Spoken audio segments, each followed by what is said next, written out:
the weather is really nice today. Jisoo leaned on the balcony railing, taking a deep breath of the fresh morning air. Above the bright blue sky, 6 red suns were tightly clustered together, surrounding a central, brilliant, dazzling golden red fireball. Clusters of cotton-like white clouds lazily changed shape in the sky, with dozens of long, tube-like tentacles swaying in the wind beneath them. The world on the ground was wrapped in an endless thick fog. In the distance, the undulating lines of giant snakes were vaguely visible, and close by, the shattered ruins of city buildings stood out. Jisoo enjoyed the view from the balcony for quite a while. He also watched the entire process of a nearby concrete building sprouting flesh and blood. His exclamation about the weather came from the heart. Since the morning 3 months ago, when Jisoo woke up and found himself and his house transported to this world, he'd seen many types of skies in this world, with a new one almost every day. A weather like today, with blue skies, white clouds, and red suns, instead of some other chaotic stuff, was truly rare. This was a world where the rules constantly shifted. The abandoned buildings covered in moss in the morning might, by noon, be completely restored, as clean and bright as when they were first built. By night, they could turn into wriggling flesh nests. The entire world was bizarre and absurd. Perhaps it was a benefit of being a transmigrator. Jisoo had spent 3 months in this world, and his body hadn't changed at all. His room was also a safe haven, never once being visited by monsters or other entities outside. The unknown mist would divert itself automatically once it reached 10 meters outside his balcony. The furniture inside the house had been used for 3 months, and none of it suddenly sprouted limbs and ran off, or changed its function. However, living things were not the same. To solve the food problem caused by his transmigration, Jisoo once tried planting some potatoes he'd not finished eating in the fridge on the balcony. The good news was, he succeeded in planting them. The bad news was, after being exposed to the sun of this other world for a few days, the potatoes mutated. Some of them developed resistance abilities, and their taste changed from potato to something more like eggs. Fortunately, they were still edible. It could barely count as a meat dish. Jisoo stretched lazily and ended his morning sightseeing activity. Survived another day, just as expected of me. Spending so much time alone, to prevent himself from going crazy, he developed the habit of talking to himself. Next, I should go get some supplies. Jisoo went to the front door, took down the thick coat and hat from the coat rack, and covered himself up completely. After thinking for a moment, he also grabbed a large steel rebar with dark red rust on it. The rebar was sourced locally after he arrived in this world, and its combat effectiveness was quite good. The cold, hard feeling in his hand reassured Jisoo somewhat, and he opened the door and walked out. The white mist acted like a natural barrier, stopping precisely 10 meters from the house, revealing a stretch of asphalt road and a utility pole. Jisoo found the fishing line he'd tied to the utility pole yesterday and casually picked one out. He pulled hard. Whoosh! The hurried friction sounds drowned out the chaotic, sticky noises from the mist. A transparent plastic box, about half a meter long, broke through the mist and was dragged out of its range. After confirming that the items inside were not aggressive, Jisoo loosened his grip on the rebar and carried it back to the safe house. I hope I can draw something good this time, he murmured. Click. The door closed again. The mist behind him quickly scattered, retreating from black to a hazy light gray. It was as if it had been forced to encounter something terrifying, quickly dissipating and changing. The dead things inside the safe house would not actively mutate, and objects entering the safe house would also retain their fixed form. But if these items stayed in the mist for too long, they would still undergo changes. However, the items from the house, which had transmigrated along with Jisoo. The time needed for mutations is much longer than for native items. So far, there have been no monsters or mutations that have caused Jisoo headaches, mostly just items with a special ability attached. Although most of the abilities are pretty useless. For example, a flashlight that can be used as a microphone. X-ray glasses that let you see through transparent materials like glass. An alarm clock that instantly wakes up a sleeping person. Anyway, they still count as extraordinary items. They can increase his survival rate in the new world, and also enrich the variety of facilities inside the safe house. The 10 items were neatly placed on the cleared coffee table. Jisoo pressed his hands together and closed his eyes to pray. I hope to get a powerful weapon or a phone that can connect to the internet even without a signal. Both are equally important to him right now. Weapons are his capital to fight against the strange world outside. The phone is a recreational tool to prevent him from losing his sanity.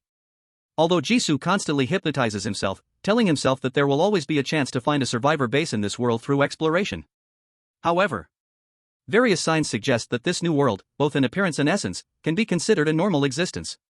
It is highly likely that only Jisoo remains, unaffected by the changing rules outside. He is the only human in this world. Now, this solitary state may have to last for a long time.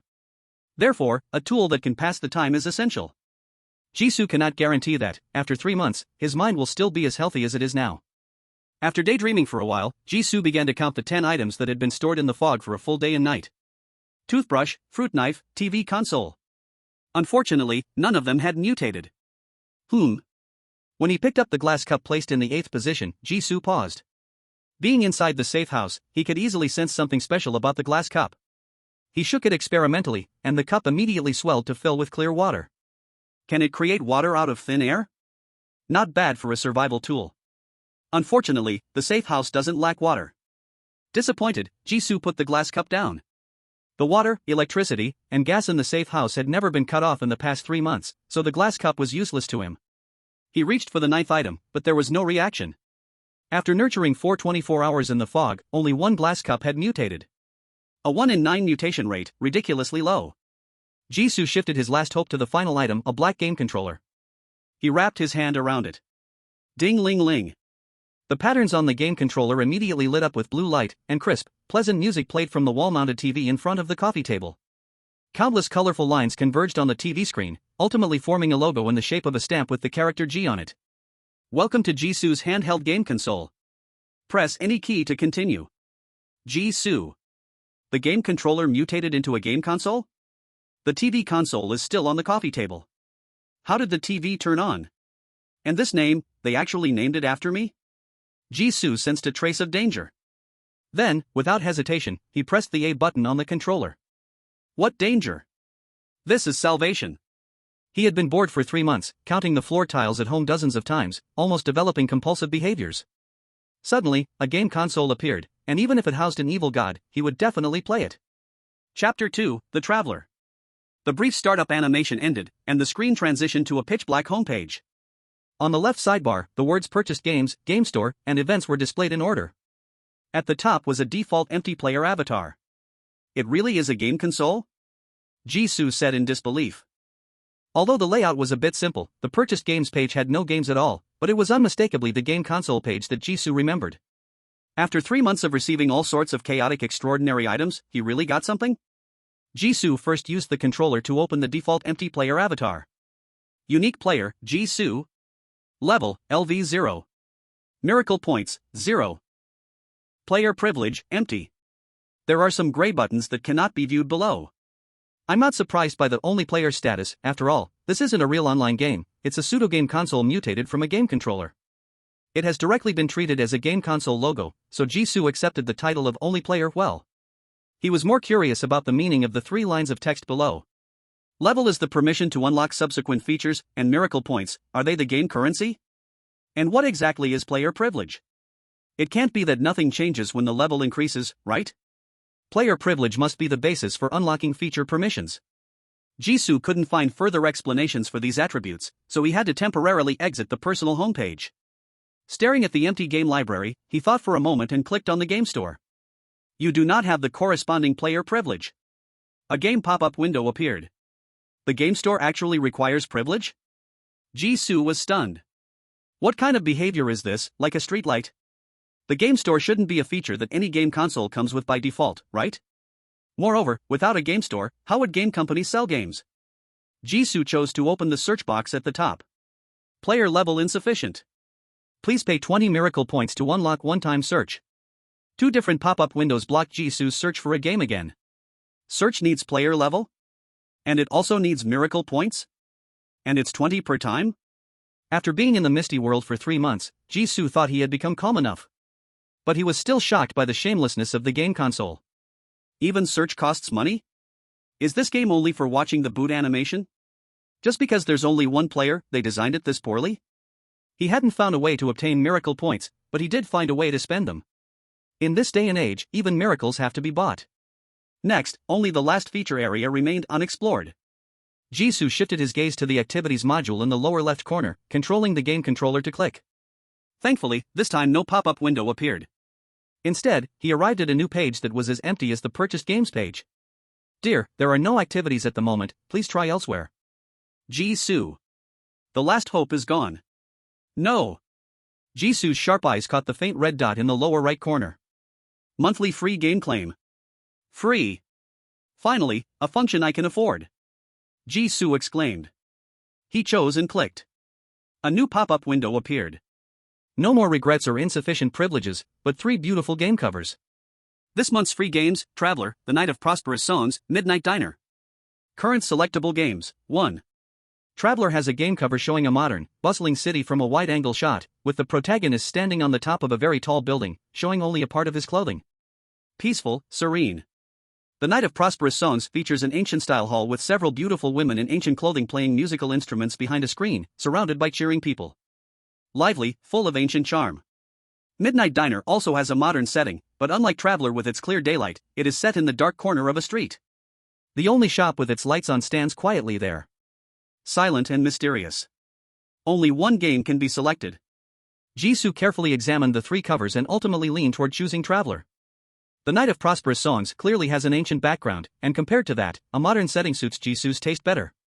Traveler seems to be about traveling, while Midnight Diner is likely about running a diner at night. Neither game shows more specific content or game types, but the cover of Traveler has blue skies and white clouds. After spending 3 months in the misty world, Jisoo always feels a sense of belonging when he sees a normal landscape photo. This is the real world. Compared to constantly being in a late-night restaurant, being a traveler who explores everywhere is much more appealing. It's you. Jisoo made his decision. But before confirming, following the principle of it doesn't hurt to try, he clicked on the other 2 games as well. Flourishing Night Songs had no reaction, but when he clicked on Midnight Diner, a prompt popped up again. No required facilities for gameplay, shop. A shop game doesn't come with a shop? Jisoo was momentarily speechless. Even a rundown shop left behind by his grandparents or someone else would have worked. So, the only playable games are actually 2? He was once again faced with failure, so Jisoo wisely selected the Traveler option and clicked Confirm. The pop-up for Monthly Free Game automatically disappeared and switched to the Purchased Games page. Inside, the first game successfully appeared: Traveler. The game cover had 2 tags: Action, Multiple Saves. And a countdown: Playable time, 15 days 16 hours 11 minutes. Action game? Jisoo speculated. For the monthly free game, which could only be played for 1 month, Jisoo, who was familiar with game consoles, wasn't too surprised. He opened the game details. Traveler is an action exploration game. Players will take on the role of an unnamed traveler, embarking on a brief 3-day journey in a small town filled with exotic charm, and have wonderful encounters with strangers. Jisoo raised an eyebrow. Wonderful encounters? When he was in school, Jisoo had also been an avid gamer, having played nearly every popular game on the market. But after starting work, his free time shrank, and he gradually neglected it. 3 days of travel, encounters, action game, these 3 words together. Why did he feel like there was a trap inside? Forget it. The game started with a character creation screen. The character modeling was incredibly realistic, almost identical to real-life people, which made Jisoo sigh. Although the console's operating code was a bit capitalist, at least the graphics matched its extraordinary nature. In his original world, there was absolutely no character creation page this precise, down to the pores. Apart from the dizzying character creation options, there was also a long list of character design categories below. Name, age, family background, skills, personal items, health status, education level. The various categories were so overwhelming they looked like a population census form. Most of them had no word count limits in the text boxes. Jisoo tentatively moved to one of the text boxes, and the 26-key input method automatically popped up on the screen. It also included options to switch to 9-key and will-be input. Holding the game controller, Jisoo said. Let's not even talk about typing with a game controller. If he really relied on the up, down, left, right keys to fill out the character creation system, which was like a mini paper, could the game really generate the character exactly as he described it? Chapter 3: First Blood. After 10 minutes of battling with the input method, Jisoo chose to give up. No, the character creation system was too detailed.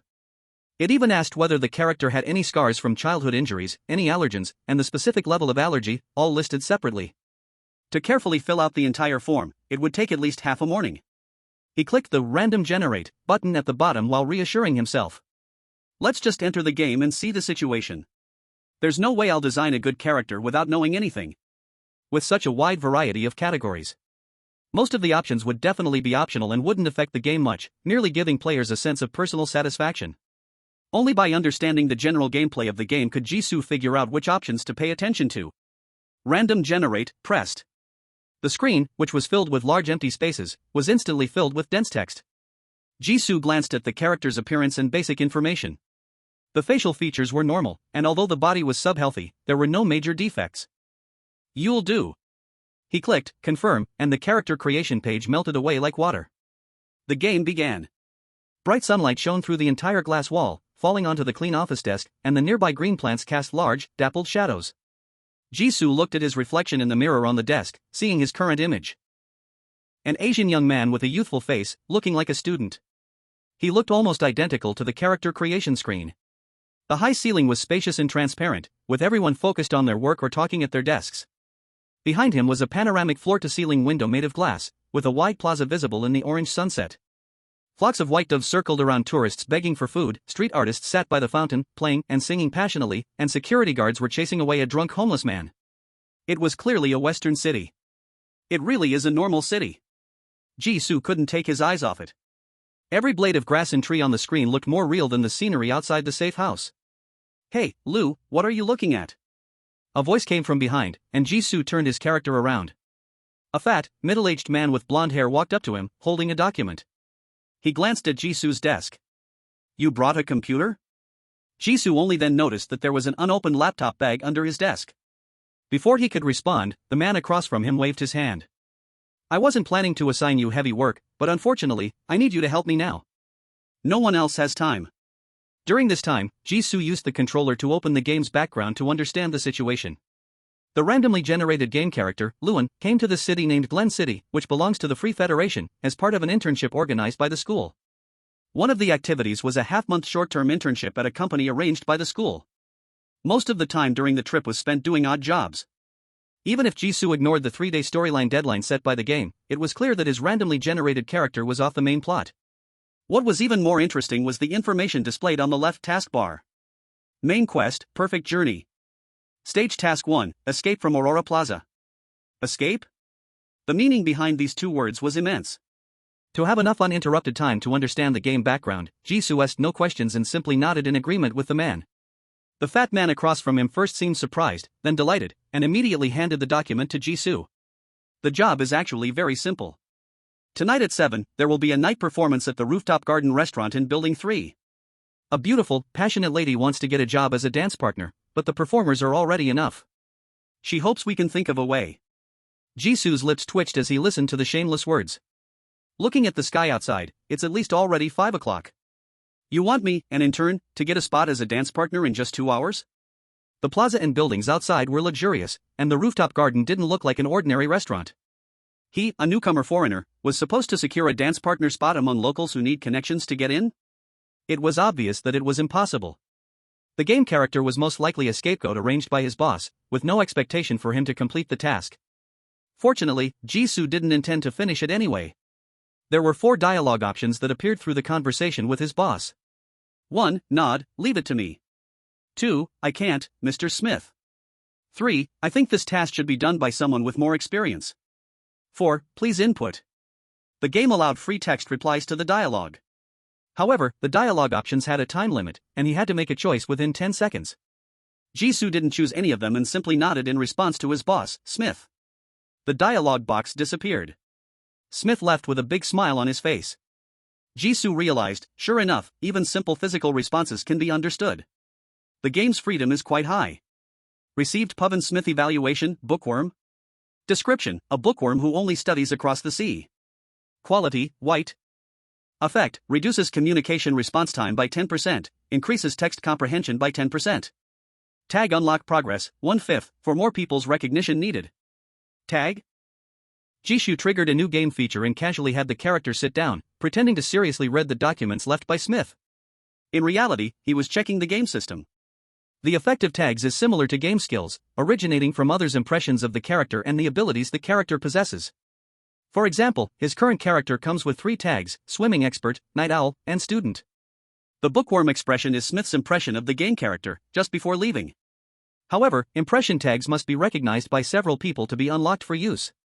The white quality is not high, but it still requires 5 people to have the same bookworm impression of the character to be unlocked. At this moment, a series of pop-ups appeared. Received binary evaluation, bookworm, 2/5. Received dairy evaluation, bookworm, 3/5. Received Torres evaluation, bookworm, 4/5. Received Bob evaluation, bookworm, 5/5. Do you want to equip the bookworm, white, tag? Jisoo? I didn't do anything, why the evaluation? He moved his view upward and looked outside from his position.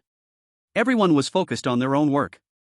Each person's workstation had their name hanging on it, and Jishu quickly locked onto the 4 protagonists provided by the system. They were all looking at the computer with a serious expression. Upon closer inspection, he realized that the computer pages in front of them hadn't changed at all. Jishu, can we not be so gossipy during work hours? The 4 people who provided Jishu with the tag must have been secretly listening ever since Smith and the game character started talking. They had witnessed the game character taking on an impossible task and sitting down seriously to research the whole process. The process was bad, but the result for Jishu was good. He no longer cared about his gossipy colleagues, equipped the bookworm tag, and opened the computer to start exploring this world. The main task only had the words "escape from Aurora Square" and no other information. To complete the task, he had to first know where Aurora Square was, why he needed to escape, and the source of the danger. Was it from the Free Federation, a country that advocated passionate bloodshed? Or was there an upcoming political speech or terrorist attack at Aurora Square? The game character automatically inputted the password and opened the browser. At this point, Jishu finally understood how the bookworm ability worked. Although he never mentioned what content he wanted to search or what news he needed, every time relevant information appeared, the game interface would outline it with a blue frame, greatly improving reading efficiency. The game world's background was quite similar to his original world, with many country names clearly resembling real ones. For example, the Free Federation, Dragon Country, Iron Winter Alliance. The history was slightly different, but the formed world order was strikingly similar. Just as Jishu was getting absorbed in it, the end of the workday arrived. Employees who didn't need to work overtime quickly left their stations, and their boss, Smith, rushed in. "Hey, Lou, about tonight's Sky Garden performance, there's one more thing I need to tell you, come with me." Jishu had to temporarily stop exploring the worldview and followed Smith to his office. As soon as he entered, Smith immediately took out a dagger. Quickly, cleanly, a flash of silver. "Poochie. You are dead." The game's perspective rotated, and the colors turned black and white. Chapter 4, Rollback. You are dead. Endgame load save.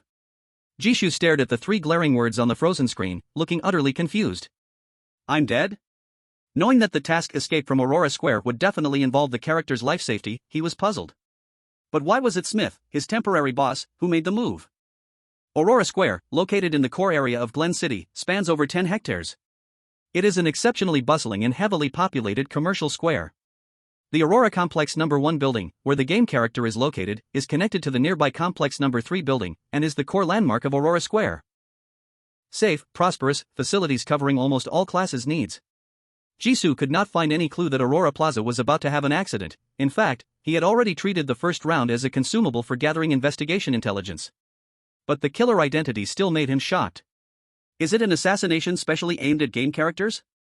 After saying that, Jishu then denied this guess. Not right, if it were really a special assassination, they would not wait this long. Smith's before and after thoughts are also very contradictory.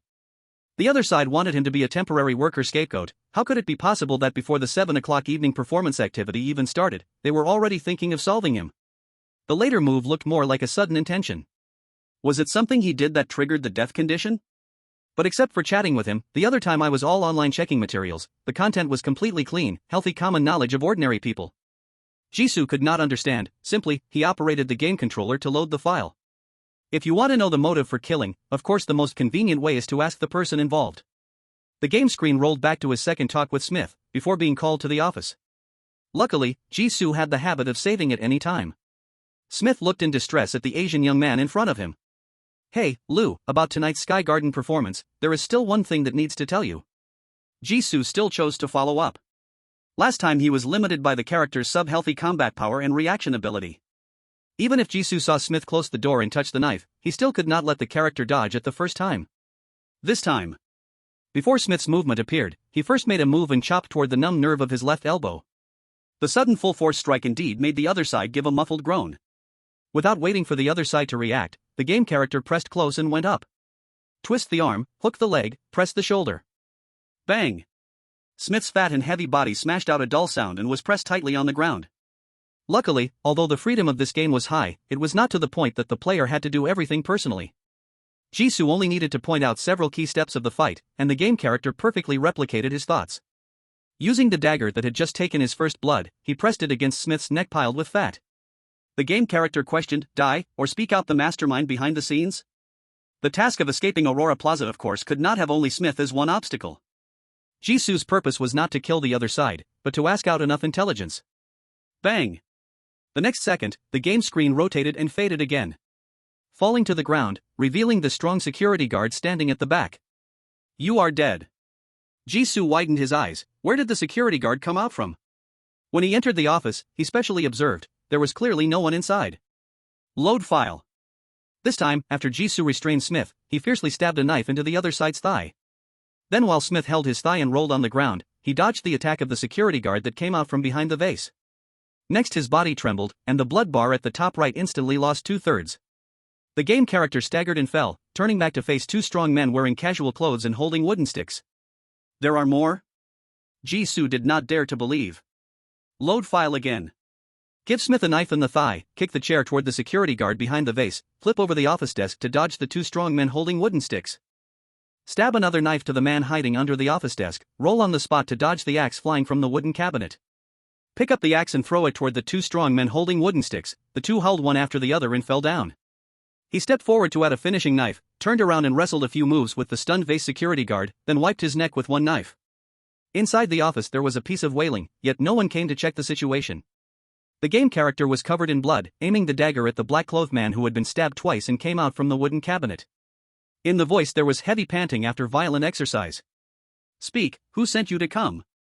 Why kill me?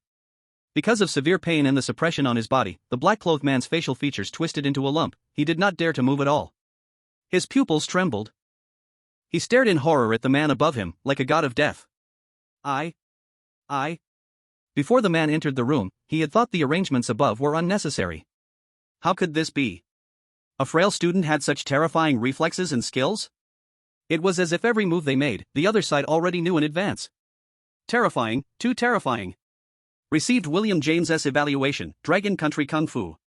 Description, a terrifying person from Dragon Country. Quality, white. Effect, gain master level unarmed combat ability. Tag unlocking progress, January 5th, need for more people to approve the tag. Received Bovin Smith S. Evaluation, Dragon Country Kung Fu, 2/5. Received Robert S. Evaluation, Dragon Country Kung Fu, 3/5. Received Miller S. Evaluation, Dragon Country Kung Fu, 4/5. Received Daniel S. Evaluation, Dragon Country Kung Fu, 5/5. Tag Dragon Country Kung Fu unlocked. Tag upgrade progress, 0/10, need 10 more people to approve the tag. Received, evaluation. Tag Dragon Country Kung Fu upgrade progress, 4 out of 10. Jisoo didn't care about the system notifications popping up wildly in the bottom left corner, pressing the dagger against the black-clad man's neck. I only have 3 seconds. The game character said the lines Jisoo had prepared, 3, 2. Before this, he had interrogated everyone else in the office. But sadly, the others only wanted to counterattack, their mouths tighter than glue, not revealing a single word. The black-clad man was Jisoo's last hope. Wait. Jisoo reacted. 4 out of 10 upgrade progress, there are 9 people in the room. He had only dealt with 6. But it was too late. The ceiling above shattered, and the assassin in black tight-fitting clothes ended the game character's life with a single strike. You died. Click. Jisoo gripped the game controller tightly, his teeth grinding together. 9 people hidden in an office, that's really flattering me. Does the game villain have to be so cautious? All he wanted was some information. He was willing to die in front of everyone after getting it. But the opponent didn't give him a chance. Rewind. This time, the rewind was before Smith invited him to the office. Jisoo controlled the character to get up and walk toward the restroom along with the crowd leaving work. No more office for him. Physical fitness and numbers were a hard limitation. Don't be fooled by how in the last round, Jisoo had killed 6 like a killing god. In reality, the game character had also sustained considerable injuries during the fight and was severely exhausted. 6 was his absolute limit. Since the office was the stronghold of Smith and others, he would lure the people out, one by one. Jisoo didn't believe that after he left, Smith wouldn't follow. Arriving at the restroom, he casually found a sink and pretended to wash his hands. In his mind, he quietly estimated the time Smith would take to ask other employees and his actions once the other side appeared. At this moment, an employee with dreadlocks passed by. Put. You died. Chapter 5, The Whistle Controlling the Action. Watching the game character wrestle with the dreadlock man, ultimately being stabbed several times and falling to the ground, Jisoo was already numb. Another one. How many people had the mastermind sent to kill him? Why were even passing employees potentially killers? Wait, directly control the dreadlocked employee? Jisoo shook his head. No, the restroom has too many people, too many variables. He didn't understand why these assassins openly attacked without fearing being caught, but his game character certainly couldn't pull it off. The dreadlocked man was just a lone assassin, nowhere near the assassin nest in Smith's office. If the lower-level killers were tight-lipped and unafraid of death, it would be easier to get information from someone like Smith, who was in a more central position. Rewind. This time, Jisoo avoided the restroom and stayed in the break room, where fewer people were around after work. You died. I still don't believe it. Jisoo gritted his teeth. He continued changing locations, death. Changed again, death. Changed again. He changed destinations 7 times, some rounds lasted half an hour, and others were attacked by assassins on the way. Anyway, the final outcome is always death.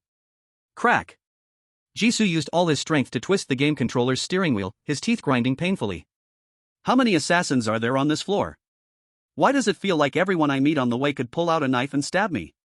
Did I commit some kind of divine punishment? After taking 3 deep breaths, Jisoo reset the game. If I can't fight, can't I just run? Back at his workstation, Jisoo shut down the computer, packed his bag before Smith arrived, and walked with the crowd out of the building. Since the whole floor was filled with enemies, he wasn't going to look for trouble anymore. After all, the main task was just to escape from Aurora Plaza. Jisoo had already checked the map of the plaza, and if he left Building 1 and headed north, he would complete the task in less than 15 minutes. From the experiences of his previous deaths, Jisoo quickly planned the safest route, one that would avoid the assassins as much as possible. Before the elevator doors closed, he managed to get on the almost full elevator. The elevator went down from the 7th floor, stopping at the 3rd floor. A young man wearing a baseball cap appeared outside the elevator. Ah! A scream erupted from the crowd. You died. %you and hashtag. Jisoo was about to curse out loud. There are so many people in the elevator, and he still dares to make a move? Reset. Afterward. No matter whether Jisoo tried to take another elevator or use the stairs, he would encounter an assassin halfway. Every time he got close to the 3rd floor, the danger level would increase exponentially. The closer to the bottom, the more dangerous it became, and the game character had barely survived a minute on the 3rd floor. Once, he barely managed to avoid dozens of people surrounding him, using the experience from resetting, and reached the 2nd floor window. He almost broke the glass and escaped the building. At this moment. Whoosh whoosh. A sharp whistle froze the character in place. It was a real freeze. Jisoo stared at the screen, seeing all the operation buttons disabled, and could hardly believe his eyes as he pressed the controller again. The game character still kept reaching for the window, then collapsed to the ground. Damn! A plot kill? Before the assassin rushed over to end the game character's life. Jisoo tried to switch perspectives, and finally, in the last second, saw where the whistle had come from. It was a 30-year-old white man, dressed like an elite, wearing thin-framed glasses. Only he had a whistle, about the size of half a fist, in his hand, and he looked so relaxed and comfortable. He was completely out of place compared to the panicked crowd and the assassins around them. When Jisoo looked over, he smiled strangely, put his index finger to his lips, and made a shoo gesture. Shoo. You died. Hiss. Inhale, exhale. Jisoo took a deep breath and pressed his sore jaw. I take back what I said, the 7th floor isn't full of assassins, the bottom 3 floors are. On the 2nd floor, there's also an elite boss who can control people's movements for a short time with a whistle. The whistle's penetration is so strong, regular earplugs are useless. If I can't find a way to fight against the whistle, no matter how many times I reset the game, it's useless. Jisoo was going crazy. I just wanted to kill time with this game, but I don't want to be played by it. This game's difficulty is way beyond the limit. A whistle that can instantly control your body, is that even within the realm of science? Is the game set in a world with supernatural elements? What other tricks are waiting for me on the 1st floor? I refuse to believe I can't even finish the first mission. As someone who once earned over 500 platinum trophies on PlayStation, Jisoo was fired up by this game. He went to his room, grabbed some paper and a pen, and began scribbling away on the coffee table. Due to the limitations of the game character's physical abilities, the survival time of the character in each loop is short, but the information is not scarce. First, he had nearly figured out the layout of Aurora Plaza where the game character was located. Next was the location of most of the assassins. After thinking for a while, Jisoo crossed out the 2nd line of text. The distribution of assassins is not fixed, it gets denser the further down you go. The longer the character survives, the more likely they are to encounter death, meaning the number of assassins is constantly increasing. They started from the first floor or even lower, from the underground parking lot, and slowly began to seep upwards. First, block the roads, then find the person. Cautious, thorough, even if it requires great effort, they must deal with me inside the building. At the same time, they did not harm any other passers-by. Whether in the elevator or elsewhere, the killers killed Jisoo and left, their target clear. Only Jisoo's game character couldn't leave the entire building. Was this attack specifically targeted at the game player? No, the family background of the player was designed by themselves before entering the game. Luan's family background is very clean. Jisoo had seen the randomly generated game character's background from the system, an ordinary middle-class family from Dragon Country. Before the plane landed, the game character had no connections with the Free Federation or Glen City. There was no reason to surround a building for a bold assassination. So the reason can only be one. The unlucky one caught up in it. Jisoo wrote these words on the paper. The assassin's target was another person, but the game character happened to be in the building and happened to have some similarities with the target. So, the cautious mastermind casually used them as a cleaning target. Better to wrongfully kill than let someone go. What did the true target do to cause such a big mess? The time Jisoo was assassinated in the elevator, he could clearly see the chaos in the elevator when the accident happened. Ordinary people could not accept this. It shows that the killer's blatant killing behavior is actually rare. On the surface, the background still seemed to be a peaceful and law-abiding society. The true target who could cause the mastermind to lock down the building must have some special qualities. So what I need to do next is to find the real assassination target. The pen tip scratched across the paper. Forced into a major assassination event, the ones surrounding the building are the enemies.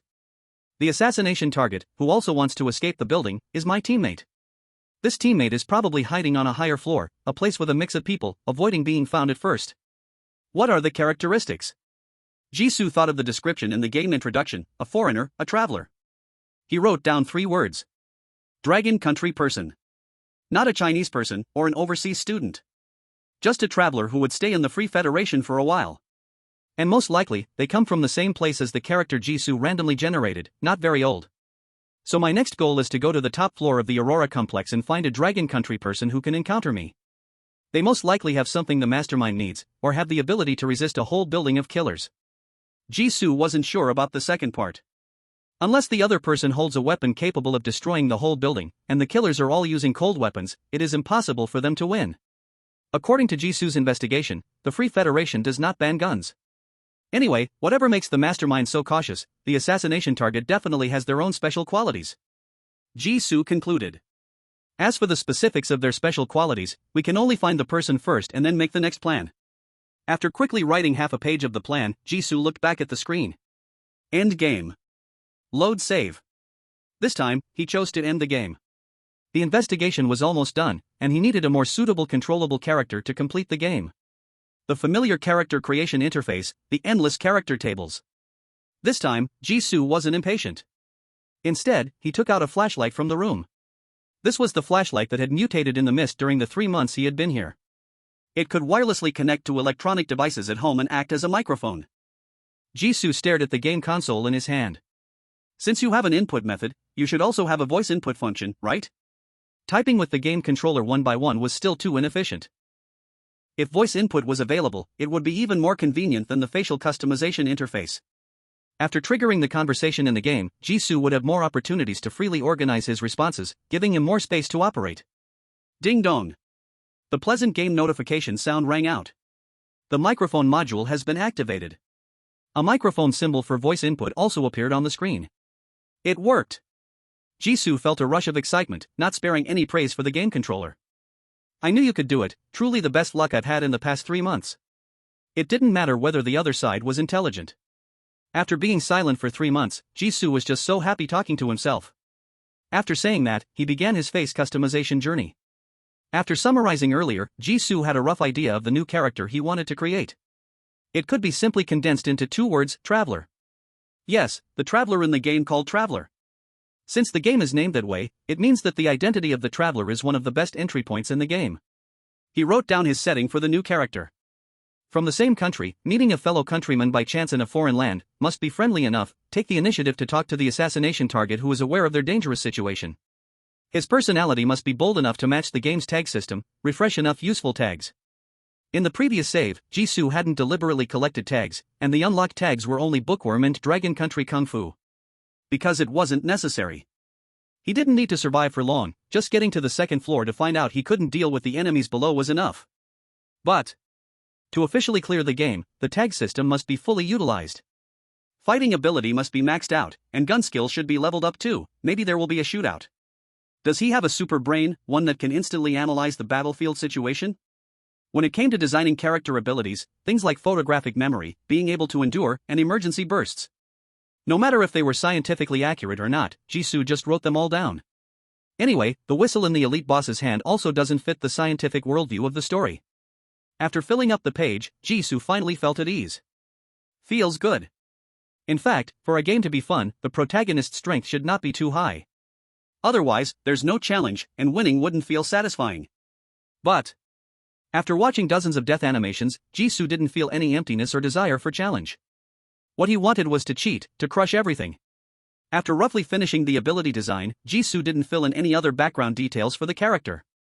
He only ensured that the game character was as strong as an ox, absolutely immune to being taken down by any sudden allergic reactions. He was planning to play as a big boss in the game, and not having a backstory made it easier to fabricate one. After confirming that there were no missing parts, Jisoo clicked on Generate Character, and a prompt appeared. Miracle points insufficient, unable to generate. Miracle points? Jisoo guessed, do powerful characters need to be bought with money? Character creation is actually an in-game purchase? He clicked the question mark next to the prompt. Sure enough, it displayed data about the character's name, abilities, items, and birthplace, exceeding the normal character creation range. Jisoo's dream of creating a character with unlimited power in the game was shattered. He had to reduce things one by one. Forget about photographic memory, it's useless for battle. Let's see if any similar tags can be refreshed once I'm in the game. Although getting 5 people to give him such an amazing evaluation was very difficult. Abilities like emergency bursts, which are unscientific, probably need to be paid for, delete them. For every ability he deleted, Jisoo clicked on Generate Character again. Unfortunately, each time it still showed insufficient miracle points. Until only the abilities Gun Mastery and Martial Arts Mastery remained in the ability bar. The game still prompted. Miracle points insufficient, unable to generate. These two skills absolutely cannot be changed. Jisoo thought carefully. The game's save time was limited. He could use this time to farm some auxiliary tags. But proficiency in firearms and martial arts is not easy to grind. He was still hoping to rely on these two skills as a foundation to grind out higher-level combat tags. He could only delete or modify other data. The birthplace must be set at the top floor. If born on different floors, the character's identity would be different. For example, his previous character Luan, due to insufficient wealth, was only an intern on the 7th floor of building number 1. Once the birthplace was determined, even if Jisoo set his wealth to 0, the game had to figure out a way to put him on the top floor, which was only open to a specific group of people. Only then would there be a chance to find the assassination target that the mastermind was looking for. Then he could only clear the items he was carrying. Jisoo left only a well-crafted suit, not even a wallet. Yet it still prompted. Miracle points insufficient, unable to generate. Do they really want me to delete a skill? Jisoo was extremely unwilling. Neither skill could be kept. The character customization system in this game was not at all free. Wait. Why does the character name also need miracle points? Jisoo suddenly discovered a blind spot. It was necessary to rationalize some overly absurd character names in the game background? For example, names like Primordial Heavenly Venerable, Jesus, and Virgin Mary, if they appeared, would seem too abrupt. Miracle points were a way to make unreasonable things reasonable. Then, since there were names that consumed miracle points, were there names that didn't require miracle points? Jisoo had a sudden thought. He typed a name on the screen. Jisoo. Ding. New character Jisoo created successfully, entering the game. It worked. Jisoo exclaimed in surprise. He had just thought of using the game machine's name, casually tried, and didn't expect it to actually succeed. After the surprise, there was regret. If I had known it would work, I would have tried to add some more skills or items. If I could add the wallet back, that would be fine. The screen gradually lit up, revealing a cityscape from 100 meters high outside the floor-to-ceiling windows. The new game began. Chapter 7, Suching 1. Aurora Square Complex, Building Number 3, 105th floor. As one of Glen City's famous high-end restaurants, the Glassword restaurant was only open to a specific group of people. Its prices were expensive, reservations were extremely hard to make, and it was said that bookings were already filled for the next year. Su Qingwan had only been able to visit this popular restaurant because of a friend's connection. It was now 6:30 p.m., and the August weather hadn't fully darkened yet. The shimmering golden water surface bathed the tall buildings on both sides in a jewel-like glow. The major city landmarks of Glen City were all visible from here. It felt as though the entire world was beneath her feet. Su Qingwan had to admit, there was a reason Glasswort restaurant was famous. It had gathered the most prosperous side of Glen City, so beautiful it made one sigh, this world is worth living in. Even though just 1 block away from the high-rise buildings was Glen City's largest slum. This beauty was built from wealth and the suffering of the lower class. What was even more tragic was that this was already the best side of this world. Su Qingwan wouldn't intentionally deny the contribution of the Free Federation in this. Although personally, she didn't agree with many of the decisions made by the current Free Federation government. The Free Federation's relationship with her own dragon country wasn't great either. And she was still stuck at Aurora Square, most likely because of a screw-up on the Free Federation side. I knew these guys with their weak contract spirits couldn't be trusted. The woman in an intellectual outfit secretly complained in her heart. The Silent Eye was not only a major threat to Dragon Country but also to the Free Federation. There were rumors saying the headquarters of the Silent Eye was within the Free Federation. Many major corporations were connected to them, even able to influence the Free Federation's presidential elections. Su Qingwan knew the situation in the Free Federation wasn't bad enough for that yet. But their desire to solve the Eye of Silence issue is definitely more urgent than the Dragon Kingdom's. They cannot possibly be uninterested in the intelligence that Su Qingwan holds in her hands. No one has been sent to offer assistance yet. It's probably their internal chaotic decision-making system at work again. Su Qingwan sliced the steak on her plate, using the motion to glance at the watch on her right wrist. At a special angle of the watch's side, there was a number 0. Her eyes filled with disappointment, and she sighed silently. This time, I'm really going to fail. The followers of the Eye of Silence are mostly members of financial groups and researchers, with immense power. Just right. The Aurora Square she is in, aside from spanning 7 blocks, covering commercial, residential, and public development spaces, is a comprehensive urban landmark. It is also a private real estate project owned by a single financial group. Now with no external interference, she fears she won't be able to leave. However, even if it happens again, Su Qingwan would still choose to act against that exposed Eye of Silence follower. This world is heading toward the abyss, and someone must step forward to pull it back.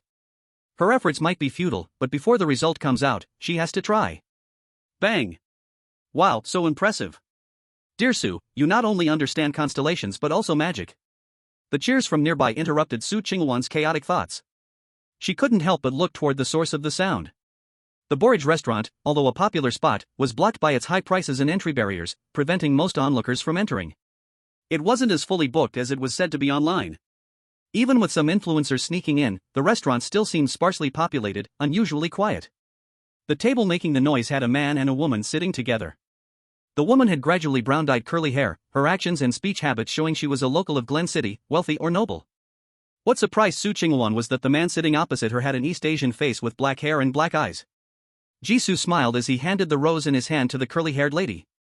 Just a little trick, but I hope this flower is worthy of the beautiful Miss Daisy.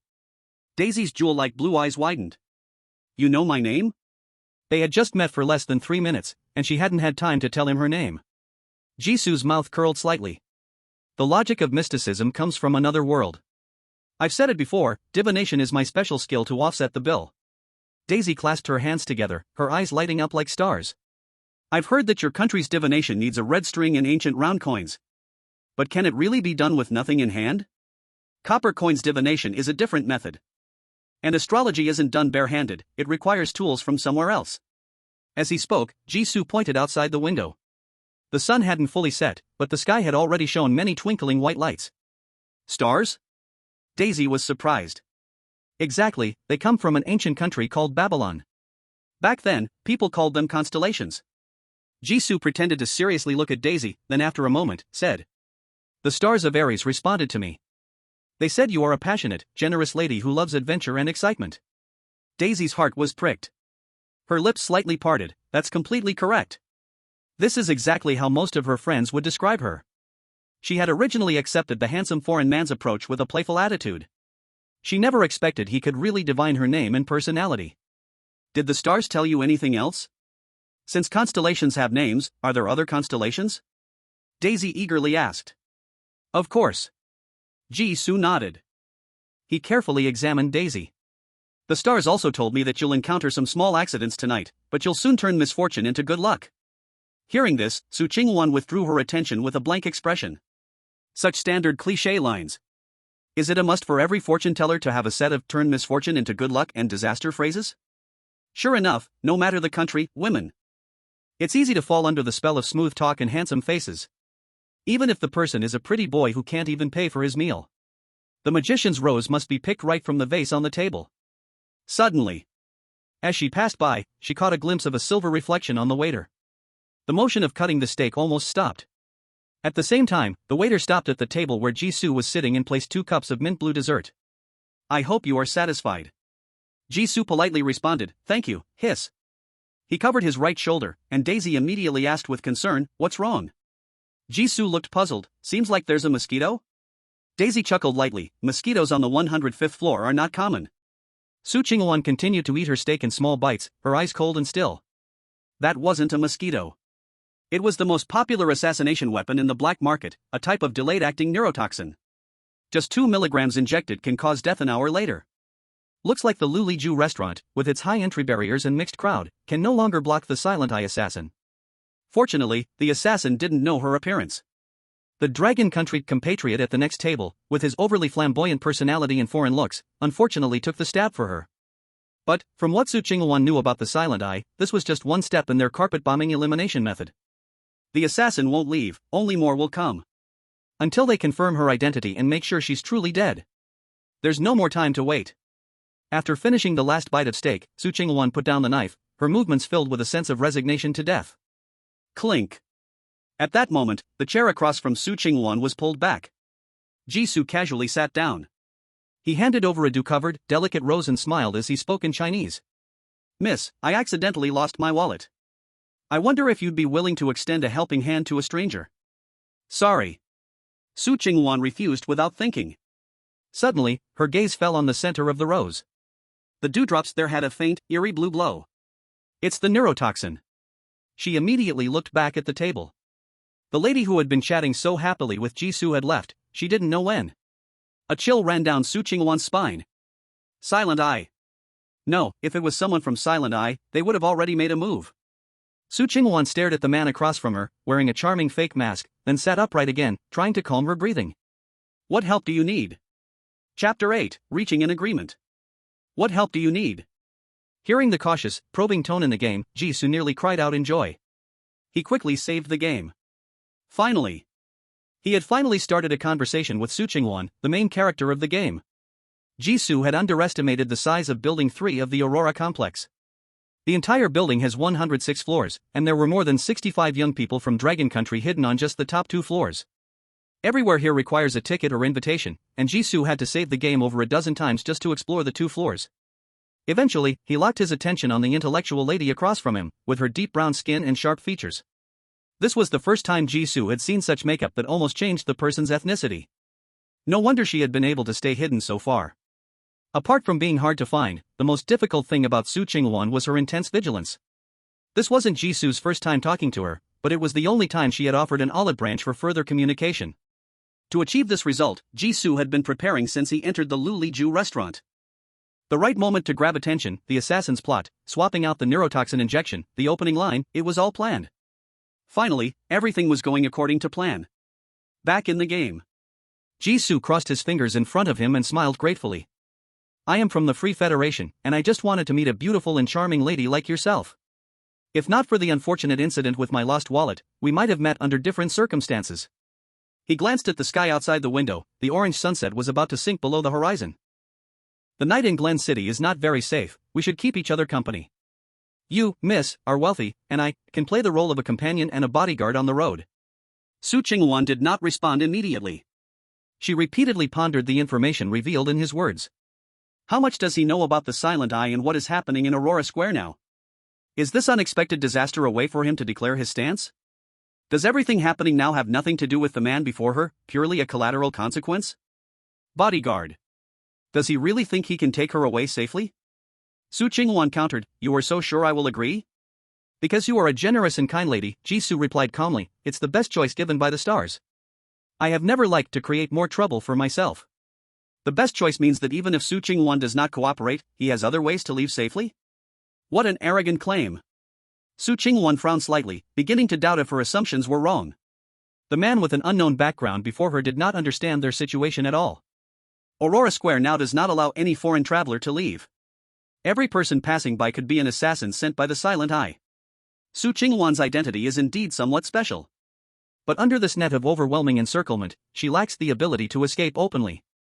It's not lack of confidence, it's that Su Ching-won can objectively recognize her ability to operate solo in the normal world. She cannot single-handedly take on hundreds under weapons. However, Su Ching-won smiled as she picked up the dewy rose on the table. I am also curious about what fate your divination will lead us to. She agreed to Jisu's invitation. She had no intention of hiding anyway. Jisu's appearance merely means she would bring along another doomed soul on her fatal mission. If he isn't afraid, why should she be? What courage! Jisu's smile grew larger. You are indeed generous and kind. The two linked arms and left the restaurant with a friendly demeanor. Just like the familiar sight of smitten lovers at the Lyceum restaurant every night. There weren't many people in the corridor, the two whispered softly, their expressions sometimes shy and sometimes teasingly angry. Jisu, it is now 6:32. If you remain in the restaurant, they will take 7 more minutes to lock in your location. So fast? Su Ching-won was startled. Many of the shops in complex building number 3 have the shadow of large financial groups. The Silent Eye cannot be autocratic, they still need to maintain appearances and dare not completely unleash their manpower to find people. Su Ching-won initially thought that the floors above 100 had not yet fully allowed the assassins hired by the Silent Eye to operate freely. There's an even faster way. Jisoo guided her to avoid 2 approaching customers. The target of 2 foreign travelers acting together is too large, we will face the first wave of attacks in 3 minutes. I really don't know where you got those numbers. Su Ching-won covered her mouth and smiled lightly, suggesting, shall we go to the emergency exit? Since they are about to face an attack, they should choose a place that offers wide visibility, suitable for both combat and escape. No. Jisoo pressed the elevator button. Sometimes the most dangerous place is the safest place. The operational nature of the emergency exit is very strong, both for the two of them and for the assassins alike. Considering that the assassins are very experienced, the current emergency exit is likely already sealed off. Entering rashly is like a lamb entering a wolf's den. After listening to the analysis, Su Ching-won looked up with surprise in her eyes. You have such strong observational skills? Is he trying to escape by avoiding the assassins? Just a matter of experience, Jisoo spoke succinctly. After all, he has personally experienced the difficulty of the emergency exit. The elevator arrived, there were already 5 passengers inside. Jisoo stepped in first, and Su Ching-won followed closely behind. The elevator continued to descend. 2 fashionably dressed young women leaned against the corner, chatting. I heard someone died in building number 1. I've heard the same, it seems a black man sought revenge on society and killed a tourist. It wasn't a black man, it was a white man high on drugs that caused the attack. A black passenger beside them couldn't help but speak up. The 2 female passengers showed awkward expressions, quickly silencing themselves and communicating through text on their phones. Jisoo watched with great interest. No wonder the killer dared to act in public. Death was not strange in the eyes of the citizens of the Free Federation. The death of one or several foreigners did not provoke their panic. The public preferred to treat it as new gossip or fresh topics to share with friends. The skin color of the killer was more captivating than his background. The elevator numbers quickly jumped to 95. A silent passenger reached toward his waist, and at that moment, Jisoo's business card accidentally fell from his hand. Oh, I'm sorry. He bent down to pick it up. He narrowly avoided a sudden attack from a stun baton, cleverly tripping the attacker with his toe. The attacker lost balance and fell forward, accidentally hitting another passenger with the stun baton, and both fell to the ground convulsing. Ah! What happened? Around them, passengers hurriedly scattered to the edges. The elevator doors conveniently opened.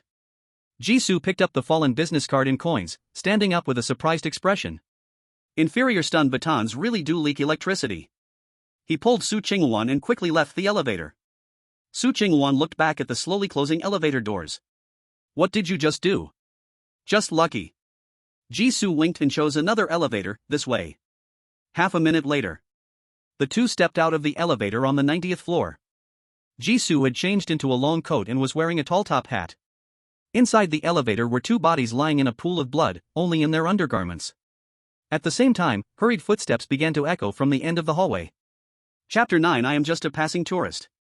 After changing clothes, Jisoo adjusted his collar. After searching through so many saved files, he finally found a killer with an exaggerated sense of fashion. The props for the final performance were all gathered. But acting openly in the elevator meant that there were people hiding behind the surveillance cameras seeing everything. Their safe time to act was officially over. Listening to the increasingly clear footsteps approaching, Jisoo gestured to Su Chingwon beside him. Go left. In the previous save file, Jisoo had specifically checked the building structure. Floors 80 to 96 were all hotel. The narrow space wasn't good for movement, and with few unrelated people, the killer would definitely move closer to strike. But who said that when it came to a fight, Jisoo would definitely lose? At the end of the left hallway, there was a public lobby and stairs leading up and down 2 floors. Thank goodness this building had plenty of exits and escape routes, which conveniently helped Jisoo and Su Chingwon escape. Wait. Su Chingwon did not move, her gaze fixed on him. What is your relationship with the Silent Eye? The female companion in the restaurant was your accomplice. Where did she go? In less than a minute, Su Chingwon had successfully dodged 2 tests alongside the man in front of her and had even countered 2 people. The other side felt too comfortable. They could always strike at the right moment against suspicious killers and then leave, immediately taking another elevator. It was as though there was no congestion or waiting in the entire building, and all the killer's positions and identities were in his mind. Such familiarity made Su Chingwon unwilling to believe that the other party had nothing to do with the whole event. She did not believe it. Perhaps from the very beginning, she had stepped into the other party's trap. She could die here, but she could never hand over the information she had obtained to another unknown group. Jisoo turned his head and spoke nonchalantly. Silent Eye? Thank you for telling me the name of the organization behind this. However, I am not interested in your grudges. I am just a hapless passerby, originally planning to perform a fortune-telling magic for the ladies I admire and start the first wonderful night after arriving in the Free Federation. But my fortune told me just before that I would not live through tonight. The reason was actually just a misunderstanding that got entangled. I partnered with you because the other side doesn't understand human words, only knows how to fight. I am not interested in the reasons for your fight, nor do I want to know. As for Miss Daisy just now, I suggest she went to another safer place that is less likely to be affected by the battle, as a thank you for her help. Su Chingwon's expression was uncertain. Really? The mysterious man in front of her was too secretive, she knew nothing about him, making it hard to judge whether his words were true. Of course. Jisoo was incredibly sincere. In fact, wanting to know was futile. The mouths of these assassins were harder than steel, they said nothing at all. He guessed that most of the assassins were temporary hired hands on the edge of events, not knowing at all why they were catching people. The ones who really knew the truth were probably the elite boss seen on the 2nd floor of building number 1, who held a strange bell and was respected by others. Jisoo could not deal with that whistle, and naturally could not obtain information from the elite boss. He tried to gather information from Su Chingwon in other archives. The more he pressed, the more alert she became. Doing nothing would only get a name behind an assassin's organization, the Silent Eye. Jisoo had also tried to be forceful. When the other side was cornered, they would directly vanish. Yes, simply disappear. At other times, Su Chingwon was no different from normal people, but once trapped in a desperate situation, she would inexplicably vanish. With no breakthrough on either side, Jisoo naturally had no interest in the reasons behind their conflict. Smiling.jpg. At that moment, Jisoo suddenly turned, and a silver light flashed in his hand. Swish. Su Chingwon instinctively tilted her head. The thrown blade easily stabbed into the shoulder of a tattooed man. Ugh. The man grimaced in pain and dropped the electric baton in his hand, bending down to clutch his wound. Su Chingwon came to her senses and kicked into the tattooed man's abdomen. Oh. The tattooed man's features twisted together, his stammering voice turning into a cry, and he collapsed to the ground. Behind him were 3 assassins who were a beat too slow. The one on the right is yours, Jisoo stated succinctly. Su Chingwon turned and performed a flying kick, as if the previous argument was just an illusion. The 2 rushed forward. A few seconds later, they escaped the corridor. In the surveillance room, 3 people were gathered in front of the surveillance screen on the 90th floor, their eyes wide as saucers. Oh my god, I must be dreaming. Carlo, did you record the movie clip on the computer? The man named Carlo also kept his eyes glued to the screen. I wish it were a movie tape. If I had known the target's skills were this terrifying, only a fool would have taken this task. On the screen, Jisoo and Su Chingwon, using top-notch skills, danced among a dozen assassins. Like a god of war unleashed, they had already killed their way to the 92nd floor. To be precise, Jisoo took on most of the firepower, occasionally instructing Su Chingwon on how to dodge attacks or clear minor enemies. They hadn't even sustained a single injury along the way. How on earth is he doing this? Carlo couldn't help but ask. This was a question all three of them wanted to know. When he received the information, Carlo was aware the target had decent skills and was prepared for it. But they never mentioned that the target could take on 16 opponents. It was simply a provocation to all his accumulated survival experience. Shouldn't the fight experts in movies be artistic enhancements? How could they truly appear in reality? Dragon Country's martial arts, terrifying indeed. What are you doing? A chilling voice came from behind. The three jumped in fright at the same time. Carlo turned to look at the man in a black robe emerging from the shadows. His voice immediately turned stuttered. My lord, we found the task target, but his skills are too strong, we really. Shoo. The man made a shushing gesture. I paid you to come here, not to listen to your excuses. How much longer do you need? 15 minutes. Carlo replied nervously, most of our people are on the lower floors. It takes time to gather and encircle. Give us another 15 minutes, and we will surely catch him. The man in the black robe shook his head. Too slow. The deal said not to give the target time to realize there is no escape. Carlo felt some doubt in his heart. Does the other party not know that I can't escape now? And why insist on a time limit? Could it be that the target, nearly in our hands, can still run under everyone's noses? But thinking of the commission that would keep them from opening for 3 years, Carlo wisely chose to remain silent. Then should we activate the 100th floor? Carrying firearms can lead to accidents, or else the surveillance footage wouldn't still be stuck in the hand-to-hand combat phase. Right now, the employer's first request is to end the fight quickly. It has to be with modern weapons. No. The man in the black robe also refused. Before 7, the situation cannot escalate. Using hot weapons, even the dullest civilians will realize something is wrong, disrupting the plan afterwards. He looked at the surveillance footage. A man and a woman are running in the narrow corridor, like panicked ants trapped in a maze. He slowly said, I will handle them. Chapter 10, Green Label, Selecting the Best.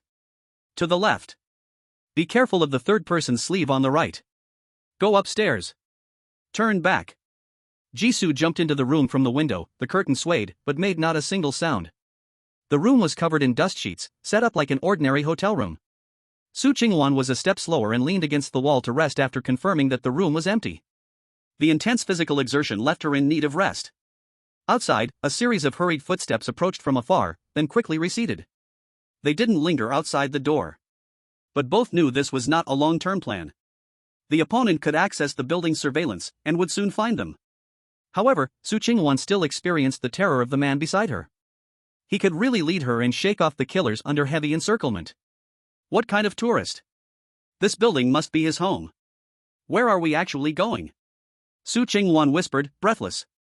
When leaving the Glass Jute restaurant, she thought Jisoo wanted to take advantage of the quiet eye not having arrived yet, to dive down. But once the time he mentioned for safety passed, Jisoo immediately took action, stole the killer's clothes, fighting while walking, and went up. Su Chingwan no longer doubted Jisoo's purpose.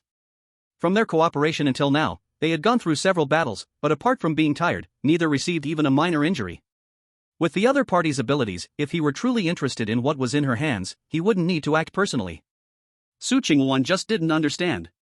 If they were going up from the start, why did they take the elevator down to the 80th floor? Of course we need to leave this building. Jisoo glanced at the time, 6:50. However, going down now would only greet us with an inescapable net, the chances of success are slim. To survive, we need to wait for an opportunity. What opportunity? Cannot say. Su Chingwan was choked up but did not pursue the question. She had secrets she would not share, so she had no right to know the intel the other party did not wish to reveal. After a brief rest to regain some strength, Su Chingwan stood up again. Although I cannot imagine what kind of opportunity can help us escape, since you have an idea, I will fully cooperate with you going forward. With no hopes of reinforcements, experiencing something like this before dying wasn't bad at all. Su Chingwan extended her hand. Let's get to know each other again. I am Su Chingwan, a traveler who met by chance. Jisoo also extended his hand. He had given his role a name, but that did not mean he had to use it. Gained the special evaluation of Su Chingwan. Label, selecting the best. Quality, green. Effect, occasionally able to intuitively find quicker and safer paths to the destination. Label unlock progress, 1 out of 10, 9 more recognitions of this label are needed. Gained the evaluation of Carlo, selecting the best, 10/10. Label selecting the best, green, has been unlocked. Label upgrade progress, 0/20, 20 more recognitions of this label are needed. The evaluation of Cliff, choose the best, 9/20.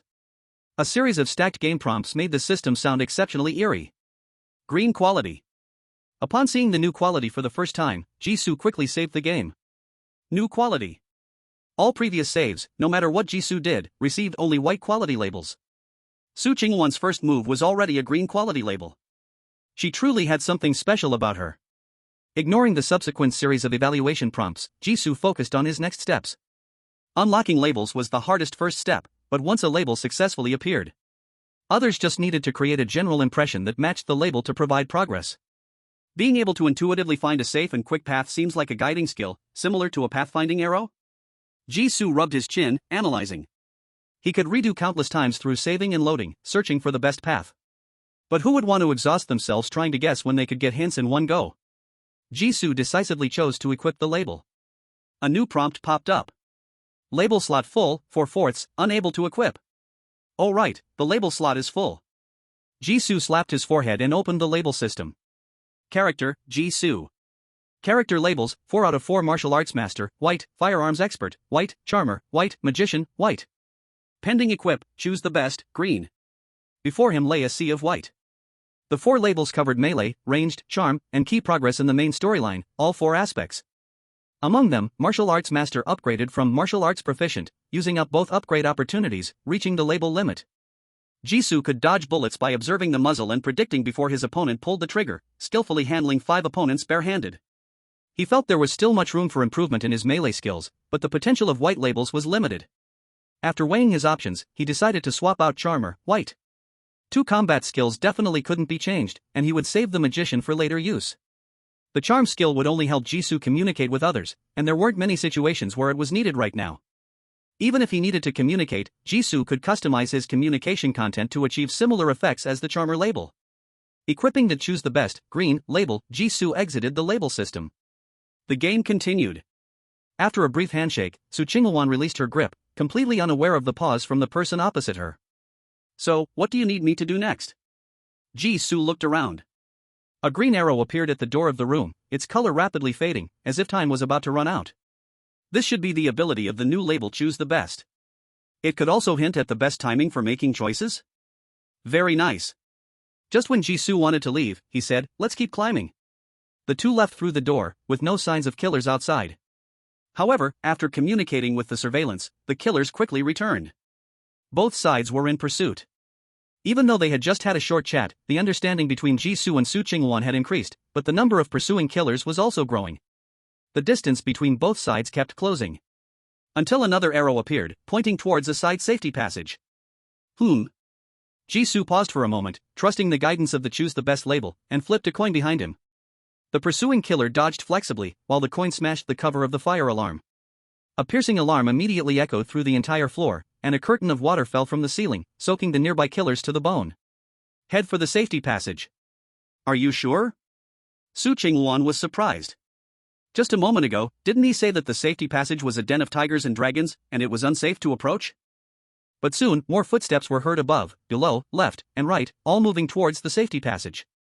Su Chingwon understood and quickly followed. The safety passage quickly filled with people affected by the fire alarm, escaping and checking the situation. Jisoo and Su Chingwon made their way against the flow, as the killers continued to chase them. Some civilians noticed their uniqueness. Panic screams erupted, and the situation became extremely chaotic. Jisoo's target was the kitchen on the 100th floor. While searching for Su Chingwon thoroughly, he unexpectedly discovered a weapons cache hidden there. The fighting situation in the building would soon escalate, he needed to upgrade his combat power. Immediately after. At the corner of the 99th floor, Jisoo spotted a man in a black robe standing in the far corner. Compared to the few bystanders in short-sleeve uniforms next to him, the man was indeed eye-catching. Especially since there was a strangely shaped black whistle by his mouth. It's over. This was Jisoo's first thought. Whoosh! Another whistle sounded, and Jisoo's body froze in an instant. The two people next to the man in the black robe quickly approached. Rewind. Chapter 11, the best choice is to face the man in the black robe? Are you sure? Su Chingwon was astonished. Didn't he just say that the safe passage was a den of tigers and must not be approached? I'm not sure. Jisoo replied. Su Chingwon, who was about to set off, staggered. She turned back? Jisoo took a deep breath, his mind raced. The layout of the safe passage was fixed, easy to enter but hard to exit, and would inevitably confront that strangely dressed man in the black robe. The man held a black whistle, clearly a true member of the Silent Eye organization. Jisoo had once tried to confront the black whistle, but physical isolation like earplugs was completely ineffective against it. He failed every time. His next best choice was to confront the man in the black robe, then proceed to the 100th floor? If he hadn't just acquired the optimal choice label, Jisoo would never make such a choice. But now, he wanted to give it a try. So the first problem to solve was the black whistle. Jisoo whispered in a voice only they could hear, "Do you know of a whistle in the Silent Eye organization that can control a person's actions?" "You mean the binding whistle?" Su Ching-won was incredibly surprised. "Where did you hear that? Have you seen it?" Jisoo was thrilled. What a stroke of luck it was to find out this tidbit. Had he known this earlier, the first thing he would have done after gaining Su Ching-won's trust was ask her for information about the black whistle. "Can you tell me in detail about the whistle's effects? What can we do about it?" Su Ching-won looked back at the killer who had already gotten up from the ground. "Are you sure you want to talk about this now? Otherwise, we'll only be able to discuss it when we face it." Su Ching-won's expression cracked. "Is there someone in the safe passage with a binding whistle?" She nearly turned back, but hanging on to the fragile trust built between her and Jisoo over the past few minutes, she stayed. "Let's talk while we walk," she finally said. Being able to ask this question meant Jisoo was dead set on going in. No one could sway him. It was better to save time, ensuring that the people monitoring them didn't discover their purpose and relay the news early. The two climbed up against the flow of people, quietly exchanging information. The binding whistle, as the name suggests, was a whistle that could momentarily bind a person's physical actions. However, it did not belong to the Silent Eye, but rather another cult organization called the Thousand Chances. "A cult? The Silent Eye is also a cult?" Jisoo asked. Su Ching-won nodded. "They worship a deity that governs secrets and rebirth, and after confronting the darkest secrets within themselves, that deity brings them transformation and evolution." At this point, Su Ching-won stopped. "In short, cults are just a bunch of antisocial lunatics," she quietly lamented. "I didn't expect that the whole thing was also influenced by the Thousand Chances. The Thousand Chances reveres technology and machinery, and worships the god of all machines. The binding whistle is their most widely used representative tool. It is said to be a precise directional weapon based on the principle of neural resonance, capable of emitting high-strength infrasound waves that match the inherent frequency of the nervous system, causing neural overload and function lock, thus achieving instant paralysis. The specific principle is unknown. The Thousand Chances never sells their internal weapons." Jisoo had originally listened attentively. The more he listened, the stranger the look in his eyes grew. "Are you saying it is a scientific product?" "Of course." Su Ching-won naturally responded. She glanced at Jisoo, her eyes seeming to question why he was asking irrelevant questions. Jisoo's mouth twitched. After he accepted that the game background included supernatural elements, and that the woman in front of him might perform a miraculous trick at any moment. Is the other party explaining science to him? From another angle. This indeed explained why, after the earplugs blocked out the whistling sound, his body remained unable to move. Infrasound is inaudible. Is there any way to solve it? Jisoo continued to ask. No. Su Ching-won replied without hesitation. According to research, the infrasound emitted by the binding whistle is not a single frequency, but a rapidly switching, complexly coded frequency sequence. Ordinary noise cannot completely cover and replicate the entire coded sequence, making effective interference impossible. And its penetrating power is extremely strong, easily passing through walls, clothing, and even human bones and muscles, directly affecting the nervous system. However, Su Ching-won's tone changed. The effect of this soundwave weapon is not divine, its range is very small, and its duration is short. After multiple uses, the target will develop resistance. Coincidentally, I've had a few encounters with the people who gave me the chance, and I've heard it a few times. Jisoo, who had just shown a disappointed expression, suddenly brightened his eyes. That's enough. As long as his stiff body was under control for that moment, having someone on his side could give him room to act. At the corner of the 99th floor staircase, Cliff listened to the report coming from his headphones, patiently waiting for the prey to arrive. Finally, he saw the two shadows he had just looked at through the screen not long ago. Just then, Jisoo also looked up. They were coming. Cliff immediately blew the binding whistle. Whoosh! Based on the previous profiling of the target who stole their information, the opponent had a deep understanding of the major churches. It was highly likely that they had resistance to the binding whistle. He did not expect to take down the target with just one whistle. At least, it could slow the target down for a short time. Jisoo and Su Ching-won both stopped at the sound of the whistle, and the two assassins, who had long since adapted to the sound, quickly moved forward. as the distance between both parties closed to its limit. Su Qingwan looked up and struck with an extremely tricky angle, twisting and pushing, using the body of a passerby to deflect a dagger aimed at Jisoo from one assassin. Then, her movements became smoother, drawing out another dagger to attack the two assassins. The battle between both sides was momentarily even. What? Cliff was stunned. The other person had no resistance to the binding whistle at all? He glanced at Jisoo, who was standing still, and then at Su Qingwan, who was moving agilely. The woman was the target they were looking for? Cliff's expression grew more sinister. Then he must kill the man before the binding whistle effect ended. Whoosh! Cliff blew the whistle again, extending the time to control the bodies around them. Kill the other one first, he shouted. The assassins immediately obeyed, but then turned around to find Jisoo had vanished from where he stood. Where is he? Gone?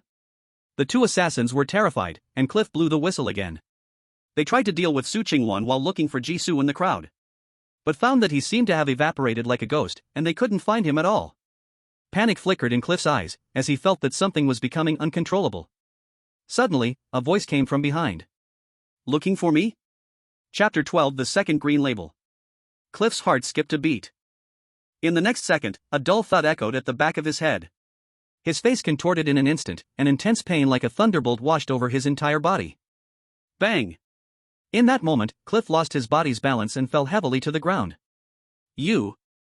Cliff covered his back head, which felt as if countless needles had been stabbed into it, looking up at Jisoo above him, fear and anger intertwining in his eyes. The strong sense of dizziness made him only see a series of afterimages, but did not miss the action of reaching out again as the seasons changed. His heart tightened, feeling a grip of events spiraling out of control. How could this be? When did the other person arrive behind him? A flash of determination crossed Cliff's eyes, as if he had made a certain decision. His expression gathered, and he closed his eyes. Praise evolution, he loudly proclaimed, like a sacrificial ritual. As the sound faded, Cliff vanished from his spot, leaving behind a cloud of dust and astonished gazes around. The situation changed too quickly. From the first whistle to Cliff's disappearance, Su Qingwan and the two thugs he brought had only exchanged a few moves. The two thugs clearly didn't know their employer would suddenly vanish. After catching this with their peripheral vision, they both froze in shock. What? By the time they came to their senses, they were met with the rapidly descending fire extinguisher. Thud. The two were kicked into the corner, eyes tightly shut, unaware of their fate. Ah! The effect of the binding whistle faded, and the screams of bystanders echoed down the corridor. Someone's been killed. The crowd stumbled and then scrambled to escape in panic. Jisoo stood in place, holding the fire extinguisher he had just picked up from downstairs, staring at where the man in the black robe had disappeared. He couldn't help but exhale, still not enough. In his view, rows of system prompts were wildly jumping. Gained Cliff's special evaluation, Wind Chaser.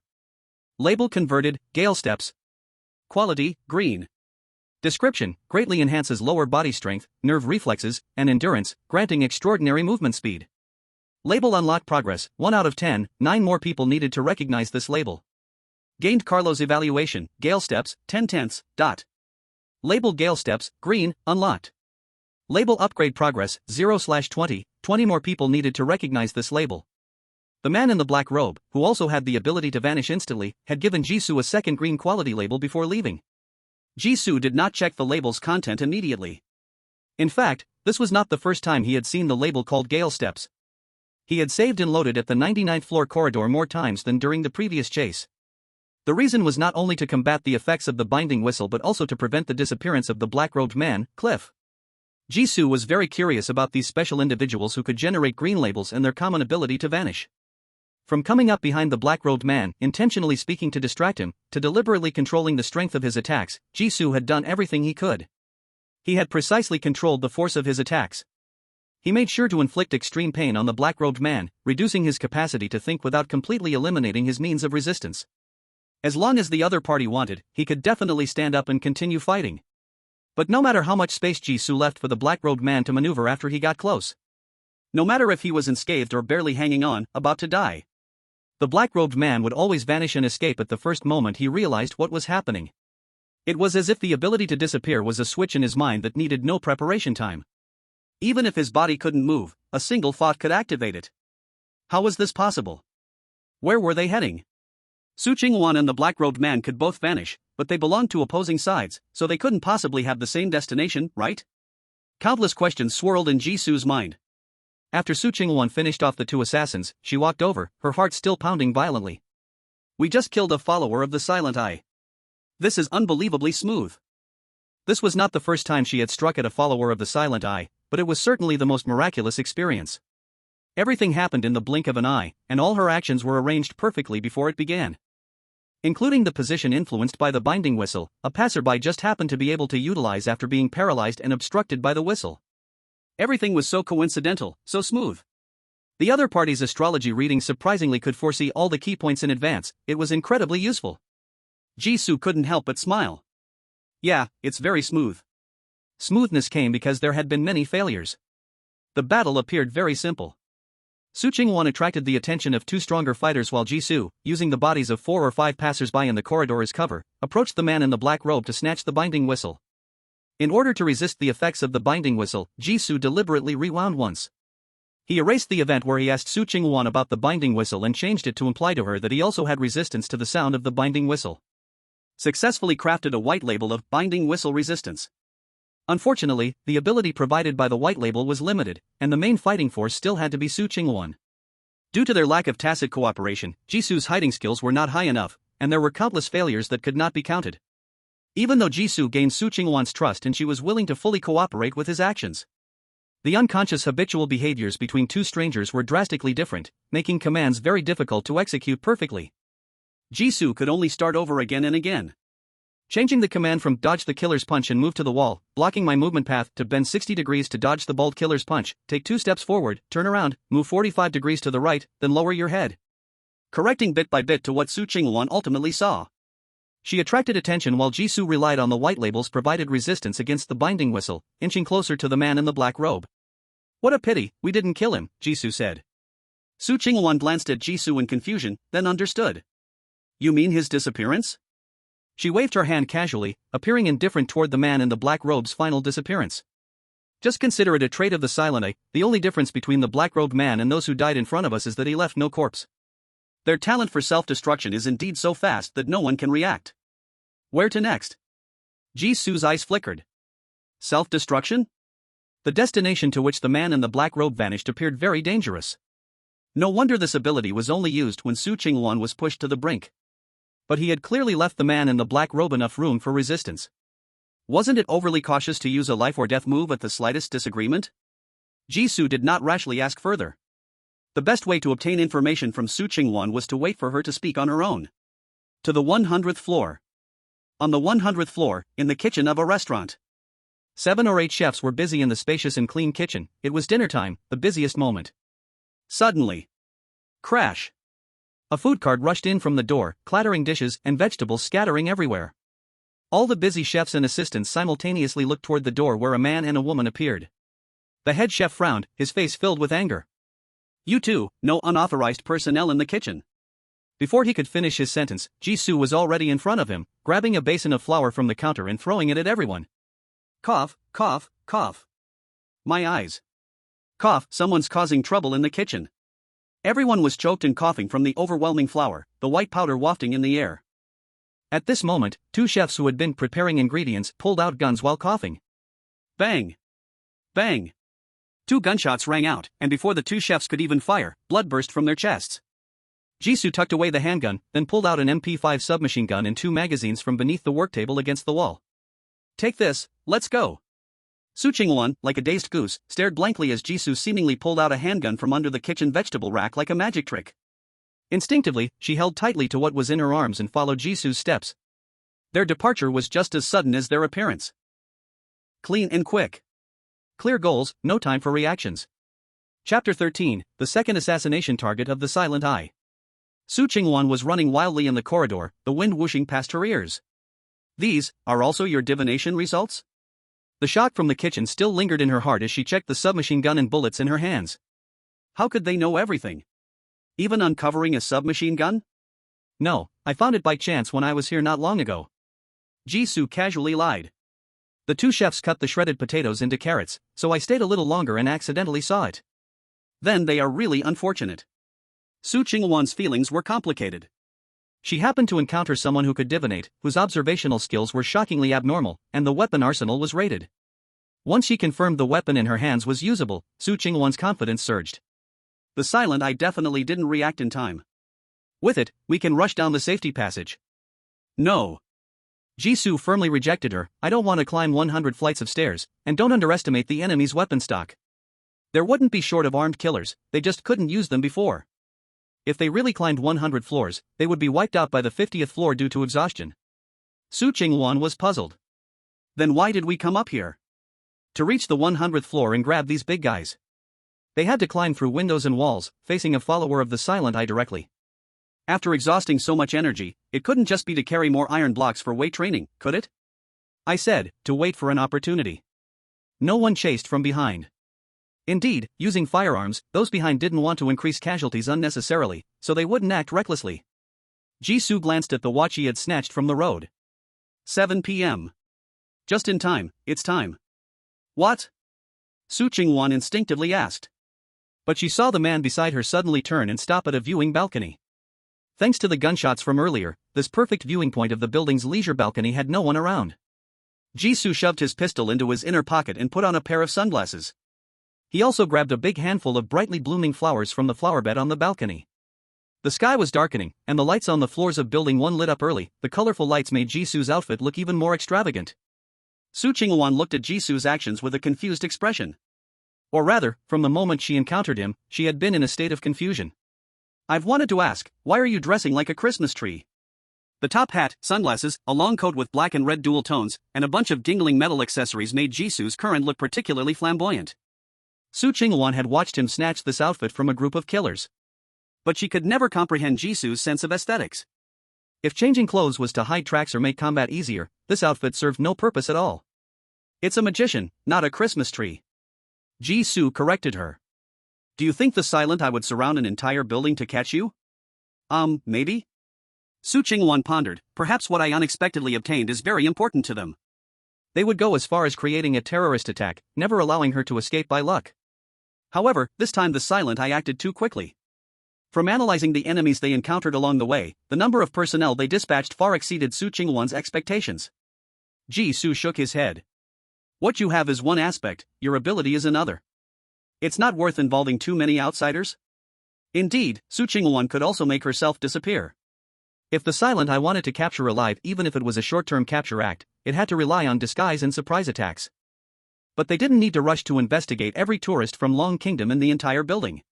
It wouldn't matter if a few foreign tourists accidentally died. For a migrant country like the Free Federation, it was nothing. But there will always be some trouble. Why not stay hidden a little longer, observe to eliminate the suspect, or wait for the target to leave before seizing the opportunity to act?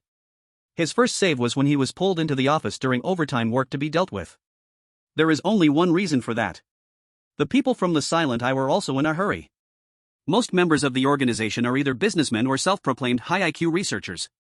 They must value efficiency and return on investment. It's common to get 2 birds with 1 stone or even multiple birds with 1 stone. Su Qingwan realized. Are you saying that, apart from me, there is another target in this building prepared to be dealt with by someone from the silent eye? The other person's priority is even above mine? She felt a chill all over her body. If that's the case, who knows how many hidden assassins are in this building? Jisoo didn't answer directly, but instead spoke about something else. At 7 p.m. tonight, there will be a special performance at the Aurora Complex's Building 1 rooftop garden. I heard a big star will be visiting. So, starting from the morning, the security around the rooftop garden has been unusually tight. Only those with an invitation can attend the event. Without proper identification, it's extremely difficult to sneak in as a backup dancer. Jisoo walked to the edge of the balcony. From here, looking down, the protruding platform of the building, resembling a green ribbon, could be seen clearly. Below was the much-discussed Aurora rooftop garden. I think I've heard such rumors, Su Qingwan frowned, trying to recall. She had heard in the Glass Lettuce restaurant that the national-level pop star Nora was going to visit Aurora Plaza in private tonight. Such private schedules of big stars are often used in casual conversation, and they seem very fake at a glance. Su Qingwan didn't take it seriously at all. Could Nora's schedule be real? Is someone from the silent eye trying to assassinate a famous singer? Why? Su Qingwan asked in confusion. Jisoo shrugged. The reason doesn't matter. What matters is that the target we need to attract attention to has appeared. He handed Su Qingwan a bunch of smoke bombs he found in the kitchen. Use these to cover my retreat. Retreat? Su Chingwan couldn't keep up with the sudden change in topic. Retreat from where? You're going to the 75th floor rooftop garden alone? Jisoo smiled. Yes, and it's almost time. His body fell backward. In Su Chingwan's horrified gaze, he fell from the 100th floor. Chapter 14, Aurora Rooftop Garden. Jisoo's body rapidly descended through the air, the noise in his ears turned into a sudden silence filled with wind. His body felt like a feather out of control, crushed by the weightlessness. The lights of the city and the buildings abstracted into streaks of dazzling vision, shining brightly. This is the final step. Jisoo opened his eyes and watched the city retreat upside down, thinking to himself. Normally, escaping Aurora Plaza would be too difficult. He had to find another way. The best method was to use the tagging system to generate a perfect tag that could solve the main task. But tags have quality levels. Even if a white quality tag is upgraded, it can never produce power that exceeds public knowledge. His magic and divination, no matter how impressive, still resulted in tags like magician rather than wizard. A martial arts master is the limit for a white tag. To get a higher quality tag, it must be obtained from special tasks. But whether it was Su Chingwan or the vanished black-robed man, both were people who acted based on evidence. He first demonstrated his advanced foresight, which earned him Su Chingwan's opt for the best tag. By hiding behind countless saves and approaching the black-robed man, he obtained the Swift Steps tag. To get a new tag, he must perform a new ability in front of Su Chingwan. For example, jumping off the 25th floor and remaining unharmed. Whoosh! Jisoo exhaled and began adjusting his posture in the rapidly falling wind. Make yourself look more natural. Then remove the tag of the martial arts master. Character tags, 3/4, selectively choose, green, firearm mastery, white, magician, white. Equipment to be added, swift steps, green, martial arts master, white, sweet talk, white. Jisoo looked at the empty tag slots, rehearsing his upcoming performance in his mind. Of course, he didn't have the ability to jump from the 25th floor and remain unscathed. But what if someone thought that he would definitely appear at a certain place at a certain time? Just attending, the role that contributes tags doesn't need to know the real way he arrives. Can he contribute a white tag that ensures his safe landing? Since he had the idea, he naturally had to try it out. The groundwork for obtaining tags had already been laid, and everything hinged on this one move. Jisoo silently counted down in his heart, his trench coat billowing in the wind with a rustling sound. 10, 9, 8, 7. His fingers relaxed more, and the flower petals in his palm fell with the breeze. Hey, Daisy, I don't remember you booking a ticket for the Sky Garden. A beauty in an orange evening gown gracefully approached the woman in regular clothes who stood alone on the outer terrace. She raised her wineglass, her eyes sparkling with interest. Did someone not just say they weren't interested in big stars? Daisy turned her head with little interest, glancing at the other woman. Grace, has no one told you that orange makes your skin look particularly dark? Grace's smile froze on her face but quickly returned to normal. I understand, not everyone has the noble taste of my fans. And not everyone would walk around in an evening gown in a mall because of one ridiculous rumor. Daisy's expression was filled with disdain. She and Grace had been rivals for a long time. The other had opened a Bluebird account to show off wealth every day and had gathered a large following, becoming extremely smug. Always coming to seek discomfort in front of her. If that's the case, how could she not indulge herself? You. Grace gritted her teeth, a thought crossed her mind, and she forced her anger off her face, suddenly smiling. You make it sound like I'm the only one who came here because of fake news? There was someone not long ago pretending to be sober, saying they would never come to the venue, and look who showed up? Daisy swirled her red wine, recalling the face of that Eastern man from not long ago. The handsome man accurately divined her personality and some light secrets, winking at her. Tonight, a big event will happen at the Aurora complex, pulling beautiful ladies into it. Meanwhile, inside the building, there is a highly anticipated place. Go there, and you can maximize your protection from unexpected events. Perhaps you could witness a stunning performance. However, you must go alone. As for me? I'll also be at the venue when the first performance begins. Daisy's lips curled slightly. My reason for being here has nothing to do with you, and I certainly won't be led around like a third-rate reporter. Her words were straightforward. She didn't do the fan filter thing and didn't need to maintain her image in front of hidden reporters' marketing accounts. Who got led around? Grace's brows furrowed. She fiddled with her hairstyle, which she had spent 3 hours perfecting, with a disdainful look. It doesn't matter if the rumors are true or false, what matters is the buzz about the national star's private itinerary, attracting reporters and anchors. The singer Nora Blaze's name was known throughout the Free Federation but rarely appeared on television shows. Finally, a rumor with some credibility emerged. Reporters flocked to the Aurora Sky Garden like hyenas smelling meat. In the currently quiet garden restaurant, who knows how many cameras were hidden? This was a well-known prime opportunity. Grace couldn't wait to change 8 poses in 1 second, crazily showing off her wealth in front of the camera, to become the #1 in the wealth show-off race. Daisy, as the daughter of a well-known medical company, was also part of the circle where she showed off her wealth and connections. Daisy greatly despised Grace's hidden motives. Find something useful to do, Grace. She really didn't want to admit that she had known a woman like her for more than 10 years. So embarrassing. Grace snorted coldly, just about to say something, when suddenly a commotion came from the distance. Daisy was drawn to the sound. Is that from the direction of the entrance? Has someone been caught again?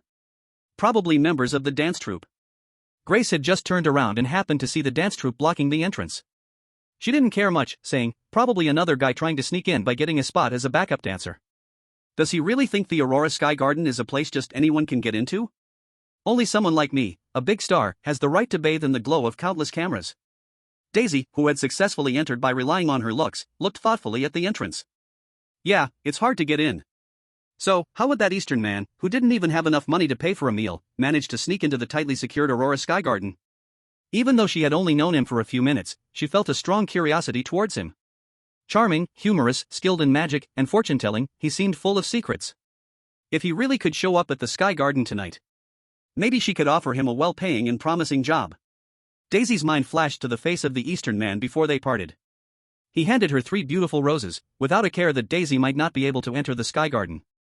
Without an identity and an invitation, it is indeed hard to get in. A person like me might have to find another way in.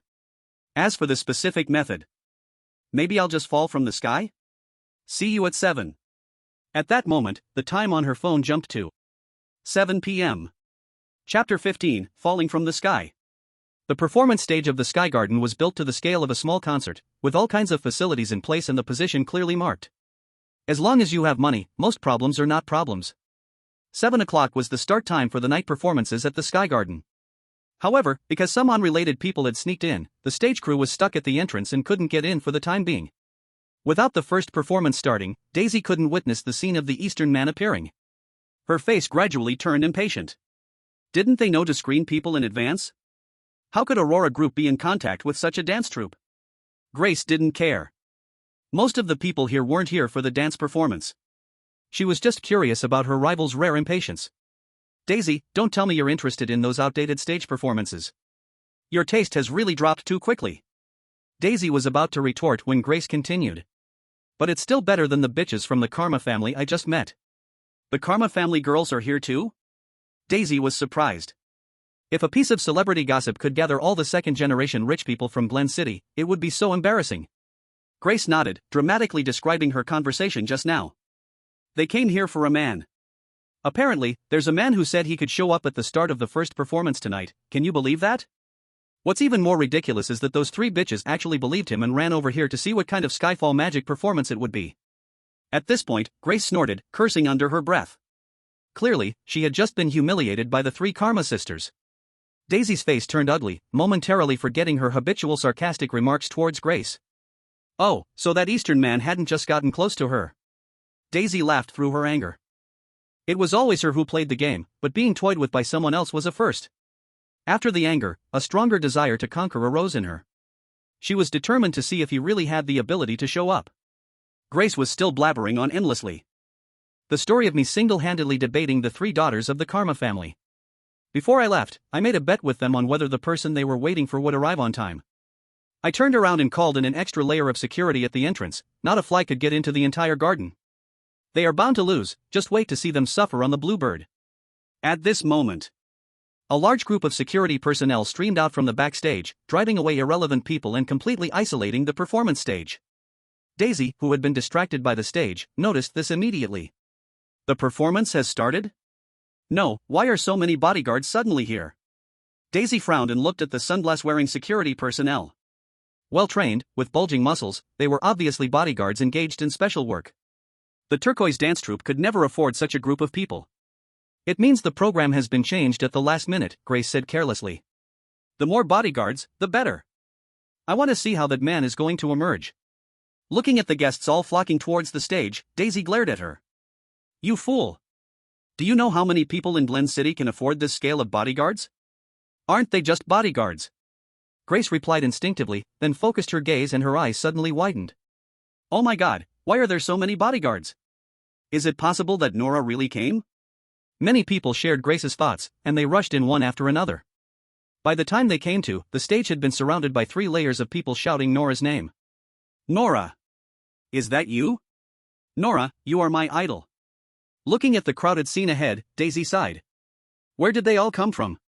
Just a minute ago, the garden was so empty that even 50 people might not have gathered. Now, the number was clearly in the 4 digits. No kidding, this is Nora. Grace said, eager to try. I want to go over and grab some camera time too. Just when she was about to take action, a person surrounded by bodyguards walked to the center of the stage. The newcomer was a middle-aged man in a suit, with a face full of wrinkles and thinning hair blowing in the night breeze. The man cleared his throat and spoke into the microphone prepared by his assistant. Ahem, good evening, everyone. The boiling crowd suddenly cooled down. It's not Nora? Why is it an old man? Seems like it's our Glen City mayor, why is he here? TCH, it's not Nora, no one else will do. The crowd spread out in disappointment. The Glen City mayor, over 50, flashed a look of anxiety and hurriedly spoke to retain them. Everyone, since you are here, why not let me say a few words? It will only take a few minutes. Daisy showed a knowing expression from afar. I knew the rumors were unreliable. The news about Nora's private schedule was probably leaked by the mayor, in order to attract enough reporters and the public to listen to his speech. How could such an outrageous plan actually succeed? Grace's interest greatly diminished as she couldn't help but complain. The number of homicides and disappearances in Glen City has indeed been high lately, but we're only at the midterm of his term, is it really necessary? Even if he wants to be re-elected, it's too early to act now. Maybe. Daisy glanced at the mayor on stage, he's talking for the people below. The mayoral election is closely related to interests, but it doesn't mean that the voice of the people is worthless. Recently, there have indeed been a lot of strikes and protests in Glen City. The mayor urgently needed a channel to convey his message to the majority and calm the people down. Who cares about his intentions? Grace snapped. She was angry that she was tricked into watching an old man give a speech. But this is fine. Grace gritted her teeth. The mayor's speech counts as the first performance. I don't believe the man the Karma family is waiting for can suddenly appear nearby during the mayor's speech. Is that so? What if he really shows up? If he actually shows up, I'll. Grace instinctively replied, but once she realized it, she froze. Daisy, don't tell me you're also waiting for that man. Who exactly is that person? How could he even win over Daisy? And all in the same day. Daisy shook her glass, a burning fire igniting in her eyes. If he really does show up, then I am waiting for him. She grew more curious about just how far this person could go. The mayor was still on stage, continuing his speech. After finally earning the privilege to enter the Sky Garden, no matter how much the arrival disappointed everyone, they could not really leave on the spot. Instead, they sat below, recording with faces full of resentment. Mayor, I know, everyone is scared due to the recent rumors about disappearances, even suspecting it's because of gun violence. Here, I must clarify, a civilized society is never afraid of firearms. Wait. A petal fell into his palm. The mayor was surprised. Where did this petal come from? Someone below pointed upwards and shouted. Look up there, so many petals. Is there someone at the top? That's right, I saw it too. Is he crazy? Chapter 16, Special Performance, The Mayor is Attacked. The mayor followed the gaze of the crowd and looked up. Petals were flying everywhere, and the man spread his arms in the air, his black and red coat fluttering like a bird's wings or leaping flames. It felt as though the entire sky was under his control, not a desperate leap, but a performance fully in his grasp. The mayor, stunned, completely forgot his scripted lines. He couldn't help but take 2 steps back, avoiding the spot where the man was about to land. Screech, whoosh. The man landed on a large performance balloon hanging beside the stage, sliding down the balloon's curve. A beautiful backflip, then landing on the stage. Surprise! Facing the dumbfounded audience, Jisoo always had a smile on his lips. Ladies and gentlemen, welcome to the Aurora Group's night performance in the Sky Garden. The audience was silent. Grace stared with wide eyes, looking like a toad with its neck grabbed, her jaw almost touching the ground. Oh my god. Where did this man come from? The Sky Garden was designed with a pseudo-floating style, keeping a certain distance from the building's main windows. Only the terrace above the 100th floor had the chance to connect directly with the garden below. If anyone could jump down from any window up there, the security forces wouldn't concentrate all their efforts at the main gate. Grace, shocked, asked, could he have jumped from the 100th floor terrace? Of course not. Daisy rolled her eyes. Don't even talk about whether a balloon could safely catch a man falling from the 25th floor. The night wind itself could blow him away. The August night wind was strong enough to make Grace, who was on the 75th floor wearing an evening gown, shiver. Naturally, it could blow away anyone jumping from the 100th floor. The vertical distance is connected, but the influence of the wind direction is much greater than the vertical distance. Daisy was utterly speechless at her rival, who only had a decorative brain. She watched the scene on stage with interest. This is so interesting.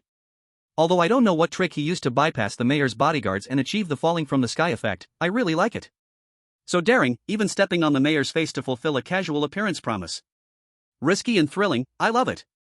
Grace turned around late, her lips forming an O. Are you saying he's the man from the Karma family? On stage.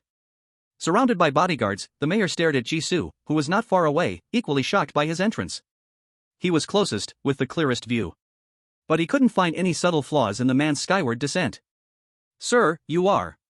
The mayor sized up the mysterious young man with an air of confidence, tentatively speaking. Jisoo smiled without saying a word. Tag, on-time arrival, expired. Quality, white. Description. The other party in the agreement believes you will appear before them at the beginning of the night's first performance, just as when you were first met. No matter what difficulties, no matter what method. Some people look calm on the outside, but in reality, their health is on the verge of collapse. Before the imminent fall, Jisoo finally received a special label from Daisy and the others, successfully landing on the balloon. But the white label's limit is too low to leave him unharmed. He fell from the 100th floor in free fall, and the injuries he sustained upon hitting the balloon were severe. If he could feel the pain of his game character, he would probably have collapsed, unable to move even a pinky finger.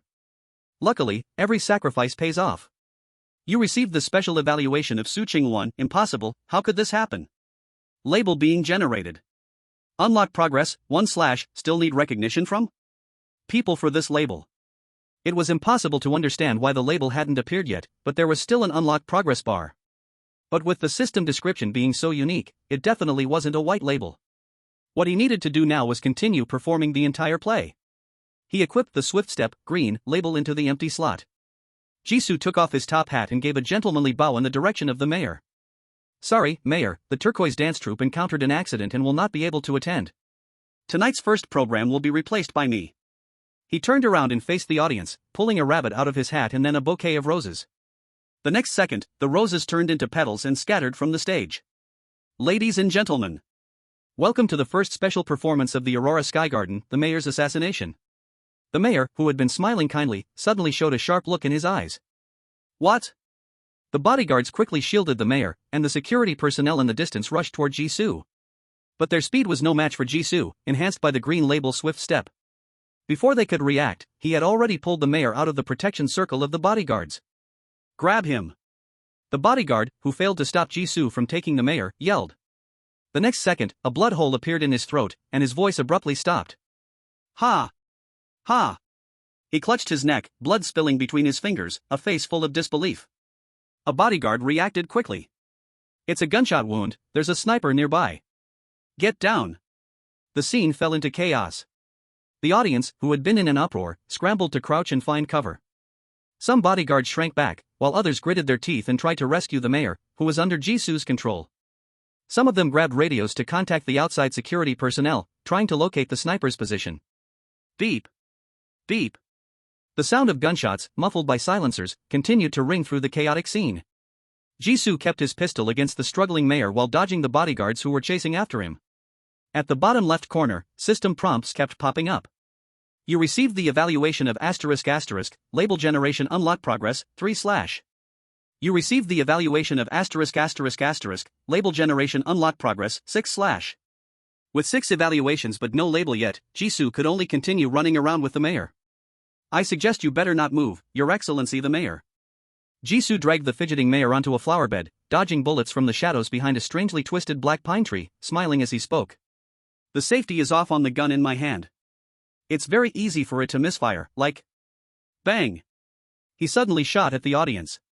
The crowd's screams drowned out the gunshot as a young man who was shot looked at Jisoo's direction with unblinking eyes. The handgun, still not fully drawn, fell to the ground with his body. Thud!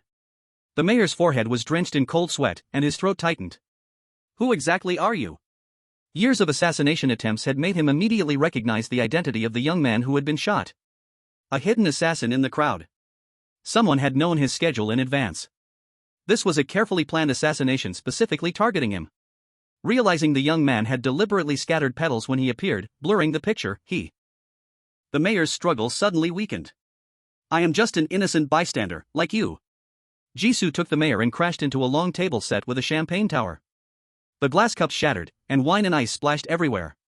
This not only added to the chaos in the room, disrupting the killer's line of sight, but also created a slippery area that was unfavorable for quick movement.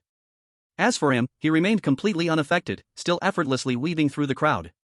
Until a system prompt appeared. Acquired the evaluation of ***, unlocking label generation progress, 20/. Label unlock successful. Chapter 17 Blue Label, as if walking on flat ground. The mayor of Glen City, frequently appearing on television screens, is not unfamiliar to those who understand politics. Coincidentally, when Jisoo researched the game's background before, he had looked up information about the mayor of Glen City. So, upon arriving at the Sky Garden on the 75th floor and seeing the mayor unexpectedly appear on stage, he immediately understood the location of another assassination target of the Silent Eye. Unfortunately, saving the mayor was too difficult. Jisoo seemed to be protecting the mayor from the attacks of the countless killers, but in reality, he was just waiting for the new label to form safely. Label, as if walking on flat ground. Quality, blue. Effect, you can walk at normal speed on any conventional physical terrain, including vertical cliffs or water surfaces. A blue quality, ignoring terrain. Jisoo was waiting for this. After replacing Magician, white, with the new label as if walking on flat ground, blue, his label panel changed to Character labels, 4/4, as if walking on flat ground, blue, Gale Steps, green, Best Choice, green, Master of Firearms, white. To equip, Magician, white, Martial Arts Master, white, Charismatic, white. The last stone in Jisoo's heart finally fell, and he whistled at the sky. Then he released the hand that had been restraining the mayor and smiled brightly at him. See you next time, Your Excellency the Mayor. Before the mayor could react, a sky of white smoke fell, enclosing Jisoo completely. By the time the bodyguards broke through the smoke, protecting the mayor and bringing him to the ground, Jisoo's figure had already vanished.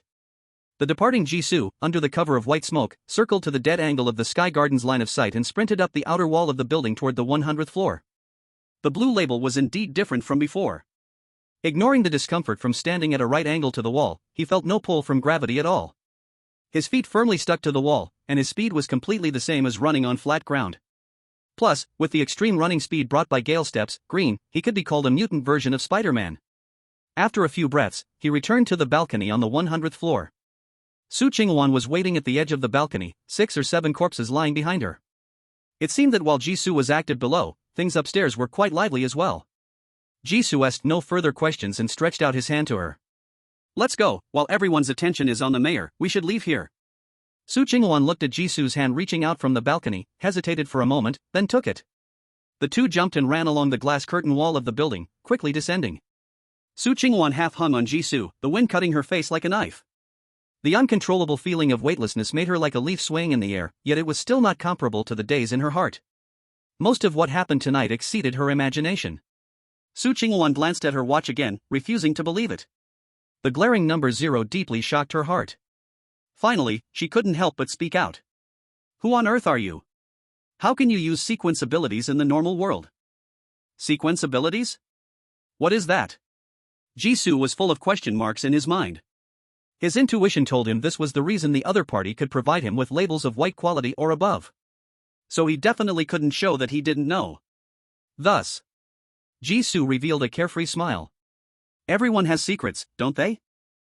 I am just an innocent tourist who got dragged into this. Su Chingwan, who also harbored secrets, choked on her words. All her questions were stuck in her throat, unable to rise or fall. She looked at the dizzying ground and silently closed her mouth. Forget it. Her life was still in the other person's hands, and no matter how big the questions were, they had to be put aside. Walking on air can ignore any obstacles. Swift as the wind can shake off chasing assassins. Optimal choice occasionally pops up with green arrows to determine the best escape route. Under the effect of these 3 combo tags, Jisoo successfully escaped from Aurora Square.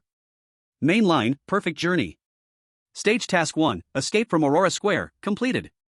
Would you like to save your progress? Note, after saving, Stage Task 2 will begin. You cannot retrieve the save from Stage Task 1 again. Confirm save. Jisoo clicked without hesitation. He had done everything he could and felt there was nothing left to optimize. Save successful. Task rewards pending settlement. Stage task 2 countdown, 12 hours, real time, dot. Countdown to escape, 1 minute. Jisoo set Su Chingwon down and glanced at the blood bar quickly approaching empty. No one is chasing us for now, let's part ways here.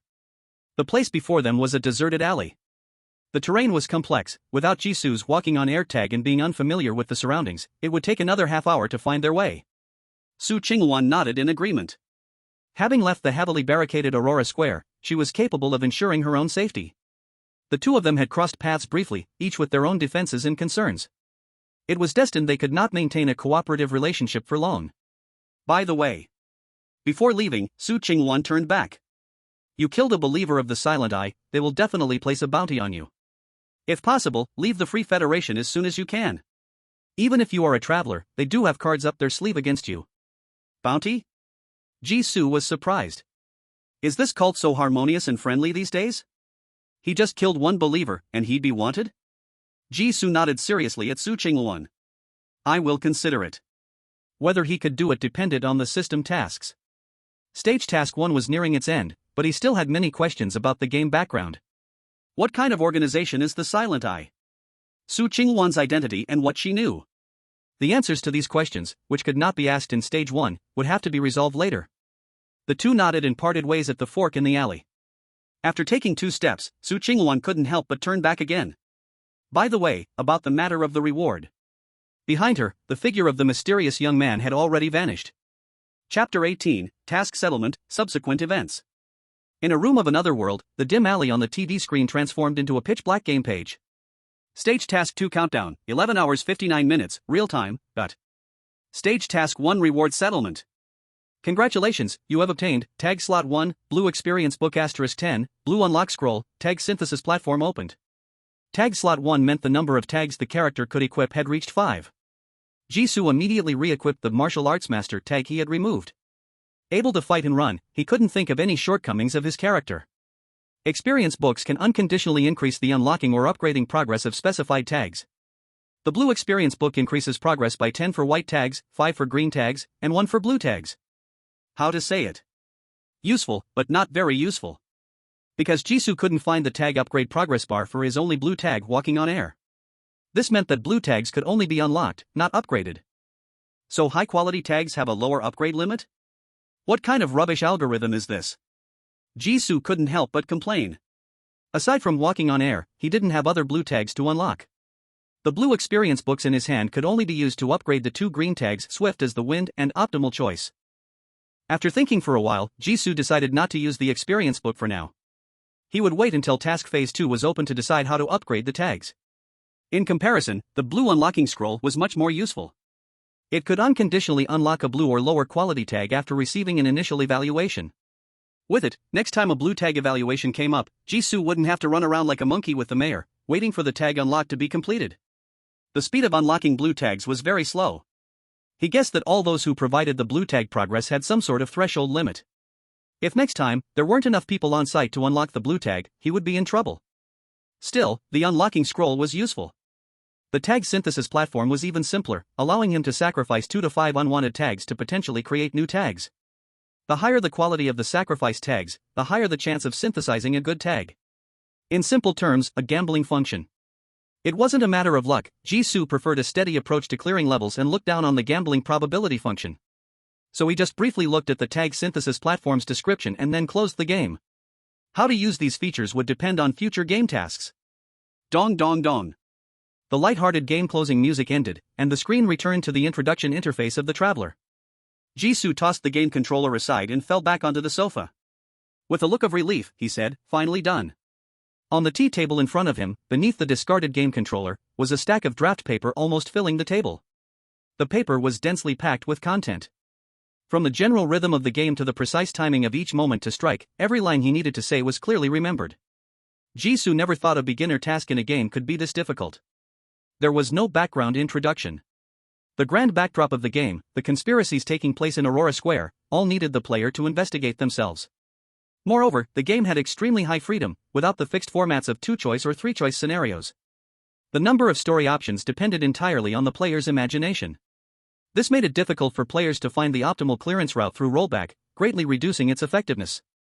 Before unlocking Fighting Master, the game's combat mode required the player to control every strike, kick, and head movement. Finally, I don't have to see the Aurora Group logo anymore, he sighed from the heart.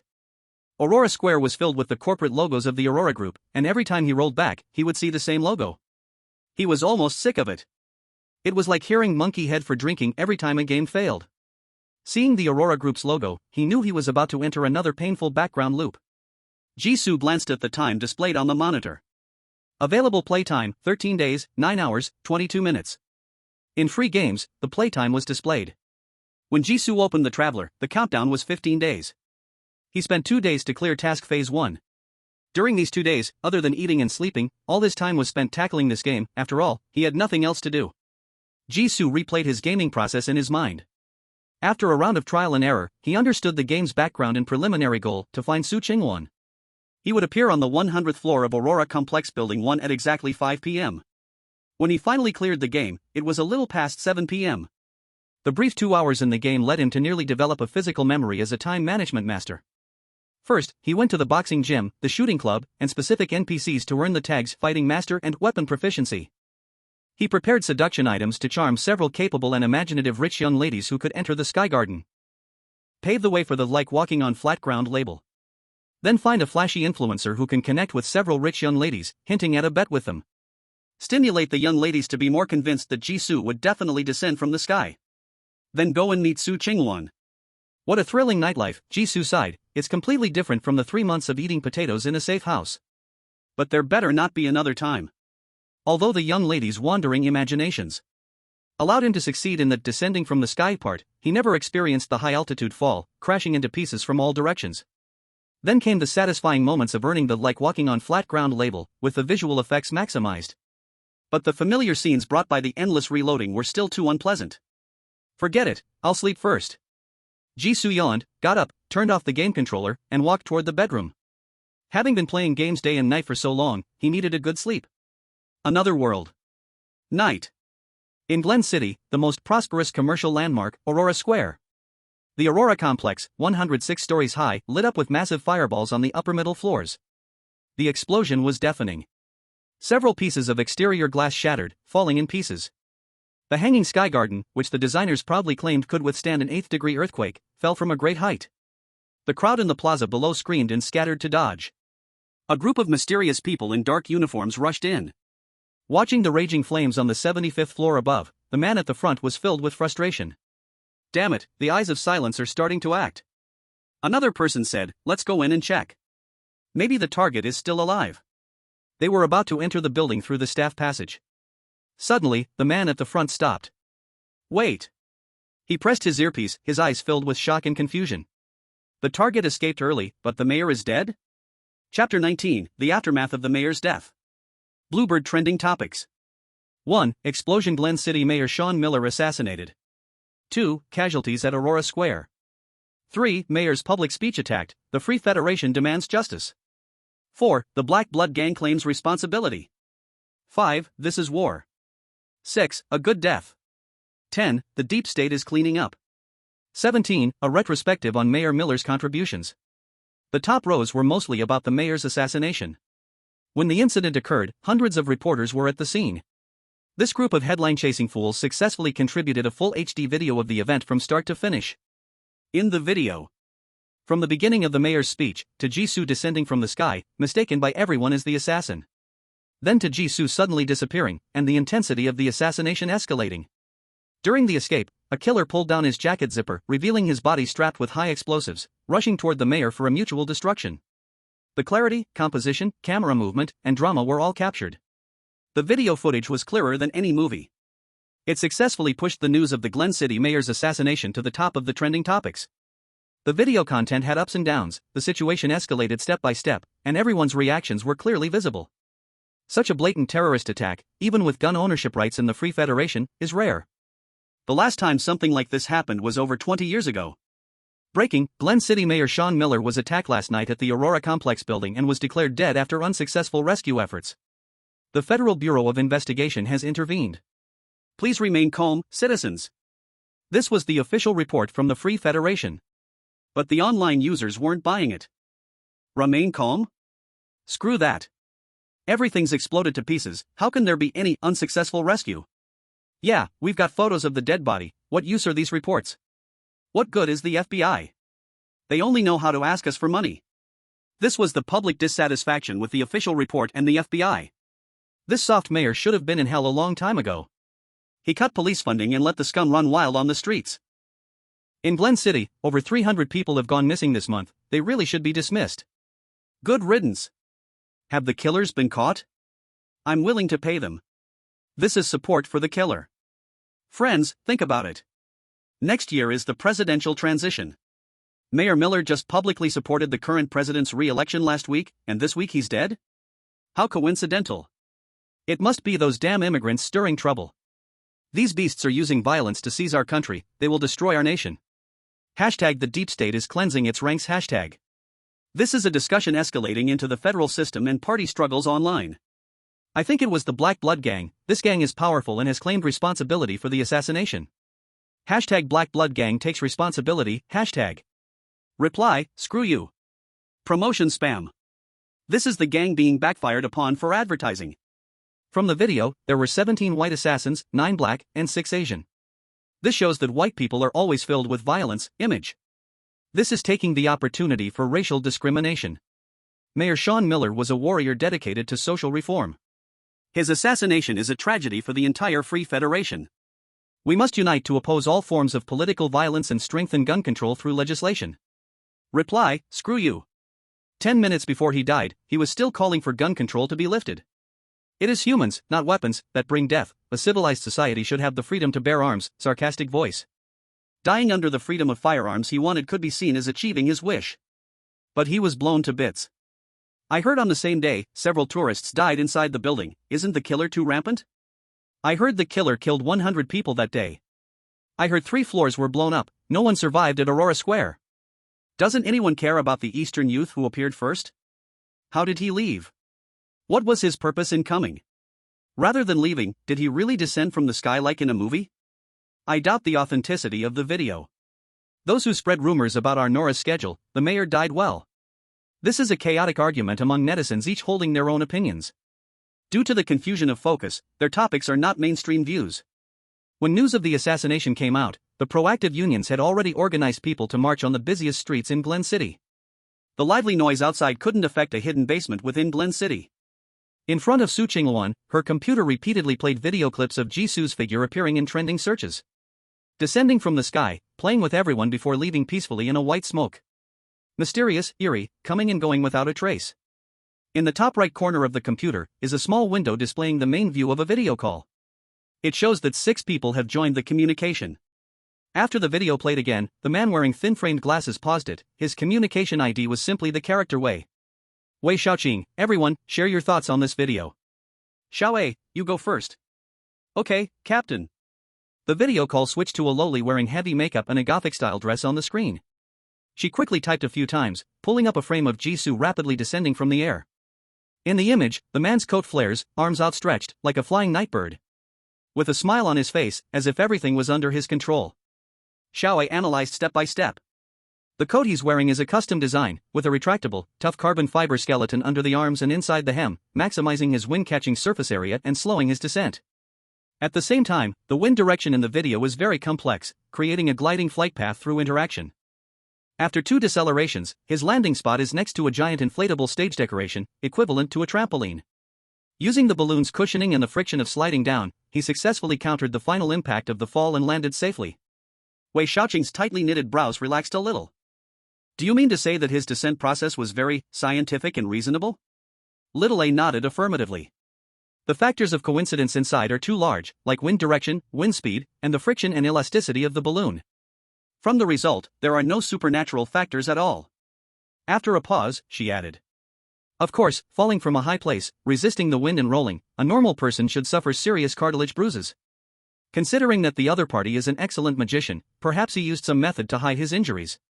A profession based on pretending to be a magician would naturally use extravagant performances to conceal the truth.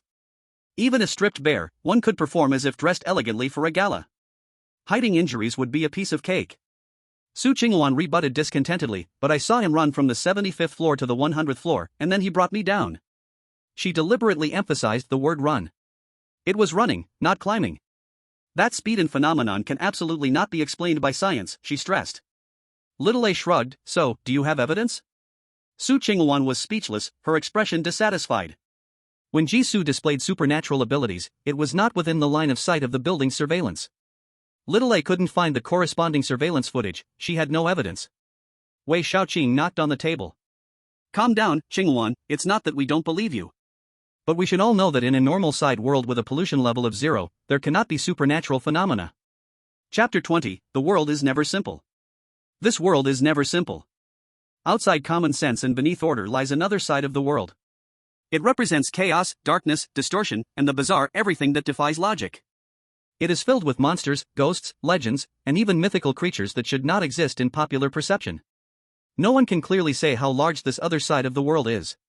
It is divided into limited ranges of space. Simultaneously existing are medieval church temples, schools filled with nightly cries, and cities surrounded by zombies. These spaces are collectively called the Otherworld. Those chosen by the Otherworld are called the Summoned and are periodically transported to the Otherworld. They are assigned various tasks by the Otherworld, and only by completing these tasks can they leave alive. Those who perform exceptionally will have the chance to receive rewards from the Otherworld, such as uniquely powerful Otherworld artifacts, or special supernatural abilities. The former is called anomalous objects, while the latter is called talent sequences. Su Qingwan, Wei Xiaoqing, and the 6 people in the video call are all summoned. Because they know the truth of the other side of the world, they understand the operational laws of supernatural forces in the entire world. A normal world with a pollution level of 0 can never have supernatural forces. It is as if an invisible hand divides the world in two. The normal world represents order and reason. All the distorted rules and powers are piled up like garbage in the other world on the other side. All anomalous objects and talent sequences only take effect in the other world. No matter how powerful the summoned are, in the normal world of reality, they are just ordinary people. Pollution level, also known as reality offset. It is an important indicator developed by generations of summoned concerning the other world. The normal world is an unshakable level 0. After that, the pollution levels increase stepwise from level 1 to level 6. The further up, the more distorted and chaotic the world rules become, the less they comply with scientific principles. Level 1 pollution in the other world is generally similar to the normal world, with certain unimportant rules showing anomalies. For example, bloodline recognition really works, alien-made crop circles exist, haunted houses are cooler in summer than with air conditioning. At most, there are some eerie signs that make one think deeply. Level 2 pollution in the other world may have zombies and weak ghosts. It is said. Level 6 pollution in the other world truly has living gods. However, currently, no one has ever come out alive from a level 6 pollution otherworld, whether true or not cannot be confirmed. Even if the rumors are true, the gods living in the otherworld must inherently possess chaotic and distorted characteristics. He is an absolute evil god. Wei Xiaoqing, your detection watch didn't respond at all, that means he should abide by the rules of the normal world. Su Qingwan fell silent. This was also the question she had yet to figure out. She was sure she had jumped off the building with him to escape from Aurora Plaza. But during the process of running and climbing, her watch detected a pollution level of 0. Pollution level is both protection and limitation, equally restricting everyone's upper limits of power. If someone forcibly breaks the limit, they should be immediately treated as garbage and thrown into another realm by the normal world. Just like the silent eye cultist they dealt with in the hallway last night. This is exactly the problem I want to solve, Su Qingwan said. The fact that he saved me from the building, you should know how dangerous last night was. Excluding the possibility that he can use the talent sequence in the normal world, how do you explain my safe escape? This. Wei Xiaoqing was speechless. Little A blew a bubble with her gum and murmured softly. If we really have to choose, Sister Su, your luck in escaping is far more likely than someone being able to use the talent sequence to save you. The others in the channel shared the same opinion. If he could really use the traveler's talent sequence, he could have just glided along the wall to the 75th floor. Why would he jump down from a height, taking a chance like in the video? If any coincidence in the video were missing, the other party would have died on the spot. A summoner powerful enough to affect the real world wouldn't risk their life like that at all? Su Qingwan. She really couldn't say anything. It was Wei Xiaoqing who cleared her throat to break the awkward atmosphere. Qingwan, emotionally I believe what you said. Rationally, we've known each other for so long, and we all know Su Qingwan wouldn't lie about something this big. But the whole situation is filled with doubts. With Su Qingwan's testimony, we can find plenty of contradictions. I will pass the information you provided to the Alien Investigation Bureau. What happens next is not something we can control. Su Qingwan's experience is true. Good luck means her pollution detector was malfunctioning, plus her ability wasn't activated in time, resulting in coincidence. Bad luck means there's a problem with the rules of the normal world. The first possibility is that a new area connecting to the alien realm appeared in the normal world, governed by the Free Federation. The second possibility is far beyond what a small civilian summoner organization like them can handle. Let's move on to the next topic. Wei Shaoqing announced, Little A. Okay, Captain. Little A skillfully pulled out a set of pictures and projected them onto the screen. It was images of Jisoo trying to chat up people in the building and later taking the mayor hostage. Little A is a top hacker. Breaking through a commercial building's firewall to access surveillance is easier than pie. I couldn't find the surveillance of the target entering the building. The first appearance was near the shooting club on the 100th floor. After that, he chatted up quite a few young women. His style of behavior is free, he loves thrills and adventure. From his dare to jump without protection, his biggest character trait is confidence. You could also say he is arrogant, he seems completely unconcerned about the trouble his actions might attract. Wei Shaoqing pondered, someone like him doesn't seem like a specially trained agent. He's too flamboyant. More like an untethered third-party force. Su Qingwan nodded. I believe he was accidentally drawn in as a third party. Daring to kill the silent occultists proves he can't be our enemy. This was also the reason Su Qingwan continued to escape with Jisoo after he displayed various abnormal talents and dangerous actions. The man who claimed to be a traveler is full of secrets, but he speaks nothing but the truth. By the way, you all look at this again. Xiaowei enlarged the scene where Jisoo kidnapped the mayor. Jisoo half-carried the short and fat mayor, strolling leisurely around the rockery. Below were the bodyguards, running out with shadows. The terrified crowd squatted with heads cradled, as a bullet was perfectly captured by the camera, piercing through the center of the scene. Xiaowei circled a young white man in the crowd with a face of anguish. Look this way, the target has been walking around this man from the beginning, deliberately placing the bodyguards between him and this man. The white man with an anguished face seemed very inconspicuous among the crowd. But after the video of the mayor's assassination was published, his face had become a household name. He was the killer, strapped with explosives, who went down with the mayor. Su Qingwan's eyes widened. Are you saying he already knew that the man had explosives on him? Wei Shaoqing replied, in the video, the bodyguards never touched his clothes. Instead, every time he fired, he could accurately eliminate the killer in the crowd. Knowing that someone is carrying explosives is not something hard to accept. Xiaowei nodded in agreement. Many people online think the target is some celebrity. Related footage looks like movie clips. If it weren't for too many eyewitnesses, the entire aerial garden as the crime scene could have been silenced by his ridiculous performance. She propped her chin with a curious expression. He seems to know everyone at the scene, already calculating the reactions his arrival would cause. It was only because explosives are hard to handle that he gave up saving the mayor, drawing the killers chasing you towards the increasingly difficult mayor, and then left quickly. How did he manage that? Chapter 21, The Nature of the Cult. It shows he has sharp observation skills, or is too smart, or he already knew the layout of the scene. Wei Shaoqing seamlessly joined in. Turning to look at the camera. Qingwan, do you understand now? Originally lost in thought, Su Qingwan was taken aback. Me? Understand what? Realizing the target is not easy to handle, Xiaowei said cheerfully, Sister Qingwan, you need to be careful. He definitely does not act as if everything is fine. The more observant a person is, the more curious they are. She spoke with conviction, making Su Qingwan feel helpless. We only met once, and after leaving Aurora Square, we separated. Glen City is so big, it's uncertain if we can meet again. Last night at the alley entrance, he disappeared within a few breaths, leaving without a trace. In Su Qingwan's eyes, their encounter was a brief moment, the probability of meeting again was almost zero. Xiaowei's expression was serious. I'm just afraid you might run into him. That's why she analyzed the target's personality for Su Qingwan, fearing she might fall into the other's hands. She leaned closer to the camera, her tone carrying a warning. Sister Qingwan, the Free Federation is not peaceful lately, you should hurry back. In a foreign land, they could not provide remote assistance. Ironically, Su Qingwan had caused trouble with the Silent Eye, and now a mysterious person appeared who could help her escape from Silent Eye's pursuit. She truly feared any accidents would happen to him again. Su Qingwan sighed, who doesn't want that? I just fear the Silent Eye might stage a plane crash for me. Wei Shaoqing asked, didn't you contact the Free Federation's FBI? Did they not provide you protection? The Silent Eye was a major threat to the Free Federation. Su Qingwan had luckily obtained encrypted internal information from a cult member. Isn't the Free Federation curious about what's inside? Speaking of this, Su Qingwan's expression showed more helplessness. The information package I got was just specially processed exotic contamination. It can only be used to create summoners or mimic their form. disappearing into the exotic world before dying. Exotic realms are constantly invading the normal reality.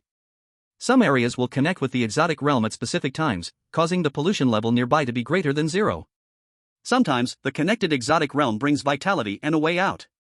But more often than not, some inspired ordinary people accidentally enter these seemingly normal areas, getting trapped inside, and forced to become summonables.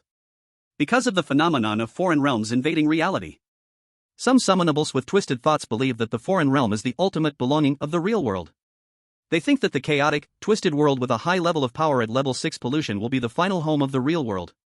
To survive in the future world, they must embrace the foreign realm, praise it, and actively welcome its arrival. Get lost, no sane person would want to live in a twisted world full of monsters. Unfortunately, a significant number of these surrendering summonables, with their twisted thinking, believe in this. Through bits of information about the level 6 polluted foreign realm circulating within the summonables, they have imagined various gods. This eventually formed the current evil god church. The Silent Eye, the Thousand Opportunities, the Witch Church, all of them are the same. These cults have one common goal: expanding the number of summonables. They believe that the more summonables there are, the faster the foreign realm will invade the real world. The sooner they can meet the gods they serve, bringing new life to the world. The Silent Eye is one of them. The followers of the Silent Eye have always tried to use the rule ordinary people who know of the existence of the foreign realm will automatically become summonables to cultivate new summonables. Although the summonables themselves cannot actively reveal any information about the foreign realm to ordinary people, the gods worshipped by the Silent Eye govern secrets and rebirth. They can pollute ordinary people through some truth-chaotic information, creating summonables with a certain probability. The process of creating truth is complicated and not produced in large quantities. However, within the Free Federation, there are no related samples. Therefore, they have little interest in the complete information that Su Qingwan holds. After bargaining without success, the two sides parted ways unhappily. Su Qingwan sighed. After being chased for so long, the information I protected turns out to be a product made in batches. What bad luck. Thinking about how she almost paid with her life for this thing. She felt so embarrassed. Wei Shaoqing pondered for a moment. That may not be the case. Oh? Captain, do you have another guess? Su Qingwan's eyes lit up with renewed hope. The scale of the attack you encountered was just too large. Wei Shaoqing thought deeply. No matter why the Silent Eye would target the mayor of Glen City, the number of assassins coming after you two should not have been so many. If possible, bring the message back. Of course, if that's not possible, you must ensure your own safety. He paused and reminded her. The Free Federation's stance on this matter is vague. Judging from the completeness of the video from the trending search, it seems like they don't care about the mysterious traveler that appeared last night. They might still be active in Glen City. I know you have a natural fondness for him because he saved your life. But right now, with the enemy unclear, listen to Xiaowei, avoid if possible. Su Qingwan was speechless. Why are you saying this too, Captain? Do I really look like someone who's easily deceived? But hearing the seriousness and concern in his voice, Su Qingwan nodded seriously. Understood, I'll bring the message back as soon as possible. Another world. Crimson light shone in through the window. Jisoo opened his eyes in bed. What greeted his eyes was the blood-red sky outside the window, like an ink painting. Morning already. He yawned, showing no emotional fluctuations at all regarding the bizarre weather of this other world. The blood-red sky, out of all the weather he had seen in the past 3 months, was only considered moderately eerie and frightening. He even walked to the window and observed it closely, analyzing. The color is a bit thick, like a scab of blood, probably going to rain today. Indeed, the more exhausted a person is, the better their sleep quality. After 2 intense days of gaming, Jisoo had a dreamless sleep all through the night until morning, waking up feeling completely refreshed. That sense of mental satisfaction made his mood rise a few points. Although the difficulty of the game console is a bit high, it is indeed a good way to entertain.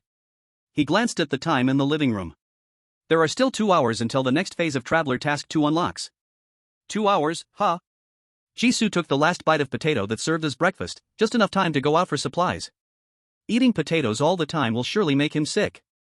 Jisoo had previously ventured out into the fog world and luckily found a place to gather ingredients. Today just happened to be his usual supply day. He arrived at the front door, took down the thick coat and hat from the coat rack. He also took along the rusty steel rebar he had welded with iron nails, along with an umbrella to prevent rain. Jisoo went out. Outside the door lay a stretch of asphalt road. The fog stopped near a telephone pole, revealing a clear dividing line. Jisoo turned back to glance at the building behind him. It was a deserted, moss-covered modern building. This world is truly magical. Although Jisoo's home is a small apartment of less than 60 square meters, stepping outside reveals a large building. It feels like a strange space stuck in a spatial crack. The benefit is that from the outside, there is no trace of his home, avoiding the possibility of being found by unknown creatures. Full of a sense of safety, Jisoo turned back, took a deep breath, and walked around to the other side of the telephone pole. He entered the fog. Chapter 22, Exploration of the Fog World, Black Cat. Walking in the direction of his memory for a while, the fog around Jisoo gradually thinned, and he could make out the contours of the road ahead. Eventually, a deserted street appeared before him. Jisoo let out a sigh of relief. He had placed several boxes for raising mutated junk in that stretch of fog ahead. He had not encountered any long-legged kitchen knives chasing after him on this road, so today he should be safe from other dangers. The road was covered in cracks, the deep black asphalt marked with fierce lines, making a slight sticky cracking sound when stepped on. While the stretch of road outside Jisoo's home wasn't exactly tidy. Compared to the road he was currently on, it could serve as a before and after comparison photo of how the road looked 50 years ago. The buildings on either side were shrouded in thick black and white fog, occasionally revealing a few dim rays of light. The surroundings were eerily quiet, enhancing the strange atmosphere. As the fog swirled near the buildings, Jisoo could occasionally glimpse something flesh-like growing on the walls of the houses. It was as if they were transformed living beings, gently trembling with faint breaths. Jisoo walked cautiously down the street, not lingering a glance at the roadside. The world in the fog was filled with air walls everywhere. Although things inside the buildings on both sides were lively, they couldn't come out, so he just ignored it. Having crossed into the fog world for 3 months, Jisoo had more or less summed up some life experiences. This world was isolated into small spaces by a mechanism resembling air walls. Different spaces were separated by mist of different colors and different concentrations. Some air walls were very thick, and hitting them felt like hitting a wall. Some air walls were like bubble wrap, hitting them could bounce back, seeming as if they could be easily broken. In fact, they could really be broken. Jisoo had previously found a library that looked completely normal. The fog was thin, and the surrounding air walls were just like bubble wrap. After observing for 3 days, he finally made up his mind to find a way to break through the air wall, hoping to enter and find some information about this world. But as soon as one foot stepped inside, the surroundings changed dramatically, and the world twisted. In the next second, the library disappeared. It was as if a large piece of clay had been dug out, and the library and the surrounding land and space disappeared together. The remaining space was filled by the buildings that were originally next to it. Not a single gap was left, as if that area had always looked like that. Only Jisoo, with memories in his mind and his quick-reacting right leg, stood in place, feeling a lingering dread. From that moment on, he never thought of breaking the air wall again. Instead, he walked carefully around places with air walls. He was afraid that the air wall on the road would become weak at any moment, and if he wasn't careful, he would crash into it and cause some parts of his body to disappear. Sigh, compared to the game traveler, which side is actually the game? Jisoo couldn't help but lament. Reality was absurd, with no living beings, only monsters and air walls. In the game, however, there were cities and NPCs with intelligence indistinguishable from that of living people. As he walked along the road past 2 corners, Jisoo came across a villa that looked relatively intact. The fog here seemed thinner, and a beautiful red-roofed white-walled house came into view. By the ornate iron gate, there sat a pitch-black cat quietly resting with its eyes closed. It was about the height of a human's calf, as dark as a shadow in the shape of a cat. Jisoo whistled at it. "Hey, good morning, little black." Hearing the sound, the black cat slowly opened a pair of amber eyes. Then a second pair, a third pair. All the eyes on the black cat opened, expressionless, looking in Jisoo's direction. The body beneath the head opened up, transforming into dozens of tentacles embedded with eyes, which turned and swiftly disappeared. Jisoo, who was being stared at by hundreds of eyes, couldn't help but smile at the departing figure of the black cat. For some unknown reason, the fog around the red-roofed White House was very thin. Moreover, the black cat inside was the only creature that could hear Jisoo's voice. The other monsters isolated by air walls seemed not to see Jisoo at all, showing no reaction to his passing or sounds. You can never imagine what a person under boredom and loneliness will do. For instance, in order to avoid going crazy like this world or degenerating his language skills from not speaking for too long. Every time he passed the red-roofed White House, he would greet and chat with the black cat inside. At first, the black cat at the door would only glance at him and continue sleeping. Later, annoyed by his noise, it would do as it did now, noticing him and immediately turning to leave. Harassment of the native plan, complete. Jisoo continued to walk cheerfully forward. After a few more minutes, he finally reached his destination, a supermarket arcade machine at a street corner. The air carried a putrid sweet smell. Through the fog, he could vaguely see the general layout of the supermarket, which looked much like most small supermarkets. The huge glass windows were cracked like a spider web, and the interior was pitch black. The exterior wall paint had peeled away in large areas, exposing rotting black wood and plaster underneath. The sign above had fallen to leave only a horizontal bar. He could only recognize the store name from the remaining paint marks, Jaha Supermarket. In stark contrast was the brand new slot machine placed at the supermarket entrance. The plastic casing of the machine was colorful and eye-catching, as if a child might come over with a coin to play immediately. As Jisoo approached, the lights on the slot machine instantly lit up and flashed continuously. Ding ding ding ding ding. Little friend, come play. Through the electric current, a blurred childlike voice sounded just as cheerful as Jisoo's voice before he crossed over. On the screen were 3 rolling reels with a lever below. Just one glance, Jisoo understood. This time it's a slot machine, so it will be simple. Although the arcade machine seemed to belong to the supermarket behind it, it was not covered by the air wall of the supermarket, allowing Jisoo to use it directly. The position of the arcade machine could not be moved and would change shapes regularly. Sometimes it was a claw machine, sometimes a whack-a-mole machine, and even at one point a rocking horse. But the core rules were nearly the same. If you succeed in passing the game, you will receive random game rewards. Most of the rewards are related to ingredients, so Jisoo also calls the game machine a mini vegetable market. The game machine now looks like a slot machine. The rules of the game are very simple. Pull the lever, and the 3 reels on the screen will move. If they stop and the 3 patterns are the same, the player will receive the reward from that pattern. Jisoo pulled the lever. Ding-a-ling-a-ling. The lights of the game machine flashed and flickered, the music was cheerful and pleasant, and the reels began to spin. Chapter 23, The Jellyfish Brought by the Heavy Rain, Stage Task 2. The reels stopped. 1 bag of flour, 1 bottle of milk, 1 bag of flour. Unfortunately, the 3 patterns are not the same, there is no reward. Come on again. Jisoo said. With the lively and cheerful rhythm of the music, the reels spun again. 1 bag of instant noodles, 1 bag of instant noodles, 1 bag of instant noodles. A bag of instant noodles appeared at the outlet of the game machine. Jisoo's expression was forced. Well, that's okay, just add some water and it can be a half meal, better than eating potatoes dry. Then, he pulled the lever again. Not sure if it's because of mutations, but the game machine does not require coins and lights to start.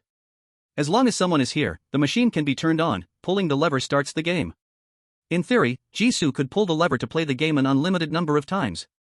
Once the reels spun again, Jisoo collected 2 small bags of flour, 1 bottle of milk, a fresh cabbage, a dozen eggs, 2 blocks of tofu, and 1 bottle of sesame oil. The reels stopped. 1 small bottle of salt, 1 small bottle of salt, 1 small bottle of salt. Jisoo's eyes lit up. This is great, the salt at home is almost gone. However, until the music stopped, nothing appeared from the outlet of the game machine. Did the game rewards run out this time again? Jisoo's expression turned to disappointment. Yes. The number of times you can play is unlimited, but the rewards from the game machine have a limit. Once it runs out, you can only wait for the game machine to change to another form before you can refresh the rewards. But Jisoo's haul this time is pretty good. Not only fresh vegetables, but also much needed cooking oil. Thinking about frying tofu in sesame oil, he couldn't help but drool just by imagining it. Jisoo didn't push it. After packing up the rewards he won, he turned and headed home along the same route. Not long after, the red clouds in the sky turned black, and the sky suddenly darkened. Jisoo opened the umbrella he had brought along and successfully blocked the red raindrops that fell like pebbles. The rain came quickly, instantly turning into a torrential downpour. The unknown presence in the rain hit the specially reinforced umbrella canopy, making a popping sound. Jisoo struggled to trek through the heavy rain and strong winds. He didn't know how long it had been. The bloody smell at his nose went from faint to strong and then faded again. When Jisoo opened his eyes, the rain had stopped. Just like when it first came, it left suddenly. Not far away was a red-roofed White House. The black cat was not nearby the gate, and the air was filled with a fresh scent after the rain. On the ground were large and small puddles, and the clear water layer allowed him to see a little mud at the bottom. There was no trace of the blood that had been there moments ago. Jisoo folded the umbrella, silently watching the transparent water drops dripping from the edge of the umbrella. As if the heavy rain of blood just now was only his own illusion. He smiled self-deprecatingly. One day, I will be assimilated by this world. Otherwise, I won't be able to bear the mental torment during the assimilation process and will commit suicide early. The good mood from finding scarce seasonings instantly dwindled. He continued walking towards home with a bag of ingredients.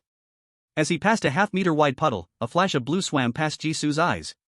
He stopped, staring in amazement at the blue creature floating in the puddle. A jellyfish? A jellyfish about the size of Jisoo's thumb, completely deep blue, with a hint of pink at the ends of its tentacles? A jellyfish in the phylum Cnidaria, class Cyphozoa, a marine invertebrate. An animal. Alive. Jisoo, not believing what he saw, looked around. The surroundings were still the desolate streets, barren of any grass. Within the space I can move. Can there really be other creatures existing? Was it brought here by that rain just now? Although a blood rain bringing a creature that should live in the ocean seems very unreasonable. But this world is inherently unreasonable. After the storm, the temperature in the air began to rise quickly. The unknown jellyfish in the puddle was completely still. Even if it wasn't dead, it was close to death. When the sun comes out, it will soon be melted into a puddle of water. Without hesitating for long, Jisoo opened the bottle of milk from his pocket and drank it all in one gulp. Then he washed the jellyfish in another puddle and put it inside. In the 3 months of traveling to this other world, Jisoo had countless times regretted why he hadn't raised a pet before. Not even one creature that could provide companionship could be found. He could only endure alone in this foreign world with a rebellious balcony potato. Now, he had a pet. Although it was a bit late, and jellyfish were not as common as cats or dogs, at least it looked normal. No matter if he could keep it alive, he would take it back first. Successfully returning home. After putting away the ingredients, Jisoo found a round glass tank in the storage room, washed it clean, and temporarily placed the jellyfish inside. Back in the living room, the refresh time for Phase Task 2 had just ended. Traveler, activate. Phase Task 2, leave the Free Federation. Last night's accident was full of coincidences. You concealed the biggest secret from the surveillance, and the forces at the center of the storm did not focus their attention on you. However, everything is only temporary. Leave here before trouble arrives. Task deadline, 48 hours. As soon as he entered the game, Jisoo received a new task. Unlike Phase Task 1, the game finally provided a task introduction. Deadline of 48 hours, and the game introduction says it's a 3-day journey. Really just 1 day more? Jisoo thought. The timing was indeed quite accurate. But this was the only part that was accurate. What was promised as a journey of encounters in a foreign town turned out to be an urban escape. There was no wonderful journey, only repeated rewinds after tragic deaths. Jisoo surveyed the origin of Phase Task 2. It was deep in the alley where he had just completed Task 1 and logged off. As expected of the offline treasure land designated with the label Selective Choice, even during the day, there was still not a single person. 48 hours, if it's just leaving Glen City, then the time is quite sufficient. If I'm leaving the Free Federation, then there will be a bit of trouble in preparing things. Jisoo analyzed at the spot. The land area of the Free Federation exceeds 9 million square kilometers. Glen City is located in the heart of the Free Federation. Even if Jisoo could use swift steps to speed up, it would be impossible to walk out of this country in 2 days. Using transport is a good plan. The problem is, to allow the game character to spawn on a high floor in Task 1, Jisoo did not design the character's family background, so there was no ID. The game character was currently a black household. Large transportation tools like planes and ships could not be used. To avoid trouble from powerful forces, he was preparing to leave this country, and he couldn't just steal a car to hard break through customs, right? The car stealing plan goes into backup. I remember seeing news online about this country's netizens protesting illegal immigrants, and it was quite hot. Since there were illegal immigrants, there must be a series of smuggling channels. Jisoo planned to try the smuggling route first. By the way, I wonder if there's been any impact since Task 1 ended, like whether the mayor of Mediterranean survived last night. I need to change my clothes too. He should have been photographed by reporters in this outfit. Regardless of whether it was made public, there were too many people who saw him last night, and his outfit was too eye-catching. Just as Jisoo was pondering where to find a new set of clothes, 2 voices came from the direction of the alley entrance. Did you see the trending topic this morning? That mayor won. Of course, the night owl's appearance was super cool. I repeated it 20 times. Chapter 24, the killer often returns to the crime scene to admire their work. 2 stylish girls, with earrings and nose piercings, walked into the alley, chatting and laughing. They talked about the trending topic of the blue bird. To say the least, all the residents of Glen City were discussing the mayor's assassination last night. Though before today, most of them didn't even know who their mayor was. Who do you think ordered the assassination of the mayor? Who cares? That bastard only knows how to shift blame, has never done anything right, and now he's just leaving office early. I'm more curious about the night bird's identity. The other girl shrugged indifferently. At school, the boys all had different opinions about the mayor's death. Some believed that the assassination was instigated by radicals to weaken the current president's re-election support. Violence is much cheaper than campaigning, giving speeches, and buying votes during elections. Others thought the radicals wouldn't be foolish enough to openly assassinate someone. The whole thing was just a self-directed play by conservatives to gain sympathy. Some believed that the laws and regulations the mayor implemented during his term had problems. A group of unfortunate people, having lost their homes and families because of the mayor, came together to plan a mutual destruction assassination. There was no deeper reason behind it. The two girls didn't care about the reasons behind the mayor's death. Their attention was entirely focused on the magician who descended from the sky in the video. He came and went without a trace, and people online gave him several nicknames based on his appearance. The magician who came at night, the flying bird that came from the sky, the person of anti-gravity. In the end, everyone agreed to call him the night bird. The night bird's entrance and exit were shrouded in mystery, and with his handsome face, he quickly gained a massive online following. The first girl rolled her eyes. Who isn't curious? What's the point if we can't reach a conclusion? If anyone knew the night bird's identity, it would have spread online already. True, the other girl sighed. If only he could suddenly appear in front of us. The girl beside her chuckled, "Don't daydream." Her voice abruptly stopped, and the two girls widened their eyes, staring at the man at the corner of the alley. Jisoo leaned against the wall, politely nodding to the two, "Good morning." 15 minutes later. Now in casual clothes and sunglasses, Jisoo appeared at the entrance of the alley as though he was a different person. He wore a sun hat, and even his figure was slightly different from last night. Indeed, appearances justice, Jisoo murmured as he looked at the passerby leaders at the roadside. His effort of spending half an hour shaping the character's face was worth it. Without this face, he wouldn't have smoothly achieved a walking on air label in Task 1. Two underage students in the remote alley saw a stranger who could be related to the mayor's assassination. Their first reaction was actually excitement and thrill. Jisoo rubbed his forehead, as if he could still hear the two chattering with questions. "How did you come down from the sky in the video? Night bird, what's your relation to the mayor? Were you secretly hired as his bodyguard? Everyone says your appearance is magic, but it must actually be magic, right? You must be a Superman. Can I have your autograph?" Various messy questions. Luckily, in the end, they immediately bought a whole set of new clothes as Jisoo requested. If only I could get a disguise label, Jisoo thought. If possible, he really wanted to wear the tailor-made black and red coat for assassins. It could also serve as a weakened version of a gliding wingsuit, with inner pockets equipped with various knives and ropes, as well as a bundle of cash. It was simply a must-have set for killing and arson. Too bad it's too eye-catching, it had to be left in the alley. Beep beep. A car rushed past on the road. Jisoo returned to his senses. The white label has too many restrictions, something related to disguises will most likely be makeup skills. Where should I go to brush up? He had learned about the current situation in Glen City through two girls.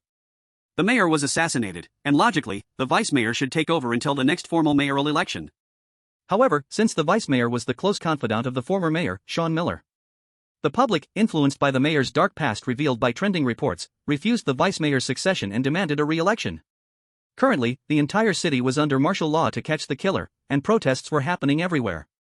The situation was tense and chaotic. Even though there was a 48-hour time limit for leaving the Free Federation, it was still not too difficult for Jisoo.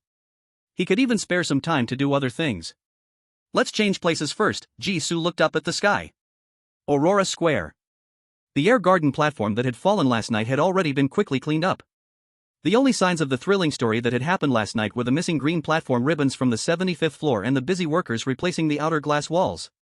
Even though there were tourists coming to visit the mayor's crime scene, the foot traffic in Aurora Square was still not as usual. In the center of the square, a plump white dove, fed well, turned its head in confusion. It seemed to wonder why there were so many fewer two-legged creatures feeding it today. The square was filled with police. Jisoo found a long bench to sit on, watching the patrolling police nearby, and suddenly a thought popped into his mind. Killers often return to the crime scene to admire their work. He was not the killer, but could only be considered the main informant of last night's incident. But before leaving, he had already guessed the mayor's fatal flaw. He just didn't expect that he had actively appeared to remind them that a killer was present, buying them quite a bit of time. The mayor still could not keep his life. The security was terrible.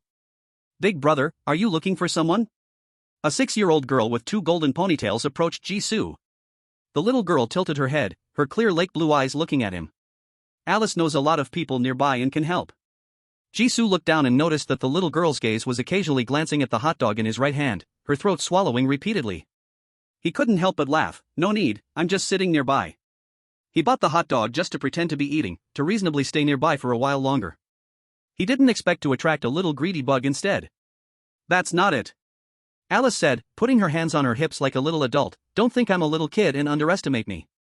Alice knows a lot, her eyes never make mistakes. If Alice helps Uncle find the person he's looking for, Alice will only take a reasonable reward. Just half a hot dog, no, a third is fine. You even know a third? Jisoo asked with interest, then I believe in Alice's ability. Alice lifted her head like a victorious little rooster. Of course. Alice got full marks in math class. But, Big Brother has a way to find someone himself. The little one's eyes visibly lost their sparkle. Jisoo felt amused and handed over the whole hot dog.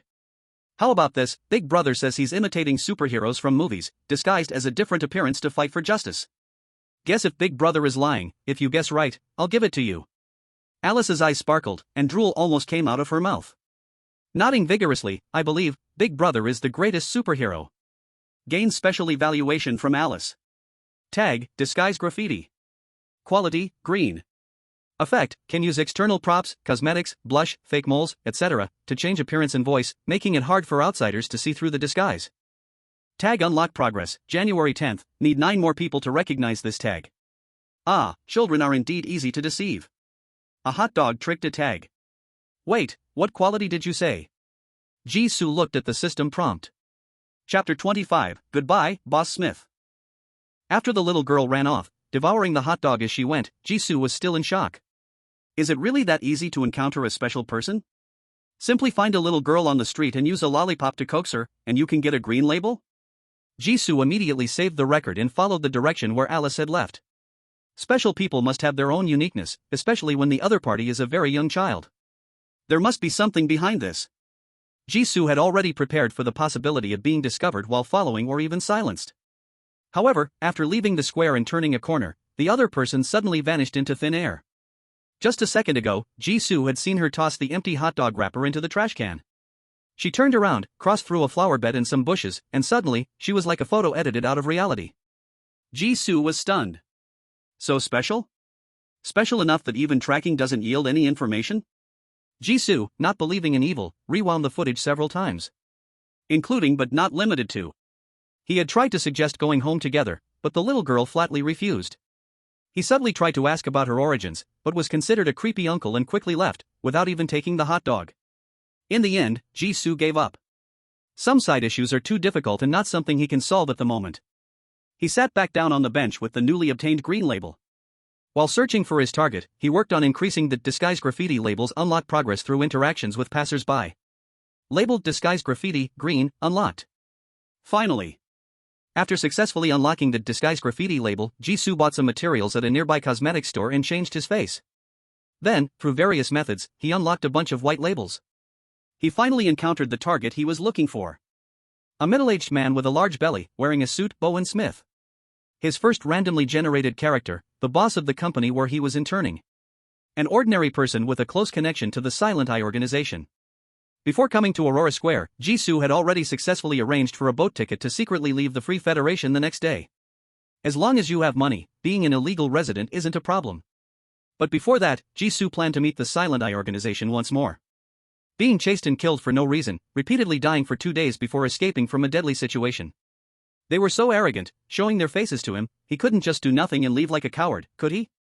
Bowen Smith walked out from the Aurora complex, strolling slowly toward the outside of the square. Jisoo silently followed him. At first, Bowen Smith was still walking along the main street. Later, the route became more and more obscure, passing through a few alleys, and in the distance, he could faintly see a discreet black car parked near the exit. It was time. Jisoo took off his sunglasses, his face showing an angry expression as he shouted and stepped out from the shadows. Stop. This is not the way home, Mr. Smith. You are indeed connected to last night's mayor's assassination. Dinner? Smith turned around in shock, recognizing the face of the person in the disguise. How did you appear here? His expression became serious as he took a step toward Jisoo. Shouldn't you be at the company? If you rashly follow me, do you believe I will report you to the police for stalking? Don't come any closer. Jisoo stepped back 2 steps, taking a defensive posture, like a passionate young man encountering the dark side for the first time. I am here to investigate the truth behind the mayor's assassination. Don't think I don't know, you met with a man in black yesterday afternoon in secret. What he told me was right, you definitely. Bang! A heavy blow struck the back of his head. Filled with righteous anger, Jisoo clutched his head and slammed hard onto the ground. A man in black walked out from behind and looked at Bowen Smith with dissatisfaction. Your vigilance is too weak. It was just an accident. Bowen Smith's face darkened. He had finally received an invitation to go further in the organization, and of course, he didn't want such a small incident to ruin it. This person is our company's employee, he definitely cannot know our plans, it must be someone else leaking the information. The expression of the man in black changed instantly. That guy called Night Owl? He put down the dagger in his hand, and the killing intent in his eyes dissipated. Take him as well, and bring him back for questioning. Smith didn't dare disobey, he was eager to use the person on the ground to turn the situation in his favor. Bang! Several people worked together to tie up Jisoo and throw him into the trunk. The black car started and drove towards the suburbs. No one saw the fleeting smile at the corner of Jisoo's mouth in the trunk. Finding the Silent Eye's headquarters is not easy, it takes time and effort and may still end up being a wasted effort. What if he is caught inside? The black screen lasted a long time. When Jisoo opened his eyes again, he was in a pitch-black dungeon. His health bar was only half full, and the status panel showed 2 debuffs, hunger and extreme thirst. 18 hours had already passed, and there were less than 30 hours left for the main quest. There were even less than 20 hours until his smuggling boat departed. Oh, our neighbor is awake. A voice came from beside him, it was a prisoner from the neighboring cell. Like Jisoo, the other was also chained by hands and feet. The cell was very small, measuring less than 7 square meters, with bars on 3 sides. Thus, the neighboring prisoner immediately noticed the movement from Jisoo. The other had messy hair and shabby clothes, he looked like he had been in the dungeon for a long time. Seeing Jisoo look over, the shabby man showed no hesitation in his schadenfreude. Now you have good news and bad news. The good news is that the dungeon has surveillance, they noticed you woke up, so someone will definitely come in to bring tonight's forgotten dinner and water. The bad news is, you will be questioned. Laughter came from the other side. I heard it's a fool who actively followed an edgeline informant of a cult. With his clueless look, what can he possibly reveal? Jisoo glanced at his other neighbor, who was a tough guy missing an arm. The shabby man laughed, if they can't get anything out of him, it won't matter, we can just change neighbors again. The shabby man spoke to the one-armed man with a familiarity that was evident. Jisoo looked at the two.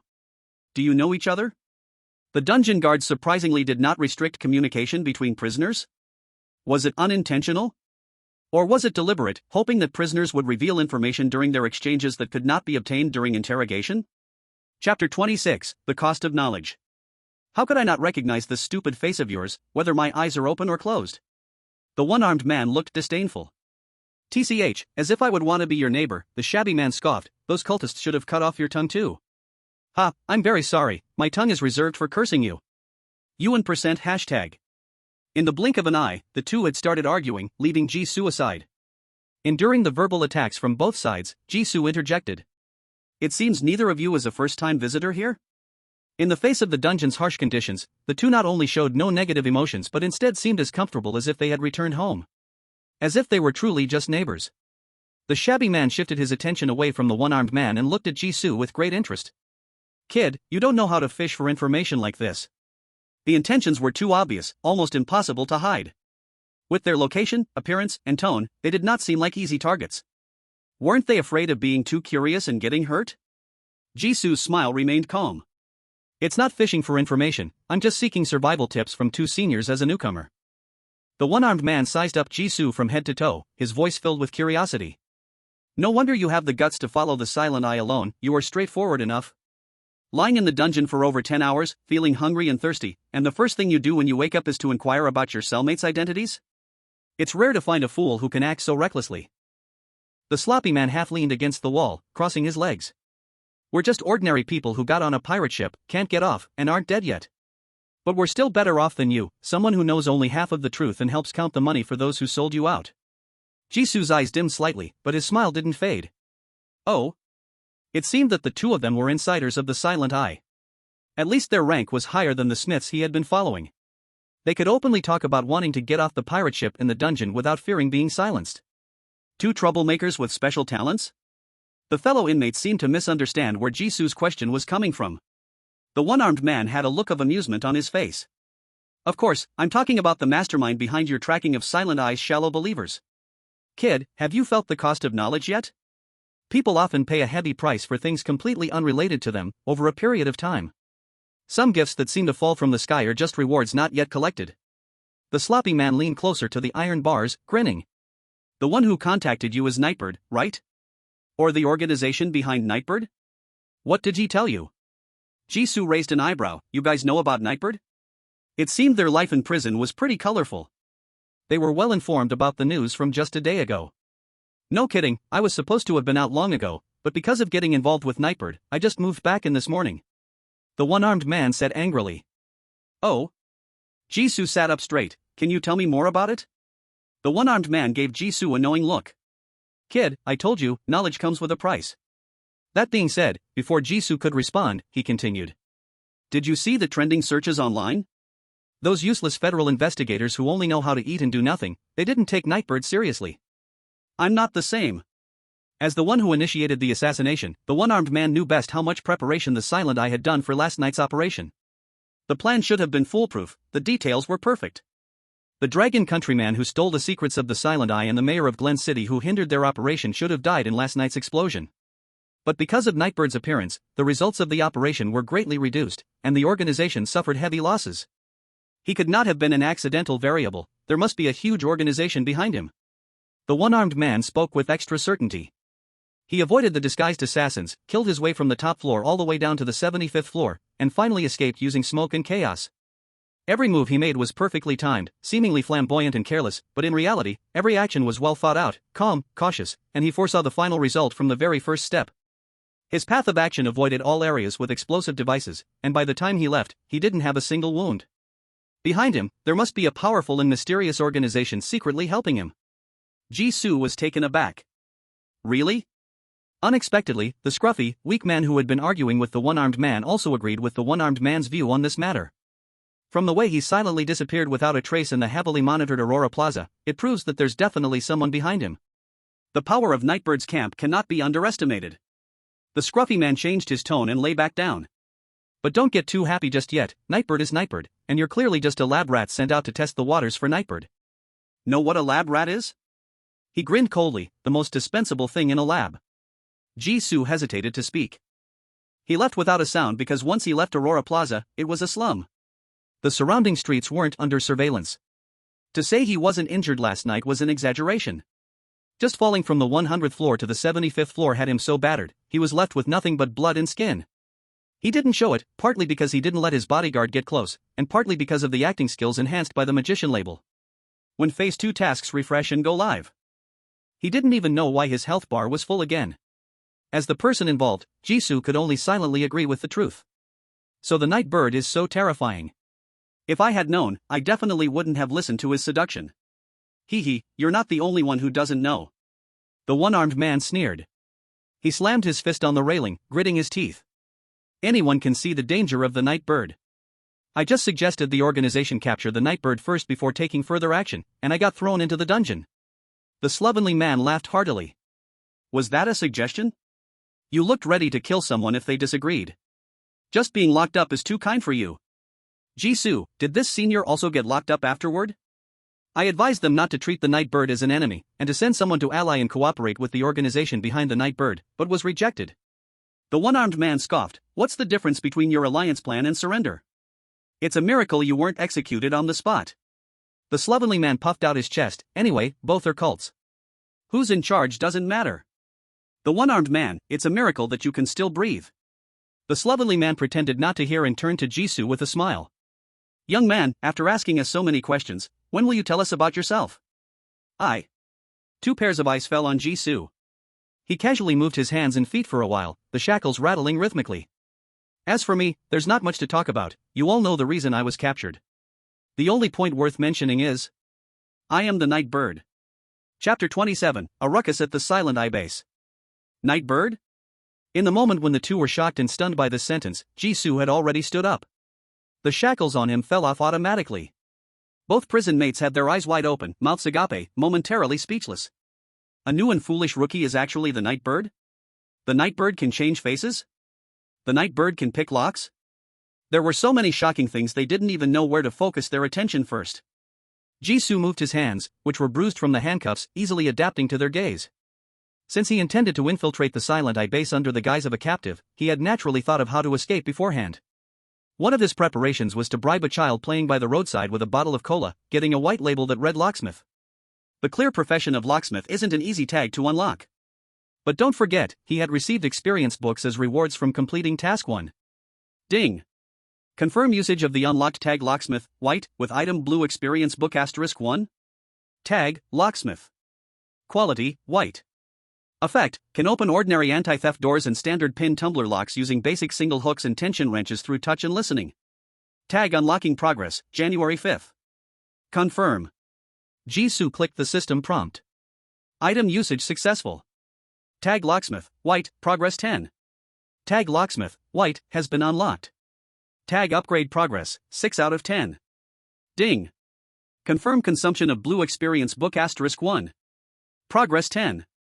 Tag locksmith, white, has been upgraded locksmith master, white.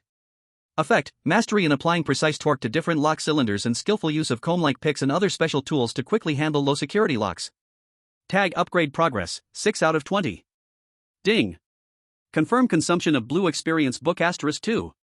Progress 20. Tag locksmith master, white, has been upgraded locksmith grandmaster, white. Effect, able to unlock high security locks with mushroom heads, spy pin tumblers, and other bump-proof locks, capable of recognizing and handling these obstacles through extremely fine touch. Tag upgrade progress, 6 out of 40. Ding. Confirm consumption of blue experience book *4. Progress 40. Tag locksmith grandmaster, white, has been upgraded new era locksmith grandmaster, white. Effect, on top of the locksmith grandmaster abilities, this tag also possesses some skill in cracking modern electronic locks. Tag upgrade progress, full. A row of system prompts appeared in an instant. Even the guard leading Jisoo to the dungeon carefully took away all his weapons and sharp objects. When the lock tag was fully charged, he unlocked the shackles on his hands without needing a single wire. The following events were simple. Jisoo equipped the tag, unlocked the chains, and walked to the cage door. Wait. The disheveled man, coming to his senses, urgently called out to Jisoo, "There's electricity at the door." The dungeon looked outdated, but the door lock was not a simple iron lock, and there were monitors everywhere. The guards outside would soon notice the unusual movement inside and come to support. This was deep underground in the Silent Eye base. Even if he miraculously unlocked his shackles, there was no chance to escape. The night bird was too arrogant. Jisoo turned around and smiled lightly. "I know." In less than 10 breaths, the door lock opened, and Jisoo stepped out of the cage. As he left, he waved back. "See you again, seniors." Soon, the sounds of battle erupted outside, but the newcomer who called himself Nightbird had not been seen brought back for a long time. The two inside the dungeon had changing expressions. "Hey, Anthony, I plan to take a gamble." The disheveled man looked toward the exit, fire igniting in his eyes, bright and astonishing. The man with the severed arm, named Anthony, shrugged. "Matthew, I know you don't like the Silent Eye, but don't do anything foolish. They look like prisoners now, but it was just a brief confinement punishment, without life-threatening danger. After all, the cultists still wanted to use what was in their brains. But if there really was a prison break, their identities could be replaced. Don't you want to?" Matthew only asked this one question. Both had had enough of being forced onto the ship of thieves. If Nightbird could truly destroy the base in front of them, no, as long as he could turn the base upside down in a short time. This would be their best chance to escape the ship of thieves. Without hesitation for too long, the two moved at the same time. They had lost count of how many times they squatted in this dungeon and were already well acquainted with unlocking doors. Soon, all the rooms in the dungeon were emptied. Jisoo did not pay much attention to what happened next in the dungeon. His focus was entirely on the waves of pursuers coming at him. Charging alone into the headquarters of a cult organization seemed very crazy. In reality, for Jisoo, who had gone through the trials of Phase Task 1, everything felt extremely easy, like a walk in the park. Saving, loading, attacking, striking to kill. With 1 blue and 3 green supernatural combat tags. Jisoo played with these ordinary pursuers like a child playing a game. First, he used selective choice to choose the best path, then gliding to weave through the tricky ceilings and elevator shafts. Finally, he used swift movement to accelerate, shaking off the pursuers and reaching a blind spot to disguise himself with graffiti. The base had several cultists from the Silent Eye with binding body watchers. But Jisoo didn't need to engage them directly. He came to sabotage the Silent Eye, not to escape alive. There was no necessary path to follow. It was enough to detour. Next, it was time to witness the results of his actions. Boom! In the suburbs of Glen City, at an abandoned sewage treatment plant rarely trodden by people, a massive firelight illuminated the night. Then came a series of more explosions. Boom! Boom! Boom! Boom! The shockwave tore apart the rusted steel structure like paper. The scorching airwave spread wildly, lifting countless debris and dust into the high sky. It was like a rainstorm of heat mixed with the scent of death. A figure stepped through the flames, walking leisurely out from the rolling fire. His steps were calm despite the explosions behind him, as if the earth-shattering chaos before him was just a grand stage setting. The sound of the explosion still echoed in the night sky, but his voice pierced through all the noise clearly. The noise is a bit larger than expected. Chapter 28, The Cult Ceremony, The Brass Basin. The explosions in the back continue to erupt one after another, shaking the desolate wilderness that few dare approach. Jisoo lowered his head to look at the item he had brought out from the Silent Eye stronghold. A brass basin the size of a wash basin. The brass basin reflected a translucent glow in the firelight. Not long ago, it had been filled with blood. There is no doubt that the abandoned sewage treatment plant was just an unimportant outpost of the Silent Eye. Jisoo didn't hold much hope from the start of finding the cult's main lair in just one day. If he could destroy a city-level stronghold and make things difficult for this group of cult members who love to carry out collective punishments, it would be a great achievement. He guessed that the cult stronghold would come with a self-destruct device, but the process of activating it was different from what he had imagined. Not long after Jisoo's breakout, the guards inside the stronghold reacted and went into emergency lockdown. Even if they couldn't catch Jisoo, they would seal off all the exit routes. They aimed to minimize the possibility of him expanding his range of activities. Unfortunately, Jisoo's skills in lockpicking and finding routes were still superior. He rampaged through each level and finally found an empty altar space. As Jisoo approached, he happened to see dozens of Silent Eye members kneeling towards the brass basin on the central platform. A cultist stood beside the brass basin, blood flowing from his right wrist into the basin filled with blood. Overflowing blood flowed from the platform, staining the large area of land below where the people knelt. The air was thick with the smell of blood. Jisoo was still in shock at finding himself in the middle of some cult sacrificial ritual. He heard the cultist in the black robe on the platform point at him and shout, "O master of true wisdom hidden in the distant world, please crown your eternal transformation with the secret blood and the foolish heresy before you." The crowd below echoed in fervent chants. "Crown our Lord! Crown our Lord!" Jisoo was already mentally prepared to reset his game save. However, until the praise of these cultists completely stopped, nothing happened in the room. The situation behind was chaotic. The cultist leading the ceremony at the front seemed to go mad, shouting in terror, "Impossible!" The crowd below was filled with confusion and fear. Jisoo, completely unaware, could only stare blankly at the rise and fall of their emotions. But he never expected the leading cultist would suddenly produce a red button on the platform. With a click, a broadcast began with a 15-second self-destruct countdown. Jisoo had originally planned to find the self-destruct device. In the urgent situation, Jisoo could only grab the brass basin from the center of the altar, without time to consider anything else. Coming out from the memory, Jisoo distanced himself from the explosion center while examining the brass basin in his hands. What is the use of this thing? Whether by weight or appearance, it looked like an ordinary brass metal wash basin. Jisoo banged and knocked on it, then imitated what the previous cultist shouted, "Crown your eternal transformation," but the brass basin showed no reaction. The only special thing about it might be that it was very non-stick, even though it had just recently held a basin full of blood. As Jisoo escaped with it, the bumps and movements caused all the blood to spill on the road, without a single drop sticking to him. After studying it for half a day and still finding no answers, Jisoo chose to give up. "Forget it, I'll study it slowly later." Fortunately, the design of the brass basin was very simple, with not a single symbol of the Silent Eye on it. Carrying it did not raise concerns about the Silent Eye tracing him through the basin. Jisoo looked up toward the distance. Next, it was time to work on the main storyline. Under the cover of night, Jisoo's figure grew smaller and smaller in the darkness. An hour later, 8 black sedans stopped in front of the burning sewage treatment plant. The car door swung open quickly, and more than a dozen agents wearing FBI bulletproof vests swiftly spread out, quickly establishing a security line. Thick smoke continued to swirl upward, staining the night sky a filthy orange-red. The air was filled with a pungent smell of burning materials and a strange scent, hard to describe, like incense mixed with something burnt. "Chief, I found this." A federal investigator dragged out a well-preserved, charred body from the smoldering ruins. The leading senior investigator, Harvey Rosen, quickly approached. He crouched down, his gloved fingers flipping over the body as he asked, "Where was it found?" To the southwest of the factory, the investigator who discovered the body replied, "There's an elevator shaft over there, but it has collapsed. We can only wait for the crane and excavator to arrive tomorrow morning to clear it out." From the evidence at the scene, the victim seemed to know about the explosion in advance and was trying to escape. Unfortunately, he was too slow. Just as he reached the surface, the flames caught up to him. The more the investigator analyzed, the more puzzled he became. This sewage treatment plant was supposedly abandoned 5 years ago. How could there be anyone here? And such a severe explosion? Severe enough that the explosion was heard 5 kilometers away, causing the caller to think it was a terrorist attack. That's why they had rushed over in the middle of the night, exhausted. Harvey Rosen examined the body on the ground. The body was largely carbonized, but fortunately, the arms were well preserved. He pulled a ring from the right hand of the corpse, wiping away the top layer of black ash to reveal the yellow interior. The ring was slightly warm, as if still being burned by the flames. Harvey Rosen's expression grew serious. There not only was someone here, but there were quite a few. The investigator replied nervously, "Chief, did you find something?" Harvey Rosen handed the ring to him and stood up, no longer looking at the body on the ground. "This is a cat's eye stone." "Cat's eye stone?" The investigator, who had just recently joined the FBI, thought hard. "Is it the symbol of some organization?" Harvey Rosen clasped his hands behind his back and nodded.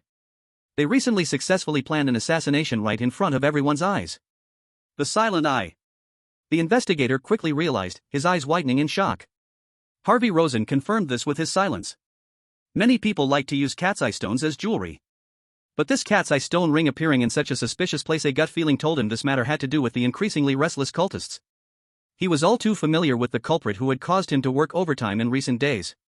He couldn't help but ask, is this a fixed base of the Silent Eye? Someone destroyed the Silent Eye's base? Who did it?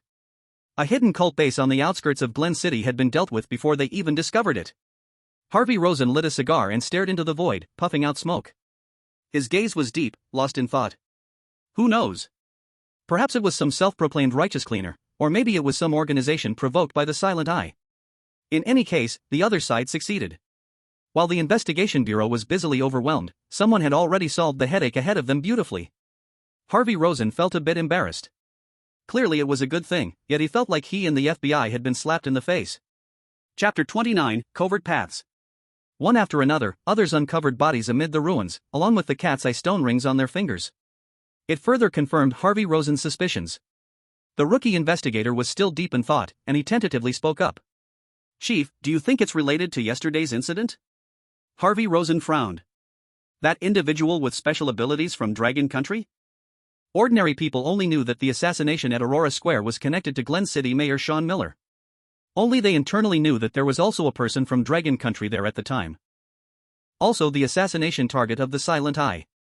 The other party had established temporary contact with them after escaping, trading information on the Silent Eye. Unfortunately, the deal was never finalized. The other party indeed had the motive to act. Do you think she can accomplish this alone? She can't do it alone, but the people behind her can. The rookie investigator felt this made more sense as he thought more. Dragon Country is known for protecting its own, and they certainly have the capability to do this. Discontent showed in Harvey Rosen's eyes. You think our Free Federation has been infiltrated to the point of being a sieve by the country across the sea? That's not what I mean. The rookie investigator quickly explained, what I think is. No need to think, that Dragon Country person has nothing to do with the Dragon Country government and recently tried to seek our protection. From any angle, she doesn't have the ability to cause all of this. Harvey Rosen's tone was firm. Your guess is both absurd and laughable. He always hated behaviors that boosted the spirit of other countries while diminishing his own. The rookie investigator's face turned bitter. He was just mentioning it casually. Harvey Rosen, the relationship with the Silent Eye is delicate. Not taking action doesn't mean we can't find them, but we're leaving a way out for each other. Bound by his position, Harvey Rosen didn't understand the Silent Eye much better than the rookie investigator in front of him. But he knew the higher-ups in the Federation must know much more than they did. The relationship was not purely about life and death. Otherwise, the higher-ups wouldn't have yet issued a maximum arrest warrant for the Silent Eye. Videos from the outside were everywhere, yet even the origin of the assassin was unclear. Whether it was the trending topics on Bluebird or the Silent Eye's rampant behavior, everything seemed merely tools of high-level games and struggles. Was everything really true? Harvey Rosen's gaze was as dark as ink. He didn't know anything, but he could only choose to believe in his country. Continue the investigation. After leaving this sentence, Harvey Rosen walked towards the elevator shaft. The rookie investigator watched him leave, scratching his head in the end. Indeed, compared to the boss, I'm still too green. The first guess was so nonsensical, not reaching the level of the boss's precise analysis of the cat's eye stone. The explosion of the wastewater treatment plant, who else could it be if not the Dragon Country person from yesterday? A man in a black and red coat floated into his mind. Then he shook his head to deny it. I'm really losing my mind. I should visit the internet cafe less in the future. the rookie investigator muttered as he walked away. He felt he was influenced by the Nightbird fan club online. For a moment, he actually thought this incredible scene in front of him was related to the Nightbird that appeared abruptly yesterday. "Boss! There's a discovery here," a distant investigator shouted. Harvey Rosen hurried over. In a narrow triangular space formed by several collapsed concrete slabs, two men in tattered prison uniforms lay unconscious. One had unkempt hair in tangles, and the other had an empty sleeve on his right arm. They had few burn marks on their bodies, and lucky to be shielded by the concrete slabs, they appeared to still be breathing. "Two survivors," the investigator reported, "vital signs are weak, but they're still alive. Call an ambulance immediately. Be careful lifting them out," Harvey Rosen ordered. The tension in his furrowed brow finally began to ease. With living witnesses, there was a way to learn the complete story. He watched as the two unconscious cult members were carefully lifted onto a stretcher, stabilized after first aid, and then he left in relief. The two survivors were sent away early while others continued the search work at the scene. Harvey Rosen then approached the end of the 8 black sedans. In front of a more streamlined and luxurious sedan that had never opened its door from the beginning. Knock knock. The window rolled down, revealing a young man and woman. They were not wearing investigator uniforms, and compared to FBI agents, they looked more like wealthy second-generation kids experiencing life.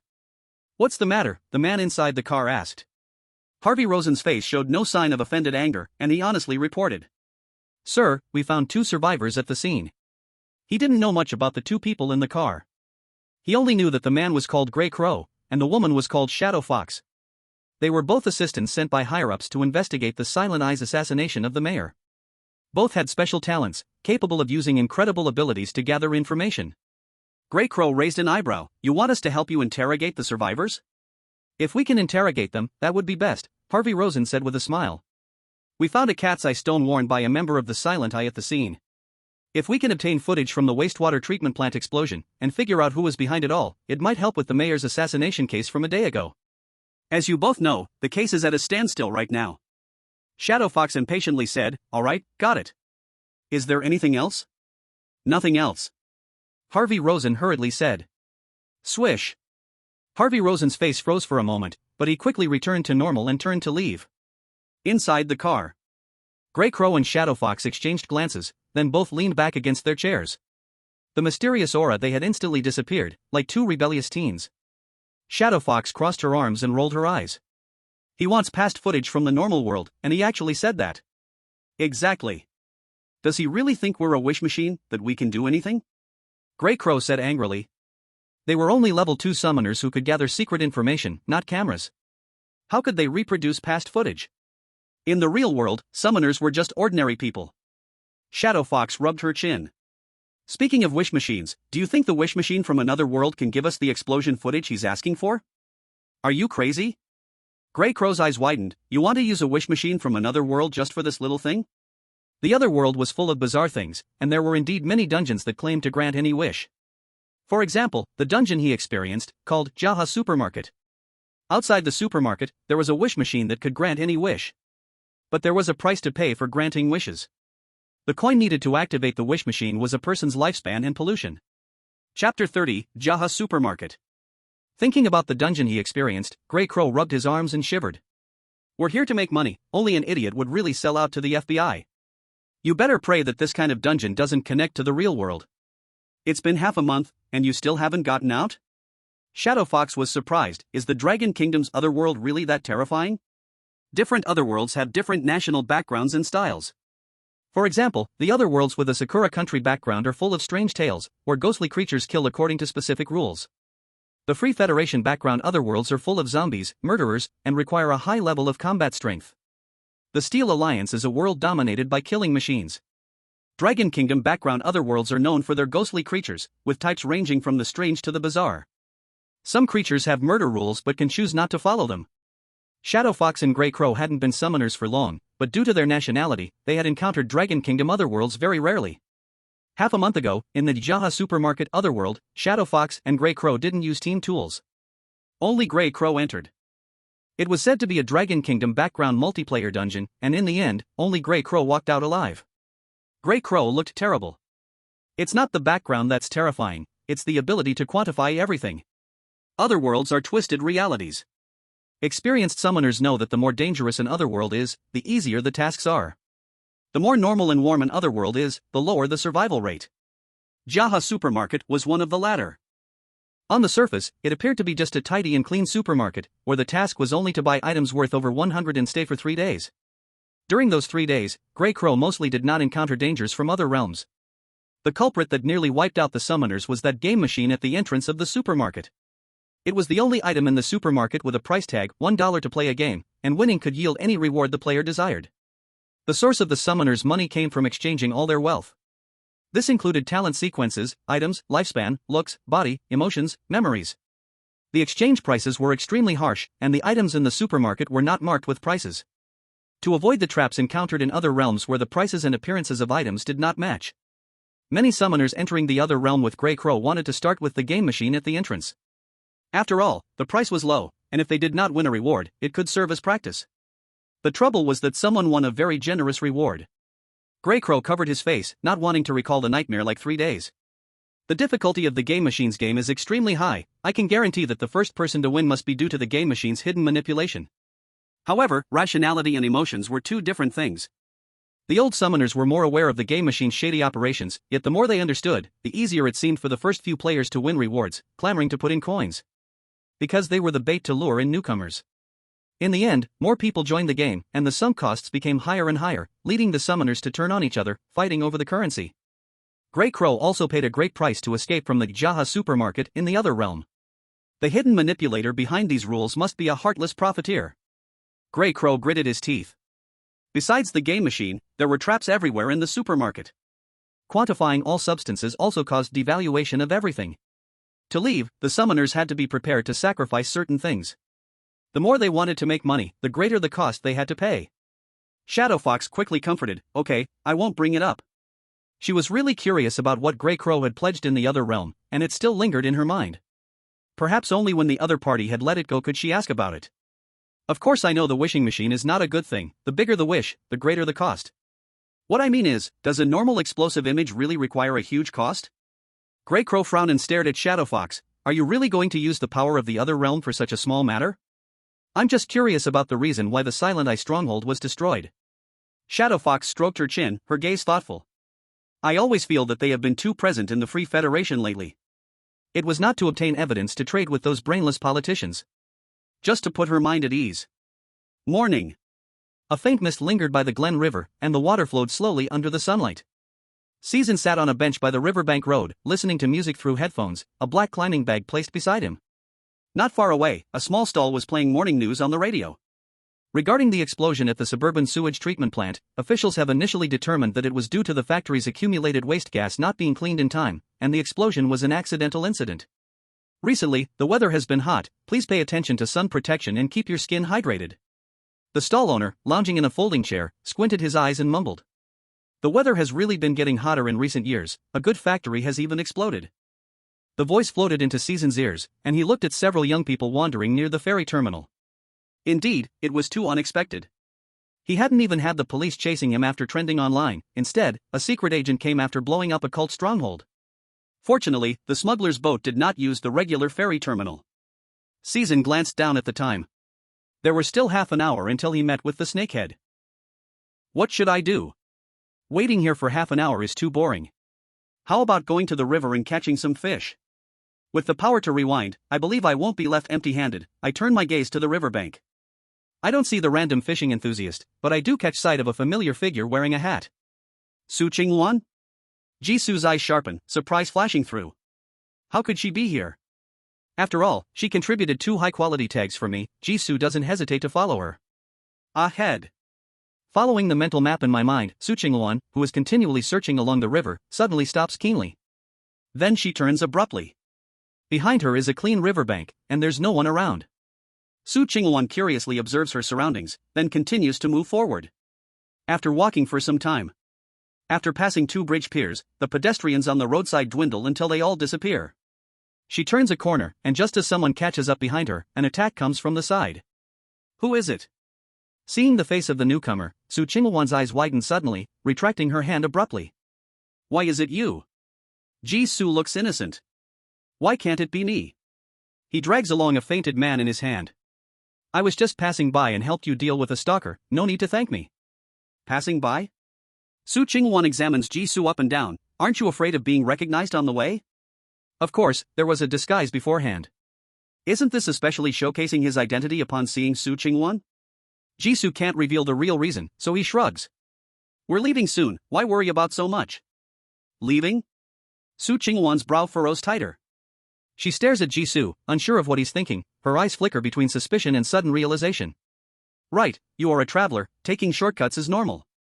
I thought I was the only one who knew this road. Though she doesn't know what he understood, Jisoo nods in agreement. Indeed. You are also heading to Long Kingdom, right? We happen to be on the same path, why don't we walk together? Chapter 31, Shortcut Train. Su Qingwan invites Jisoo, actually considering many factors. Whether it was when he saved her from Aurora Square or just now helping her deal with a stalking follower, it shows he is not an enemy. The man's identity is mysterious, but he always acts with integrity. Su Qingwan originally thought the shortcut train had just recently connected with reality, and she was the only one who knew it existed. Now, there's an additional night owl right in front of her, she can't rule out encountering others who want to use the train later. If conflicts arise between several parties later, it's better to have an ally. The night owl's skills and abilities are worth her recruiting. Additionally, she wants to interact more with him, to investigate his identity and origins. To Long Kingdom? Jisoo blinks, suppressing his surprise. He needs to leave the Free Federation, and it doesn't matter where he goes next. Did Su Qingwan appear nearby to leave the Free Federation too? By what means? Smuggling? Is she not afraid of encountering a series of silent-eyed pursuers or other troubles along the way? Instinctively, Jisoo feels that the way she plans to leave the Free Federation might be different from what he imagines. He hesitantly says, "It might not be on the way, my ship is arriving soon." Su Qingwan is overjoyed, the ship I'm waiting for is also arriving soon. We are really on the same path. At this time, there are no boats at the ferry heading to Long Kingdom. She invites again. Let's go, before the boat arrives, let's buy tickets first. Haven't bought tickets yet? Jisoo no longer hesitates and accepts the invitation. Let's check it out first. If he can leave the Free Federation through Su Qingwan's method, that's a win. If not, he can rewind back to the riverbank and take the smuggling route. Su Qingwan led Jisoo along the riverbank for a long time. At a certain moment, the morning mist by the river suddenly thickens, making it impossible to see 5 fingers in front. Jisoo continues to follow Su Qingwan's footsteps, listening to her footsteps, moving forward for a while longer. The footsteps ahead stopped. Okay, we have arrived. Jisoo walked out from the mist and saw Su Qingwan not far away, along with 2 rows of wooden boats stranded at her feet. It was as if the people on the boats would flip their bodies, and the wooden boats would tip over. Jisoo. Is this the means of transportation that will take them away from the Free Federation to the Dragon Kingdom? With just 2 people rowing, they would have to stay on the boats for a lifetime. Considering the strange thick mist around, Jisoo ultimately chose to trust the other person this time and sat on the boat. As soon as they were seated, the boat automatically left the shore. However, it did not sail toward the opposite bank, but followed the current, gliding into a particularly dense fog that seemed capable of swallowing light. The sounds around, vehicle noise, conversations of passers-by, even bird calls, quickly faded away and disappeared. In the end, only the monotonous sound of the boat breaking through the water flow remained, along with a kind of near-frozen silence. Such a magical scene ignited Jisoo's intense curiosity. Did you do this? Su Qingwan found it a bit funny. This place is already within the realm of anomalies, you don't have to pretend anymore, there are no ordinary people nearby. Jisoo, ? At this moment, the wooden boat gently shook, as if it had bumped into some invisible barrier. The dense fog ahead began to surge and swirl violently, its colors becoming bizarre, as if countless colors were being born and perished within the mist. Su Qingwan's attention shifted, and she exclaimed softly. Hold on tight. Jisoo gripped the edge of the wooden boat, which floated like a falling leaf in a raging tide, constantly overturning. Even more, the scene before him began to manifest a slight sense of spatial misalignment. It was as if the boat was being pulled by some force, deviating from the physical laws he was familiar with. The surrounding fog no longer resembled water vapor, but transformed into a flowing, somewhat viscous liquid. After a few seconds, or maybe longer, that strange vibration and dizziness suddenly disappeared as abruptly as they had come. The thick fog spread apart like a stage curtain, and the view in front opened up brightly. The ferryboat docked beside a dimly lit wharf. The wharf extended out, resembling an old-fashioned train station from over 20 years ago. The platform was empty. The air was filled with a damp smell of stone, rust, and an indescribable ancient scent, similar to old books mixed with dust. The most striking feature was the green ticket booth parked beside the platform. It had no signs on it, and the inside was pitch black, as if there were nothing at all. Su Qinghuan led Jisoo to the green ticket booth, where an old-fashioned ticket machine was placed at the window. She put down 2 bills from the Free Federation at the window and spoke to herself. 2 tickets, destination Dragon Kingdom. The 2 green bills vanished, and the old-fashioned ticket machine began to creak and groan. Jisoo stood behind, staring in astonishment at everything happening. Behind the mist was a derelict platform built by the water, an empty ticket window, and the automatically operating ticket machine. And Su Qinghuan, who calmly watched everything unfold. What on earth is this place? Jisoo couldn't help but ask. Su Qinghuan glanced at him in surprise. Anomaly shortcut train, isn't this the shortcut you are taking? Are there other anomalies nearby? At this time, the creaking sound of the old-fashioned ticket machine stopped, spitting out 2 yellowed hard tickets. Su Qinghuan looked at the time and handed one of the tickets to Jisoo. It's troublesome to leave the shortcut train of anomalies, but it can still lead to the Dragon Kingdom. How about using it? Jisoo glanced at the ticket, which was completely blank. Just as he hesitated, a line of system prompts suddenly jumped out before him. Special task detected, clear the shortcut train instance, do you wish to accept? Note 1, there are special rewards within the instance, cannot be saved. Note 2, the task can only be accepted once. Special rewards. Jisoo unhesitatingly accepted the ticket. Thank you. Whoosh. In the midst of their conversation, a white train broke through the mist. In front of the two, the carriage door slid open, revealing a warm but still hazy light inside. Click. Let's go. Su Qinghuan didn't take the earlier mishap to heart and took the lead. The 2 of them boarded the train, one in front of the other, and the door closed silently behind them. Moments later, the train let out a low, long whistle and began to move slowly, heading into the deeper, unknown mist beyond the platform. Chapter 32, Are You Not the Summoner? Unlike the old platform, the environment inside the train carriage was very modern. The LED light strips on the ceiling emitted a soft, cool white light, illuminating every corner clearly. The wide aisle, light gray synthetic leather seats, and the air filled with a unique blend of cold air from the air conditioning and food smells. Jisoo looked out the window, and all he could see was pitch black, with no outlines of any platform visible. Su Qinghuan signaled Jisoo to be quiet, her eyes urging him to follow. The 2 walked along the aisle of the carriage, one behind the other. There weren't many people in the seats on either side, with 2/3 of the seats empty. When Jisoo and Su Qinghuan boarded, no one cast a glance at them, still focused on their own matters. Triple kill. Mr. Lee, don't worry, I'm already on the train. Yes, I'll definitely arrive by tomorrow morning. There's no natural disaster, I will personally oversee their resumption of work and will not delay any orders. Beep beep, the number you dialed is temporarily unavailable. Hello Dad, I've taken the last train to Ming City. So what if it's foggy? I must go even if I have to pay the price, I've said I have no boyfriend, I just want to save people. Do we have enough food and medicine? I heard that earthquake happens once in 200 years, the whole city is out of power and network. Various voices echoed in Jisoo's mind. It seemed like everyone's destination on the train was a place called Ming City? Don't listen. Su Qinghuan warned in a voice only they could hear. Even if the shortcut train's instance is nearing stability, it still has a pollution level of 2, and there are potential monsters. No matter how normal it looks on the surface, its essence is still a monster, do not believe any of their words. Jisoo. He actually had a ton of questions he wanted to ask, but seeing Su Qinghuan's serious expression, he could only hold back for now. The 2 continued walking within the carriage. The carriage doors closed, and the ground beneath their feet began to tremble slightly. They were still walking inside the carriage. The farther they went towards the front of the train, the fewer the passengers became. Su Qinghuan's expression relaxed even more, and she took the initiative to explain the situation to Jisoo. The shortcut train is an intersection anomaly recently discovered by a friend of mine, with a stability level of I, and it has formed stable regional rules. The train can shuttle back and forth between the anomaly and reality, stopping at different stations. Although I don't know what kind of anomaly you originally intended to use, returning home via the shortcut train is not slow. If all goes well, we should arrive at our destination in half an hour. The night before, Su Qinghuan was still anxious about how to leave the Free Federation. Before dawn, she received information from a former summoner friend, learning about the existence of the shortcut train. It just happened to solve the dilemma she was facing. Everything was going smoothly. Su Qinghuan's expression softened, showing a hint of relief as if the event was about to end successfully. The train's rules are simple, the tickets we have are imitation guide tickets that only allow us to get on the train. If the ticket inspector finds invalid tickets or if we cannot find a seat, it will trigger the ticket inspector's killing rule. At other times, as long as you don't take the initiative to provoke the passengers on the train, there is basically no danger. You don't need to worry about the ticket inspection, my friend told me about 2 seats that are absolutely empty and in the ticket inspector's blind spot. Killing rule?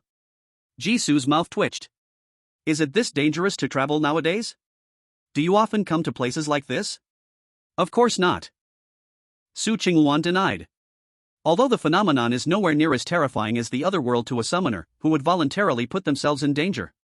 A space connected to the otherworld always represents strangeness and uncertainty. No one can guarantee that the next phenomenon they walk through won't bring an accident. If it weren't for the fact that real-world transportation was even more dangerous to Su Qingwan, she wouldn't have resorted to such a desperate measure. Summoner. This was the second time Jisoo had heard this term from Su Qingwan's mouth. It seemed the other person had misunderstood his identity. Jisoo cautiously spoke. What would happen if a summoner appeared in the phenomenon? What could happen? You'd either stumble in and stumble out, or you'd muddle your way into becoming a summoner. Su Qingwan said casually. However, it's usually only people with high intuition who accidentally enter phenomena. The probability of these unlucky ones transforming into summoners is much higher than leaving safely in a daze. As they chatted, they reached the front of the train. Jisoo still wanted to ask how ordinary people transform into summoners. Ahead, a heavy door with the sign "No Entry to Unauthorized Personnel in the Cockpit" appeared before them. Su Qingwan immediately lost interest in chatting and gestured for Jisoo to stay quiet. She reached out to test the doorknob. The door was not locked. A smile grew wider at the corners of Su Qingwan's mouth. We've arrived. 2 seats with no one around and no ticket inspector in sight. She explained to Jisoo, who was behind her. The shortcut train is unmanned and self-driving, with 1 main driver seat and 1 co-driver seat, just enough for the 2 of us. Su Qingwan opened the train door. The next second, her smile froze completely, and her pupils suddenly contracted. Inside the cockpit, 2 figures faced forward, their backs to them, seemingly focused on driving the train. There were people in the cockpit. How is that possible? Su Qingwan exclaimed in disbelief, quickly turning her head to look at Jisoo beside her, then back at the cockpit, her mind blank. Had the rules gone wrong? Or was the information incorrect? Impossible. If they weren't sure, they would never have told her about the train's existence. At that moment, a message appeared in her mind. Mission description. Staring at the text in her mind, Su Qingwan, her brain stopped working. However, Jisoo beside her seemed unusually calm. He also received the sudden task description and saw the 2 people in the cockpit. But he was more concerned about something else. I was just about to ask, how does an ordinary person transform into a summoner?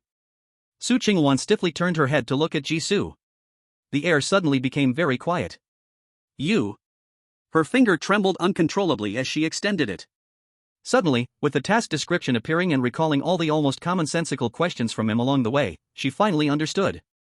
You're not a summoner? Chapter 33, Ticket Inspection Crisis. Su Qingwan was struck like by a thunderbolt. You're not a summoner. Only ordinary people, who come into contact with the phenomenon for the first time and gain basic knowledge of the other side of the world, would cause the phenomenon to transform into the other world and trigger a task description that only exists in the other world.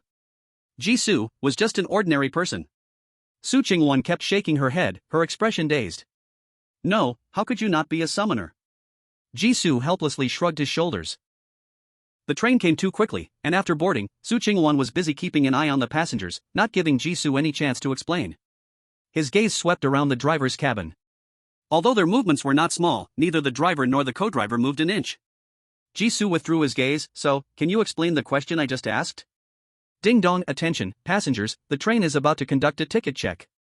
Please return to your seats and show your valid tickets. Ding dong, attention, passengers. The train's announcement and Jisoo's voice rang out simultaneously, completely waking Su Qingwan from her own world. They're checking tickets, find a seat first. Su Qingwan decisively said. Her mind was still in a mess, a pile of questions left unanswered. But the most urgent thing now wasn't Jisoo's identity, but escaping the first wave of death's crisis in this foreign land. The transition from the strange phenomenon to the foreign land only meant one thing: the death rules would only increase, not decrease. Their ticket was still problematic. The level of foreign land contamination was still unclear, and they absolutely couldn't have a direct conflict with the ticket inspector. Su Qingwan took long strides into the driver's cabin, unbelievingly approaching the main driver's seat. The moment she looked up, her breath suddenly hitched. Jisoo followed behind, his movements also halting. The man in the driver's seat was facing the dark window ahead, his whole face flat like a lump of clay that had yet to be shaped, carelessly smoothed out. The driver had no face. The people in the driver and co-driver seats had no facial features at all. Seeing the 2 approach, the person in the co-driver seat finally reacted. He furrowed his non-existent brows, and his whole face twitched slightly, giving off an eerie, unsettling feeling. Passengers, do not enter the driver's cabin casually.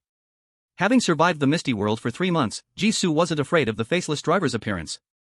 It was just that the two drivers were alive, so their original plan to fight for the seats was basically ruined. Ding dong, attention, passengers, the train is about to conduct a ticket check. Please return to your seats and show your valid tickets.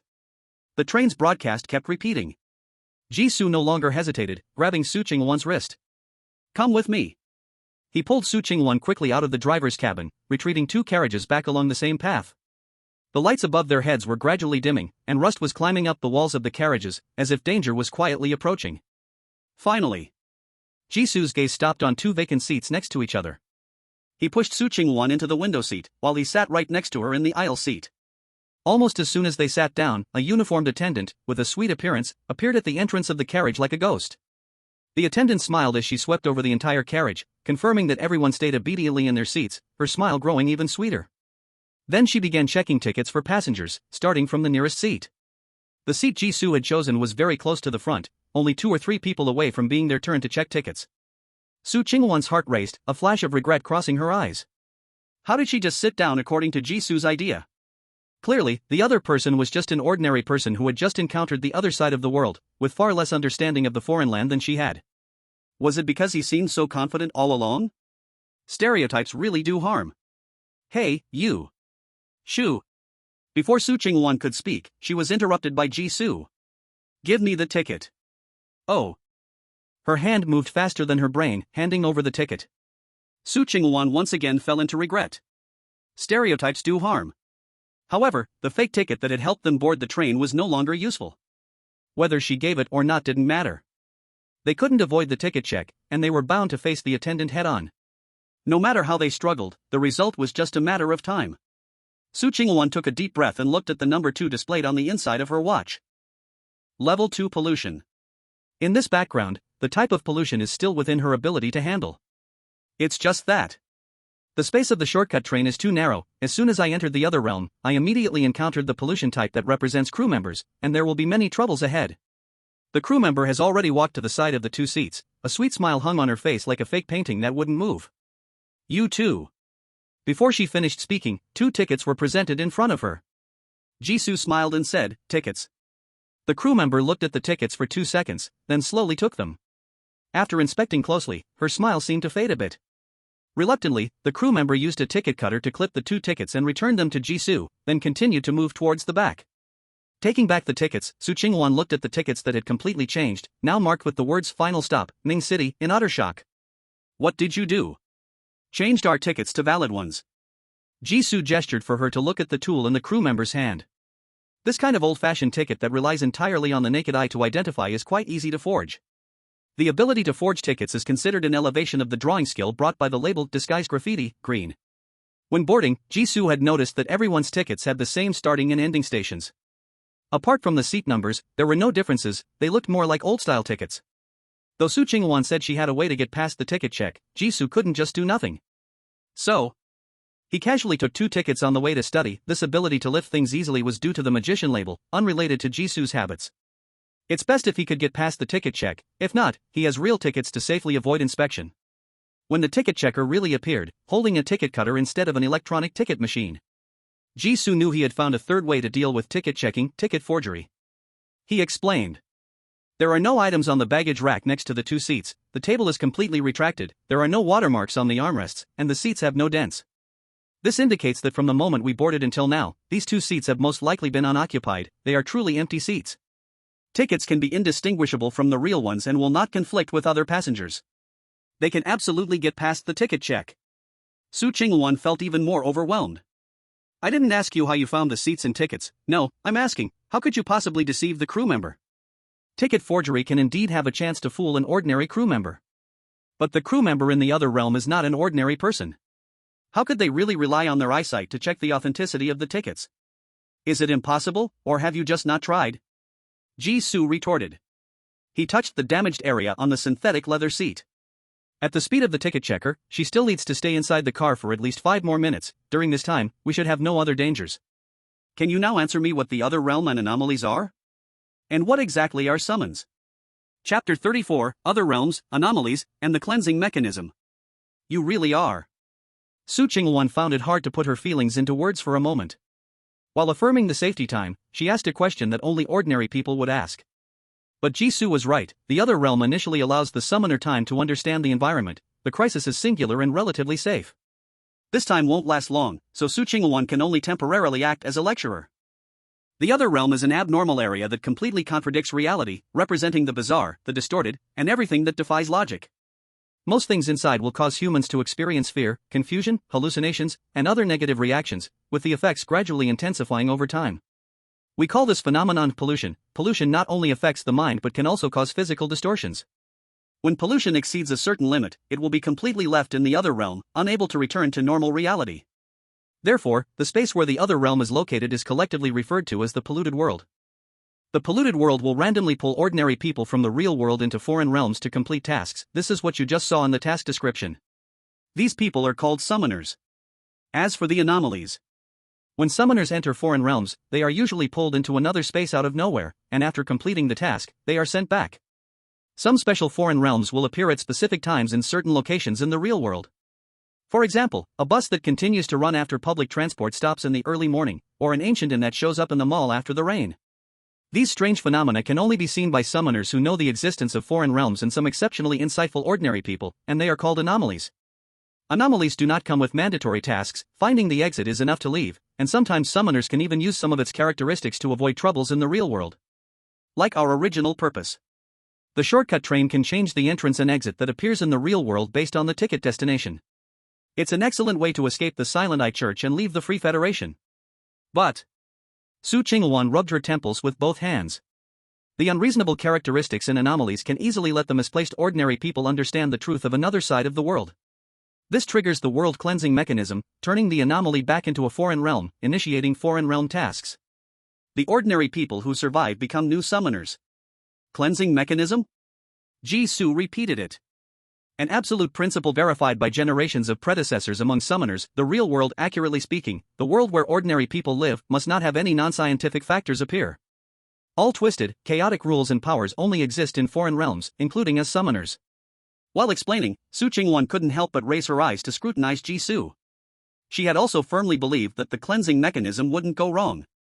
But 2 days ago, after witnessing Jisoo walking along the edges of a 100-story building, she couldn't be sure anymore. Unlike the cleansing mechanism, which is praised by the summoned as truth and remains unchanged, change is the norm in foreign realms. In a sense, summoners no longer belong to the real world, cannot reveal the existence of foreign realms to ordinary people, and must regularly carry out foreign realm tasks. To know the unknown is to bear the price of knowledge. Jisoo understood. So, ordinary people can touch the anomalies that blend with the real world but cannot discover their special nature? Isn't it those who are more naive and less curious that have an advantage? Either they don't notice the abnormalities around them, or if they do notice, they won't ponder it seriously. Yes. Su Qingwan nodded painfully. But you noticed. It was still her who voluntarily explained it. Clearly, summoners are not allowed to voluntarily disclose any information about foreign realms to ordinary people. Why didn't she face any resistance when explaining the train's killing rules to Jisoo? What was the problem? Recalling the signs Jisoo had shown throughout, Su Qingwan felt a pang of regret in her heart. She shouldn't have invited him just because she could utilize her talent sequence abilities in the anomaly to investigate his background while neglecting various clues. Jisoo felt embarrassed. Ahem, it was all an accident. As it turned out, he couldn't escape, and Jisoo quickly changed the topic. I'm more curious about why you recognized me as a summoner. Su Qingwan looked confused. Didn't you admit first that you are a traveler? I don't know how you understood that, but is it possible that I also called myself a tourist? Then how could you use the traveler's talent sequence abilities? What's a talent sequence? The air suddenly fell silent. The two stared at each other, wide-eyed. Recalling their conversation when they first met in Aurora Square, it turned out the misunderstanding was buried from the very beginning. The followers of the Silent Eye are also summoners? Jisoo suddenly realized, no wonder your attitude changed so quickly at that time. At first, there was extreme distrust, but later, there was an immense belief in his judgment. It turns out there is this layer of connection with the summoner. Because they all have to travel back and forth between different realms on a regular basis, the chances of encountering other summoners are higher. Killing a Silent Eye cultist would inevitably make them enemies with the entire Silent Eye cult organization. He stroked his chin. Do you think the ability I used earlier is called the talent sequence?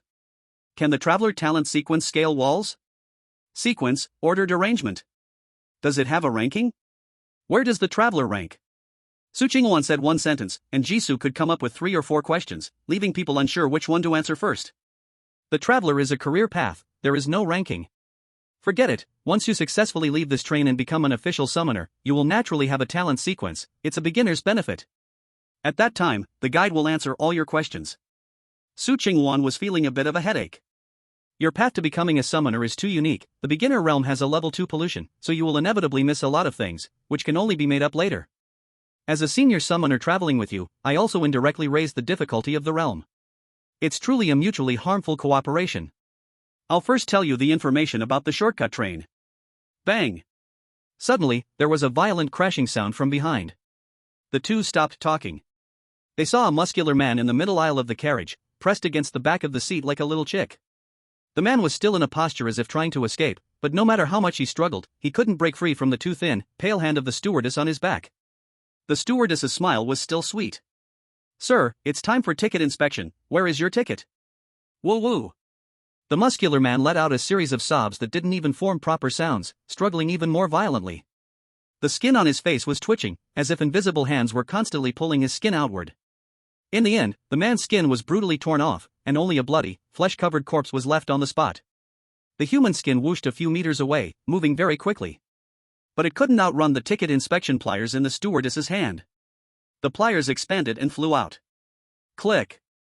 A sound exactly like when a train ticket is torn in half rang out. The human skin was cut into 2 pieces, quickly shrinking and falling to the ground. The stewardess hummed a song as she kicked the half this size shriveled human skin into her bag, without even looking at the red, glaring skinless corpse lying in the aisle. She continued to shout toward the back, "Ticket inspection." Su Qingwan exhaled a breath. Half-mutated skin ghost, a specialty of the human skin town in the foreign realm. This is exactly the information I was going to tell you. The shortcut train is very special, it has the ability to connect to other realms. Chapter 35, Standards of the Foreign Realm, Pollution, Stability. Foreign realms vary in size, each forming its own space. Even if a foreign realm spans an entire country or ocean, it still cannot cross its borders to connect with another realm. Only foreign realms like the shortcut train, which possess the shuttle characteristic, can briefly connect with other realms through stations. Therefore, not only will summoners be forcibly summoned, but mutated beings from high-pollution realms will also find ways to board this train. Our current seats are temporarily unoccupied, but maybe at the next stop, mutated beings from another foreign realm will target us. The train stops are random, and the foreign realm's pollution level is random. This undoubtedly adds a lot of danger and uncertainty to our mission. Jisoo observed the stewardess's movements while listening attentively. The passengers in the carriage dared not breathe, frozen in their seats, quietly waiting for the stewardess to approach them. Seconds later, the skinless corpse on the ground quickly melted into the blood and merged with the train's floor. There were no more traces of the corpse in the aisle.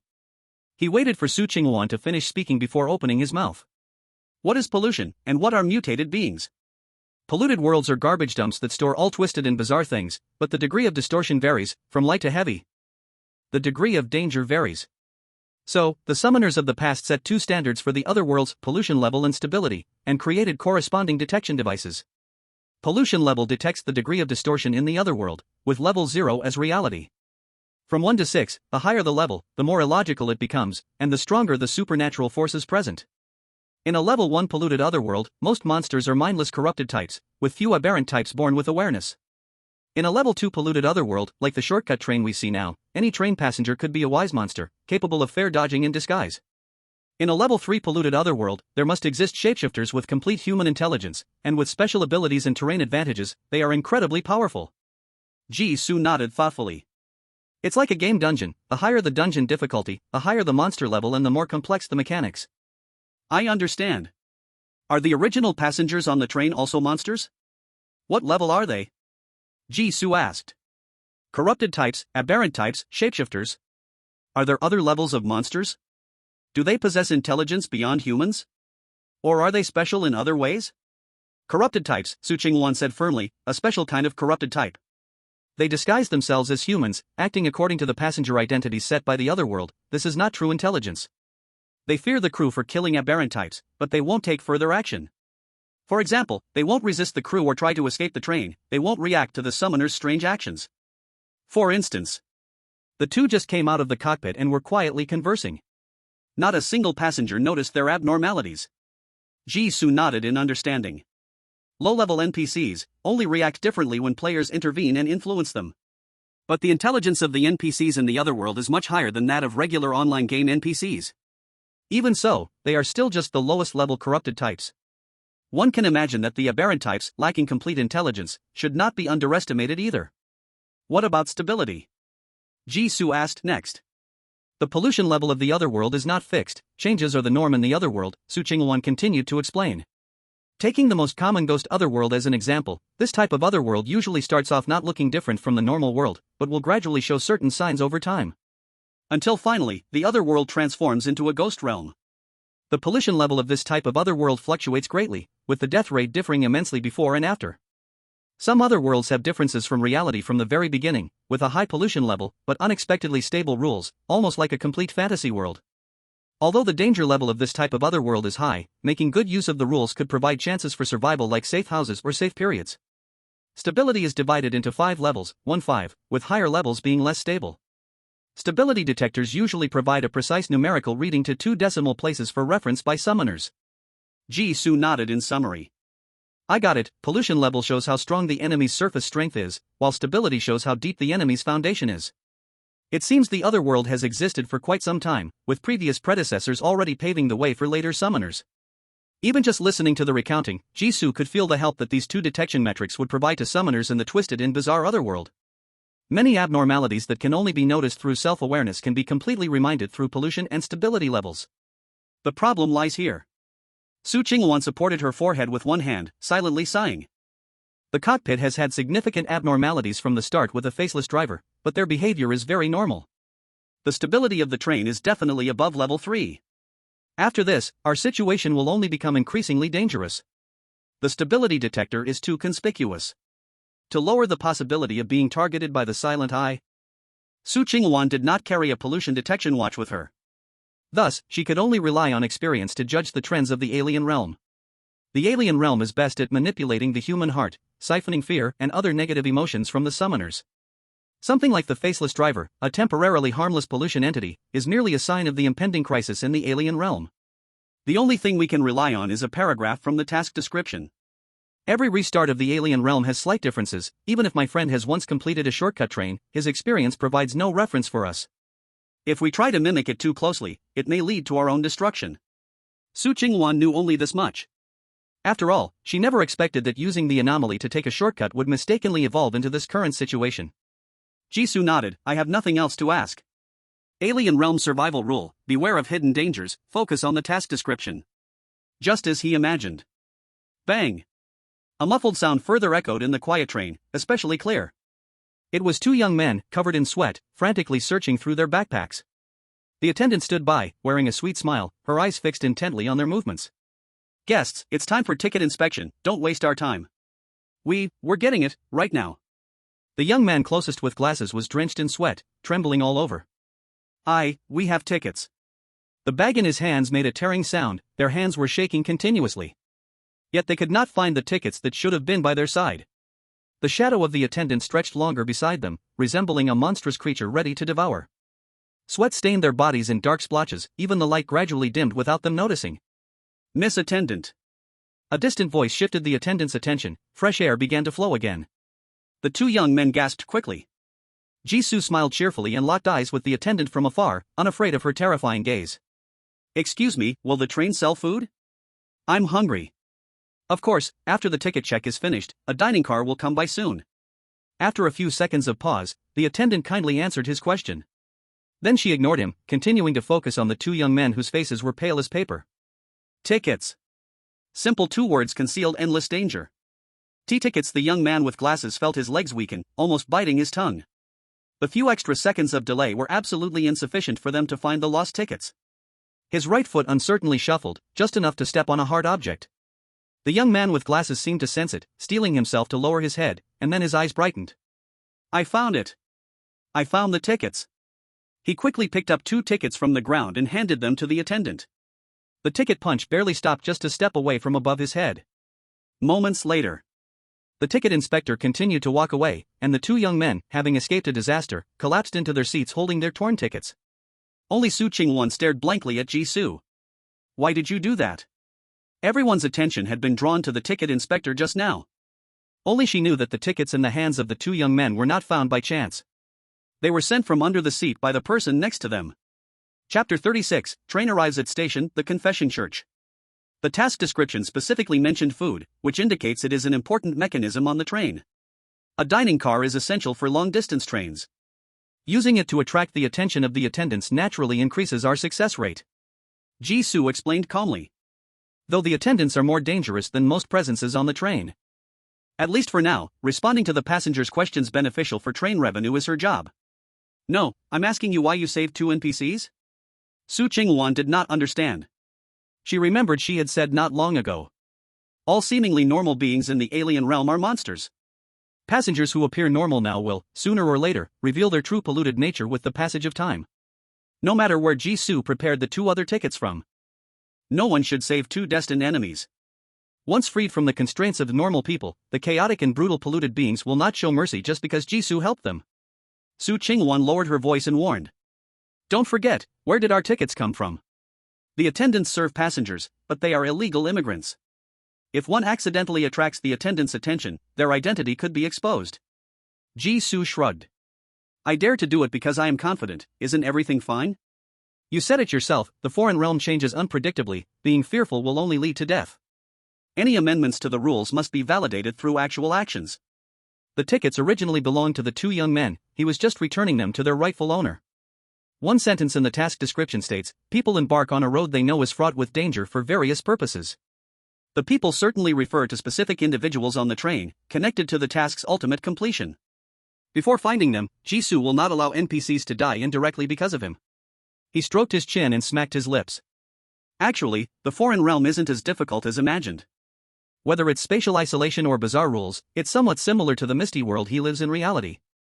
The appearance of the skinless passenger earlier made him feel a sense of familiarity. Unfortunately, compared to reality, the game felt too harmonious and normal. Feeling Jisoo's words came from the heart, Su Chingwan looked at him speechlessly. Until now, she still couldn't believe that he knew nothing about the foreign realm prior to this. Aside from common sense issues, he hadn't faltered once in handling matters in the foreign realm. Creating a false identity under the watch of deformed beings, actively attracting attendants' attention as an illegal immigrant, helping NPCs find tickets. Why was Jisoo so skillful? As Su Chingwan pondered where things had gone wrong, the attendant brought out another fare-dodging monster, dealt with it, and then left calmly. The temperature in the carriage seemed to warm slightly. Another attendant pushing a food cart soon appeared at the carriage door. A faint aroma of food grew stronger as the cart approached. Do you need rice, snacks, or drinks? The attendant called out as they walked by. Originally, Jisoo planned to join in the fun but suddenly realized a serious problem at the last moment. They had no money. The 2 looked at each other in wide-eyed astonishment as the food cart passed by. They felt helpless yet yearning. Jisoo, is life for us summons bearers really this dire? Su Chingwan's mouth twitched.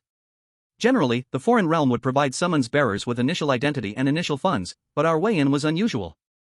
Entering the foreign realm's dungeon through anomalies, in a sense, was also illegal immigration. Naturally, their initial identities had also been bugged out. So even knowing we would face a food shortage later, we still have no money to stockpile food? Jisoo said. Su Chingwan nodded with difficulty. She tried to comfort him. The higher the difficulty of the foreign realm, the richer the rewards. Maybe our task completion will exceed expectations. The premise is that we can survive to get out. Jisoo said quietly. At this moment, with no other way out, they could only take one step at a time. Su Chingwan nodded and continued to observe the surroundings. But suddenly, she noticed the passengers around them were growing quieter, with more and more people yawning and leaning against their chairs to doze off. Gradually, Su Chingwan's eyelids grew heavier. She tried to fight it, but it only accelerated the process of her eyes closing. Lower your head. Jisoo's voice thundered in her ear like a shock. Su Chingwan was pressed down by him and complied, then a bottle of cold mineral water was splashed over her. Splash! Su Chingwan jolted awake. She blinked quickly, shaking off the water droplets clinging to her eyelashes. Before her was the dimly lit floor of the carriage, and Su Chingwan's muscles tensed, she dared not raise her head. What happened? The attendant just pushed the food cart away, and you looked out the window, Jisoo explained. The carriage was narrow, with windows on both sides. Just by looking up, it was hard not to catch a glimpse of the pitch-black windows. Jisoo had been paying attention to the steward's movements, and as soon as they left, he immediately noticed the abnormality of the surrounding passengers. Combining this with the task description, they had narrowly escaped a disaster. I looked at the others' conditions. The black windows only have a hypnotic effect. Once you wake up, you won't be in any real danger. Knowing Jisoo was comforting himself, Su Qingwan gradually felt more at ease. She then frowned. It just increases drowsiness? Can the other world be so kind? Sure enough. They didn't have to wait long. A pleasant voice came from the broadcast. Ding, the train is approaching the station, Confession Church. The train station. The two exchanged glances, and without needing any words, they stood up at the same time. Half a minute later, Jisoo and Su Qingwan reached the door of the carriage. Everyone else, except for the two of them, had fallen asleep due to the power of the car windows. The surroundings were eerily quiet. Su Qingwan took a deep breath. If we safely leave the train, that counts as completing the task. No wonder the other world wanted to hypnotize us at this time. From any angle, getting off at the station was the best way to leave this train. Jisoo said, but you can't guarantee that the chosen station is definitely safe. Although the train announced the name of the next station, it was still in motion. Before it stopped at the next station, the two had enough time to decide on their next action. Jisoo rested his chin on his hand and pondered. Confession Church, do you have any impression of this name? No, Su Qingwan replied. It sounds very much like the naming style of the other world's instances, but who knows, maybe somewhere in reality, someone had a sudden inspiration and actually chose such a bizarre name. Jisoo nodded, then continued with what he said. Even if the station is confirmed not to be in another otherworld, it may not be a real place. For example, there were two names the train had already given them: Red Haze City and Ming City. Ming City was the final destination of this train, seemingly representing the ultimate goal of safety. But if it really appeared, would they get off? Don't forget. This is a train that never stops, with no final destination. Regarding the first station the train was about to reach, both of them chose to do nothing first and see the situation. Ka.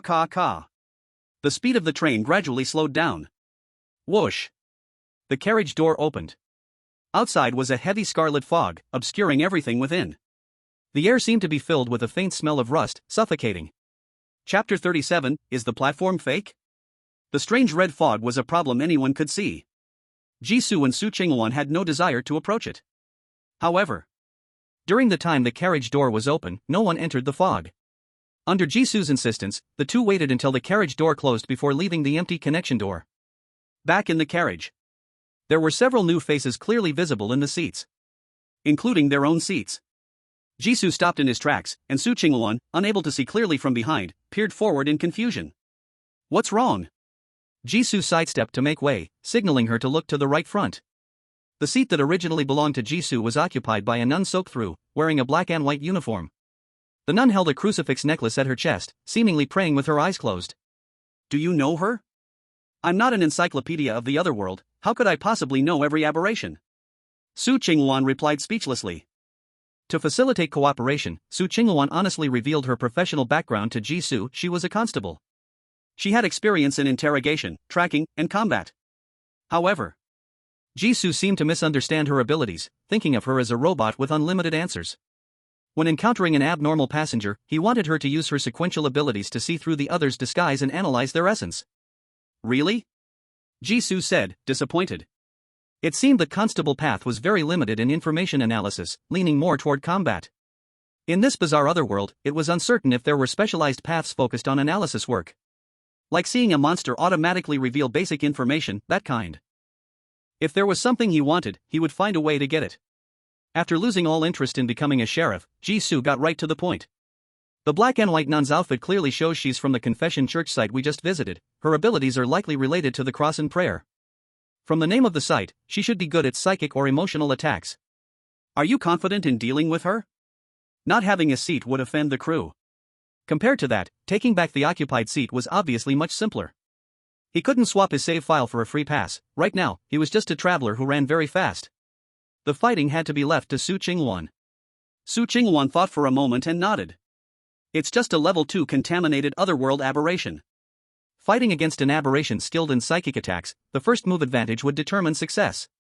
If they were sitting in their seats and encountered an aggressive nun, they would certainly be at a disadvantage.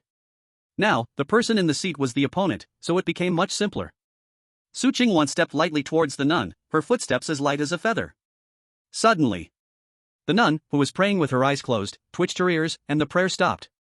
Then, Su Qingwan seized the opportunity to press down on her shoulder. Don't move. Talent sequence 521 word control. When you are on the side of justice or facing injustice, you can control a target's mind if their mental power is far lower than yours with simple verbal commands. Ma'am, it seems you've taken the wrong seat.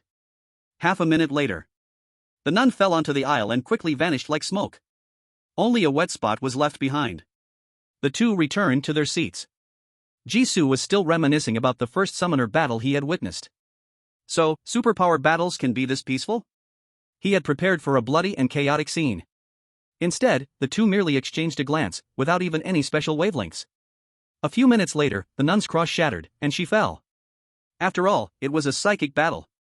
Su Qingwan rubbed her temples tiredly. We need to quickly find a safe way to clear the area, otherwise, our situation will become very dangerous. Her mood was not as relaxed as Jisoo's. The contamination level indicates the maximum battle power limit of the Otherworld.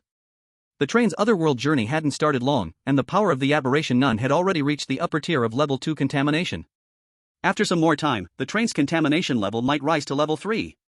Jisoo nodded, I understand. But for now, there was no turning point, and they could only wait and see what would happen.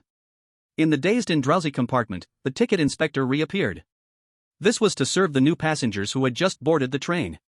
After 3 terrified screams, the inspector hummed a tune and left. After they left, Su Qingwan let out a sigh. 5 came on board, 3 died. It seems the smuggling difficulty on this train is not small. After the train started again, Su Qingwan noticed 5 unfamiliar faces had appeared in their car, number 3. One of the nuns was dealt with by Su Qingwan, while the other 3 did not escape the ticket inspector's eyes. But the last person managed to smuggle aboard successfully. This showed that there really were loopholes in the ticket inspection. Other aberrations from other worlds had a chance to board. Right now, on the train, they did not know how many native monsters that did not belong to the train's otherworld existed. Jisoo shook his head. No, take another look at that last man's seat. Su Qingwan followed the direction in her memory, searching for the new passenger that had passed the ticket inspector. But she found that seat was completely empty. Su Qingwan's eyes widened, looking at Jisoo. Jisoo nodded, confirming her thoughts. The previous station was fake. Even though the hypnotic effect of the train window was still in play, he remained vigilant about the movements of the 5 new passengers. He witnessed the entire process of the only one who passed through the ticket inspection and then disappeared completely. It wasn't that they temporarily stepped away, they vanished into thin air. Therefore, whether or not they passed the ticket inspection, these new passengers couldn't stay. Because they never existed in the first place. Su Qingwan felt as if she had been doused with a pot of cold water. Even the foreign station might be fake? Her battle with the nun felt very real, with no signs of flaw. The opponent truly could use mental type abilities. Was the result merely an illusion created by a foreign domain? Only after the train started could one discern whether the last station was real or fake. Then the difficulty in finding the correct station would increase. Even holding on to the idea of getting off at a certain foreign station to play foreign Jenga and find another foreign exit. One might also fall into the illusion trap of the train's foreign domain. Relax, Jisoo comforted. Problems are laid out, there will always be solutions. Even if the authenticity of the stations is pure luck, we may not necessarily be the unlucky ones. He looked at the label panel. Optimal choice occasionally can instinctively find a quicker, safer route to the destination. Although since entering the foreign domain, the optimal choice had not triggered even once. But that doesn't mean it will remain silent afterward. Taking advantage of the absence of the staff and other passengers being asleep, Jisoo and Su Qingwan combed through the entire train compartment. From the newspapers and flyers in the hands of several passengers, they learned some background information. The train's final destination, Ming City, had experienced a large-scale natural disaster similar to an earthquake. High-rise buildings collapsed in seconds like pieces of paper, with power lines sparking terrifyingly, and fires spreading. Afterward, communications were completely cut off. Due to concerns over epidemics and aftershocks, authorities advised the general public against recklessly heading to Ming City. Most transportation routes related to Ming City had been requisitioned by the national forces to transport troops and relief supplies. The train they were on was the last one allowed to operate to Ming City. Some passengers were worried about their loved ones in Ming City and insisted on going. Some were volunteers bringing supplies for rescue efforts. Others were workers impacted by the disaster on company business, hoping to assess damages and rescue. Chapter 38, The train accelerates as time passes. After understanding all this, the previously sleeping passengers began to wake up one after another. With nothing else to explore, Jisoo and Su Qingwan returned to their seats. After sharing information, Su Qingwan furrowed her brows. It's all marginal information. Other than knowing a terrifying natural disaster occurred at the destination, there was no effective information at all. Yet, the mission description stated that this was a train without a final stop. They were destined not to reach Ming City. What use was there for information about Ming City? Jisoo remained silent, feeling along the armrest, pondering the information they had obtained. The broad and abstract background couldn't be used directly but could indirectly affect many people. Perhaps it wasn't that the information was useless, rather, they didn't know how to utilize it. A sudden and intense gurgle sound came from both his and Su Qingwan's bellies. Their thoughts interrupted, they exchanged glances. Su Qingwan's delicate face, slightly cold due to the task being hindered, flashed a moment of shock and embarrassment. I had breakfast before leaving, Su Qingwan said awkwardly. It seemed she'd eaten a bit less today. Then the passengers around them began to make similar gurgling sounds one after another. Something's wrong. Jisoo's expression sharpened as he took out his phone. The time still remained at the moment they entered the foreign domain. A terrible suspicion rose in his heart. The train's clock has all stopped, and the outside world is shrouded in dense darkness. Jisoo repeated a line from the mission description, his expression serious. The pitch-black windows. I fear it's not just making us sleep and miss the station so simply. Su Qingwan's expression turned serious as she tightly gripped the window edge. You mean? It's accelerating the train's passage of time. When asleep, time always seems to pass especially quickly, doesn't it? Jisoo said. Though it was a question, Jisoo had already affirmed this idea in his heart. Even if not all of the time in the foreign realm is accelerating, the flow of time in their bodies is definitely affected. Jisoo can clearly see on the game panel that his hunger level is rising rapidly, and his stamina is depleting at more than 10 times the normal rate. It may only have been a few minutes in reality, but their bodies have already gone through a significant portion of a day's consumption. Damn it! Su Qingwan muttered under her breath, her mood hitting an all-time low. The stamina depletion will impact their combat effectiveness afterwards. If they don't have sufficient stamina, the next encounter with those deformed creatures that just took their seats in the car could end very differently. Let's go to the second row, Su Qingwan decided immediately. We must solve the food issue first. Neither of them had any money, so they definitely couldn't buy food from the food cart. Fortunately, they had just searched around the carriage. Not only did they gather some bits of information, but they also learned that a middle-aged man in the second row had an entire backpack full of food. No, wait. She should have just quietly taken some food back when she saw it earlier. The staff wouldn't interfere with fights among passengers. Taking down a small mutated creature disguised as an ordinary passenger was very manageable. Just as Su Qingwan was secretly frustrated, 2 bags of vacuum-packed compressed biscuits and a bottle of mineral water were handed to her. Su Qingwan? She looked up in shock at Jisoo. You. Jisoo bit into the compressed biscuit, his expression innocent. Who goes on a long trip without bringing food? His initial plan was to leave the Free Federation by boat, not to play a survival game in a foreign land, so of course he would bring supplies. Moreover, considering that he took a black ship, the amount of food he brought was far beyond that of a normal traveler. Jisoo pointed to the bulky backpack sitting on the seat above. I thought you could see my luggage, otherwise, where would I have gotten the materials for the fake ticket earlier? His tagging ability alone wasn't enough to conjure up a fake ticket out of thin air. Su Qingwan. That makes so much sense. However, she hadn't thought much about it before, too used to Jisoo's outrageous actions. Su Qingwan silently took the compressed biscuits. Jisoo explained. Let's make do for now, the food I brought should be enough for both of us for 4 to 5 days. Even if we eat at one stop, we can visit 12 stations. We will surely find a real station. Simple words, yet they felt incredibly reliable at this moment. Su Qingwan unknowingly felt a sense of reassurance, quickly and silently finishing the food with water. However, their luxurious eating behavior was like a torch ignited in the darkness, too conspicuous.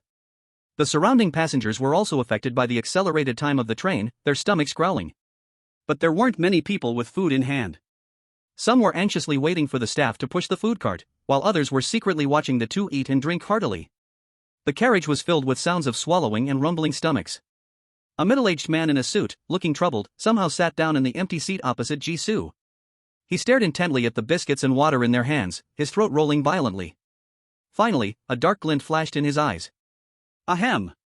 The suited man coughed heavily twice, instantly attracting the attention of those around him, including Jisoo and Su Qingwan. Su Qingwan looked at the man across the aisle, her expression hiding surprise. Isn't this the mutated creature she was just about to rob? Why did he come over here with a full backpack of food? They didn't have to wait long before the suited man spoke, his voice hoarse. You too, could you spare me a little food? His expression seemed to carry a heavy determination. I'm a volunteer from the Sunflower Foundation. I didn't bring much food with me to deliver supplies to the refugees in Ming City, and my money has run out. I thought this train would reach Ming City quickly, but I ended up starving while busying around. The stuff in my backpack is a lifeline. I really can't touch it, I only need a little water to fill my stomach. After contacting our people at the station, I will return your favor immediately. As soon as these words were spoken, several nearby passengers with hungry, eager eyes turned to look, whispering amongst themselves. That's a person from the Sunflower Foundation, a good person. This is a truly charitable organization that helps impoverished people. We have seen their work all over our province. No wonder they are on this train. What a pity, I didn't bring any food either, or I would give it all away. We can't let the good people be disheartened. Everyone chimed in, eager to be part of it, almost wishing they were the ones directly involved, immediately wanting to hand food to the man in the suit. The man in the suit smiled shyly, his facial wrinkles appearing warm and kind.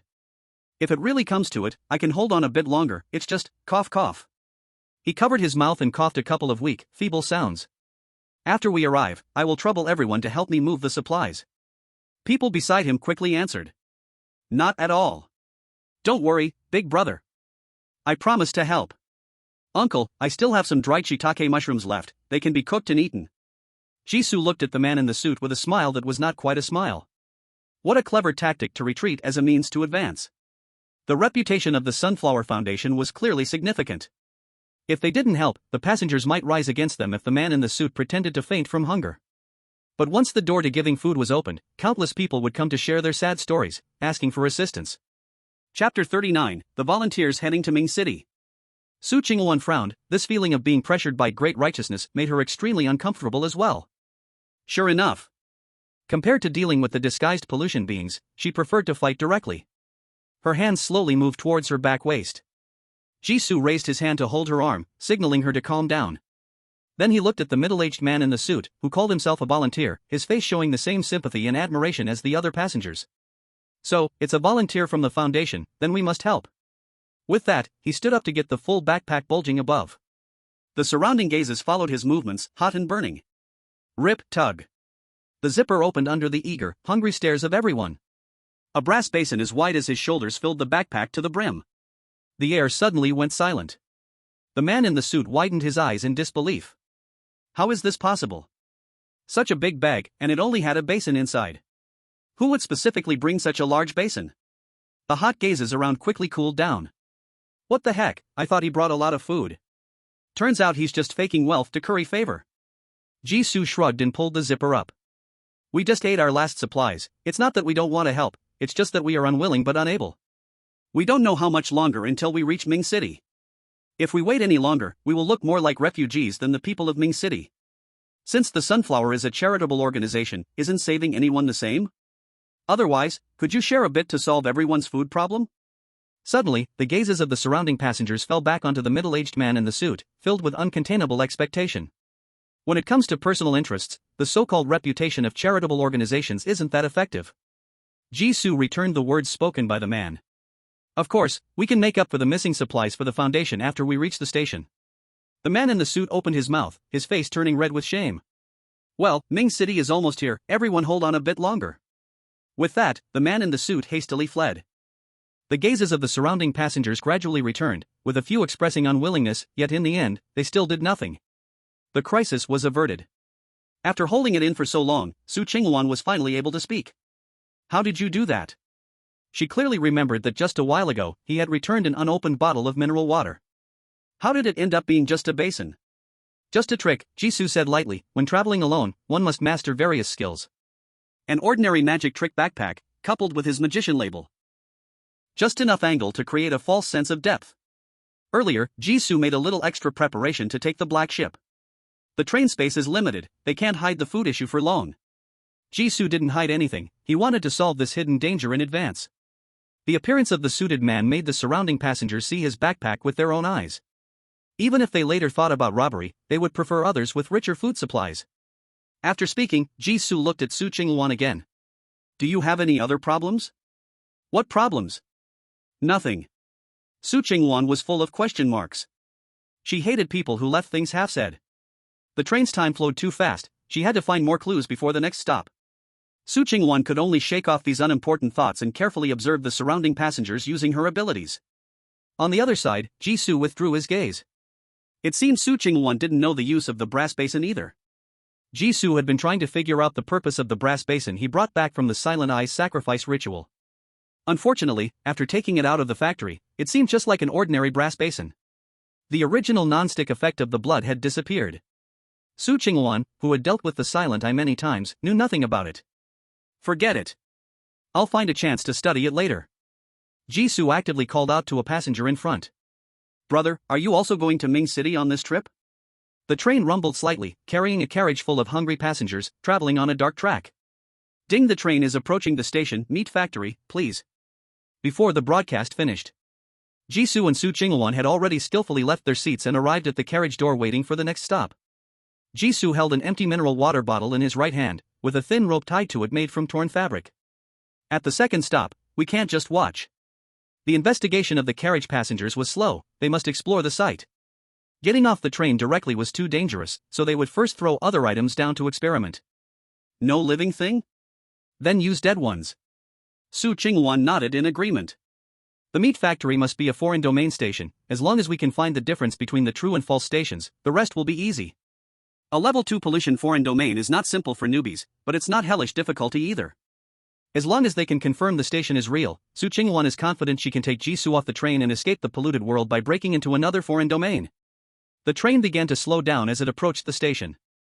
At this moment, a young man wearing glasses came to their side.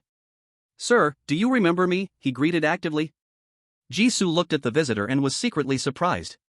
Isn't this the glasses guy who swiped their ticket when they boarded? Who are you? My name is Li Shua, the one whose ticket you stole not long ago. Of course, at the last moment, you returned the ticket. Li Shua's eyes behind the lenses sparkled, unreservedly revealing Jisoo's sleight of hand. The air around them suddenly stiffened. Not far away, passengers were drowsily sitting in their seats, and the crew hid in the darkness, not knowing where they were. No one noticed their corner. Jisoo narrowed his eyes slightly. You came alone? Knowing what he had done, he still dared to come to meet them alone. Don't get me wrong, I'm not interested in exposing you. Li Shua smiled calmly. It seemed he didn't hear the hidden danger in Jisoo's tone at all. Though because of this, my companions and I almost died in the inspector's hands. But you ultimately helped us buy time and returned the ticket. I believe you are a good person. He lowered his voice.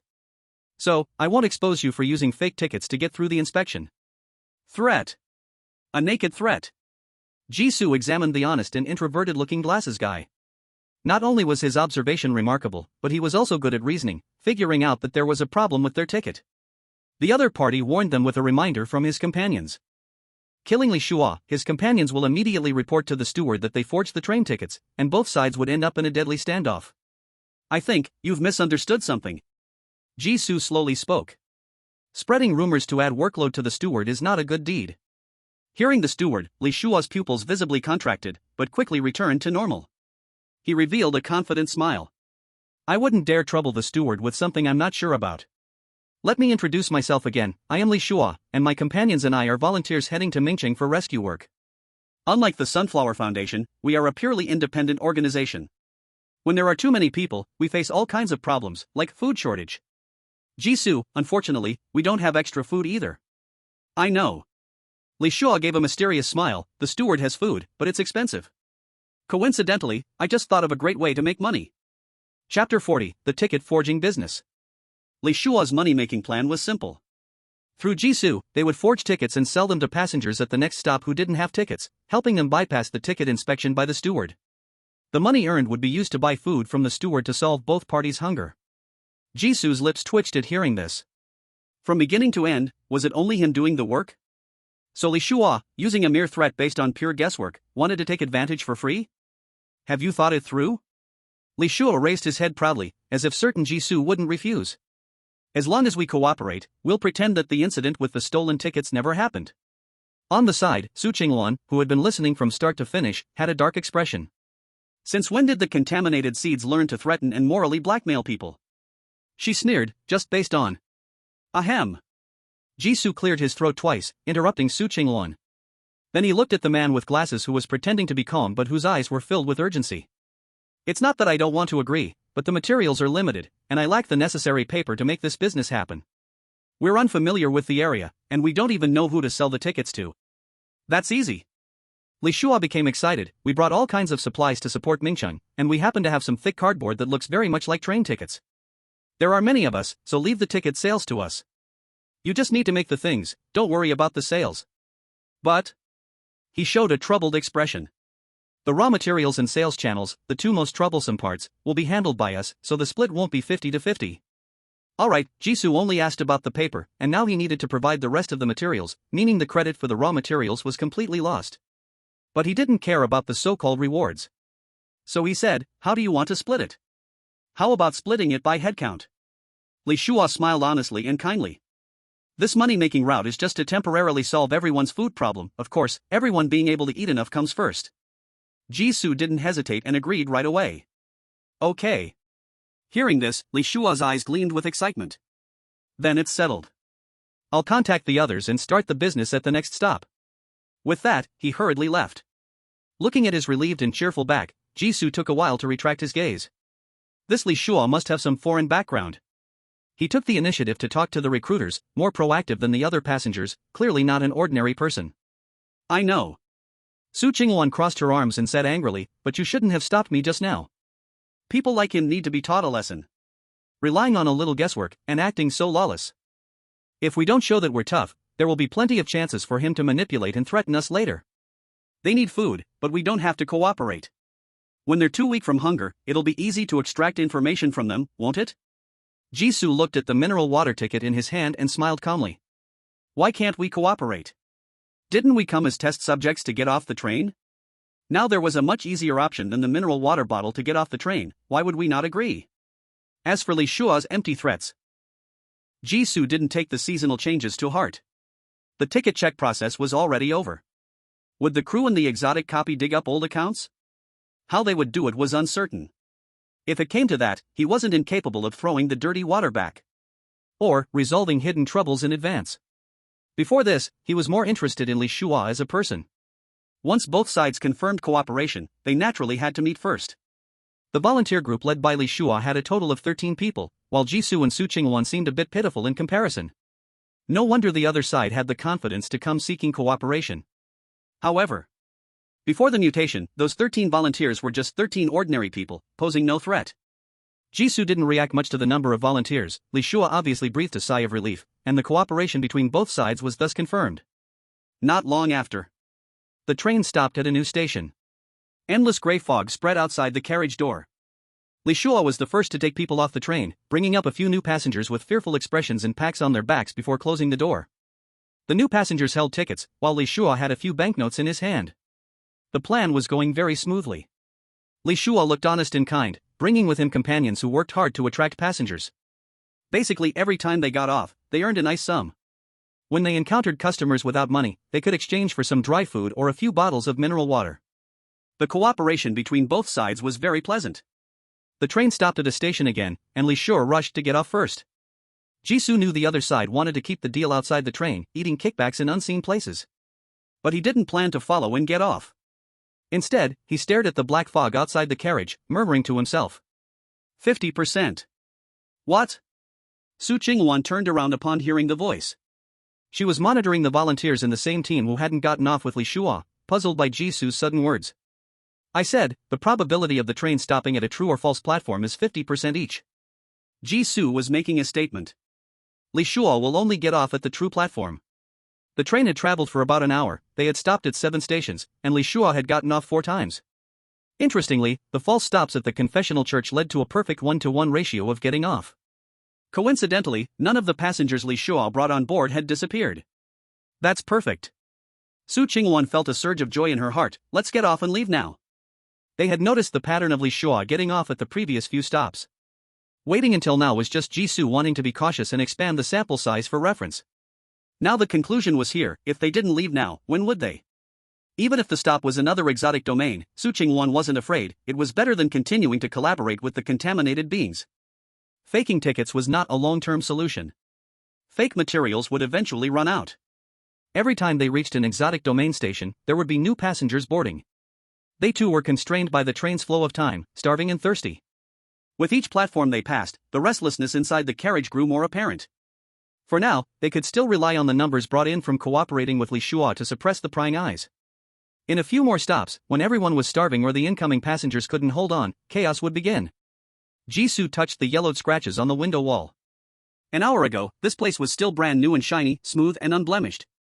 Now the marks seemed like the passage of several years.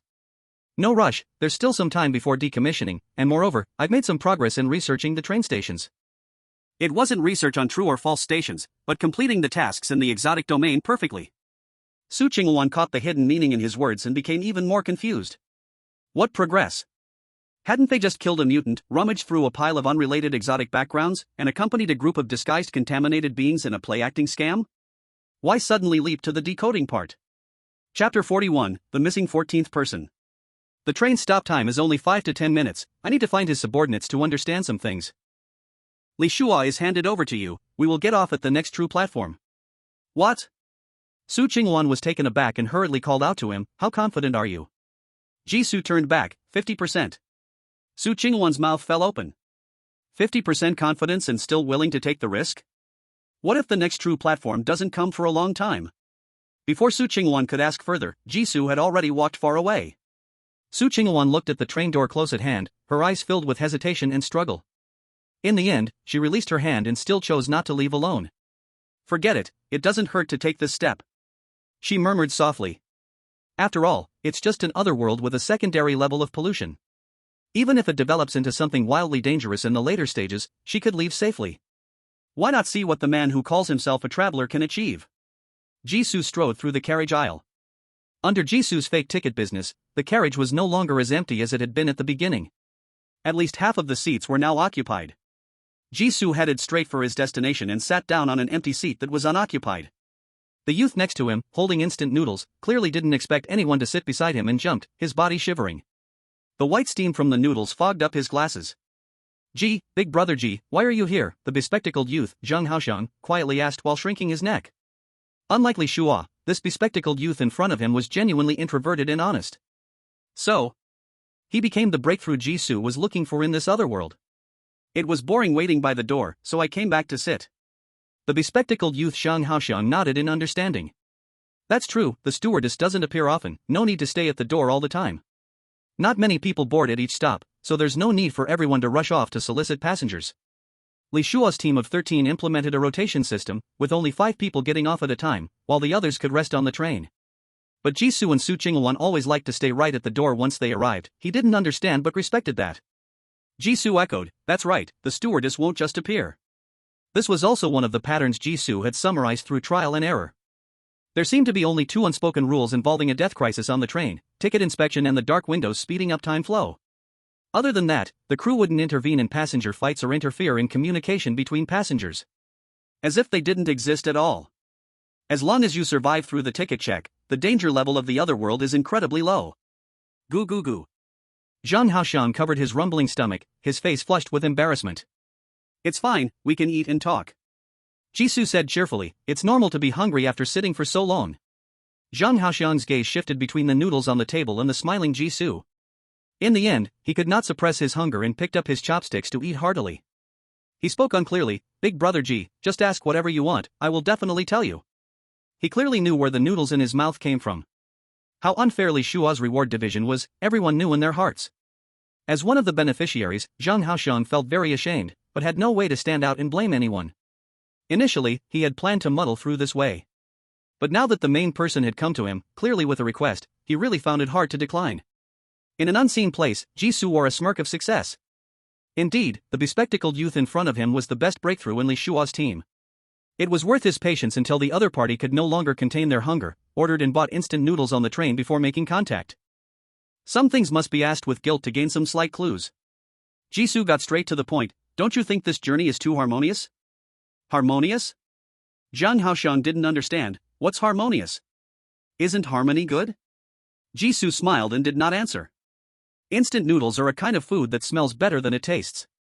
The steam mixed with grease wildly spread through the air. The sound of suppressed swallowing echoed everywhere. Season can feel the hungry green eyes surrounding this corner, quietly watching from all directions. But no one took any action. Against the backdrop of the train's frantic acceleration, many passengers in the carriage were nearing the point of gnawing on their chairs out of hunger. Except for the suited man from the Sunflower Foundation at the beginning, who tried to ask for food. No one on the train made any outrageous move. Everything was harmoniously and oddly peaceful. The alien wool was binding them, preventing chaos on the train. Season had a premonition. Figuring out the source of this wool meant he was not far from leaving the train perfectly. He didn't want to stumble into another alien subrealm. Since it was a mission, he naturally aimed for the highest completion level.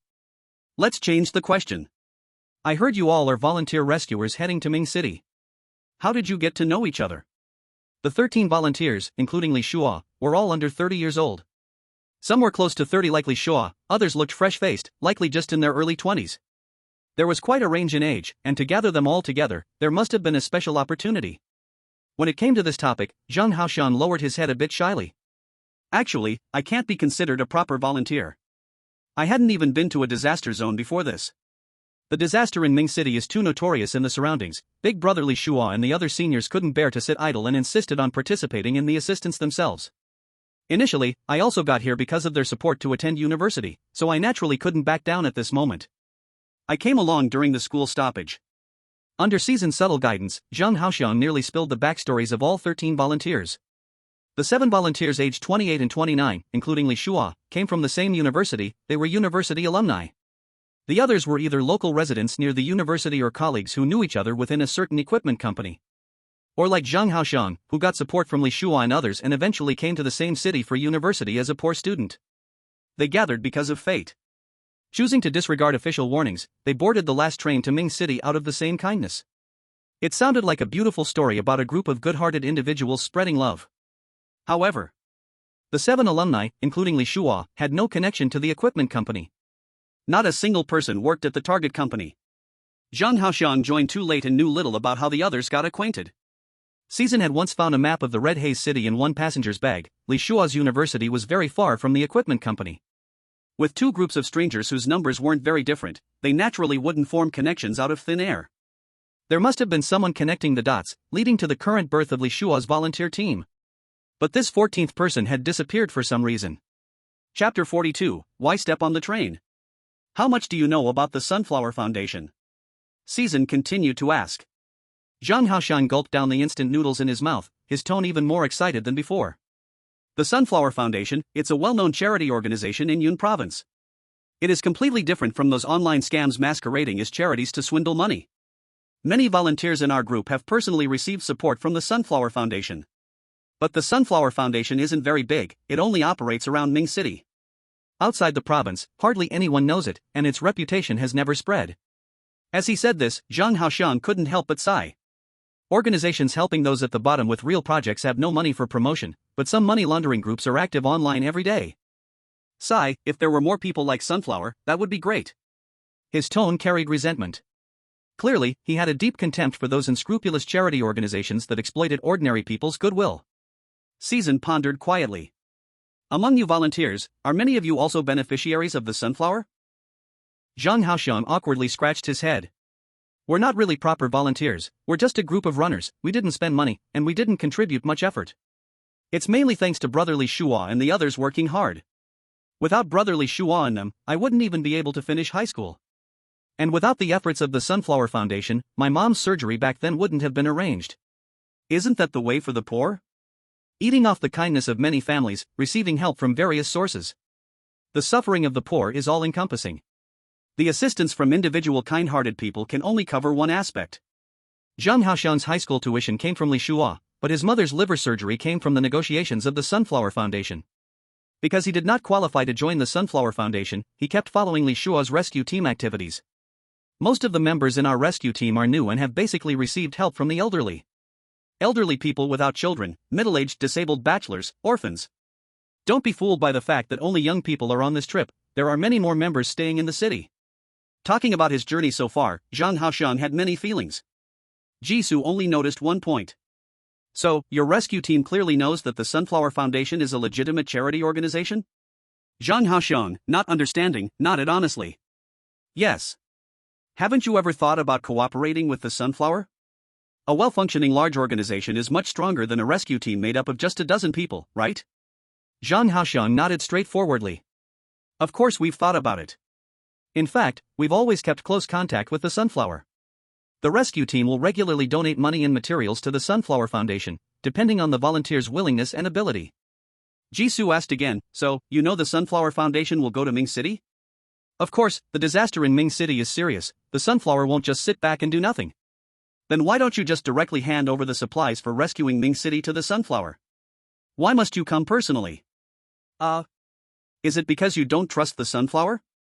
Or like the others on the train, you don't trust your loved ones staying in Ming City? The authorities issued an emergency notice that you can't enter and exit Ming City freely. The situation there is clearly abnormal.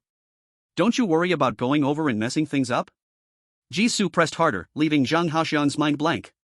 Why indeed? His hometown is not in Ming City, there are no relatives to worry about. Not long ago, when the disaster in Ming City was first reported, the rescue team had organized donations to the Sunflower Foundation. They donated money, why would they need to buy rescue equipment separately and head to Ming City? Yes, it was Brother Shuo. Zhang Haoxiang's eyes gradually lost focus. It was Brother Shuo, who received a rescue text from a relative. Yes, it was a text. Before Zhang Haoxiang's surprise at recalling the reason could fully form on his face, he suddenly groaned. He tightly held his head with both hands, banging his head against the back of the seat in front of him. No, how could there be a text without a signal? The more Zhang Haoxiang thought about it, the greater his headache grew. His mind felt like it had been split in half by an axe. It felt as if something with thousands of legs was crawling around inside his brain. What am I saying? He seemed to be unable to feel any pain, banging his head against the seat in front. The cup noodle soup on the folding table splashed everywhere due to the vibrations. All right. Knowing this was all the information he could get, Jisoo stepped in to stop Zhang Haoxiang from continuing his self-harm behavior. This question isn't important, now I ask one last question. After getting on the train, did anything unusual happen? Unusual? Yes, for example, concerning the driver. Under Jisoo's forceful suppression, Zhang Haoxiang finally broke free from his earlier dazed state, leaning back against the seat, gasping for breath. His mind had slowed significantly due to exhaustion and lack of oxygen. After a while, he finally understood Jisoo's question. Zhang Haoxiang carefully thought back and shook his head. What kind of accident could the driver have? If something unexpected happens to him, can this train continue on? However, not long ago, there was a riot by outsiders on the train, and many people died in that car. It made all the passengers on the train anxious, and the train even stopped for a while. In the end, all the train staff and passengers worked together to solve the trouble. Because the situation was too severe, communication between the cars was reduced, and the staff started using paper tickets to prevent another riot. Jisoo furrowed his brow and thought, so, the staff before the riot is not the same as now? Zhang Haoxiang nodded quickly. Yes, now the staff might look a bit scary, but in reality, they are all good people. Even though these good people appear every 10 minutes out of nowhere with a big clamp for waste chopping? Jisoo felt powerless to complain. Outsiders caused the riots, and the ticket checkers are also targeting smuggled passengers. Zhang Haoxiang said the ticket checkers are good people, but he didn't seem unwilling when selling fake tickets. He understood most of the news. Jisoo casually said a few words and got up to leave. The last train from Red Haze City to Ming City did not arrive at the destination on time because the driver fled the scene. He looked at the first sentence of the foreign task description and whispered. Looks like everything has already happened. The escape of the driver mentioned in the task description occurred during a riot before the summoner showed up. What Jisoo needed to do now was to find a way to confirm how much of the information Zhang Haoxiang provided was true. When he reached the door of the carriage, Su Qingwan was still standing alone there. Seeing Jisoo return, she raised an eyebrow. So soon? Less than 5 minutes, and the other party received the information they wanted? She pointed her chin toward the fog outside the door. If we regret now, we can still get off the train directly. No need, I need to find someone on the train now, and once I find him, the task will be complete. Who? The 14th person who should belong to Li Shua's rescue team. Chapter 43, the train enters the next phase. Jisoo relayed the information he got from Zhang Haoxiang to Su Qingwan. Su Qingwan's expression grew more serious and ultimately turned grave. Her brows furrowed and then relaxed. You're right, this 14th person must be closely related to Li Shua's rescue team appearing on the train. In fact, he was a crucial part of the previous train riot. The foreign task description was closely related to the task. Understanding the beginning and end of the train riot would naturally lead to solving the task. Su Qingwan couldn't wait to drop a sentence. This is up to you. Jisoo reminded her from behind, the information he can provide is just this much, forcing him will lead to worse outcomes. He had calculated the timing perfectly to extract the information, and pressing further would only drive the other party mad. Su Qingwan turned back, flashing a bright smile. That information is for you, not for the peacekeeper. She had her own ways. Having been led around for so long, she also had to show her power as an elder summoner. Jisoo shrugged and didn't stop her anymore. Alright, anyway, he had no plans to increase the rescue team's favorability. Even if Su Qingwan came up empty, it wouldn't matter. He finally reminded her once. By the way, if any conflict arises between you afterwards, please try to avoid fighting. Su Qingwan turned her back to him and waved her hand, signaling that she understood. Jisoo stayed in place, watching for any new passengers boarding the train. At the same time, he rapidly integrated the fragmented information he extracted from Zhang Haoxiang in his mind. Helianthus Foundation, rescue team, stop train. Before long, a somewhat proud, high-pitched voice rang out beside him. Gee, brother. Ha, this trip is really thanks to you. Jisoo turned his head and happened to see Li Shua throwing an arm around his shoulder, his face full of unabashed excitement and greed. He leaned in closer, lowering his voice, but couldn't hide his boastfulness. We've encountered a fat sheep again. This platform has sold a total of 15 tickets, breaking a new record. Moreover, they have many valuable things on them, they don't even bargain for tickets. However, with so many customers, what about the tickets we have in hand? He rubbed his fingers together, making a counting gesture. The meaning was clear. Jisoo had no interest in flattering him. He directly said, I will make the tickets for the next station as soon as possible for you. That's great. Li Shua clapped his hands cheerfully, completely immersed in the perspective of a smuggler and merchant. Not a trace could be seen of his initial honesty. Perhaps it was because he was excited about a big deal, he neglected Jisoo's indifference and continued to boast. Speaking of which, it was you, Brother Ji, who took the lead, a pleasant cooperation. When we get to Ming City, we might have even bigger cooperation. His gaze swept beside Jisoo and felt a hint of confusion. Hey! Where's Miss Su? I just saw her here, how could she disappear in the blink of an eye? She got bored staying nearby, so she went to wander elsewhere. Jisoo glanced at the electronic train broadcast screen overhead. The train is about to leave the station, I'll go back to my seat and we'll talk later. Oh, okay, see you later. Li Shua's smile didn't change, he nodded in reply. Once Jisoo completely turned and walked a distance, a fleeting shadow of gloom passed through his eyes. Then, he also turned back to his seat. After about 10 minutes, Su Qingwan returned. She plopped down in her seat, her expression more serious than when she left. In a voice that only the two could hear, she said, I found out. The rescue team indeed has a 14th person, but that person didn't board normally. What do you mean? Su Qingwan spoke quickly. The train once made a short stop at an abnormal platform. At that time, the train was already full, but Li Shua and the others found a member of the rescue team on the platform. Because the other party was injured and in a bad state, the people on the train disregarded the full capacity and brought him on board. Then, during the chaos later, that person died. Jisoo's pupils suddenly contracted, full capacity, and he died? This news was like a thunderclap. When they boarded the train, let alone being full, even a quarter of the carriages were not full. If the train had been full before, then how many people had died mid-journey? Or, how many had died in that chaos? At the moment Su Qingwan finished speaking. ZZZT. Bang! All the lights in the carriage suddenly flickered violently. Then, as if being snuffed out by an invisible hand, it instantly became extremely dim. The weak light cast ghostly shadows on everyone's faces. Cough. Almost at the same time. The surrounding passengers, who had merely been enduring hunger, let out inhuman low growls from their throats. Hungry, so hungry. So hungry. Food, the smell of food. Their eyes gradually became hollow. Then, swish. With stiff yet swift movements, they lunged towards the nearest source of food. From a distance, Jisoo could still hear screams coming from Zhang Haoxiang's side. Clearly, he had forgotten to clean up the leftover instant noodle boxes, now being targeted by the transformed passengers. Be careful! Jisoo shouted sharply, suddenly dodging to the side. He avoided a middle-aged woman's shriveled fingers that reached for his neck. The woman was surprisingly strong, her nails scraped across the seatback, creating an ear-splitting scratching sound. Su Qingwan reacted even faster, her body was like lightning, her hand slicing down accurately on the neck of a strong man who tried to grab her from behind.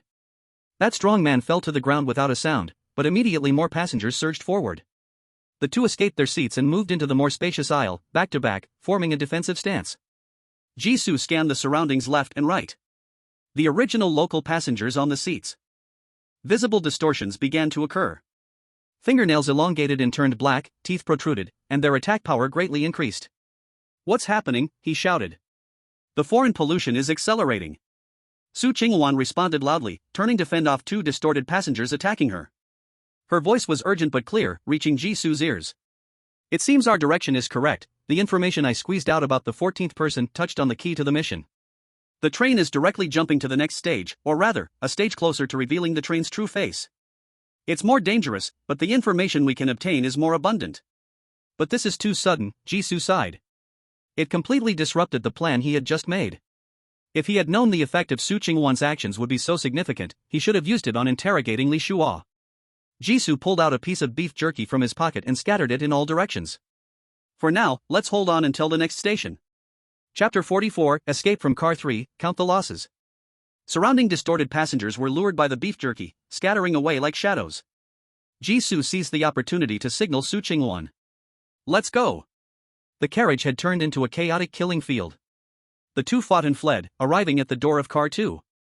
Just like a moment ago, Car 2 was empty. Jisu tossed the reclaimed backpack inside and looked back at the few non-distorted living people in the back carriage. "If you want to live, hurry over." Those struggling against distorted passengers immediately looked over. Soon, Li Shua kicked away the monster on him, dragging a damaged suitcase, stumbling over. "Wait for me." The train had just entered the next stage, and the attack power and mobility of the distorted passengers were limited. He really managed to break free and rushed into Car 2. The drooling distorted passengers with darkened skin followed the scent and came chasing, only to be dealt with one by Jisu and Su Qingwan. Holding off a single outlet for monsters was much simpler than being attacked from all sides. More and more living people fled into Car 2. Elderly, students, doctors in uniforms.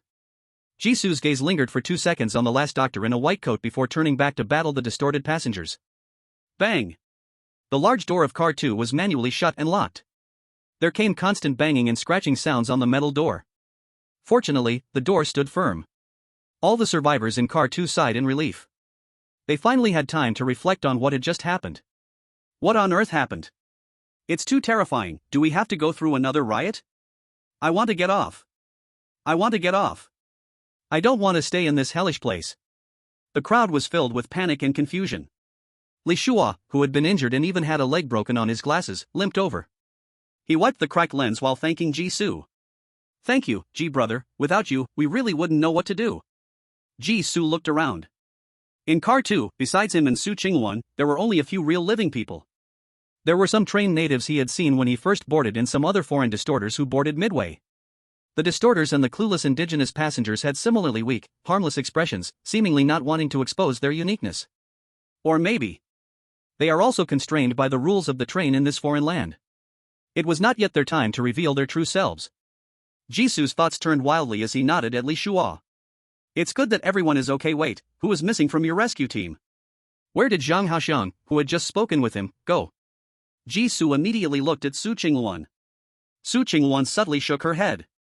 She had listened to Jisu's advice, and her interrogation methods were gentle, but it didn't take the other person's life. When she left, the glasses guy was still alive and kicking. Li Shua clenched his right fist, a look of sorrow on his face. The incident happened so suddenly, I didn't have time to care for anyone else, and Xiangzi and the others are probably already in danger. The people present had just experienced what it meant to fail to escape to the second car in time. The surviving passengers, who had also lost their companions, couldn't help but show sad expressions. Jisu didn't respond. The student wearing glasses didn't seem particularly strong. But by such coincidence, among the 13 members of the rescue team, the one who had interacted with him just happened to die? Shouldn't the passengers with deeper ties to the main line be smarter? How come other unrelated passengers escaped, yet Li Shua's rescue team also suffered losses? Unable to find an answer, Jisu casually brushed off the question and told the frightened passengers to find places to rest. Su Qingwan walked over and sat with Jisu in the corner at the back of the train. This spot was closest to the third car, and the sounds of banging doors and roaring were still echoing. The other passengers unconsciously chose seats far from the noise. Only she and Jisu remained in the area. The advantage was that from this angle, they had a clear view of the entire second car, and they could notice any abnormalities instantly. Why let them in? Su Qingwan asked in confusion. Do you still remember who they are? Whether they were natives or stowaways, to the recruiters, they were ticking time bombs. Pollution and distortion were their true nature. In the eyes of the recruiters, they were like tasty treats, wishing they could eat them alive. Could it be that they were passively waiting for the other passengers to mutate, and then once again, like lost dogs, escape to the first car? Jisoo calmly replied. No matter who they are, at least they are not in danger now. The puzzle isn't completely solved yet. We have to leave at least one or two alive. They are still useful. As for the other stowaways, just the two of us won't be able to hold the second car. The passengers who mutated due to the train's increasing pollution were only of the pollution type. The other foreign monsters who stowed away on the train were at least of the distortion type, a level higher than the pollution type. Though Jisoo hadn't witnessed the difference between the two levels firsthand, he wouldn't leave all the distortion types in the third car, increasing the difficulty of guarding the doors unnecessarily. Jisoo slowly analyzed. I've observed that the passengers who mutated and lost their sanity were hungry for several stops. We have enough food on hand to ensure peace in the second car for some time. Saving people is just a controllable investment with risks. Su Chingwon felt helpless. She strongly suspected that the controllable risks in his eyes were different from those of normal people. However, this was very much in line with her stereotype of travelers who took such routes. They were adventurous, crazy, and confident. Every decision they made felt like dancing on the tip of a knife. Forget it, it's done now. Su Chingwon reminded again. The foreign domain is starting to face a widespread crisis, and the speed of pollution will only increase. We don't have much time left. Have you figured out what to do next? Of course. Jisoo quickly replied, can you interrogate Li Shua like you did with Zhang Haoxiang? Li Shua must be a key figure in the main plot, holding information that others don't have. I need to use him to find out more about the 14th person's identity, what he did. Or to learn about the specific events of the train's past riot. At the very least, I need to know in which car it happened. Since the communication between the cars was eventually cut off, the riot must have started in one car and spread outward. Unfortunately, when Jisoo boarded the train, no car was still in the full state described by Zhang Haoxiang. Each car looked like it had experienced a riot, losing a significant portion of its population. The complete disappearance of all passengers in the first and second cars was also highly suspicious. What? Can't you take action? Seeing the subtle change in Su Chingwon's expression, Jisoo paused his train of thought. Su Chingwon shook her head. This is a level 2 foreign domain. My ability is not as powerful as you imagine. In fact, I already made a move on Li Shua 2 stations ago. Anyone can tell that Li Shua's identity is not simple. But Su Chingwon wanted to start the interrogation either when the other party was unprepared, or when they felt guilty towards her. Coincidentally, Li Shua is extremely cautious, his inner defenses are high, and he never acts alone. At the same time, he is a smiling tiger, skilled at surface-level interactions. He perfectly avoided the activation conditions of Su Chingwon's innate sequence. After explaining, Jisoo was not disappointed. Then let's change the person. He had more than one candidate in mind for interrogation. At most, the information they gathered would be more peripheral, and the process of completing the task would be more troublesome and winding. Chapter 45, The Beginning and End of the Train Riot. Jisoo brought back a girl from Li Shua's rescue team, a girl with a ponytail tied around her chest. She seemed to be about the same age as Zhang Haoxiang, also a student. That was the reason Jisoo chose her. Big brother Ji, did you need something from me? The ponytailed girl asked with clear eyes. She wore an expression of lingering fear from the train riot, constantly sipping the bottled water in her hand. That was really dangerous just now. I haven't even had the chance to thank you properly. At that time, those monsters' black claws were only 10 centimeters from my forehead, I could even smell the acidic stench from their mouths. It was terrifying. How did such a thing suddenly happen on the train? Was it zombies, or some kind of infectious disease? If it weren't for you speaking up in time, I don't even know what would have happened. You can ask me anything. She thought for a moment and added. If you want to know about the riot that happened on the train earlier, then you will be disappointed. I don't know much more than Shangzi. Before Jisoo could speak, the ponytailed girl was already chatting non-stop. This was another reason he chose her, she was a chatterbox. Su Chingwon gave Jisoo a look, signaling him to start. Only when the ponytailed girl completely let down her guard could she unknowingly be influenced by her innate sequence, speaking more and more. Jisoo smiled. How did you know we were going to ask about the train riot? I heard Shangzi say it earlier. He said you were asking him about the train riot.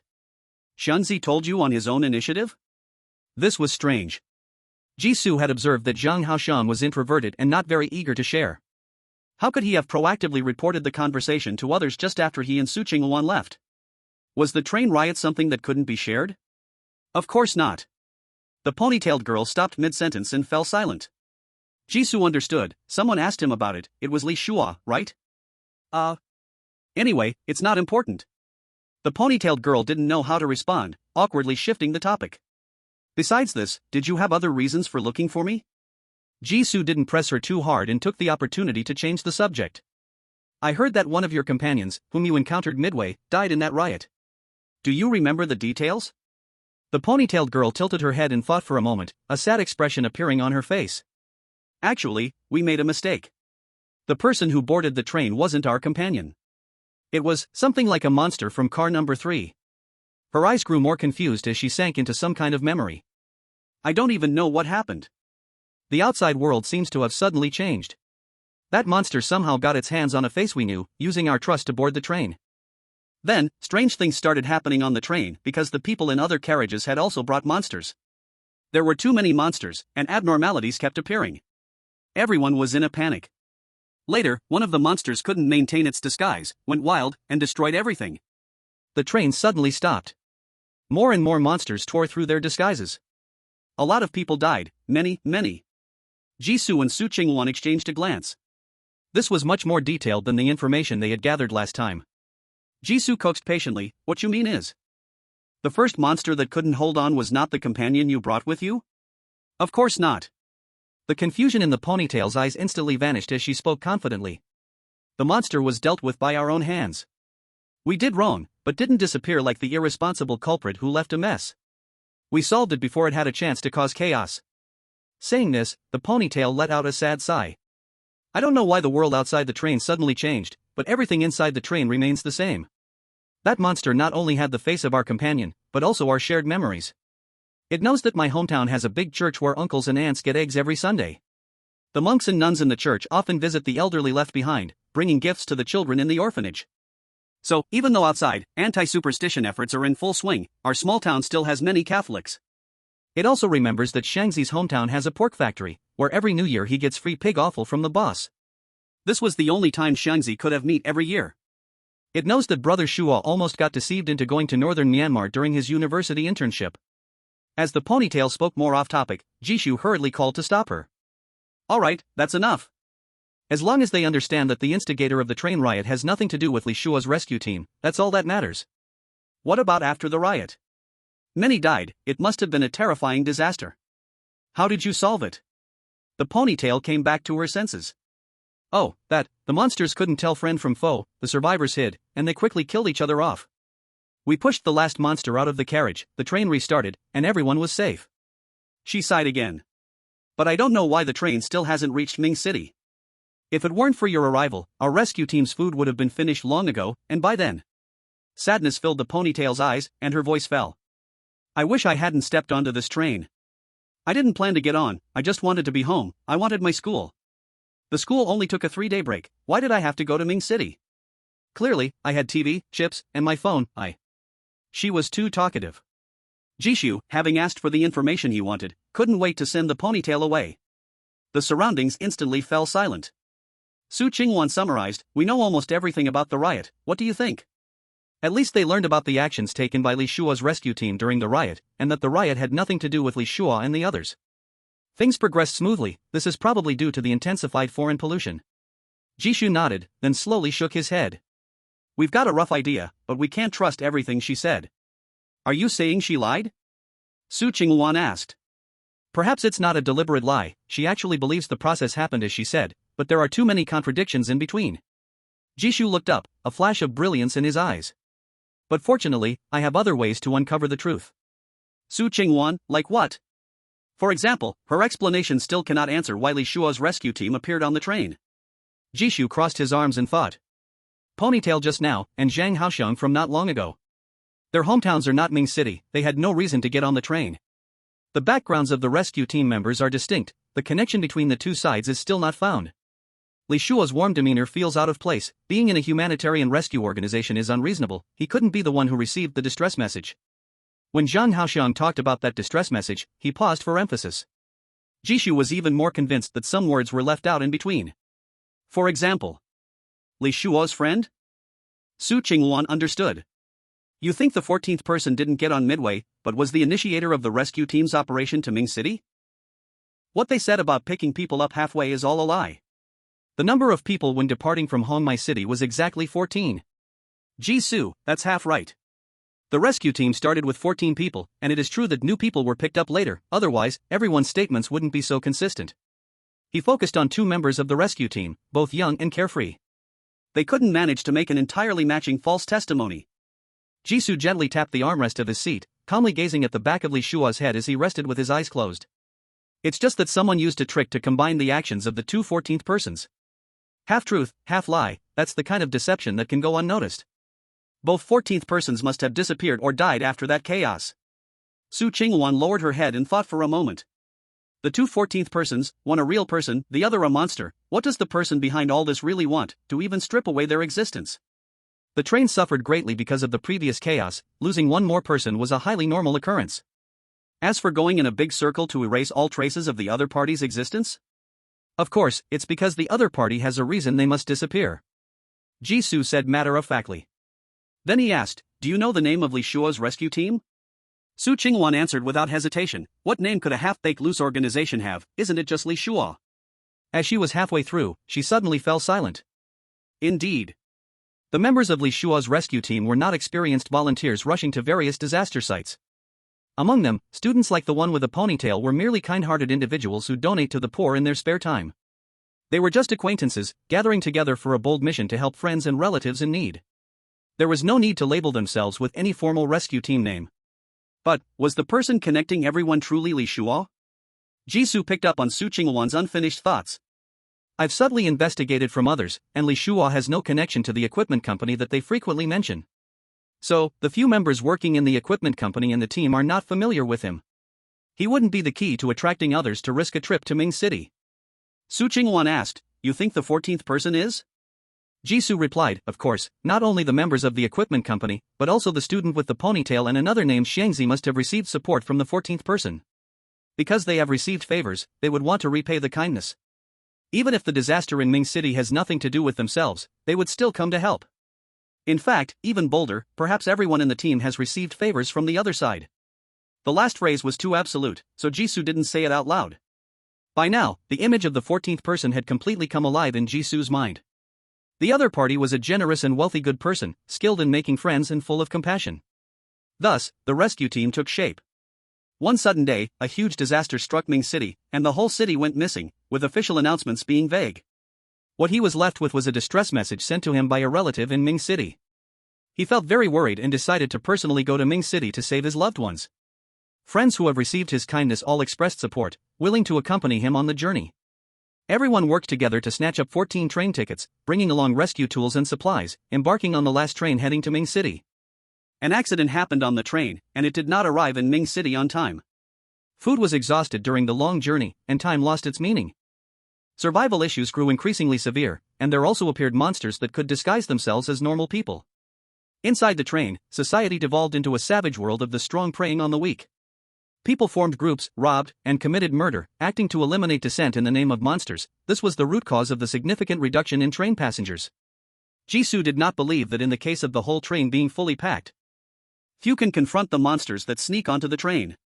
Even if the mutated passengers now have 3 or 4 times the attacking power, they are not yet capable of withstanding the combined attacks of dozens or even hundreds of passengers working together. Because there are too many people and not enough food, or perhaps someone is stirring the pot. Anyway, the 14th person became the sacrificial choice for everyone. Labeled a monster, committing acts of murder. I've already thought of the reason everyone else aboard this train is here because of the 14th person, so he must atone. Su Qingwan did not quite agree. These are all your assumptions, right? There's no evidence to support them. They are willing to risk their lives to go to Ming City for the 14th person. How could they suddenly turn against him and execute him as a monster? Jisoo chuckled lightly. Because people are complex, they didn't know before getting on the train that they would truly encounter life-threatening danger. At least everyone who boarded believed that there had only been a major earthquake in Ming City. The danger after an earthquake is at most minor, frequent aftershocks, body discomfort from the weather being too cold or too hot. Or perhaps refugees and unscrupulous individuals taking the opportunity to stir up trouble. But they wouldn't actually encounter a monster and starve to death like birds trapped in a cage on the train. Moreover, how do you know I don't have evidence? What evidence? Su Qingwan pressed on. Jisoo gestured for her to look at the surviving passengers ahead. They are the evidence. Do you remember that carriage we boarded? There was an employee sent by the company to Ming City to check on factory operations, Su Qingwan thought for a moment and nodded. Yes, there was such a person. She didn't care about the contaminated beings in the phenomena. Unfortunately, Jisoo was here for the first time and was curious about everything, peering around too obviously. While warning the other party, she also overheard a conversation about nearby contaminated beings. There was indeed someone reporting to their superior on the phone, saying they were going to Ming City to supervise the workers' resumption of work. Although it was inconvenient to move between carriages, I still went to that carriage later, and that person was gone. It was just acting under the indifferent gazes of all the passengers in that carriage. Jisoo, relying on playing a game, had no shame, wandering through the whole train. He pointed at the surviving passengers ahead one by one. Rescue teams, the Sunflower Foundation, and others who took risks to board the train for their loved ones, and strangers. Only those with righteous actions remain on the train. No destination, monsters exist, and a closed space with lack of food. How could those who survive on such a train truly be kind and harmless? Just like a piece of cake that has been left for months. Although the surface still looks shiny and beautiful, everyone knows it has long since rotted and stunk inside. The more the train tries to maintain a false peace, the more it appears deliberately hypocritical. Chapter 47, Repeated Platform, Human Skin Town. Su Qingwan fell silent. Before the train entered the second phase, the carriage indeed felt too peaceful. Even when the people around were starving, there had never been a robbery incident. Even Li Shua's targeting of them relied on the profits from unscrupulous merchants. Jisoo continued, the train turning into its current state is inextricably linked to the 14th person. What we need to do next is find him, whether to fulfill an obsession or to destroy the train. He must know how to leave here safely. But before he finished speaking, the train suddenly shook violently. It was the contaminated being in carriage 3 slamming against the door. Jisoo was thrown forward by the force, almost crashing into the back of the seat in front of him. As he was about to continue speaking, his expression suddenly changed. Tap, tap, tap. The various sounds of doors hitting and metal scraping, weak yet clear, rhythmic footsteps entered his mind. It was the crew. Jisoo immediately shouted, duck and close your eyes. Su Qingwan immediately complied. Almost only half a second had passed, and the surroundings fell instantly silent. The various clamoring and roaring sounds hadn't completely faded, creating a kind of ear-ringing daze. The seasons did not change, still maintaining the pose of sleeping with eyes closed. Besides him and Su Qingwan, it seemed that all the other surviving passengers had vanished, with no movement whatsoever. After a while, even breaths came from the front, rising and falling. The sound of the stewardess's high heels clicked lightly on the floor, echoing through the door. Then came the jarring sound of twisted bones, the dragging of heavy objects. Crash. The door separating carriages 2 and 3 was forcibly pulled open. The sound of high heels paused beside Jisoo before continuing to move forward. Immediately, a hand grabbed his arm. Jisoo controlled his impulse to resist, allowing the other person to drag him to another seat. The game kindly provided him with a sense of direction, front and back, left and right. Therefore, he determined that he had been dragged back to his original seat in carriage 3. Bang, bang, bang. The sounds of people taking their seats rose and fell around him. Once the footsteps of the stewardess faded away and disappeared completely, Jisoo finally opened his eyes. He did not rush to raise his head, there were no other passengers talking around him, and the window's hypnotic effect still lingered. Yet even from the floor's perspective that he could see, everything appeared too clean, spotless. There was no smell of blood in the air. As if nothing life and death had ever occurred in the carriage. Cough, cough. Su Qingwan next to him coughed. Jisoo turned his head to see her tapping her leg against the carriage wall. The spot she knocked showed numerous dents from years of being scratched and dug at by people. The synthetic leather of the seat was also damaged in several places, the edges yellowed. Just a dozen minutes ago, these marks that represented time did not exist. The train's time accelerated again. Not sure if it was getting closer to reality, or to the state of chaos that had once happened on the train. Regardless of anything, they were speeding towards the end of this exotic journey. Su Qingwan took the initiative to speak. What are your thoughts about finding the 14th person? They couldn't interview every person on the train one by one. What if the 14th person had already died in the chaos just now? That would be terrible. The latter possibility was slim, but it wasn't impossible either. Jisoo finished speaking. I suspect that the person we are looking for is not on the train anymore. Either the other party disguised themselves as someone from the rescue team or were in some special place. In any case, they wouldn't be in other carriages, replacing others. Su Qingwan frowned. Could it be that the rescue team discovered the monster's location before the chaos happened? This was bad. No one in the rescue team remembered the name of that location. Jisoo did not speak. The exotic land merged the existence of the 14th person with the monster that boarded. It was quite reasonable for them to appear at the station where the monster boarded. But he still felt it couldn't be there. At that moment, the train began to slow down. Ding dong, welcome to Skin Town, passengers disembarking, please prepare in advance. The cold announcement rang out, indicating that the previous chaos had completely ended. This time they did not need to pay attention to the platform. Su Qingwan ignored the train's broadcast completely, continuing to speak. How about we go check the driver's cabin? She still had concerns about what the task description called the driver fleeing. Previously, she left worried that they might trigger the monster's killing mechanism as soon as they entered the exotic land. Now that the contamination of the exotic land was almost complete, what was there to fear? What if, among the two faceless drivers, one of them was the 14th person they were looking for? Jisoo was in agreement. He planned with Su Qingwan that as soon as the train stopped and the window's hypnotic effect faded, they would immediately investigate the driver's cabin. However, a hand slapped on his shoulder. Jisoo's entire body tensed, making sure to avoid raising his head near the window, only to find that it was actually Li Shua who had come. Li Shua? The other person woke up? He subtly observed the surroundings. Something was off, a portion of the passengers were still sound asleep. Only Li Shua and some of the rescue team members were rubbing their eyes, gradually waking up. Li Shua laughed heartily. Haha, Brother Ji, did you forget about the restocking you promised before? He rubbed 3 fingers of his right hand together, winking at Jisoo. I'm here to collect the goods. Jisoo was left speechless. After just experiencing a life and death crisis, the other party actually remembered his fake ticket business? He took out the bundle of fake tickets he had prepared in advance from his bag. As usual, fill in your address and seat yourself. All right. Li Shua walked away cheerfully. Although there were still many sleeping passengers, the hypnotic effect of the train window was gradually fading. Jisoo turned to Su Qingwan and said, let's go to the driver's cabin, what's wrong with you? He suddenly noticed that Su Qingwan's face had turned very ugly. Su Qingwan took a deep breath. He's come to get tickets from you again. Jisoo nodded, that's right. Su Qingwan's reaction was even stronger. That's right? Didn't you see he went over to the exit door? Only when Li Shua was ready to get off and sell tickets would he appear nearby. The next stop is the real platform. If they did not get off at the next stop, they would not be able to find the 14th person's way out.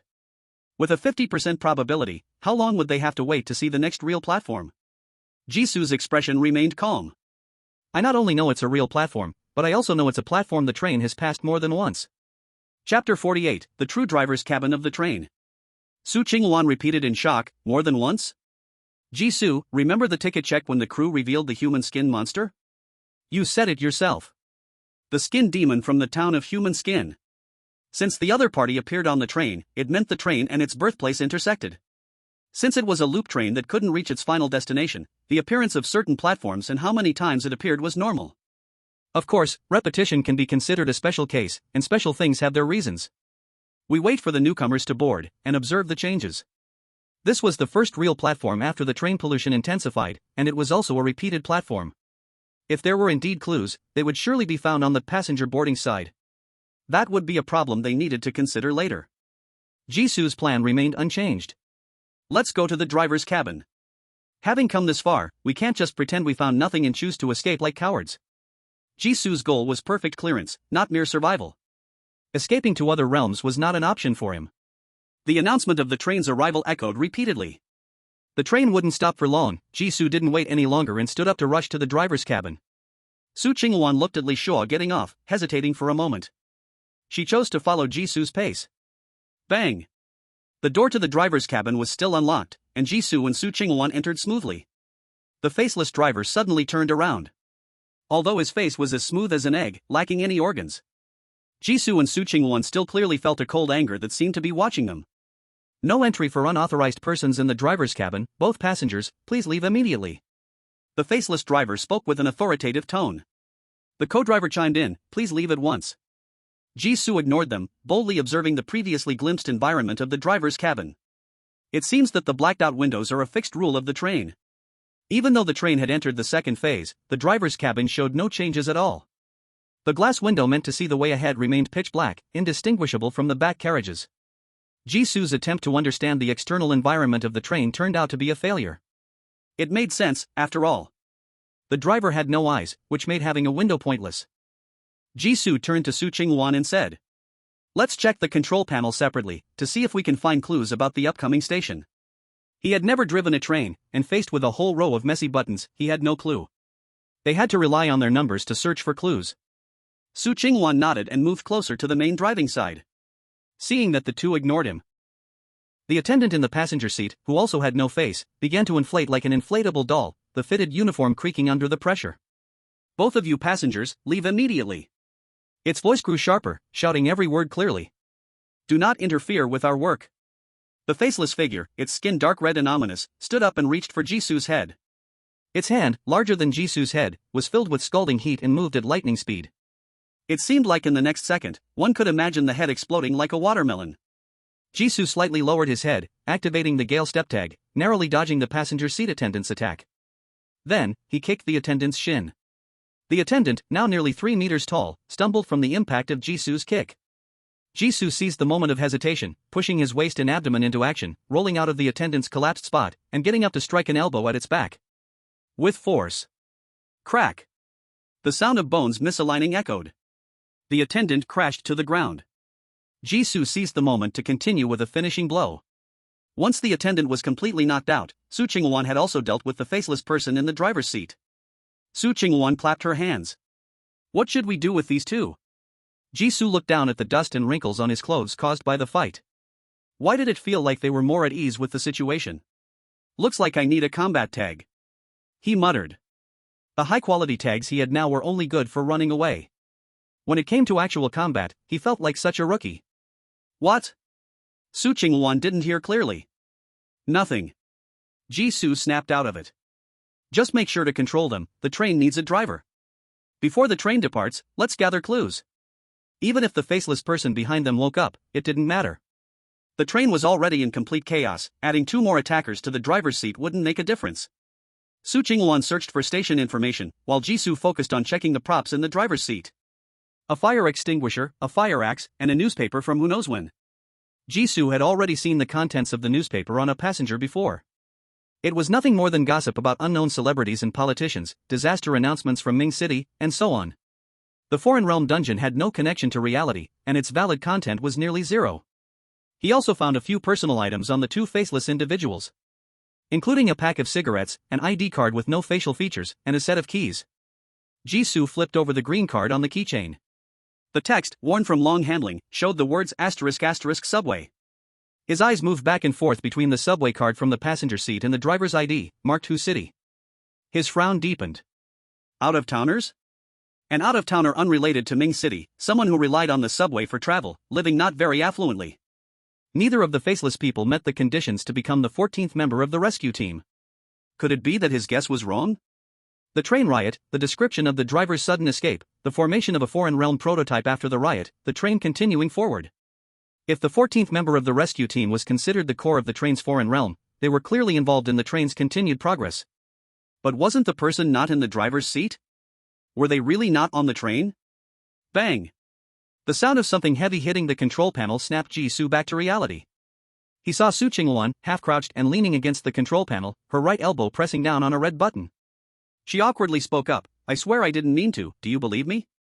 There were too many buttons on the control panel, she was just trying to find a manual in a corner. But she accidentally tripped over one of the faceless bodies lying on the ground. And ended up pressing a huge, bright red button that practically screamed, "Don't press me."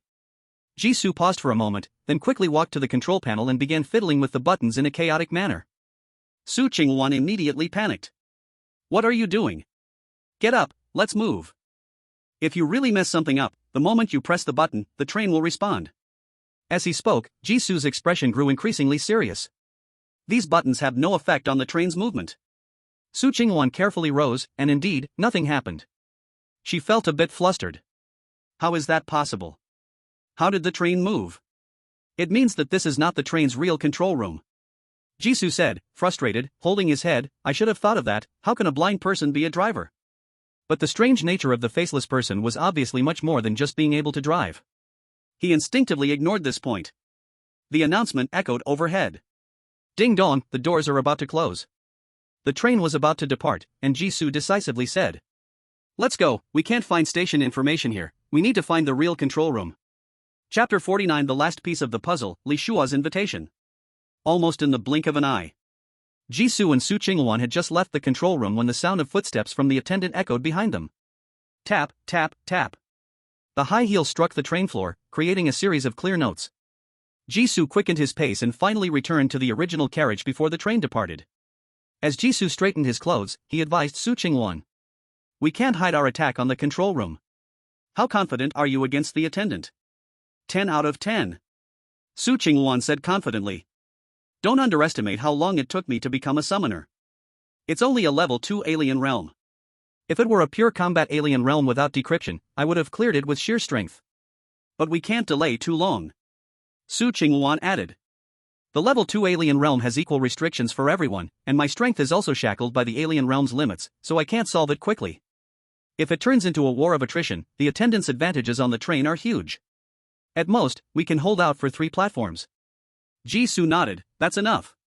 The train's puzzle only had the last piece left to find. 3 platforms was enough leeway. Jisoo moved his wrist. A tough battle was about to unfold, and he couldn't let his guard down. At that moment, Li Shua appeared in front of him excitedly. Gee brother, we've struck gold. We've struck gold again. He patted his bulging pockets, winking at Jisoo. Can we talk privately? Jisoo paused momentarily as all his combat techniques faded from his mind. There was a sudden sense of incongruity, like jumping from a spy mystery channel to a wealth business program. On their side, they were deciphering orderly, while the other side was continuously engaged in fake ticket trafficking. Without hesitation, Jisoo accepted the invitation. Sure. He was just worried about how to leave the crowded carriage unnoticed. Changing locations was just right to avoid the attendant's first wave of attacks. Jisoo gave Su Qingwan a take-care look and stood up to follow Li Shua out. Between the train compartments, there were 2 restrooms. Li Shua entered the first restroom and called out behind him, "Come in." Jisoo stopped at the door. The meeting spot chosen by the other party wasn't a restroom. The overhead announcement was still broadcasting. Passengers for Renpi Town Station, prepare for ticket inspection. Passengers for Renpi Town Station, prepare for ticket inspection. Li Shua opened the restroom door, sticking out his head with a look of confusion and urgency. Hurry up, G brother. The attendant will be here soon. Are you afraid I'll eat you? His expression was like he was looking at a fool who wasn't even keen to share profits, without a hint of color. Interesting. Jisoo's lips curled slightly. The repetition of the platforms, Li Shua's abnormality. He seemed to know exactly who held the real steering wheel of the train. Jisoo opened the door and stepped boldly into the restroom. Click. One hand eagerly pressed the door shut. Jisoo raised his head and met 3 pairs of sinister eyes. One was Li Shua, one was the suit man encountered earlier, and the other was a plainclothed, hunched, scrawny man. Jisoo's mouth twitched slightly as he quietly moved back against the sink. You really are quite free. Before he entered, he had guessed that the trip to the restroom was a trap. But he didn't expect. The Hongmen banquet is so simple and brutal, just pure pressure in numbers. Should I be thankful that there weren't any high-kill weapons on the train? The train's bathroom, barely big enough for an adult to squat, somehow crammed in 3 big men? Wait, adding himself, that's a total of 4. The narrow space in front of him always makes Jisoo's thoughts drift to strange places. In front of him, Li Shua grinned menacingly, lost in the joy of his plan soon succeeding. Jisoo. You were specially keeping an eye on the movements of the rescue team, but you never thought that I had already teamed up with people from the Sunflower Foundation. Once you enter this door, you can forget about leaving. The suited man impatiently tugged at the thick hemp rope, saying, Stop wasting time with him, search him for his belongings, and let the skinny guy eat him. In the far corner, a man so thin he was nothing but bones had a hunger in his eyes that was almost palpable. Jisoo initially planned to make a move, but stopped when he heard the words. Eat me? Humph, what? You think that just because you know how to forge tickets, you can control me and my rescue team? Having torn off the mask, Li Shua no longer pretended to hide his true face, crossing his arms and scoffing. The world today is already different from before. Flying, burrowing, breathing fire, spouting water, outside, there are all kinds of extraordinary people, and a mere ability to copy tickets means nothing. With the skinny guy here, your abilities and identity will all belong to us, no one will see the difference. He raised the wooden stick in his hand, his face twisted with malice. Die.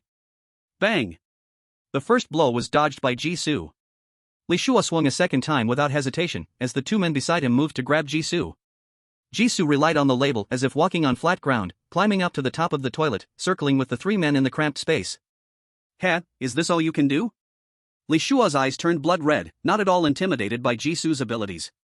With such a non-aggressive ability, you think you can stand over me? Not in the next life. Lost in the chase with Jisoo, he completely missed the alarm sound and the two knocks from outside.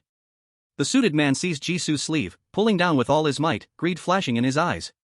Hand over everything you have. The train carriage's ceiling was low, making the three men's movements unexpectedly hard to dodge. Jisoo was pulled forcefully toward the ground. The skinny guy had already opened his mouth wide below, his skin and flesh bulging, as if it would detach from his body at any moment. A familiar scene completely confirmed Jisoo's suspicion of the skinny guy's identity. The skinning demon of the flesh town. The art of skinning and ticket drawing have commonalities to a certain extent. No wonder Li Shuo was so confident the other could replace him. Jisoo thought to himself. Then suddenly twisting his body in the air, he avoided the skinning demon below and grabbed the toilet door handle. Li Shuo coldly laughed. Give up, you can't get out. Once you enter this door, you are destined to die inside.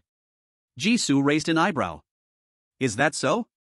He pressed down on the door handle. The door opened. As the gap enlarged, Li Shuo's eyes widened in disbelief. How is that possible? Bang bang. Before Li Shuo could figure it out, the two helpers he had summoned were kicked out of the bathroom in a flash. Then, the bathroom door closed again. A cold voice from outside rang out. Two passengers, didn't you hear the broadcast? It's time to check tickets. No, we have already checked our tickets. Before the suited man could finish his sentence, there was a ripping sound outside, along with a horrifying scream. Ah! The attendant's voice remained sweet. I said, the last broadcast, it's time to check tickets. Chapter 50, Heading to Ming City. The bathroom door shook from the impact. After a few breaths, the noise outside completely disappeared. The sound of high heels gradually faded away. Li Shuo's back was soaked with cold sweat. Not long ago, the ropes he planned to use to bind others were now all around himself. Did you do this outside? Jisoo looked down from a high place at Li Shuo in the corner, weighing the wooden stick in his hand. Not me, but almost. There was a game panel present. At the moment of the second door closing, he sensed a sudden increase in his physical data. Combined with the huge contrast of the other party now having no desire to resist. Jisoo roughly understood the bathroom mechanism. The person closing the door would gain a great dominant advantage inside the bathroom, including but not limited to vision, strength, and agility. Moreover, they could control the opening and closing of the big door. Fortunately, knowing it was a trap, Jisoo had long ago used the labeled master lockpicker of the new era to tamper with the door. The big door was not completely closed. With a little trickery, it could be opened. Jisoo squatted down, pressing the wooden stick against Li Shuo's throat. Your memory should be different from others. Tell me, where did the first person you blocked in the bathroom go? First person? Li Shuo was surprised, his eyes flickering uncertainly. Why do you ask that? Ah. The cold blade pierced his thigh, precisely avoiding the major blood vessels, but the pain did not diminish at all.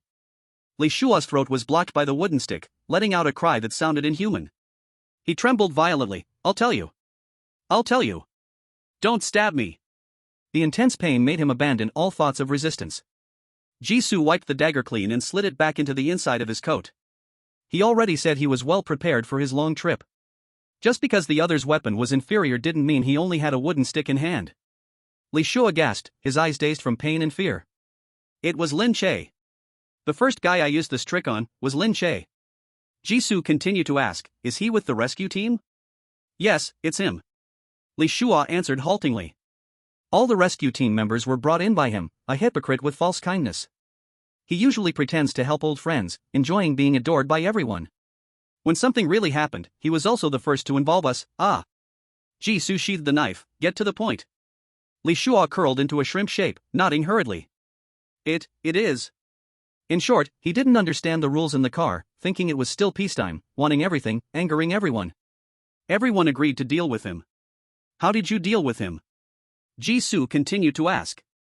A fleeting look of confusion crossed Li Shuo's pained face. How to deal with him? Of course, kill him? By the end, his tone became uncertain. Jisoo sighed silently. If they had really killed him directly, there wouldn't be so many traces of the other party's existence on the train.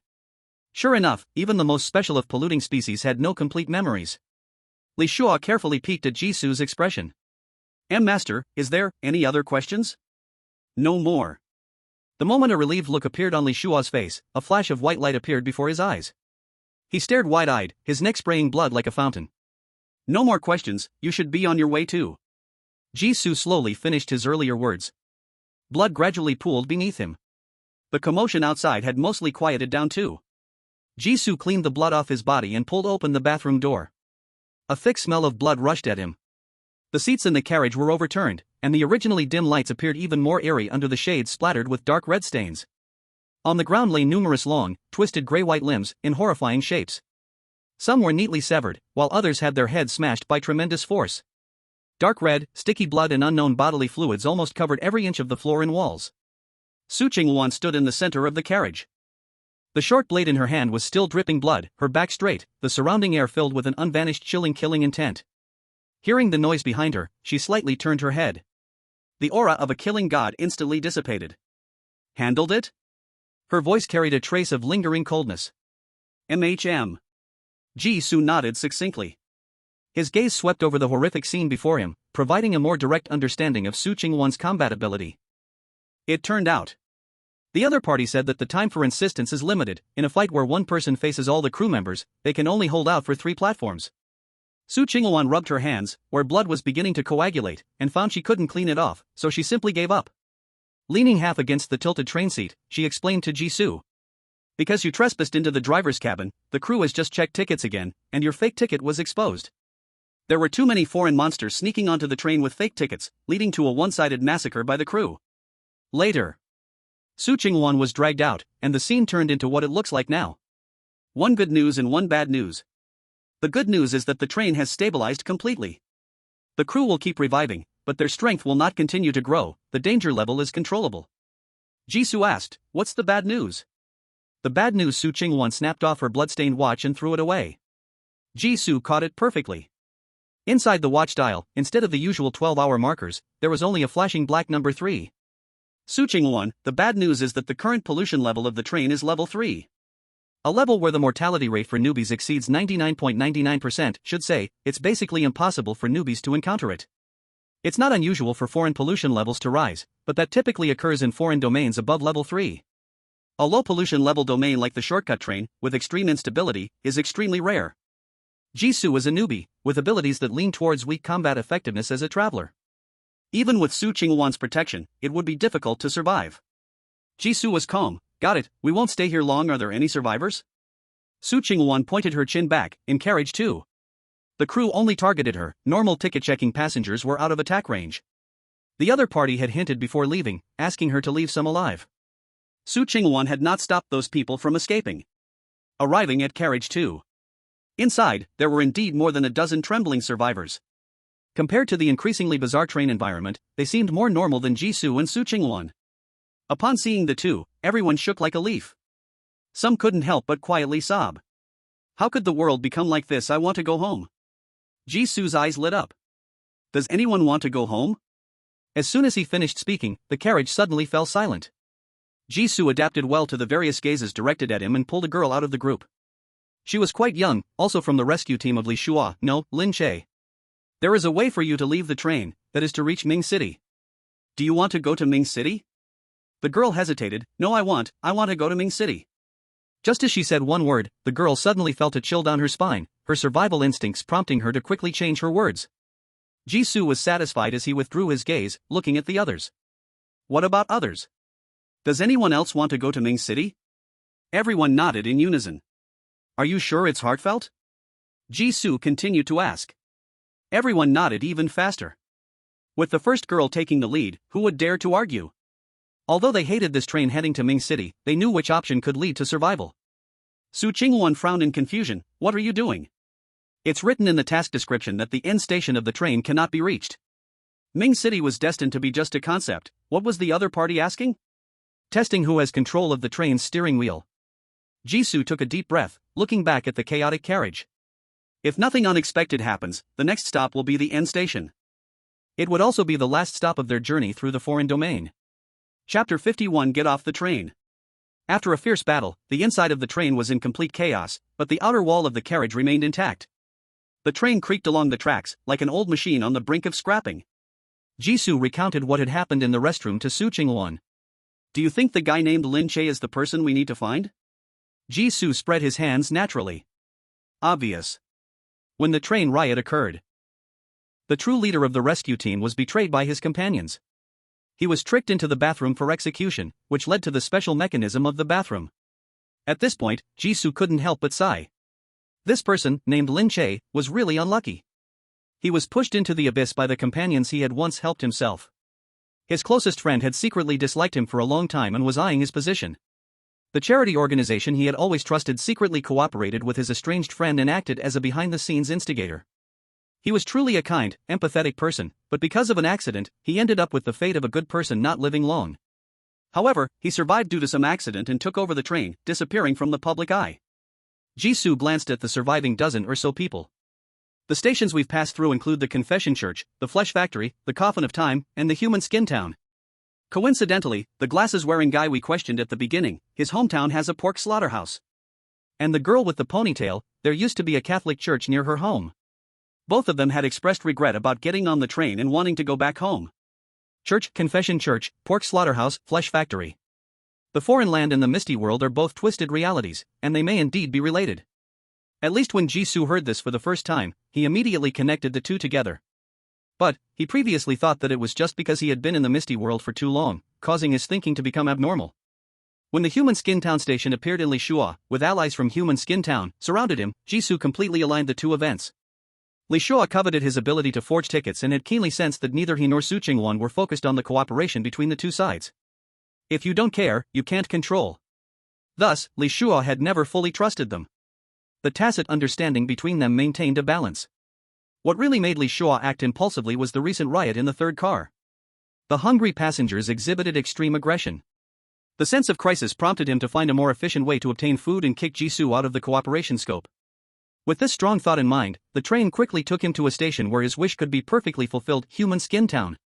So, they are the real drivers of the train. Everything is too coincidental. One coincidence might be just a coincidence, but many coincidences piled up together are no longer coincidences, but a rule. At least Jisoo was sure that the people from Lin Che's rescue team could influence the destination of this train. The survivors in the corner all had the same confused expression. Jisoo continued.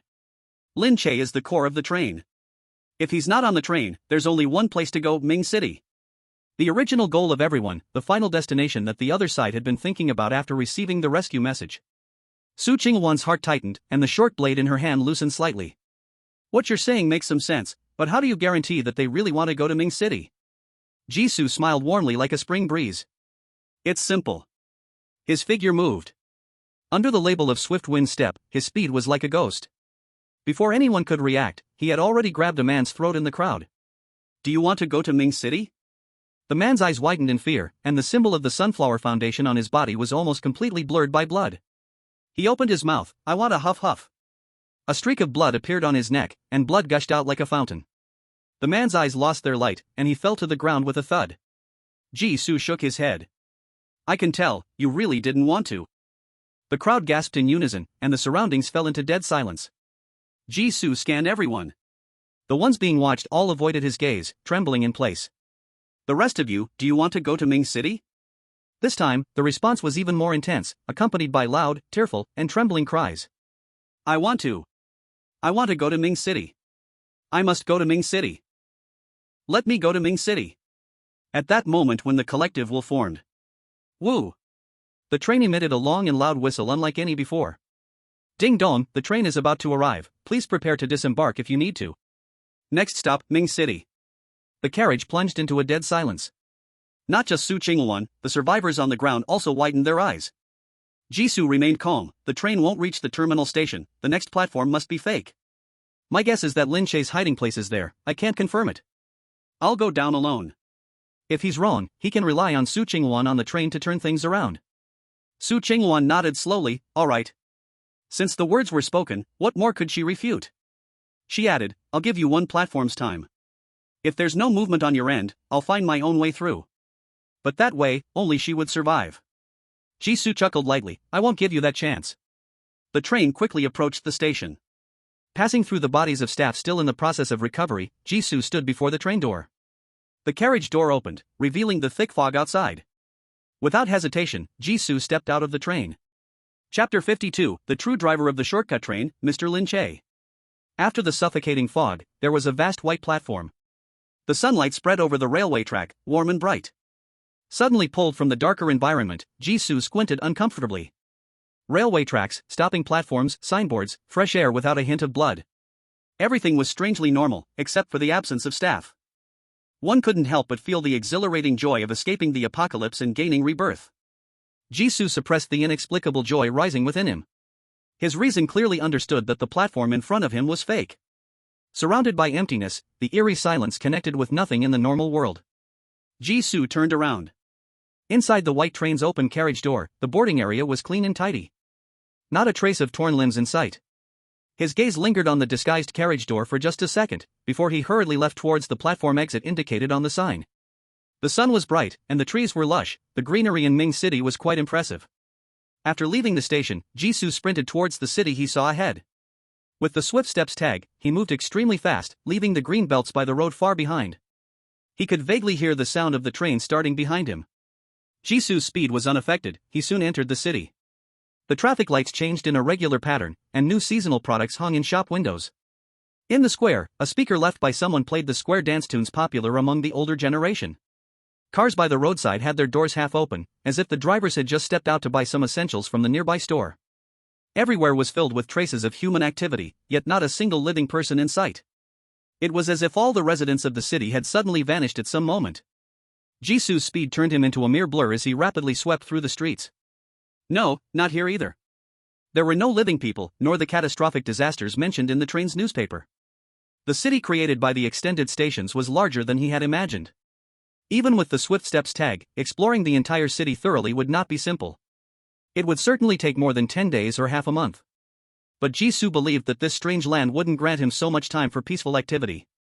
Thinking of this, Jisoo dashed into a specialty gift shop in Ming City. A map of Ming City, got it. Jisoo spread out a more than 1 meter wide map. The densely packed subway and transportation routes filled the map entirely. If I were you, where would I stay? Jisoo murmured to himself. He quickly went through the information he had received in his mind. This person named Lin Che definitely did not have empathy for the lower class people come from nothing. His gaze fell on the map. In a sparsely populated area of traffic. Urban village. There is illegal photography at the intersection ahead, the traffic light ahead. You are speeding, be careful, you are speeding. Navigation off. The black car crashed recklessly on the empty road. After running another red light, it suddenly braked by the roadside. The wheels screeched painfully on the asphalt road. Before the car came to a complete stop, Jisoo flipped out of the car and left the chaos behind. Mom, Xiaowei got a perfect score on his exam today. After taking a few steps, Jisoo heard the first voice after getting out of the car. Found it. Jisoo looked towards the voice. A gentle urban beauty was holding the hand of a 6 or 7-year-old boy, walking into a small courtyard by the roadside. In the center of the yard, 2 rows of clothes were hanging out to dry, and a few wilted green plants were sitting in the corner. An elderly woman with white hair was trembling as she watered the flowers, while a man in his 30s was repairing a motorcycle nearby. Hearing the woman's voice, the white-haired elderly woman slowly turned around, her eyes tightly closed. She looked in the direction of the sound and said with a smile, "Perfect score, that's great."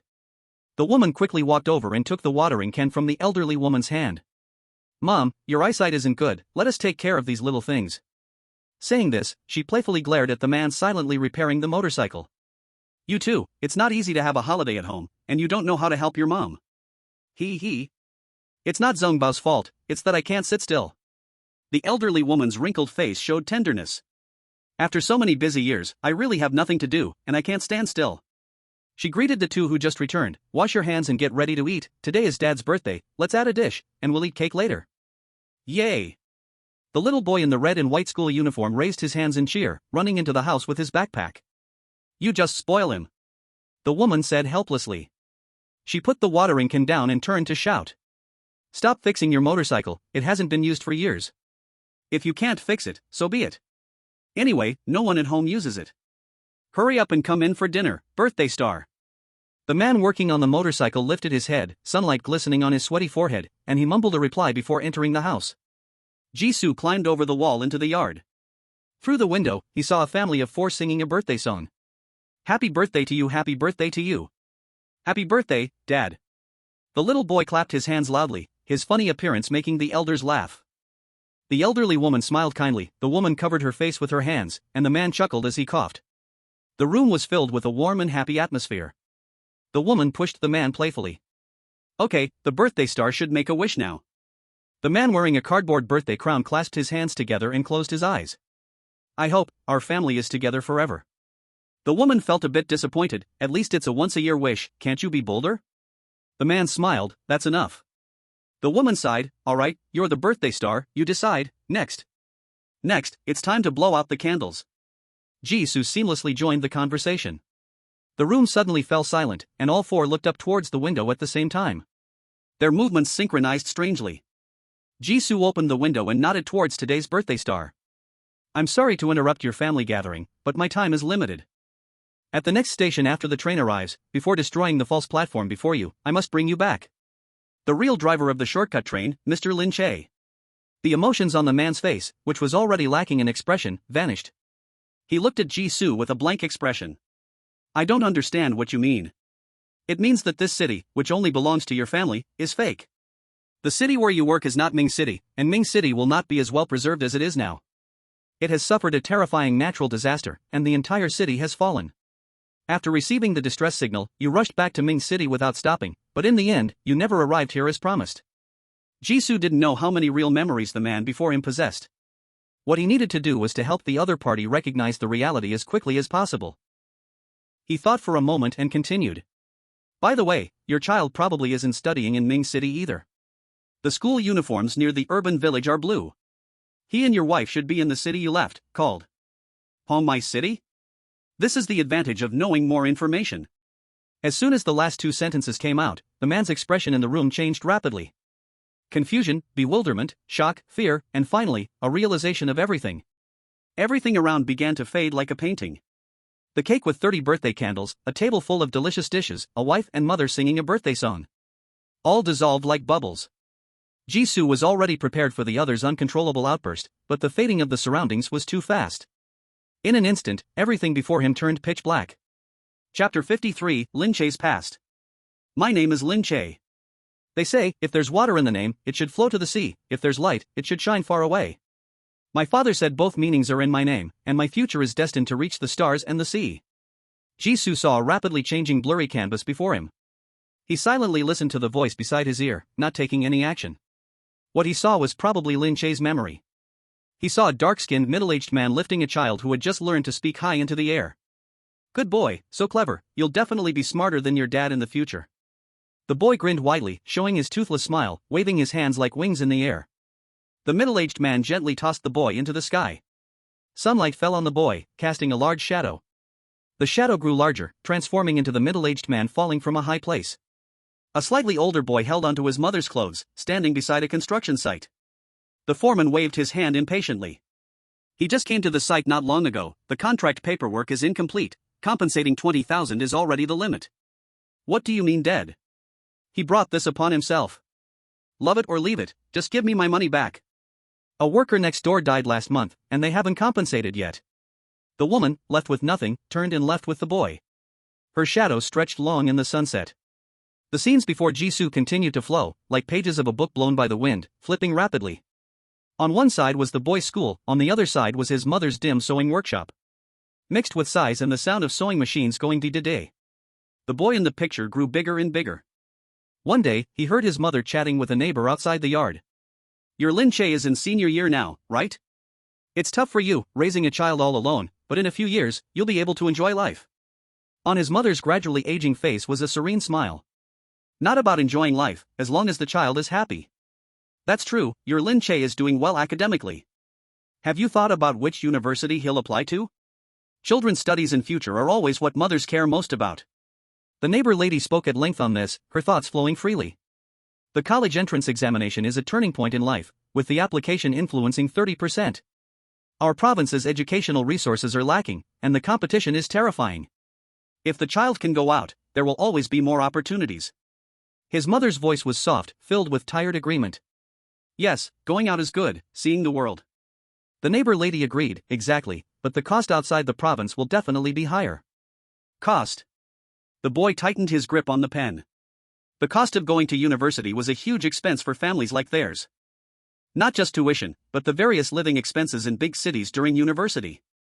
He looked at the glaring red crosses on the test paper, unable to say anything.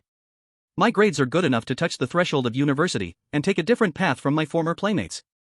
But they are not excellent enough to earn a scholarship. Middle-level grades in the fiercely competitive province are truly insufficient. Sure enough, I am destined not to be the genius protagonist with an underdog's turnaround. Time continued to push forward. The mother's eyes became red and swollen after countless late nights making clothes, seeing things growing increasingly blurry. The boy looked at the university application form in front of him. Silently and resolutely, he filled in every column of the application form with universities from his province. Life seemed filled with choices. But for most, poetry and distant dreams were destined to exist only on the screen. Lin Che was just an ordinary person hoping to take care of his little world around him. He dismissed his mother's doubts with the excuse of underperforming on the entrance exam. Running back and forth between university and his mother. Fortunately, the goddess of fate finally favored him. Young Lin Che stood under the gathered lights, receiving a heavy trophy from the elderly professor with white hair. His clever mind and resilient spirit made him stand out in university. Praised by teachers, valued by companies. He shone brightly like a pearl polished free of dust. As the camera pulled back, Lin Che left the school. From a naive intern to a project leader, then to the youngest department manager. Finally, he sat in a spacious and bright office, with a nameplate engraved, General Manager Lin Che. He married a like-minded wife and had a lovely son. Just like the grassroots success story he occasionally fantasized about in the quiet of the night as a child. A family photo of four, smiling brightly, was displayed on his large desk. All of this seemed to be the stars and see that his father yearned for back in the day, stable and bright. However, shadows always silently creep back in. One morning, his phone beeped with breaking news. Breaking! A magnitude 7.8 earthquake struck Ming City, with shallow depth and devastating power.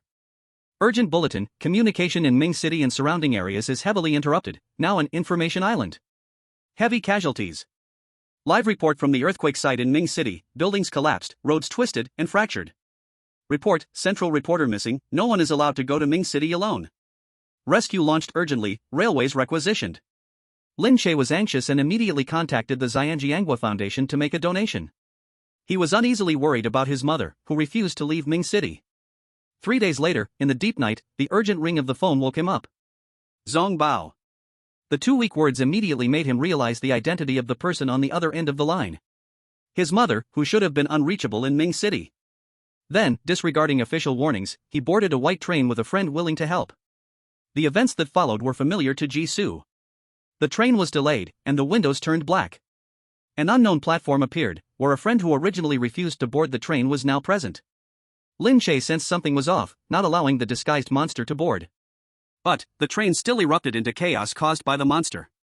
The train's driver abandoned the car and fled, as the entire train felt like the end of the world. He was pushed out by his former friend, becoming a sacrifice. The scene froze at the moment Lin Che was surrounded in the restroom by Li Shua and others. The memory ended. Jisoo opened his eyes, surrounded by a stark white corridor as empty as a train station platform. Lin Che stood not far away, meeting Jisoo's gaze. His eyes held deep sorrow and weariness. You are very lucky, you are the first to find my hiding place, the summoned one.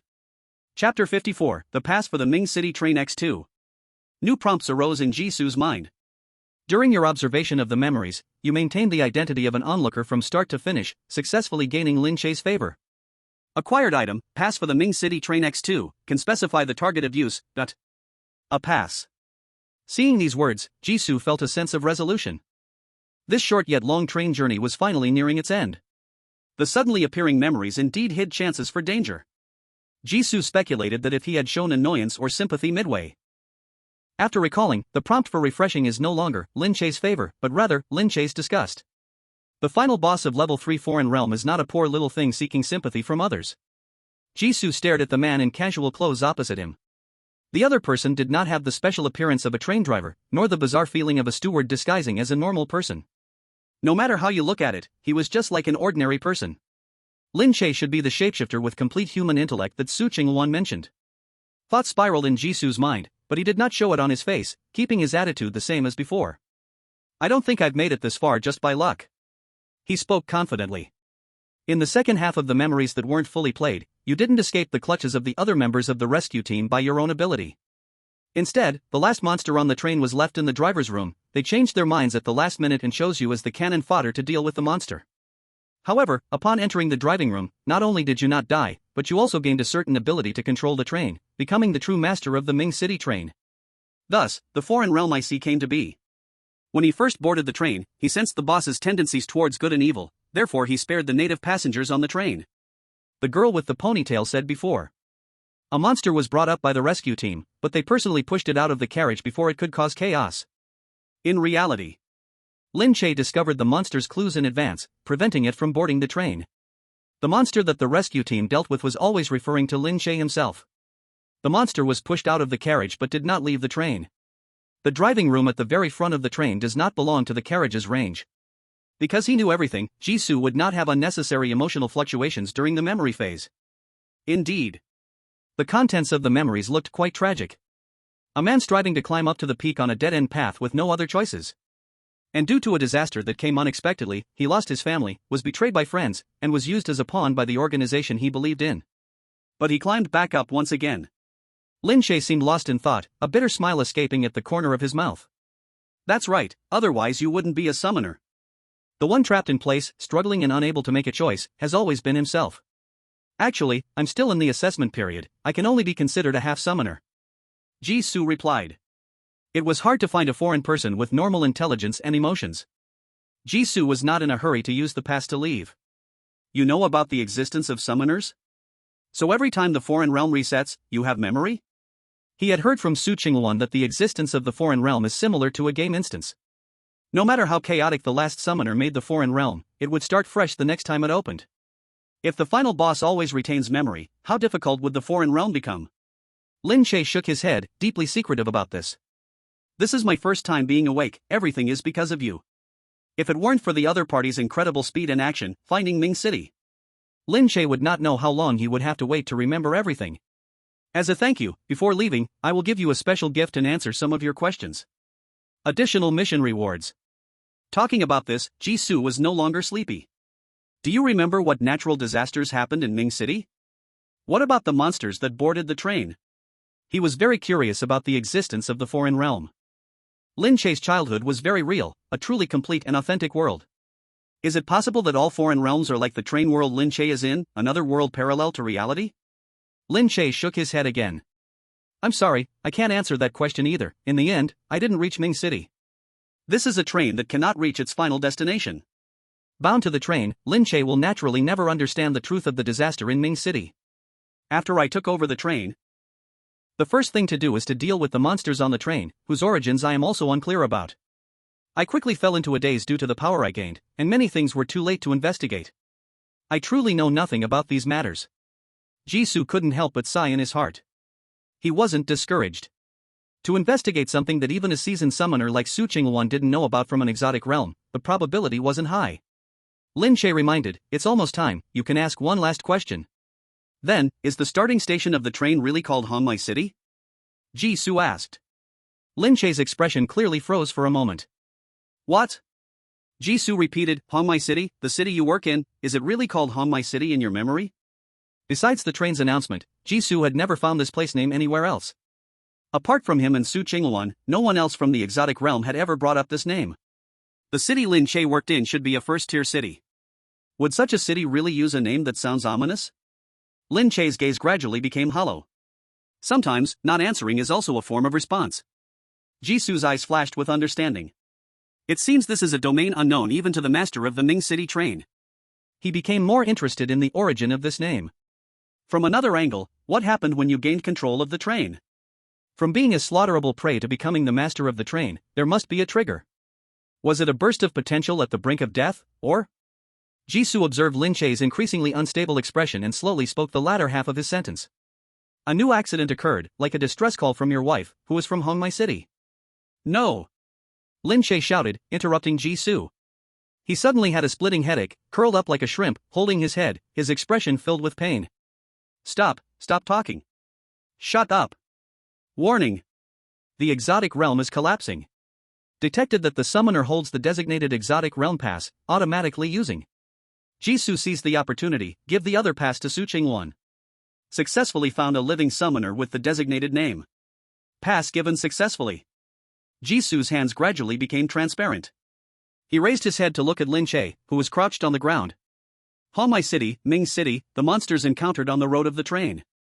If the exotic realm is a real world, the disasters at these places are not mere coincidences. The whole world was equally impacted by a special force at a certain point, transforming into a hell on earth. Lin Che, Jisoo called out. Lin Che lifted his face, twisted and deformed from the intense pain. Jisoo smiled and waved at him. See you next time. If the exotic realms are indeed interconnected, they will surely meet again. The next second, the screen went black, and everything fell into silence. Chapter 55, The Guide, Exotic Realm Instance Completion. Congratulations on completing the Ming City Train Series tasks. You are about to go to the guide to receive task rewards. A void of white. This was Jisoo's first feeling after regaining consciousness. There was no sky, no ground, not even a sense of direction. He seemed to float in a pure, vast expanse of white light. Jisoo looked around. He was the only one there. Could it be that he was still in the exotic realm, not having left? The moment this thought arose, a calm, ageless voice, which sounded almost non-human, came forth. Stop searching, your companion has safely exited, but you won't appear here in the beginner guide. Jisoo jerked his head up. Not far away, a ground-touching black robe was floating. The black robe was as dark as night, with nothing under it visible, only a swirling shadow. Clearly, when Jisoo was observing just a moment ago, the black robe hadn't been that prominent. He quickly understood the identity of the figure. You are the guide? Previously, he had been pestering Su Qingwan with various questions about summoners and the exotic realms. She grew tired of the questions. Will allow me to find guidance after completing the task, as the guide will answer the common-sense questions in my mouth. The shadow under the black robe quivered slightly, emitting an ambiguous laugh. The transit station has indeed brought an extraordinary big shot today. He introduced himself. Here is the safe zone in the gap of a foreign land, a bridge connecting the normal and polluted worlds, where the summoners rest and settle their rewards. A newcomer, surviving back from a level 3 polluted foreign land, this is indeed a miracle. Therefore, you will have the rewards that such a miracle deserves. Open your summoner panel and take a look. Jisoo was about to ask how to open the summoner panel when a red dot suddenly appeared on the screen before him. He tentatively clicked on it, and a translucent panel popped up. Foreign land, Ming City train. Complete main task, leave the train safely, 100%. Complete hidden task, kill Li Shua and members of the Sunflower Foundation to avenge Lin Che, 100%. Understand the past of the train, 90%. Did not harm an innocent passenger, score 10. Found the true driver of the train, score 100. Overall evaluation, S. Rewards obtained, anomaly points 1500, large experience points, mask of the painted skin ghost. Special reward from Lin Che, talent sequence 456 observer, unique reward. Jisoo was dazzled by the view. There was naturally no need to say more about the main task, surviving meant he had left the train. For the task of avenging Lin Che, it turned out he only needed to kill Li Shua and the members of the Sunflower Foundation who took action. Lin Che was still too soft-hearted. If it were him, whether directly or indirectly taking action, or being a detached onlooker, he would need to clean up everything to reach 100% progress. A person who grew up in injustice and suffering rarely possesses a soft and indecisive heart. The reward section for the Mask of the Painted Skin Ghost could be clicked on. Mask of the Painted Skin Ghost, a strange mask that feels cold to the touch, like a living creature, the most satisfactory masterpiece of the Painted Skin Ghost. Wearing it allows you to disguise as any living human target you have clearly seen and remembered. The change is not limited to appearance, but also includes height, body shape, voice, and a certain invisible and intangible, simulated unique aura and magnetic field of the target. Usable times, 3/3, the human skin should be well maintained, not suitable for repeated tearing and trampling. A very good disguise tool. Unfortunately, it overlaps with Jisoo's disguise graffiti tag. He looked up at the black-robed guide. The black-robed guide smiled knowingly. Newcomers are like toddlers, they need someone to guide and help them. Feel free to ask any questions. Jisoo, what does overall evaluation S mean? S-level evaluation? Jisoo heard a hint of surprise in the guide's monotone voice. Your first journey in this foreign land is even more exciting than I imagined. Although the foreign land instance will continue to open, it is not unchanging. This is not the foreign land guarding against summoners exchanging information and sharing strategies to clear the foreign land, but rather the inherent variables. The source of the variable is the task evaluation obtained by summoners the last time the foreign land opened. Generally, an A-level evaluation can change the shape of the foreign land next time it opens. Because some hidden tasks can only be completed once. And an S-level evaluation means you have made a profound impact on the foreign land, enough to cause earth-shattering changes like changing the pollution level of the foreign land. Jisoo felt indifferent about this. He had personally experienced the pollution level of the train rising from level 2 to level 3, not feeling anything special. Is there anything else? The black-robed guide shook his head. Do not underestimate these changes. The biggest advantage for summoners is the influence they have on the foreign land. You can obtain an S-level evaluation. You must have come into contact with the core existence of the foreign land. They will remember you, and when you have the opportunity to step into this foreign land again, you will undoubtedly receive great assistance. Jisoo nodded. So, the rewards I obtained. Is it already an S-level evaluation increase? The black-robed guide let out a sigh. His helplessness in response to Jisoo's indifference was clear, but he still answered his questions earnestly. Of course, including the mask of the painted skin demon, these are all rewards that only have an S-level evaluation. Most summoners don't have flashy rewards, they just get dozens of anomaly points and a small amount of experience, refreshing the next entry time into the other world, and that's it. Refresh? Jisoo repeated this word. The black-robed guide explained. It refers to the upper limit on the time interval for summoners to regularly enter the other world, usually 7 days. Of course, some summoners like to hang out in the other world every day, we don't stop them. You can check the personal information in the upper right corner to understand when your next force task in the other world will occur. Remember, the summoner panel can only be opened in the other world and the transfer station. Jisoo indicated he understood. Got it, no extraordinary powers will appear in the normal world. He opened his personal panel. Name, Jisoo. Level, LV05. Anomaly points, 1,500 points. Mental power, 50. Talent slot, 2/3 talent sequence 456 Observer, Career Path Traveler. Pollutants, 2/5 Mask of the Painted Skin Demon, Scorpio's Brass Basin. Assimilation rate, 0%. Next summon countdown, 6 days 23 hours 57 minutes. Alright, another pile of unfamiliar new areas. Jisoo asked one by one in order. What are anomaly points used for? They are the currency for transactions among summoners, also applicable in the transfer station like buying a house. When you leave here, you can check out the transfer station, there are prices listed. The black-robed guy changed the subject. But I think you probably won't be interested. Summoners only come to the transfer station before and after entering the other world, and the stay time cannot exceed 2 hours each time. Summoners cannot freely enter and exit the transfer station? Jisoo was surprised. The black-robed man shrugged. After all, it's called a transfer station, but it serves the purpose of short-term stays. Jisoo's curiosity about anomaly points suddenly diminished. You're right. It's only used as currency in limited-time maps with restrictions. I'm really not interested. He opened the talent slot. Talent sequence 456 Observer. From the master of the Ming City train, a transaction with a perfectionist passenger on the train. You are a listener and observer, and its former owner believed you would know how to make the most of it. Effect, you will possess extraordinary keen observation skills, able to instantly capture subtle anomalies in the environment, others' micro-expressions, and interpret traces to deduce more information. Note, the waves of details and information are intoxicating. Will you become an all-knowing prophet or a mentally weakened madman first? Chapter 56 Career Path, Talent Sequence. Talent Sequence 456? Is the number behind it the ranking? The Observer sequence is so trash, it has dropped to the 3-digit range. From the introduction, it seems wearing it also has some side effects. The final boss of the other world, and yet the rewards are so disappointing?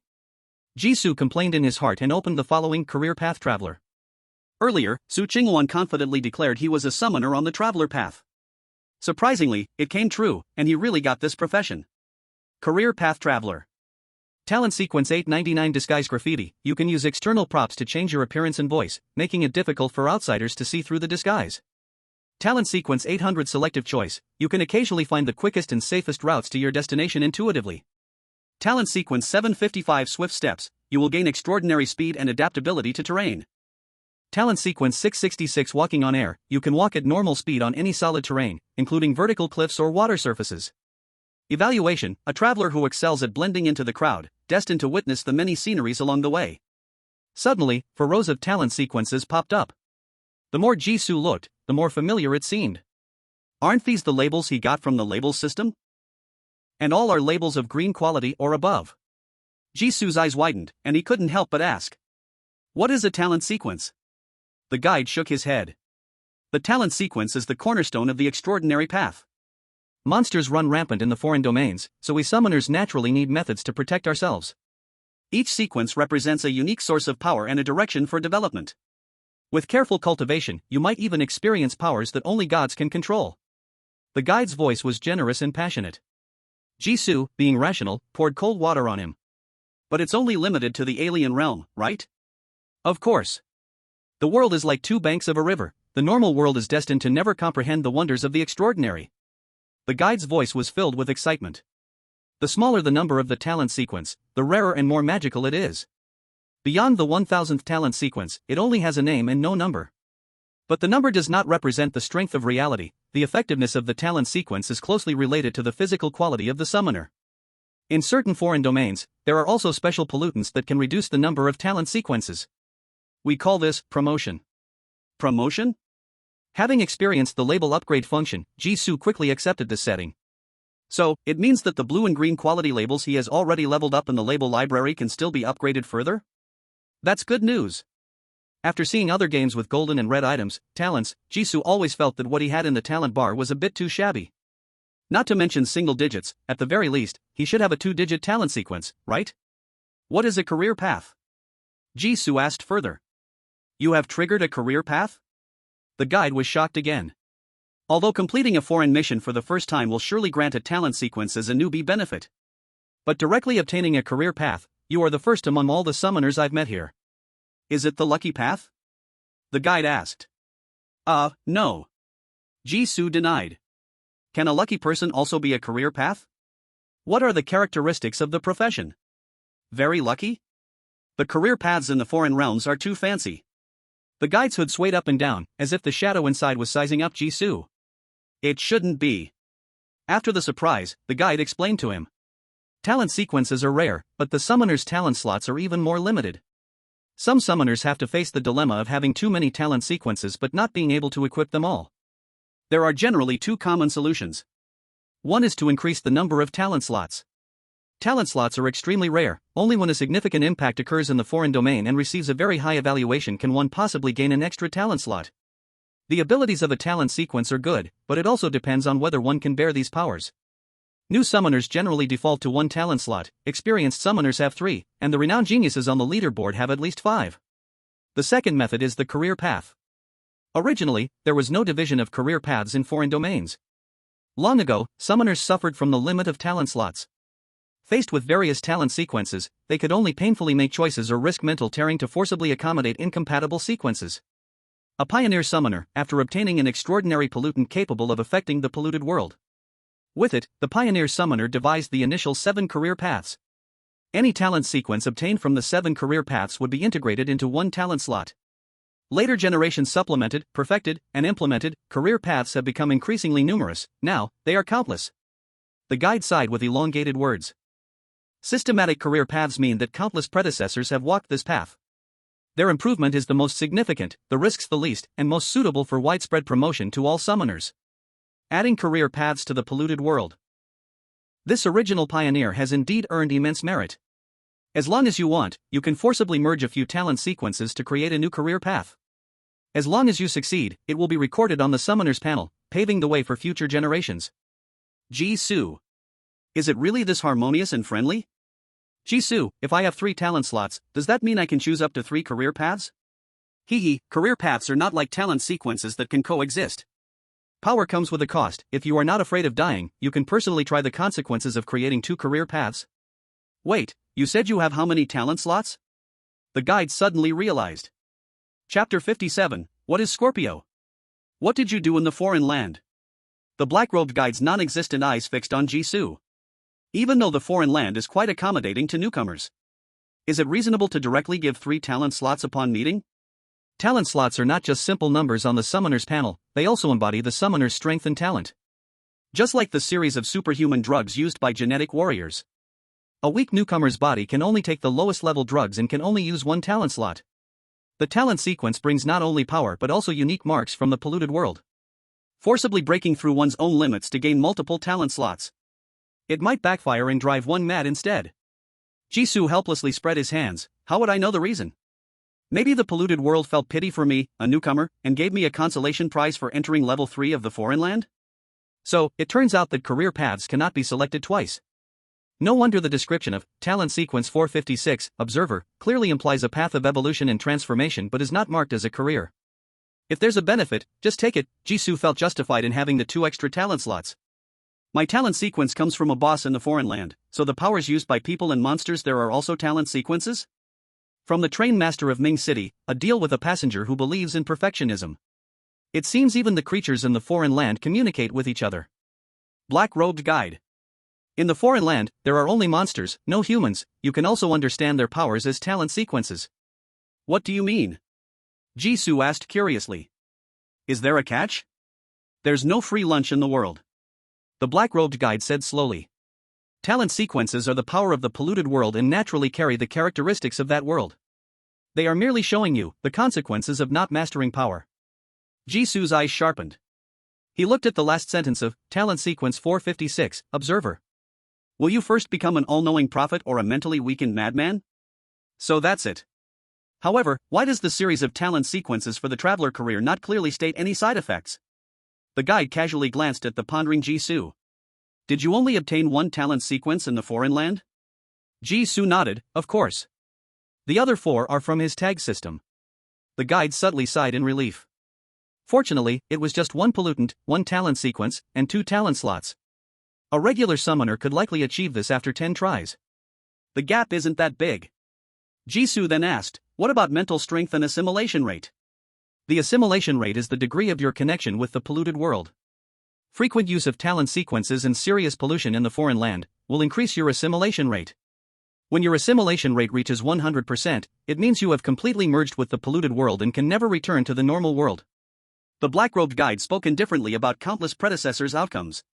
So I say, the monsters in the foreign land are examples warning summoners.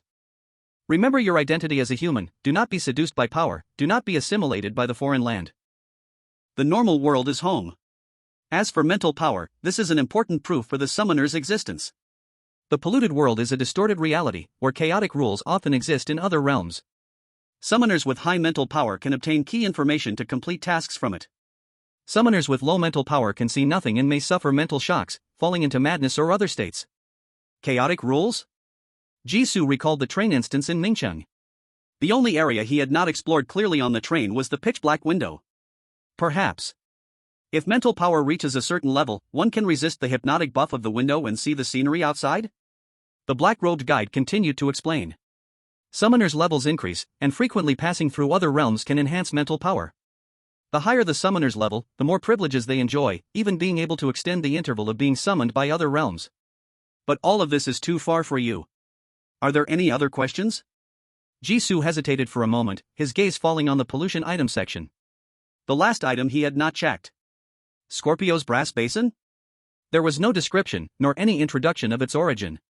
But the 3 words brass basin were too familiar to Jisoo. He opened the backpack he had not let go of along the way. The brass basin he had snatched back from the cult of Silent Eye had indeed disappeared without a trace. Wow, he had stolen a pollution item in the normal world. Unfortunately, there was no description, and Jisoo had no idea how to use it. Did he need to learn from the cult of Silent Eye followers and perform some kind of ritual sacrifice?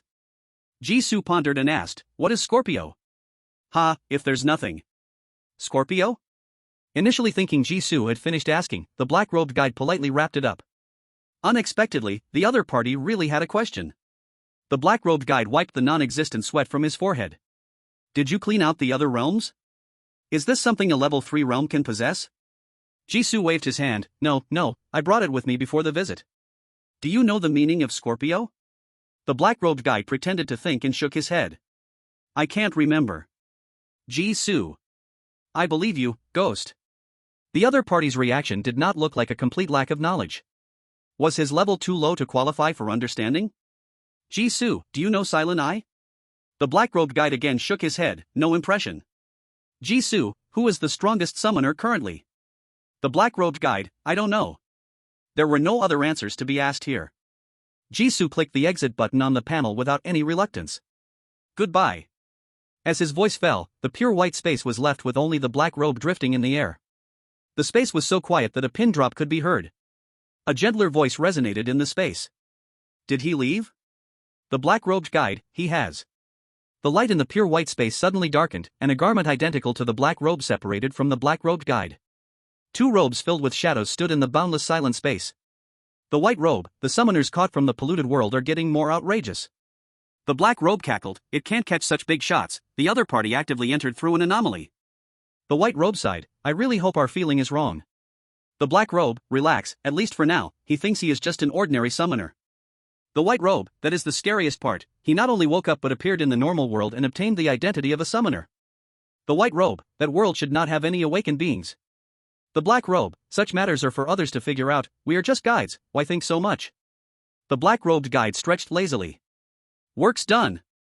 He turned and left, his figure fading away like ink. Only a sentence remained, dissipating in the air. "It has always been stolen days, there should be a result." The white-robed guide stood silently for a long time. In the end, he too faded away like a shadow. Chapter 58 Anomaly 001 Traveler. Dragon Country. Outside Minghai City. 300 meters below the geological park. White cold light strips were embedded in the seams of the alloy walls, outlining the shape of a corridor. This is the most secret base of the Supernatural Phenomena Response Bureau of Hua Country. Lu Chenzhou leaned against the wall, looking up at his colleagues who were also waiting outside the corridor. Everyone present was a famous figure on the foreign realm rankings. It had been at least 3 hours since they arrived here, but none of them showed signs of impatience. At the end of the corridor was a white door. Behind the door was a harmless anomaly captured and fixed by the Supernatural Bureau, the telephone booth. The telephone booth was mainly used to contact the polluted world, allowing members of the Supernatural Bureau to relay information. Lu Chenzhou quietly waited for the outcome of the white door. 1 day ago, the Supernatural Bureau received information from a civilian recruiter organization, Golden Gear. A recruiter from the Free Federation had appeared, someone able to use their talent sequence abilities in reality, suspected to be on the traveler's career path. The evidence provided by Golden Gear could not confirm the information. The video that fell from the sky could have been provided by anyone who downloaded the Bluebird app. However, anything involving the polluted world was a serious matter. Following the principle of better to kill wrong than to let go, the Supernatural Bureau decided to investigate the truth of the matter. The past few days happened to be the clarification period of the wildfire plan. It was a simple matter to understand the truth behind the mayor assassination incident across the ocean. Lu Chenzhou originally thought so. After waiting outside for 10 minutes, he began to doubt. 15 minutes later, he started pacing back and forth. Half an hour later, the top recruiter ranked second on the foreign realm list, Lu Chenzhou, began to scratch his head in frustration. An hour later, Lu Chenzhou was completely numb. Information clarification was the wildfire plan's specialty. Even if the mayor assassination incident in Glen City involved the hands of the Silent Eye, they would have been able to get a few deeper pieces of information in no more than 3 minutes. But now, 3 hours had passed, and there was still no movement from the door. Lu Chenzhou already guessed the truth in his heart, their old adversary across the ocean had stirred up something really dangerous this time. Creak. The white door opened. Everyone outside almost stood up at the same time, surrounding the woman in white who walked out of the room. The woman in white was all pale, her hair, skin, and even her eyelashes were white. She looked at the young man closest to her, whose sharp and resolute features stood out, and handed him a piece of paper. "Captain Lu, the information you wanted, besides, 001 has issued an order, the clarification period ends early." Ends early? That fast? An old man over 50, with graying hair, couldn't help but frown. The clarification period of the wildfire plan usually lasted 3 days. Though it had ended early before, it had never been as soon as one question was answered, and immediately finished. "How is the swordbearer's condition?" Lu Chenzhou looked at the elderly man who asked the question. He was the most familiar person in the room, his former recruiter teacher, Gu Changshan, the current director of the Supernatural Bureau's Zhongnan Mountain branch. His presence here meant the question he wanted to ask was certainly not small. The woman in white nodded, "Everything is stable." Gu Changshan's graying eyebrows furrowed into a single line. The wildfire plan was fine, the problem must lie with the questioner. Everyone turned their heads in unison, looking at Lu Chenzhou. Lu Chenzhou hesitated for a moment, then unfolded the paper. Anomaly 001 Traveler. A few short words, barely noticeable on the paper. Gasps rose one after another. Anomaly 001? An anomaly with a number. Anomalies are the areas of the polluted world most closely connected to the normal world. They are unstable, ethereal. They always appear suddenly and disappear just as abruptly, with each appearance taking a different form. Therefore, most anomalies don't have numbers. Only those like the white door in front of them, with a solitary telephone booth code, have them. Someone spoke gravely, "There have been anomalies with numbers before. It's all related to the Level 6 foreign realm. Level 6 foreign realm inevitably involves the domain of myth and legend. Someone suddenly realized, it's those constellations. They're the ones causing trouble. Someone else refuted, no, the war hasn't started yet. The constellations couldn't have done this. Everyone turned their questioning gaze towards the woman in white. The woman in white shook her head. Everything 001 knows is written down. I don't know anything else. With that, she turned without hesitation and closed the white door. The corridor fell into silence. Less than 10 words had consumed the entire power of the wildfire plan's clarification period. They all sensed a storm was coming.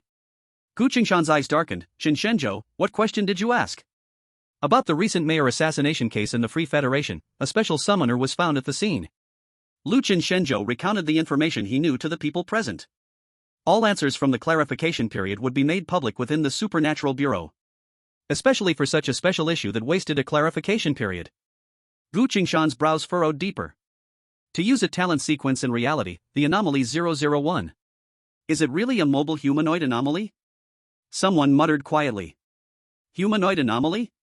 Why not just say it's an evil god's avatar? A humanoid being from a polluted world, related to an evil god, with normal intelligence, capable of moving and jumping. Is it not an evil god's avatar then? Everyone's heart sank simultaneously, unable to argue. Lu Shenshenzhou forced himself to stay alert. The anomaly of number 001 is too special. I've already reported it to the General Bureau. I must take my leave now. Others expressed understanding and said they would immediately bring the news back, bidding each other farewell. The wildfire plan had once listed anomalies with numbers. But none had a number under 3 digits. Even if the number of the anomaly had no relation to its danger level, 001 was too sudden. Before the anomaly disappears on its own, or before the swordbearer sends new news. They must keep a close eye on the traveler anomaly of number 001. Lu Shenshenzhou and Gu Qingshan entered the same elevator. The elevator door closed. Gu Qingshan glanced at his tired student, who had his eyes closed, resting. Based on the current known information, the anomaly traveler is not the type to cause chaotic destruction. You don't need to worry too much. At worst, it's far in the Free Federation, and the biggest headache shouldn't be us. I know, Lu Shenshenzhou rubbed his brows. It's been 3 days since the other side appeared, and Blue Star is still turning as usual, which means nothing major will happen for now. Knowing is one thing, but worrying is another. Lu Shenshenzhou leaned his head against the wall, staring at the white ceiling lights above. Teacher, did something happen over at Zhongnan Mountain? Just a small issue, Gu Qingshan said lightly. If you couldn't ask, then let it go. The power of the polluted world can be borrowed, but it shouldn't be relied upon. Stay calm. Lu Shenshenzhou sighed. I really envy your mindset, teacher. It's a pity. As the one who provided the anomaly 001 issue, Lu Shenshenzhou's next few days, no, until the anomaly 001 disappears. He would be too busy to even rest. No chance to find peace of mind. I hope the anomaly 001 stays in place, far from the Dragon Country, and doesn't move around recklessly. Lu Shenshenzhou silently prayed.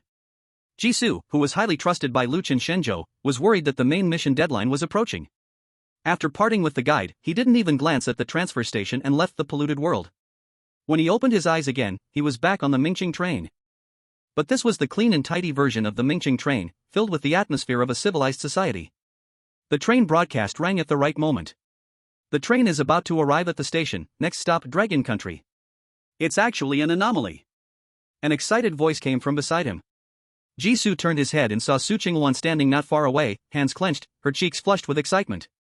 The anomaly transformed into a foreign realm and then turned back into an anomaly, it's just unbelievable. She looked at Jisoo.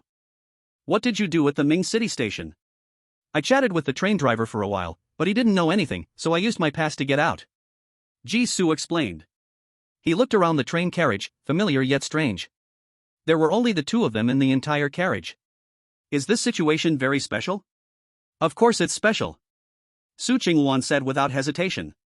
Anomalies usually appear when a summoner receives a very high rating in the corresponding foreign domain. It's a special phenomenon.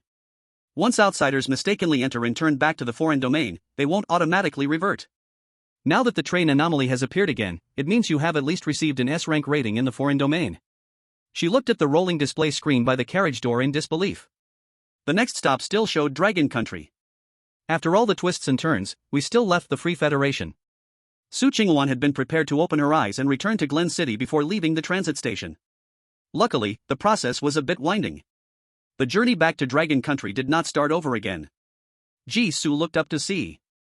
Yeah, thankfully. In reality, he was looking at his game panel. Special Mission Clearance Shortcut Train instance has been completed. Rewards pending settlement. Recommended to claim after completing the main storyline mission. After leaving the foreign domain instance, the countdown for the main storyline mission Phase 2 also started as normal. There were still 11 hours left until the mission ended. It was only a few minutes different from when he entered the foreign domain. Time spent by summoners in the foreign domain is basically frozen for the normal world? Jisoo closed the system notification box. Since they were about to reach Dragon Country, he could check the special mission rewards after completing the main storyline mission. The train started to slow down. Jisoo estimated there were less than 3 minutes left until they arrived. He could still ask his companion 2 questions. Miss Su, do you know what Scorpio is? Jisoo asked straightforwardly. Su Chingwon, beside him, was feeling both excited and anxious about returning home. She was touching and observing the new train anomaly, looking for differences. Suddenly hearing Jisoo's question, she froze in place. The joy on Su Chingwon's face instantly vanished, and she turned to him seriously. Where did you hear that name? Sure enough, Su Chingwon knew this name. Jisoo felt a jolt of excitement. Goodbye to the guide. Without you, I might still figure out the origin of Scorpio. Looking back, the fact that he could strike up a conversation with Su Chingwon was not solely because he intercepted the mental toxin set by the assassin beforehand. It also had to do with his astrological divination, a misunderstanding that could be mistaken as a summoner topic. No matter how rich his inner thoughts were, Jisoo merely blinked on the surface. It's a reward I got after completing a task, a contaminant. Impossible. Su Chingwon immediately rejected without hesitation. A task reward's contaminant must be related to the foreign domain itself. There can't be a contaminant with this prefix on the train. Jisoo, does that mean not even completing a hidden task works? No way. A long silence fell around them. In the end, it was Su Chingwon who couldn't hold on any longer and admitted defeat. She covered her eyes with one hand and sighed silently. The man in front of her was full of secrets, and this was not the only strange thing about him. Unfortunately, with him speaking nonsense like this, her talent sequence still hadn't activated, so she couldn't uncover more information. Su Chingwon decided to throw caution to the wind. No matter where you learn this name from in the future, if you see anything related to this name in the foreign domain, you must immediately stay away. Knowing the whole truth starts with getting stronger. The pleasant voice from above echoed. Ding dong, Dragon Country arrived. Creak. The train doors opened automatically. Su Chingwon took one last look at Jisoo and said, "You, take care of yourself." After saying that, she was the first to step off the train. The fresh sea breeze, golden beach, and men and women playing in the waves. In a burst of laughter and joy, Su Chingwon quickly understood her location, Minghai City. A little boy in a tank top and beach shorts ran towards Su Chingwon while holding his stomach. I can't hold it anymore, I can't hold it anymore. Hey, big sister? The boy took a step back uncertainly and looked at the sign at the door. His expression grew even more confused. Big sister, did you walk into the wrong bathroom? Su Chingwon snapped back to reality from her chaotic thoughts. She then realized she was standing at the men's restroom door, and she could see the urinals if she turned her head. Su Chingwon's face instantly turned bright red, and she quickly stepped back out. I'm sorry. How could the exit of this anomaly be the men's restroom? Her entire reputation. Fortunately, the little boy, being rushed by his urge to pee, didn't mind the small incident. Seeing Su Chingwon give way, he dashed straight into the restroom again. After a while, Su Chingwon slapped her forehead in frustration. I was walking too fast. She should continue to question him. Where did he get the knowledge of astrology at the Lilikia restaurant? It was all because the last question came unexpectedly. She was afraid her unwitting actions would reveal everything and make it slip away too quickly. That was also a good opportunity to ask him for information. Of course, now that she was back to her senses, it was not too late to ask again. But no matter how Su Chingwon paced at the door, she never saw Jisoo come out of the restroom. Finally, Su Chingwon could not hold back anymore. She closed her eyes and barged into the men's restroom, only to find it completely empty. Su Chingwon? Where is everyone? Where did that big person go? And he disappeared again? A hesitant sweet voice came from behind. Chingwon Jie? Su Chingwon instinctively turned her head. Outside the restroom stood a stunned little A. Without her heavy makeup and gothic dress, the little girl gasped, her chewing gum falling from her hand. It was like she was seeing a freak. So you have this kind of hobby? Su Chingwon waved her hands in terror. It's not like that. Ha ha ha. Ha ha ha. Ha ha ha. How long are you going to laugh? Su Qingwan sat on the beach, resting her chin in her hand, staring at the rolling waves with a look of despair. Little A sat beside her, laughing and slapping her thigh. Ah, so funny. My brother said a big sister kept wandering near the men's restroom, and it turned out to be you. Ha ha ha ha. This exit for the anomaly really knows how to pick places. Ha ha ha. Su Qingwan covered her face. I didn't expect the only eyewitness to be your brother. Her entire reputation was ultimately ruined. Ha, he was just brought out to play by my mom recently, insisting I take him to have some fun. Who would have thought this would happen just when she bumped into Su Qingwan blocking the way? Finally, after laughing enough, Little A tried to catch her breath and reached out her hand with a bright smile. Qingwan Jia, welcome back safely. Thank you, although I went through a lot of messy twists and turns, and now I have to go back to write a bunch of reports. At least I'm back. Su Qingwan reluctantly shook her hand that was extended. But her gaze couldn't help but drift toward the direction of the public area behind. Where did that traveler go? Chapter 60, Traveler Prologue Settlement. The moment Jisoo stepped off the train, he received a game system notification. Stage Task 2, Leave the Free Federation, has been completed. Main storyline completed. Returning for settlement. The game screen faded, and Jisoo only had time to see a door, with the sea and figures vaguely visible outside the door. In the next second, the game background changed to the initial entrance scene of the game. Escape from Aurora Square, 30 points. Save an innocent person caught in the mayor's assassination incident, 5 points. Did not harm the innocent, 5 points. Triggered a wide discussion, 5 points. Leave the Free Federation, 30 points. Dismantled a isekai'd church stronghold, 10 points. Completed a special side quest, 10 points. Final score, 95 points. Do you want to upload the score? Score upload successful. The game will conclude, and replaying cannot overwrite uploaded score data. Jisoo stared at the final score on the screen. The main tasks of Phase 1 and 2 each account for 30 points. In addition, completing the special instance and destroying the isekai'd base each earns 10 points. Other small tasks are worth 5 points. Fortunately, during that escape from Aurora Square process, he guessed that killing innocents would reduce the final score. He stuck to the lone wolf route throughout the game, ignoring all NPCs except for the key character, Su Qingwan. There were no innocent people who died because of his direct or indirect influence. But where the remaining 5 points were, he really didn't know.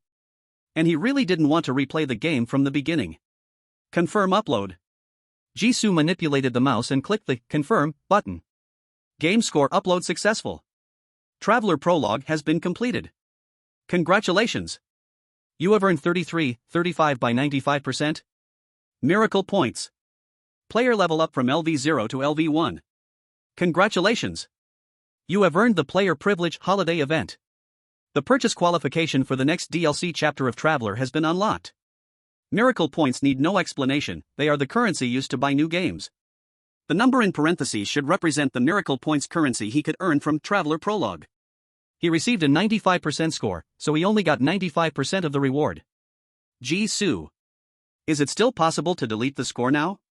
He didn't know the game score affected the number of Miracle points.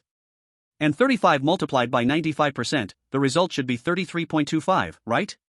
Where did his 0.25 Miracle points go? He wants to redo the score. Obviously, redoing the score is not possible. Jisoo clicked on the so-called next DLC chapter purchase for Traveler icon. A pop-up appeared directly. Do you want to pay 33 Miracle points to purchase the next chapter of Traveler? Jisoo. Such a scam. He just earned 33 Miracle points, and the price for the next chapter of Traveler is exactly 33 points. The price is set so accurately, he doesn't believe it wasn't manually adjusted. Jisoo, expressionless, closed the purchase prompt and instead clicked on the last game reward, the Player Privilege Holiday Event. The introduction to the holiday event was very brief. It means that when a special holiday occurs later, there will be discounts or other game events on the game event page. Great, the holiday event is actually not built in, but part of the player privilege function. Jisoo laughed coldly. In just a few words, it successfully reminded him of the fear of being controlled by greedy merchants. The taste was right. Jisoo closed the settlement page and exited the game to go to the Traveler game introduction page. Playable time, 9 days 3 hours 01 minutes. Phase 2's task time span was quite a bit longer than Phase 1. But thanks to the experience of Phase 1, the game time was not a pure 1-to-1 ratio with real time. Even though Jisoo took time to destroy a isekai'd church base in the middle, it didn't use up much time. As Traveler was the free game of the month, he could replay it for 9 more days. This meant that within those 9 days, Jisoo still had the purchase qualification for the next DLC chapter of Traveler. He closed the page and lay on the sofa, taking a deep breath. The game was over. With the game settlement, the adrenaline rush from these few days gradually faded, and a huge sense of emptiness followed. It felt like a part of his soul was still stuck in that virtual game world. If only everything was real. Jisoo muttered to himself. The free, civilized city, the magical exotic land, the world crisis pressing in from all sides. That was where he, as a traveler, was supposed to be. Jisoo looked at the game controller on the coffee table. Could it be real? The super smart NPCs in the game world and the exotic lands that resembled the foggy world in many ways. Too bad. Based on the current clues, the two were still stuck at the similar stage. The exotic land was full of escapees being recruited. Jisoo had been in the foggy world for 3 months, yet he had never seen a living person. This was destined to be two different worlds. After resting for a while, Jisoo opened the player homepage. The page had been updated to only player, Jisoo. Level, LV1. Miracle points, 33. Player privilege, holiday event. Detected that special task rewards have not been unlocked. Do you want to unlock them now? The special reward for the train instance had not been unlocked yet. It turns out it's here. Jisoo manipulated the joystick and clicked start. Refreshing rewards for you. Please choose one of the following 3 player privileges. 1. Open game store. 2. 3 free searches per month. 3. Complete the game to automatically receive the prequel DLC, Fragment, Unique. The first 2 options were quite clear. With a scheming merchant game console bearing his name, the game store and search function became privileges that players had to struggle for.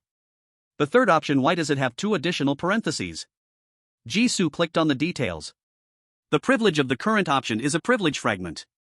Gather 2 fragments to obtain the complete privilege. The current option is a unique player privilege. Each player can only carry 1 unique privilege. Chapter 61 Prequel DLC Fog City Station. DLC means downloadable content added to the game. The prequel DLC is undoubtedly the story that occurs in the previous chapter of the main game. Jisoo stared at the 2 lines of prompts and fell into deep thought. If all the games I bought are prologues, and there are no other DLCs before this, wouldn't this player privilege be useless? Who plays a game starting from the middle? Unless it's a series where the connection between the previous and subsequent works is low, don't normal people always start buying games from the first installment? Although the only game in Jisoo's hands wasn't bought. It is still a prologue, so this privilege cannot be used. Moreover, the player privilege in option 3 is incomplete and requires collecting 2 fragments to use. It doesn't say where the player privilege fragments can drop from. What if I can't find the other fragment for a lifetime? A reward that can't be used is equal to not receiving a reward at all. After thinking for a long time, Jisoo finally made a decision. He chose to receive the prequel DLC player privilege. What a joke! A player privilege that can only be equipped once. Requires collecting fragments. Directly obtaining the prequel DLC, rather than just the purchasing qualification for it, completely does not fit the merchant-like character of the game console. The combination of these 3 conditions perfectly illustrates the rarity of the prequel DLC privilege. What does being a chicken rib and hard to collect matter? If you don't aim for high rarity rewards while playing games, you must have quit drugs. For Jisoo, who possesses a massive fortune of 33 miracles, the game store and search times are of little use. His money was just enough to buy 1 more chapter of the Traveler. Even if he searches for a new game, he can only gaze at it. He clicked confirm. Congratulations! You have obtained the player privilege prequel DLC, Fragment, Unique. You will automatically receive 1 prequel DLC experience opportunity. Searching for DLC. The last system prompt kept spinning, as if there was a bad signal. Jisoo didn't pay much attention. He only had the Traveler as a game, finding the prequel DLC would be surprising instead. Jisoo rubbed his sore eyes and shook himself up. I can't keep sitting. I need to take a break. Games are fun, but they also need balance between work and rest. He walked to the desk, where there was a simple glass tank. Inside the tank was the blue jellyfish he had picked up a few days ago. The thumb-sized jellyfish was less noticeable than a piece of water plant in the half-desk-sized tank. The jellyfish floated in the center of the water, its soft tentacles swaying slightly with the ripples, making it hard to tell if it was alive or dead. Jisoo checked the water quality, which was still relatively clean. Under the current conditions, let's just make do with this, he said to the jellyfish in the tank. It's not that I don't want to feed you, but mainly there are no stores selling jellyfish food in this world. Otherwise, I'd have to wait until next time I go to the street arcade to see if I can draw some pet food. although most of the time the arcade produces ingredients. But what if? Jisoo stretched out his finger, splashing the water surface, and the jellyfish showed no reaction. In this world, it's just the two of us relying on each other, you have to hold on. If only the game controller could reward real objects. There are no pet stores in the fog world, but there are in the game world. Unfortunately. After all this hustle and bustle, the rewards of the game controller are not as rich as those from the foreign lands. At least the foreign land tasks come with skills like talent sequence and items like pollutants. The game controller only rewards with currency and the features it should inherently have. Of course, Jisoo also knows this. A game controller with high-quality games is already much better than a singing flashlight. Being content brings long-lasting happiness. Jisoo pulled his hand back and yawned deeply. I'm so tired. The exhaustion from several days of day and night reversal suddenly hit him in that moment. I'll take a nap first. The sleepiness came so quickly that Jisoo didn't even have the energy to wash up, throwing himself straight into the blanket. Almost the moment his head hit the pillow, his consciousness seemed like a kite with a broken string, rapidly sinking into the endless darkness. In the living room, unseen by him, the game controller placed casually on the coffee table lit up with blue light. The display screen on the wall also lit up. Pre-DLC found, importing. Import successful. Jisoo opened his eyes. A warm breeze, carrying the strong smell of disinfectant and dust, hit his face. What met his eyes was a bustling crowd in the square. The sound of broadcasting, voices, the friction of trains on tracks. All kinds of sounds mixed together. A group of people wearing masks hurried past Jisoo. Jisoo turned around. He was standing at the bottom of the stairs, with a huge steel building above him and 4 large characters, Fog City Station. A lucid dream? Jisoo thought to himself. He clearly remembered finishing watching the jellyfish documentary, then lying down to rest on his bed. His eyes opened and closed, and suddenly, he found himself in this situation. There was a sense of inevitability that everything in front of him wasn't a time travel. Once everything ends, he would wake up in his bed again. The cold touch of the tiles under his feet was clear, and the feeling of sunlight on his body was very real. Jisoo furrowed his brow and thought. Why am I having such a dream? He had no memory of Fog City, and had no impression of the ordinary and noisy platform in front of him. Why was he staring blankly at the station entrance? Jisoo moved his thoughts. A semi-transparent panel unfolded in front of him. Character tags, 5 out of 5, steady as walking on flat ground, blue, swift steps, green, opt for the best choice, green, martial arts master, white, camouflage graffiti, green. To equip, master of firearms, white, magician, white, silver tongue, white, new era lockpicking master, white. The label panel of the Traveler game? Jisoo's eyes were wide with shock. He found a place with no one around and tested it, all the tag abilities worked. Using these abilities, he successfully blended into the station's lobby. The electronic screen above the waiting hall was scrolling the train schedule. There were more people around, and it was even noisier, most of them wearing masks. 2 young students were talking in low voices as they passed by Jisoo. Faint words like flu, getting worse, schools closed floated in the air.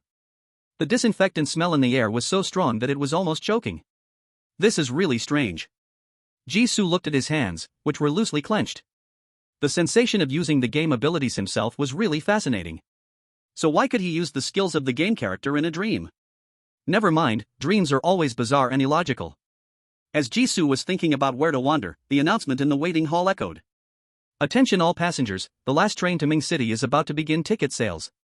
Please proceed to window 1 for identity verification. Once again, a reminder, due to recent special circumstances in Ming City, we advise ordinary passengers not to travel unless absolutely necessary. Repeat, attention all passengers, the last train to Ming City is about to begin ticket sales. Jisoo's heart skipped a beat. Ming City? The last train? This isn't an ordinary station. It's a foreign land instance. The light-hearted mood vanished completely as Jisoo rushed to window 1. If the station in front of him was real, the future would be that station with no final destination. The owner of the Ming City train, Lin Che, who travels between the normal world and the foreign realm, is nearby. Fragments of memory surged wildly in his mind. Jisoo's gaze, sharp as an eagle's, swept through the crowd around him. Around 30 years old, he was exhausted from the recent Ming City news that had kept him up all night. A rescue team of more than 10 people followed him, and his luggage must be considerable. Found him. Not far from the ticket gate, by a pillar, a man was looking down at his phone, with the busy tone of an unanswered call coming from the device. His profile was full of exhaustion, and large luggage that was about to be checked in was at his feet. A man wearing glasses, with honest and simple features, walked over with a stack of photocopied documents. Che-gu, the team's ticket request forms are all collected. Lin Che moved his gaze from the phone and nodded with little enthusiasm. Thanks, Li Shuo. Give me the documents. I'll go queue up alone. Everyone, go eat first. After we board in the afternoon, a hot meal will be hard to come by. Ming City is a disaster zone now. Not to mention normal meals, it's uncertain whether they'll even manage 3 meals a day when things get busy. Although the authorities warned the public not to approach Ming City, they didn't enforce it. Right now, there's one last train left. As long as the designated procedures are submitted, you can get the last ticket to Ming City. All right. Li Shuo smiled cheerfully, pulling out his phone. Then I'll transfer the other people's ticket fees to you first. No need. Lin Che forced a smile, trying to appear energetic. Everyone is joining me in this adventure. How can I make you pay the fare? His eyes, hidden under his long bangs, showed a sense of determination. No matter the outcome, I will always remember the favor of the brothers and sisters in the rescue team. Shay Gu. Li Shuo was deeply moved. At this moment, window 1 opened, and Lin Che hurried to queue up. Li Shuo no longer interrupted, briefly saying a couple of words before leaving. Lin Che gathered the scattered paper documents, about to stand up when he suddenly froze, his gaze catching something out of the corner of his eye. Sir, is there something you need? He politely greeted the young man behind him. The other seemed to have been standing there since before his conversation with Li Shuo. He didn't speak, just stared at him openly. It was hard not to notice him. Jisoo smiled. Lin Che, from Ming City, 30 years old, his birthday is probably tomorrow or in the next few days. He lost his father when he was young and was raised by his mother alone. Now, he's the general manager of a machinery company, with a beautiful wife and a lovely son. He is interested in all kinds of vehicles, including trains or high-speed rail. As Jisoo spoke more and more, the surprise in Lin Che's eyes was quickly replaced by caution and a hint of displeasure. Who are you? Who I am doesn't matter. What matters is, if you go ahead and buy a ticket like this, you'll regret it once you board the train. Jisoo stared intently into his eyes, speaking extremely fast. That train will never reach Ming City. The world outside the train will change rapidly, and everyone will be trapped inside. Food will gradually run out, monsters will start killing people, the survivors will turn on each other, survival of the fittest. You'll discover the truth about the Sunflower Foundation, you'll be betrayed by your friends, chosen as a sacrifice, and nearly die on the train. And then you'll transform into a monster. Lin Che's brow furrowed even tighter, stepping back warily. Sir, do you need me to take you to the hospital? Is he insulting me for being sick? Jisoo wasn't angry. Seeing Lin Che's deep expression in the foreign realm, and now looking at this future Ming City train owner who had experienced nothing, it felt really strange. He was indeed still too inexperienced. I know, you won't believe what I'm saying because you haven't experienced it yourself. Who would want to believe that their closest friends, the ones who are willing to open their hearts and search for lost family members with them, would betray them? But, going to a disaster zone and facing the end of the world are different tests. So, you go ahead and buy the ticket first. Lin Che had already prepared a rebuttal, but now he stood frozen in place. Wasn't the other person here to stop him from going to Ming City? Jisoo nodded calmly, go ahead. Some people's true nature can only be exposed in extreme danger. The Ming City train is departing at 3 p.m. Jisoo wasn't sure if he could make Lin Che realize the true nature of everyone around him before the train arrived.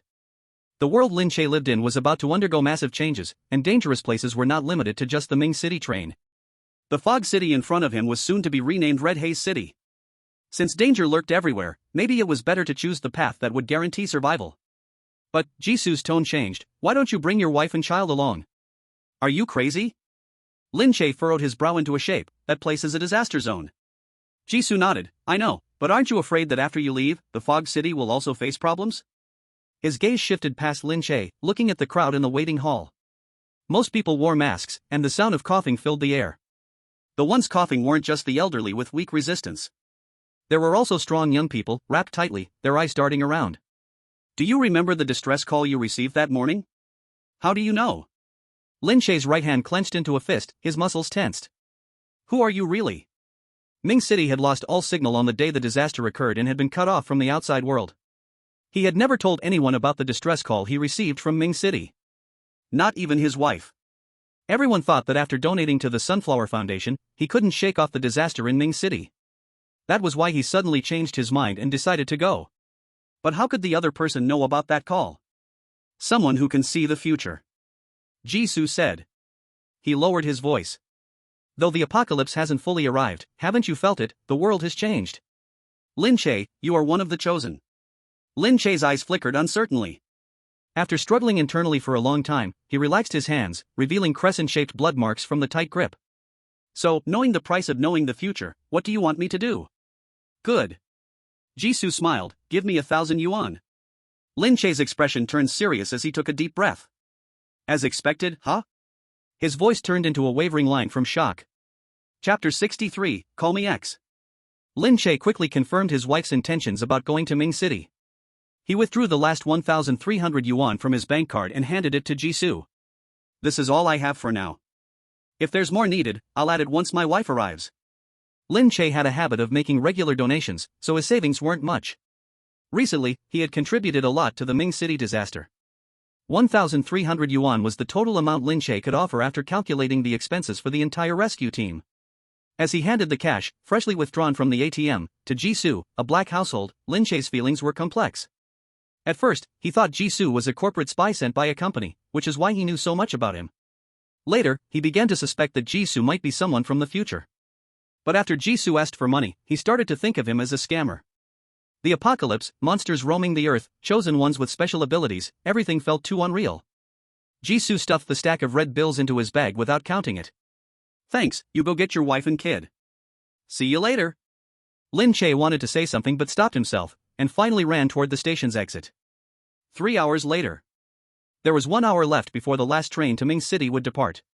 People like Lin Che, who liked to get themselves into trouble, were few. He successfully bought the last few tickets for his wife and child. The family of 3 arrived at the meeting point where they had agreed to meet Jisoo. Even though they knew this man, who claimed to be from the future, was Lin Che was still startled by the scale of the meeting spot despite his strange actions. Large bags of fresh vegetables, fruits, 10 baby chicks, clothing shopping bags, jellyfish tanks, and matching feed. Jisoo sat amidst the miscellaneous goods, waving at the 3 stunned people. Hi, you made it. The 3 approached, and Lin Che's wife carefully scrutinized the mysterious person from the future. When she received Lin Che's call, asking her to bring their son to Mingchang, she almost thought her husband had lost his mind. Take their 6-year-old son to a disaster zone? Who would be responsible if something happened?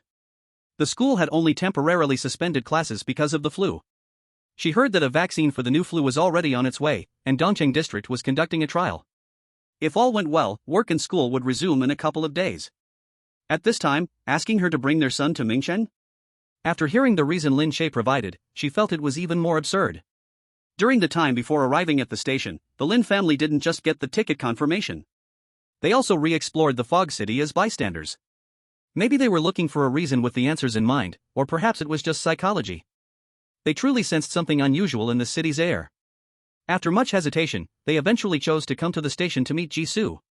Lin Che looked at the various bags of goods around Jisoo with a complex expression. There was no doubt that the 1,300 yuan he had given was all spent. Are you planning to take all of this with you? Has the future really turned into an apocalypse, where even vegetables and livestock are scarce?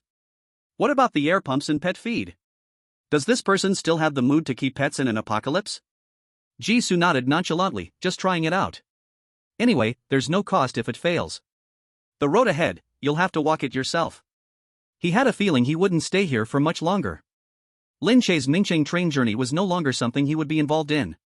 Lin Che's wife stepped forward and gave a deep bow to Jisoo. If everything you said is true, you are a benefactor to our whole family. Lin Che supported his wife, his gaze filled with determination. Thank you for the reminder. No matter how much of the truth about the apocalypse is real, something's definitely wrong with Fog City. Family is the most important thing to Lin Che. If, after leaving Fog City, he received news that something happened to his wife and son, he would completely lose his mind. If he couldn't protect his family, what was the use of surviving alone in the apocalypse? Even if the road ahead was pitch black, their family would stay together. He asked with curiosity, "Can I know why you're helping us?" I just did it when I thought of it. There's no need for so many whys in this world. Jisoo answered without hesitation. If he came here and did nothing, wouldn't that have been a waste of his time? The key to controlling Lin Che's Mingcheng train journey lies in the last message about Fog City's trouble. He wanted to know, with Lin Che's wife and child by his side, what the story would become. Jisoo continued, the world's abnormalities have been gradually appearing, and there are definitely many who guessed the apocalypse was coming. After we part ways, you should be careful. Don't mention my existence, and don't expose what you know. Only the smart ones will survive in the world after it's reshaped. After a pause, he added. Idealism is not a flaw, but wanting both sides and refusing to accept the harsh reality, being indecisive, will lead to your own destruction. The couple nodded seriously. Then Lin Che smiled bitterly. I know all this, it's just, the pressure of the environment is too harsh. Lin Che had climbed from the bottom. He had seen couples and brothers turn against each other over small amounts of money, seen neighbors plotting against each other. It's not that poor people are born cruel. It's that the word poor truly eats people alive. Lin Che had been schemed against before and had accepted kindness from strangers, clearly understanding the complexity of human nature. Even after hearing it from Jisu's mouth, he knew. Not long after, he would suffer betrayal, yet he still could not bear to condemn the other party now. The Sunflower Foundation was one he had personally inspected. He had seen with his own eyes the children he indirectly supported, standing in front of him. It was a truly charitable organization serving ordinary poor people. Every friend in the rescue team willing to go with him to Mingcheng, he witnessed their transformation from hesitation to determination. When Lin Che was at his most isolated and helpless, for the rescue team members to stand up for him was a great favor. When Jisoo spoke of the future tragic state of the train, Lin Che could only feel that the environment was consuming people. He already knew everything in advance. There must be room for maneuver in the future. Confidence sparkled in Lin Che's eyes. Jisoo shook his head. From Lin Che's expression, it was clear that he hadn't listened to his warning at all. Oh well. The reminder he needed to give had already been given, and if the other party sought their own suffering later, it had nothing to do with him. You should get on the train now. This meant it was time to depart. Lin Che understood and said goodbye, turning back to ask before leaving.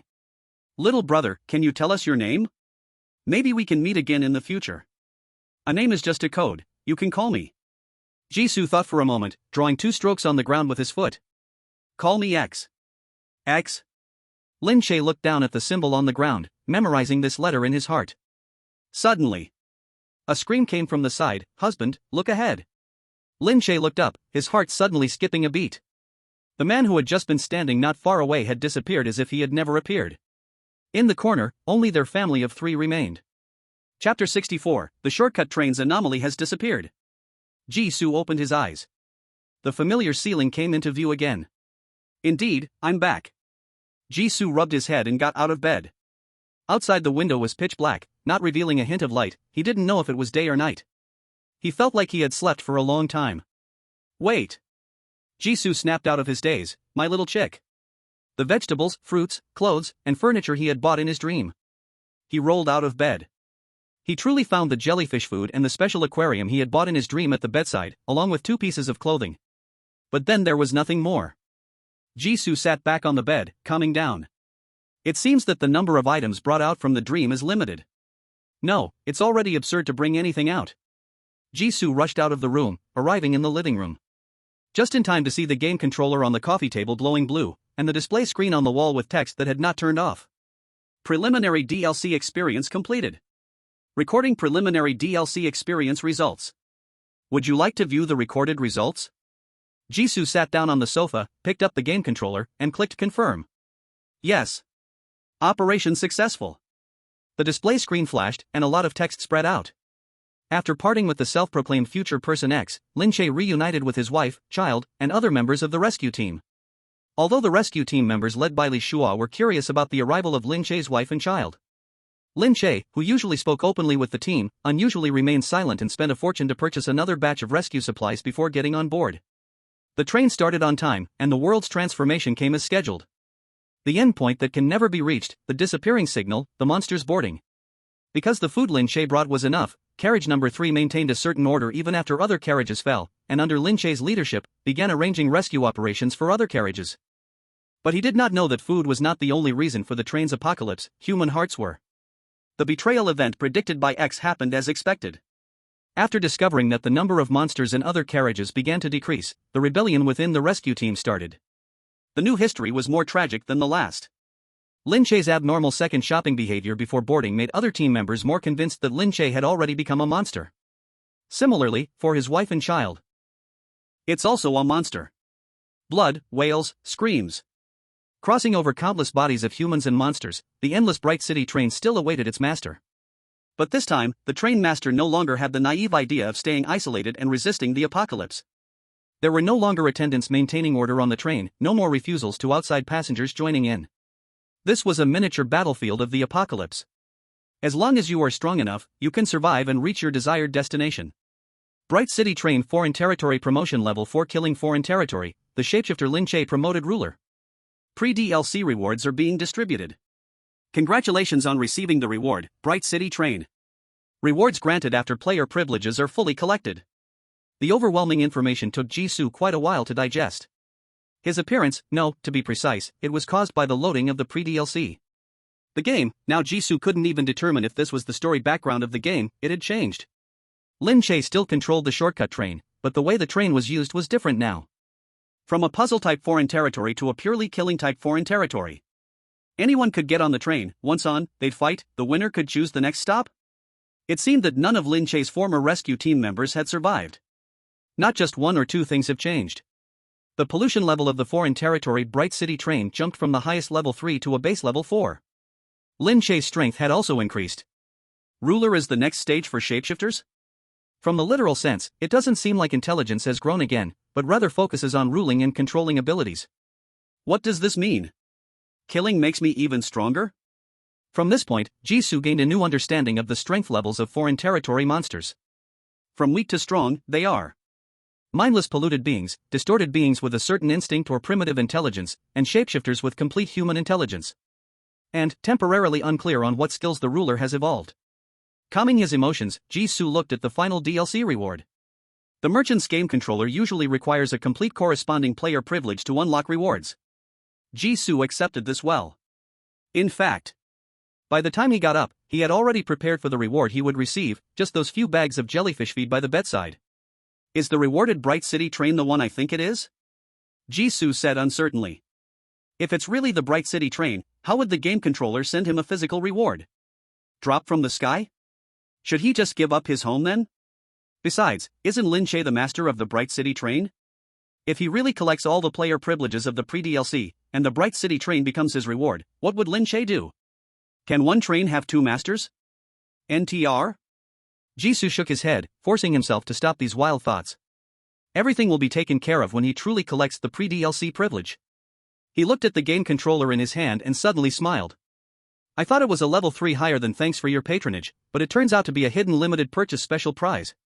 Can a game console that can give out physical items mean the game world is really just a fantasy construct? The display screen automatically jumped to the main page of the game console. In the game library, the only game traveler had a prominent green button below it. Would you like to purchase the next chapter DLC? Jisoo ignored it and turned off the game console. He needed time to thoroughly sort out the abilities of the game controller.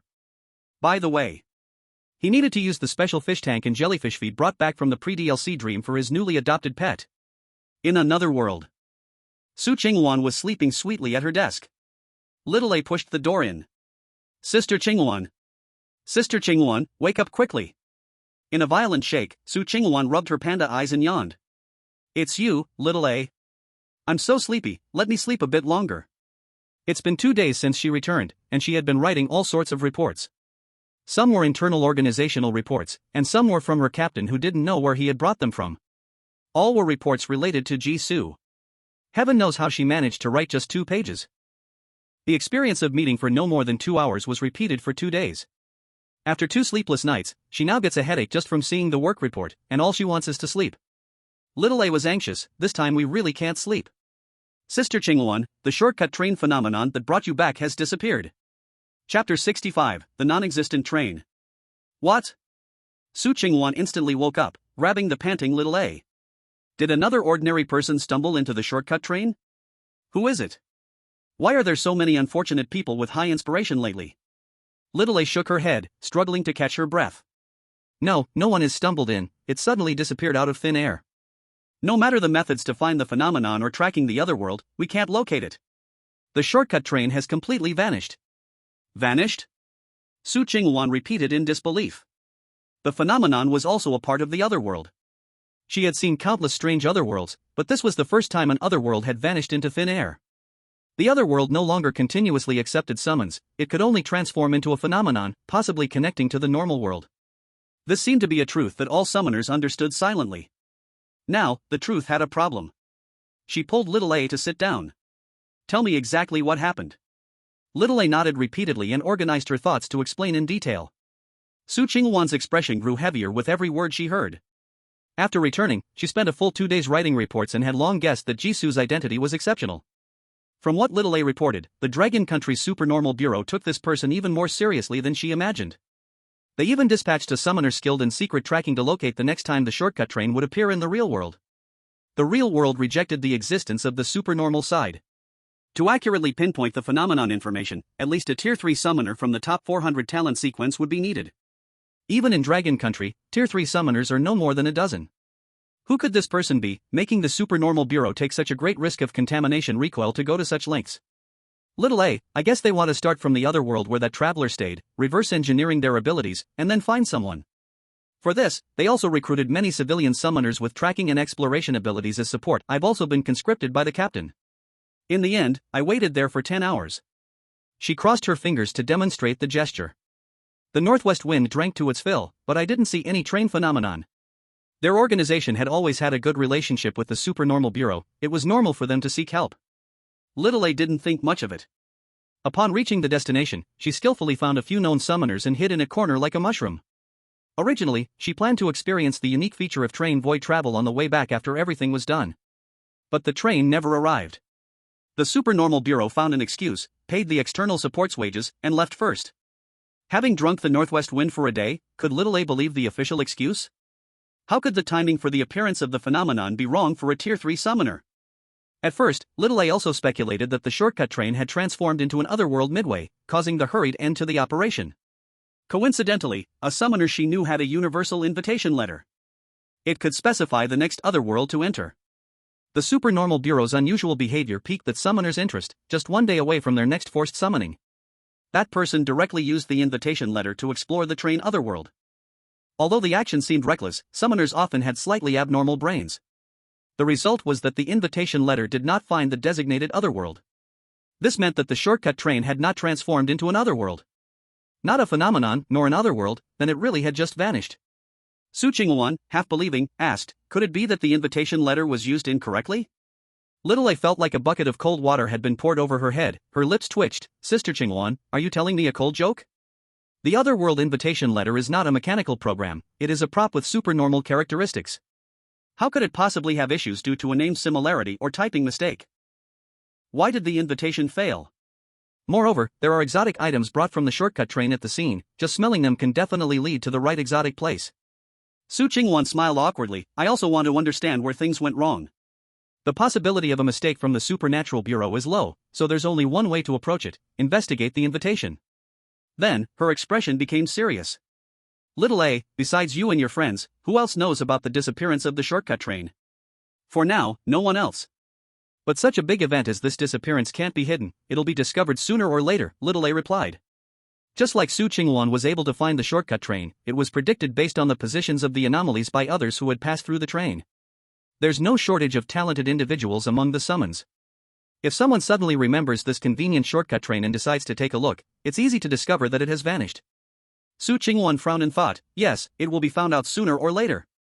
She looked at the deep blue sky outside the window, where a sparrow flew overhead. What a gloriously sunny day. It's just uncertain how much longer such weather will last. Little A, our world is about to change. Inside the main control center of the Supernatural Phenomenon Response Bureau, 7 floors underground. The air was filled with a low-frequency hum of electromagnetic waves and an oppressive sense of urgency. Lu Chenzhou arrived behind the operator. Any news yet? The operator shook their head. No latest movements of the shortcut train have been received yet. Not even from the exotic realm? No. Lu Chenzhou frowned deeply. A perfectly good anomaly can't just disappear, can it? After Su Qingwan appeared, they immediately sealed off and investigated the area where the shortcut train might have shown up. They confirmed that no one approached the corresponding location after that. Why did the anomaly suddenly disappear? An investigator rushed in. Captain, there's news from the Free Federation. Lu Chenzhou came to attention and asked eagerly, are they willing to cooperate with us and let our people go to Glen City to investigate? The last appearance of the shortcut train was with the traveler anomaly and Su Qingwan, traveling from Glen City in the Free Federation to Minghai City in Long Country. The men's restroom at Minghai City's exit has been taken over by the Supernatural Bureau. If paired with the entrance from Glen City, perhaps they could uncover some clues. The reporting investigator showed a troubled expression. They refuse to cooperate with us and have warned us not to interfere in the internal affairs of the Free Federation. Lu Chinzhou couldn't believe his ears. Did you tell them about the disappearance of the shortcut train? The investigator nodded. Did you tell them about the traveler anomaly discovered by the Golden Gears and that it's suspected using its ability sequence in the normal world? The investigator nodded again. So, they understand the traveler situation, and they think we want to interfere in the mayoral election of Glen City. Lu Chinzhou. Thinking of the traveler information acquired through the Blazing Plan, it really is hard to explain this matter. He slammed his hand on the table, gritting his teeth. Who the hell cares about a mayoral election of someone who's uncertain to survive their term? Do they think all countries are like them, where anomalies can be sold for money? The investigator sighed. The connection between reality and the exotic realm is becoming closer. The Free Federation has completely focused on the polluted world. They don't seem to care about the disappearance of a second-level exotic realm. Lu Chinzhou sneered. Not caring means it's not a significant issue for them, and it also means they've seen bigger issues that need attention. He grabbed the jacket on the back of the chair and walked out without looking back. Get ready, we're going to the Free Federation. Of course, I'll do this in my personal capacity. In the misty world. Inside the round aquarium, light blue jellyfish floated along the current in the water. The translucent skirt edges shimmered with a faint blue halo, opening and closing like breathing, light and elegant. Jisoo was satisfied as he looked at his masterpiece. Not bad. After feeding them and giving them a new home, the jellyfish seemed much more vibrant. The jellyfish is settled, time to get down to business. Jisoo sat back on the sofa. The familiar start-up music played. Welcome to Jisoo's handheld game console. Chapter 66 New Game, Chapter 2 of The Traveler. The Traveler page opened. Remaining playable time, 8 days 20 hours 17 minutes. Would you like to pay 33 miracle points to buy the upcoming DLC? Confirm. Ding. Purchase successful. Successfully entered the game, Jisoo took a deep breath while facing the pitch-black screen. I hope I can earn more miracle points this time. After paying for the upcoming DLC, his miracle point balance became 0 again. No matter how merciless the game controller is, this time, he aims to score 100 and claim all the rewards. The black screen faded away. Instead of any character creation option, the game directly started. The scene changed to a corner of a dark street at night. Cold rainwater dripped through the game character, directly hanging on the game lens. Jisoo blinked, and the blurry scene gradually came into focus. The sky was a dull burgundy, and the continuous rain swept through the lights of the traffic signals and neon signs. Rainwater gathered into small streams, rushing along the roadside toward the drainage, making a gurgling sound. Pedestrians walked through the rain curtain, like blocks of color stitched together with raincoats and umbrellas. Voices with foreign accents entered Jisoo's ears, but were drowned out by the sound of rain and the city's hum. Is it again abroad? Jisoo was secretly surprised. He skillfully opened the game console and checked the character's configurations. Sure enough, it was the character attributes he used in Traveler Prologue.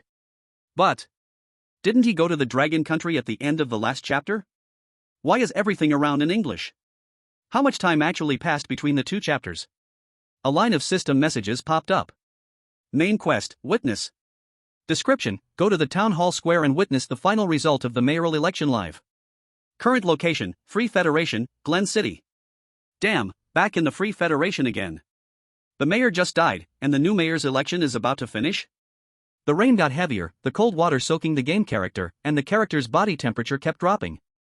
Jisoo shrank his neck and chose to leave here first, looking for a place to avoid the rain. Fortunately, the backpack he carried over from the last chapter was still with him. Jisoo found a deserted spot, used the materials in his backpack and the ability of disguise graffiti to change his appearance. A few minutes later, the person in the mirror had already changed in appearance. The brow bone seemed a bit higher, the nose bridged straighter, and the eyes, intentionally adorned, looked tired and mediocre. He was a completely different person from the young man who had a touch of sharpness before.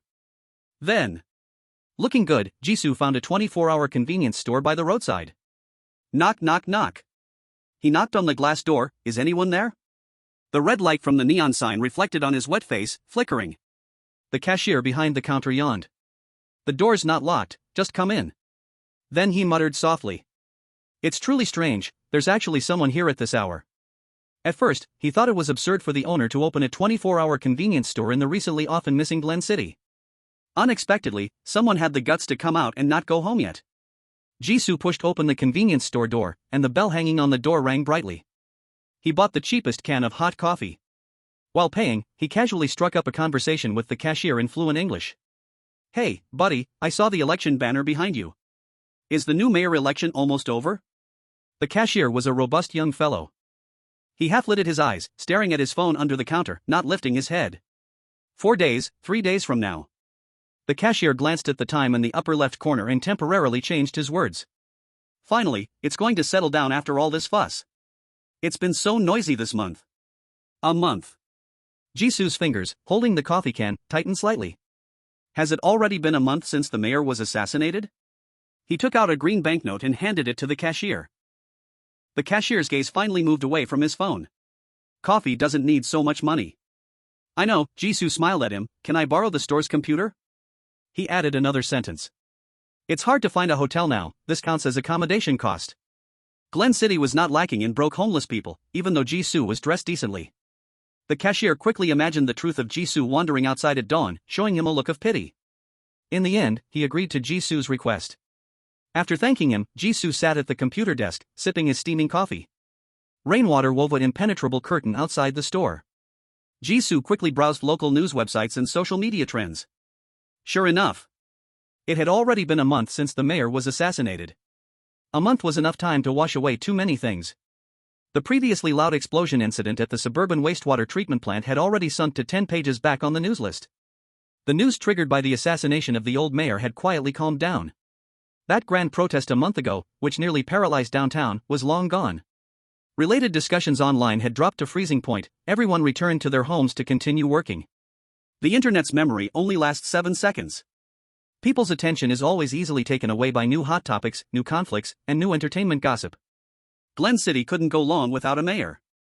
After most netizens shifted their focus, the election for the new mayor was still being pushed forward vigorously. 3 days later was the time for the results to be announced.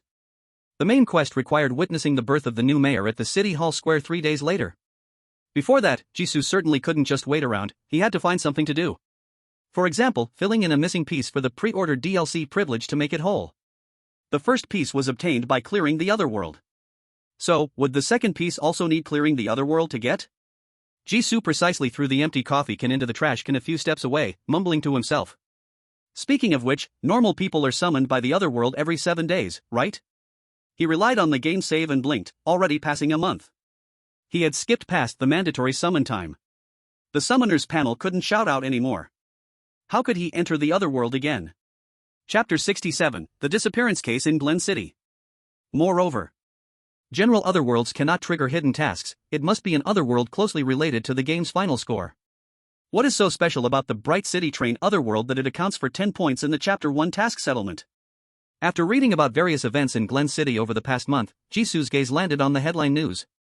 Hashtag breaking news. The number of missing people in Glen City has reached a new high in the last month. Hashtag. After a while, Jisoo's lips curled up. I think I know what to do next. He turned off the computer and stood up, pulling his coat collar around him, hiding half of his disguised face in the shadows. The rain had poured all night and showed no sign of stopping in the morning. He took a deep breath of the damp, cold air, then stepped decisively into the rain curtain. The cashier, startled by the sound of the door opening and closing, quickly looked up and scanned the area. Finding only the man who had stayed overnight leaving, he relaxed and lay back down, continuing to doze off. Leaving the 24-hour convenience store, Jisoo used the channel he had bought for the Black Ship to get documents for his disguised character.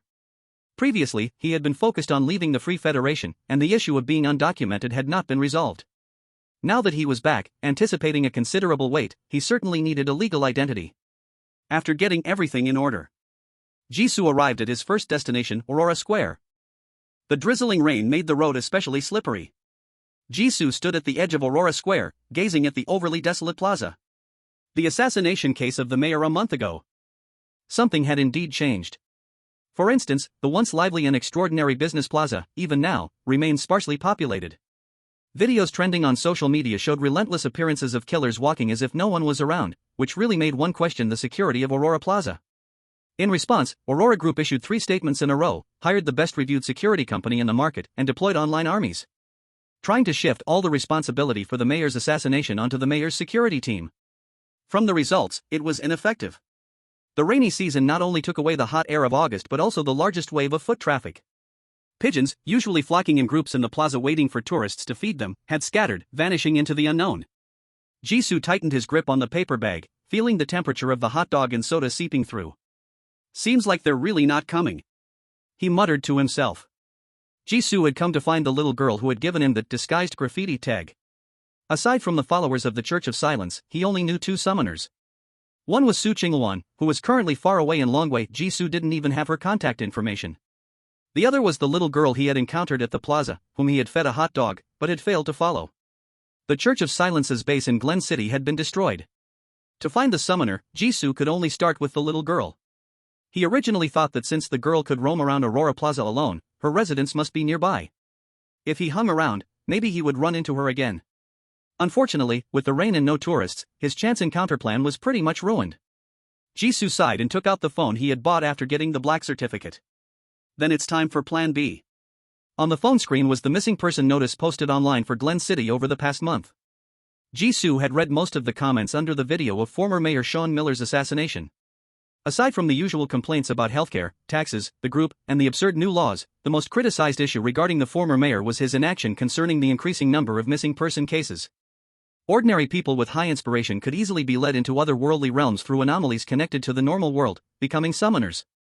Summoners who died in other worlds were naturally considered missing. If the missing cases were related to another world, the mayor's inaction couldn't be blamed entirely. Of course. Jisoo wasn't here to exonerate the former mayor.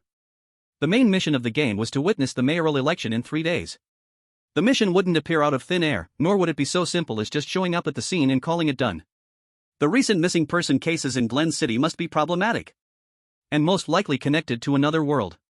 Whether for the main mission or searching for special otherworld dungeons to get player privilege shards, he couldn't afford to miss this. Coincidentally, a missing case had recently occurred in a nearby neighborhood.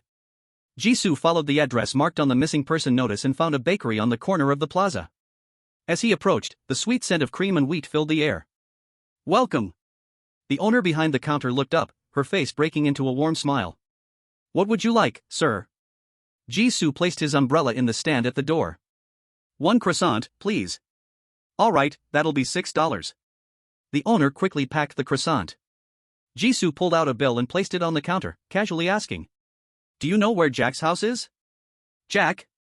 The owner tilted her head, thought for a moment, and quickly connected the name.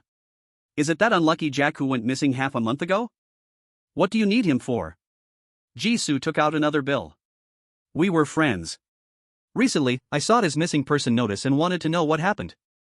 Seeing the denomination of the bill, the confusion on the boss lady's face vanished instantly, replaced by an even brighter smile.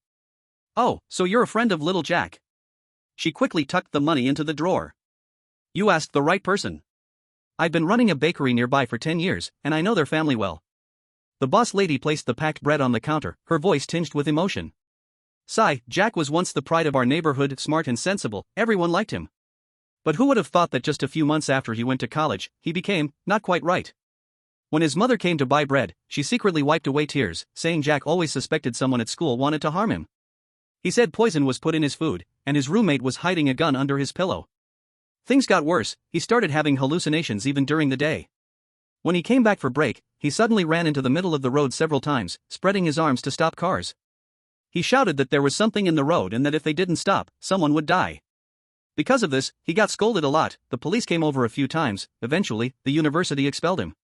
After that, he stayed home until he suddenly went missing half a month ago. The boss lady shook her head, her tone filled with pity. "It's normal that you can't find them. After Jack went missing, his parents put up missing person posters everywhere, but there was no news. Eventually, their hearts shattered, and they had to move away. Old Jack and his wife spent all their savings trying to treat him. They even sold the grocery store and couldn't keep up with the expenses nearby. They refused to move before, still holding hope that their son would get better and return to school someday. Jack's disappearance was a kind of relief for them." "Sudden mental problems?" Jisoo supported his chin with one hand, pondering, "Can you be more specific?" The boss lady raised her head and thought for a moment. "I remember 2 months ago, Jack came to the store to buy bread. He looked just fine and had no trouble talking. Just as he was about to pay, he suddenly dropped his wallet and dashed into the middle of the street, right over there. At that time, Aurora Square was bustling, with many cars at the intersection, and it had just rained, making the pavement very slippery. He yelled out to warn people about a big rock in the middle, almost getting hit because the driver couldn't stop in time. After that, he didn't like to go out much anymore." The sound of dripping water under the eaves became weaker, and Jisoo thought as he looked toward the intersection not far away. "Just finished raining, huh?" Unknowingly, the rain stopped. The world looked as if it had been washed clean, shining with bright colors. Vehicles flowed continuously on the road. In the center of the intersection, surrounded by 4 traffic lights, stood a roughly 5-meter-high gray boulder, inconceivably erect. At the top of the boulder, a sword that shone with a faint golden light stabbed straight down into the stone, leaving only the hilt visible. Vehicles passed through the boulder without hindrance, as if it didn't exist at all. The golden glow on the sword continued to flicker, making it hard for Jisoo to ignore it.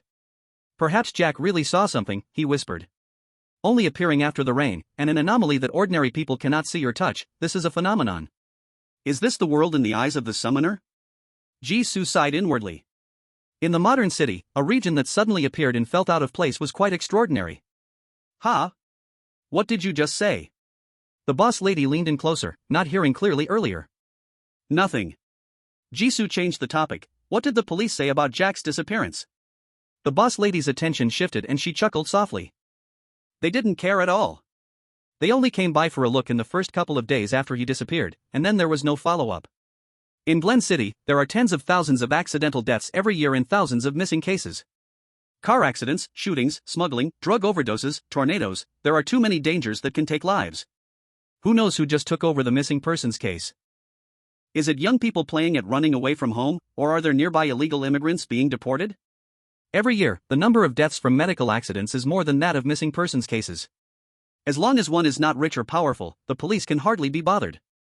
She pointed in the direction of Aurora Square outside the window.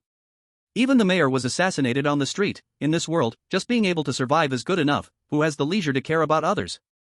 Her words were filled with a cold and harsh understanding of the world. For example, she completely didn't care if the man in front of her was Jack's friend.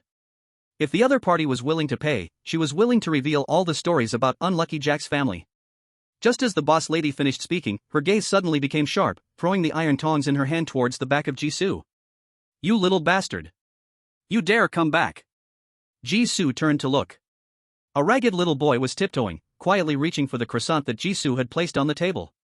The boss lady's voice was shrill as she picked up a broom nearby and circled around the counter.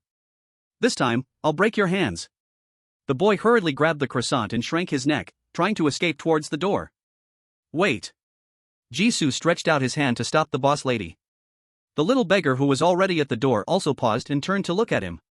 The boy was very thin, with a pair of dark eyes that seemed particularly eerie when staring at someone. From their attitudes, the little beggar seemed to be a habitual offender. But it was still pitiful for a child to have fallen to such a state. Jisoo lifted the hot dog and cola in his hand. If you want it, take this too, consider it my treat. The snacks he originally brought for the summoned little girl were not taken, so giving to the little beggar in front of him was the same. As long as the other party took the things and quickly left, it wouldn't delay him from continuing to ask questions. The boy was stunned, looking at the food and then at Jisoo, seeming to find it hard to believe. The boy came back to his senses, almost lunging forward to grab the food. Even though Jisoo dodged at the first moment, he still stumbled. His mouth was stuffed with bread, his voice muffled. Thank you. Sir, thank you. God will surely bless you, such a good person. After saying this, afraid that Jisoo would go back on his word, he ran away holding the hot dog that was thicker than his arm. The boss lady beside him huffed in annoyance, mumbling about wasting good intentions. The bread and hot dog were all Jisoo's possessions, so she did not say more. The little thief ran away, and the boss lady put down the broom and returned to her position. Where were we? Does the gentleman have any more questions? Jisoo ordered another cake, rekindling the boss lady's enthusiasm. With missing persons cases on the rise, I remember many people online hoping the mayor would send dedicated personnel to thoroughly investigate these cases. The boss lady did not care and pushed the packed cake in front of Jisoo. Saying it is one thing, doing it is another. A month ago, Mayor Miller's assassination case indeed made the missing persons cases in Glen City lively for a while. Many said they would investigate the missing persons cases at their own expense. But didn't that change nothing? Half a month later, when Jack went missing, no one cared about the missing persons cases in Glen City. Topics online always shift too quickly. The ads for my bakery haven't even been posted online yet. Jisoo felt embarrassed. The last sentence didn't need to be said. Asking further wouldn't yield other results. He planned to pay and leave. Suddenly, his hand froze inside the pocket of his coat. The only thing his fingertips touched was the rough fabric lining. His leather wallet, which contained cash and his recently issued documents, was gone. There's a thief. Jisoo's mind instantly flashed with the scene of the little beggar bowing and thanking him not long ago. No, the timing needs to go back a bit, Jisoo carefully recalled. At that moment, the little beggar's movement was too sudden. Jisoo intentionally dodged, focusing all his attention on him. If the other party stole the wallet, then he would definitely have immediately noticed something was wrong. The timing of the theft had to be earlier. The boss lady continued to smile, waiting for payment, and seeing Jisoo slow to act, she couldn't help but feel puzzled. "Sir, you..." In the next second, her expression froze. Rewind. The boss lady placed the packaged croissant on the counter, reflecting on the fate of Jack's family. They were unwilling to move before, still holding on to hope, thinking their son would get better and go back to school one day. Jack's disappearance must have been a relief for them, right? "Ah. Let go of me." A sudden scream wiped away the emotions the boss lady had just been building. Jisoo grabbed the struggling little beggar like an eagle catching a chick. He pulled a thin blade from the boy's fingers. He leisurely looked at this unruly little thief. "Eating and stealing isn't good, little friend." Chapter 69, I am a wealthy detective with a sense of justice. Caught stealing, the little beggar turned and ran. Jisoo chased after him. The little beggar was clearly familiar with the area, leading Jisoo into more complex paths, climbing walls and roofs. He specially chose tricky shortcuts that could only fit his small size. Of course. If Jisoo could be shaken off like this, it would be too embarrassing for his set of blue-green tags in the system. When the little beggar finally ran to a corner where no one was around, Jisoo pushed off hard against the wall and jumped in front. The little beggar slammed to a stop, clutching the fabric of his clothes and looking around cautiously. Unknowingly, he had walked himself into a dead end. In the next second, he plopped down on the ground. "I surrender." The little beggar lay down in a big shape, looking nonchalant like a dead pig afraid of boiling water. "You're an adult, why are you arguing with a little kid?" Jisoo was both angry and amused. He squatted down beside him. "You steal and yet blame the victim?" The little beggar lifted one eyelid and glanced at him. "Clearly, you were pretending to be an idiot to trick me, otherwise, I wouldn't have acted." Coming right away with "rich fool" written all over his face, yet he turned out to be a seasoned entrapment officer. Chatting with the boss lady about the missing persons case, yet still so alert. His speed was frighteningly fast. In the blink of an eye, he had run ahead. That previous stretch of road was clearly him toying with Jisoo. Exhausted, he thought, let whoever wants to run, I'm done playing. Seeing the little beggar look resigned and give up, Jisoo couldn't help but laugh. So the grateful demeanor earlier was all an act, and this shameless rogue look was his true nature. "Get up, it's just rained, don't you fear getting sick?" The little beggar opened one eye. Seeing Jisoo not react, he opened the other eye and quickly got up. He dusted off his clothes, still not letting up on his insults. "You can't backtrack if you don't pursue this, understand?" "Jisoo, who said I'm here to pursue you for stealing?" "Little beggar, ? Jisoo stuffed hot dogs and croissants into his arms. "I'm here to ask you about something." The case about Jack had been mostly investigated. To delve deeper into the missing persons case, he needed a guide who understood the dark side of this city better. Beggars often know many city secrets ordinary residents are unaware of. From the little beggar's skill in stealing and fleeing, it was likely he was a local veteran, perfectly meeting Jisoo's needs. The little beggar took it hesitantly. "You really are Jack's friend?" "Not exactly." In front of the thief, Jisoo was very calm as a liar. "Do you know how Jack went missing?" The little beggar showed a sneer, then quietly shifted his gaze, thinking about his current predicament. "If the police don't know, how would I?" "True." Jisoo nodded in agreement. "Then do you know when the former mayor started taking the missing persons case seriously?" Public opinion is like clay, moldable and pliable, not necessarily the truth. Former Mayor Sean Miller was criticized for having done nothing in the missing persons case. Instead, it shows that he once took the missing person case seriously. Otherwise, in the bakery owner's words, a trivial matter would not attract the wrath of the internet users. This vague case, with no blood and no dead, should be forgotten, that is its rightful fate. If it was given attention for half a month, there must be external forces involved, guiding public opinion. "Missing person case?" The little beggar asked in confusion, "Why are you investigating this?" As a local, he was less enthusiastic than the other party. "Just tell me if there is or not." Jisoo shook the hot dog in the paper bag. After running for a long time, the hot dog was already cold and didn't look good. But for a hungry person, it still had enough appeal. "If your answer is satisfactory, I will not pursue the matter of you stealing my wallet and will hire you as my guide in Glen City." "You really want to pursue the wallet matter?" The little beggar was shocked by Jisoo's shamelessness. "You said you wouldn't pursue it. Have you ever seen an adult keep their word?" Jisoo raised an eyebrow. The little beggar. To avoid being taken to the police, the little beggar quickly became honest. Yes, 3 months ago, the daughter of the chairman of Sky Umbrella Biotech went missing.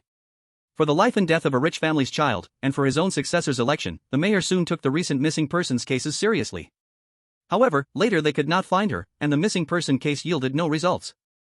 Jisoo was surprised. You understand elections too? The little beggar rolled his eyes. I'm a beggar, not a fool. Jisoo cleared his throat twice. Do you know where the chairman of Sky Umbrella Biotech lives? The little beggar did not answer, looking Jisoo up and down, incredulously. Uncle, do you still want to investigate the Sky Umbrella technology case? The other party looked no better off than his own orphan state. What could the person in front do about a case that a big company and the mayor couldn't investigate with results? Jisoo mercilessly gave him a hit on the head. Call me brother, and besides, I'm a justice-loving detective who never cares about the victim's background. The little beggar covered his head where he was hit, daring to be angry but not speaking. Yes, detective. The Pravis family did provide a place to meet them to obtain clues about their missing daughter. Jisoo's eyes lit up. Great, take me there quickly. In the bakery owner's words, Jack's unusual behavior before his disappearance. It shows that Jack was a highly perceptive ordinary person who could see the unusual phenomena in every corner of the city, just like the summoned ones. The increasingly frequent missing persons cases in Glen City are likely not ordinary disappearances. Instead, it involves a group of highly perceptive ordinary people who stumbled into unfortunate events in another realm. This also includes the heiress of Sky Umbrella Technology. To gain support from Sky Umbrella Technology, former Mayor Sean Miller actively invested in the investigation of the missing persons cases. However, the missing persons cases were entangled with the cult of the elder god, the Silent Eye. The former mayor not only found nothing through his investigation, but was assassinated by the Silent Eye a month ago, losing his life. If nothing goes wrong, the new mayor election in 3 days will also see intervention from the Silent Eye. Jisoo was writing and drawing on the paper. No matter why the Silent Eye did this, the phenomena taking these missing persons away must be carefully selected by the cultists. There must be special aspects manipulated by the Silent Eye. This is what Jisoo needs to find, a special realm that triggers hidden quests and grants player privilege fragments. As long as he can meet the parents of the missing Sky Umbrella Technology heiress and learn the time and place of her disappearance, he can find this special realm. The premise is that he can meet them. In the sparsely populated Pravis family's private estate, Jisoo sat outside the tightly closed gates. A gust of wind blew across the empty road, chilling to the bone. Jisoo paused his writing and looked at the little beggar sitting next to him. Didn't you say? The Pravis family is eager to find someone. Whoever provides useful clues can meet them? The little beggar rested his head on his hands and yawned wearily. Yes, if you pay, you can go in and meet the Pravis family, and even tour their villa. Jisoo. Do wealthy people really sell tickets to their own homes? Chapter 70, The First Meeting. My name is Lu Chen-jo. The little beggar continued. The Pravis family offers a high reward for clues about the missing person. Many opportunists come here to try their luck without knowing any clues. The money paid at the entrance is also considered a deposit, proving you are not just looking to take advantage of the situation. Don't know the clues opportunism take advantage Jisoo. So that's it. The little beggar added, of course, I think they just want to sell tickets. After all, the so-called deposit is priced high enough to equal the annual income of most ordinary people in Glen City. He looked up at Jisoo. Mr. Detective, are you out of money? Didn't the other party just generously cover his expenses for the next few days, asking him to be a guide? And now, he couldn't even enter the Pravis family's villa? Jisoo sighed. If you had told me we needed tickets, we would have definitely gone in by now. It was sudden, of course, I didn't have that much cash on me. His current funds were all taken from a rival during a chase in Aurora Square. He hadn't intended to save money either, having already spent most of it. Cash? You don't have a credit card? Asked the little beggar. No. To be precise, he did have one that was a bonus service when he applied for his ID. But it had nothing in it at all. The little beggar was shocked. Not even a credit card? Are you even a real detective? Jisoo smiled, showing 8 teeth, probably more legitimate than your profession. He only robbed those who attacked him first. He tossed the paper and pen in his hand into the little beggar's arms. Wait here for me for a moment, I'll take you into the villa soon. If he couldn't find a fool nearby to give him money, then he would go back and visit the banks to see if he could happen upon a robbery activity. There are many ways, he could always find a solution. The little beggar looked at the paper in his hand, doodled with a messy ball of yarn, and his eyelids twitched. Why did he feel that the other person was really unreliable? However, Jisoo had not walked 2 steps when an armored cash truck, sounding its alarm, came rushing from the right. A few police cars followed closely behind, also speeding and blaring their sirens. Woo woo woo. Woo woo woo. Bang, bang, bang. A policeman leaned out of the car window and fired crazily at the cash truck ahead. Bullets hit the thick armor of the cash truck, sparking off it. Debris rebounded onto the asphalt road, piercing the roadside greenery and leaving significant dents in the wall. Just as Jisoo was about to cross the road, thinking about where to get money, he froze in shock. He had just said he would go visit the bank. How did he stumble directly into a bank robbery scene? Wow, Glen City really never lets people be bored. The cash truck veered chaotically towards them, and Jisoo, understanding the hint, quickly pulled back, dragging the equally stunned little beggar away. Sure enough. In the next moment, the cash truck made a forced right turn at high speed, its wheels crashing violently against the curb. The vehicle instantly lost control, sliding sideways and crashing into the window of a laundromat that had a closed for business sign. Bang! The massive impact caused half of the brick wall to collapse. The back half of the cash truck was stuck in the ruins, the half-broken alarm ringing mournfully. The pursuing police cars screeched to a halt, fanning out to surround it. The car doors opened, and the police took cover behind the doors, raising their guns. Stay in the vehicle. Raise your hands and come out. Some police shouted through a megaphone at the cash truck. Responding to them were the automatic weapons mounted on the cash truck. Day. Gunfire instantly drowned out the sound of the sirens, with bullets pouring like raindrops onto the police car line. Both sides immediately entered a firefight stage. The few passers-by on the roadside screamed and fled in all directions. Yet there were two unfortunate souls, too close and too slow to escape, hit by stray bullets and fell to the ground, unmoving. Crimson blood mixed with the freshly rained pavement, the bullets hitting the wall went pop, pop. Jisoo originally planned to comfort the temporary guy beside him. But he found the other party with tightly clenched fists, staring intensely at the gunfight ahead, their cheeks flushed with excitement. Oh my god, so thrilling, the little beggar murmured. Jisoo, all right then. The kid didn't need his comfort. Taking advantage of the intense fight on both sides, he quietly approached the scene. In a place where no one was paying attention, he pulled out 2 stacks of neatly bundled green bills from the grass by the roadside. Cash, got it. Just as Jisoo was about to head back, he caught a glimpse of a stylish young man standing at the street corner. The man held a phone to his ear, staring blankly ahead, as if he was frozen in shock by the sudden fierce gunfight. At that moment, the armored truck jolted up and down. Jisoo paused his movements, noticing the expensive shoes of the man, and he reached out to pull him to safety. Get down. Just as he spoke, the armored truck, stuck in the ruins, suddenly unleashed its full firepower, breaking through the police car's encirclement. The engine roared, tires screeched loudly as they brushed past the 2 men and dashed out. The remaining police officers shouted curses. They immediately jumped into their police cars, sounded the sirens, and chased after them again. The chaotic gunfight ended as abruptly as it began. Only the debris-filled street remained, along with a few unlucky ones lying on the ground, the acrid smell of gunpowder, and the fading siren sounds.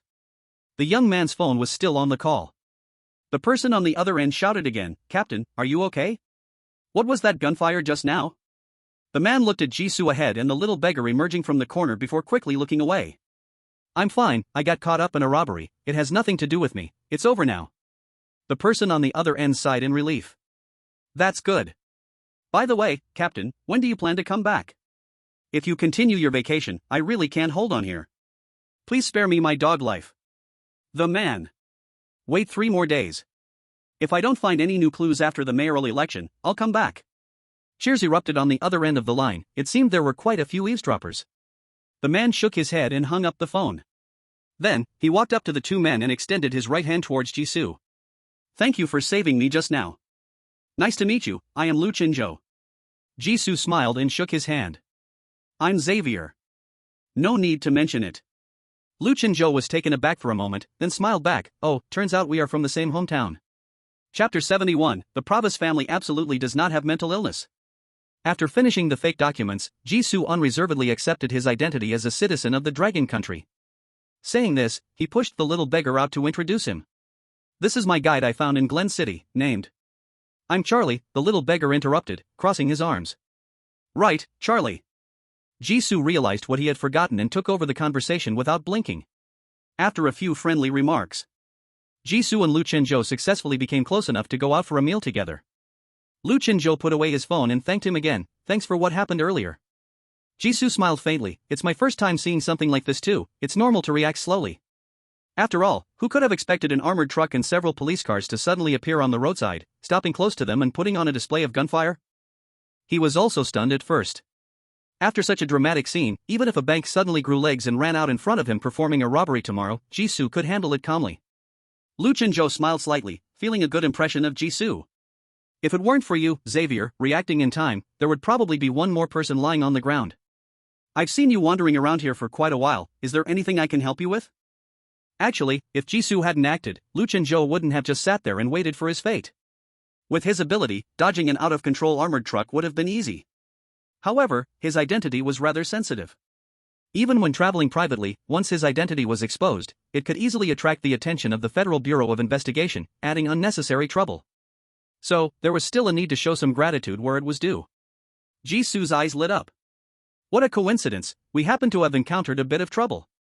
We found some clues about the missing heiress of the Pravis family, and we're trying to figure out how to enter the Pravis estate.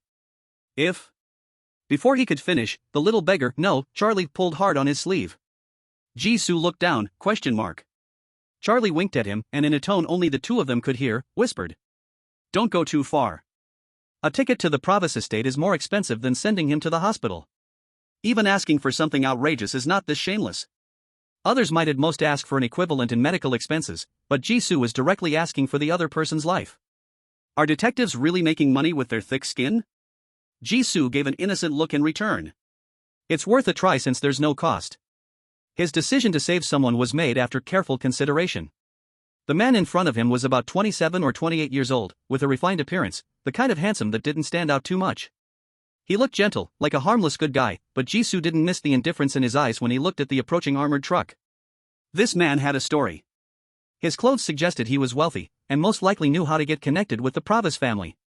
If the difficulty wasn't too high, it was very likely he could help them out. Charlie covered his face. Adults are so embarrassing. Lu Chenzhou watched the two of them exchange glances behind his back, their expressions shifting in all sorts of ways, and couldn't help but find it amusing. He hadn't expected the fellow townsman he had just met to be so bold with his words. But this matter was not impossible to discuss. Lu Chenzhou smiled faintly and took the initiative to speak. What a coincidence, I actually have a scheduled visit to the Pravis family, to learn more about the missing case. If you don't mind, why not join me? Scheduled? Jisoo looked again at Charlie. Charlie shook his head wildly. I didn't pay any money, how would I know I needed to make a reservation?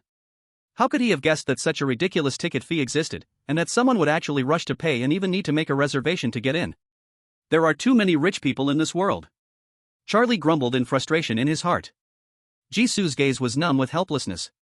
If the Pravis family's tickets were a bit more popular, and they had to wait 3 days, even with their money, they would only end up going on a wild goose chase. The good news was that the person they met on the road was a true easy target. Without hesitation, Jisoo agreed to Lu Chenzhou's suggestion. The three of them happily entered the estate together and were greeted in the living room by a meticulously dressed butler. The butler's face was deeply lined, his gaze sharp, and he looked like someone you wouldn't want to mess with. He gave a slight nod to the three of them as they entered. Welcome, guests. You have 1 hour to either provide me with clues about the missing case or tour the entire estate. Charlie hadn't stopped talking since they entered the gate and responded with an enthusiastic wow. Setting aside the Pravis family selling their tickets, the estate's layout definitely screamed rich and extravagant. Even the living room had Charlie staring wide-eyed, unable to look away. Without realizing it, he was being led by the butler's words. Jisoo asked, we have clues about the missing Pravis young lady. What about the rest of the Pravis family? The madam and the young masters and mistresses sometimes visit the estate, but today, unfortunately, you've arrived at the wrong time. The old butler replied. Jisoo. So the Pravis family members were just a gimmick and not guaranteed to be seen? Do they really care about the missing case? 6. Since they were already here, the three of them sat down on the sofa. The old butler's gaze was sharp as an eagle, precisely locking onto Jisoo. I heard you have a clue about the missing young lady. Indeed, Jisoo replied directly, pulling out Charlie. He once saw the missing Miss Pravis, and at that time, she seemed to be experiencing some illusions invisible to others, her mind was not very stable. Charlie, who was pushed out with a confused face. Faced with the old butler's eyes that seemed to see through people's hearts, he gritted his teeth and nodded. Yes, I saw her in the harbor area 3 months and 21 days ago. The old butler stared at Charlie for a long while, one hand retrieving a thick brown leather notebook from the low table beside the sofa. He searched in the notebook for a while, his eyes shifting from doubt to confusion. Finally, reluctantly, he said, on that day, the young lady indeed went to the harbor area. Then, the tone changed. However, the young lady never showed any illusions, the clues you provided are not valid. Wait, so you really did see her? Jisoo had no time to be surprised by the hidden Charlie and immediately retorted. Are you sure? We haven't mentioned other details. He was 90% sure that this missing Miss Provis had extraordinary intuition, able to see visions that only the summon could see. The old butler interjected firmly, of course. Jisoo was not discouraged. Did she mention any strange, out-of-place houses? For instance. No. Before Jisoo could finish, the old butler interrupted directly. His brows furrowed, revealing a clear and intimidating expression. This guest, are you trying to say that the daughter of the famous chairman of the Umbrella Biotech has mental problems? That would be too funny. A well-known medical company couldn't possibly fail to treat their own daughter's illness? Chapter 72, Meeting an Old Friend Again, A Legend About Stars. Jisoo elongated his tone with a heh. Originally, he just wanted to find an excuse to sneak in and extract information about the missing case. But the other party didn't ask for any reason and so firmly denied his suspicions. His rebellious mentality kicked in. Lu Chenzhou cleared his throat twice and spoke to change the subject. I'm interested in the case of Miss Provis's disappearance and volunteer to help investigate. I hope you can provide some clues. Where did Miss Provis go on the day she disappeared? Not clear, the young lady's schedule is always kept secret, the old butler said. Jisoo. If you don't know the schedule, then what is that thick notebook in your hand? Lu Chenzhou, in a good mood, did not expose it. So, what time did she go missing? Not clear. Was there any abnormal sign before she went missing? No. Were there any suspicious people around before she went missing? Don't know. After asking 4 or 5 questions in a row, the old butler remained tight-lipped. Clearly, the other party was unwilling to make any superficial effort, determined not to reveal any clues about the disappearance case. After a few rounds, Jisoo got annoyed. Just as he was getting ready to use severe interrogation tactics, there was movement outside the door. Miss, there are guests today. What do their guests have to do with me? I'm sleeping here tonight, so tell them not to disturb me. The voices got closer. The heels of high-heeled shoes tapped sharply on the marble floor, creating a crisp and hurried sound. Then the main door was pulled open. A tall white girl in a red dress strode into the living room, her long brown curly hair bouncing on her shoulders with her movements. Her delicate features showed a clear layer of fatigue, and she didn't even glance at the people on the sofa, heading straight for the stairs. Jisoo's eyes were filled with surprise. What was going on today? A few old acquaintances from the game coincidentally meeting? He immediately called out to her. Miss Daisy. As soon as Daisy stepped onto the first step, she heard a shout from behind. A look of annoyance immediately appeared on her face. Due to the election of the new mayor, every day there were all kinds of people trying to connect with her and associate with Umbrella Company. Unexpectedly, she returned home and these people are still lingering around. Daisy impatiently turned around, only to find that the person calling her was a stranger, an Eastern man. She furrowed her brows in confusion. You are. She always kept a low profile and had never appeared in front of the media, so how could a stranger call her by name so precisely? The tone was so familiar, as if they knew each other. Daisy glanced at the old butler on the sofa and silently added to herself. Another opportunist who spent a lot of money to enter the estate. Jisoo of course didn't expect Daisy to recognize him after he had disguised himself, so he reminded her. We've met before. Do you remember? The passionate, generous, adventurous, and thrill-loving Aries lady. Aries? Daisy furrowed her brows even tighter, her expression shifting from confusion to contemplation, and then to realization. Her mouth slightly opened as she stared at Jisoo in disbelief. It's you! The night bird from a month ago. Jisoo nodded. It's me, Xavier. The old butler's gaze shifted back and forth between the two. Miss Daisy, do you two know each other? As he said, we've met before. Daisy waved away her earlier impatience and sat down on the sofa. Butler, this is my guest, you may go about your business. The old butler hesitated for a moment, then left with a wooden expression, holding the booklet beside him. The sofa now returned to its original 4 occupants. Daisy looked at Jisoo with surprise, trying to find a flaw in his appearance, but found nothing. You really are no ordinary person. Grace and the 3 sisters from the Karma family all thought you had already left Glen City. The video of the magician descending from the Sky Garden spread widely. Many Nightbird fans organized to find the Nightbird event in Glen City. But unfortunately, a month passed, and no one had seen the Nightbird again. Jisoo smiled politely. I've just returned too. To meet again, it shows we have a special connection. Lu Chenzhou, listening to their conversation, showed a look of surprise. Grace, the famous flaunting blogger from Blue Bird. The 3 sisters from the Karma family, deep in real estate and logistics? The hometown encounter seemed to be no simple matter. Daisy smiled casually. You fortune tellers always like to talk about fate. Last time you left suddenly, can you tell me some more stories related to the stars? Stories related to the stars? Jisoo was a bit surprised. He glanced at Luchinjo, who he had just met, and Charlie, who was so bored he was dozing off. In Daisy's eyes, the two had only met once and spent a short time together. But for Jisoo, in order to successfully leave Aurora Square in the Traveler's Prologue, he had already thoroughly studied Daisy's personality. Daisy was indeed very interested in the unknown. But it was not to the extent that she had a strong desire for knowledge, especially not to talk about it the moment they reunited. Jisoo quickly had an idea and agreed. Of course, but there are many legends about stars. Miss Daisy, which kind would you like to hear? A flicker of hesitation passed through Daisy's eyes, but she still spoke. You must be here for Daphne's disappearance case as well. It doesn't hurt to tell you. Daphne? Jisoo repeated. Charlie leaned over and whispered, she's the missing young lady from the Provice family. Daisy nodded, she's my half-sister. The head of the Provice family has had 3 wives, with 5 daughters and 4 sons in total. The missing Daphne is the eldest daughter, born to the first wife. Daisy is the child of the second wife.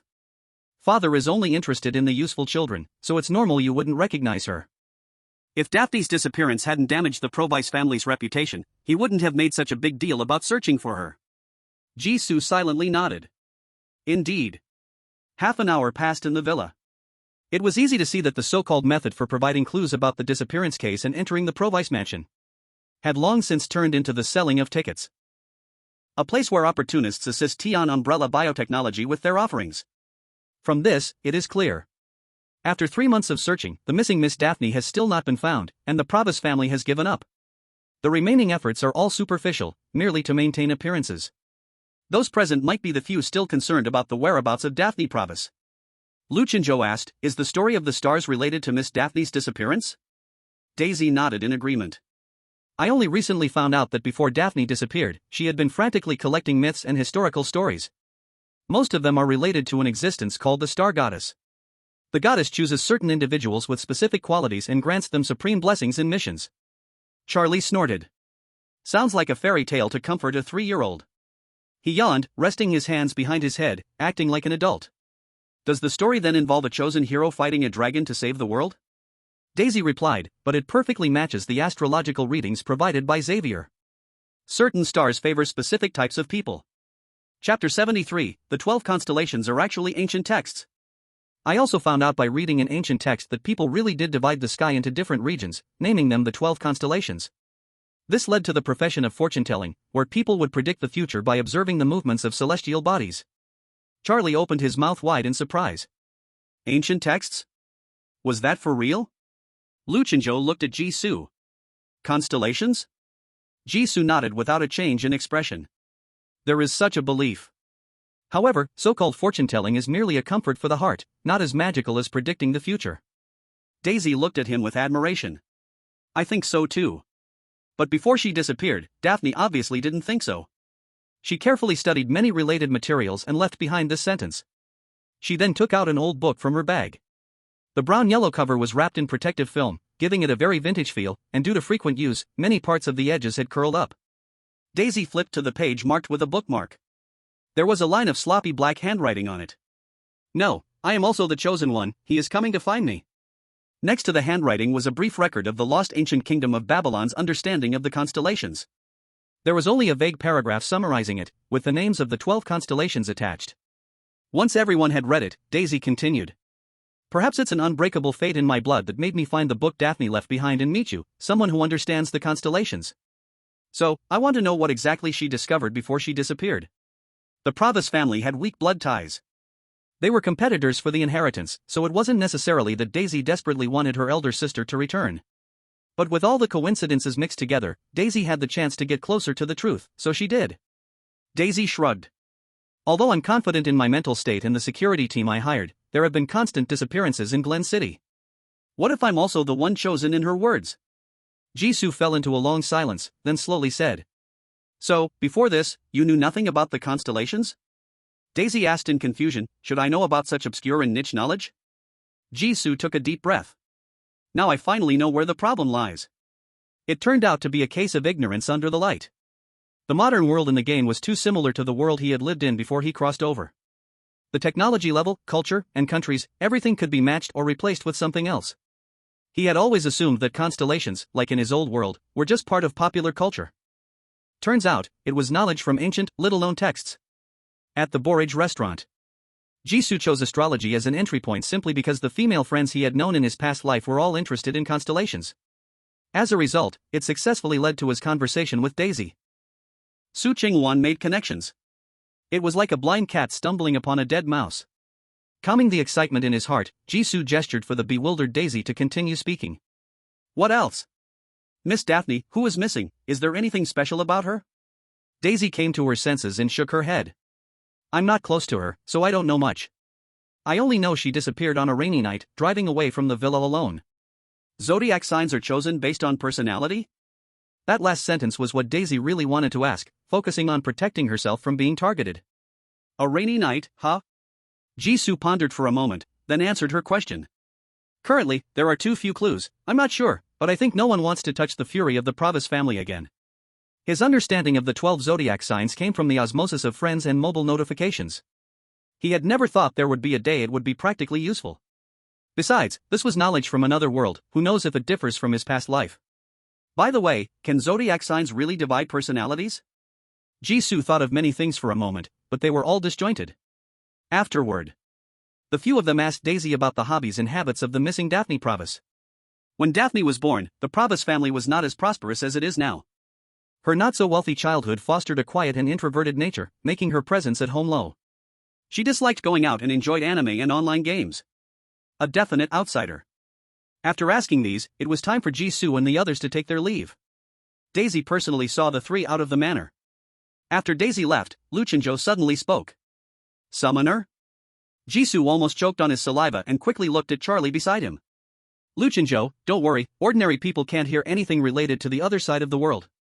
Jisoo looked at the still drowsy, unresponsive Charlie, feeling somewhat speechless. This ability is truly intelligent. If someone is unclear about the meaning of summoner and coincidentally pieces together this term, will they be silenced?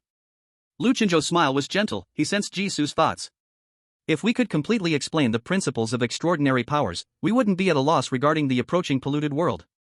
If a summoner insists on breaking through this power and revealing the knowledge of the other side to ordinary people, those who know the truth would become new summoners, but in the next moment, they would disappear from this world. It was a totally mutually destructive option, and of course, he wouldn't do it. Jisoo took over the conversation, but there are still people artificially creating summoners. Luchinjo's gaze turned serious, indeed. To outsiders, the missing persons case seemed shrouded in mystery. As long as a summoner delved into a few missing persons, they could guess most of it. This matter, likely, was the handiwork of the Silent Eye teaching. They were using this method to mass-produce summoners. Those who died in foreign lands were naturally counted as missing. The current number of summoners in Glen City was unknown. The one thing that puzzled Luchinjo was the Federal Bureau's attitude towards this matter. The Bureau seemed not to care at all about the actions of the Silent Eye. Because of this, he planned to stay for 3 days more. The assassination of the former mayor was closely related to the Silent Eye. So, in the new mayoral election, the Silent Eye would definitely act again. If by then, the reasons for the Federal Bureau's inaction remained elusive, the Dragon Country would have to temporarily abandon this not-so-trusted ally and investigate alone the evil god behind Phenomenon 001, the Traveler. Jisoo extended his right hand. Since we're going to investigate the missing persons case, why don't we cooperate? Luchinjo reached out and shook hands, his deep brown eyes carrying a hint of a smile. Delighted to, he said. He wasn't particularly interested in the missing person case, nor did he have a passion for solving crimes. He was just concerned about the situation getting out of control in 3 days, so he wanted to gather information and make preparations for a safe evacuation. But he was very interested in the foreigner named Xavier in front of him.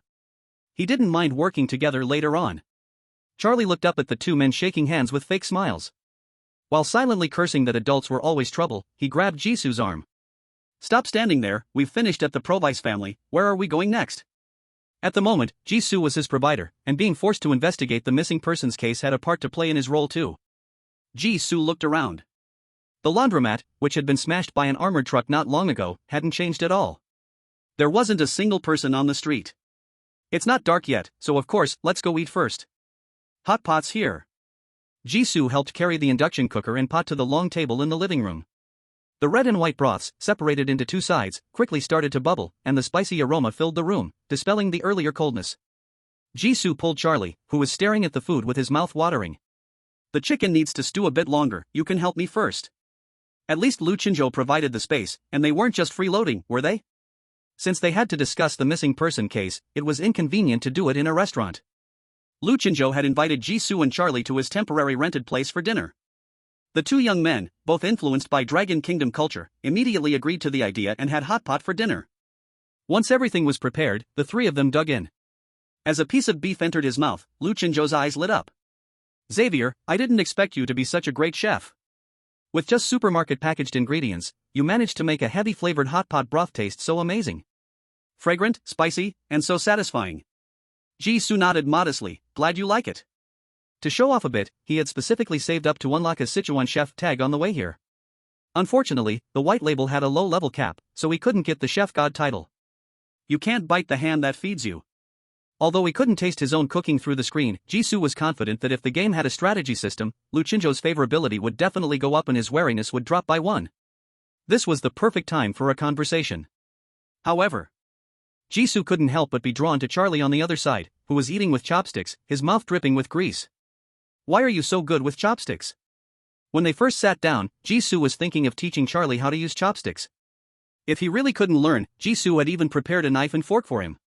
But Charlie didn't need any teaching. He started eating faster than anyone else. Jisoo realized that this little guy always surprised him. First, he was an orphan with no parents and no place to live. Then, not only did he know about Miss Previ's whereabouts 3 months ago, but as a Free Federation citizen, he could actually use chopsticks. Charlie continued to battle the beef in his bowl, his voice muffled as he spoke. In Glen City, at the University District in Chinatown, there are always Dragon Kingdom people cooking too much food. They sometimes invite me to eat with them. Lu Chinzhou nodded thoughtfully, sounds like you're getting by all right. Looking at Charlie's physique, his first impression was that this guy probably hadn't eaten enough in the last 3 days. Charlie let out a cold laugh. Getting by? Not even close. I've been kicked out twice, on the grounds of disturbing the city's appearance. Lu Chinzhou frowned, doesn't Glen City have a children's aid association? Charlie's face showed deep disgust, don't mention them. Looks like he had some bad experiences with them. Jisoo and Lu Chinzhou exchanged glances and decided not to continue the topic. Let's talk business. Their hunger had mostly been satisfied. Jisoo put down his chopsticks. I finished reading the missing persons case files that Brother Lu organized. 70% of the missing cases mentioned rain, or the rain had just stopped. Coincidentally, the key case we're investigating, the missing case of the Pravis family, also mentions that Miss Daphne disappeared after driving alone in the rain at night. The person behind this must have something to do with rain. Of course, the person behind it was the Silent Eye. An organization closely tied to another world, forced to assassinate the mayor in public. Naturally, this highlights the importance of the Pravis family's missing case. Other missing cases that Lu Chinzhou had investigated in advance saved Jisoo a lot of time, preventing him from having to search everywhere. They could directly move to the next step, searching for the key anomaly. The number of missing cases in Glen City had only started to rise sharply recently. The extra people dragged into these anomalies certainly weren't just people with naturally high inspiration due to weather conditions, but instead were being interfered with by others. Su Qingluan had once told Jisoo. The evil god cult, including the Silent Eye, aims to embrace a polluted world, pushing for the early arrival of the polluted world.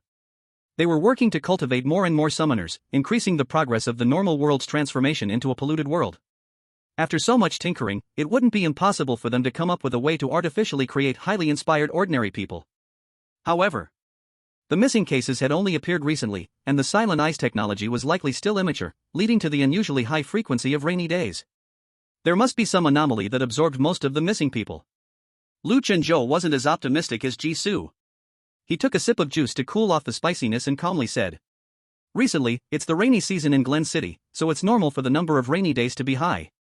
What if Miss Daphne's disappearance on a rainy night is just a coincidence? Among all the missing cases, the appearance of cars is also quite frequent. Of course, cars are more common than rainy days, so I don't think it represents any specific connection. A hint of curiosity appeared in Lu Chinzhou's eyes, hidden behind the glass cup. Why are you so convinced that they have the same origin? Of course, it was because without a special foreign world, his player privilege reward would be ruined. Even if not, he still had to find it first. Jisoo had a mysterious expression on his face. Intuition. He tidied up his chopsticks and bowl and took out a map of Glen City. Let me tell you about my discovery. I investigated a missing person case near Aurora Square, a man named Jack. He once saw a huge pile of stones blocking the road at an intersection after the rain, with a golden sword shining on top of the pile.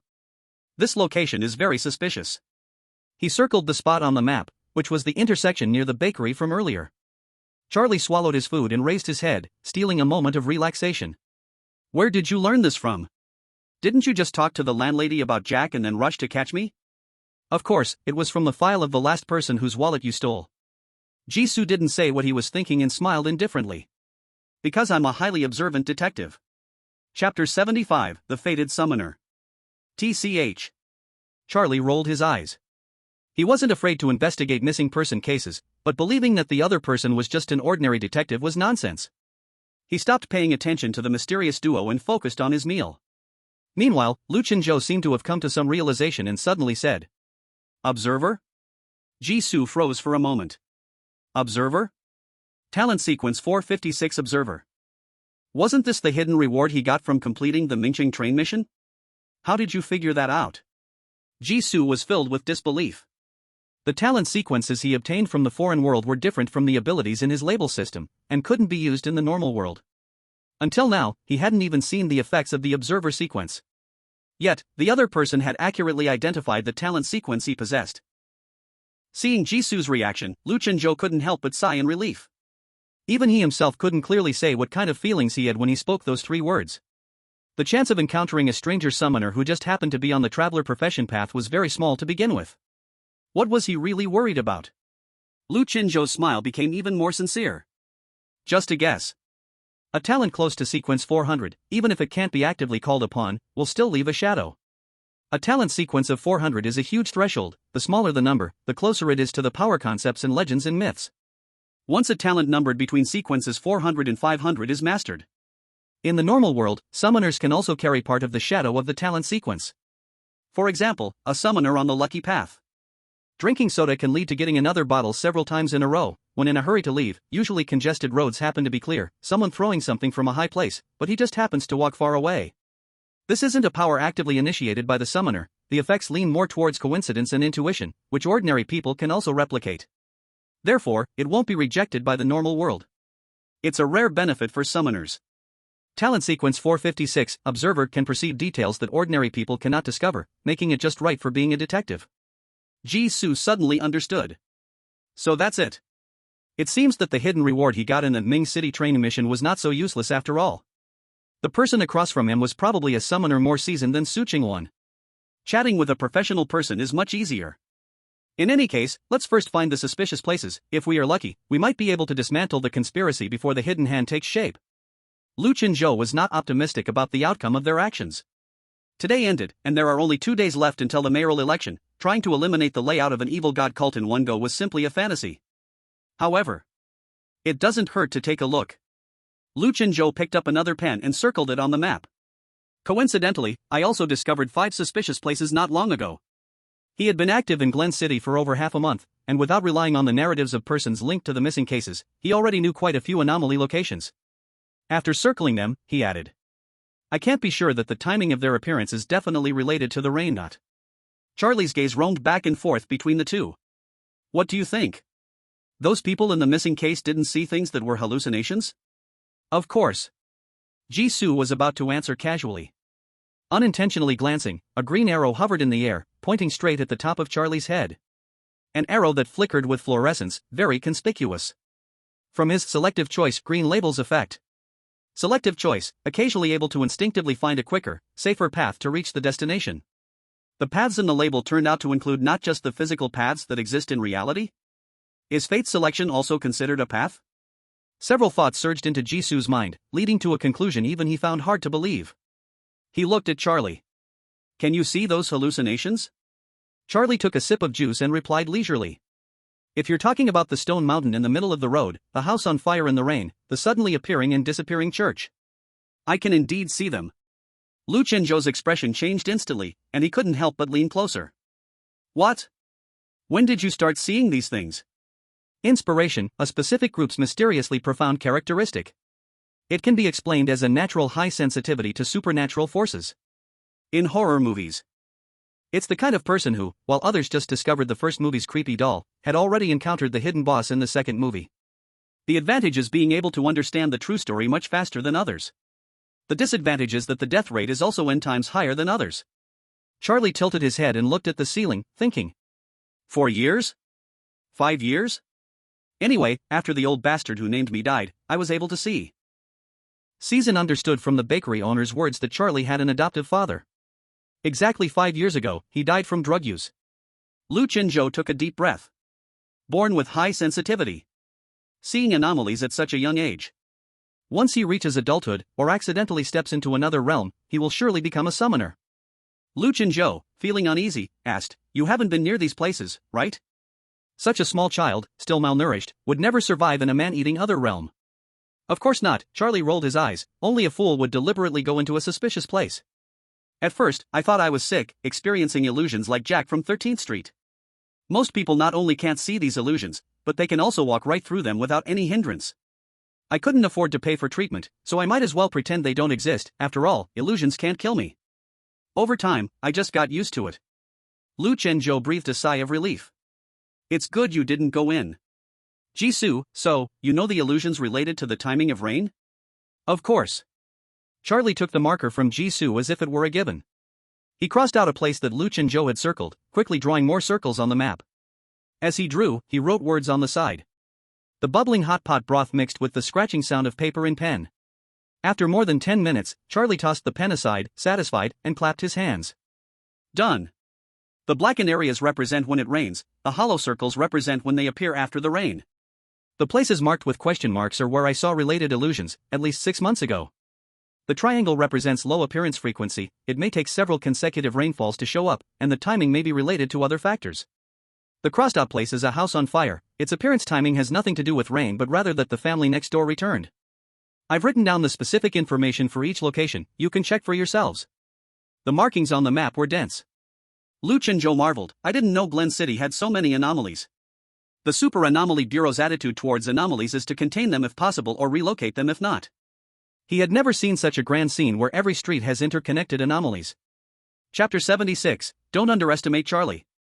Jisoo stared at him with the eyes of someone who had just met Charlie. You've hidden deep enough. The timing of the anomalies is unpredictable. How long has Charlie spent nearby to fill most of the city with markers? Wandering the streets for 24 hours? Charlie shrugged, just so you know, this information isn't free, I want payment. Lu Chenzhou immediately nodded.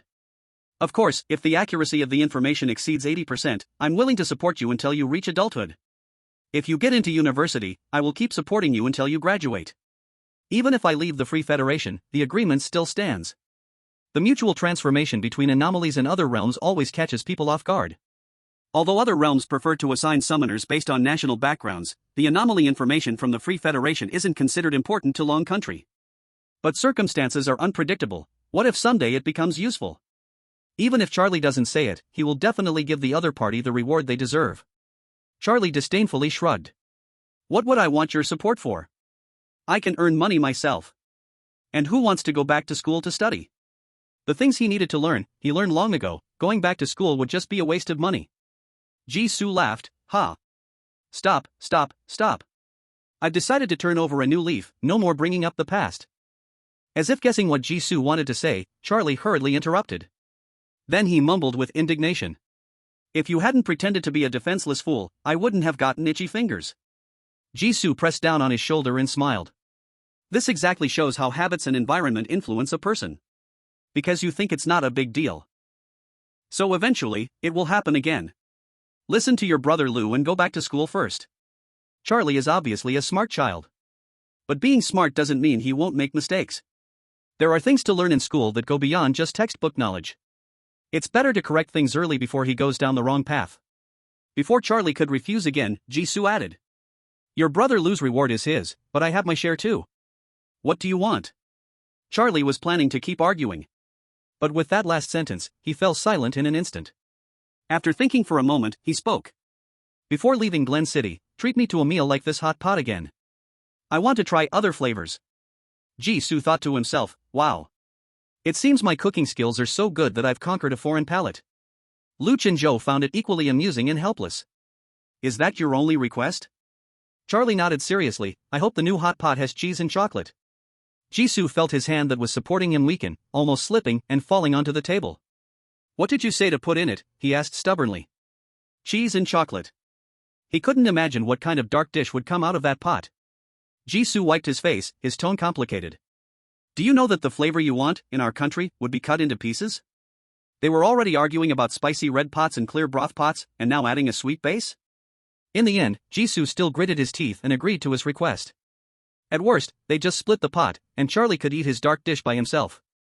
Then, he changed the subject. The premise of my agreement is that you haven't hidden anything else. Jisoo looked at him confidently. Your understanding of these places isn't just simple illusions, right? The collection of anomalies was so complete, numbering in the hundreds. He didn't believe that Charlie hadn't collected them intentionally. Charlie didn't struggle with it. Alright, I can't hide it from you. Before you all, I did find some people who could see and touch the illusions. Charlie could guess the danger of the anomalies, but that didn't mean he was not curious. By chance, he witnessed a young woman entering an anomaly and saw the illusion disappear shortly after. Only the backpack she carried before entering remained on the ground.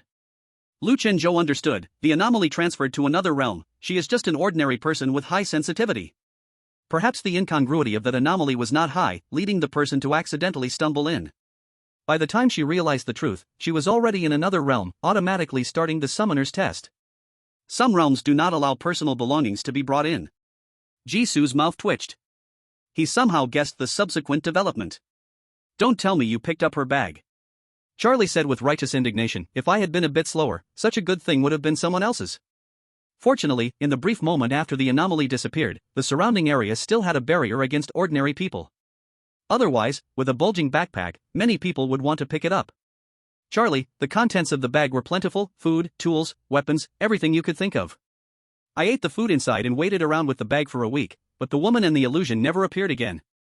I suspected something was wrong with these illusions and started to pay attention to them, which ultimately helped me discover quite a bit. During this time, I met other people who could see illusions. Some could safely return after entering the illusion, while others would disappear along with it. Most of the latter type of people could leave some things behind. After eating the food inside, I would wait nearby for a few days. If that person reappeared, I would return their things. As he spoke, Charlie sprawled on the chair. People who can reappear usually have unstable emotions at first and don't think about why their bag is still there, they just want to leave quickly. I often change places. So no one has come to trouble me. Is this how one eats hundreds of families' meals together? Jisoo wanted to speak but hesitated. It's best to do this kind of thing as little as possible. Jumping around the edge of understanding the truth about pollution in the world makes it easy to get caught up in it. Existences like the summoners, who need to fight for their lives regularly, are not to be trifled with. Lu Chenzhou pressed on, you've been on watch for phenomena. Which phenomena do you think are most likely related to the missing persons cases? Charlie looked bewildered. Brother Lu, are you talking? Almost forgot, this kid isn't a summoner. Lu Chenzhou replaced phenomena with hallucinations and asked again. Successfully received a speechless glare from Charlie. I'm just a little beggar, are your expectations too high for me? With these hallucinations, people go missing every year in Glen City. How would I know if the case you're looking for is the same as the one I know? He is human, only able to focus on one phenomenon at a time. He could only confirm whether the phenomenon he was watching caused any disappearances during that time. Lu Chenzhou was momentarily speechless, his face showing frustration. Ahem, sorry. He quickly adjusted his mood and looked at the map on the table. If that's the case, our chances of finding a connection between the missing persons case and Miss Daphne's hallucinations in a short time are very low. So far, they have very little understanding of this special phenomenon. They only know that it keeps switching between different forms due to some special reason. Under the influence of the silent eye, ordinary people with the characteristic of pseudo-high sensitivity can see it. This piece of information makes it hard to confirm even if the phenomenon appears before them. Moreover, specific conditions need to be met for the phenomenon to appear. Checking all the phenomena marked on the map would take an immeasurable amount of time. They only have 3 days, how much can they check? Jisoo stared at the map and suddenly smiled. That's not necessarily true. For him, the method of elimination was too simple. Chapter 77, Infinite Save Point, see you soon. The gathering ended, and it started to rain lightly outside. Just right for the conditions Charlie provided for some phenomena to appear. The three set off without hesitation. At night, during the day, in the afternoon rain, after the rain on the lawn, they rushed through every corner of Glen City. On the external big screen outside the skyscrapers, recent Hotstar ads and the most popular zombie movie were looping. On a large screen at the square entrance, an interview with the mayoral candidate was being broadcast. Good evening, everyone, and welcome to City Pulse. Only one day left until the election for our new mayor in Glen City. We're honored to have the current vice mayor and one of the mayoral candidates, Mr. Matthew Anderson. Mr. Anderson, welcome to the studio. Passers-by beneath the big screen hurried by, complaining about the recent weather and the damp streets. The mayoral election is closely related to the lives of the people in this city, but no one is willing to stop and give the screen a glance.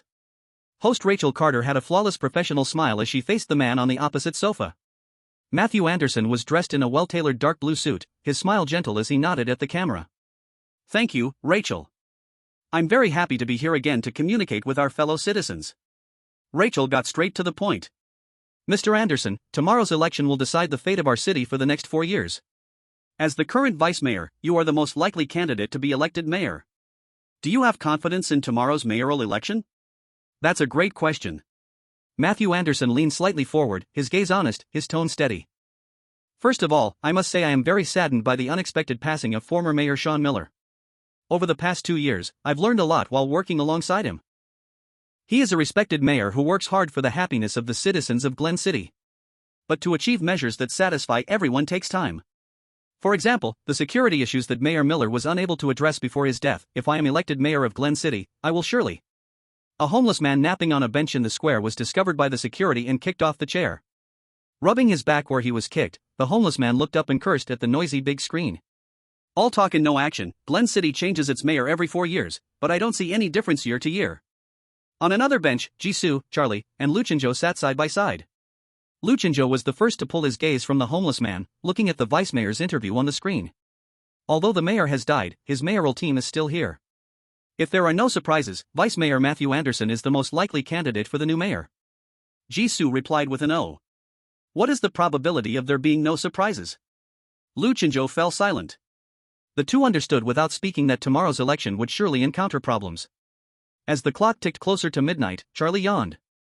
After searching for 3 days and finding nothing, great detective, didn't you say you had a way? Jisoo checked the weather in Glen City for that night again. After a month of continuous rain, Glen City would face an unfortunate sunny day the next day. This meant that none of them could do anything afterwards. Of course. Jisoo turned off his phone. See you in a bit. He opened the saved file. Selection. Load file. Loading the file again and again.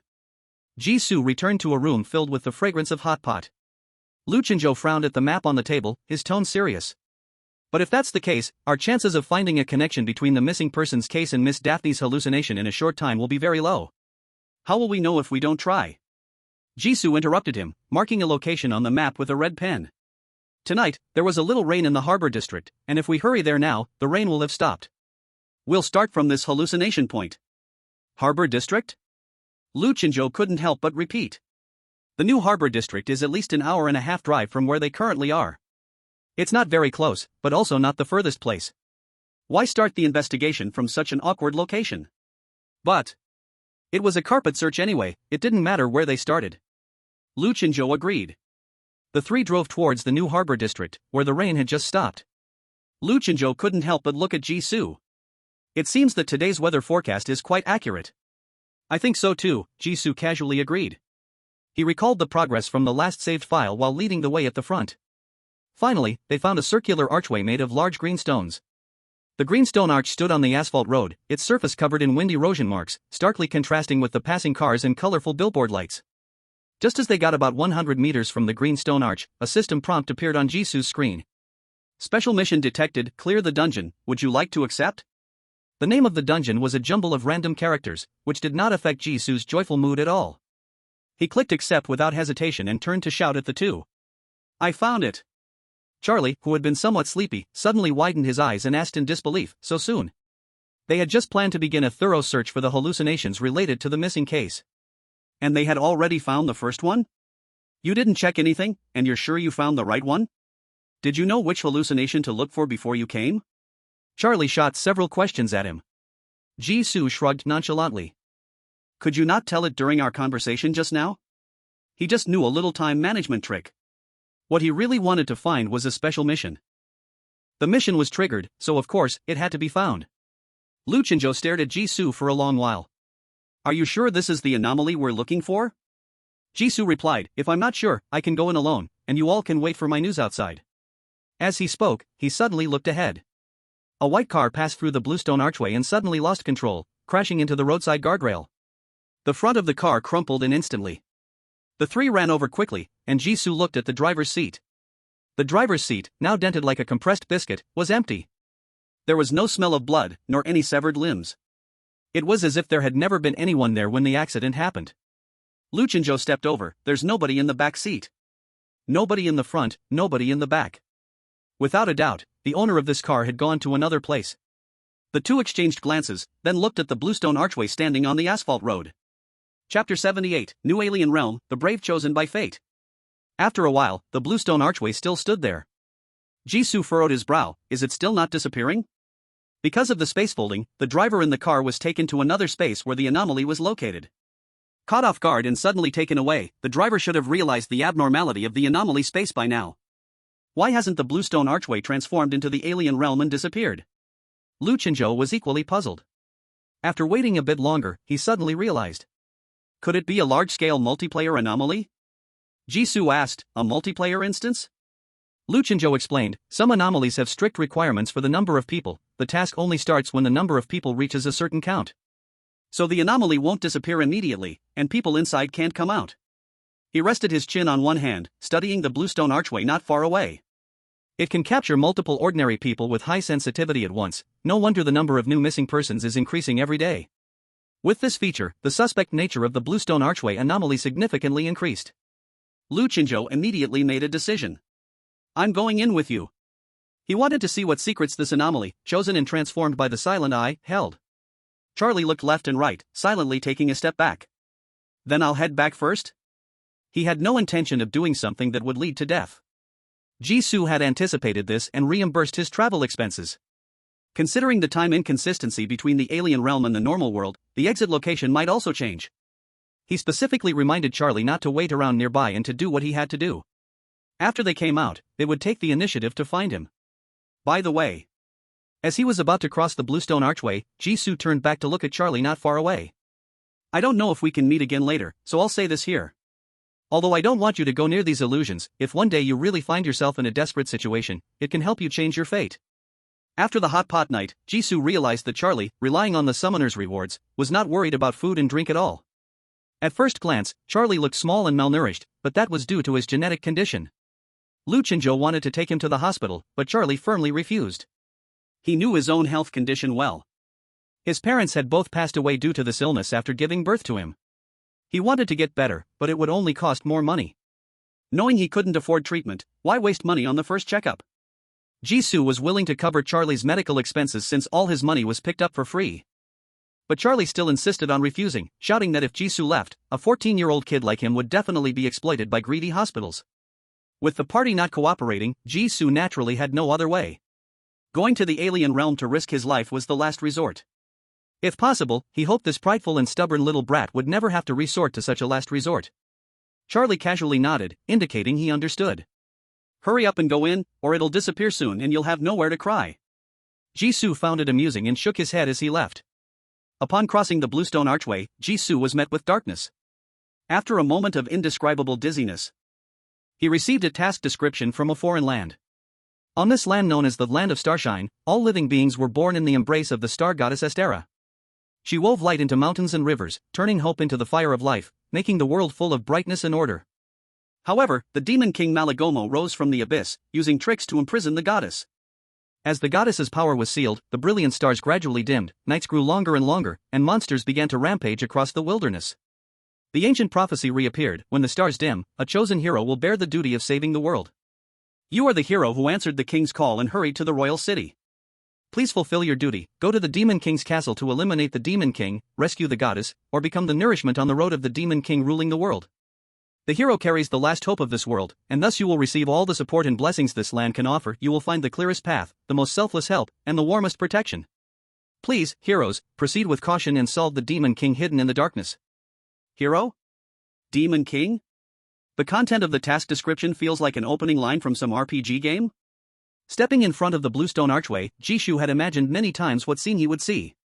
The bluestone archway was covered with moss, full of the marks of time. He guessed that the corresponding foreign scene was likely filled with a sense of age, or a desolate wilderness lacking people. Looking at the task description, what goddess, demon king, prophecy, hero, how has the worldview changed? The classic story of a hero saving the world? With not much information at hand, he could not analyze any effective insights. Finally, a white light shone in front of him. Jishu appeared in a square filled with Western fantasy style. He was surrounded by people, the noisy talking buzzed in his ears, indistinctly.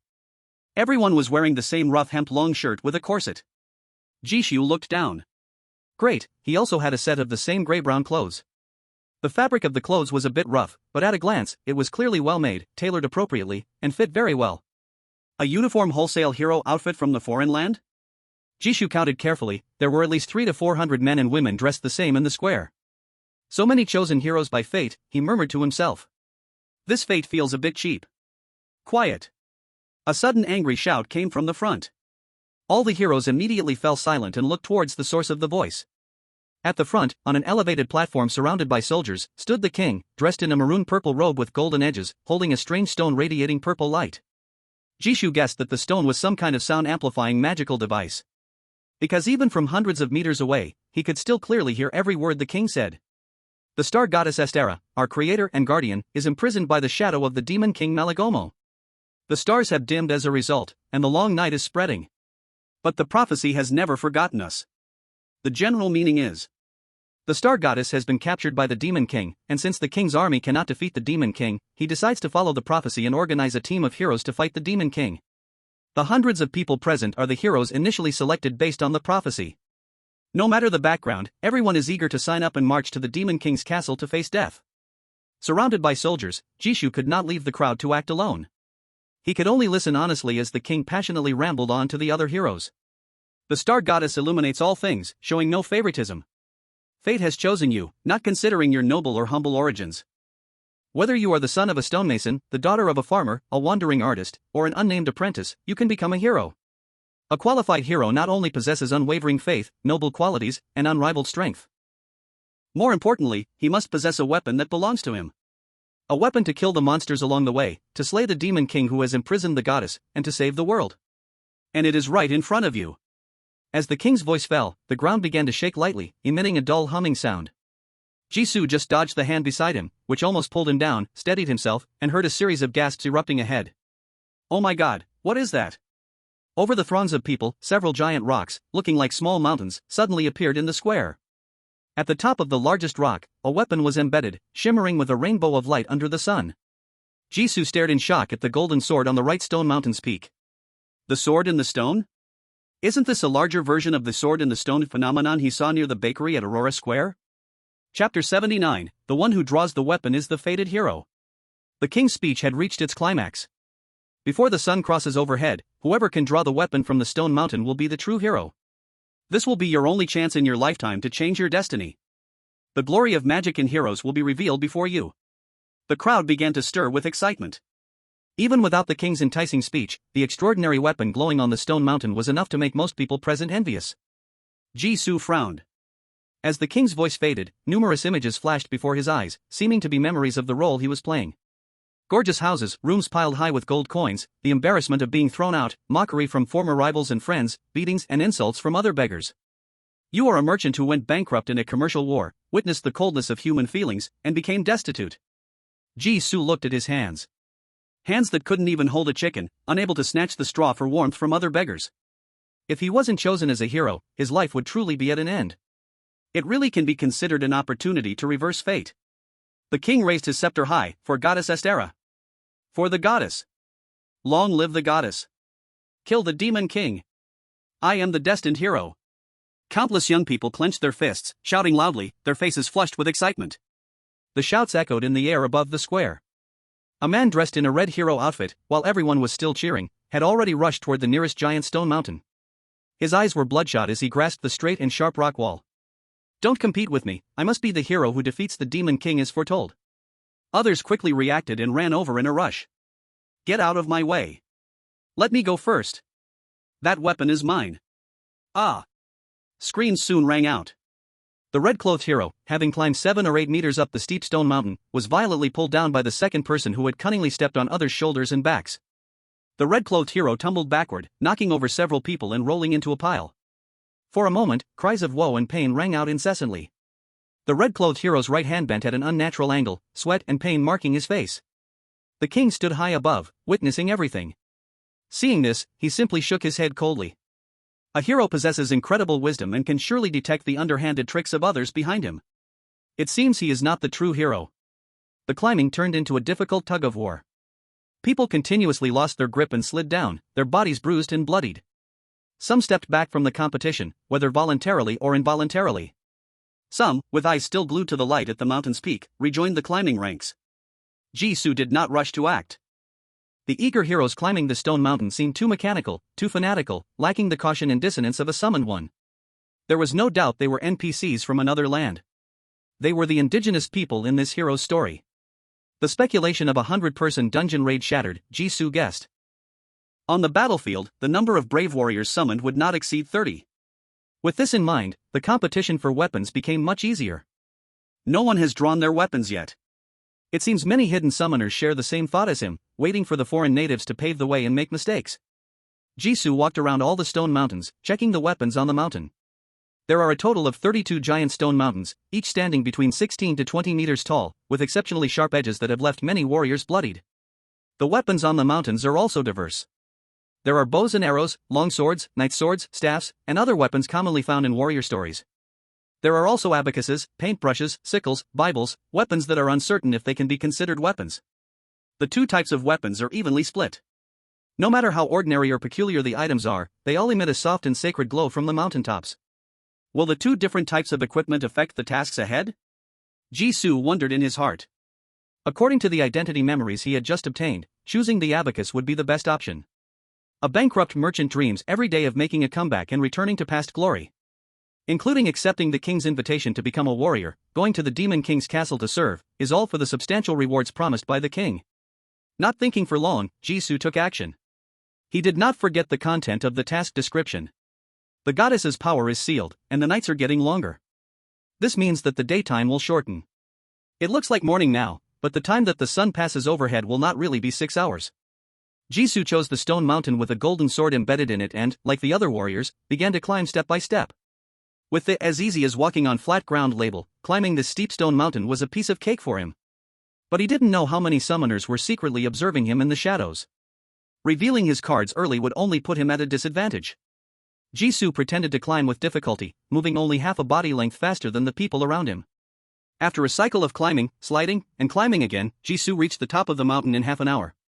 At this time, two people had already obtained weapons from the stone mountain, a heavy sword and a knight's long sword, respectively. Jisoo grasped the hilt of the golden long sword. A majestic voice echoed in his mind. "Who are you?" "I am." Jisoo couldn't help but recall his identity prompt from not long ago. "You are a bankrupt merchant who has witnessed the warmth and coldness of human emotions in the commercial wars, now impoverished." Jisoo's expression turned firm. "I am the chosen one by fate, a warrior entrusted with the responsibility of saving the world." This was also the reason he chose this long sword. A bankrupt merchant was his former identity, and the abacus represented his past. As a destined warrior, he must look forward with the mind of a warrior. The voice in his mind did not continue. Jisoo pulled up the sword hilt. The golden long sword was drawn out effortlessly. The golden light faded away, revealing the true form of the long sword. The silver blade sparkled brilliantly in the sunlight. Though not as extraordinary as when it shimmered with golden light, it was still an unparalleled fine sword. Clap, clap, clap. Applause erupted from the high platform. The king looked at Jisoo with appreciation. Another warrior chosen by fate is born. The king indirectly announced the ownership of the long sword. The warriors at the foot of the stone mountain began to scatter, running to other stone mountains that had yet to present their weapons. Chapter 80. The rules of the foreign land must be related to the identity of the warrior. Having successfully obtained the identity of a warrior, the subsequent competition for weapons on the stone mountains no longer related to Jisoo. The soldiers' attitudes changed drastically, and Jisoo's activity area expanded greatly, no longer restricted to the encircled area of warriors. So he could observe other reserve warriors like him more conveniently, seeking out the hidden summoners among them. Before him, there were two brave souls who pulled weapons from the stone mountain. One brave held a heavy sword, muscles bulging, with a scar cutting across his right cheek all the way to his forehead, making him look downright formidable. The other, dressed in gray, lazily enjoyed the soldier's attire, young like a little thug. Both were summoners. The difference in temperament between summoners and the native people was vast, easy to distinguish. Of course, it could be that the two had no intention of hiding at all. Then, Jisoo found Lu Chenzhou. Shortly after Jisoo drew the stone sword, Lu Chenzhou also got his weapon, an iron hammer. He jumped down the stone mountain, holding the hammer in one hand, catching Jisoo's gaze from afar and nodding in greeting. Lu Chenzhou carried the hammer and walked to the high spot where Jisoo stood, about to say something. A terrified scream suddenly echoed from afar. Ah! At the top of the stone mountain, a bright light burst forth, and a man was directly flung out. Bang! The man crashed hard onto the solid stone slab, lifeless in an instant. The surroundings fell silent. What did he do? The weapons on the stone mountain attacked people? The king seemed oblivious to the chilling atmosphere, mechanically shaking his head. It seems he is not the hero of prophecy. Some in the crowd suddenly realized. Only heroes can pull weapons from the stone mountain. He's a fraud. I see, someone actually wanted to sneak into the hero squad of prophecy. I am the one chosen as the hero, let me do it. The crowd became heated again, their eyes red as they crossed over the body on the ground, continuing to climb. The fate of the failed ones only proved the preciousness of opportunity. Lu Chenzhou observed the fervent climbing action below from his vantage point. This place was well hidden, difficult for those below to notice, a natural observation spot. Do you think that guy is really a fake hero? A fake might not be certain, but he hasn't gained the weapons recognition for sure. Jisoo spoke casually. What's your answer to the question about the stone mountain? The two, having come to this foreign land, were natural allies simply by knowing each other a day longer than the other unfamiliar summoners. Given they had no idea how many summoners were in this strange land, forming alliances first and exchanging information was the best choice. Lu Chenzhou was not surprised by Jisoo's question, smiling gently. My previous identity was a bard whose family perished in a plague, but now, I am a hero. With the memories and identity information gained from the king's speech, they were all traps. This was indeed a role-playing game. But summoners were not playing the initial identities given to them, they were heroes chosen by prophecy. Because becoming a hero was the chance to change fate spoken of by the king. All the heroes present came to change their fate and naturally had to abandon their past destinies. Lu Chenzhou planted the hammer onto the ground, making a dull sound, then looked down at the stone mountain. Whether it's the task description or the king's opening speech, they emphasized the identity of hero countless times. The rules of this foreign land must be closely tied to the identity of a hero. I observed every stone mountain, at the top of one, there was an item stuck, it's a poetry collection, the kind every bard would have. I guess the items on the stone mountain that aren't weapons are related to the identities obtained by the summoners. Jisoo grinned, then there are a total of 16 summoners. The task rules being unclear, the other 14 summoners still did not know if they were enemies or allies. Lu Chenzhou joked lightly, I'm actually very curious about what would happen if one chose the weapon that represented their past identity. Unfortunately, it seems everyone here is quite clever. So far, all the heroes who pulled weapons from the stone mountain were summoners. Perhaps the requirement for the number of people in a multiplayer dungeon was too strict. Some of the summoners obviously weren't novices but veterans who had cleared this foreign land once or twice. Therefore, they knew to pay attention to the rules. Jisoo stared at the nearest stone mountain. The sunlight shone on the mountain wall, reflecting a bright glow much brighter than when the stone mountain first appeared. Actually, there's danger not just at the top. Wait, did someone really pick the weapon for this? A man with a shifty face muttered something as he neared the mountaintop with a brush in hand. Lu Chenzhou's mind snapped to attention. Could it be a newbie who doesn't know the danger? Quickly analyze his lip movements, let's see what he's saying. Lip reading? He didn't know how to read lips. Jisoo was about to laugh and explain when a sudden flash of insight struck him, reminding him of the forgotten talent sequence in his mind. Almost forgot, this was a different realm, the observer talent sequence could be used here. Talent sequence 456 Observer, you will possess an extraordinary level of sharp observation.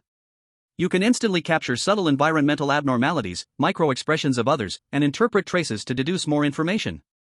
Using the sequence, Jisoo's world suddenly transformed. A world made of data streams flooded Jisoo's mind with information.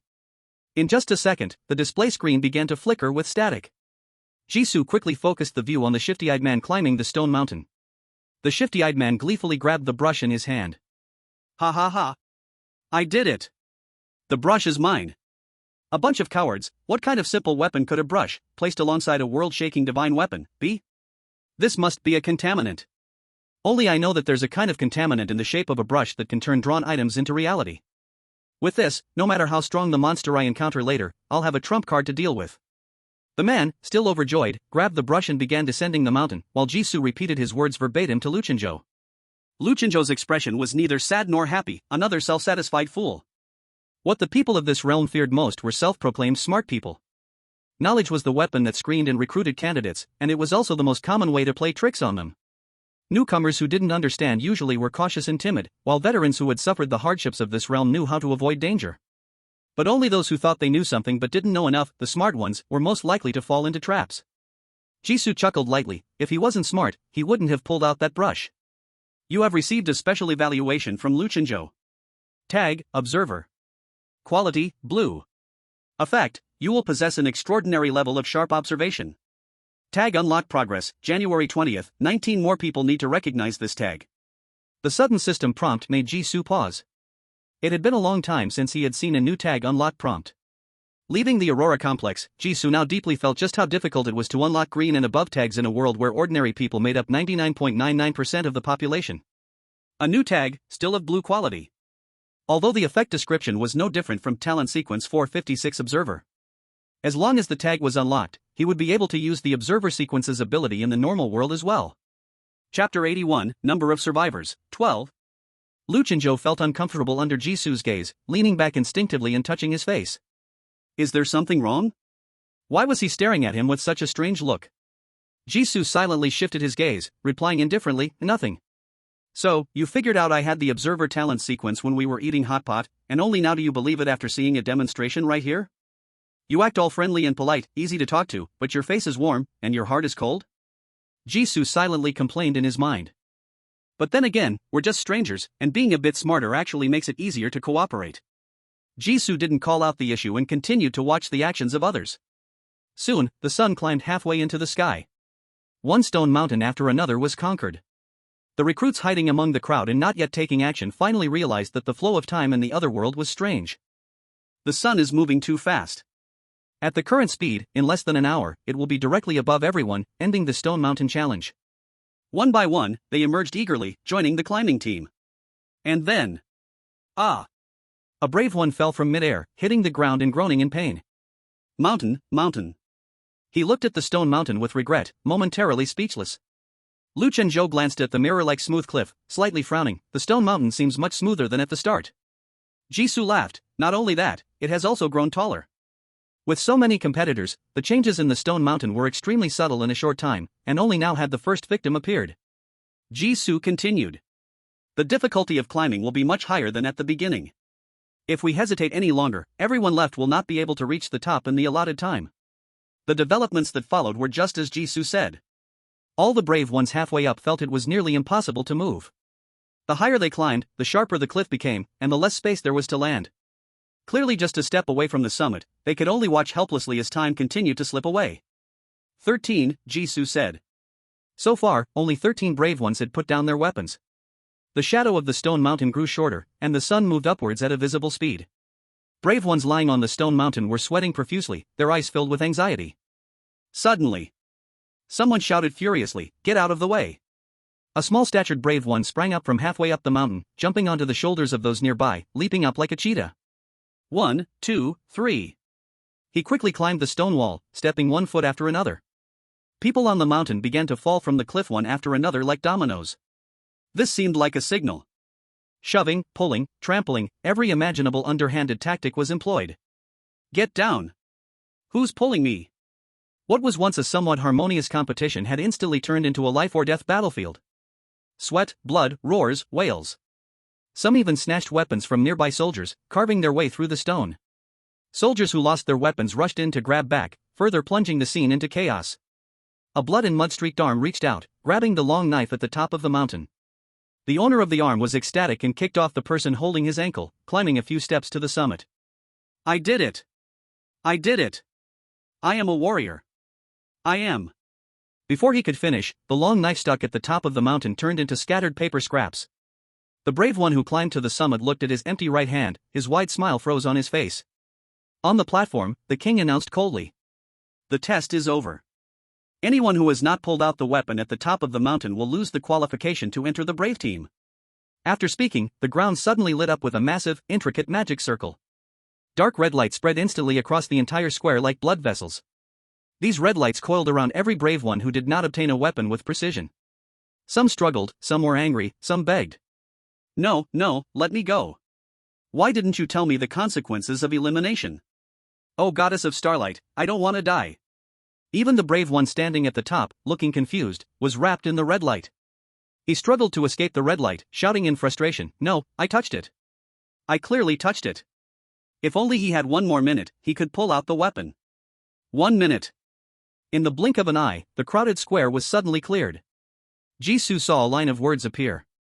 Number of survivors, 13. Just when he thought everything was over.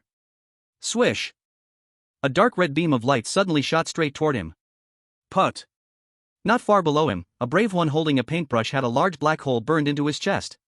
Blood spilled from the corner of the paintbrush warrior's mouth, his eyes wide open, looking unwillingly at the king on the platform. Why? He had clearly taken the weapon from the top of the mountain.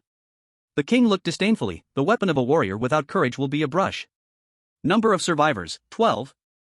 The light of the magic array completely extinguished, the king turned to leave. Take the brave ones who passed the trial down for rest and hospitality. Jisoo and Lu Chenzhou advanced under the guidance of the soldiers. Seeing Jisoo silent all the way, Lu Chenzhou guessed that the other party was still bothered by the death of the brave one who obtained the paintbrush. What are you thinking? Our original identity was already problematic, it's normal for him to die because of it. Jisoo did not relax because of his words. I was thinking, are there stories of brave ones using paintbrushes as weapons in the world? Lu Chenzhou? Jisoo stroked his chin. I think there are. Whether in reality or in the songs of bards from other lands, there will always be times when they encounter creative bottlenecks in story writing. As there are more brave ones using swords as weapons, they will switch to knives, then to bows and arrows, great axes, staves. There will always be someone who takes a different path and writes about a brave one who uses a magic paintbrush as a weapon. Weapons are just a medium, as long as the result is that the brave one defeated the monsters, that's good enough. But, the king does not acknowledge it. Jisoo concluded. This shows that the king's stereotypes are quite severe and can only accept the most cliched and classical parts of brave legends. He can accept knives, guns, sticks, and axes, but doesn't only accept brave ones using swords. This indicates that the king is somewhat tolerant, just not very much. This answer surprised Lu Chenzhou, who then found it both funny and tragic. You must not have experienced other lands many times. Jisoo nodded, indeed, just once. Once? Lu Chenzhou's pupils shrank, staring at Jisoo for quite a while, his expression became much more serious. It seems your luck is quite good, the first talent sequence you obtained already determined your career path. The talent sequence ranking of an observer is not low. Clearly, this fellow called Xavier made a remarkable contribution on his first trip to another land. This made Lu Chenzhou even more curious about the other party's true identity. Chapter 82, Meeting the Brave Ones. Back to the topic. Lu Chenzhou explained to his partner, who had just cleared one other land. The summoner must analyze and probe the killing rules of another land by all means, but that doesn't mean they need to fully understand the worldview of that land. I prefer to compare other lands to a type of extremely realistic game, rather than a complete world. It's normal for there to be contradictions and a sense of disharmony in unnecessary places. The king is merely a tool executing the killing rules of another land, mechanical and rigid, with no subjective will. As long as they can kill the brave one who takes down the representation of their past identity, any reason will do. After all, this level is almost over. I have experienced many other lands, in some of them, Black Dog's blood can drive away ghosts, while Realgar wine can drive away snake demons. In another similar background, both lose their effectiveness. All rules must depend on the specifics of each land. Trying to summarize the rules of other lands will only lead to one conclusion: polluted worlds have no rules at all. A polluted world is the other side of a normal world, representing disorder, chaos, and madness itself. Searching for rationality in such a world will only lead one to get stuck in a dead end and even increase the assimilation rate dramatically. Many summoners fail to distinguish between the normal world and polluted events, doubting reality, and falling into madness. They remain forever in the other land. Jisoo did not respond directly. Maybe. If it weren't for seeing the copy boss Lin Che, who was about to board the Mingqing train at the Fog City station in his dreams. He wouldn't be entangled in these trivial details. But unfortunately, there are no what-ifs. The magical game console connected to the game controller, the player privilege of retracing and changing the history of the Mingqing train in another land. All made Jisoo feel that the existence of that land is not simple. At the very least, its form of existence must have a way to trace its roots. Having not figured out the answer, Jisoo simply stopped insisting. The reason for the king executing the brave one is indeed just a small issue, with little impact on the entire other land. Under the soldier's lead. Season G and Lu Chenzhou walked deep into the palace. The corridors were lavishly decorated, filled with a unique flavor of a different world.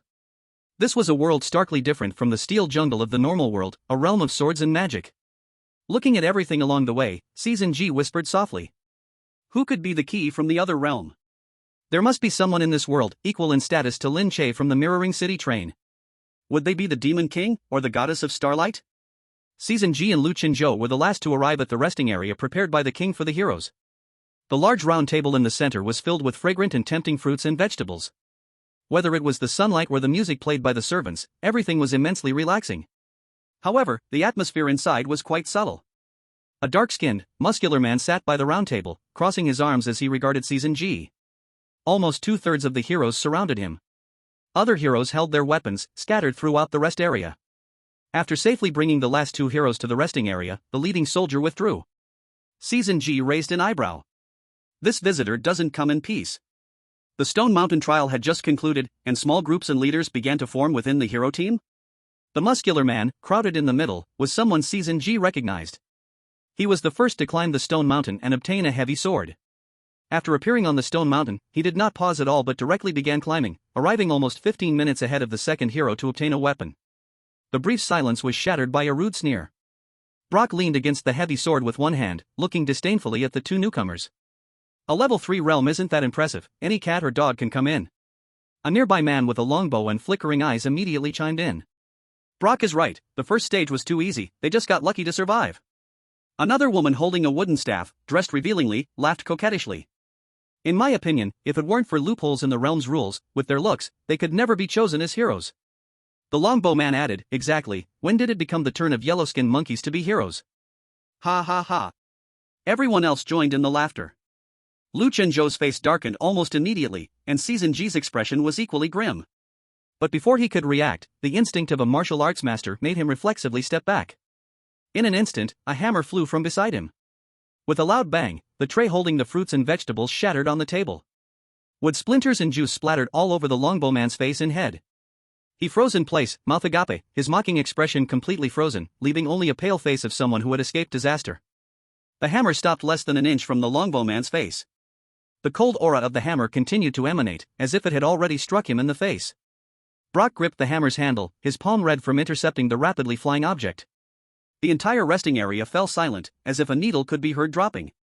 A few who had just been laughing looked like ducks with their necks pinched, their expressions hilariously ridiculous. Lu Chenzhou's face was as dark as water, his lips curling into a cold arc. As if the person who threw the hammer wasn't him at all. Watch your mouth, or there will be consequences. Lu Chenzhou's voice was not loud, but it was clear enough for everyone present to hear. This time it's a warning. If there's a next time, I guarantee the hammer will really smash your brain. The racial discrimination earlier was clearly a show of strength.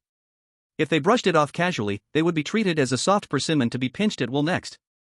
The longbow man let out a clucking sound from his throat, his legs weakened, collapsing to the ground. The pants beneath him darkened with a deep stain. Help me. The longbow man opened his mouth. The mind went completely blank.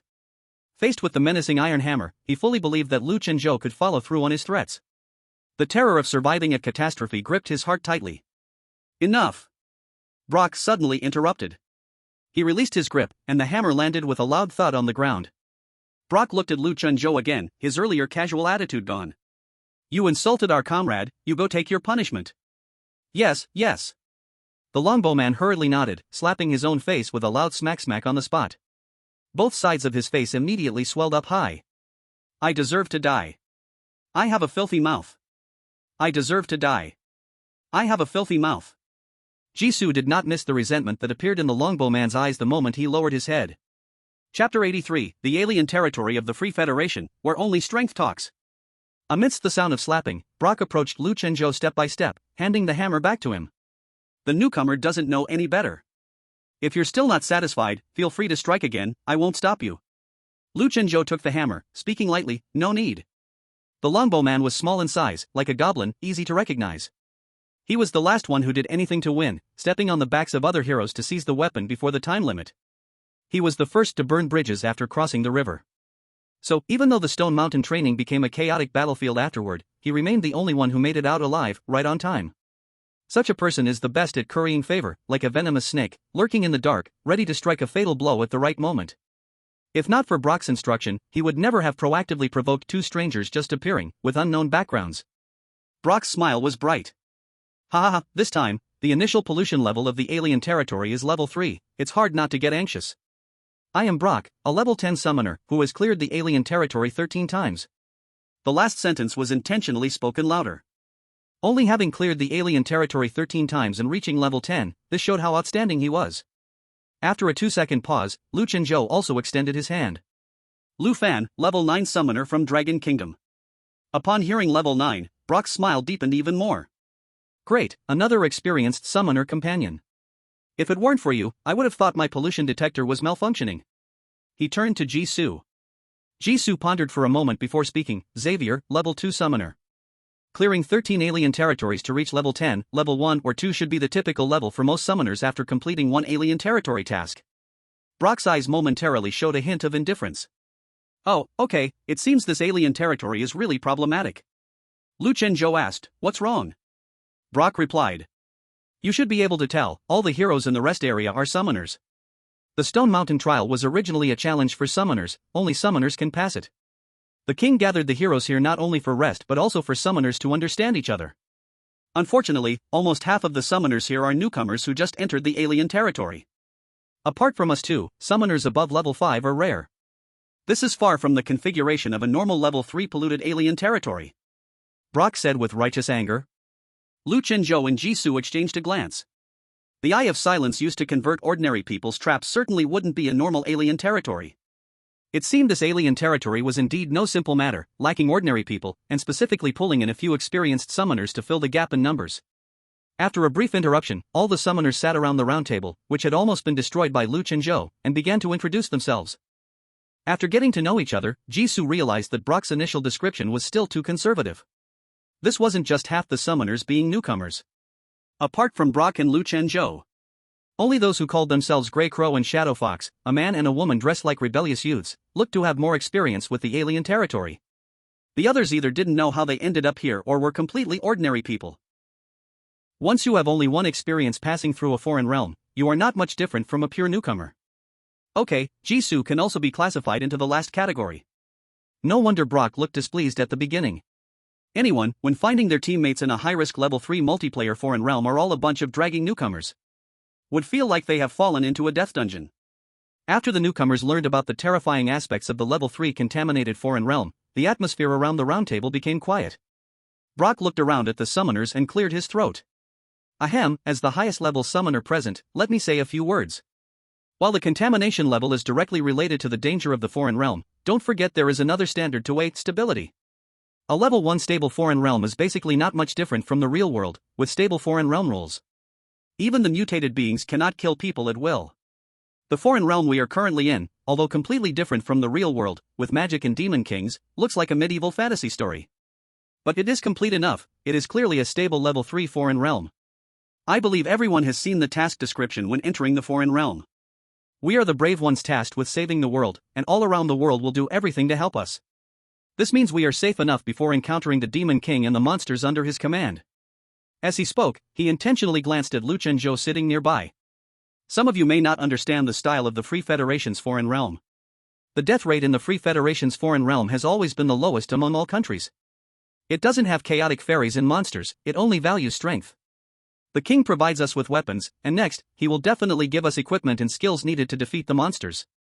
As long as you all listen obediently, I am confident I can lead you to leave here alive. Brock proudly displayed his muscular body, sparks flashing in his hands, showcasing his extraordinary abilities. Taking advantage of his focused speech, Jisoo asked Lu Chenzhou. Are foreign realms divided by countries? What does the foreign realm of the Free Federation mean? Lu Chenzhou patiently explained. The background of foreign realms is complex and changeable. Most of the time, summoners are assigned to a foreign realm with a cultural background similar to their own country. For example, embroidered shoes, red wedding dresses, and zombies are mostly from Dragon Country, while Sadako and horror stories are often related to Cherry Blossom Country. Foreign realms related to angels and demons mostly come from countries that believe in God. Recklessly placing summoners in foreign realms with completely unfamiliar cultural backgrounds will likely leave them unaware of how they died. The polluted world obviously also considered this. To avoid unnecessary deaths of summoners, they generally deploy cultural backgrounds of the same region when assigning foreign realms. After explaining, Lu Chunzhou added. Of course, this is not absolute. If you live long enough, even in 10 foreign realms, you might find yourself in a background from another country 1 or 2 times. After all, the polluted world is not completely considerate of the summoners. Jisoo then asked, is the foreign realm of the Free Federation really like he said? Low death rate, and simple rules? Lu Chenzhou hesitated and nodded. The Free Federation places a significant amount of focus on the other side of the world, and they have done a lot for that. From the results, it indeed seems that way.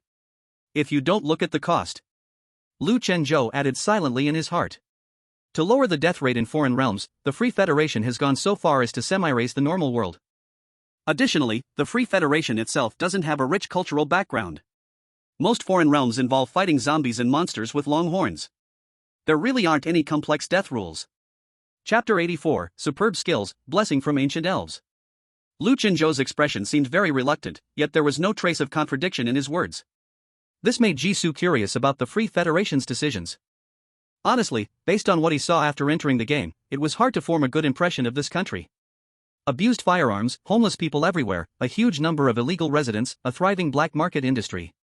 If he hadn't seen the decadent splendor at the top of Aurora Square, Jisoo would never have imagined that this is one of the top countries in the world. The information revealed from all angles seemed like a final, wild celebration before a skyscraper collapsed.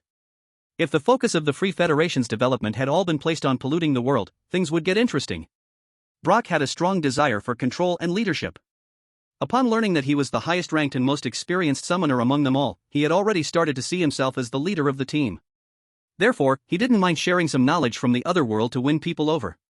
You all saw the fate of the heroes who were eliminated in the square just now. Inside, not only were there disguised monsters from the other world, but also summoners just like us. If the other world sees that you're not strong enough, that's your fate. Of course, don't think that just because you've passed the first stage, you can let your guard down against the other world. He took off the metal bracelet from his right arm, and with a thunk, he placed it on the table, aiming it at the center of the surface. So that everyone could see the flashing scarlet numbers on it. This is a level 3 otherworld. Brock's voice carried a cruel tone that was almost boastful. You might not have a concept of level 3 otherworlds. Let me put it this way, for a newcomer's first assessment task, they usually use level 1 otherworlds, with a survival rate of 40%. If you're unlucky enough to enter a level 2 otherworld, this is the survival rate. He stretched out 2 fingers. Someone boldly guessed, 20%? It's 2%. Brock glanced at the few newcomers to his right, their faces turning as pale as paper, and he withdrew his gaze with satisfaction. Being scared is the right response. Knowing fear is what makes people obedient. Newcomers who survive in a level 2 otherworld, despite being completely unaware, often become the top players on the rankings. The monsters in a level 3 otherworld are enough to tear most of the people here apart in an instant. Some of them even possess intelligence comparable to humans. They know how to disguise themselves, and they are aware of summoners' existence. They can make fools of everyone. If you manage to survive in a level 3 otherworld, countless summoner organizations will extend an olive branch to you, including the official investigation bureau. Brock understood the principle of one sweet date after a harsh stick and swept his gaze across the trembling newcomers. Luckily, this is an anomaly within the Free Federation, transformed into an otherworld, and the survival rate is much higher than the usual level 3 otherworld. Be grateful. Though you did something foolish, you were born in a good country. A woman, holding a staff and exposing the shredded clothes of a hero, was named Sarah. She immediately chimed in, what's even luckier is that you all met the mighty and kind Lord Brock. With that, she threw Brock a flirtatious wink. Everyone followed suit, flattering Brock until he was very pleased. Jisoo couldn't help but interrupt, isn't it a bit narrow-minded to determine the assigned country based on the anomaly's location? The last otherworld he experienced, the Ming City train, had also appeared in the Free Federation. But its background was clearly from the Dragon Country. Brock frowned, are you questioning me? He contemptuously scanned Jisoo from head to toe. Dragon Country person, I won't argue with you for the sake of your friend. But you should know, the Free Federation's otherworlds are completely different from your Dragon Countries, which looks like a tangled mess of yarn after being hit by a kitten. He tapped the metal bracelet on the table rhythmically, with the scarlet number 3 flashing continuously. We have long developed machines to check the origins of otherworlds, but unfortunately, only summoners above level 10 can see it. Jisoo didn't believe it. He directly activated the observer sequence. The appearance of the metal bracelet instantly changed into a glistening metallic tentacle. On the swirling, entwined screen, a red, blue, and white star-spangled banner was drawn. The Star-Spangled Banner? It wasn't the flag of the Free Federation, but its pattern was too familiar. Jisoo's pupils contracted, unable to help but glance again. The metal wristband had returned to its original form, gripped by a single hand. Noticing the change in Jisoo's expression, Block squinted his eyes and cast a probing gaze. What did you see? Jisoo calmly withdrew his gaze. I just suddenly feel that the wristband in your hand looks like a living creature. Block instinctively loosened his grip on the wristband, and the caution in his eyes faded significantly. Of course, only pollutants from the polluted world can detect the pollution levels of other domains. Most pollutants are similar to living creatures. Hiss. Around them, gasps erupted. Living? The metal wristband that looked perfectly normal was actually a living creature. They understood a bit more about the strangeness of this other domain. Confirming that Jisoo's ignorance wasn't an act and realizing he was still the highest-ranked summoner present, Block regained his authority. In any case, we now have the identity of a hero, and there will be no danger before we encounter the monsters. Now everyone should take the opportunity to rest and study the task description. To survive in this other domain, you only need to focus on two things: strengthen the rules revealed in the task description. The longbowman was quick, bringing over the sliced fruit. Boss, eat first. Block nodded slightly in satisfaction, signaling him to put it down. Mr. Block, look at me. Boss, drink water. One by one, the newcomers moved, eagerly surrounding Block, asking if he was cold or hot. Anyone unaware might think this was not a fast-paced realm of life and death, but a luxurious hotel for a relaxed vacation. After a series of bizarre crises involving teleportation and magic, they had clearly taken Block's words to heart and made the best decision after weighing the pros and cons. Jisoo held little opinion on Block's recruiting and monopolizing behavior. The people flattering him were mostly newcomers with scant knowledge of the other domain, posing little threat. With Block actively taking on the responsibility of mentoring newcomers, the others felt more at ease. The resting area seemed to possess some kind of magical mechanism. The heroes rested there for 2 hours, almost completely healing their injuries and losing all sense of fatigue. Then, they were brought before the king. 12 summoners, clad in upgraded hero gear, faced the king seated on the throne at a distance. Brave warriors. You have passed the test, proving your courage and strength. You must be the heroes foretold to save the goddess. However, to defeat the Demon King, mere weapons are not enough. The Demon King possesses terrifying power and immortality. Before heading to the Demon King's castle, you must possess exceptional skills and the blessing of the ancient elves. The road ahead is perilous, but you are not fighting alone. All living beings on the continent who yearn for peace will be your support. As he spoke, a line of royal guards walked in front of the 12 heroes, bowing and presenting an apparently ancient parchment map. Jisoo opened his share, his lips twitching. The parchment depicted several abstract landmarks and a route map that lacked any sense of spatial awareness. It looked no different from the cartoon maps that merely served as decorations in early educational animated shows. Such a casual tool. Chapter 85, Departure, Demon King's Castle. The king felt no issue with his map and continued in a long, smelly chant saying, "The prophet has already planned the safest route for you. Our brave vanguard has cleared most of the threats along the first half of the road. Following the map, you will reach an ancient village at the edge of the kingdom, where a master who possesses the ancient heroic skills resides. They will guide you, inspiring your true potential. Afterward, you will reach the mountains where the elves live. The selfless elves will bless the brave, which is the key to breaking the Demon King's immortality. Only when you gather skills and blessings will you arrive at the Demon King's castle as your destination. Please remember, you must defeat the Demon King before the starry sky fades, otherwise, we all will perish at the hands of the Demon King." The king's voice carried a mesmerizing power. If the 12 heroes standing below were not imposters from another world, they would already be imagining the glory after their victory in battle. The king provided a map, and on the way, teachers and elves were already waiting to help the heroes. Combining the strength of the entire world, it was hard not to pop champagne. Jisoo flipped through the task description presented in his mind. The hero carries the last hope of this world, so you will receive all the support and blessings this land can offer: the clearest path, the most selfless assistance, the warmest protection. The clear path is the map provided by the king, the selfless assistance is the memories taught by the villagers, and the blessings given by the elves. But what is the warmest protection? Jisoo pondered in his heart. Following the order, the protection should happen after meeting the elves. Was it that the king was unclear, or was it something inconvenient to discuss? In front. The king instructed the guards to put medals on the 12 heroes. So, chosen saviors of the prophecy, it's time for you to depart. Wait. Bloke suddenly interrupted. The king looked at Bloke in surprise. Hero, do you have any questions? Your Majesty, we are a sizable team of heroes. Are you not going to appoint a leader for the team? Bloke had obviously prepared this speech. He bowed in a gentlemanly manner, pretending to be generous. Although I would love to recommend myself for the role of team leader, for the sake of fairness, I propose we take a vote within the team. What does your majesty think? Jisoo's eyebrows twitched. Earlier, he thought Bloke was merely seeking attention and control, trying to win over newcomers. Now he wanted to establish his self-proclaimed leadership in front of the king? If the king really agreed, who knew if the foreign realm would give special privileges to the so-called team leader? It had to be stopped. Jisoo's gaze became sharp. No. Before Jisoo could speak, the king took the lead to firmly stop it. Bloke stared wide-eyed in shock. Why? He anticipated that his proposal would be obstructed by seasoned members of the team. But he never expected the first to oppose would be the king. The king raised his chin arrogantly, speaking with an authoritative tone. Heroes do not need a leader. Even the one who leads heroes is a hero. Jisoo. Stereotypes work wonders. Of course, heroes cannot be commanded by a captain. If not all heroes can be leaders, then let all heroes not be leaders.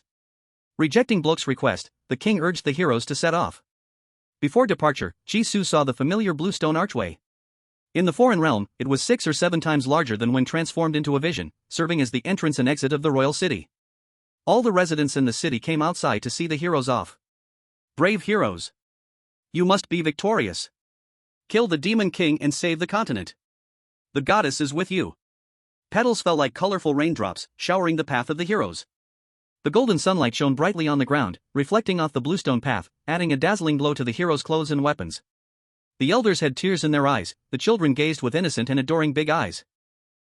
The young men and women waved their arms, their faces filled with almost fanatic anticipation. The hope of the entire kingdom, the future of the entire continent, seemed to rest on the shoulders of these 12 people. On a golden afternoon, bathed in sunlight, the brave squad set off in a cart made of wooden planks, leaving the entire city to bid them farewell. Jisoo turned to look at the crowd of people at the city gate. If it weren't for the prior knowledge that this was a level 3 foreign realm, perhaps most people would truly be misled by the natives' attitude. They might really believe they were heroes, glowing with glory, setting out on a journey to save the world and defeat the demon king. It felt like the beginning of a hero story with an incredibly happy ending. After the outline of the royal city completely disappeared, everyone was jolted back to reality by a shrill scream. Ah! Sarah covered her mouth, her trembling hand pointing at the top of the person opposite her. What is that number above your head? A semi-transparent number hovered above everyone's head, 60. As Sarah screamed, the number above her head rolled, changing to 59. Because most people couldn't ride horses, the king had prepared 2 carts for the brave squad, one for people and one for luggage. When the change happened, the people crowded into one cart could no longer hide their numbers and expressions.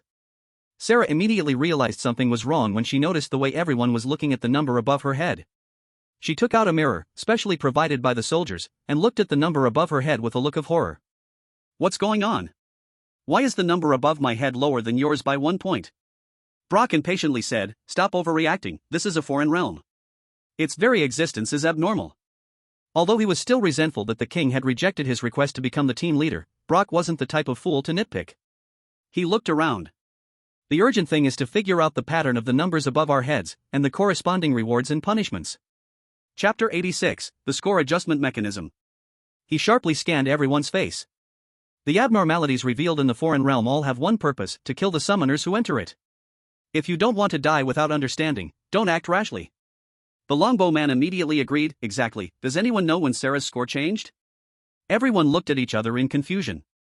The brave man in gray laughed, crossing his legs. The first person to notice the score was her. How could we know what her score looked like before? Jisoo looked over. If he remembered correctly, the speaker's name was Grey Crow. He claimed to be a level 6 summoner and was partnered with a black-clad female hero named Shadow Fox. Because he was more familiar with foreign realms and had trustworthy companions nearby, he didn't treat Brock and the others with the same attitude as the newcomers. When Jisoo and Lu Chinzhou first arrived at the resting area for the heroes, Grey Crow and Shadow Fox had been sitting quietly in the corner, ignoring the conflict that erupted between Lu Chinzhou and Brock. In a foreign realm, one cannot forcibly check another summoner's panel, and Jisoo guessed that the two must have hidden their true abilities. Jisoo had indeed witnessed Sarah's score decrease in its entirety, but he didn't plan to mention it. The longbow man's face turned a dark shade when Grey Crow mocked him. After the experience of losing face when he had provoked Lu Chinzhou and was then intimidated, he didn't dare to retort, only quietly giving up. The atmosphere in the cart immediately became heavy. Brock raised his hand, impatiently pinching the bridge of his nose. So, no one noticed when this woman's score dropped? This is the downside of bringing new people along. Veteran summoners are very sensitive to changes in their external environment. Even a 6-person team, reduced by half, could notice the score change the moment it appeared and inform the others. The numbers above everyone's heads hung like a sword of Damocles. No one knew when it would suddenly fall. What kind of way hits oneself? Right now, there are clear clues about the rules of numerical changes, yet no one has caught on. The longbowman glanced at Brock's expression and felt a stir in his heart, immediately jumping out. He shouted harshly at the newcomers gathered aside. "What are you all standing there for?" Boss Brock said to find the pattern. "A few people come here, yes, you, tear your clothes, imitate the actions this woman did before, and see when the number really changes." The woman chosen by the longbowman couldn't believe it. "Me?" She looked around but found that the newcomers next to her instinctively moved aside, her heart instantly turned cold. "Who else if not you?" The longbowman raised his chin, fully adopting the posture of a lackey. "You are also a woman, it's most suitable for you to imitate her. We are all a team, if we want to leave this hellish place alive, we must contribute. Do you think after letting the boss fight monsters up front, we can do nothing and just wait to win by lying down?" The Shadow Fox chuckled softly, bullying the weak. Not choosing Luchin Zhou nor her and Grey Crow, just venting on the newcomers, what else could it be but bullying the weak? The longbowman's expression remained unchanged as he continued to urge the woman. "Hurry up, if you don't take off, do you want us to help you?" Dozens of eyes looked over at the same time, and the woman's face turned bright red. She squeezed her sleeves, stammering, I'll take it off." Originally panicked because of the decreasing numbers, Sarah now wore a playful expression as if watching a show. "Tisk, with a skeleton-like body, what's there to hide?" Sarah had never hidden what her profession was before entering the foreign realm. Deliberately cutting her warrior outfit to barely cover important parts, she kept getting closer to Brock along the way. For the conservatively minded newcomer woman, imitating such a loose woman was public humiliation. But she had no choice. After witnessing the purging of hundreds of warriors in the square, if she wanted to survive, she had to learn to let go of her pride. The woman forcefully tore at the corner of her clothes and imitated Sarah, shouting and pointing at everyone. After much fuss, the number 60 above the woman's head remained steady, not moving a bit. The longbowman was in disbelief. "The number doesn't change? How is that possible?" He questioned Sarah. "Did you forget to mention something?" "I've said everything, how could I forget what just happened?" Sarah rebutted. She was definitely the one among all present most eager to understand the reason for the number decrease. Even if she couldn't restore the number, she needed to create a 59 as a backup. A newcomer with poor mental endurance was frantically tugging at their hair. "Damn it! What the hell is this place? What the heck is this number? Screw you, Demon King. Screw you, hero." In the midst of his speech, the number above his head lightly jumped, changing from 60 to 55. Suddenly, the surroundings fell silent. Feeling the gaze of others on him, the newcomer tugging at his hair felt a chill run down his spine. He looked up and screamed. What's going on? Why had his number suddenly decreased by 5 points? The longbowman's eyes lit up. It's the curse words. Swearing costs points. Quick! You all try it. Swear a few more times. He pointed at the newcomer next to the woman who had just torn her clothes. Unexpectedly, the rebound from the earlier pressure on the newcomer woman came back so quickly. The targeted newcomer gritted his teeth and cursed a few times, his number changed to 58. The third person to curse saw their number become 59. The fourth person's number changed to 59.5. After that, as others continued to curse, the numbers no longer decreased. Watching the numbers above everyone's heads change, Brock suddenly realized. Cursing causes the number to decrease, but there's a limit to the reduction. The more you curse, the smaller the decrease becomes. That is to say, once the deduction limit is reached, others will not face any punishment for doing this again. What about adding points? Can the number above our heads increase? The surroundings fell silent. Even the longbowman, who usually likes to flatter Brock, scratched his head and didn't speak. Without any clues, they truly didn't know if the number above their heads could increase. Jisoo looked at the silent others, then glanced at the sun gradually slanting to the west. Suddenly, he spoke up. Miss Sarah, it's thanks to you for being the first to notice the anomaly, alerting everyone. This level of alertness is really rare among newcomers. Suddenly called out, Sarah was taken by surprise. Oh, thank you. At the same time, the number above her head jumped from 59 to 64. Meanwhile, the number above Jisoo's head remained 60, unchanged. This scene made everyone who noticed it widen their eyes. My score is back. Sarah touched the empty space above her head in disbelief. What on earth is happening? Was it because Jisoo praised her? Then why was it her getting points, instead of Jisoo? The longbowman quickly realized the rules and turned to flatter Brock with a smile. Our leader is brilliant. He discovered first that the number could increase. Before that, he took the initiative to introduce the situation to us and led us to investigate the abnormal numbers. If it weren't for you, we would still be spinning around like headless flies. As his words fell, the number above the longbowman's head did not change. Brock's number, however, jumped 20 points, reaching 80. Suddenly adding 20. The 80 score was enough to stand out among the 12, and Brock gave the longbowman a satisfied look. Not bad. In response, the others showed different expressions. Some felt regretful. In the blink of an eye, the longbowman had snatched another opportunity to flatter. They quickly followed up with shouts. You're amazing, senior. It's all thanks to Leader Brock for guiding our actions.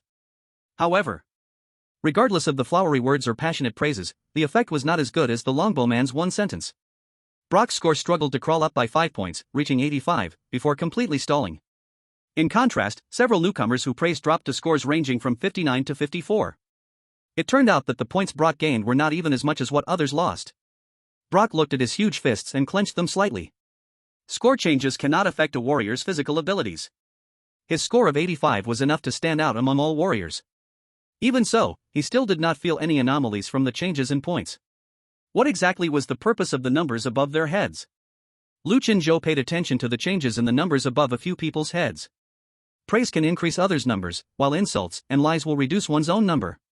The reward and punishment mechanism of the numbers above our heads is related to language? Praise must be genuine, it must be for something good that the other person actually did in order to increase points. Insults and lies, on the other hand, objectively deduct points. At the same time, both gaining and losing points have a threshold limit, with the potential effects of the same action decreasing exponentially. Grey Crow crossed his arms and sneered. Praising others can add points, but cursing deducts from your own? So, there's no option to add points for yourself? What a ridiculous setting. It's like it's specifically encouraging flattery. This rule was practically pointing fingers at everyone, demanding they form alliances. If there were later events that required everyone to boost their top numbers, individuals acting alone would be equivalent to being sentenced to death. It's about mutual help, the longbowman corrected with a furrowed brow. He had been annoyed by this pretentious grey-clad punk for a long time. But recalling the setback he faced not long ago, he forced himself to suppress his emotions. We all came to this cursed place, only by supporting and helping each other can we have the chance to leave safely. Grey Crow rolled his eyes. Tisk. In the end, should everyone leave safely, or should others willingly sacrifice, helping Brock and Longbowman to escape? Those with brains know in their hearts. He fixed a scrutinizing gaze on Longbowman. I'm more curious, why didn't you lose any points? This guy spoke lies, moral coercion, and big talk like it was nothing. The number astonishingly remained at 60 without budging? Because these numbers are not a lie detector, but a hero score, Jisoo said calmly. Brock looked sideways. Hero score?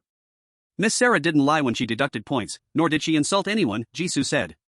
Although it was a question, it came out with a firm expectation. Sarah pondered for a moment and slowly nodded.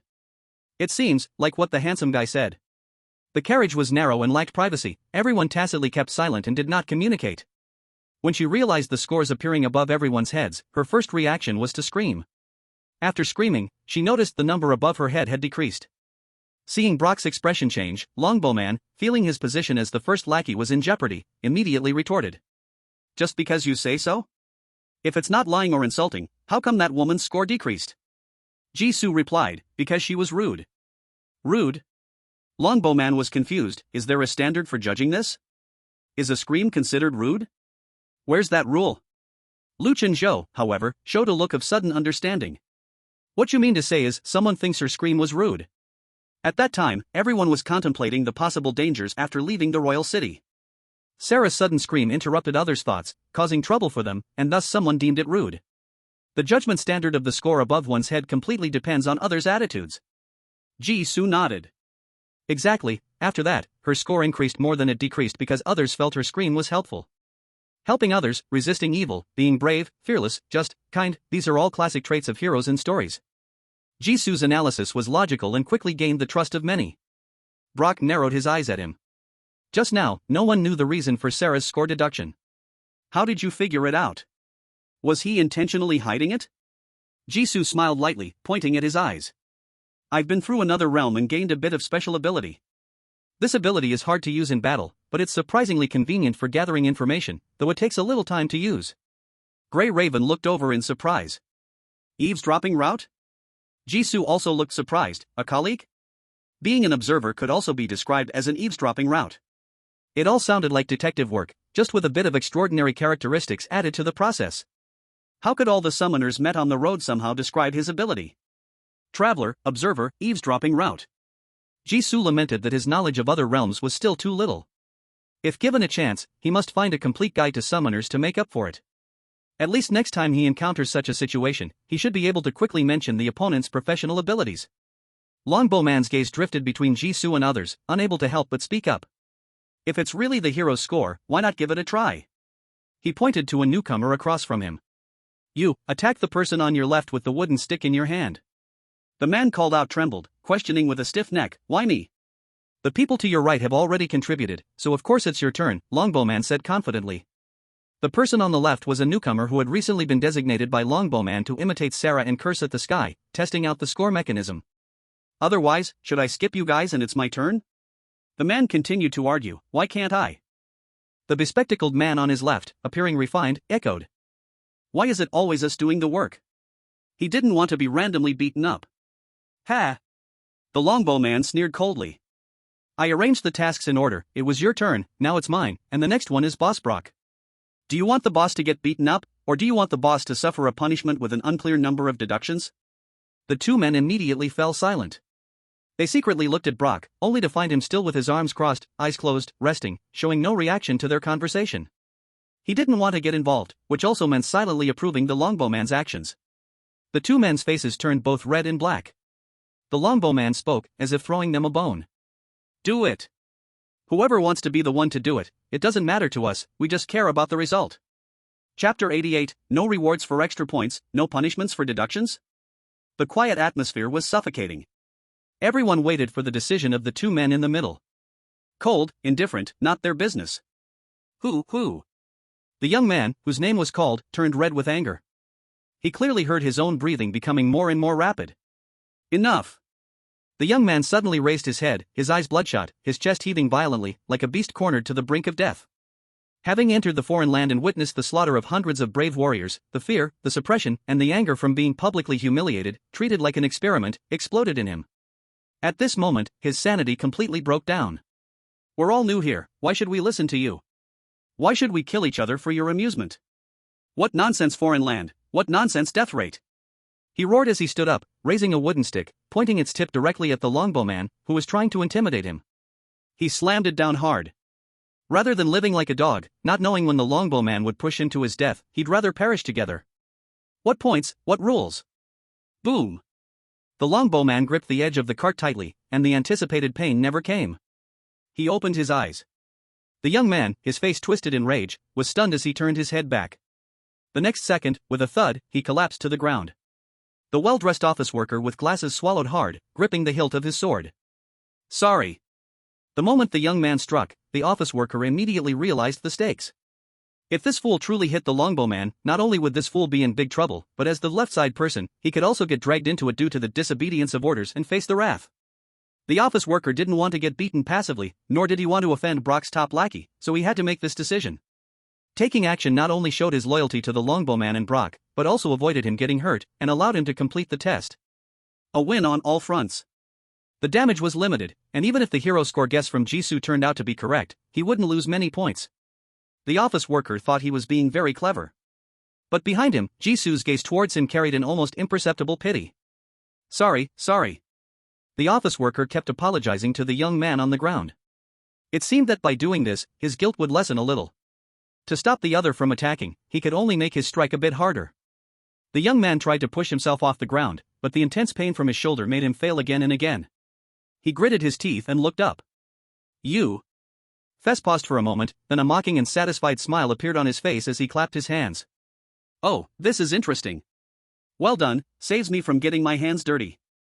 He glanced proudly at Brock, who was still resting with his eyes closed, feeling that his management methods had been recognized. The next second, the translucent number 60 that had been floating above the office worker's head began to flicker and plummet. Sarah screamed, covering her mouth. Oh God, look at that man's head. Everyone, including the office worker himself, looked up. 59, 55, 48, 40, 35. Finally, the number trembled and stopped at 30. A full deduction of 30 points. 30. The smug and calculating expression on the office worker's face instantly froze, turning into sheer terror and disbelief. He stared grimly at the glaring 30 above his head, his voice changing pitch. How is this possible? I'd only nudged him.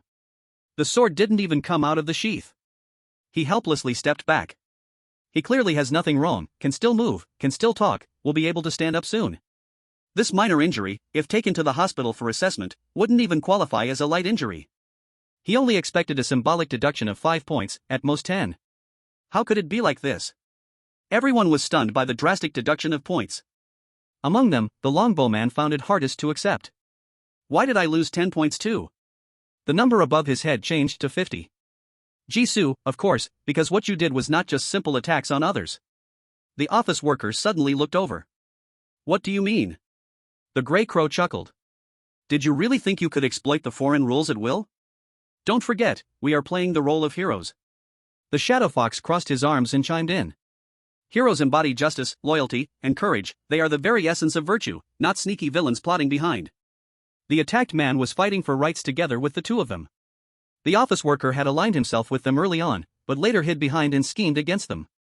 He had just committed the greatest taboo of a hero. The office worker was dumbfounded. I didn't know. I've never watched any hero stories. I had no idea. The foreign realm didn't care whether you understood the concept of heroes or not. If you acted, you would lose points. Jisoo did not participate in the office worker's condemnation, but helped the man on the ground up and pulled on his arm. Crack. The crisp sound of dislocated joints attracted Lu Chenzhou's attention. He saw Jisoo's number change to 70, patted his hands, and left. Take a break, you'll be fine. The office worker indeed didn't strike with deadly force, and it was possible that the man's weak body couldn't withstand a strong attack. The young man's arm was merely dislocated. Lu Chenzhou looked at Jisoo's number. No praise, just saving someone can increase points. Indeed, the number above the head is the hero's score. The resting Brock opened his eyes, glanced around, and closed them again. Many people secretly breathed a sigh of relief. Understanding how the numbers worked meant they wouldn't have to be the longbowman's guinea pigs. It seems like a record of performance points, right? As long as we behave like proper heroes and don't do anything too outrageous, this score won't be in danger. There was never any danger. Increasing the number brings no benefits, and decreasing it to 30 doesn't seem to have any bad consequences. The office worker's face turned pale, and he glared ominously at the speaker. Don't say that. I still have 30 points, of course, nothing will happen. However, just after the office worker finished speaking, crack! A branch of a large tree by the roadside suddenly broke. A huge rock, accompanied by the sound of wind, crashed down directly onto the moving carriage. At this moment, Brock suddenly opened his eyes. Dodge! He yelled, picked up the heavy sword by his feet, and struck fiercely. The bright white sword light sliced across everyone's faces, and the giant rock above split in midair. Debris scattered everywhere. Chapter 89, Being close to those with low scores will bring misfortune. The split rock, under the impact of the heavy sword, bypassed the carriage and spiraled down to both sides of the road. Then came the falling leaves. Just when everyone thought the crisis was averted, one of the smaller rocks somehow changed direction again in midair. It directly struck the edge of the carriage, landing squarely on the office worker's thigh. Ah! A piercing scream rang out. The rock, which had appeared from nowhere, clearly came from a very high place. Even though Brock's attack had reduced a lot of the rock's strength, it still smashed the office worker's leg into a bloody mess in an instant. The office worker clutched his right leg, instantly curling into a shrimp-like position. The uncovered carriage continued to greet flying chunks of stone, while others were astonished and confused by the sudden accident. Jisoo swiftly reached the front of the carriage, grabbing the long whip hanging nearby. Everyone, hold on tight, we're accelerating. Crack! With a whip crack that sliced through the air, accompanied by the neighing of the chestnut horse, the so-called driverless carriage suddenly sped up. Just as the carriage left its original spot, a huge tree trunk came crashing down. If they had been even a moment slower, the trunk would have completely smashed the carriage to pieces. The road behind them grew increasingly perilous. Jisoo had planned to temporarily accelerate to avoid the falling log, then circle back to pick up another carriage carrying their luggage. But the horse seemed startled by the earlier chaos. Even as Jisoo desperately pulled on the reins, it showed no signs of stopping. The stones on the road grew more numerous, and everyone was jolted, their teeth rattling. Brock couldn't take it anymore, shoving Jisoo aside to take control of the reins. Let me. He pulled hard on the reins. You beast, I command you to stop. Nay. The horse let out a loud neigh and ran even faster. The cold wind whipped like knives against everyone's faces. In the end, the runaway carriage crashed into a tree trunk by the roadside after racing down a long and steep slope that made people scream. The good news was, at the bottom of the slope was a patch of extremely soft soil. Jisoo pulled his legs out of the earth with effort and glanced at the character's health bar on the panel. 85%. A very healthy number. Despite the danger of the runaway carriage, he found that he had only sustained minor scrapes. Jisoo looked around. Others were in similar condition, most just bruised, and they had started pulling themselves out of the dirt. Though it was a mess, there was no blood in sight. Looks like you're fine too, Luchinjo walked over and said. His condition was even better than Jisoo's, who possessed martial master skills. He had only dirted his pant legs. One bad piece of news, our horse has run off. The carriage was shattered from the earlier crash, and that shiny chestnut horse dragged the last piece of wood somewhere unknown. Jisoo looked at the scattered carriage debris on the ground and shrugged, trying to find humor in the situation. Not bad, at least we don't have to worry about how to build a new carriage for the horse on site. How is everyone else? Luchinjo replied, Brock is looking for people over there, but it seems the actual injury situation is much better than everyone expected moments ago. At this moment, shouts came from the grass nearby. Doctor, who is a doctor? The two immediately stopped their conversation and hurried toward the sound. Parting the grass, they saw the office worker sprawled on the ground, gasping in pain, his glasses nowhere to be found. A broken piece of wood had pierced through his left leg, and there was a large pool of blood beneath him. A newcomer with Asian features held a blood-stained cloth, his face full of panic. Others gathered around. Jisoo observed carefully, aside from the downed office worker, the others had no injuries at all. He stepped forward, let me see. Yet as he drew near, he was harshly glared at by the office worker. Get away. His lips were chapped and colorless, his eyes filled with deep resentment. It's all your fault. If you hadn't suddenly taken control of the carriage, I wouldn't be in this state. Luchinjo frowned deeply. Calm down, no one could have expected the horse to get scared. Given the situation just now, if Xavier hadn't accelerated, all of us would have been hit by the falling trunk. The longbowman glanced at the writhing office worker on the ground, his eyes darting around. Ha! He sneered, looking at Jisoo with amusement. A mere piece of wood, what's the big deal? Our boss just cut through a boulder not long ago, do you need to go this far? If it weren't for... Enough! Brock said, irritably pushing aside the bushes. The longbowman instantly fell silent, B-boss. Brock looked around. Including the office worker lying weakly on the ground, all 12 were present. Starting a fight right after landing, do you really think what just happened was just an accident? The longbowman was stunned, huh? Wasn't it? Grey Crow mocked. Are you only good at kissing other people's asses? Only the office worker on the ground got hurt, isn't it obvious enough? And it wasn't just any injury. They all got out of the same vehicle, everyone else landed safely. Only the office worker fell right on the edge of that soft ground and got hit in the thigh by a broken wooden board. What a coincidence is that? Jisoo crossed his arms and looked down at the pale-faced office worker. Didn't you say you still had 30 points, that nothing would happen? The office worker's face turned green, white, and black, like a spilled bowl of spices. The others fell silent as well. Everything was going so smoothly, yet the moment the office worker's number dropped to 30, accidents kept coming one after another. A boulder, a tree trunk, a startled horse, more and more stones on the road, and the final steep slope. Is everything really just a coincidence? I figured it out. Sarah shouted, pointing at the office worker, a low score brings bad luck. You are the one who brought us trouble. You messed up my hairstyle, spoilt the carriage. And lost all our luggage. The office worker looked up in shock. He watched as the surrounding gazes shifted from pity to faint resentment. Sarah stepped back in disgust. Getting close to someone with a low score also brings misfortune, how disgusting. The office worker saw the others quietly distancing themselves, and panic set in completely. He hurriedly shook his head. No. It's not like that. It has nothing to do with me. This was not the scene he envisioned. Without the appearance of a doctor, the office worker already knew his leg was practically ruined. There's no hospital in this cursed place. The others were all busy heading to the Demon King's castle to fight the Demon King. They couldn't possibly waste time caring for a doomed cripple. The only way was to concentrate everyone's anger on the culprit for everyone's tragedy, Jisoo. As long as Jisoo's actions were more despised than his injury, making him the lowest-ranked person in the group. He could use moral coercion against Jisoo to continue moving forward. The one responsible for everyone losing their luggage and carriage couldn't possibly be him. No, those few are in cahoots, don't be deceived by them. The office worker pointed at Grey Crow and Jisoo. They are pretending not to know each other, but they've secretly formed an alliance, deliberately cooperating the whole way. Chapter 90 The Clearest Path. Cough cough. Grey Crow choked on his own spit, frowning as he stared at the office worker. What are you idiot rambling about? He just didn't feel the need to flatter Brock, and happened to find the longbowman's cowardly face unbearable. Don't put him in some nonsensical camp. The shadow fox looked at the office worker as if he were looking at a dead man. Having 2 useless legs is just a burden, let him fend for himself here. The office worker's already pale face turned white as a sheet. He was stumbling over his words as he reached out. No, please, it has nothing to do with me. The young man he had ambushed earlier spat on the ground. Pa! Everything you got was what you deserved. It's God's punishment for you. Brock pinched his eyebrows, enough. The farce before him annoyed him greatly.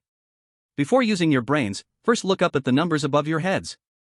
Sarah, the office worker, Shadow Fox, the young man, and the other supporting spectators, all saw their numbers dropping slightly. Especially the office worker, whose score had already dropped to 21, very dangerous. The crowd that managed to pull away from the argument looked up and went pale. Shadow Fox rolled his eyes at the number 57 above him. He looked indifferent, but didn't interrupt.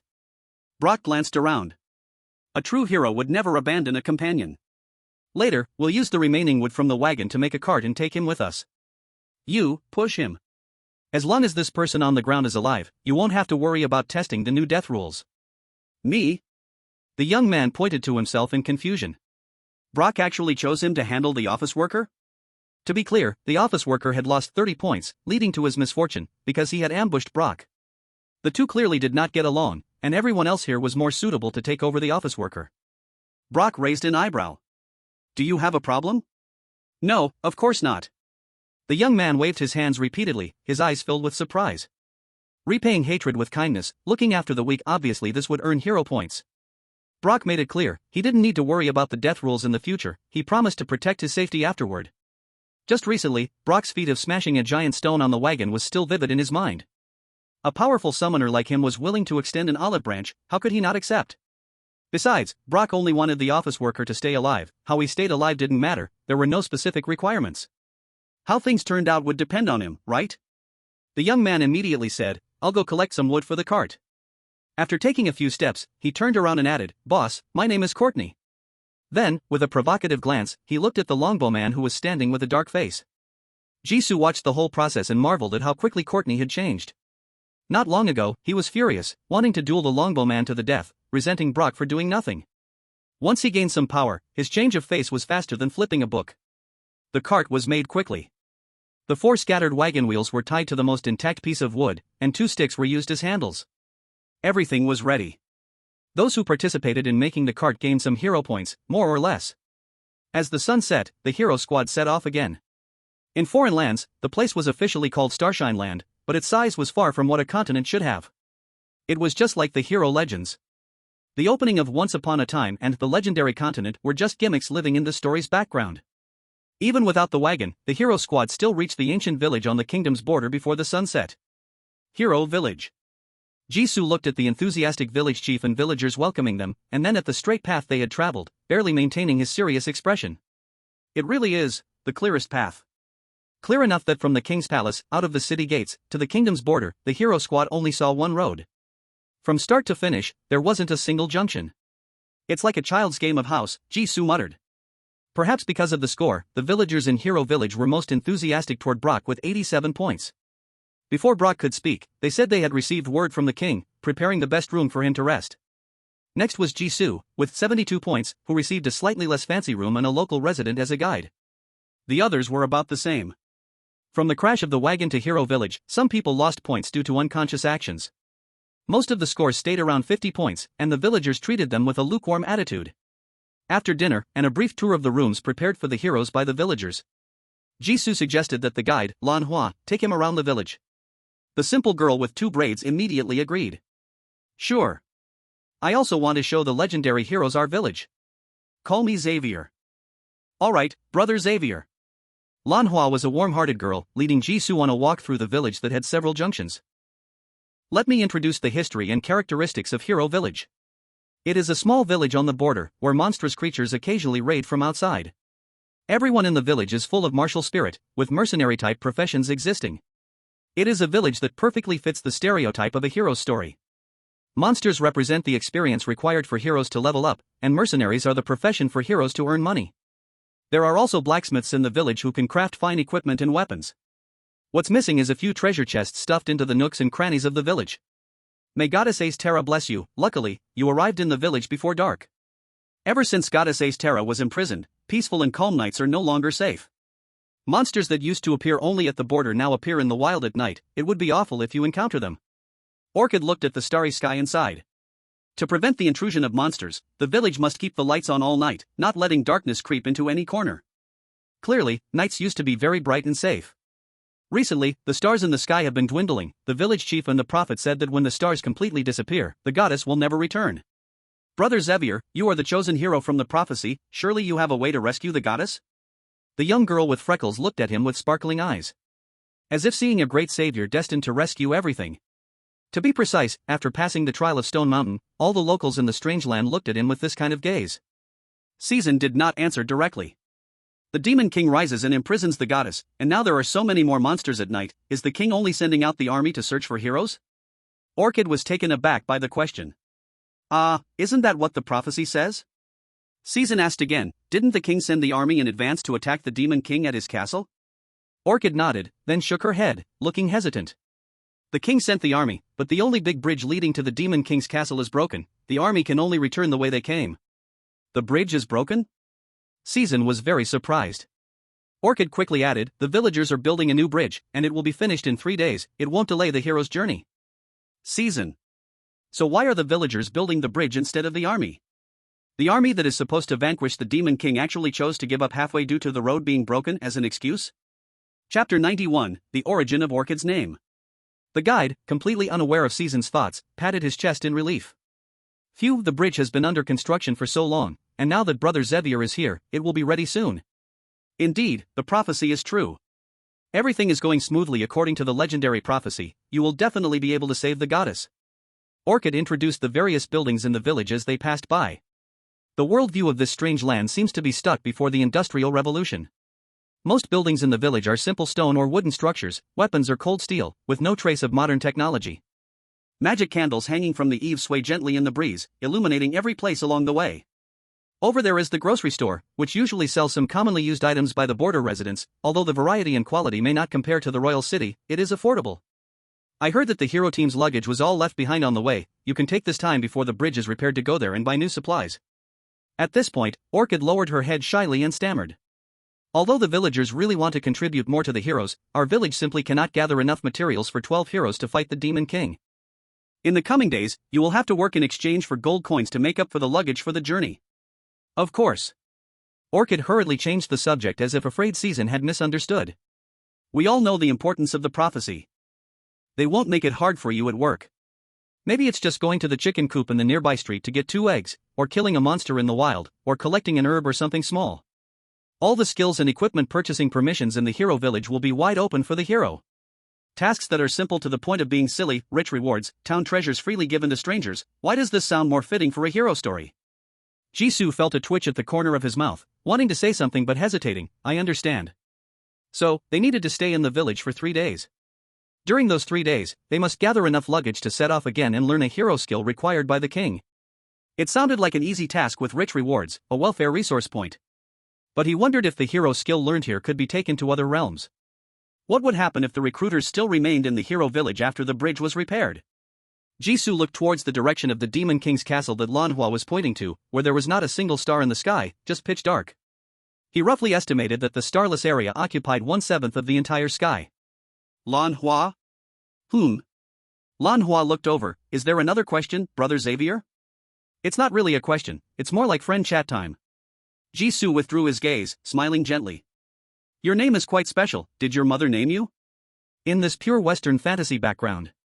A guide's name isn't like abstract titles such as king or village chief, nor is it a serious Western name.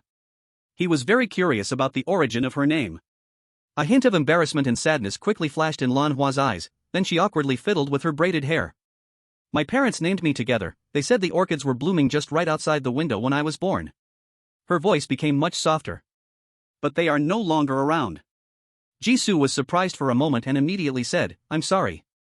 It's okay. Lan Hua let out a long sigh, her face regaining its smile, everything is in the past. Jisoo smiled back. The flower you are named after often blooms in deserted valleys and ravines, releasing its fragrance alone. This seemingly insignificant little flower often symbolizes quiet and resilient vitality, showing strong adaptability in adversity and blooming beautiful flowers. I believe you two will, like it, have a wonderful future. Lan Hua was stunned, and after a while, she blinked. Thank you. The not-so-bright night lamp took away the sparkle in Lan Hua's eyes and the twinkle of tears. Jisoo was just about to find an excuse to change the topic when he suddenly felt something and looked up. Just now, during the walk, his hero score had increased by 8 points? So much added? At that moment, someone suddenly shouted, something happened. The villagers wandering around immediately ran towards the source of the sound. Lan Hua also turned her head, her earlier emotions vanished. The sound came from the north side of the village. Has a monster attacked the village? She immediately joined the crowd of villagers rushing to the scene, and Jisoo naturally followed. Upon reaching the destination, the scene of the incident had been surrounded by layers of villagers, with chaos all around. Even so, Jisoo still heard a very recognizable scream at the center first. Get the hell out of here! Get the hell out! What are you looking at? Hurry up and get lost! And you! Bitch! Can't even deliver a potion properly. $%end. A string of curse words followed behind. Some people might have seen that the surroundings didn't seem like there were any monsters, or maybe they were tired of being scolded, and left the crowd. Jisoo successfully squeezed into the innermost circle and saw everything clearly. It was Sarah and Brock. Messy clothes, bare skin, the long crushed underfoot, both of them looking blue and black. And not far away, an Asian female summoner stood holding an oil lamp and clutching a healing ointment, looking bewildered. If Jisoo remembered correctly, she was the one who got injured after falling down at work. The first responder to stop the bleeding for the summoned one. If I remember correctly, it seems to be a person from the Dragon Kingdom named Gu Lian. Jisoo pulled a villager aside. What happened? Hero? The villager looked at Jisoo in surprise. Relying on his identity as a hero, Jisoo quickly learned the whole story. After settling the village, since the residences of all heroes weren't interconnected, everyone chose to act separately. Some, like Jisoo, went out to learn about the village situation. Others, like Sarah, were conquered by Brock's powerful ability to split giant rocks, trying to engage in physical transactions. Chapter 92, The Villager's Task, Hero Score. The two pursued excitement and simply found a secluded corner in the village, extinguished the surrounding magical candles, and got to business on the grass. Just as they were about to get to the main topic, Gu Lian passed by, planning to deliver ointment to the workers. Coincidentally, Gu Lian learned from the villagers that monsters would appear in dark places at night. Upon discovering that a part of the village had suddenly gone dark, Gu Lian immediately became alert, quietly approaching to observe the situation. Unexpectedly, she caught a pair of wild lovebirds. Gu Lian, who had never seen such a scene, immediately let out a sound. The noise attracted nearby villagers. The villagers, finding that the magical candles in the corner had been extinguished, assumed it was a monster invasion and immediately shouted for reinforcements. Then, both sides were honest with each other. Sarah was still angrily scolding everyone. The newcomer summoned one who caused her embarrassment was the focus. It made outsiders feel that the unreasonable ones were others. Jisoo watched her translucent score above her head roll down from the 30s to 20. Brock's situation next to her was much better, his score maintained around 70. Finally, Brock couldn't hold back. Enough! He darkened his face and smashed a nearby big tree with his fist. The trunk trembled quickly, and leaves fell to the ground, landing at his feet. Without clothing to cover him, Brock's bulging muscles looked even more terrifying. What are you looking at? Leave if there's nothing. His blood-red eyes scanned every person present. Under his threatening gaze, the crowd snapped back to reality, slowly dispersing with their weapons. Jisoo withdrew his gaze, not intending to continue watching the excitement. Taking advantage of the crowd's cover, Jisoo bid farewell to the sleepy guide. On the way to retreat, he encountered Lu Qinzhou, who was also attracted by the villagers' gathering. The two exchanged a glance and left in the same direction. The wooden house where Jisoo temporarily stayed. Jisoo carefully checked the doors and windows, confirming there were no eavesdropping ears around. Lu Qinzhou stared at the fruit plate on the living room table for a while. The enticing fruit aroma and the slightly watermarked mature exterior, the flesh was plump, clearly sweet and juicy. Free dinner, free room, and free fruit in the room. This village is indeed very generous to heroes. Because of the score above his head, Lu Chenzhou's room was slightly worse than Jisu's but still exceeded the standards of most ordinary residents. Jisu walked over from the window. It's a pity that the aid is temporary. Starting tomorrow, we must rely on work to earn rewards. Lu Chenzhou turned his head. Did you receive the villager's hint? My guide mentioned it. Okay. I don't have a guide.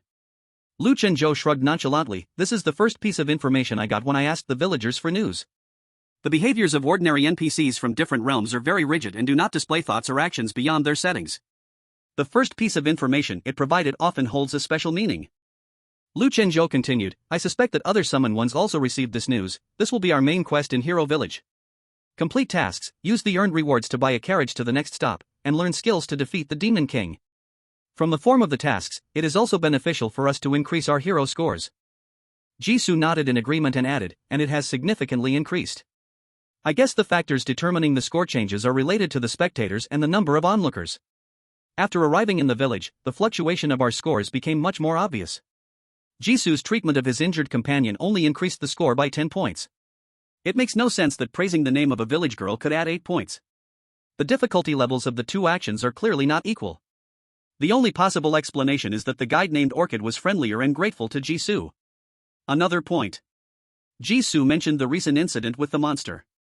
Getting caught in the wild with a secret affair and then cursing the innocent villagers who rushed over really does not fit the image of a brave and just hero. But Sarah should not have been deducted 20 points. Even a backstabber causing bodily harm only began with a deduction of 30 points. Jisu speculated that the judging criteria might also be affected by the number of audience members. The more spectators, the harsher the punishment for actions that do not align with their idea of heroic behavior. A flicker of understanding flashed in Lu Chenzhou's eyes. Indeed, the summons have a blurred concept of hero, so their point deductions feel trivial. But as villagers, they clearly have a specific, even strict, set of hero criteria.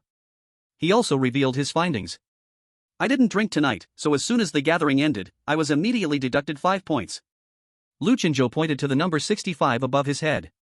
Dangers in foreign lands always come unexpectedly, staying alert is my habit. But clearly, the number above thinks that a hero should drink heartily at parties. A minor issue that isn't even a flaw can trigger point deduction rules, and the deduction isn't small. The other matters are easy to imagine. Jisu shrugged, it seems we are about to go through a chaotic period. Without needing to think, one can know how many point deduction rules a group of newcomers, completely naive about this foreign land, will trigger in the next 3 days. The lower the hero's score, the easier it is to trigger unfortunate events, and they can easily drag others down with them. These low-scoring summoners will directly lose the right to form alliances with others, akin to a slow death. At the same time, this could also be an opportunity. The greater fluctuation in the hero's scores means it will be much easier to earn points. A difference of 40 or 50 points could potentially be easily caught up. It's just. Jisu frowned, I hope the rules for hero scoring aren't what I imagine. In 3 days, it will be clear whether the scores are aimed at cultivating qualified heroes or creating puppets that have everything go their way. Jisu suddenly asked, what do you think of Brock? Lu Chenzhou thought for a moment. A useful but needs to be watched knife.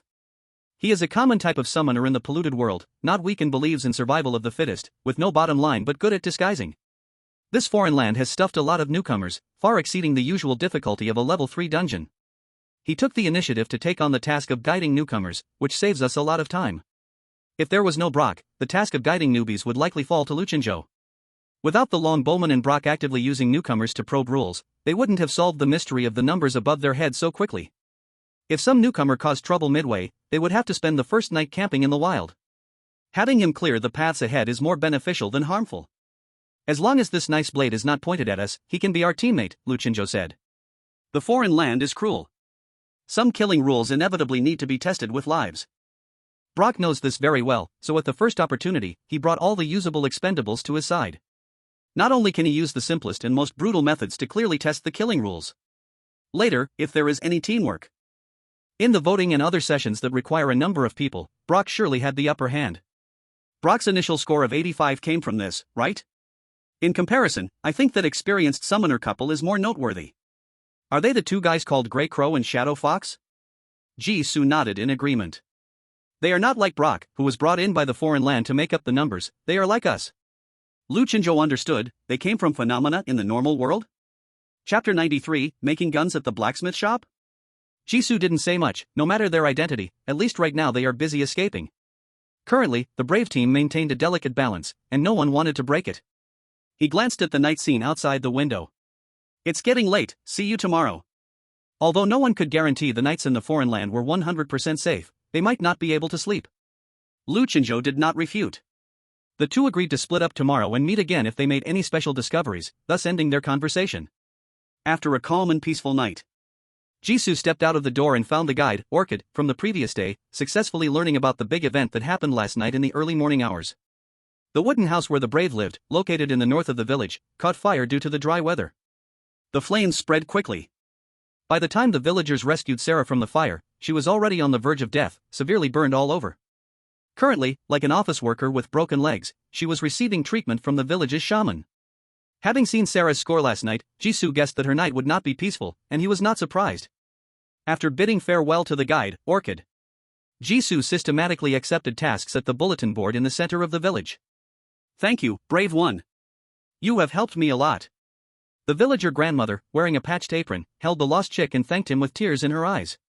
I thought no brave one would take my task. I'm glad to help you, no need to be polite. Jisoo's score jumped from 132 to 142.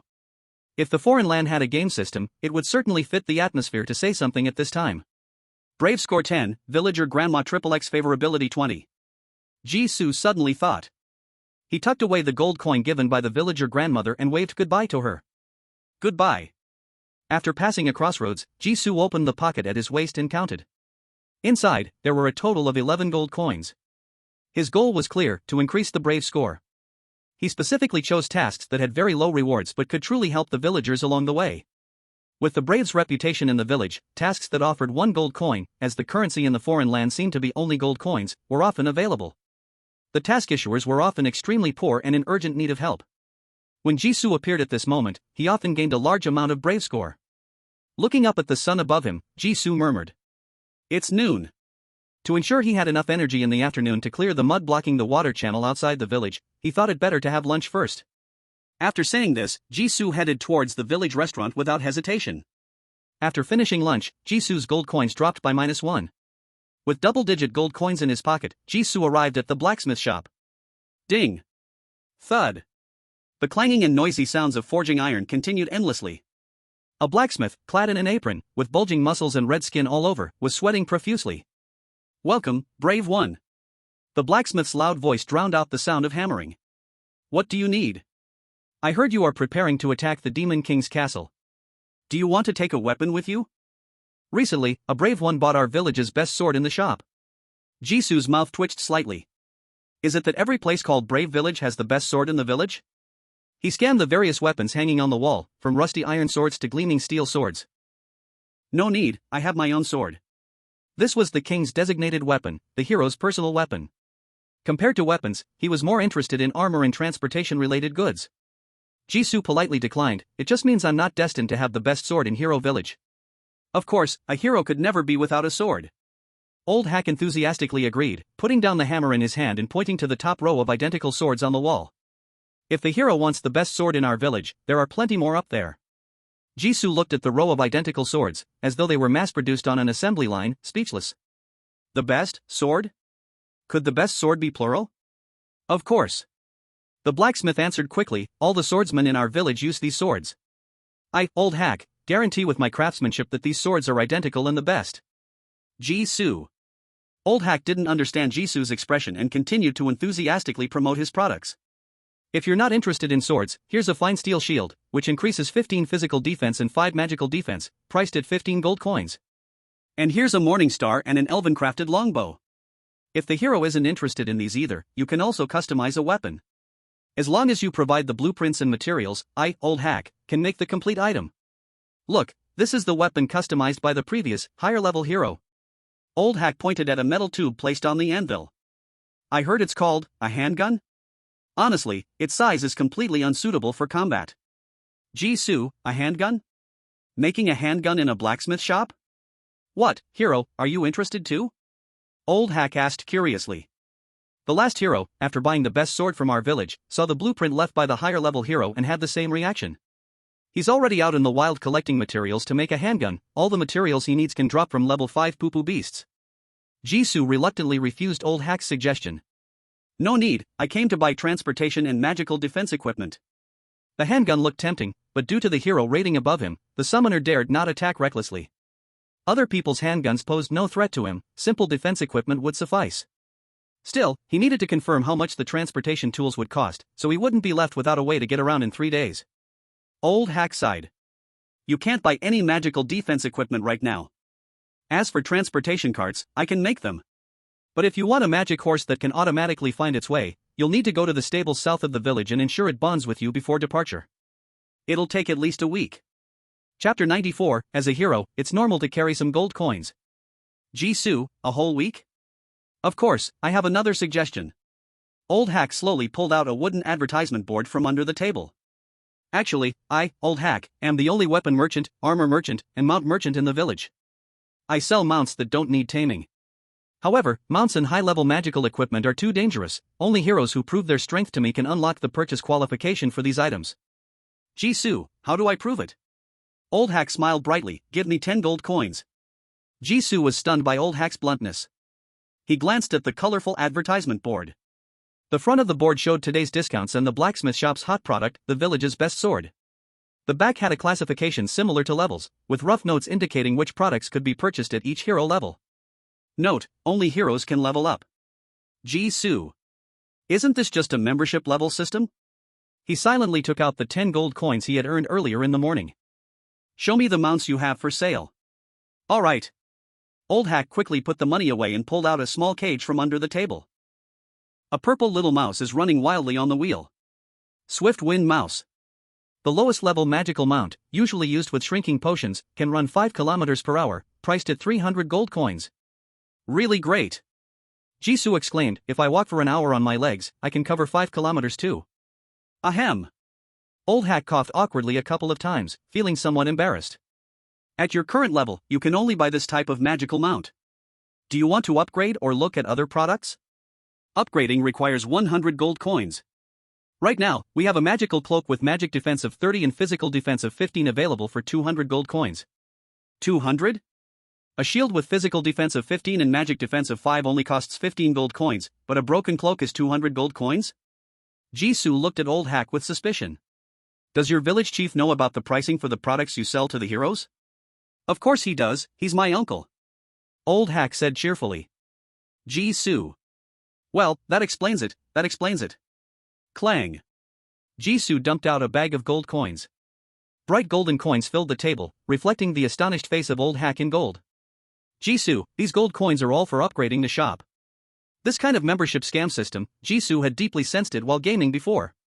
The foreign land would definitely not allow conquerors the freedom to choose products of different membership levels.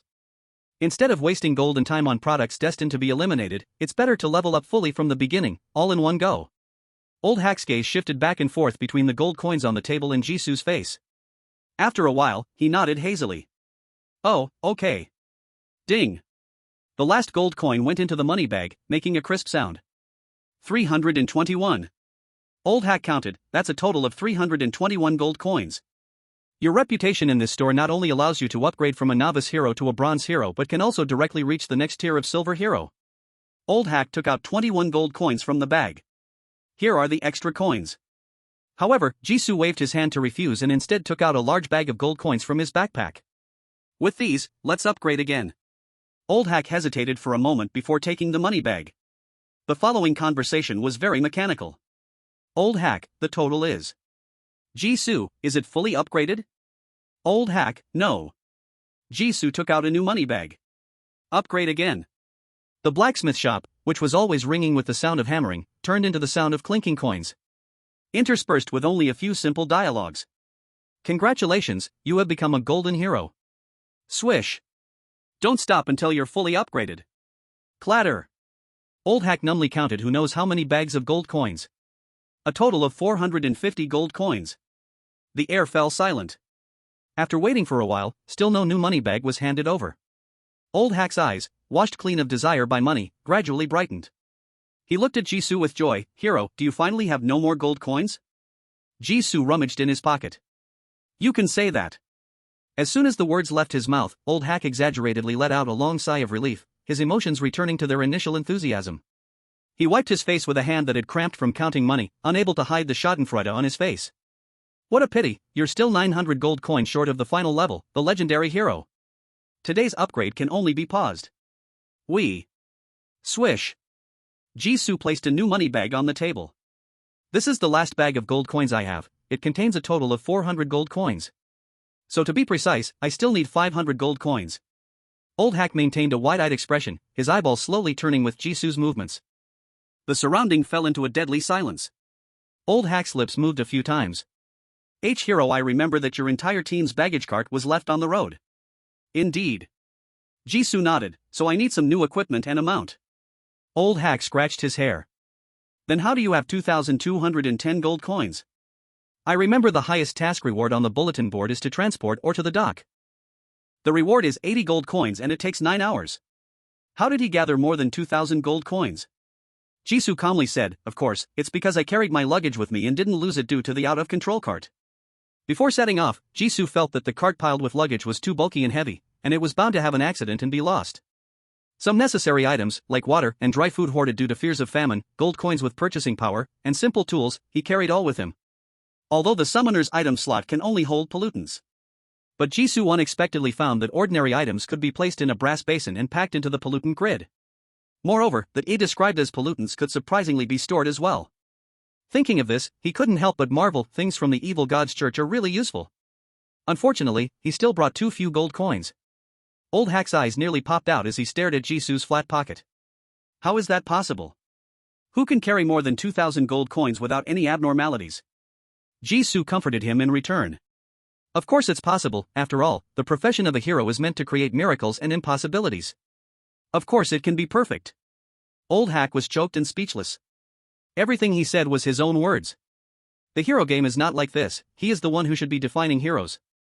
Before he could figure out what to say, Jisoo had already turned away. See you tonight. To gather 500 gold coins as early as possible, Jisoo began to take on tasks with rich rewards starting in the afternoon. Among them, the task of clearing monsters had the highest cost-performance ratio. It took a short time, had decent rewards, and the monster corpses could be sold at the tavern and tailor's shop for money. Clearly, there were others who shared the same thoughts as Jisoo. In the morning, he encountered not a single summoner in the village. Within an hour, he accidentally ran into 2 in the wild. The process of dealing with monsters was also very simple. The foreign land thoughtfully gave monsters health bars, which would automatically trigger when within a certain range. The level 5 red flame wolf could only shoot 1 fireball every 3 seconds, with poor accuracy and weak power. In the end, it was stabbed to death by Jisoo without him getting a scratch. Just as Jisoo finished examining the red flame wolf's corpse and was preparing to drag it back to the village, a gunshot rang out from afar. Bang! Chapter 95, the hero's score will become increasingly harsh over time. A red flame wolf howled sadly and fell not far in front of Jisoo. The man with the pistol rushed over and looked at Jisoo. Are you Xavier? Courtney asked uncertainly. Jisoo nodded in acknowledgement. The person was indeed the young man who clashed with the office worker yesterday, Courtney. Compared to yesterday's reckless panic, Courtney now had a faint murderous aura, his gaze cold and confident. He seemed to be slowly stepping into the identity of a summoner and was doing well. Courtney glanced at Jisoo's head several times. It looks like you've been wandering around the village, no wonder I didn't see you this morning. Jisoo stared at the dark pistol in his hand. Are you the one who provided the handgun blueprints to the blacksmith shop? That's right. Courtney raised his chin proudly. I have been interested in firearms since I was a child. My family has a collection of various models of guns. Drawing a handgun blueprint is as simple as can be. This blacksmith shop is indeed amazing. Even though some parts of the blueprint I provided were written vaguely, they still managed to produce a perfect finished product and even included 100 rounds of ammunition. As he spoke, Courtney glanced at the long sword at Jisoo's waist, feeling increasingly pleased with himself. However, I won't sell the blueprints to you, so give up. Jisoo, I never said I wanted to buy. The sword in the stone has no wear and tear, the more it is used, the sharper it gets. He was very satisfied with his weapon. He only asked to inquire about the time it took to customize weapons at the blacksmith shop. A steel pipe that was just completed at noon was turned into a finished product in less than 2 hours, along with 100 rounds of ammunition. The speed was too fast, he was afraid that the heroes might not go to the blacksmith shop to manufacture new weapons. Courtney snorted coldly, not knowing whether it was disbelief or doubt. Just know this, don't think that with Lou backing you up, I don't have Lord Brock behind me. After that, he yanked the spoils from the ground and left. Jisoo stared at his back for a few seconds, then turned to continue handling the corpse of the Crimson Flame Wolf. Courtney's appearance was just a small interlude. Afterwards, Jisoo still acted at his own pace. Exterminating monsters, accepting quests, selling monster corpses. Before dark, Jisoo delivered the Crimson Flame Wolf fur to the tailor shop. A kind old lady with graying hair accepted it and paid the price. 7 high-quality wolf pelts, a total of 301 gold coins. Jisoo happily accepted the money. Thank you. With this income, he could not only upgrade his reputation at the blacksmith to legendary hero, but also have the funds to buy goods. Just as Jisoo was about to leave, the old tailor wiped her reading glasses. Wait, esteemed hero. Is there something else, tailor grandma? Jisoo turned around. The tailor grandma stretched out her wrinkled, bark-like right hand and pointed at the blood on Jisoo's sword. Esteemed hero, why is there blood on your sword? Jisoo looked down and indeed saw 2 spots of blood that hadn't been cleaned off the sheath. He wiped them and smiled apologetically at her. Sorry, please forgive the hero for sometimes being careless. The tailor grandma's expression turned serious, and she shook her head without responding but continued to ask. Did you use that sword to cause a bloody tragedy? Jisoo was taken aback, looking at the pelts of the Crimson Flame Wolf still on the table. What, did you think? Where do you think these Crimson Flame Wolf pelts came from? The purple blood was clearly not human. Was it necessary to ask again? So brutal. The tailor grandma suddenly began to cry. As a hero, how could you strike at the weak wolf pack? Jisoo? If heroes don't kill monsters, how can there be 100% genuine pelts to sell in the tailor shop? For a moment, he couldn't understand her line of thinking. Suddenly, Jisoo felt a pang of realization and looked up at the score above his head. Before entering the tailor shop, it was still 150, but it had dropped to 147. Jisoo's pupils constricted. The villagers discovering a hero killing monsters would lead to score deductions for brutality and murder? Perhaps even the foreign rules realized the tailor grandma's reasoning was unfounded, only dropping 3 points. It was the least deduction Jisoo had received since entering the village. Even so, he lost the desire to stay any longer and quickly found an excuse to leave the tailor shop. Outside the tailor shop, Jisoo immediately hurried toward the blacksmith shop. His speed was not slow, and on the way, he greeted the villagers he encountered, smiling back one by one as befitting a hero. At the same time, he quickly ran through his entire day's experiences in his mind, missing no detail. Jisoo confirmed that in the morning, the villagers' expectations of heroes were definitely not as strict as they were now. Chasing away the big geese at the village entrance, frightening the fierce wild dogs, none of this would lead to the villagers deducting hero points for brutality. The villagers' expectations of heroes would grow increasingly harsher over time. This was only the first day. By the 3rd day, when the big bridge was repaired, who knew what the rules for deducting hero points would become? He had to leave quickly. Upon reaching the blacksmith shop, the old blacksmith hack was adjusting a magical wheelchair. Once he saw Jisoo's face, old hack's expression fell for a moment but then returned to normal, enthusiastically calling out. Long time no see, Xavier the hero. Not long, we saw each other just at noon. Jisoo looked at the silent customer in the chair. Are you a working person? The last time he saw him was yesterday evening. Courtney dragged a simply made cart, bumpy all the way, bringing him to Hero Village. By the time they reached the village, the working person had already lost too much blood and was unconscious, sent to the village shaman. Just a day had passed, and the person's complexion had improved so much? This truly was a world of magic. The face of the office worker was pale from excessive blood loss, showing no response, but instead spoke to old blacksmith hack. Since there's no problem, I'll take the wheelchair. Old hack waved his hand indifferently. Remember to pay back the loan by this time tomorrow, and don't forget the doctor's fee for the shaman. The office worker silently pushed the wheelchair forward. It seemed that yesterday's experience left him with a significant psychological trauma. Jisoo retracted his gaze. Do you still accept loans here? Of course. There are always some brave souls who are short on cash and need help. Old hack said boldly. Before the sun turns red, another brave soul wrapped in bandages came to loan money for weapons. What a pitiful brave soul, their small body can't even hold a dagger steady. That's Sarah. Jisoo quickly matched the character with old hack's description. The guide Lan Hua had told him this morning that Sarah was in a coma from severe burns due to a low brave rating.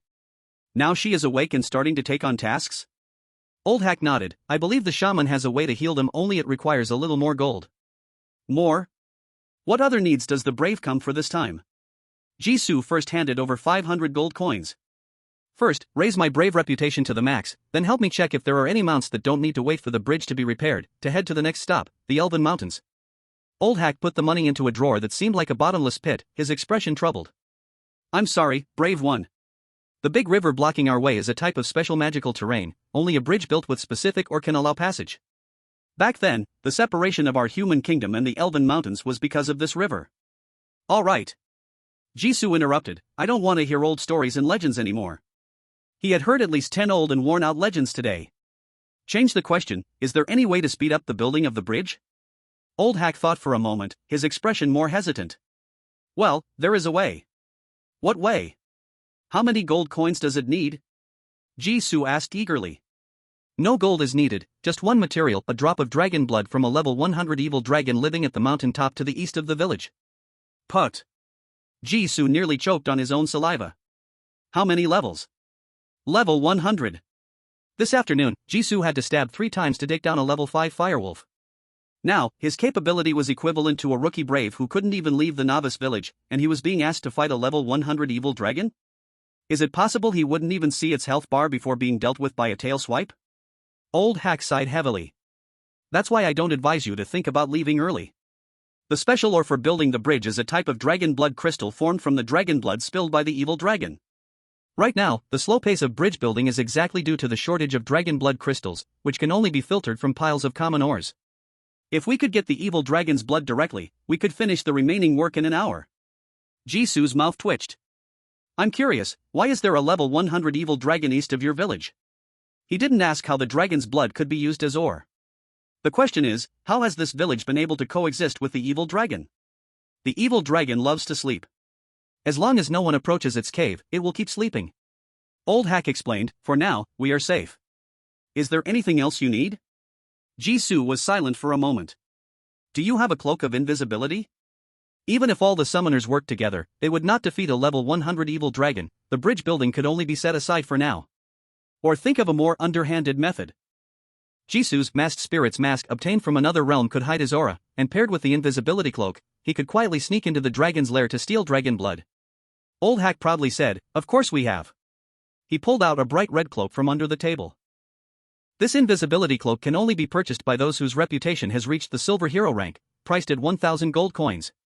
However, because you are a legendary hero, you can buy it for only 300 gold coins. The invisibility cloak can be used once a day, for no more than 10 minutes. It has ancient shadow runes built in, and even without invisibility, it provides 20 full attribute defense. This is the only one in the store, getting it means you profit. Jisoo fiddled with the inside of the cloak and successfully saw a few lines of twisted gray text. They really made the ancient shadow runes? Jisoo said in surprise. Nice, I'll buy it. After buying the invisibility cloak, Jisoo returned to being broke. The sky turned deep blue, and the entire village began to be surrounded by orange-yellow lights. Today's harvest was not great, but Jisoo had no intention of going out, heading straight back to his home. On the way, he encountered Grey Raven, who he hadn't seen all day. With a 99 rating above its head, Grey Raven immediately looked at the number over Jisoo's head. Then its gaze fell on the red cloak in Jisoo's hand, quickly determining that it was a product from the store. Grey Raven's expression was strange. So, are you also leaving the village tonight? Also? Jisoo sharply noted this word. Are there others spending the night in the wild? Grey Raven casually nodded, as it was not secret information anyway. I heard that there are many monsters at night, and a few newcomers have left the village to hunt, carrying guns made by the blacksmith. Jisoo lowered his head in thought. With firearms in hand, the monsters surrounding the village, which only had single-digit levels, were certainly not their opponents. Old Hark, the blacksmith, should be doing very well with his business among the newcomers. Otherwise, a cautious group of newcomers wouldn't take risks to go out for money. Indeed, hunger marketing and hierarchical systems are appealing in any world. Jisoo chuckled lightly, I don't have the ability to stay awake for 24 hours, so I won't go. Grey Raven smirked, what a coincidence, neither do I and Shadow Fox. We may be of different races, but we have great chemistry, is it okay to become friends? Of course. Jisoo smiled brightly, we are both in the hero team, aren't we already friends? After a simple handshake, both sides received each other's subtle goodwill. At least after this, Jisoo wouldn't need to be overly cautious of Grey Raven and Shadow Fox making a move in the dark. In the deep night, Jisoo was studying the invisibility cloak under the light in his room. With limited time in this foreign land, he certainly wouldn't actually sleep carelessly for an entire night. Neatly tight stitching, smooth and even black inner lining, where could the problem be? Jisoo repeatedly checked the red cloak in his hand, his brows furrowing tighter. The craftsmanship of the red cloak clearly matched the 300 gold coins price, being more refined than most clothes from the tailor shop. However, the more Jisoo held the cloak, the more he felt something was off. He always felt he was overlooking something. What exactly am I neglecting? Jisoo murmured to himself. Boom! Suddenly, a deafening explosion sound came from outside the window, shaking the ground. Jisoo looked up at the sound. Just in time to see various colors of fire lighting up outside the village. He could vaguely hear gunfire, the shouts of summoners, and the roars of monsters. Jisoo felt no surprise, whispering softly, "Those newcomers are going to be unlucky." After realizing the lucrative nature of the monsters, Jisoo had once harbored thoughts of going out to hunt at night. But he quickly dismissed them. Not because he feared the monsters at night would be too strong, but because the villagers needed to sleep at night. The blacksmith's goods were dispensable for Jisoo, but the hero raiding above his head was a real danger. He could not risk disturbing the villagers in the dead of night for money. Clearly. Because the rise and fall of the hero raiding's rewards and punishments had no timely reminders, relying solely on him to look up at random times. The newcomers still out in the wild had completely forgotten about their hero raiding. Relying on their firearms, they were crazy slaughtering in the wilderness, truly letting themselves loose. Little did they know, while modern weapons are powerful. The noise was intense, one worse than the other. Wait, modern weapons. Jisoo's gaze sharpened. I know what I overlooked. He ignored the starry sky outside, dimming 2/7, and the flickering lights below it, focusing intently on the stitches of the cloak. Exactly the same. Jisoo stared blankly at the cloak. Every stitch in the cloak is perfectly aligned in a straight line, with equal spacing, and the margin of error does not exceed 1 millimeter. This is something that cannot be achieved by human hands. Chapter 97, It's a normal modern world wrapped in a magical shell. Jisoo touched the edge of the cloak. The inner lining has no trace of stitching, and the texture feels hard, a result of high-temperature thermal pressing. And the purpose of high-temperature thermal pressing is to prevent synthetic fibers from fraying. This is a cloak made of synthetic fibers. A cloak from modern craftsmanship. Jisoo quickly flipped the cloak, located the ancient shadow runes from not long ago, and then took paper and pen to meticulously draw the runes on the paper. Irregular black dots and varying lengths of lines formed a doodle on the paper, resembling the ancient shadow runes. Jisoo stared for a long time, long enough for the gunfire outside to cease. Finally, he picked up the pen and connected several lines. Batch number 202*07-12. Maintenance/do not iron. Familiar yet strange characters made Jisoo subconsciously let go of the pen. So that's it. Jisoo whispered. The classic, stereotypical hero tale, paired with the modern craftsmanship label of the magic invisibility cloak, along with abstract castles and roads. It's a normal modern world wrapped in a magical shell. A boss in a dungeon that escapes reality through legendary stories. Will it be the Starlight Goddess from the story, or the Demon King? Jisoo pondered over the paper. A boss in a dungeon that escapes reality, he had seen this before. The boss Lin Che in the Ming City train dungeon had always hidden at the Ming City station and never attacked the summoners. He wondered if Jisoo had too few experiences in other realms. The dungeon bosses he encountered seemed to all be those with miserable circumstances, psychological issues, attempting to escape reality. The other realm is the only place in the game Traveler that cannot be saved, and the pre-DLC player privileges are closely related to the other realm. Jisoo was very curious about the hidden boss of the hero game in the other realm. Unfortunately, the clues right now were too few, everything could only be explored step by step. After placing the paper with the cloak's tag information in the flame of a candle and watching it turn to ashes bit by bit, Jisoo finally felt at ease and went to bed. The next day, the second to last day before the bridge was repaired, Jisoo, as usual, found a familiar villager, Lan Hua, to learn about the major events that happened in the village yesterday. The monster riot? Jisoo repeated the other's words. Lan Hua nodded. Last night, several heroes went out hunting and accidentally provoked a pack of monsters, suffering heavy casualties on the way back. It is said that 2 heroes lost their breath completely at the village entrance, and others were also seriously injured. Sigh, the village is getting more chaotic recently. This morning, I went to the witch doctor to deliver medicine to the heroes, and I happened to witness a hero lying on the emergency bed after accidentally eating moldy food. Lord Xavier, you must be extra careful lately. Jisoo responded a few times. Monster riots and food poisoning should be the impact of the heroes' low scores.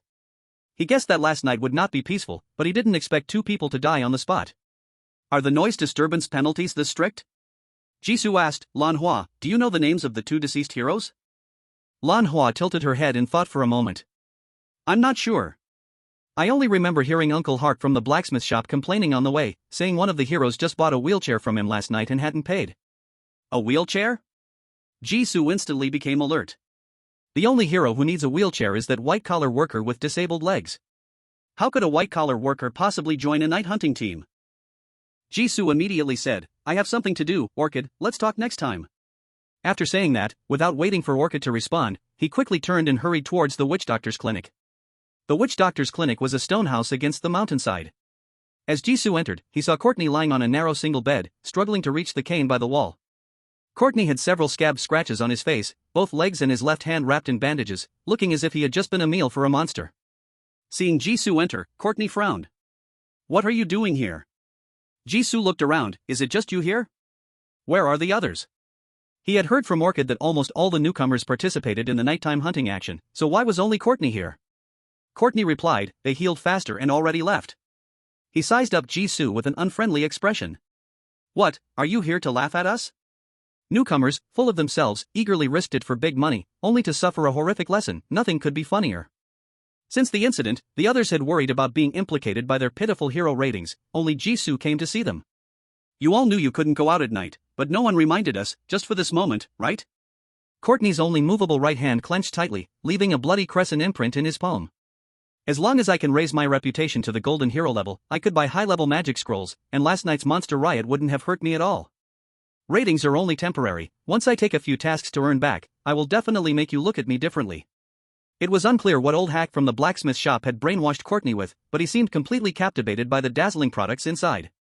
Lying in bed unable to move, he was still thinking about making money and turning things around. Jisoo stared at him for a few seconds. I guess you bought a low-level scroll at a high price in the blacksmith shop, thinking you could exchange it for a better high-level scroll when you become a golden hero. Courtney's face changed. How do you know? Why would I tell you? Jisoo shrugged. Looks like I guessed right. Sunk costs are always the best bait for traps. I'm only here to ask one thing, did you really take the office worker in a wheelchair with you when you left the village last night? Courtney furrowed his brow, looking at him for a while. Of course, a useless person without even legs, if he doesn't hurry to make money to buy prosthetics, what other way could he go?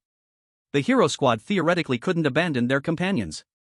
But just like over the past few days, everyone had tacitly looked out for themselves. There were many ways to shirk responsibility. The office worker, wanting to survive, could only save himself and keep pace with the others towards the Demon King city. Jisoo pressed on, I saw the office worker last night, he couldn't move his legs, and his eyes definitely weren't the type to openly risk himself. More importantly, as the first victim of the hero ratings, he had a habit of occasionally looking up at the hero score. It was impossible for him to stay outdoors all the time until the monster riot happened. Courtney was confused. How would I know what he was thinking? Did we make a mistake by kindly bringing him along? Jisoo sighed and shook his head. You're not wrong, but I don't know what the person who called him over was thinking. Courtney was unwilling to explain the details of yesterday, he wouldn't press him. Whether last night was a coincidence or if someone had schemed, the ones who needed to worry were not Jisoo. He just didn't want their mess to affect too many people. From Courtney's attitude of knowing nothing, it seemed the person behind was acting alone, so that was that. Courtney stared blankly as Jisoo appeared, then watched him leave without another word. Chapter 98, Another One Dies. Emerging from the witch doctor's clinic. Jisoo first went to check the legendary river crossing bridge, and indeed, there was still a gap that hadn't been filled. After finding nothing, he took advantage of the early time. In the village, several tasks were completed to earn hero points. The villagers' attitudes were becoming increasingly strange over time. It would only get harder to earn hero points, so it had to be done first. To improve task efficiency, Jisoo wore the disguise mask that concealed his presence and changed his appearance and used the talent series Swift Steps. He tried to avoid unnecessary contact with the villagers. Finally, before noon, Jisoo delivered the last batch of herbs needed for the task to the villager who had posted it. The villager raised an eyebrow, looking at the blue herbs placed in the wooden box. Oh, thank you, brave hero. His tone was flat, mixed with a strange critical attitude. But why did it take you so long to find it? I remember my task was posted on the bulletin board last night. A real hero should treat every little thing of the villagers as a big mission and complete it at the first opportunity. Jisoo did not answer, silently watching the number above his head jump from 196 to 204, then back to 200. After leaving the villager's home, Jisoo looked at the number above him. This should be enough. If I keep going, the score will start to drop. The villager's attitudes changed quickly. From the afternoon onwards, his actions would focus mainly on hunting outdoor monsters. Jisoo avoided the crowded streets and prepared to buy a hero skill at the blacksmith's shop before leaving the city. However, he did not expect that even the short distance from the villager's house to the blacksmith's shop would bring mistakes. just as Jisoo turned the corner near the witch doctor's clinic. Suddenly, a figure rushed out from a dark alley nearby. It was Courtney. In the morning, he had been lying in the clinic, a nearly paralyzed newcomer, but after paying a hefty medical fee, he was now lively again. However, his situation was not good at the moment. Courtney was wrapped in dirty bandages, most of which had come undone, revealing numerous fresh scars underneath. His face was full of terror. He ran awkwardly, with one arm twisted and hanging down, clearly broken. As he ran out of the alley, he saw Jisoo, and a strong desire to survive erupted in his dull eyes. He opened his mouth, emit /ting a huff sound like a broken accordion, seemingly trying to call for help. Jisoo paused, just about to step forward. At that moment, several broad-shouldered villagers followed closely from the alley. They wore a mixed expression of helplessness and sternness. Courtney the hero. Why are you running around again? The leading villager's voice was loud, filled with reproach. How many times have we said it? Unqualified heroes should stay in their rooms to reflect. Why can't you make us worry less? Another villager easily grabbed Courtney's frail arm. The force was so great that it made Courtney cry out in pain, though it was just a hoarse gasp. Look at you, what have you become? The villager tugged Courtney back with force while lamenting. You have no sense of hero responsibility at all. I truly doubt you are a false hero who sneaked into the hero team. Our training is all for your good. Jisoo stopped in his tracks. He saw the barely visible number above Courtney's head, 9. After struggling for a while, that number changed to 6. Behave, come back with us. Don't embarrass the hero team any further. The leading villager's voice suddenly turned harsh. Several strong villagers, with an attitude that couldn't be refused, dragged Courtney deeper into the alley. Suddenly, with a crisp snap, the leading villager seemed to have accidentally used too much force and suddenly twisted. Courtney's neck contorted at an unnatural angle, and the light in his eyes instantly extinguished. Courtney was dead. His twisted posture made it seem like his limbs were merely connected by a layer of flesh to his torso, staring wide-eyed in death. The several villagers, who had initially appeared frighteningly strong with bloodshot eyes, fully awakened in an instant. They dropped the corpse. The murmuring guys who were supposed to act dispersed in all directions. Another one is dead. Jisoo's heart was calm, then his eyes caught a familiar figure in the alley, Lu Chenzhou. Lu Chenzhou made a gesture to Jisoo, signaling them to talk in another place. Without hesitation, Jisoo followed him. In the mill, there was a pile of old grain dust, and the light was dim. Lu Chenzhou turned around. This is the most remote place in the village, no villagers will come here. If any summoner approaches, we can discover them immediately. Looks like you've had good results these past 2 days. Jisoo smiled lightly. You're not bad yourself, it seems you've noticed something unusual about the villagers as well. The brave score cannot be hidden. Just as Jisoo could see the 180 number above Lu Chenzhou's head, the 200 shone brightly over his own. Lu Chenzhou spread his hands and feigned helplessness. After being in the other realm for so long, it's hard for summoners to let down their guard against the locals. So, even though the villagers were so warm to the brave on the first day, Lu Chenzhou remained vigilant against them suddenly turning violent. Then he mentioned the recently deceased Courtney. It's only noon of the second day, and the villagers are already becoming aggressive. By tomorrow, the village may become unlivable. No matter how intense the new arrivals' actions were last night, there were no villagers involved. The pollution of Courage Village is happening rapidly. Summoners often use the term pollution. The deeper the pollution, the higher the danger level of the local natives. Jisoo continued, of course it's fast, after all, there are more than just villagers involved inside. Lu Chenzhou raised an eyebrow. Do you think there are people in the summoners' circle who are targeting others? Jisoo shrugged. I saw Courtney this morning, shared my suspicions. Looking at his final gaze, it's clear he understood too late. That gaze held not just a plea for help, but also regret, and a deep hatred for someone. Then, Jisoo changed the topic. However, the other side clearly likes to bully the weak, it has nothing to do with us. Nobody is foolish enough to target us, seasoned summoners who obviously hold back. But talking about serious matters is crucial. Jisoo took out the invisibility cloak he bought yesterday. I made a discovery, come over and take a look. He explained the origins of the red cloak, its craftsmanship, and the blurred product label to Lu Chenzhou. Lu Chenzhou's expression shifted from serious to stern. Your suspicion is indeed valid. I've also discovered several awkward and forced aspects in the other realm. This place indeed feels like a deliberately staged play of a brave story. But before he could voice his concerns, footsteps suddenly came from outside. Jisoo immediately signaled him to be quiet and walked towards the door letting in light. Someone is coming. Chapter 99, the scoring rules only apply to living witnesses. Through the crack of the door, Jisoo recognized that the newcomers were the only two female summoners in the group, Sarah and Gulien. The numbers above their heads were 34 and 41. Sarah supported the pale-faced, unsteady Gulien, stepping deeper into the dead end where the granary was located. Gulien seemed badly injured, her entire weight almost resting on Sarah, her breathing weak. Sarah, this doesn't seem to be the direction back to our residence? Gulien weakly asked, a hint of unease in her voice. Don't worry, it's quiet here, suitable for you to rest. I saw an abandoned storage room ahead. Sarah's voice was gentle. Our scores are too low, we can't go back to the Braves' hut without encountering villagers. Didn't you personally try that? Jisoo keenly caught the flicker of coldness deep in Sarah's eyes. Hearing this, Gulien's body trembled. Jisoo stroked his chin and thought quietly. Gulien's injury should have come from the villagers. As time goes by, the 41 Brave score will also come under attack from the villagers. The situation is a bit concerning. The villagers' tasks on the first day were very suitable for grinding Brave scores. The numbers above the two people's heads had shrunk like this, clearly showing they had taken part in last night's night hunt. When they reached the deep end of the alley, a place where the sunlight couldn't reach at all, Gulien seemed to finally realize something was wrong. She struggled to try and stop her steps. No way. Sarah. What do you want by bringing me here? Her voice rose with fear.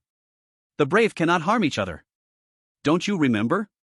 When the monsters went wild last night, Cody wanted to drag people down with him. Don't you remember what happened?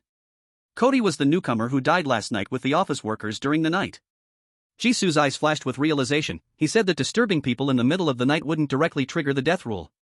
So someone still didn't believe in evil and planned a backstab? This sentence was like some sort of switch. Sarah's gentle facade instantly vanished, turning into madness and ferocity. Bang! She suddenly shoved Gulien against the wall, letting the other person weakly slide down to the ground. Monster disturbance? He, of course I remember. Sarah chuckled softly, crouching down to get close to Gulien's ear, like a snake spitting venom. Everything from last night inspired me to realize, the scoring rules only apply to living witnesses. As long as no one knows I killed someone, my Brave score won't drop a single point. Gulien's eyes widened in terror. Sarah kept slapping Gulien's cheeks, her smile growing wider. Ha, it's that expression. You were so pleased when you shattered my good deed with the villagers that night, weren't you? I hate people like you who love to tell on others the most. Especially you yellow-skinned bitches. Because of you, I had to lie in bed for a whole day. Sarah turned her face, making Gulien look at her wrinkled hand. The skin I spend $5,000 a year to maintain has been ruined by you. Gulien dragged her injured body, slowly and painfully trying to move back. She forced herself to calm down, trying to stabilize the other person with her words. You need to calm down first. I'm really very sorry about what happened the night before last. We absolutely don't need to turn against each other. I can make it up to you. Killing me won't guarantee your escape, right? Sarah interrupted Gulien's words with a cold laugh. Who said I wanted to do it myself? Gulien stared at her in shock. Sarah released Gulien and stood up, fiddling with her nails. Do you really think that between summons is pure teamwork? Don't forget, the prophecy in the otherworld descriptions we received only mentions the Brave chosen by fate, not a Brave squad appointed by the king. The Brave squad is destined to undergo elimination, and rather than passively waiting for unknown elimination rules, I might as well take the initiative. Sarah looked down at Gulien from above, her face revealing a unique cruelty of those in power. I just told you, the Brave score only applies to the living, and the evaluations of the living are always the easiest to manipulate. While speaking, 3 villagers appeared at the alley's entrance. Gulien's eyes brightened. She was just calling for help when Sarah suddenly pinched her chin and forced an entire bottle of blue potion down her throat. Cough, cough, cough. Gulien kept coughing, trying to spit the potion out. Her throat could only produce incoherent hoarse ha-ha sounds. She looked at Sarah in terror. Ha-ha. Ha-ha. Sarah crossed her arms, a smirk on her lips. Are you wondering what I made you drink? It's a potion that makes you only tell the truth. And, only when others ask questions can you answer with the simplest words, the dumb truth potion. As she spoke, Sarah changed to an anxious expression, wildly waving at the few villagers at the alley's mouth. Can anyone help, please? The 3 villagers stopped in their tracks. It's the Brave one. Does the Brave one need our help? Hurry. Let's go. The villagers moved quickly, muttering as they approached. Just one person fell, and the Brave one actually needs our help? This Brave one is too weak. When can we defeat the Demon King and rescue the goddess? Sarah did not pay attention to the villagers' complaints and gave Gulien a mocking, wicked smile. Gulien, she awkwardly pronounced the two syllables. Last night, 2 heroes died in the wild. Is it related to you? Hiding behind the crack of the door, Jisoo let out a yo in his heart. What a clever question. Last night, all the newcomers teamed up for a night hunt, so everyone had some connection. But once the question was asked, it felt like accusing her of being the true murderer of the two. Clearly, Gulien realized this too. She shook her head desperately, wanting to shout no, but her throat felt blocked by something. Until the power of the truth potion forced her to speak, releasing a twisted yet clear voice. It's... At the same time, the number above Gulien's head flickered violently, jumping from 41 to 22, then to 10. The white numbers instantly turned a blinding red. The 3 villagers who had just approached changed color dramatically, their eyes turning bloodshot. Sarah shouted excitedly, look, she admitted it. The 2 heroes from last night were killed by her. Murder? One villager stiffly repeated the words, no hero would kill innocent people. Another villager, the hero has fallen. Fallen punishment. The last villager let out a distorted, inhuman howl. He reached out with his transforming hand, grabbing at the limp, despairing Gulien on the ground. Sarah watched the scene with satisfaction, then gracefully turned to leave this place where a tragedy was about to happen. Chapter 100, Level 3 Exotic Monster Strength. Luchinjo could not bear to watch any longer.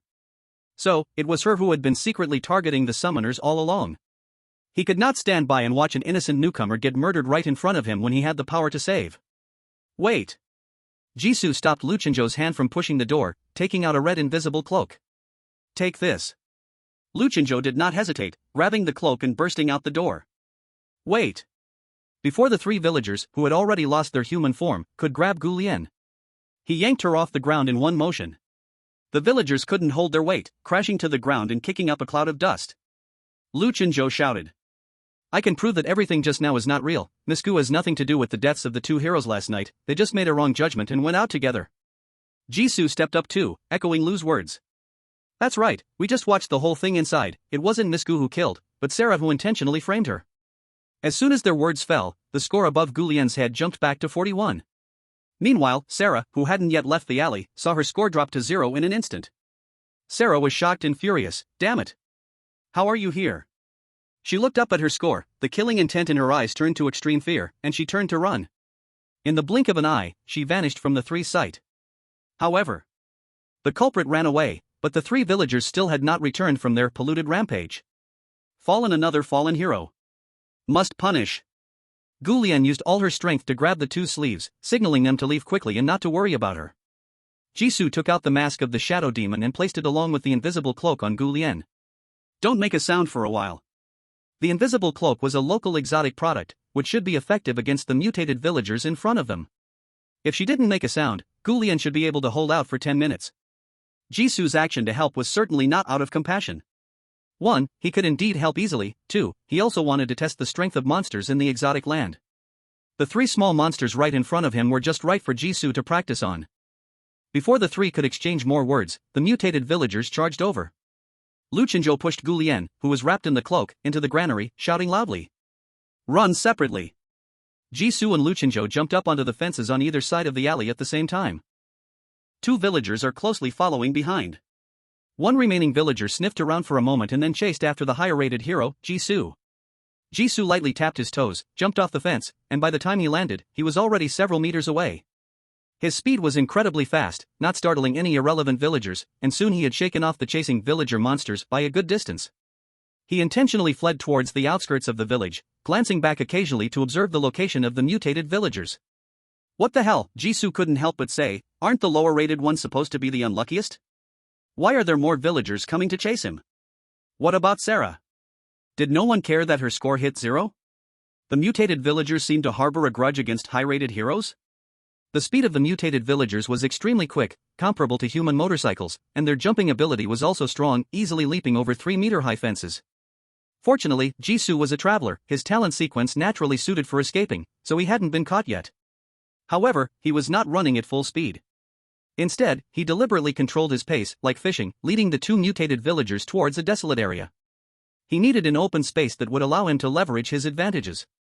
The 2 villagers roared, violently crashing through objects along the way, relentlessly pursuing him. Their eyes were only pure red, and they emitted incomprehensible hissing sounds, filled with obsession towards Jisoo. 1 person and 2 monsters quickly charged into a sparse forest. The ground here was uneven, with exposed roots and loose stones everywhere. For ordinary people, it would be an obstacle, but for Jisoo, who possessed the walk-on-flat ground talent sequence, it was the best stage. Jisoo suddenly stopped, turned around. Facing the charging monsters, he slowly drew the steel longsword from his waist.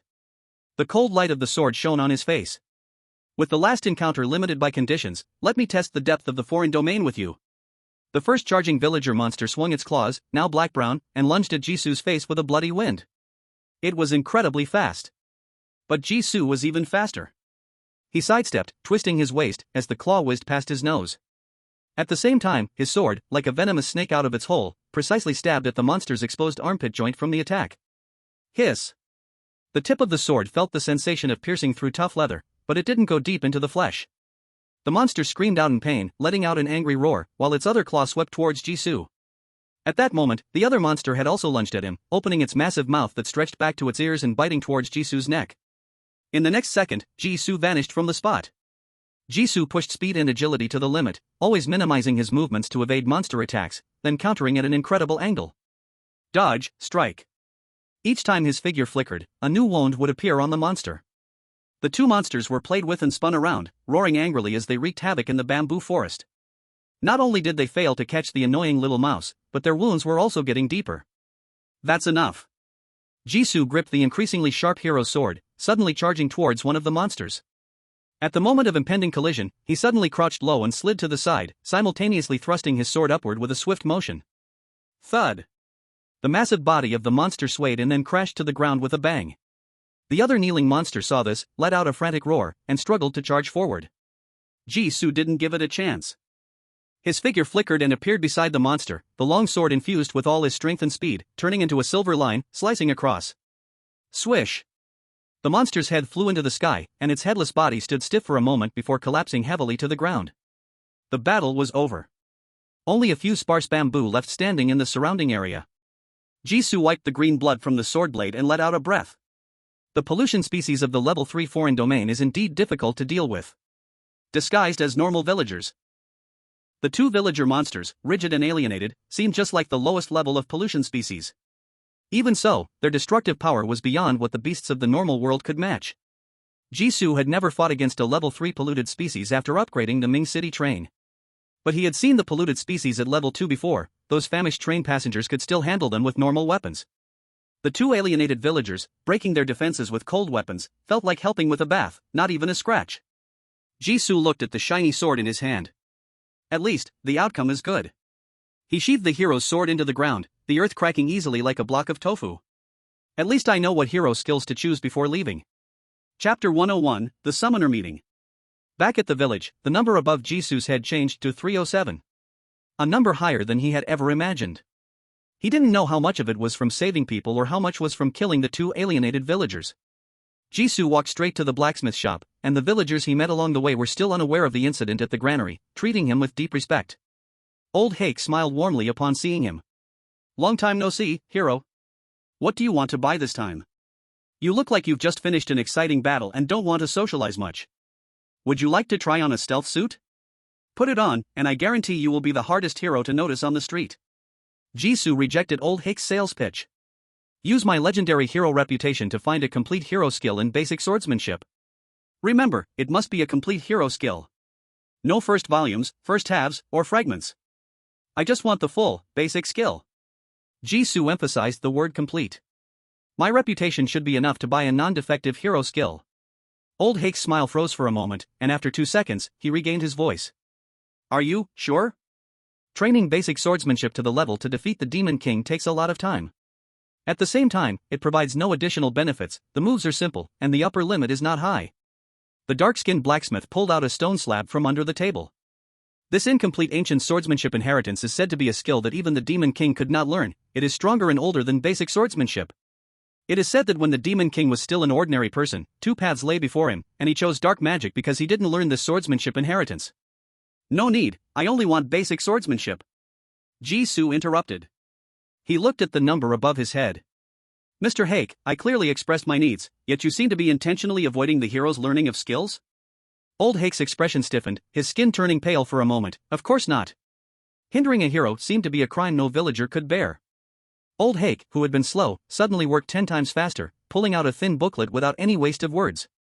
This is the hero skill you need, priced at 10 gold coins. Jisoo paid the money and opened the booklet. Inside was only a simple drawing on one page, with no more than 15 moves. They truly brought the word basic and basic swordsmanship into full play. Confirming there were no issues, Jisoo nodded and accepted it. Old Hake returned to his usual self, pulling out a pile of glowing equipment and weapons from under the table.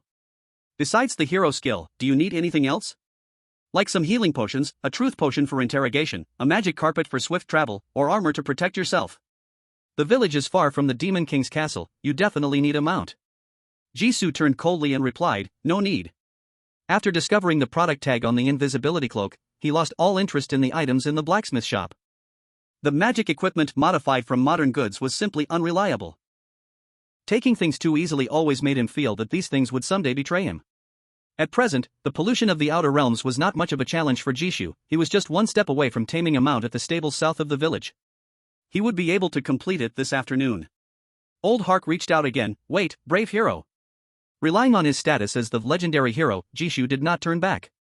Old Hark always managed to slip in a few sales pitches in every sentence. If he waited for the other party to finish talking before leaving, he would have nothing to do this afternoon. Old Hark shouted from behind, a brave man named Brock hopes all heroes will gather at the Northern Hero Cabin tonight at sunset. Jisoo stopped in his tracks and turned his head, Brock? Yes, yes. Old Hark nodded eagerly, he spent 200 gold coins for me to spread the word to all the heroes I met today. It seemed that the number of summons that had died these past few days made Brock anxious. Coincidentally, Jisoo also had something he wanted to gauge others' attitudes about. Got it. He then continued walking towards the stables. As daytime grew shorter, leaving the loquacious Old Hark behind, Jisoo arrived at the stables, where the sky was beginning to turn orange. He quickly bought and tamed a horse, bringing it back to his cabin to settle it down. By the time Jisoo reached the gathering place provided by Brock, everyone else had already arrived. Only 8 people were seated at the long table. Luchinjo, the newly rescued newcomer Gulien, Brock's most loyal sidekick Longbowman Epheus, Grey Crow, Shadow Fox, and another newcomer.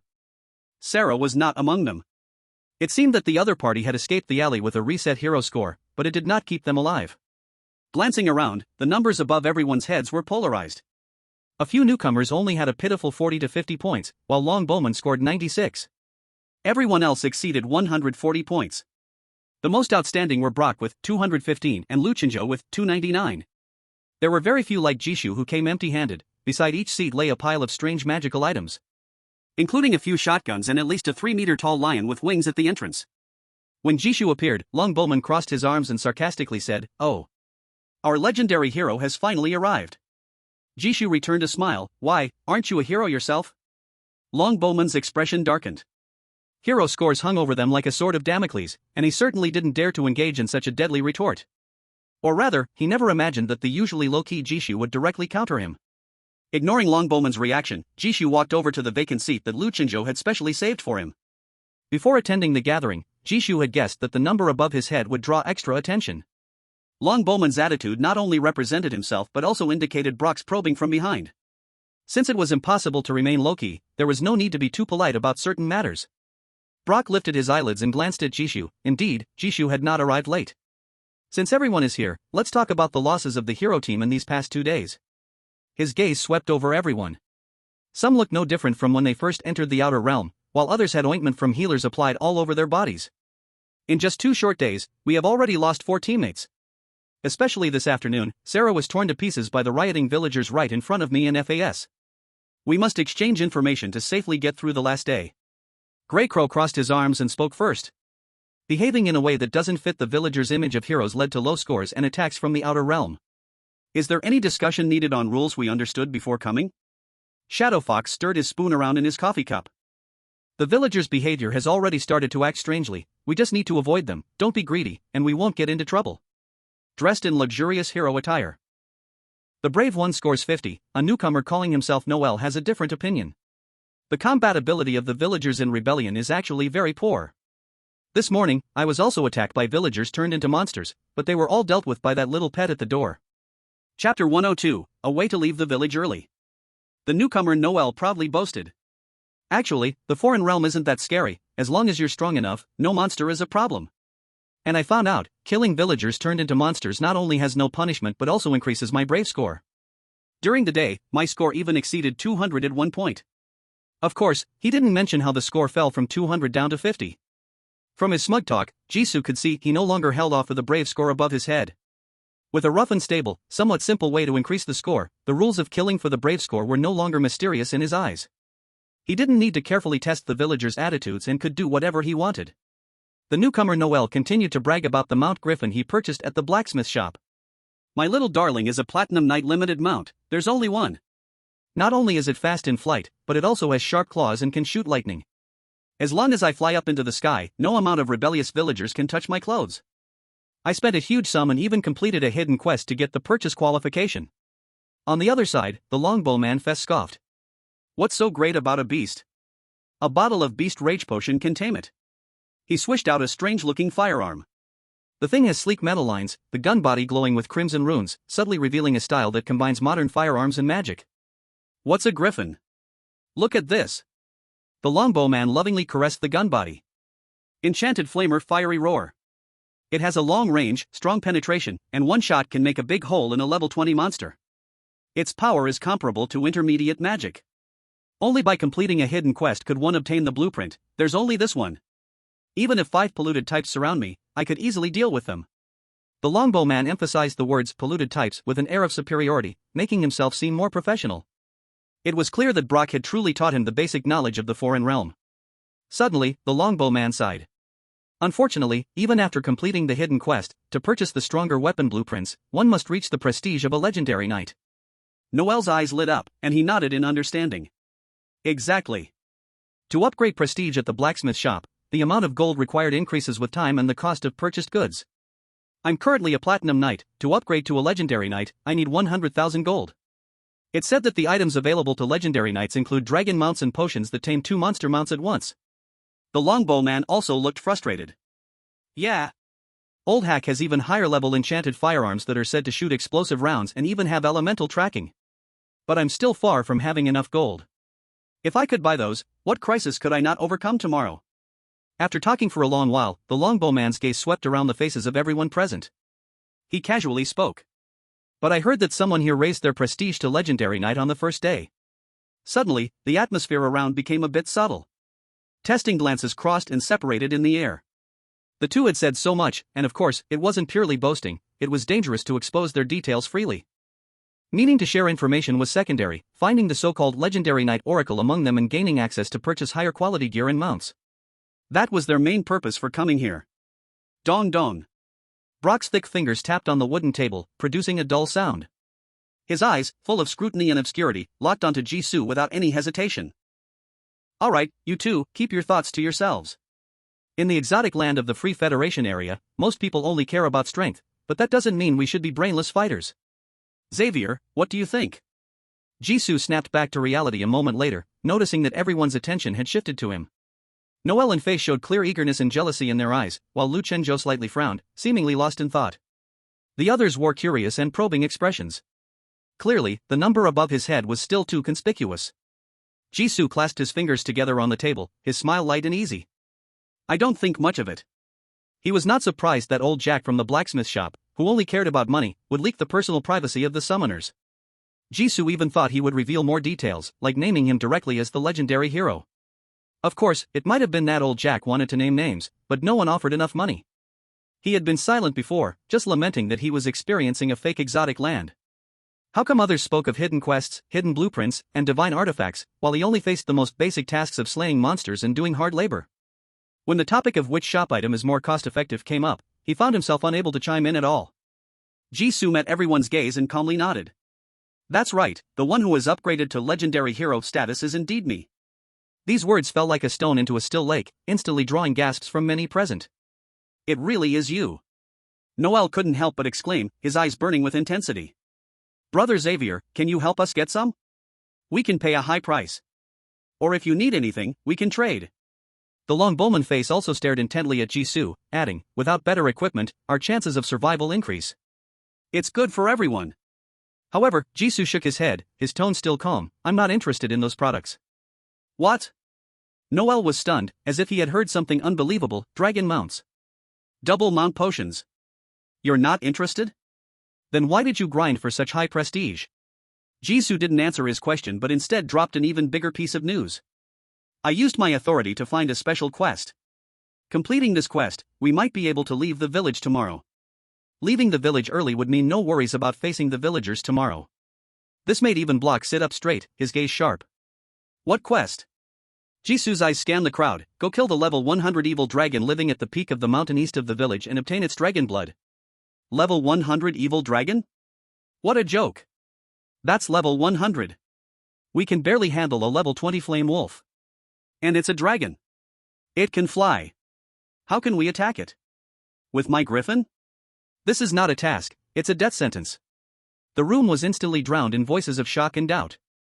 Even Block frowned tightly, clearly finding this proposal extremely unreliable.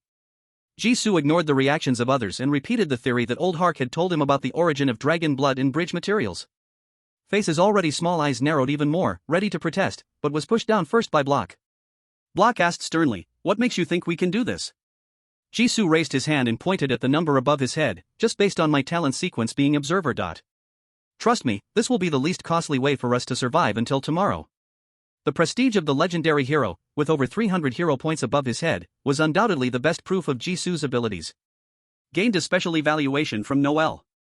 Tag Observer unlocking progress, February 20th, still need 18 people to acknowledge this tag.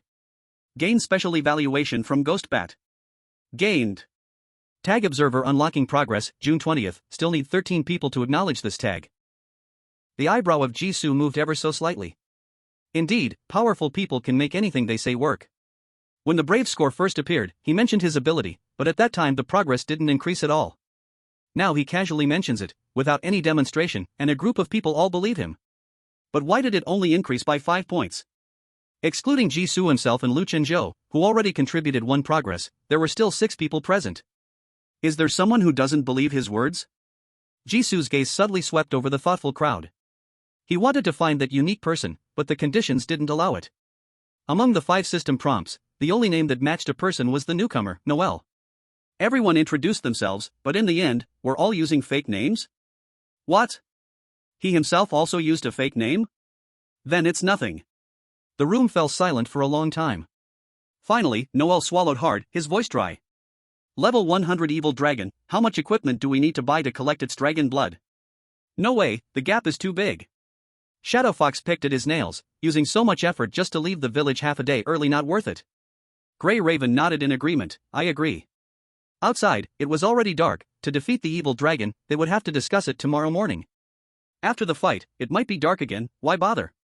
The longbowman had a face full of reluctance. It's better to use all this gold to arm ourselves. Is tomorrow's village scarier than a level 100 evil dragon? Jisoo reminded, do not be deceived by the foreign level system. Pollution level is the only standard to measure their power limits. A level 3 foreign area cannot have an evil dragon capable of myth level destruction. Block continued his words, exactly, the upper limit of level 3 foreign area monsters is to have the power to single-handedly destroy a city in a short time or have widespread mental pollution and curse abilities. Modern firepower is difficult to cause damage to it, but it doesn't reach the level of a country-destroying evil dragon. The longbowman's face twisted for a moment. Is there a difference between the two? A flying dragon, with strong defenses, hard to be attacked. Whether its destructive power is at a city level or a country level, does it matter to them? Charging in means death. Others showed expressions of agreement as well. Block looked at Jisoo, it seems everyone's choice is quite clear.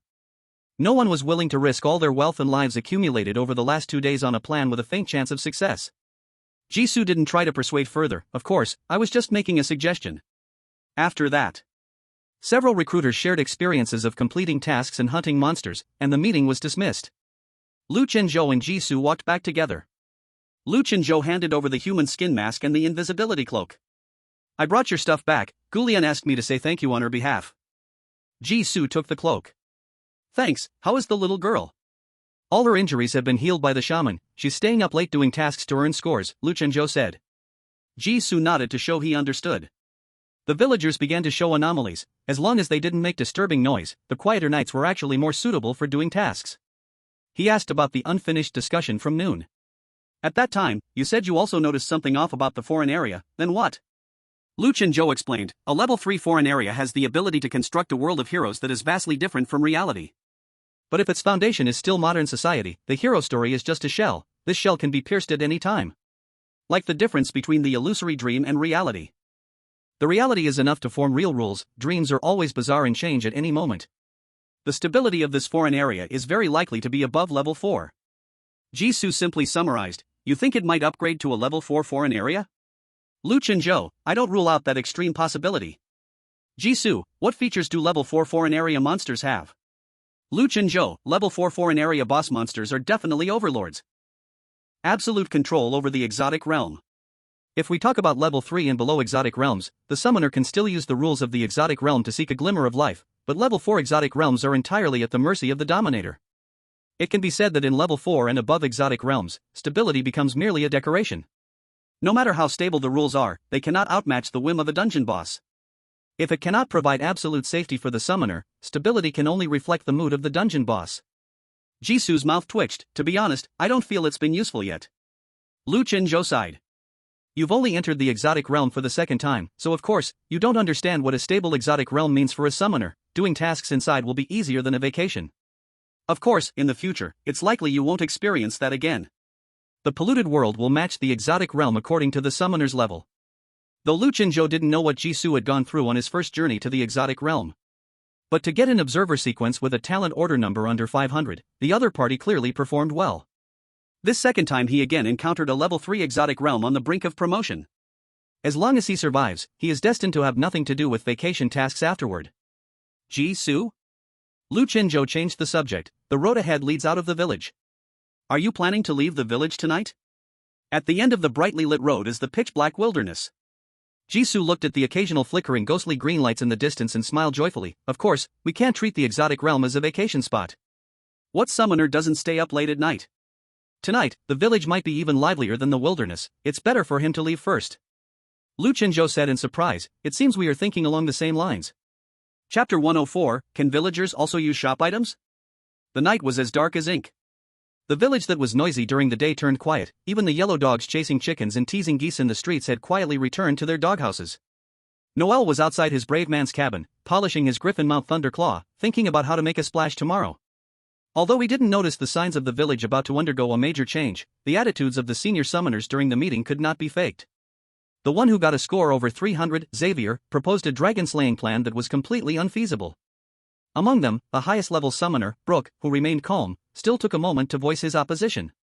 Clearly, tomorrow's situation will be much more difficult than today. Knock knock knock. The courtyard gate was knocked upon, the sound was urgent, like the crack of firecrackers in the night. Noel immediately frowned. Who is it? Knock softly. He put down the brush and walked towards the courtyard gate. Although Noel had lost his reverence for hero ratings, a few points less didn't matter. But he didn't want to be implicated for having other summoners knocking on his door. To his surprise, the visitors were not summoners, but several villagers. The only one that left an impression on Noel was the ant in an apron standing in the middle. She raised many chickens, and there were a bunch of her chicken-finding tasks on the bulletin board. The prices were incredibly low, with each task only 1 gold coin. Noel suppressed his impatience and said, "What do you want with me? I don't have your tasks." The villagers wore smiles that were perfectly aligned. Noel the hero, the chicken-raising ant spoke, her voice gentle but her tone brooked no refusal. "We've come to ask you to patrol the night." Patrol the night? Noel was filled with questions. The chicken-raising ant pointed to the sky, which was now 7 parts black, and sighed deeply. The condition of the star goddess is getting worse. The village's candles can no longer withstand the monsters active at night. The destined hero is here to solve them, so of course you must patrol the night with us. Her gaze scrutinized Noel from head to toe. Look at you, neglecting exercise and only raising pets. You don't look like a hero at all. I believe you can regain the virtues of being the destined hero during the night patrol activity. Noel's brows furrowed even tighter. The king sent us here to learn the skills of a hero in order to defeat the Demon King. Once the Demon King is dead, these monsters will naturally no longer pose a threat. The village was fine yesterday, what could possibly happen today? He pulled the courtyard door shut. I trained hard all day, now I need to sleep. Are you going to hinder the hero's necessary steps to fight the Demon King? Sleep?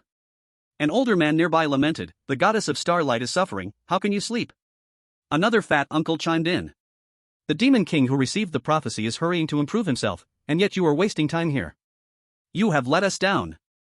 The ant who raised chickens angrily pointed out, we provided you shelter, food, and everything in Hero Village, how can you be so lazy? Noel's hero rating jumped from 50 to 40. The chicken-raising ant stepped forward and grabbed his arm, pulling him outside. No, you must go with us to keep watch. Noel's expression changed. Let go. Can't you hear me say I won't go? His hero rating was already hovering on the brink of danger. Only a fool would go patrol among the villagers. The chicken-raising ant's grip was like a fixed iron claw, and Noel couldn't break free. Just as he was about to be dragged out of the courtyard, he shouted loudly, "Thunder Claw!" A beastly roar came from behind, and the chicken-raising ant screamed as she covered her scratched hand and released him. The faces of the two villagers behind her immediately turned extremely frightening. "Hero! You actually attacked a villager." Noel quickly mounted his griffin and commanded his steed. "Shake them off, out of the village." Shadows in the distance seemed to suggest more figures were rushing over, leaving him no room to refuse. He couldn't stay in the village any longer. The griffin let out a loud roar and flapped its wings. The three villagers at the door immediately rushed forward. "You can't leave," the chicken-raising ant yelled. Her features were prominent, her body swelled like it was inflated, presenting a non-human gray-brown with rock-like textures. The other two villagers also let out inhuman low growls, their bodies starting to twist and mutate. Noel's scalp prickled, and he slapped the griffin's neck urgently. "Thunder Claw! Fly now!" The griffin flapped its wings with all its might, lifting Noel abruptly into the sky. The night wind whistled across Noel's cheeks, and he felt a bit more at ease. As long as he flew high, those monsters on the ground would have no way to reach him. However, he underestimated the villagers, or rather, the malice of the otherworldly rules. A few dark figures were chasing him at an even faster pace. The chicken-raising ant with flapping wings let out a shrill scream, her shining claws aiming straight for the griffin's snowy wings. "Hero! Don't even think about escaping your responsibility." Noel's eyes widened in fury. "No." At the same time, situations like Noel's were happening in other parts of the village. The longbowman, Fess, held a fire gun with flickering magical runes, hot flames shot from the muzzle, sweeping across the space in front of him in a fan shape, reaching for more than 10 meters. It looked like a particularly brilliant and lengthy firework. After a while, as the smoke dissipated, the longbowman took the cigarette from his mouth and looked up, admiring his masterpiece of the night. "A few lone contaminated ones think they can mess with me? Really? Vard what?" A villager holding a shield appeared in front of him, completely unharmed. A 10-gold cigarette dropped to the ground. The longbowman rubbed his eyes in disbelief. "Store items? Villagers can also use store items?" The villager in front revealed blood-red eyes. "Go keep watch, hero." The planned hunting ground for creatures at the beginning of the season was 5 kilometers away from the village. It was some distance from Hero Village, enough not to disturb the villagers with battle cries, but not too far to keep him from retreating back to the village. However, he had just arrived when he encountered a mutated villager-contaminated creature nearby. The monster he had seen during the day, even with some physical changes, he could recognize it at a glance. He immediately guessed that something had happened in Hero Village. In order not to be affected, he chose to continue deep into the monster's territory. He walked until he reached a gathering area surrounded by level 40 or higher monsters, only then did he settle down again. Relying on the brave sword and the speed and terrain adaptability provided by the traveler profession, he fought while slipping away. After a night passed. After running all night, Jisoo yawned and returned to the Hero Village. The village looked just the same as before he left. Simple, peaceful, like a paradise, not a single tile was missing. Chapter 105, is the task of collecting dragon blood still ongoing? At the foggy entrance of the village. Seeing the intact, still tranquil and peaceful village before him, Jisoo was quite surprised. Last night, from a distance, he could hear chaos and faint roars coming from the village direction. Logically, the village shouldn't be left without a trace. Jisoo murmured, "Could it be that I was wrong? Is the exotic land of the Free Federation straightforward in battle, without surprise attacks?" "Xavier!" Two suppressed whispers came from behind a pile of hay, stopping Jisoo, who was about to enter the village. This tone was clearly that of a summoner, and Jisoo changed direction and cautiously approached. Hiding behind the haystack were the partners Grey Raven and Shadow Fox. Jisoo was taken aback by their appearance. "What were you doing last night?" Grey Raven appeared pale, with cracked lips and hollow eyes, like a soulless corpse drained of vitality. Shadow Fox looked even worse, with one arm hanging awkwardly, and his face bore fresh bloodstains and bruises. The special bag they always carried had several tiers, as if it had been ripped apart by a fierce beast. Their original hero ratings of 140 and 150 had all dropped to more than 70. Jisoo recalled for 2 seconds and confirmed that they had only been apart for one night, not a week. "Those who didn't know would probably think you spent a night in a wolf's den." "Wolf's den? You were in the monster's territory last night?" Grey Raven exclaimed in disbelief. Then a bitter smile appeared on his face. To be honest, if we could have taken shelter in a wolf's den tonight, that wouldn't have been too bad. Grey Raven looked at the transparent number above Jisoo's head, which still remained at 307, without any change. You little guy sure run fast. We were just a step behind you, and ended up not avoiding anything. Grey Raven and Shadow Fox also suspected the night would be unrestful. The two only discussed the pros and cons for a while before being stopped by villagers on the road out of the village, and ended up not going out all night. At night, the mutated villagers were like scent tracking hounds. Any hero marked would be found swiftly, no matter where they tried to hide. Recalling last night's experience, goosebumps involuntarily rose on Grey Raven's neck. In a hoarse voice, he said, "Don't enter the village. All the villagers have broken away from the fake settings of the exotic land, regaining their true natures of contamination, and you can't defeat them." Shadow Fox nodded repeatedly, fearing Jisoo wouldn't believe him, and then added, "Villagers will use all items sold in the shop." Jisoo immediately became serious, asking in a deep voice, "What exactly happened?" "Night patrol." Grey Raven slowly uttered these two words, then his speech sped up. Last night, the villagers suddenly forced all heroes to patrol at night to avoid monster attacks on the village, and their tempers became exceptionally irritable. If heroes disagreed, they would immediately be attacked by all surrounding villagers. If they agreed, they would face various harsh requirements in the patrol team, which would greatly lower hero ratings, and still end up being attacked. The villagers' combat power is generally like that of a 20 to 25 level Crimson Flame Wolf, capable of flying and swimming, adapting to land, sea, and air. At the same time, their intelligence is far higher than that of regular contaminated beings, as they understand and are very skilled at using items from the blacksmith's shop. Every summoner knows exactly what items they bought from the blacksmith's shop and what countermeasures to take. They once felt proud of the power of the weapons and equipment in their hands, but last night, when the villagers rioted, they felt all the more hatred.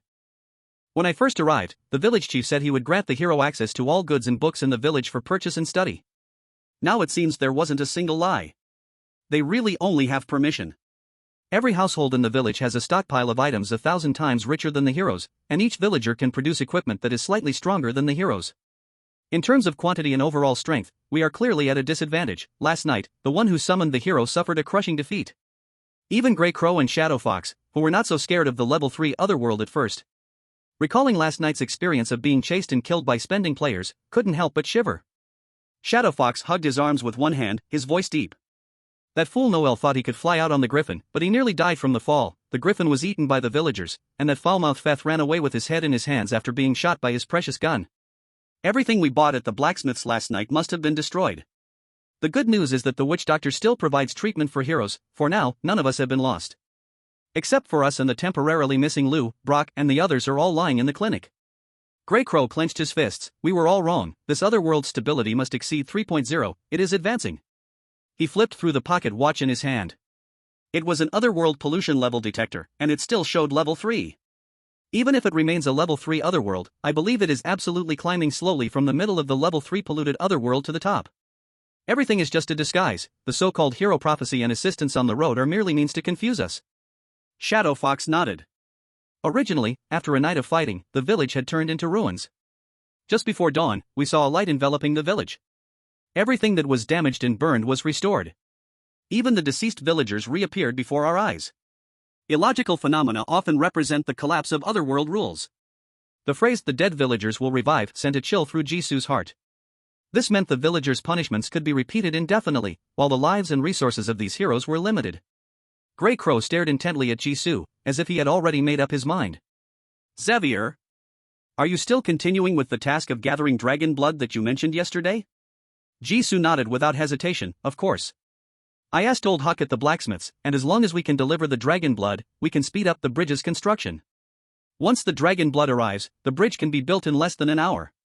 He had inquired about the progress of the evil dragon and the bridge construction the day before yesterday, and old Huck had confidently patted his chest, assuring it would be finished within an hour. Now it should be even faster. "Let's go." Shadow Fox's expression became excited. After dawn, the villagers seemed to regain their sanity and did not continue chasing the summoner. But tonight's situation will only be worse. We absolutely cannot spend another night in this cursed village. We must leave before dark today. The products provided by the blacksmith were indeed too powerful. Even a senior summoner with a talent sequence and hidden cards had no confidence of surviving until dawn among the heavy encirclement. A single powerful otherworld monster is always better than 100 strong monsters. After all, one monster is still limited by the strength ceiling of a level 3 otherworld. How much power a group of monsters can unleash no one knows. Jisoo pondered for a moment. Just us three? Grey Crow replied. Brock and 3 newcomers also agreed. Now we only lack your friend Lou. After a night filled with blood and fear, the lucky summoners were finally awakened by the harsh reality.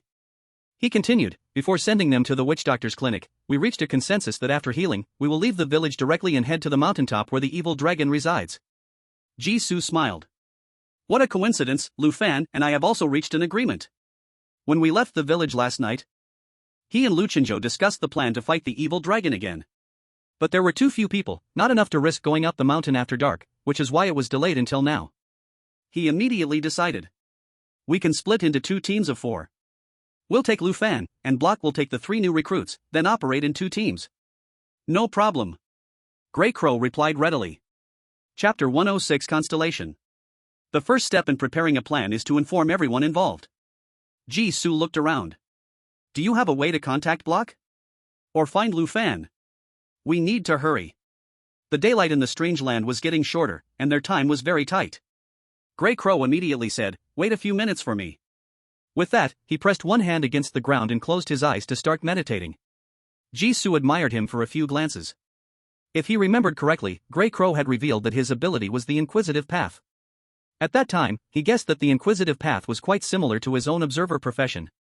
Now it seemed that the Inquisitive mentioned by the other party was not a skill that allowed people to gain top detective perspectives like Jisoo's. Was it that the other party had hidden part of their talent sequence, or that Jisoo had not fully developed his observer talent sequence? He really wanted to develop it. Unfortunately, separated by a screen and a game joystick, these mental skill micro-operations always felt slightly inadequate. If only he could find a way to strengthen the connection between himself and his game character later. Back to the topic. Jisoo looked at Inghu's awkwardly drooping arm. By the way, does your hand need to be treated by a shaman? We are about to face a great battle. Inghu glanced at his arm without concern. It's a small wound, it'll recover shortly, and I guarantee it won't affect the battle later. Currently, everyone is broke, so we must save every coin. Since the wounded had the ability to heal their own injuries, Jisoo naturally no longer pressed for details. Although it's now known that the villagers have the right to use all the items in the blacksmith shop, the more items the hero has, the stronger the villagers become. However, these items are really useful and can play a big role in the upcoming task of collecting dragon blood. Saving coins to buy items is definitely necessary. At this moment, Grey Crow opened his eyes, and the black shadows covering his eyeballs faded away. He exhaled a breath of turbid air. Okay, the message has been sent out. Block said they would prepare healing and enhancement potions. Other equipment, weapons, and functional items need to be prepared by us. Jisoo raised an eyebrow. It seems the tasks they've taken on are a bit too few. Enhancement potions and healing potions cost at most 1,500 coins. The destructive power of the level 100 evil dragon only requires life-saving healing potions, the rest are useless. Enhancement potions can be bought casually. In contrast, other equipment and items that attract the evil dragon would cost much more. Without 5,000 coins, Jisoo wouldn't even dare look at old Harker's promotional face. Grey Crow was also helpless. The 3 new recruits have used up all their coins and even owe a large sum to the shaman. The only one who can bring up funds over there is Block. Inghu couldn't help but exclaim. All gone? I remember that the new recruits made a lot of money from night hunting the night before last. 8 people sat out, and 4 companions died the next day. A night's battle, the coins earned at the cost of lives lost to companions' worth, can only be imagined as a significant amount. It's all gone? Grey Crow shrugged. What else did you think kept them alive? The way to deal with cash-strapped villagers is, of course, cash ability. You can't force things when it comes to money. Jisoo finally concluded, in that case, let's proceed according to our plan. Grey Crow and Inghu used their abilities to find Lu Chenzhou, while Jisoo took the funds to the blacksmith shop to buy equipment. In the end, they gathered at the foot of the mountain where the evil dragon was located. When Jisoo arrived, Grey Crow, Inghu, and Lu Chenzhou were already waiting there. Lu Chenzhou looked at Jisoo with concern as his hero rating dropped by 10 points. Something happened on the road? Jisoo shook his head. No, it's just a precaution. I took a trip to the southern part of the village. He placed the burden he was carrying down. Let's distribute the equipment first. The 4 climbed up the rugged and steep mountain path. The air was filled with the stench of sulfur, and a faint, chilling roar came from the distant mountain peak. Grey Crow wiped the sweat from his forehead and couldn't help but speak. Damn! This mountain is so high, we can only walk up. All mounts can only stop at the foot of the mountain, and not even a mouse can be seen up there. Shadow Fox rolled her eyes at him. After all, this is an evil dragon, not an ordinary monster of a few levels. It's normal for it to reject outsiders. She looked worriedly toward the mountain peak. The low roar right now is just the breath of the sleeping evil dragon. I really wonder what it's like when it wakes up. Grey Crow, enduring his complaints, walked behind and muttered softly. I hate all otherworldly creatures related to dragons, they always remind me of some unpleasant memories. We shouldn't have gone out to investigate last night. Look, we're caught in another anomaly. Shadow Fox laughed lightly. Is it my fault? I should have undone our binding relationship when you took that damn task. As the two argued back and forth, Jisoo felt a sense of lively atmosphere emerging. Previously, he had only seen them united against a common enemy. This was the first time he witnessed the relationship mode of two fixed collaborators. At the end of their quarrel, Shadow Fox had the upper hand. That's what you get for talking back. Grey Crow, feeling helpless, pleaded for mercy. I was wrong, Mississippi. I wasn't blaming you. It's just that this sudden surge of difficulty doesn't seem like the gradual pattern of ordinary otherworlds. It's hard not to draw associations. Don't you think we might have hit an otherworld influenced by constellations? Constellations? Jisoo quickly turned his head. This word, Jisoo had heard several times in the game. And each time it was mentioned, it was not in a simple context. It seemed that in the game world, this was not some pop culture symbol but referred to something specific. Grey Crow looked back in surprise. Xavier, you actually don't know? The other person had entered level 3 otherworlds, piled up the highest hero ratings along the way, and avoided last night's villager riot, clearly a seasoned summoner. Yet he didn't know constellations? Chapter 107, they call themselves constellations. Jisoo reminded, this is my second time entering the otherworld. Second. Oh right, the second time. Grey Crow's expression suddenly became quite complex. At the beginning of their introduction, the other party indeed said he only had experience in clearing otherworlds once, and was a level 2 summoner. Turns out he really wasn't lying? Had he misjudged? Grey Crow gave a laugh to brush over the topic while struggling along the rugged path, saying, actually, this isn't really a secret. With your abilities, Xavier, you'll know about them sooner or later. You know that otherworld dungeons can be reused, right? Jisoo nodded, walking behind him. Of course. Otherworlds were like game dungeons, resetting to their original state after the last batch of summoners died or left, waiting for the next group of summoners. Only when summoners made an indelible impact on the otherworld would it break the cycle and undergo drastic changes. Grey Crow continued, after an otherworld resets, the memories of the otherworld monsters will refresh too, and they won't remember what happened in the previous cycle. Many dungeon bosses will only awaken momentarily and remember all their memories if extremely harsh and unique hidden task conditions are met. However, there are 12 special existences in the polluted world. They are not affected by the otherworld resets, can traverse between various otherworlds, and can also impact these otherworlds. They call themselves constellations. Jisoo looked aside, just like summoners? Shadow Fox turned back and laughed out loud, an interesting analogy. But it's not wrong. Summoners can also impact the otherworld, but our influence generally makes it more stable. Lower the level of pollution. The exotic realms influenced by the constellations will become even more strange and terrifying. The rules are extremely twisted, and the difficulty of passing is incredibly perverse. Grey Crow sighed heavily, as if he had already accepted reality. The exotic realm we are currently in fits this standard very well. The rules are obscure, the time span is long, and even the pollution breeds are particularly troublesome. Whose pollution breed would attack with a Gatling gun, using an invisibility cloak for sneak attacks? Shadow Fox sighed as well. If I had known it would turn out this way, I would have ripped up the Gatling blueprints made by Courtney. Grey Crow glanced quietly at the last one walking, Lu Chenzhou, and lowered his voice to ask Jisoo. I heard that Easterners are very superstitious about constellations and believe that discussing related topics frequently will attract the attention of the constellations. How do you feel? Jisoo was astonished. Just discussion can make them notice? Grey Crow shrugged. So I say it's your Easterners' habit. Our understanding of constellations is that they are a special and powerful type of exotic being that can influence all exotic realms, yet many people have never even seen the exotic realms they influence. Some seem to treat them as gods existing in the polluted world due to their overwhelming power. Shadow Fox couldn't help but complain, if the gods of the world really look like constellations, that would be terrible. Grey Crow, when the polluted world appears in reality, perhaps they will really become gods. Shadow Fox, then I will immediately prepare a coffin for myself. A special existence that can influence all exotic realms, which means their level must be above level 6 exotic realms. Jisoo looked back at Lu Chenzhou, who had been listening all along. Old Lu, do you also know about constellations? Lu Chenzhou thought for a moment and nodded in acknowledgement. I know a bit, not much different from what Grey Crow and the others understand. Jisoo raised an eyebrow. You didn't seem to mention it before? Lu Chenzhou smiled lightly. Indeed, there are ancient materials about astrology in the library, but I did not consider the two as the same thing. Summoners' understanding of constellations is more or less the same: powerful, mysterious, mad, and fighting amongst themselves. No one has seen them, or, those who have seen them are all dead. As for the attention of the constellations, there have indeed been summoners who received information in the exotic realm that reciting the names of constellations would attract their notice. Many summoners just take precautions. After all, no one wants to be inexplicably targeted by a powerful existence. Jisoo felt a sudden prickling sensation all over his body. Although he controlled a game character, the existence that could cast a gaze just by reciting a name might not be unable to find his true self. Then Lu Chunzhou said calmly. With your curiosity and initiative, even if I stop Grey Crow, you will eventually learn about the constellations from other sources. Since that's the case, why go through the extra trouble? Jisoo, that makes sense. He suddenly felt less anxious. Maybe, this is the way of breaking the jar and throwing it away.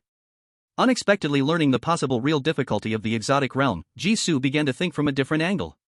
Knowing that the exotic realm we are in is under the influence of the constellations, are the people involved just supposed to grit their teeth and wait to die? Grey Crow turned around. Not necessarily. The effects of the constellations on the exotic realms vary, and most do indeed have a high mortality rate. But there are also some that seem dangerous and terrifying, yet with the right approach, everyone can survive. It all depends on the nature of the constellation. Jisoo suddenly understood: if we figure out which constellation is exerting influence, we may find a way to cope. He cast an admiring gaze. That's good, Grey Crow. How many characteristics of the exotic realms influenced by constellations do you understand?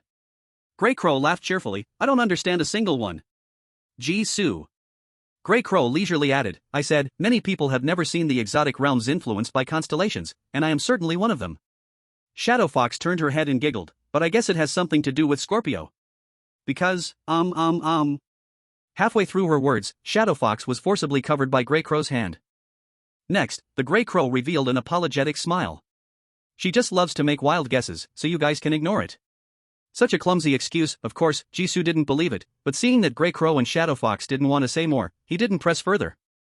Moreover, they had reached the mountain top. At the summit was a massive volcanic crater platform. Below, there was boiling lava everywhere, and the air was thick with the smell of sulfur and ozone. In the center of the lava, a giant dragon was coiled up, resting with its eyes closed, its breathing loud enough to echo in the cave. Through the distorted space by the heat waves, the dragon's dark red scales glimmered with a metallic shine. The voices of the four suddenly fell silent. Against the backdrop of the lava cave, the figures of the four appeared incredibly small. Jisoo also saw the health bar of the level 100 evil dragon as he wished. It was exactly twice the length from the edge of the lava to the dragon's platform. Grey Crow lowered his voice. After getting the dragon's blood, we run. Don't get caught up in fighting. Just the pressure coming from it while asleep made their hearts race and their breaths laborious. It was likely that even all four of them together couldn't withstand a single blow from it. The previous plan to slay the dragon should be abandoned. Chapter 108, The Weakness of the Evil Dragon. Shadow Fox said with annoyance, you should talk less nonsense, that's better than anything. Lu Chunzhou looked around left and right. Where are Block and the others? Didn't they say they had already set off? When they were waiting for Jisoo at the foot of the mountain, Block's group had also gone up the mountain. Logically, they should have arrived before them. Grey Crow put his hand on the ground and felt for a while, then shook his head. They haven't reached the summit, I can't contact them. Jisoo looked up at the sky. The sun had broken through the clouds and was now at a diagonal above. Converted, it was about 10:30 in the morning. However, time flowed faster in this foreign land, and the days were shorter, leaving limited time. Jisoo immediately decided, we can't wait any longer, let's start acting. He picked up a dry branch nearby and drew a simple action route map on the ground. The defense of the level 100 evil dragon is extremely high, we can only outsmart it and attack its weaknesses. Lu Chunzhou stroked his chin and pondered, evil dragon, where would its weak point be? The reverse scales on its neck? Grey Crow thought for a moment, the wings? Shadow Fox guessed, dragon horns? Grey Crow, are we going to try one by one? Jisoo rejected, of course not, even if we could last long enough against the evil dragon, the sun above wouldn't give us that much time. He tapped his temple with his finger. Don't forget, our team has 3 eyes. Jisoo had the observer talent sequence, while Grey Crow and Shadow Fox were both summoners of the Deep Secrets path. Gathering information was their strong point. Grey Crow showed a difficult expression. The ability of the Deep Secrets path leans more towards secret transmission and obtaining secrets from mentally sound beings. To find the evil dragon's weakness, we at least need to wake it up first. Shadow Fox added, and the more crazed and angry it becomes, the better. The talent sequences were born from the chaotic madness of the foreign land. The closer to chaos and madness, the better it can perform.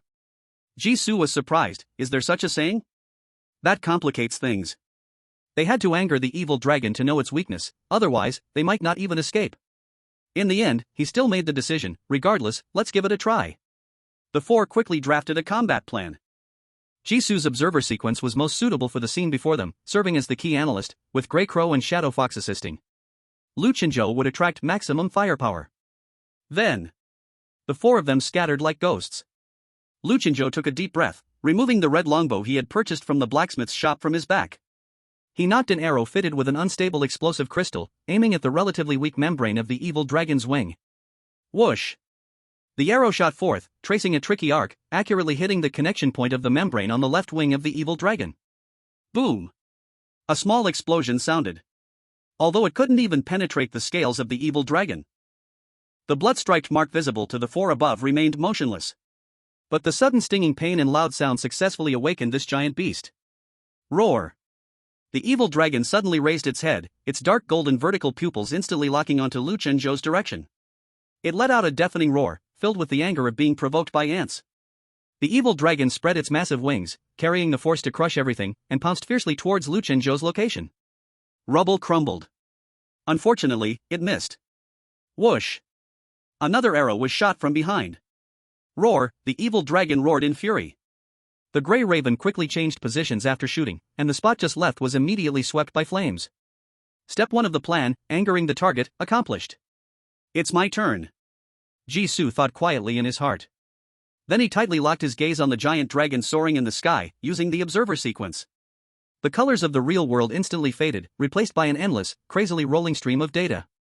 These data were filled with chaotic and disorderly text, contradictions, redundancies, and meaningless symbols.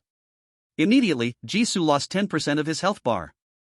#FF0000 warning. Scale density. Peak 99,871 units. Valley value. Biological force field strength. Error, recalibrating, logical conflict. Historical damage records, found 37 old injury marks. The screen was covered in scrambled information. Jisoo controlled his dizzy body to move slowly, trying hard to focus on the evil dragon's neck. Finally, amidst a pile of messy symbols and text, he found a piece of information related to its reverse scale.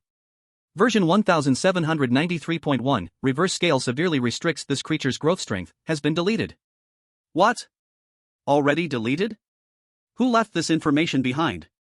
In the distance, the Shadow Fox was knocked to the ground by the dragon's diving force, and the Grey Raven shouted anxiously. Xavier? Are you ready? Jisoo did not answer and quickly left the position that was about to be exposed. At the same time, he continued to observe the evil dragon's wings without stopping. Left wing third joint connection point, historical stress data shows slight fatigue accumulation. Slight fatigue accumulation? Just minor wear and tear from flapping its wings too much? This won't work either. The evil dragon became more furious due to being continuously disturbed, its attacks becoming more violent. The magma beneath the platform was boiling, and the entire mountain trembled. Xavier! We have to retreat, the Grey Raven shouted. No way. The data is too chaotic. Most of it is invalid information. Jisoo thought anxiously in his heart. He had to temporarily close the observer sequence to avoid his brain exploding.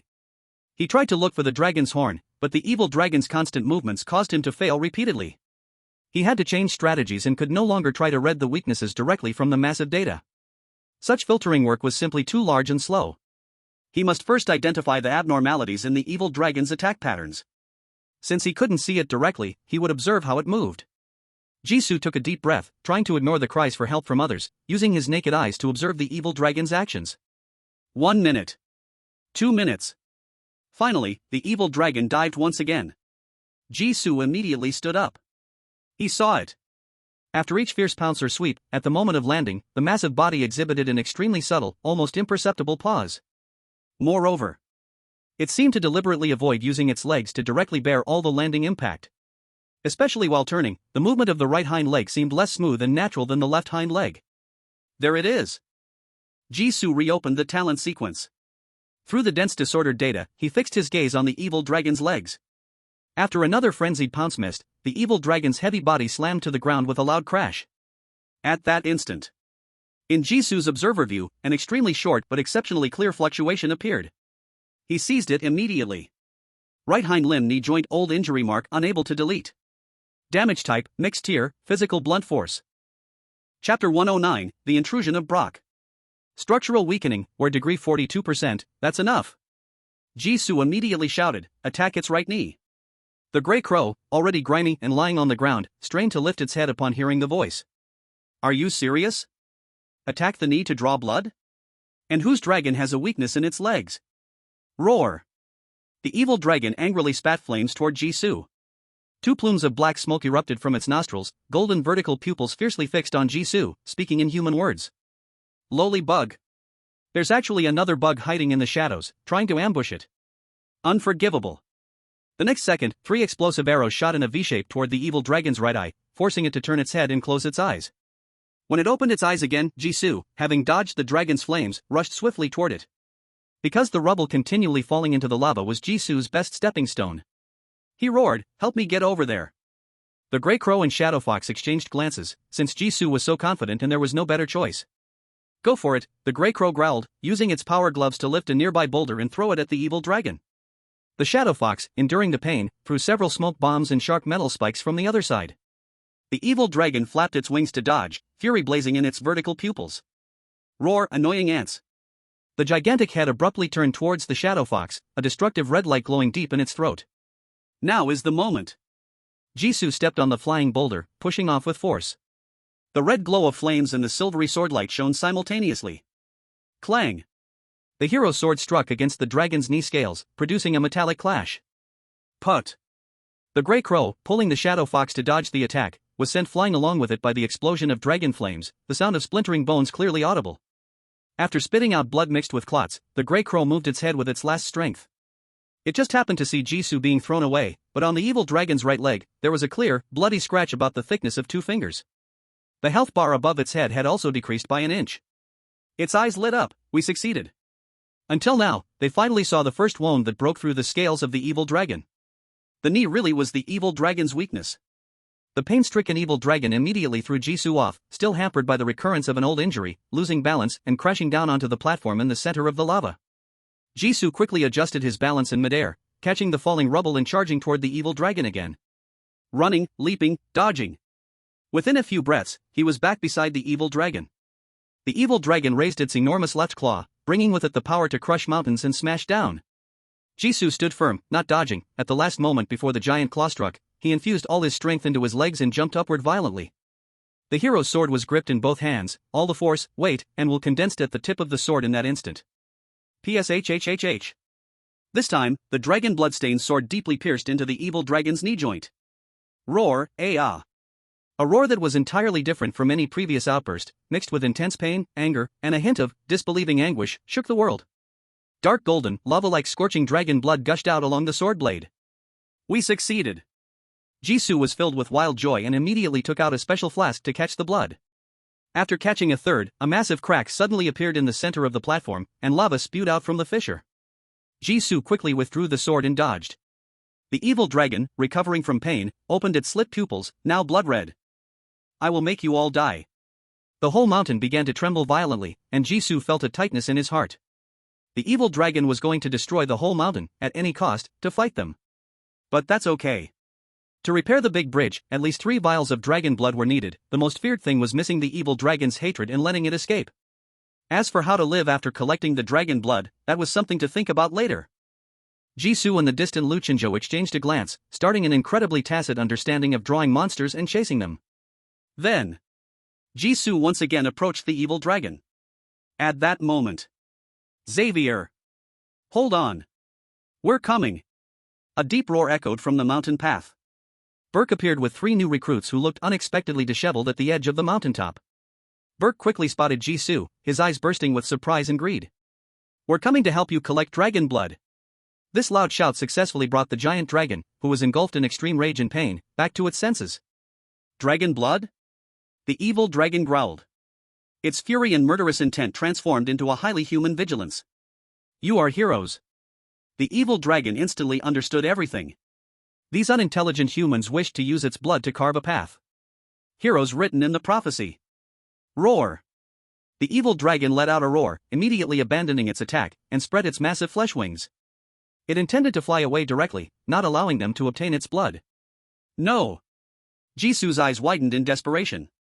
If the evil dragon flew away, they absolutely could not leave the hero village before dark. Without enough items and strength, the Grey Crow and Shadow Fox were already severely injured, they definitely couldn't last through the night. Jisu suddenly pulled out the long sword embedded in the rock, disregarding the scalding lava spilling onto him, and pushed his speed to the limit. Attack the third joint of the left wing, don't let it take off. With the help of his Traveler Profession talent sequence, he appeared right beneath the evil dragon in the blink of an eye. At the same time, a shadow rushed from the side, hitting the connection point of the third section of the evil dragon's left wing with precision. Crack! The sound of bones breaking made one's teeth ache. The evil dragon howled in pain again, its ascent halted abruptly, its body swaying. Taking the chance, Jisu grabbed onto the dragon's claw and leaped with all his might in the turbulence. At the same time, the Observer talent sequence operated at full strength. Filtering out all distractions, Jisu's eyes were focused only on the marked old injury on the dragon's leg. After using all the stamina potions he carried, he pressed his entire weight and all remaining power down onto the sword hilt. He pried fiercely towards the deepest part of the wound. A twist. Screech. Accompanied by a spine-chilling tearing sound, the evil dragon's right leg was actually broken by Jisu. Ow! The evil dragon let out an unprecedentedly tragic howl, blood pouring from its severed leg like a waterfall. Its massive body crashed towards the collapsing mountainside like an uncontrolled meteor. Xavier! Luchinjo picked up a fallen iron hammer beside him and moved towards the spot where the evil dragon had fallen.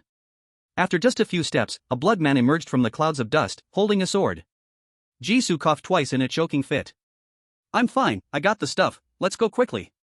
Although the evil dragon seemed severely injured, having a leg broken, it still had around 2/3 of its health remaining. But they couldn't find another weakness with a wear level of 42%. This mountain was about to collapse, conserving energy was wiser. Having said that, Jisu took out a huge blanket and spread it on the ground. Everyone, sit on it. With the healing potions brought by Burke and the others, the recovering Grey Crow and Shadow Fox also supported each other to sit on the 8-person blanket. Grey Crow touched the patterned blanket weakly and said, "Is this a flying magic carpet? I remember that the art of magic requires starting by feeling the magical factors in the air. Did you learn this?" Of course not, Jisu replied naturally, I don't even know what a magical factor looks like, this is a glider. A question mark barely formed in Grey Crow's mind. The ground beneath the 8 people cracked, and the blanket suddenly rushed downward. Chapter 110, The Bridge is Open. Hold on tight. Jisu reminded. Ah! The next second, a shrill scream pierced the sky. Everyone gripped the edges of the blanket tightly, their hair sticking to their faces. Although Burke was bold. Still scared by the feeling of weightlessness and suffocation, his knuckles turned white as he shouted. Xavier, what are you doing? Hurry up and make it fly. I told you it can't fly, it's a glider. Jisu half knelt forward to the front of the blanket, his whole body covered in blood quickly drying in the cold wind. He calmly controlled the direction of the blanket, while comforting the others. Don't worry, the flying magic carpet will stay open in the air, we won't fall off, and its physical defense is pretty high, so it won't hurt much if we fall. It was precisely because he noticed these 2 points that he bought the flying magic carpet. Now, it was indeed put to use. The Grey Crow's eyes widened as he looked ahead, mountain, mountain, mountain, mountain. Jisu grabbed the top left corner of the blanket and pulled hard. With a thrilling arc that was almost adrift, they brushed past a huge protruding rock wall. Pebbles rattled against the blanket's surface. Jisu took out the fake driver's license he got from the Black Mediator. Don't worry, I have a license, I won't let you get into an accident. Is a car license the same thing as controlling a magic carpet? The Shadow Fox's heart was about to jump out, we're going to crash. Below. There are trees below. Hold on tight. Jisu pressed his body down hard, and the front end of the blanket bizarrely sank down. The immense inertia triggered another scream. Finally. Before everyone crumbled, the flying magic carpet successfully landed. The front end of the blanket lifted up, and the tail dragged violently against the ground, leaving a long trace. Block got down for the first time, still feeling a lingering fear. Xavier, good job, he gritted his teeth and said. Thanks for the compliment. Jisu replied smoothly, but we don't have time for pleasantries now, it's getting dark. A loud dragon roar broke the sky. Everyone looked up and realized the high-hanging sun had sunk to the edge of the western mountain. They hadn't been entangled with the evil dragon for long, but the brief day in this foreign land was about to end. Moreover, they were being chased from behind by an enraged ancestor. Jisu took a healing potion and drank it, then immediately said, Run! To the bridge! His landing spot was just near the Brave village, very close to the bridge. Wait. Block suddenly grabbed Jisoo's hand, his eyes full of curiosity. Was your speed too fast when you were at the mountain top just now? And the magic carpet on the ground, where did you take it out from? Jisoo paused for a moment, then smiled. Of course, I prepared buff potions and spatial equipment for unexpected situations. He took out several empty potion bottles he had used and tossed them on the ground. Clearly, my preparations were useful. The implied content in his words successfully stiffened Block's expression. The longbow man immediately stepped forward to defend. We didn't mean to be late. Who knew we would run into so many groups of monster mobs on the way? The Grey Crow frowned. On the mountain. Block shook his head. No need to say more, it is indeed our fault for dragging our feet. Let's fix the bridge once we're in a safe place, and then we can settle scores. Jisoo gave him a meaningful glance. Deliberately throwing monsters onto the evil dragon mountain to hinder others, what exactly did Block want to do? But just like he said, it wasn't the time for infighting. The outline of the bridge was now within reach. A few villagers holding store weapons appeared in the sight of the eight. Seeing Jisoo and the others running over, covered in wounds and blood, the villagers' eyes lit up. The heroes are here. A villager shouted in a voice unlike a human's, and from a distance, the village immediately echoed with booming footsteps. The faces of the villagers wore a strange expression mixed with concern and blame, as they ran towards Jisoo and the others. Heroes. Where have you been today? Heroes. Come back with us for treatment. At the same time, a roar from the evil dragon came from behind. Roar. Jisoo immediately had an idea in his heart, grabbing a villager who wanted to catch him and friendly slinging his arm around his shoulder. You came just in time. We are fighting against the evil dragon that wants to invade the village. Look, the dragon is coming. A terrifying shadow accompanied by a scorching gale appeared in the sky not far away. The evil dragon dragged a broken leg, its dark golden vertical pupils filled with madness to destroy everything. It quickly spotted the culprit that broke its right leg, as well as the villagers embracing the culprit. Damn it, the hero has helpers? The evil dragon didn't need to think twice, its extreme anger made it want to destroy everything related to the season. It opened its huge mouth, gathering a dark red dragon breath that was even hotter and more widespread than before on the mountaintop. Season deftly broke free from the villagers' hold and signaled them to look up at the sky. Look! The evil dragon is about to invade the village. Hurry to protect the village. Protect the village? The villagers were confused. Boom! Then, the blazing sun engulfed the spot where he stood. And Season and the others had already escaped. Season rubbed the dried blood clots on his body while running. Thank goodness, the villagers could still speak like humans during the day. Though the villagers' strength and condition were very strange, and they still held weapons from the store, as long as they could communicate, they could talk their way out. Behind them came a series of explosions. None of the summoned ones looked back, they ran straight ahead. Faster. A little faster. In the last glimmer of the setting sun, everyone finally reached the broken bridge. Luchin Boat looked at the unfinished big bridge and the large stones piled up by the side, casting a questioning look at Season. The villagers responsible for repairing the bridge are all gone. Then we'll fix it ourselves. Season said without hesitation. He grabbed a rough-edged square stone slab and pulled out a cork. Pouring the dark golden dragon blood, which emitted scorching power, onto the surface of the stone slab. The moment the dragon blood touched the stone, it quickly seeped into the stone's interior. The slab lit up with fine red gold patterns, as if endowed with some strange power. That's it, let's put it down. Season tossed the slab back, and Block steadied it, running towards the bridge with it. The others rushed up to help. Bang! The stone slab fit seamlessly into the last section of the bridge. The moment it settled, the entire stone bridge shook, as if it had come to life. The bridge was complete. Let's go! Season shouted, then put his hand to his mouth and whistled twice. 4 red horses charged out from the grass, crossing the bridge before the last light of sunset disappeared. Chapter 111, The Way to Conquer a Fierce Horse. Season chose the tallest red horse and mounted it. Then he gestured for the others to follow. Everyone hop on. Greycrow's jaw nearly dropped. Did you prepare 4 horses? Season, just a little preparation in advance. Did you expect to walk to the Demon King's castle on foot? It got dark too fast, and they had no time to rush back to the village to buy mounts. So, the 4 horses Season had purchased in the stables south of the village that morning became useful. He patted the packages hanging at each horse's sides. Inside are some simple water and dry food, enough for us for 3 days. At that moment, a giant dragon's mournful cry echoed from behind. A massive creature bathed in flames fell from the sky. Season was stunned. Was the evil dragon defeated? What level have the villagers reached tonight? He urged again, hurry and mount. If the villagers cross the bridge, we won't be able to leave. Everyone snapped to attention and quickly got on their horses. The 4 red horses patiently waited for everyone to be ready. Then, raising their front hooves, they charged like arrows into the deep night. The price for traveling at night was endless waves of monsters. The further they got from the hero village, the higher the levels of the monsters around them became. From the initial tens of levels, later appearances of elite monsters in the 30s and 40s, the frequency of monster encounters gave the 8 companions no time to catch their breath. Fortunately, after last night's baptism by the villagers, the 3 newcomers who were the least suited to the foreign land all possessed decent combat abilities. Everyone took turns fighting and then rested to heal their wounds. Until a shade of pale white appeared on the horizon and the roars of the monsters faded away.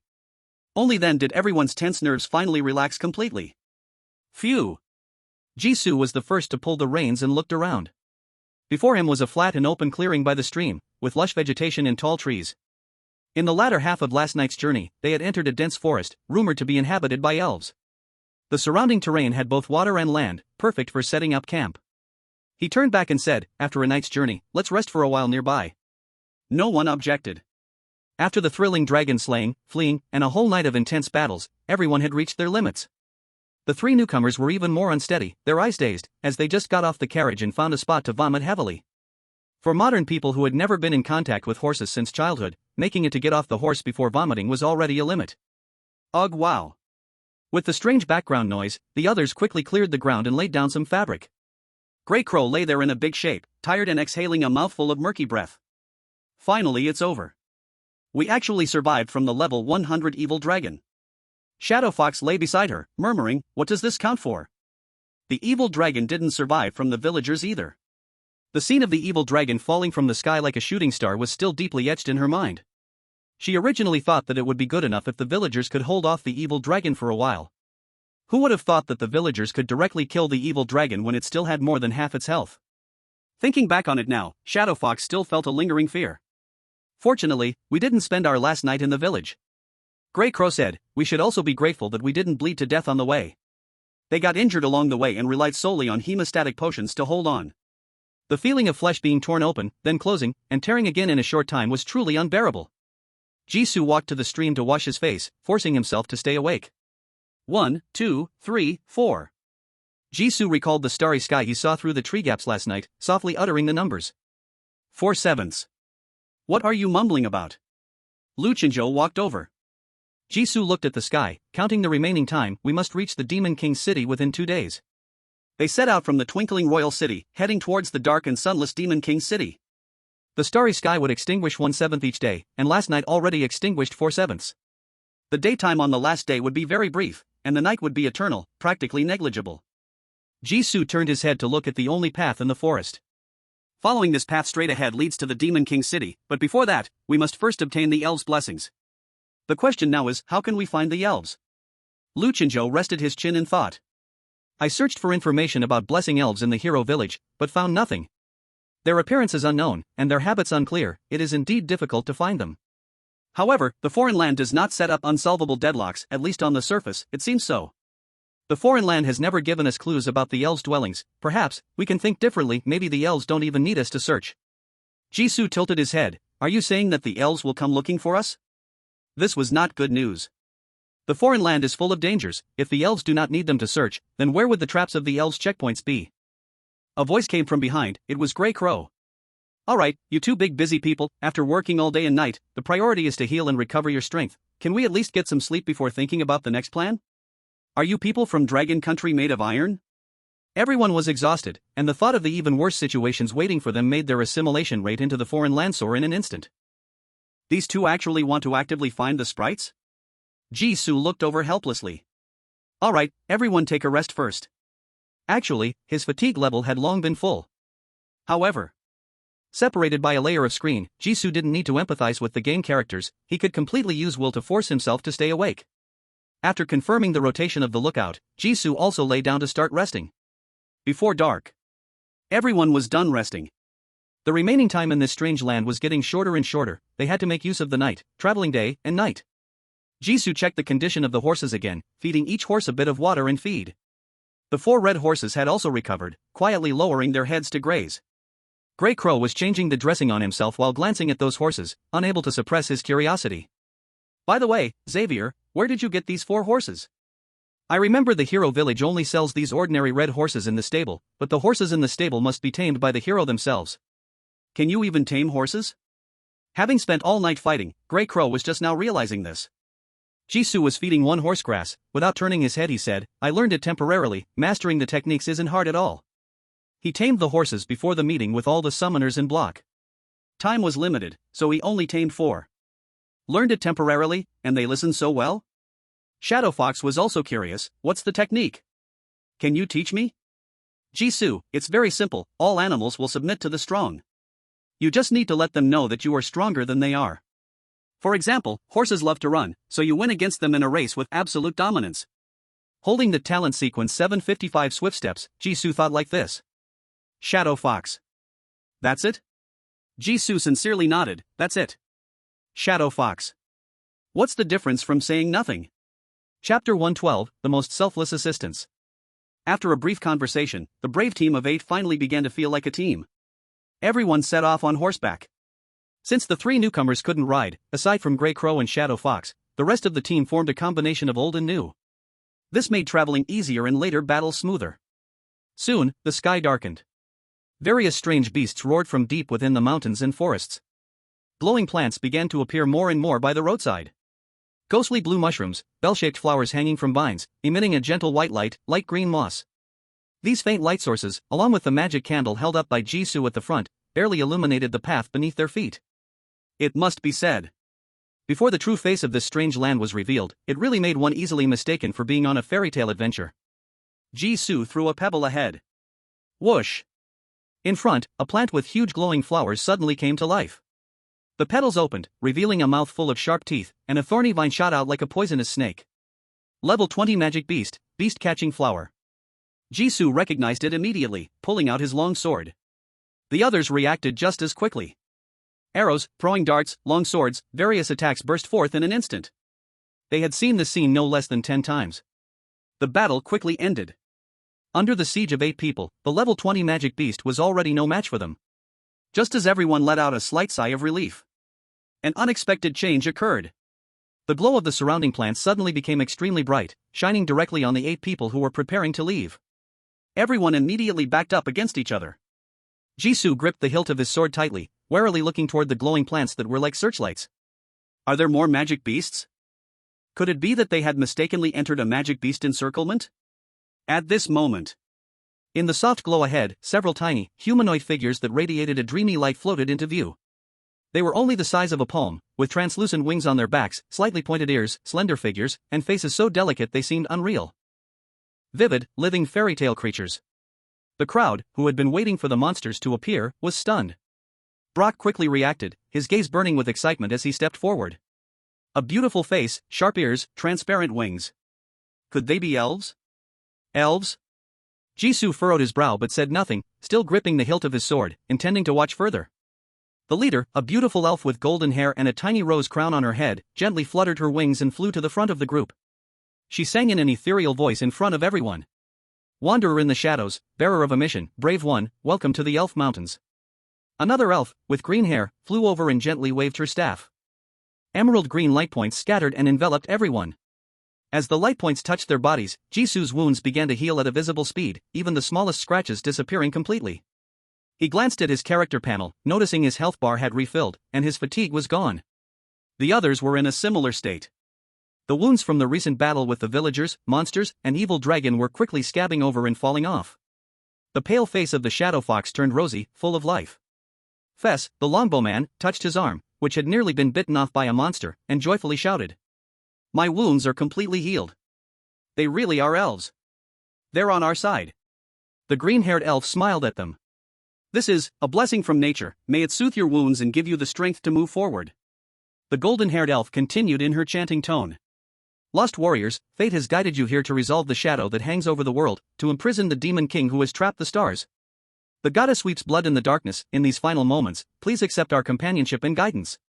Let us, in the name of nature, offer you selfless aid, lighting the fog ahead, and help you gain the power to fight the darkness. Fess, confused, turned to the others and asked, what is she talking about? Jisoo sheathed his sword. The elves want to join the hero's party and assist in defeating the Demon King. The golden-haired elf nodded. We possess the ancient wisdom of nature, and will guide you to the brightest future. Grey Crow stroked his chin and calculated, offering aid, guiding the way, helping the heroes gain power. Sounds pretty good. Having just experienced the elves' immediate and powerful healing abilities, he had a great liking for these little floaters. Even if the elves couldn't offer anything else, just being healers would be more than worth it. He cast an inquiring look at the others. How about we keep a few? Ouch. A fiery-tempered blue dress elf flew over and slammed into Grey Crow's head.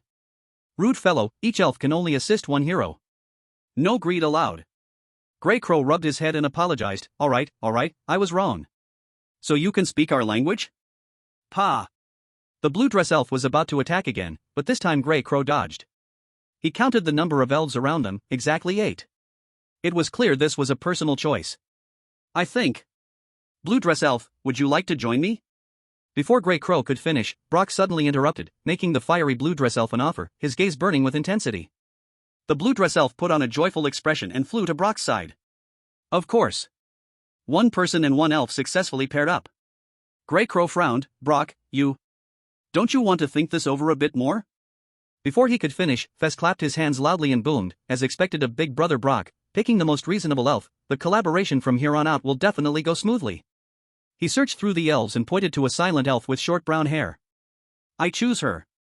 The brown-haired elf flew over, and one person and one elf successfully paired up. After that, there was no further movement. Fess furrowed his brows. Looking back at the others. What are you all frozen for? We still have a journey to continue. Noel, did you get dumb from your griffin's bite? The named Noel remained still, his gaze fixed on Jishu, who had not taken any action until now. There was no sound around them. Brock suddenly laughed, his voice carrying a hint of danger. It seems someone has found a more convincing leader. Noel did not respond, still waiting for Jishu's decision. The others also did not move. Everyone was watching Jishu's performance. Anran's ability to dodge the villagers' nighttime crisis and her foresight, her powerful strength from obtaining dragon blood. Her decisive action to manipulate the flying magical carpet to jump down the mountain, her eloquence in persuading the villagers to kill the dragon, her thorough preparations to evacuate their mounts. It was hard for them not to be deeply impressed by this young man with an Eastern face. If the choice before them was one of life and death, they believed he would surely choose the right path. Jishu snapped back from his thoughts, looking left and right. What are you all looking at me for? My decision may not apply to everyone. Grey Crow's eyes held a probing look. So, you really don't intend to invite the elves for assistance? Jishu replied, the last group that claimed to provide selfless aid was the villagers of Hero Village. Grey Crow fell silent. Chapter 113, The Exception in the Team. The blonde elf cast a disapproving glance. Without the protection of nature, you will surely fall into the mire of the demon lord's minions. Jishu looked seriously at this petite helper. To save the goddess, we won't fear hardships. Also, thank you for the elven blessing you just gave us. The blonde elf pursed her lips in dissatisfaction and turned to fly away. At the same time, Jishu's hero score dropped from 297 to 292. Everyone saw it, their expressions varying. After hearing the confessions of the little ones when they appeared, Jishu confirmed they were indeed the elves the king spoke of, not some disguised special monsters. Refusing the invitation from allies of the same camp, deducting hero points was inevitable. A 5-point penalty was well within Jishu's tolerance for score acceptance. Noel's gaze flickered for a moment. Refusing the elves will deduct points?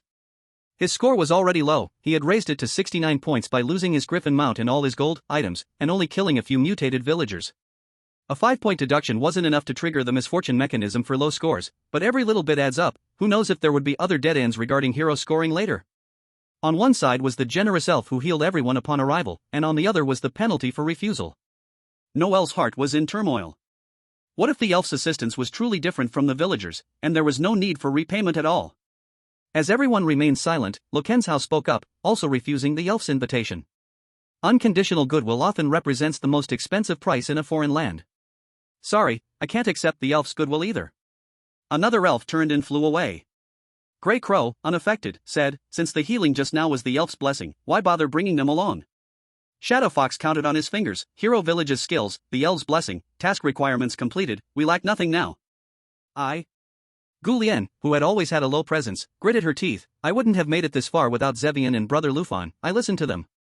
Noel looked around, hesitating in place, and finally closed his eyes and decided to go for broke. I don't want it either. He didn't want to repeat the tragedy of Hero Village again. The score above his head was deducted as stated, and in the end, only Brock and Fess chose to travel with the elves. Brock gave the others a deep look and mounted his horse. Fess followed closely, scoffing, "Benefits obtained through luck won't last forever, I'm waiting for you to regret it." Shadow Fox rolled his eyes at his back.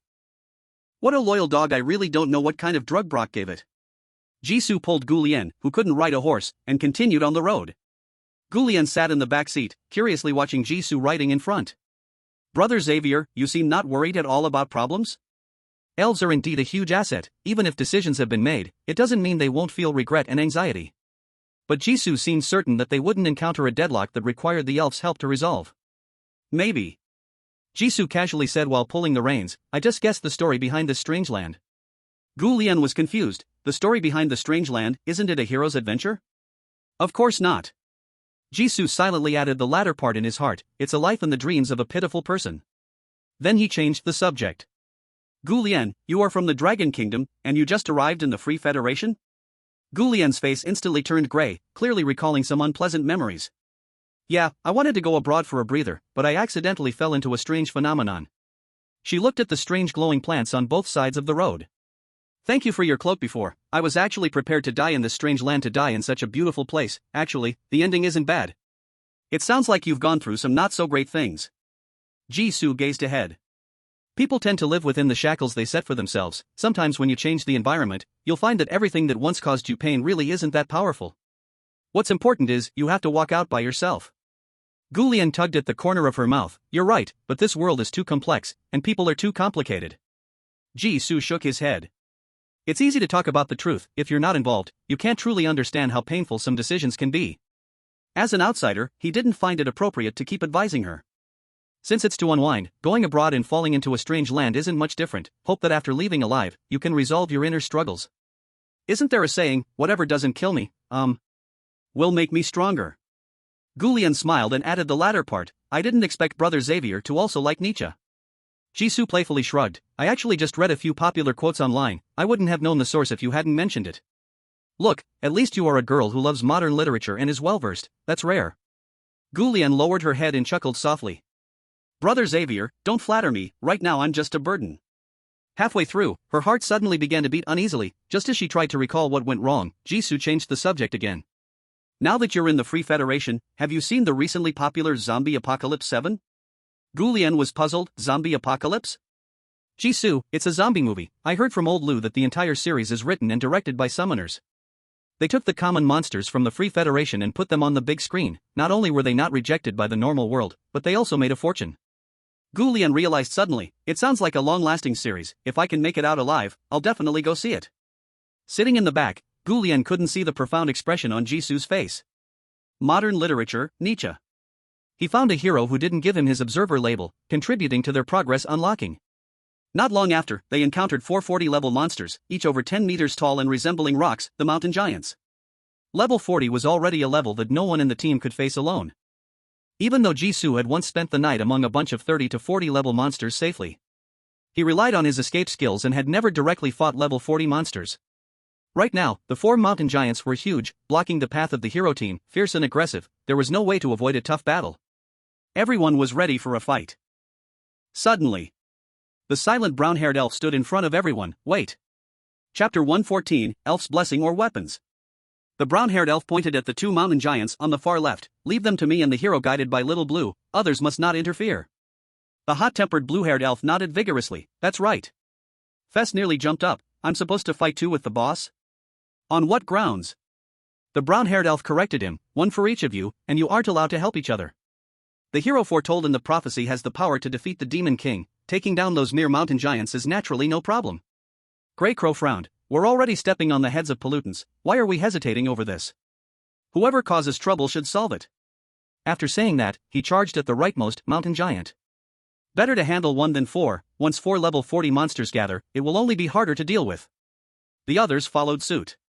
The attacked mountain giant reached out its right fist toward Grey Crow, its movement slow but terrifyingly powerful. The ground cracked like tofu, shaking the earth. Fess watched with his heart racing, unable to imagine what would happen if that punch landed on him. "Don't worry." The blue-haired elf placed her hands on her hips, seemingly noticing Fess's fear, and confidently said, "We will help." The brown-haired elf nodded. Put down your weapons and fight with the power we give you. Put down our weapons? Fess's face turned ugly. He couldn't help but look at the silent Brock. On the other side, the 6 from Jisoo lured the 2 mountain giants away, continuously consuming their strength by taking advantage of their slow movements. Finally, the longsword slashed at the mountain giant's arm, producing a shrill, piercing noise once again. The right arm of the statue was severed, and the second giant, like a small mountain, collapsed with a roar. It's over. Jisoo plunged his sharp longsword into the ground, looking at the devastation before him. The others gathered around, their faces showing the fatigue and joy of battle's end. We finally solved it. Shadow Fox cheered. Just don't know how things are on the other side. Grey Crow glanced around. Unknowingly, they had led the mountain giants further away, long deviating from the path to settle the red horse. At this moment, a familiar sound of giant rocks collapsing came from afar. Jisoo looked toward the source. It seems they have solved it over there as well. When the 6 returned, there were collapsed stones from the mountain giants in the middle of the road. Fess stood nearby, staring blankly at the pile of stones. Brock had no expression, merely wiping his fists repeatedly. Jisoo looked at the heavy sword and longbow hanging beside the saddle, asking, "Have the pollutants been dealt with? Why do you all look like this?" "With one punch," Fess said. Grey Crow didn't catch that. "What? One punch? I only used one punch to knock down a level 40 monster." Fess clenched his right hand into a fist, shaking with excitement. Since the elves did not allow them to use weapons in battle, Fess had wrestled with the idea for a long time. Until he heard Jisoo's victory cheer from afar, and realizing there was nowhere left to escape on his side, he decided to fight back. To his surprise, with just one punch, he took down the level 40 mountain giant. Ha ha ha, is this the blessing of the elves? I feel full of power. Fess spread his arms and laughed loudly. Next to him, the brown-haired guiding elf, with her slender arms crossed, commented seriously, "The position of your punch did not hit the monster's weak point. As a hero, you still need to grow more." Noelle's expression flickered. "Did you really only use one punch?" At that moment, the glowing plants by the roadside lit up again, and 6 thumb-sized elves flew out, coming to everyone's side. The elves, wearing skirts made of green leaves, cupped their hearts with both hands. "We all saw it. You are the heroes bestowed with great missions among the prophets." One beautiful curly-haired elf enthusiastically extended an invitation. "Please allow us to join you in shouldering the mission to save the goddess." Grey Crow was stunned by the scene before him, rubbing his eyes in disbelief. Another elf?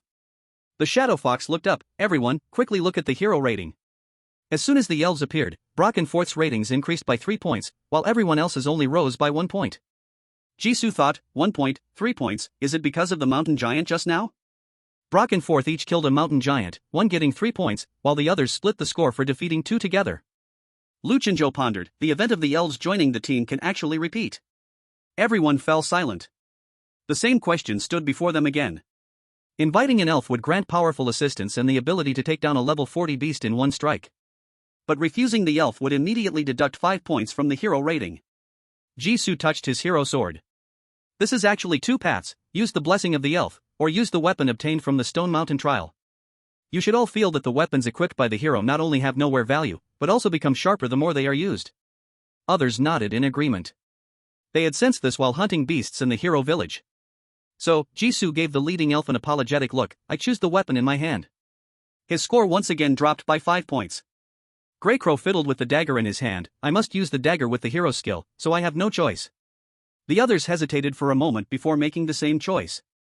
6 elves unwillingly vanished, and the 8 set out again. Then, they encountered a level 50 beast, the venomous patterned spider. There were 6 in total, 2 of which were assigned to Forth and Brock by the elves. Even though their weapons had become sharper from battle and they had gained a deeper mastery of the skills learned in the hero village, it was still too difficult for 6 people to handle 4 level 50 venomous spiders. The venomous spiders shot corrosive venom from their abdomens, nearly blinding Noelle's eyes. After everyone was wounded, the 4 venomous spiders were finally defeated. Bang! Everyone collapsed on the ground next to the dead venomous spiders, panting heavily. Clap, clap, clap. Forth started whistling from the side. "That was amazing. But you at least delayed us 15 minutes of travel time." Grey Crow gasped and lifted his eyelids. "Since you know it's wasting time, why didn't you come help?" While they were struggling with the 4 venomous spiders, Brock and Forth had already knocked down one and were standing aside watching. Hearing about it and seeing it with their own eyes indeed brought different shocks. Grey Crow had to admit that the elves' assistance was indeed something. This made him even more wary of the cost behind such help. Forth snorted in laughter. "Of course, one must walk the path they choose." "What? Does the summoned one with his nose in the air need help from a newcomer? Weren't you quite able at first? Why don't you call out anymore? Finally finding an opportunity to return the eye roll Grey Crow had given him, Forth felt utterly refreshed. His guiding elf nodded seriously. The hero only needs to deal with the monsters we guide. You. Grey Crow took a deep breath and gritted his teeth. You better keep smiling. The flowers by the roadside lit up, and 6 more elves flew out. Everyone once again gained a negligible point in hero rating. Forth and Brock walked ahead toward the driving red horse. Forth acted impatiently. You are too weak. Forcing you to join will only delay my and the boss's time, so let's go our separate ways from here. Chapter 115, The Trap of Elf Blessing. Forth and the others, restricted by the guidance of the elves, had already faintly split into 2 teams, and there was no need to continue together. Wait. Noel finally couldn't hold back. Take me with you. Having been injured by the venom of the venomous spider and witnessing how easily Forth, also a newcomer, dealt with the level 50 venomous spiders, he could no longer resist the temptation. A random sprite was picked and squeezed onto Brock's red horse. I would rather hang behind the horse than leave without them. Only 5 people were left standing. Jisoo looked innocent. What are you looking at me for? I have no other solutions. After saying this, he once again refused the sprite's help and walked towards the red horse grazing under the tree. The brave team, now reduced by 3, continued their journey. Along the way, they constantly encountered new monsters and new sprites. Often, just after one monster was dealt with, while they hadn't even caught their breath, the next monster would already be on their heels. The level of the monsters kept rising, and the wounds they suffered grew heavier. Their healing potions quickly ran out. During this time, Jisoo and the others also stumbled upon the remains of monsters left from the Battle of Brock and his group. Some still had warm blood, while others had long since grown cold. Fatigue continuously gnawed at their reason, and the sprite's olive branch never ceased. Everyone fought from dusk until dawn. As they drew closer to the Demon King's castle, not even during the day could they escape the various powerful monsters blocking their path. Fortunately, with the ongoing battles, the weapons in their hands, part of the hero series, became increasingly sharp, slowly catching up with the rising level of the monsters. After weathering the periods of heaviest injuries and wavering will, no one paid much attention to the sprites that appeared anymore. In the afternoon, they caught up with Brock and his group who had left earlier. As they approached, Jisoo first noticed the monster corpses by the roadside and then saw the 3 people, beaten and bruised. The red horse they had taken was nowhere to be seen, and they didn't know where their luggage had gone. The 3 were confronting 3 sprites, separated by distance.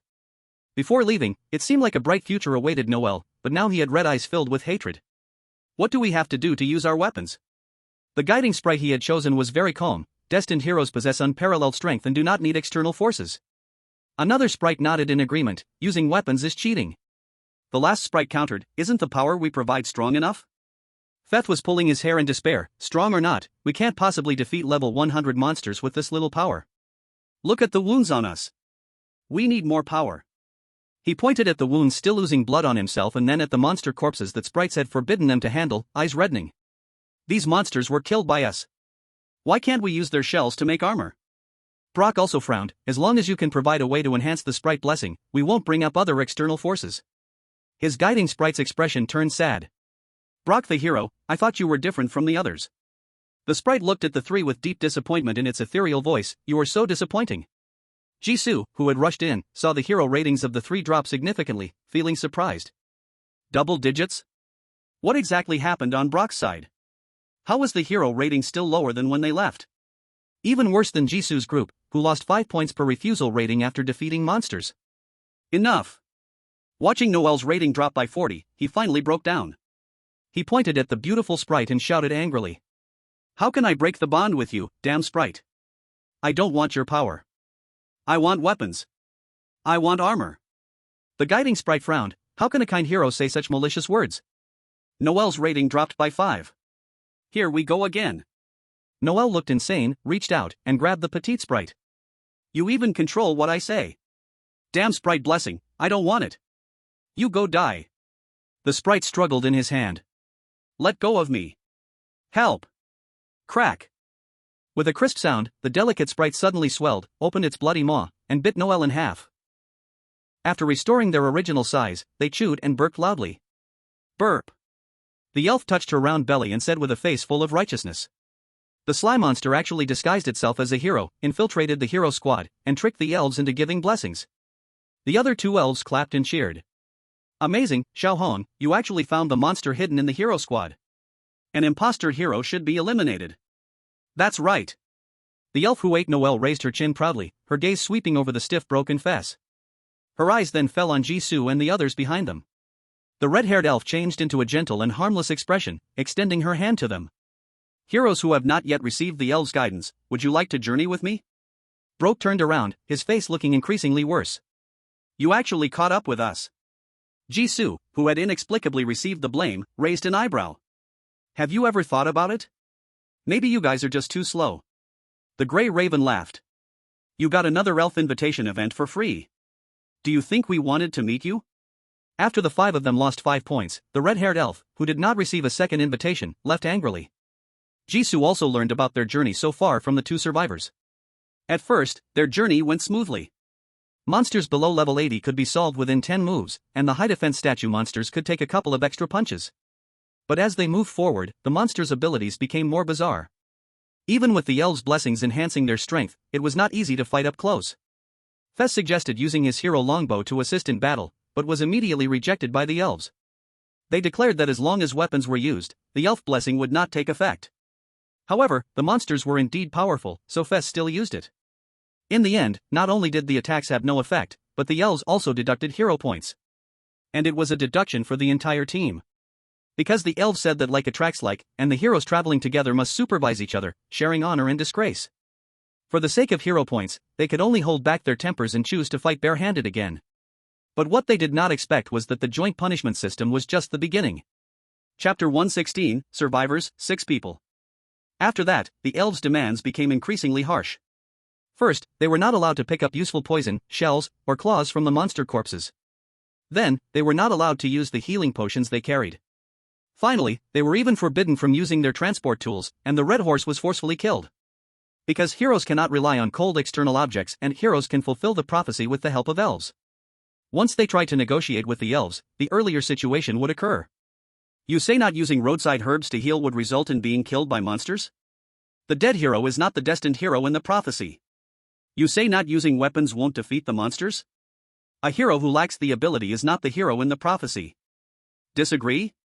Hero points will be deducted. Fess was almost driven mad by the torment. They're not elves at all, they're demons. They just want to create obedient puppets and don't care about our lives. After saying that, his gaze kept glancing towards Broke.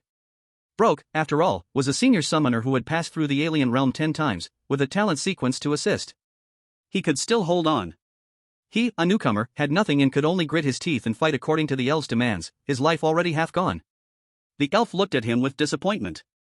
You're weak and reckless, always unwilling to listen to my guidance, not at all like Broke the hero. Fess's expression cracked. Listen to your guidance and send my neck to the monster's palm? None of the monster weaknesses you provided were correct. The elf was displeased. The hardships when you were weak will become the nourishment you need to face strong enemies. You just don't understand the meaning of guidance. Fess's mouth moved a few times, forcing back the curse, and then vented to Jisoo and the others. The monsters encountered on the road have never repeated. I truly act according to the guidance, only to be beaten constantly. The body just gets more fragile with each hit, instead of becoming sharper like the Hero series weapons. After hearing everything, Jisoo's guesses about the foreign world's behind-the-scenes boss became increasingly certain. Control desire, completely unnecessary suffering, negating communication, striking comparisons? Sure enough, he was a child from an East Asian family grown up under repressive education, giving birth to inner demons. It just happened to appear in the mismatched environment of the Free Federation, making it hard for one to perceive the hidden truth in the already strange foreign rules. Knowing this, Jisoo already had a rough guess about the warmest shelter not yet reflected in the task description. If nothing unexpected happens, this is the real deadlock that will lead to casualties. He regretted, it's a pity, I have no solution either. To get to the Demon King's castle quickly, we have to keep moving. Before Faze could speak, he was blocked back by Grey Crow. We don't want to test the penalty scoring rules on you all, let's split up and go our separate ways. The two sides once again parted ways. Before dark, Jisoo encountered the second level 100 monster since entering the foreign realm. A snake glinting with blue light, with eyes reflecting humanity. If the monsters below level 100 still belong to the category of pollution species, level 100 monsters are definitely intelligent aberrations. Originally a group that had been managing well, the battle became difficult again. However, it was not at all like the time facing the level 100 evil dragon, where the strength difference felt like a chasm, forcing them to resort to cleverness. They successfully dealt with this blue-scaled snake. The moment the blue-scaled snake's health bar disappeared, its body transformed into specks of light and vanished.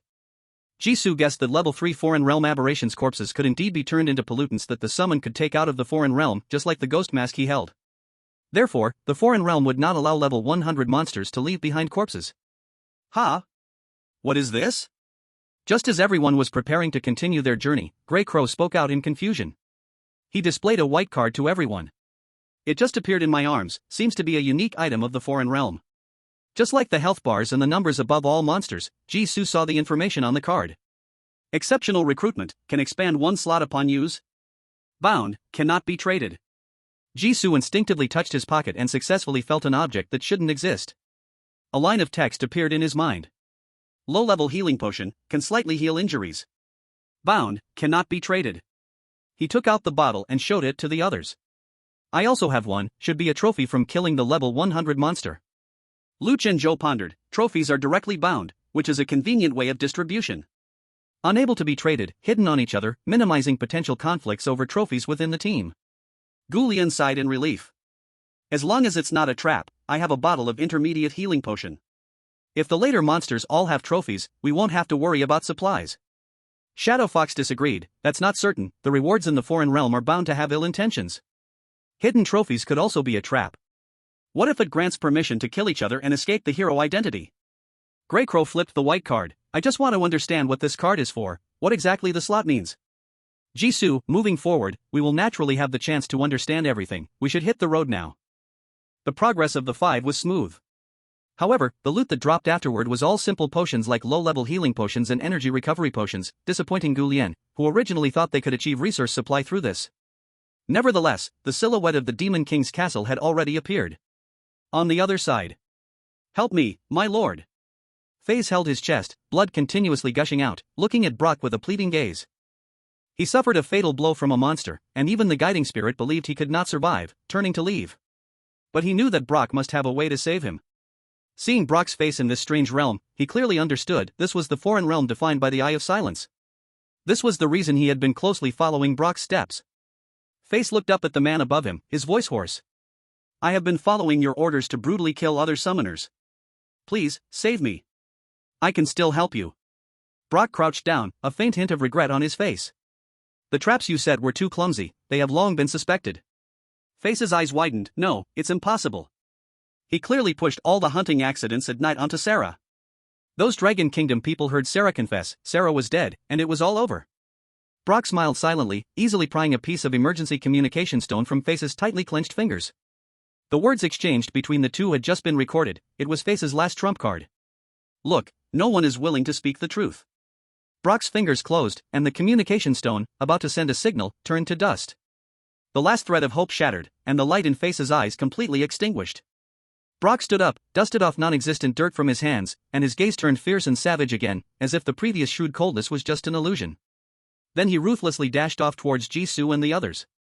Standing on the wide riverbank of the dark abyss, Jisoo looked up at the magnificent castle barely visible behind the dense forest on the opposite bank. The Demon King's castle should be just ahead. As long as they crossed one more river, the Demon King's castle would be within reach. However, the raging Black River water looked problematic, how would they get across?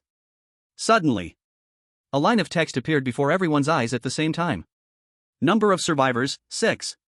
Chapter 117 The Warmest Shelter. The conversation abruptly stopped. 6 people? Jisoo's heart trembled slightly, something happened over there with Brock. Lu Chenzhou speculated, it must be FaZe, he has no talent sequence and can't withstand a single blow from the aberration. The talent sequence is the best fallback in foreign realms. Brock might not be able to defeat the aberration, but escaping for his life using the talent sequence and pollutants isn't hard at all.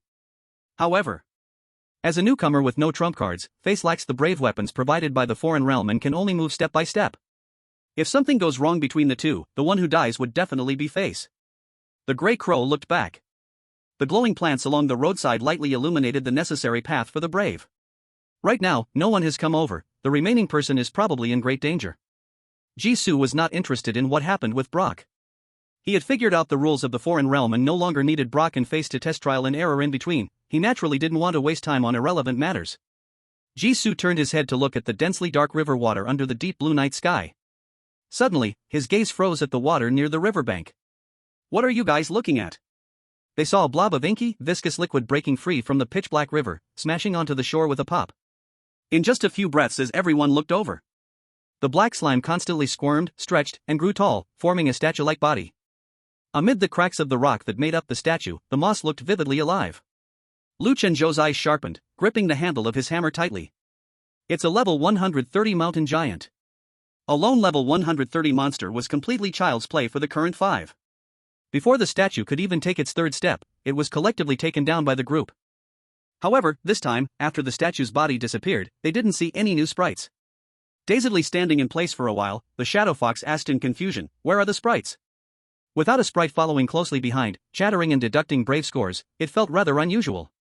Jisoo sheathed his sword, speaking calmly, "Of course the sprites are in the Sprite Mountains. We have passed the second level of the foreign land." Last time, the surviving members were announced when they obtained the identity of the hero through the Stone Mountain trial. This time, of course, it is because they have gained the powers of the hero. Jisoo read out the task description.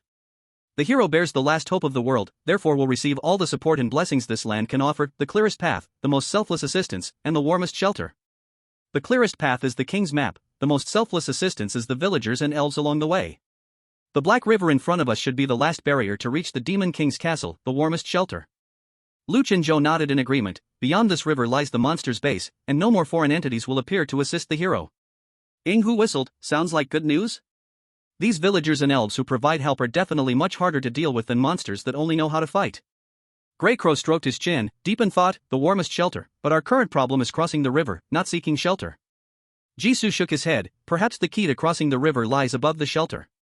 He looked at the winding river, where the banks were overgrown with weeds, and the road beneath their feet stretched all the way to the riverbank.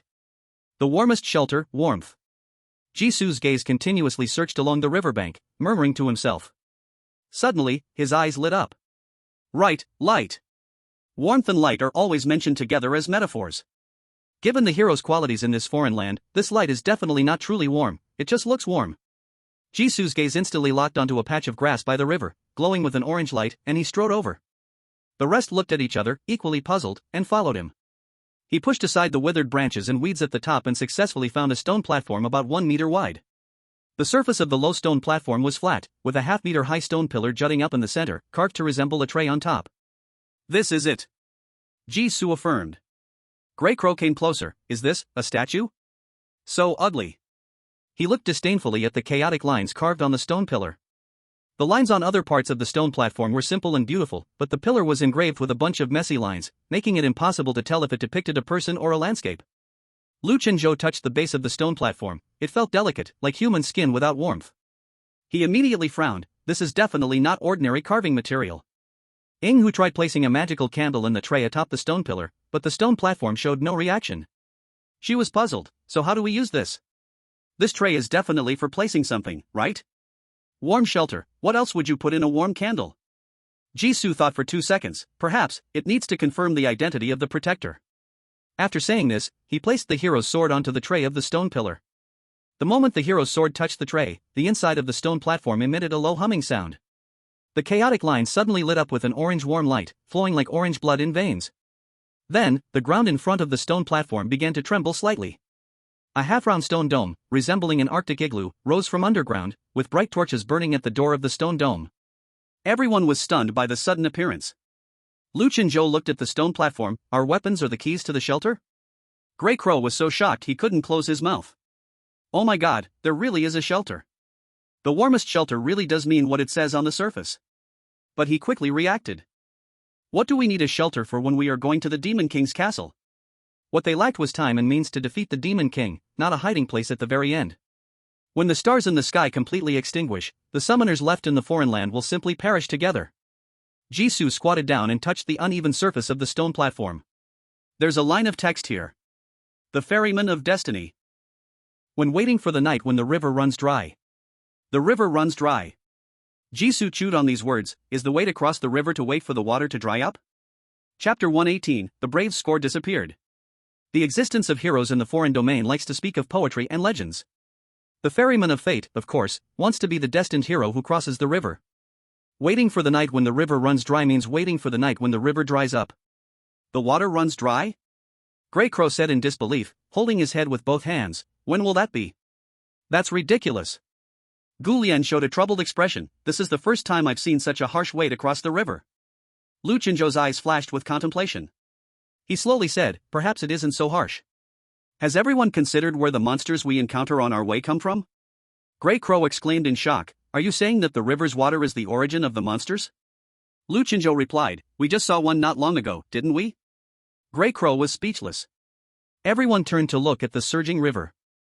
Whether it was due to the words just spoken or not, the river didn't seem like a rushing flow anymore, but like a massive, writhing entity connected as a whole. Jisoo gazed at the outline of a castle glowing white in the distance. The last 3 hours of every night are when the monsters are most active. If this river is the birthplace of the monsters, the time when it sends all the river water ashore must also be during that time. Gulian asked, so, we need to stay nearby until the night ends? It was the 6th night in the foreign domain, and the stars in the sky only occupied 2/7 of the area. Tonight was long, lasting at least 20 hours of the day. Before the river runs dry, they can only wait idly? Jisoo shook his head, it can't be that easy. Before the river water dries up, the monsters will come ashore. Do you think with just the 5 of us we can handle all the monsters of a whole river? A ball-sized blob of goo is a 130-level mountain giant. How many monsters like this will there be in the endlessly dark river? Grey Crow suddenly remembered something. The demon tide. So this is what the villagers referred to as the demon tide. He understood everything at once. No wonder a shelter is needed. Without a shelter, we would definitely die nearby. Only the shelter by the riverside can allow people to cross the Black River in the short time after all the monsters come ashore. Shadow Fox traced the size of the half-circular stone house in front with her fingers, her tone hesitant. Can the shelter really accommodate 5 people? The stone house was about 2 meters tall, its diameter smaller than that of an elevator cabin. Can such a structure really resist an attack from a group of monsters? Shadow Fox walked to the short stone house's door. Before her hand could touch the handle, a force instantly bounced her back. Hiss. She covered her arm in pain and exclaimed, the door won't open. Let me try. Jisoo walked over and easily pulled open the big door. Under the torchlight at the door, the inside of the stone house was fully visible, there was nothing inside. It truly looked like an emergency structure, only suitable for temporary stays. The other 3 stepped forward one by one, only to find that once they got close to the door, they were bounced back by an attack. Only Jisoo could easily enter the stone house. Stepping out of the stone house, Jisoo speculated, a shelter can probably only accommodate 1 person, the identity token is our weapon. There should be other stone platforms along the nearby riverbank, we just need time to find them. Everyone was in a dilemma. They were unsure of the number and distance of the stone platforms. What if they searched all night but didn't find the other 4 platforms? Shadow Fox looked at Jisoo's sword and suddenly had a flash of inspiration. We don't need to keep our weapons on the stone platform all the time. Can we place other weapons to refresh the capacity of the stone house? As the current sole owner of the shelter, Jisoo lowered his head and pondered for a moment. To be honest, he didn't think the foreign domain would leave such a big loophole for the summoners to exploit. But he still nodded in agreement, let's give it a try. The death trap of the warmest shelter does not lie in the number of shelters. He just happened to need an accident to separate from others. While they haven't noticed their own abnormalities yet. As everyone's attention was drawn to the Shadow Fox, Jisoo took a glance at the emptiness above his head. With Jisoo's support, the Shadow Fox excitedly took out her courageous weapon, a long knife, placing it on the stone platform's tray. The warm-colored glow on the stone pillar flickered rapidly. The Shadow Fox clenched her fists and exclaimed, it reacted. She walked towards the stone house, I'll go try again. Splash! Just as she said 2 words, the stone house nearby suddenly collapsed, turning into black sludge, and the stone platform also shattered with a crack. The warm orange light disappeared, and the surroundings instantly darkened several shades. The Shadow Fox was stunned. What is happening? Be careful. The Grey Crow rushed over and knocked her down. In the next second, a green water column smashed down where the Shadow Fox had just stood, making a hissing corrosive sound. The black sludge formed from the stone house expanded, and in an eye blink, it turned into a black mud monster 3 meters tall, with 2 blood-red flame pits burning in its head. Jisoo immediately shouted, it's a monster. The black mud monster formed from the stone house had a level that was actually a question mark. While speaking, it spewed out another green water column. The 5 quickly spread out, turning to fight back. The black mud monster was far tougher than the monsters they had killed on the way. This battle was more dangerous than any previous one. In the end, after Jisoo courageously got close, stabbing the long sword into a hard black stone on the belly of the black mud monster, the black mud creature let out a dying shriek and exploded with a loud bang. Only a charred shallow pit was left at the spot. The Grey Crow collapsed on the ground, finally resolved. He touched his clothes but only found an empty healing potion bottle, unable to help but smile bitterly. Great, still a monster that doesn't drop loot. After fighting for so long, besides getting injured and destroying a shelter, there wasn't any benefit. It would have been better to kill a few aberrations on the way, at least there were a few healing potions. Jisoo wiped the filth off the sword and glanced at the increasingly dark night, then looked at the disheveled group and the destroyed stone platform. He remained silent for a few seconds, his gaze calm as he said, "Time is short, I suggest everyone split up afterward." The Grey Crow was taken aback. Split up? He didn't expect Jisoo to propose separation at this moment. Since one shelter can only accommodate one person, moving together will only slow each other down and waste time. The Grey Crow frowned. What if we encounter aberrations on the way? The Black River was continuously generating aberrations. Could a lone summoner really avoid encountering aberrations that might surface at any time? He continued, I think those who haven't found a shelter can definitely act together. Shadow Fox, what about the number above your head? The Grey Crow glanced aside, and when he realized what he saw, he almost split apart. He stubbornly rubbed his eyes and looked again. The Shadow Fox still had nothing above her head. The Shadow Fox was equally panicked. Why is my courageous score gone? Just now, she was focused on fighting, and with it being dark, she didn't even notice when her courageous score disappeared. Jisoo reminded her, you should check your knife handle first. Knife handle? The Shadow Fox looked down. On the knife handle, an inscription of numbers was etched, 79. It was exactly her courageous score. The Shadow Fox raised her head, realizing that Jisoo also had no courageous score above his head. She gasped in shock, is it the stone platform from just now? Placing the weapon on the stone platform makes the courageous score disappear? Chapter 119, Birth, Growth, and College Entrance Examination. Perhaps it was too dark, or perhaps everyone's attention was on the stone platform and the shelter, so they only now noticed the abnormality of the courageous scores. Jisoo corrected, it's fixed to the weapon, the score hasn't disappeared. He sheathed the long sword calmly, repeating what he had just said again. So I suggest everyone act separately. Silence. Deathly silence. The people present were all intelligent, instantly understanding the hidden meaning behind Jisoo's words. The brave ratings were fixed, no longer changing, meaning some people were no longer bound by the rules of the brave. The harmonious and friendly mask of the brave team, this was the end. Grey Crow suddenly felt goosebumps rise all over, belatedly realizing. If Jisoo had entertained the thought of killing and stealing treasures during the earlier battle. Can't think about it anymore. The unspoken words were completely swallowed, and Grey Crow's expression grew serious as he changed his words. I agree, acting separately would help avoid disputes over shelter allocation. Shadow Fox quickly nodded, I agree too. Present were Jisoo and Lu Chunzhou, both enigmatic characters she didn't want to face. Lu Chunzhou carelessly said, I have no objections. Gu Lian almost cried. She had objections. How could a newcomer like her survive on her own? But the others had already made their decision, and her opinion didn't matter. Gu Lian weakly spoke up, I'll follow everyone's decision. Unanimously approved. The five parted ways under the dim starlight. Following the unique warm-colored fluorescent plants along the riverbank, Jisoo quickly found a hidden stone platform. He lit the stone platform, entered the stone house, closed the door, all in one go. The stone house was not as small as it appeared from the outside. Jisoo placed his luggage and weapons down and looked towards the riverbank. The writhing and twisting river water was clearly visible. It's actually a dual-purpose design. From the outside it looks like a stone house, but from the inside, it's transparent. Jisoo touched the human-like textured wall, feeling very intrigued. It's quite convenient to watch the show. The clearest path corresponds to the only way. The most selfless aid corresponds to help that can only be controlled by villagers or elves. The warmest shelter also has its conditions, and it is the final refuge. It may be hard to correspond these 3 points to one person's life. But if you scale the background of the person to a specific country, everything becomes clear. Birth, growth, and the college entrance exam. Jisoo wrote his brave rating on paper. This round tests scores and rankings. The brave ratings held by everyone must limit the number of braves who can enter the shelter. To facilitate culling, the foreign lands have specifically relaxed the punishment for brave-on-brave fighting. The specific rule must be that the braves with higher scores will enter the shelter. The only thing that can't be confirmed right now is the exact number of shelter spots. Jisoo wrote down the current brave ratings ranking of the 6 survivors. Jisoo, Lu Chunzhou, Grey Crow, Shadow Fox, Brock, Gui, Face/suspected alive or dead. The scores for Brock and Face are based on the ratings Jisoo observed when they last met.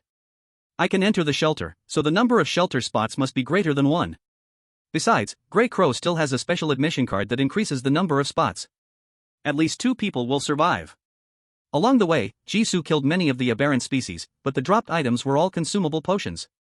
A special admission card is something that can't be easily found, and the high probability is that only Grey Crow has one. Jisoo looked at the names, muttering to himself.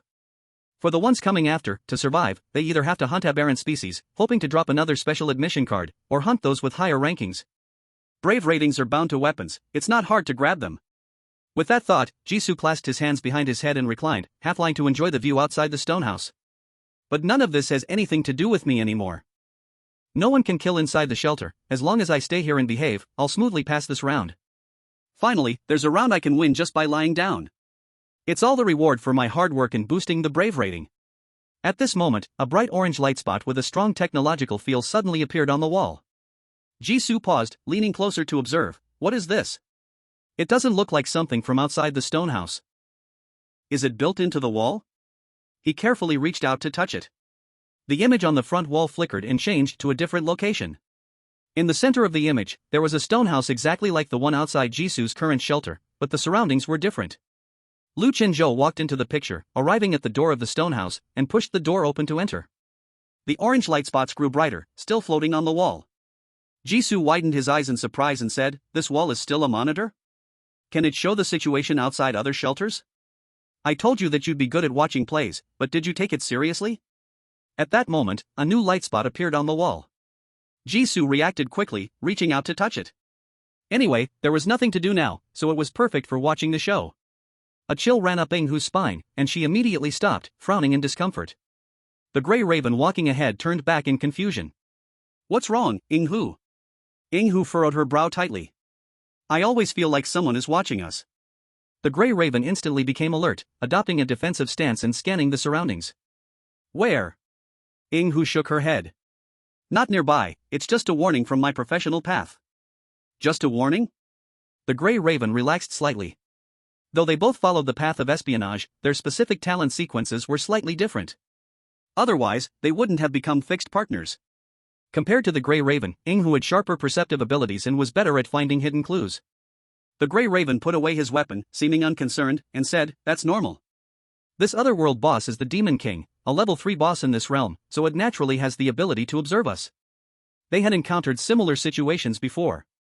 Many final bosses would observe the summoner's actions from the shadows, so they could take action accordingly.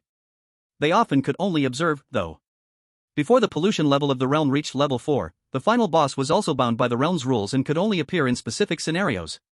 Just like the Demon King, who was still in the Demon King's castle for now. Confirming there was no danger, the Grey Raven urged again, "Inghu, you should open the shelter now." "Oh, okay." Inghu complied. But as soon as she approached the door of the stone house suddenly collapsed into a heap of black mud. Inghu, caught off guard. The Grey Raven immediately grabbed her wrist. "Run!" Taking advantage of the black mud monster not fully forming, the two quickly escaped from its attack range. Chapter 120, The True Purpose of the Stone Platform. After reaching a safe spot, the two stopped and breathed heavily. Inghu bent over, her chest rising and falling with each breath from the intense activity, and looked at the Grey Raven. "Just now, when you had me check the shelter first, you knew my weapon had a problem?" The Grey Raven shook his head, panting. "It's not the weapon, it's the rating." He pulled out the white card he had obtained recently. "I guess that the shelter slots are limited and tied to the hero's rating, so I had you try first. If you could enter the shelter, that would be great for all of us." Inghu clenched her hands, her voice hoarse. "But unfortunately, there's no if. The shelter slot limit was set before her. Between the two of them, only the Grey Raven could enter the stone house.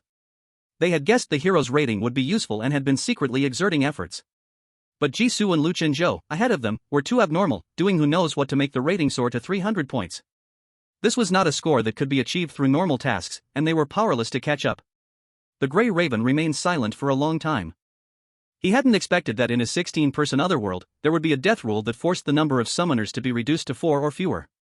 The Grey Raven slowly said, "It's not necessarily the case. If the shelter slots are 3, plus the item card I have that adds 1 slot, it would be enough for both of us to survive. If the slots are fewer." A dark glint flashed in the Grey Raven's eyes. "Let's hope this possibility doesn't exist." Time was pressing, and the two followed the riverbank, searching for a new stone platform. Finally, after 10 minutes, they made a discovery. Pushing aside the dried-up weeds, the Grey Raven placed the white card into the stone tray above. As the stone pillar glowed with an orange light, the white card quickly faded, turning gray and curling up.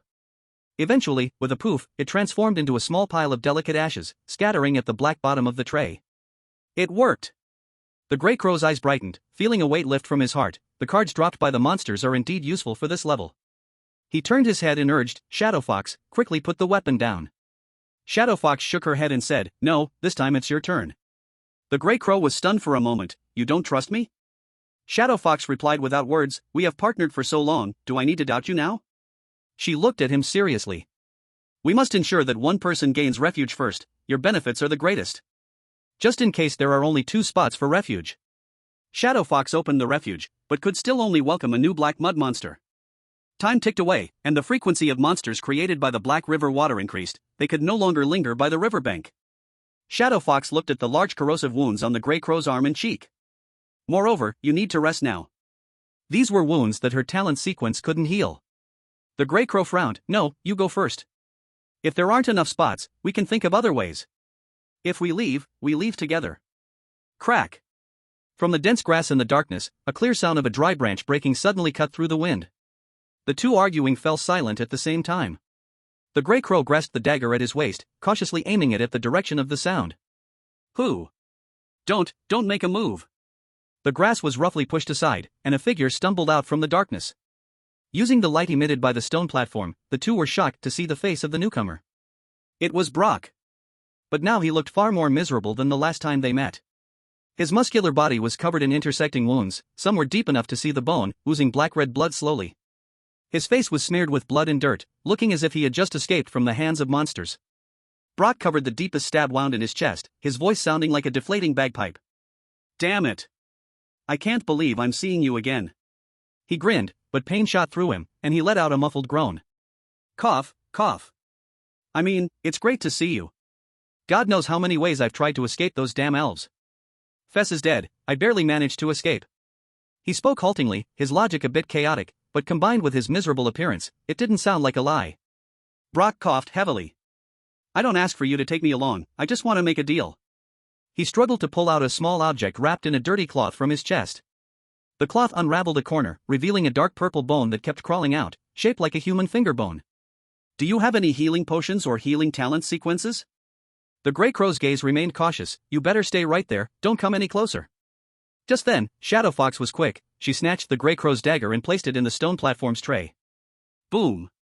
The ground in front of the stone platform shook again, and another oval refuge with burning torches slowly rose from the underground. The Grey Crow was first astonished, then angry. "Shadow Fox. All right, discussion over, this refuge is yours." Shadow Fox said matter-of-factly, then turned to Brock, her eyes only showing vigilance. "Though I appreciate your appearance helping us end the argument early, save your dramatics. Any hero touching the stone platform will lose their hero rating. You're not a newcomer at the riverbank." Brock froze, looking up at his head, suddenly realizing, is that so? The pain, fatigue, and pleading on his face receded like a tide, replaced by a hunter's regret looking at its prey. "What a pity, I originally wanted you to live a little longer." The Grey Crow sneered, "I'm afraid it won't go as you wish. You should know the rules for crossing the river. Let me guess, your score is not enough to earn a spot at the sanctuary, and instead, you ended up like this with all those injuries? As long as you find the stone platform, the other party can get the rules for crossing the river." With Brock's hero score of just under 60 not long ago, opening the sanctuary would only yield a powerful aberration creature. So, he came here to earn a spot with them. The Shadow Fox impatiently said, "Why say so much to him? Kill him already. Anyone who dares to strike at them must be prepared to die." In a flash, she appeared right in front of Brock. The next moment, a sudden change occurred. Brock raised his finger. 1. The light of the stone platform brightened intensely. Boom! The Shadow Fox, illuminated by the orange light, froze instantly, maintaining her attack posture as she fell to the ground. Shadow Fox. The Grey Raven's expression changed, but then he too couldn't move. Brock walked over slowly and gave him a gentle push. Boom! The Grey Raven fell to the side, hitting the ground. His eyes filled with unwillingness, and he let out a few gasps from his throat. "What did you do to us?" Brock clicked his tongue, his voice no longer hoarse or weak, looking down at him with disdain. "Just letting you see the true purpose of the altar." The Shadow Fox's pupils trembled as she lay hidden in the grass. "Altar? These stone platforms are altars?" Chapter 121, What a coincidence, I also know the sacrifice ritual. The Grey Raven instantly understood everything, his gaze firmly fixed on Brock above him. "Silent. The other party is a follower of the Silent Eye. Only the madmen of the evil god church would be obsessed with creating altars in other realms, playing dangerous life-for-life sacrifice rituals. Brock didn't find any other stone platforms but tampered with the one right in front of them, hiding nearby, waiting for them to appear. Remembering the black marks under the tray of the stone platform not long ago, the Grey Raven felt an immense regret. Why hadn't he noticed these oddities? Brock looked down at him from above, like admiring a piece of exquisite art. Good evening, dogs of the Investigation Bureau. Less than $3,000 a week, and you still came to our turf to die? When he first entered the Otherworld, Brock had already noticed the oddities of the Grey Raven and Shadow Fox. The best at avoiding risk, the seer who specializes in secret paths, how could they have fallen into the anomaly with a group of clueless ordinary people? Now, it seems everything matches his suspicions. The Shadow Fox cursed, damn. Those stingy bastards didn't even give them $1,000 in salary. The Grey Raven's forehead twitched uncontrollably, somehow catching the meaning behind his partner's curse. He stabilized his expression and tried to negotiate. There aren't enough sanctuary spots left. Can you really handle the others? Those two Dragon Country people are tough to deal with. You know, the secret path originally came from Scorpio. We can help. Do not dare address my lord by name. Brock's voice immediately rose, his gaze as cold as a venomous snake. You think the altar in front of you was prepared just for you two? He placed his bleeding right hand into the stone platform. The black-red blood hissed in the tray, like oil dripping into a blazing fire. The light on the stone pillar grew brighter, and strange magical patterns began to appear on the ground, slowly spreading outward. He licked his cracked lips, his eyes shining with a mad gleam of uncovering secrets. Let me tell you, poor lapdogs of the Investigation Bureau, or rather, the dying sacrifices. Our people have long entered this otherworld more than once, knowing all of its secrets. It is a slaughter-type otherworld. Grey Raven's eyes widened. A slaughter-type otherworld? How could that be? A slaughter-type otherworld is one that encourages summoners to kill each other. As the name suggests. No need to complete the otherworld tasks, as long as enough summoners die within the otherworld, an exit to complete the otherworld will appear. How could an otherworld, where most of the time summoners are forbidden from attacking each other by the hero ratings, be a slaughter-type otherworld? Brock sneered, as though mocking their ignorance. How could you, a mere little human, understand the greatness of the polluted world? All the rules of the otherworld are merely distractions for my master's thoughts. It doesn't matter if I tell you, in the so-called Demon King's castle at the end of the otherworld, there is no Demon King. It's just an empty building. The task to save the goddess is destined to fail. There is only one way to leave here, kill. Brock stretched his arms wide, enjoying the light coming from the stone platform. The death of summoners, especially those filled with pain, despair, and negative emotions, is the real way to stabilize the otherworld, making the exit appear earlier. The more people die, the more tragic their deaths, the more stable the resulting phenomenon will be. This is our goal. Fess is a useful knife, but he's too young. He can only fool ignorant newcomers. People like you, who fancy themselves cautious mice, can only be pulled out one by me. By the way. Brock's smile grew wider. These shelters are all connected. Once you've touched the stone platform, the altar will remember the scent and make you a sacrifice. After waiting for so long, others should have already entered the tomb I prepared for them. Once only he remained in the otherworld, he could naturally complete it and live. He looked at the stone platform, glowing brighter and brighter, with fervor. Now, the time has come. He slammed his other hand onto the stone platform, and more blood surged into it. The whole stone platform began to shake violently, emitting a low hum. The light that bound Grey Raven and the others on the ground intensified. Both of them groaned in pain at the same time. They felt their vitality, mental power, and even their souls, being forcefully pulled away. Their vision blurred, and their bodies grew cold and numb. Brock closed his eyes in ecstasy, arms open wide, starting the final step of the sacrificial ceremony. His voice was passionate. Lord of true knowledge, who lies dormant in the otherworld, with this secret blood and the ignorant heretics who touch the altar ahead. For your eternal transformation to be crowned. Lord of true knowledge, who lies dormant in the otherworld, with the secret blood on the stone platform and the believer standing beside it, crown your eternal transformation. Another voice forced its way in, covering Brock's prayer. A figure rushed to the stone platform with lightning speed, slapping a brass bowl on top of the blood-filled stone platform. Jisoo quickly finished the last line of the prayer. Crown our Lord. The light flashing from the stone platform paused. Jisoo wiped the sweat off his forehead as he breathed a sigh of relief. Finally made it. He had been watching the show on the shelter's surveillance wall, when suddenly he heard Brock's sacrificial ceremony was going to sacrifice everyone who touched the stone platform. Was he about to be sacrificed too for doing nothing? That couldn't be allowed. Jisoo immediately activated his wind step talent to run over. Luckily, it wasn't too late. The chain effect of the ceremony hadn't been completed yet. Grey Raven, waiting for death? Desperate Shadow Fox? Brock, who thought his great work was done. Brock, in disbelief, trembled and pointed at the uninvited guest. You? Jisoo showed a harmless smile. What a coincidence, it seems. I will also teach you the sacrificial ritual. The brass basin on the stone platform was still from the last sacrificial ritual site. The light of the stone platform once again flowed. This time, the light shone on the target wrapped up, which had turned into Block. Thud. Block fell back with an unwilling face. In an instant, he turned into a puddle of black blood. Chapter 122, Purple Pollutant, Memory Mist Crystal. The light of the stone platform gradually extinguished.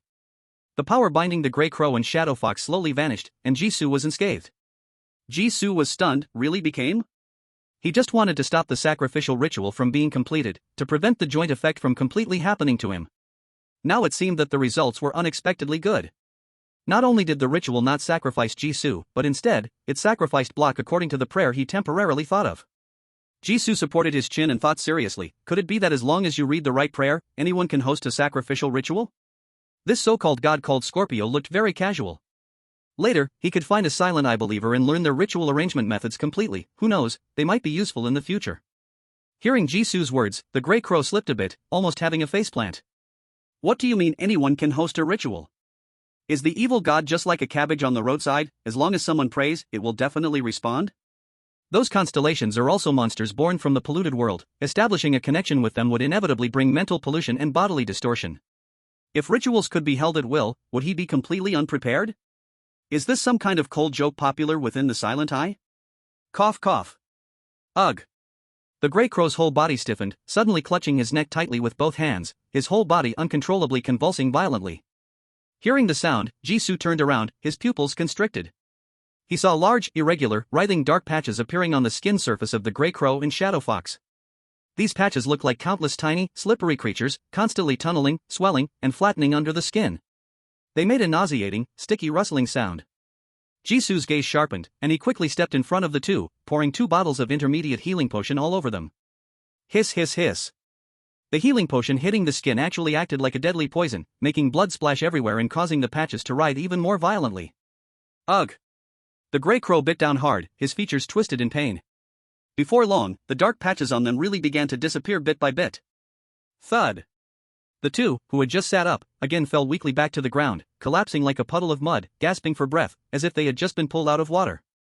Seeing the two recovering, Jisoo nodded with satisfaction. Finally look like humans, how are you two doing? The Grey Crow gasped for a while, his expression extremely complex. It's just the ritual backlash, I won't die for now. He looked at a summoner panel that only he could see. Assimilation rate, 98%. Assimilation rate, 97%. Assimilation rate, 96%. Just almost met the same fate as Block. The Grey Crow added in his heart. Just a bit more, and he would have fallen into pollution and remained forever in this other world. The Grey Crow glanced at the Shadow Fox beside him, then looked back at Jisoo. No matter what the reason, thanks for your help, we will remember this. The Shadow Fox took out a cube deep purple crystal the size of a pigeon egg, with a slow-spinning gray-white mist at its center. I like shadows that opened and closed flickered in the mist. This thing can block information about specific events or time periods, helping you cover up the truth of Block's death to avoid some troubles. The price is that the mental pollution is a bit high, but with your ability, it shouldn't be a problem. To forcibly change the conditions of the sacrificial ritual, the other party must also be a believer of the Silent Eye. His status was much higher than Brock's. Although Ingu had a very bad impression of the evil god church, they had still saved them. The Eye of Silence did not allow internal infighting. Even if Brock's matter was a misunderstanding caused by a lack of communication, once it leaked, it would definitely cause trouble for Jisoo. Hiding the truth was the best solution. After Jisoo took the crystal in his hand, he saw its basic information. Memory Mist Crystal, purple. At the cost of mental energy, the wearer can access or hide memories related to the object of contact. Reading memories typically involves judgments based on the impressions of the object, while hiding memories can block external probes such as mental sensing, memory reading, or soul interrogation. Cooldown time for each use, 1 day. Note, frequent use may attract the attention of the crystal's creator. A purple quality pollutant that can be reused. What a good thing. Jisoo unceremoniously accepted this gift of gratitude. This is enough. As for hiding the truth, there's no need. He had already destroyed the Eye of Silence's base. He had already offended the ones that needed offending, and debts don't weigh down the body. Their worries were completely overblown. At this moment, Jisu's expression suddenly changed. He turned his body and looked back, just in time to see a heavy iron hammer fly past, grazing the tip of his nose. Bang! The heavy iron hammer smashed fiercely into the sticky black blood left by Brock. Screech! A piercing shriek that could tear the eardrums exploded from beneath the hammer. In the black blood, an ugly arthropod about the size of half a palm appeared out of nowhere. The creature was deformed by the hammer, its long legs constantly struggling under the blow, and its clustered black eyeballs kept rolling. Just looking at it sent a chill down the spine. "Move aside, it's not dead yet." A low voice came from behind. Luchinjo stepped forward and raised the iron hammer, aiming at the escaping arthropod. One hammer. Two hammers. With every swing, the ground trembled. Until the creature was reduced to a pile of black debris, which was then burned to ash, Luchinjo finally turned his head to look at the three of them. The Abyss Worm is a servant of Scorpio. Did the Eye of Silence's cultists here just complete a sacrificial ceremony? Grey Crow's face changed dramatically. That monster is from Scorpio's kin? Jisu looked at him. What's a kin? I don't know. Grey Crow's face showed signs of lingering fear, but I've seen it crawl out of the body of a second-tier summoner. Luchinjo explained, kin are the claws of constellations, either possessing tricky abilities or immense destructive power. Their existence is pollution, which continuously increases the foreign pollution level. Jisu pondered for a moment. A mechanism monster? You could say that. Luchinjo surveyed the surrounding mess, then the three of them chatting harmoniously. Although I don't know what happened, it seems like the result isn't too bad. Did the Eye of Silence cultists who made the altar die? Jisu admired Luchinjo's ability to deceive himself. The other party entered the shelter and rushed over. It was obvious they had seen what happened here. Since the other party wanted to play dumb, he had no intention of exposing it. Jisu agreed. Indeed, the last bit of blood left by Brock was also crushed into the mud by your hammer. Luchinjo's face showed sincere regret. So it was Brother Brock. I hope he will be a good person in his next life. Splash! The sound of roaring water came from afar. Black shadows rose from the pitch-black river. The atmosphere, which had just lightened, once again became tense. Jisu looked at the increasing number of shadows on the river's surface. Because of the sacrificial ceremony, no monsters had approached the stone platform for the time being. Unknowingly, the monster figures in view had formed a loose encirclement. If they kept stalling, by the time they were completely surrounded by monsters, they wouldn't be able to run. The pressure from the Black River was getting closer and closer, so Jisu directly cut off the brief small talk they just had. The magic tide is about to begin. We'll meet after crossing the river. Before leaving, he glanced at the stone house where the torch had been lit. As for how to allocate the shelter between the Grey Raven and Shadow Fox, that was no longer his concern. Chapter 123, A Reintroduction. Roar! A monstrous roar tore through the night sky. The completely boiling Black River surface began to rise in lumps, forming shapes of humans, beasts, and even forms that could not be named. Countless scarlet, eerie green, and deathly pale points of light lit up on the water's surface, creating eyes that were filled with hunger and a desire for destruction. Roar! The roars of the monsters echoed, the deafening screams and shrill howls merging into a terrifying wave of sound that could destroy one's sanity. Even the ground trembled beneath it. Jisu sat inside the shelter, calmly watching the chaos and madness of countless monsters, as they trampled over each other, forming the magic tide, rushing towards the shore. The monsters in the front had already reached outside the stone house, and the saliva dripping from their mouths was clearly visible. Then, this group of monsters seemed completely unaware of the fragile stone house, bypassing it with perfect coordination. On the wall, only countless monster bodies could be seen, stacked up high and stretching endlessly. Jisu thought to himself. With this number of monsters, staying outside the shelter is certain death. If Brock wasn't lying before he died, once we cross the river, the foreign realm will definitely have an exit. A slaughter-type foreign realm. Is it really impossible to complete the mission? It would be good to leave the foreign realm, of course. But leaving like this, without clarity, it just feels like wasting the time spent entering the foreign realm. I don't know anything about the true identity, past, or thoughts of the foreign realm boss. Can I really extract player privileges like this? Jisu had not forgotten the ultimate goal of entering the foreign realm, extracting the player privilege fragments of the pre-DLC. Even if he obtained the pre-DLC for the hero's foreign realm. With the information he currently had, he was afraid that he wouldn't even find out who the foreign realm boss was in the DLC scenes. After thinking it through and coming up with no solutions, Jisu sighed deeply. We'll take it step by step. Finally, the last batch of monsters struggled to crawl out of the riverbed, slowly joining the torrent of monsters ahead, moving forward into the distance, leaving only the dry riverbed behind. Time was up. When the last monster wriggled past the stone house of the shelter, Jisoo stepped onto the overly soft and sticky riverbed mud and crossed the river as fast as possible. By the time he reached the opposite shore, Lu Chenbo was already waiting on the roadside, a step ahead. When he saw him, Lu Chenbo nodded slightly. "Xavier, I knew you would definitely appear safely." Jisoo stopped a short distance away, walking over slowly, his face showing a bright smile. "Still not as fast as Brother Lu. I used the Traveler's Path ability to hurry, but I still couldn't catch up to your speed." Lu Chenbo's expression froze for a moment, the smile fading away. "You already know." "Before this, it was just a guess," Jisoo smiled lightly. From the very beginning, Jisoo had noticed that Lu Chenbo's identity was not ordinary, and he also knew that Lu Chenbo entered the foreign realm out of curiosity about his own identity. He needed Lu Chenbo to provide information about the foreign realm, and Lu Chenbo wanted to satisfy his curiosity through him. Both sides got what they needed and reached a tacit understanding, forming a harmonious ally relationship. Jisoo truly realized the danger of Lu Chenbo when they were obtaining the level 100 evil dragon's blood. The summoners present were on high alert, unwilling to reveal their trump cards, but they had to deal with the evil dragon. In the midst of the chaotic battle, Lu Chenbo threw a hammer to stop the evil dragon from escaping. The force of that blow was definitely not something a 9th level summoner who had cleared a few simple foreign realms could have. The danger level of the 3rd level foreign realm might be no more than a walk in the garden to the other side. A person like that investigating the identity of a novice summoner was not something that could be dismissed with mere curiosity. Through covert observation. Every time he secretly used the related talent sequence of the traveler profession, Lu Chenbo's reaction was always particularly special. So special that, even though he knew he had interrupted the sacrificial ceremony of the Silent Eye's evil god, it seemed closely related to the infamous evil god church. The other party would pretend to know nothing. As if he were a dangerous item even more terrifying than the Silent Eye church, something that could not be spoken about? There were only the two of them present, and Jisoo no longer wanted to pretend. Before leaving the other world, he had to at least understand what Lu Chenbo was concerned about. What hidden identity did he have that even he himself did not know? Jisoo said, "I feel there is some misunderstanding between us. Instead of suspecting each other, we might as well solve it face to face." He reached out his right hand to Lu Chenbo. "Let me reintroduce myself, Jisoo, Traveler Profession Pathway." Lu Chenbo's pupils contracted, then he exhaled in relief.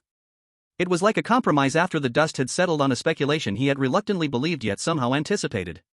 He extended his hand and said seriously, "Lu Chenbo, captain of the Dragon Kingdom's Supernormal Bureau's Mystical Task Force.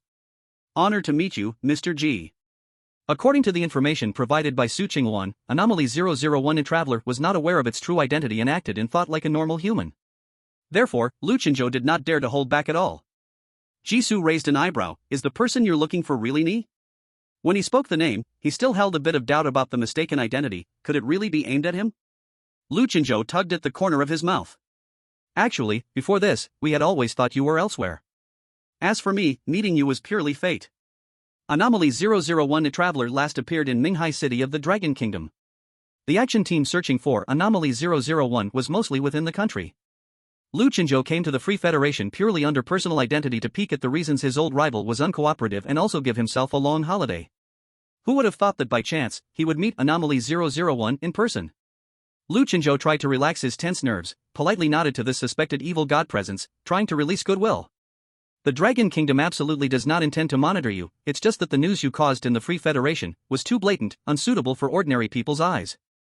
Jisoo suddenly realized, "I understand, the existence that pollutes the world indeed should not be told to ordinary people." The summoners were a group of unstable factors with uncertain futures. The cruelty of the other world was being brought to the surface. A group of internet trolls could easily incite the summoner community toward antisocial extremes. He publicly displayed the capabilities of the talent sequence on screen, indeed too high profile. Chapter 124, Are there 12 constellations? Jisoo patted his chest and assured Lu Chenbo. "Since you're from the Dragon Kingdom's official side, you should have contacted Su Qingwan to understand the specific situation. The Silent Eye is watching closely. My actions at that time were purely for self-defense, something I had to do. At other times, I am a law-abiding citizen." He scrutinized Lu Chenbo with a probing gaze. "Even if what I've done has issues, it shouldn't be serious enough to be pursued internationally by the Supernormal Bureau, right? Could it be that the Dragon Kingdom in this world played the role of a global police force in the extraordinary field? Of course not." Lu Chenbo came back to his senses from the shock of the words law-abiding citizen and quickly denied it. He organized his words and restored a calm tone for official matters. Yet it still carried a hint of a deeper, almost explanatory meaning. The core policy of the Dragon Kingdom regarding summoners is control and containment. The primary goal is to maintain social stability and prevent extraordinary events and otherworldly pollution from causing large-scale shocks to ordinary society. For summoners active in the country with no serious harm records, we generally adopt methods of registration, limited supervision, and provide consultation or cooperation as necessary. Only when it is confirmed that the other party has clear and immediate social harmfulness, or has deep connections with certain internationally wanted extreme organizations, will the transnational procedures be initiated. As a victim of the Silent Eye, you certainly do not fall into such a category. Just a high sequence number, a suspected unknown evil god's avatar, able to freely enter and exit the normal world, extremely dangerous and obedient citizen. But Lu Qinzhou pressed down the chaotic thoughts in his mind. He was unsure whether the anomaly traveler claiming to be Jisoo had the ability to read minds. After learning the other party's anomaly number, the Supernatural Bureau quickly conducted a deep analysis on the traveler. Although the abilities displayed by the traveler were weak, merely a small summoner who had just been introduced to the polluted world. But the anomaly with a number was definitely not as harmless as he appeared. Non-human existences in death have always had a significant difference from human cognition. Acting rashly would only lead to mutual destruction. The senior officials of the Supernatural Bureau discussed continuously for 3 days and nights, and the final decided strategy was maintaining stability. A being who perceives themselves as an ordinary human, whose behavioral code follows human moral logic, capable of communication and has goodwill towards humanity as a whole. Compared to the mountain of biological analysis data on the polluted world, this was like a miracle out of place. The analysts of the science department speculated that the traveler, for some special reason, had a severe cognitive shift regarding their own identity. The evil god successfully left the first projection in the real world, mistakenly believing itself to be human. This was humanity's luck, and also humanity's opportunity. The polluted world had existed for hundreds of years, and effective methods to reduce the death rate of level 3 and below anomalies only appeared in recent decades. Cognition can bring pollution and madness. Research on the polluted world by various countries has been stagnant, knowing very little about it. They only know that there are power struggles within the polluted world, that beings known as the constellations are secretly influencing the anomalies. The traces left by them in the anomalies often have an unimaginable level of pollution, essentially a life or death situation. Thus, those who know of the constellations call them evil gods. Now, a rare evil god's avatar, unknown to the Supernatural Bureau and as rare as a dinosaur, stands right in front of them. There was no need to risk losing their sanity, falling into madness, or becoming a monster, yet they could still observe the evil god's information. How could this not be considered a form of luck? So, all members of the Supernatural Bureau were ordered that upon seeing the suspected traveler, they must express goodwill as much as possible. If necessary, they could actively provide assistance, stabilizing the other party's perception of being human. At first, Lu Qinzhou did not connect Jisoo with the traveler, simply viewing him as a talent worth befriending. However, the other party was so open and aboveboard that they halted and changed the evil god's sacrifice ceremony right under his nose. Seeing bloke turn into black blood in the shelter, Lu Qinzhou was completely stunned. He almost disregarded the cost of assimilation rate exceeding 100, risking his life to convey the situation here. Once the evil god's sacrifice ceremony began, even the star apprentice hosting the ceremony had no way to forcibly stop it or change the sacrifice conditions. Lu Qinzhou thought it was impossible to remain unaware of the other party's identity. I am actually here to seek cooperation. Lu Qinzhou cautiously considered his words. Cooperation? Jisoo was surprised. Lu Qinzhou said, in Blue Star's history, there was a major disaster that caused the loss of numerous cultural relics in ancient books. We have discovered that the 12-star god anomalies in the polluted world have some connection to the 12 constellations described in ancient texts. Unfortunately, the surviving ancient texts have been processed by later generations, becoming contradictory and fragmented. I heard that you happen to know the long-lost art of astrology. I wonder if you would be willing to become our Supernatural Bureau's special consultant. Jisoo's mouth twitched slightly at the corners. The long-lost art of astrology. I never thought that astrology, which has always been regarded as modern superstition, would one day be seen as a lost ancient skill. No wonder Lu Qinzhou has been following him. It must have been when he was at the Providence Manor, hearing Daisy talk about astrology, that he began to suspect his identity. He jumped off a building in front of countless reporters, escaping unharmed from the encirclement of the entire building under the eyes of silence. And yet, astrology, which he casually rambled about, is what attracted the attention of the Dragon Kingdom officials. For some reason, Jisoo felt a little disappointed in his heart. I think you misunderstood. Jisoo forced himself to perk up. The so-called astrology is just something I casually made up to strike up a conversation. I don't even know as much about astrology as Grey Crow or Shadow Fox. At least they know there are 12 signs. If it were me, I'd probably think there should be 13 evil gods named after the zodiac signs. Lu Qinzhou was stunned. 13? Jishu casually said, yeah, shouldn't Gemini be counted as two evil gods? Boom. As soon as his words fell, all expressions on Lu Chenzhou's face, serious, inquisitive, confused, froze in an instant. Everything around him quickly faded in Lu Chenzhou's eyes, as if he saw something incomprehensible, a monster hiding behind the curtain of the world. Assimilation rate, 90%. Slap. Lu Chenzhou suddenly slapped himself hard. In almost an instant, half of his face swelled up. Assimilation rate, 86%. Assimilation rate, 73%. Lu Chenzhou, who had narrowly escaped death, breathed heavily, his back already soaked with cold sweat. Confused Jishu? Captain Lu, are you alright? Jishu looked at him in shock. Why did he suddenly slap himself in the middle of their conversation? That force, it was clear he didn't hold back at all. Lu Chenzhou released his wet palm, and the fleshy growth on it was quietly fading away. He forced a smile, I'm fine. Knowing certain forbidden knowledge always comes with a price. His gaze was even more sincere than before, and he solemnly bowed to Jishu. Thank you for the information, it's very helpful to us. Chapter 125, A Turning Point in Completing the Mission. Thank you for the information, it's very helpful to us. Jishu was once again confused. What information? What did he say that was considered information? He himself didn't even know. Jishu tried to explain, Captain Lu, did you misunderstand something? This is a cold joke. It extends to the point where the number of zodiac signs can be fewer than 12. For example, Gemini counts as two people, but Pisces, being an animal, doesn't count as a person. If Pisces doesn't count as a person, then Leo, Aries, Taurus, and so on, could also be counted as animals, and we could reduce the number of people? Jishu showed a difficult-to-explain expression. He just noticed the other person's nervousness and tried to tell a joke to lighten the mood. Who knew it would cause such a misunderstanding? Is he really going to explain the punchline of a cold joke? Explaining the punchline of a joke is definitely the most awkward ending for any joke. For example, Jishu began with difficulty. Lu Chenzhou saw the awkward expression on Jishu's face, and an alarm blared loudly in his mind. He quickly stopped him. No need, that's enough. The truth about the world that the evil gods understand is not something ordinary people can casually glimpse. If that knowledge contamination happens again, he'd really fall into the level 3 otherworld. At that moment, a slight sound came from not far away. Rustling. Lu Chenzhou turned to the source of the sound like he'd found a savior and shouted in a low voice, "Who's there?" Jishu also shut up and looked over. The bushes rustled a few more times. A very disheveled, staggering figure pushed through the branches and stumbled out. It was Gu Lian. She was covered in dirt, breathing heavily, and it was clear she had just been running intensely. The moment she saw Jishu and Lu Chenzhou, Gu Lian's dim eyes exploded with a mix of joy and despair. It was as if a drowning person finally grasped a piece of floating wood. "Brother Lu, Xavier. Is it really you?" Her voice was filled with sobs. "I thought I would never catch up with you. There are monsters everywhere outside. I searched for a shelter for so long I almost died out there. The river dried up before I came out, walking along the riverbed for a long time."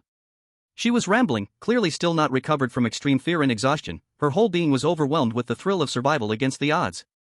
Jisoo and Lu Chenzhou exchanged a glance, both seeing surprise in each other's eyes. After realizing that the shelter slots were fewer than 4, Jisoo had never thought Gu Lian could survive. The Grey Crow and Shadow Fox hadn't shown up yet, but Gu Lian appeared? The last slot fell into Gu Lian's hands? Jisoo was about to say something when suddenly, he looked up at the sky. It was still night, and the distant stars were twinkling constantly. With each flicker, a few stars would go out. Jisoo's expression changed. Not good, the last day has no daytime. After chatting with Lu Chenzhou for a long time, he almost forgot they were still in the foreign realm, still in danger. When all the stars in the sky disappear, the Demon King will begin a massacre across the map. Jisoo instantly threw out all thoughts related to constellations, the Dragon Kingdom, and cold jokes. Everything can wait until they leave the foreign realm. He looked at the disheveled Gu Lian. Just right. Previously, he had given up hope on the task's opportunity due to the lack of shelter slots. Unexpectedly, it was still alive. Let's go to the Demon King's city to find an exit, Jisoo said concisely, picking up Gu Lian and rushing towards the direction of the Demon King's city. Lu Chenzhou quickly followed. The outline of the Demon King's city was within reach. The three moved at full speed and arrived swiftly. The towering black castle walls were filled with rusty spikes and dried blood, and the huge castle gate was already damaged, ajar at an awkward angle. The surrounding area was deathly silent. There were no monsters guarding nearby, and no signs of life could be heard inside. Lu Chenzhou commented, "It looks like a large theme park set." The grand castle of the Demon King actually had only a shabby main hall connected by a broken old gate. It had width but no mass, appearing exceptionally simple, less impressive than when they viewed it from afar. Jisoo set Gu Lien down and exhaled. It seems Brock didn't lie, the Demon King city is truly empty. He looked ahead, where the path before the castle gate split into a narrow side road. At the end of the side road was a gate emitting a faint white light. The gate had no decorations, smooth as if man-made, with a soft white light inside, contrasting sharply with the surrounding environment. This should be the exit from the foreign realm that Brock mentioned. Gu Lien curiously looked in the direction of the side road. What is this? Why is there a fork in the road in front of the castle? Since entering the foreign realm, this was the first time a fork had appeared. Jisoo looked at Gu Lien and asked, Gu Lien, how about we go into the castle together? Lu Chenzhou turned his head in surprise. Gu Lien's brave score was the lowest among everyone. To enter the shelter, she could only wait for slots to open up after the Grey Crow and Shadow Fox died. It was only natural that she would not understand the exit from the shelter that Brock revealed before he died, nor the origin of the side road.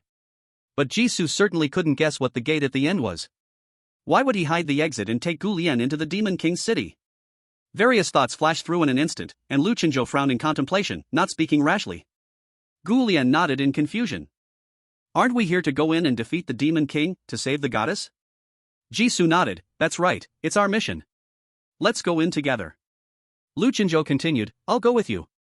Jisoo thought for a moment and nodded in agreement, sure. If Gu Lien truly was a boss from the foreign realm, he might not be able to handle her alone. Jisoo felt even more at ease with Lu Chenzhou. With one more fighting power, there's one more helper. Gu Lien looked between the two, puzzled. What are you talking about? Why did Lu Chenzhou need to say this when he was already with them? Jisoo just looked at Gu Lien, his gaze unusually calm. Gu Lien, do you trust me? Gu Lien didn't hesitate and replied, of course. You saved my life, how could you harm me? If the two had wanted to kill her, she would never have left the hero village alive. Good, remember this sentence, Jisoo said earnestly, I came to save you, and I will never hurt you. No matter what happens, this will not change. Although Gu Lien was confused, she nodded in agreement, I will. Creak, creak. The dilapidated door of the castle hall groaned under the weight. The interior of the castle was empty. No magical creature guards, no elaborate decorations, no throne, no treasure vault, not even dust or cobwebs. What met the eye was only suffocating blackness. Gu Lien took a few steps forward and felt something was off.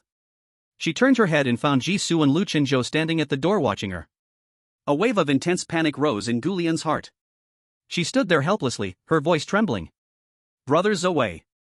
Brother Lu, what are you looking at? There's nothing here, how about we go out first? Jisoo spoke calmly, we should indeed take you out. But, the identity you represent by going out, should it be the hero Gu Lien, the goddess Estera, or the demon king we are hunting?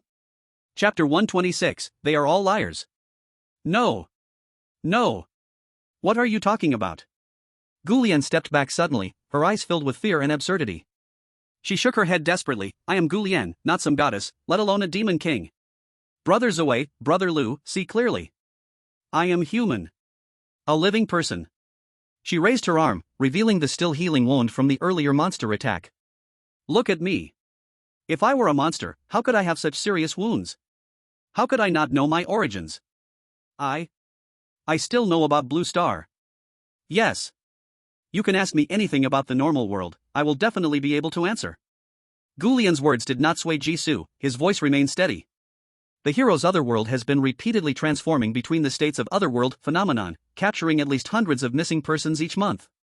Even if each person only reveals a few words, it's enough for you to understand Blue Star. He didn't need to ask questions that would yield no conclusions. Perhaps Gu Lien's understanding of the normal world was higher than Jisoo's. I believe you truly don't know your identity, otherwise you wouldn't have acted so genuinely all the way. However, fabricated false memories will ultimately reveal flaws, information about the normal world can be easily explored, and memories from another world cannot be faked. This was the conclusion Jisoo reached after seeing the stars and stripes on Block's pollution detection bracelet. The flag of the Free Federation was also the stars and stripes, roughly resembling the stars and stripes in Jisoo's memory. It just had one large white pentagram on it. The flag with 50 white pentagrams and 13 red and white stripes was a mark from pollutants. Though Jisoo didn't understand why this was, the polluted world must be closer to Jisoo's hometown in his memories than the blue star that everyone considers the normal world. So, when Gu Lien blurted out the name Nietzsche, Jisoo categorized her among the beings of the polluted world. Even if he was unsure whether Blue Star had a modern writer named Nietzsche who coincidentally wrote the same literary works as another world's namesake. Sensitive, fragile, relying on fairy tales due to a terrible childhood, you perfectly match all the characteristics I envision for a creator from the other world. It's very simple to prove you are not the foreign boss, just draw stars and stripes right here.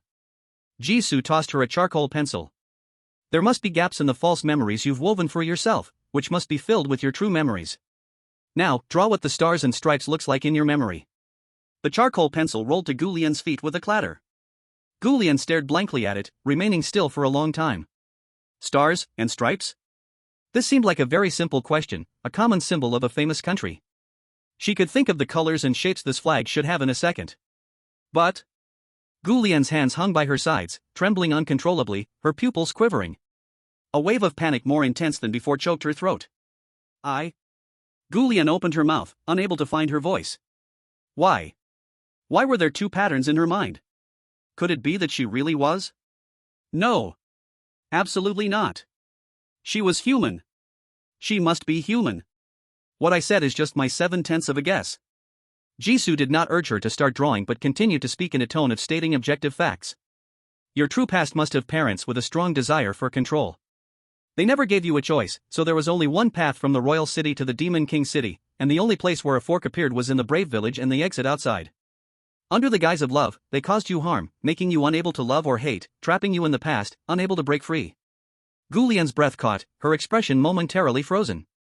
Jisoo continuously recalled his experiences since entering the foreign realm. The experience on the Ming City train told him that everything in the foreign realm was closely related to the final boss, and the clues were hidden in inconspicuous corners. The king, the brave village, he had seen in the evil dragon something akin to logs left by developers when creating the foreign realm. Right hind limb knee joint old injury mark unable to be deleted. Jisoo added, the thing that troubles you the most must be related to your legs. Even the evil dragon could delete its inverse scales, yet it had a fatal leg injury it could not repair. Moreover. Jisoo paused, then proceeded to say the latter half of his sentence, you might be a child who was not born to meet your parents' expectations.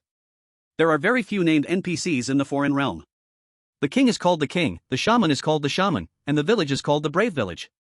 The named blacksmith, old hack, sells gear that makes countless summoners green with envy. Jisoo, the guide in the brave village, had his own name, Orchid. A name given because orchids were blooming just outside the window on the day he was born. As for the brave identity you've set for everyone. Shut up. Gu Lian suddenly let out a scream that didn't sound human. The pain, anger, and the fury of having a wound torn open again surged within her voice, exploding like a tangible force. Jisoo and Lu Chenzhou's expressions changed, quickly dodging to the sides, yet they still felt an enormous, irresistible force. Both of them let out a muffled grunt as they crashed heavily against the cold, smooth black wall. When Jisoo looked up again, the empty castle hall twisted, flowed, and restructured like a melting wax figure. The cold black stone turned into a pale, slippery wall, and the air was filled with a strong, pungent smell of formalin. Countless huge, cylindrical glass jars grew from the ground, walls, and even the void, densely packed, filling every inch of space. Inside the jars were curled up human corpses. These corpses wore serene expressions, even bearing a hint of eerie satisfaction, as if lost in the sweetest dreams. But except for their heads, their limbs twisted into the tentacles, mouthparts, and multiple organs of various foreign creatures. Jisoo found a familiar face among them. It was Daphne. The daughter of the Pravis family, the victim of a disappearance case. The skin of the other party was covered with scales, and the long tail of the lizard behind curled around, clearly no longer a normal human. Could the bodies in the jars all belong to the summoners who died in a foreign land? Lu Chenzhou shouted from afar, Mr. G, be careful. Jisoo turned around and found that Gu Lian's tattered heroic outfit had vanished, replaced by a simple, worn-out, ill-fitting dress. Gu Lian stood beneath the empty skirt with legs as slender as bamboo, her face still pale but clearly no longer belonging to a human. Liars, all liars. A line of blood tears slid from her pitch-black pupils. Sure enough, you promised to help me, just to make me remember these things I desperately want to forget. Chapter 127, The Constellation That Influenced Gu Lian. Gu Lian appeared behind Jisoo in the blink of an eye, an endless killing intent rushing towards him. Jisoo's face changed dramatically as he activated all his talents to dodge. Crash! The nearby formalin jar shattered, and the light yellow liquid surged out with the broken glass. Cough, cough. Jisoo uncontrollably spat out a mouthful of blood. Even though he tried his best to avoid the other's attack range, the aftermath of the final boss's full strike from the foreign realm was more than any unaltered human could withstand. Oh no, I overdid it. Jisoo only wanted the other party to regain their true memories, not directly cause them to go berserk. Gu Lian, calm down. Do you remember what we talked about before entering the castle? I'm here to help you. Gu Lian smiled miserably, the chill in her gaze nearly freezing everything she looked at. Help me? Is that bringing me into the castle under false pretenses? Her voice suddenly rose, filled with hysterical pain and resentment. A liar with a mouthful of lies. Boom! Several more jars shattered, with unformed monsters spilling everywhere. As Jisoo ran, he tried to explain, bringing you into the castle was to help you regain your memory, only then could I assist you. Crash! Lu Chenzhou pushed Jisoo out of the attack range, but Gu Lian continued to chase after him. Could it be that Jisoo drew too much hatred? There were clearly two people in the room, yet Gu Lian attacked only Jisoo. Jisoo tried to call back her rationality. Don't you want to break free from the cycle of the hero story? Does immersing yourself in a virtual story really make you feel happy? Gu Lian let out a mournful laugh. Break free? Happy? Ha, those two words will never exist in my life again. Watching more people suffer, seeing them become failures like me on the road, is the best help I can receive.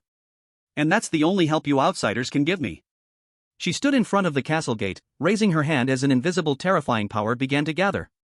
The liquid in the specimen jars began to boil violently, resonating with her. Swish! Countless monsters in the specimen jars opened their eyes at that moment. Jisoo ran as far away as possible, continuously speaking, they may only have one use, but I'm definitely different. Have you ever thought about what changes might happen in the future if you could go back to an important juncture in your life? Gu Lian mocked, can you go back and prevent my birth? Jisoo. That's not possible. He wasn't even sure which juncture in her life he would appear at after obtaining the prequel DLC. His intuition told him that it would not be too early, at least not during her childhood. Gu Lian smiled, good night. Bang, bang, bang. Countless specimens began to crash against the fragile specimen jars. Cracks appeared on the surface of the jars. Jisoo quickly added, a person's life is full of infinite possibilities, and this world is far more capable than you think. Haven't you already experienced such a huge life transformation once? That made you gain the power you have today and obtain this world. The power that exists. Its name is. Jisoo's brain was working at lightning speed. Without a doubt. Gu Lian's foreign energy and silent eye had connected, possessing a rare feature that could easily transform into weave visions, which must have once been linked to a constellation with tremendous power capable of influencing foreign realms. To gain her trust, one must show a special ability to help her, such as identifying the constellation behind this power. Which constellation could have influenced Gu Lian? Grey Crow, Shadow Fox, and Lu Chenzhou had all unintentionally revealed that the constellation behind the Silent Eye was Scorpio. There were indeed traces of Silent Eye followers acting in this foreign realm, closely related to the plans of the Silent Eye. But was Scorpio truly the constellation influencing Gu Lian? Jisoo kept recalling the information about the Silent Eye that he had gathered. Elitism, reverence for mystery and taboo, pursuit of evolution and rebirth, no aversion to becoming a monster, but instead an eager anticipation. The behavior of followers is often closely related to the characteristics revealed by their deity. Would a foreign realm influenced by such an existence truly look like the Brave Realm's manifestation? The foreign realm instances could not be saved, and Jisoo only had one chance to answer. A mistake would mean total failure. At that point, not only would he fail to gather any information about the foreign realm's background, but he would also let the character die here. Was it really Scorpio, the constellation pointed to by all the clues gathered so far? Or was it Jisoo's unfounded intuition, simply believing that Scorpio didn't fit with the Brave Realm? Take a gamble. All thoughts completed in an instant, Jisoo added the latter half of the sentence. Its name is Cancer, right? Swoosh. The boiling formalin suddenly stopped, and the howling wind vanished. Lu Chenzhou, hiding in the corner, looked up in disbelief. Cancer? Gu Lian stared fiercely at Jisoo, say it again? It worked. Jisoo cheered inwardly. Although there was no clear answer, Gu Lian's attitude had already said it all. Every constellation has its own preferences. Although your foreign realm is full of traces left by Scorpio followers, you don't align with Scorpio's tastes. With a good start, Jisoo's casual bluff flowed smoothly, like a river. A pitiful person like you, with such a strong obsession with family, must have received help from Cancer. But it seems like he made a bad investment. After saying that, Jisoo clicked his tongue in regret. Gu Lian's gaze shifted constantly, with astonishment, doubt, and fear. She cautiously probed. Are you a spokesperson for Taurus? Jisoo? He maintained a deep expression, neither confirming nor denying. His mind was quickly reviewing what he had just said. Taurus? Where did that constellation come from? A spokesperson? Does this constellation often poach from others? He guessed Cancer purely based on his previous life's experiences with various random zodiac interpretations. Among the 12 constellations, Cancer's interpretation as family-oriented and reliant on kinship was the most common. Taurus, he had little impression of this constellation. Steady? A golden bull, it just looked wealthy? Boom.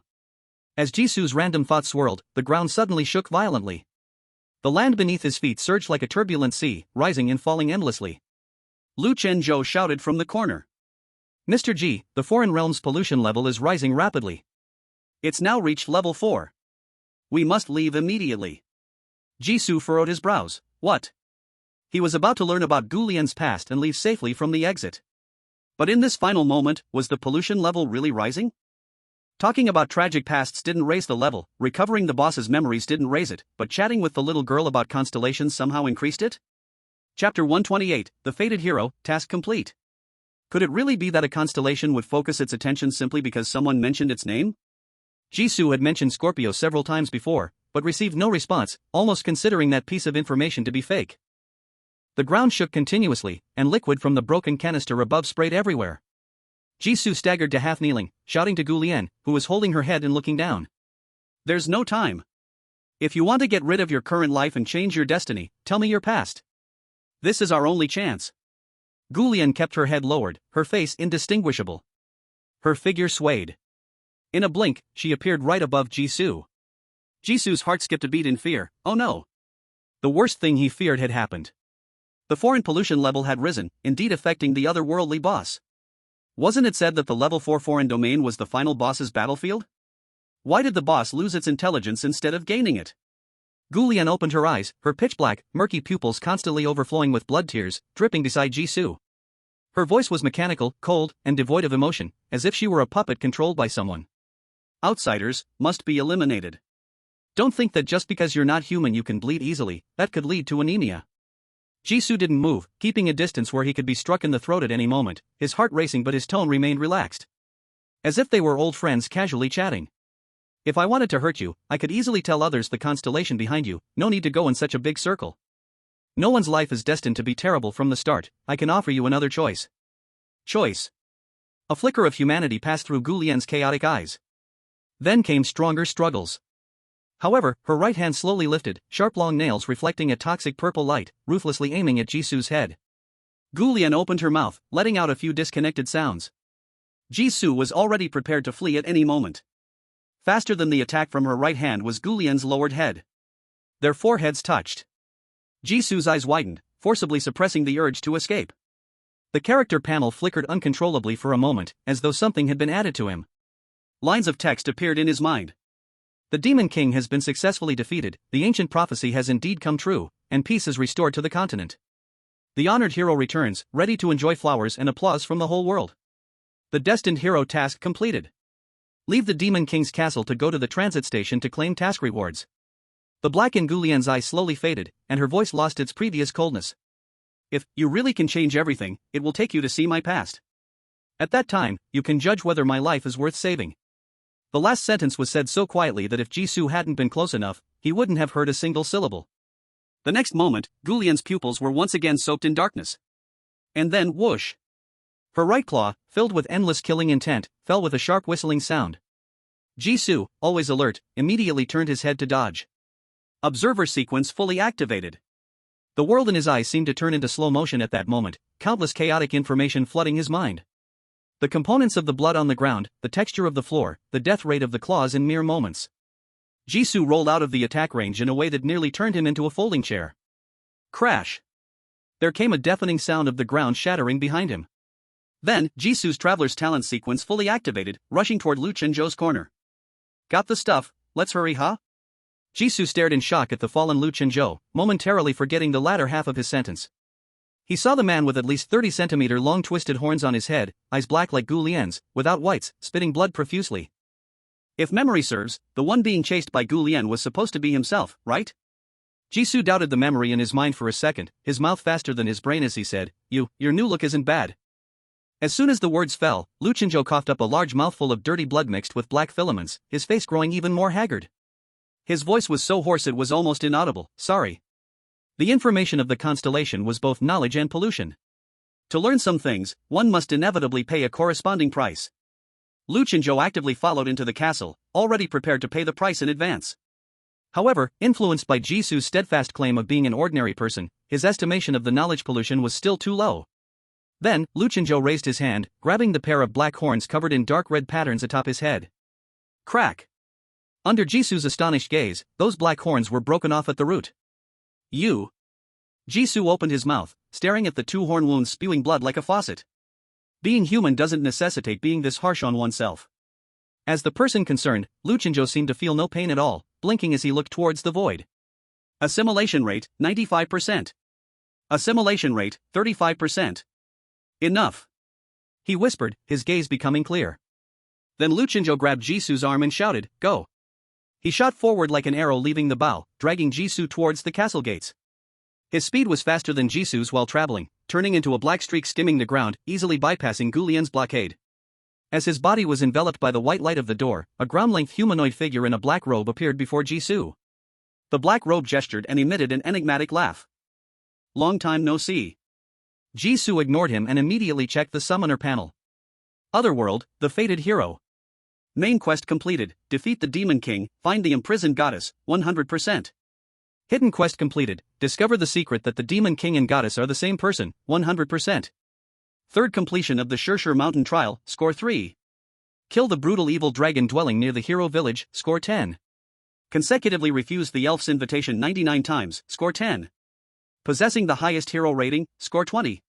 Find the Demon King hidden in the darkness and let him enter the castle, score 100. Understand the hidden past of the otherworld, score 50. Overall evaluation, SS. Reward obtained, anomaly points 5,000, large experience points, award belonging to the hero *1. Special reward from Gulian, talent sequence 49 memory vanished thief of flame, incomplete.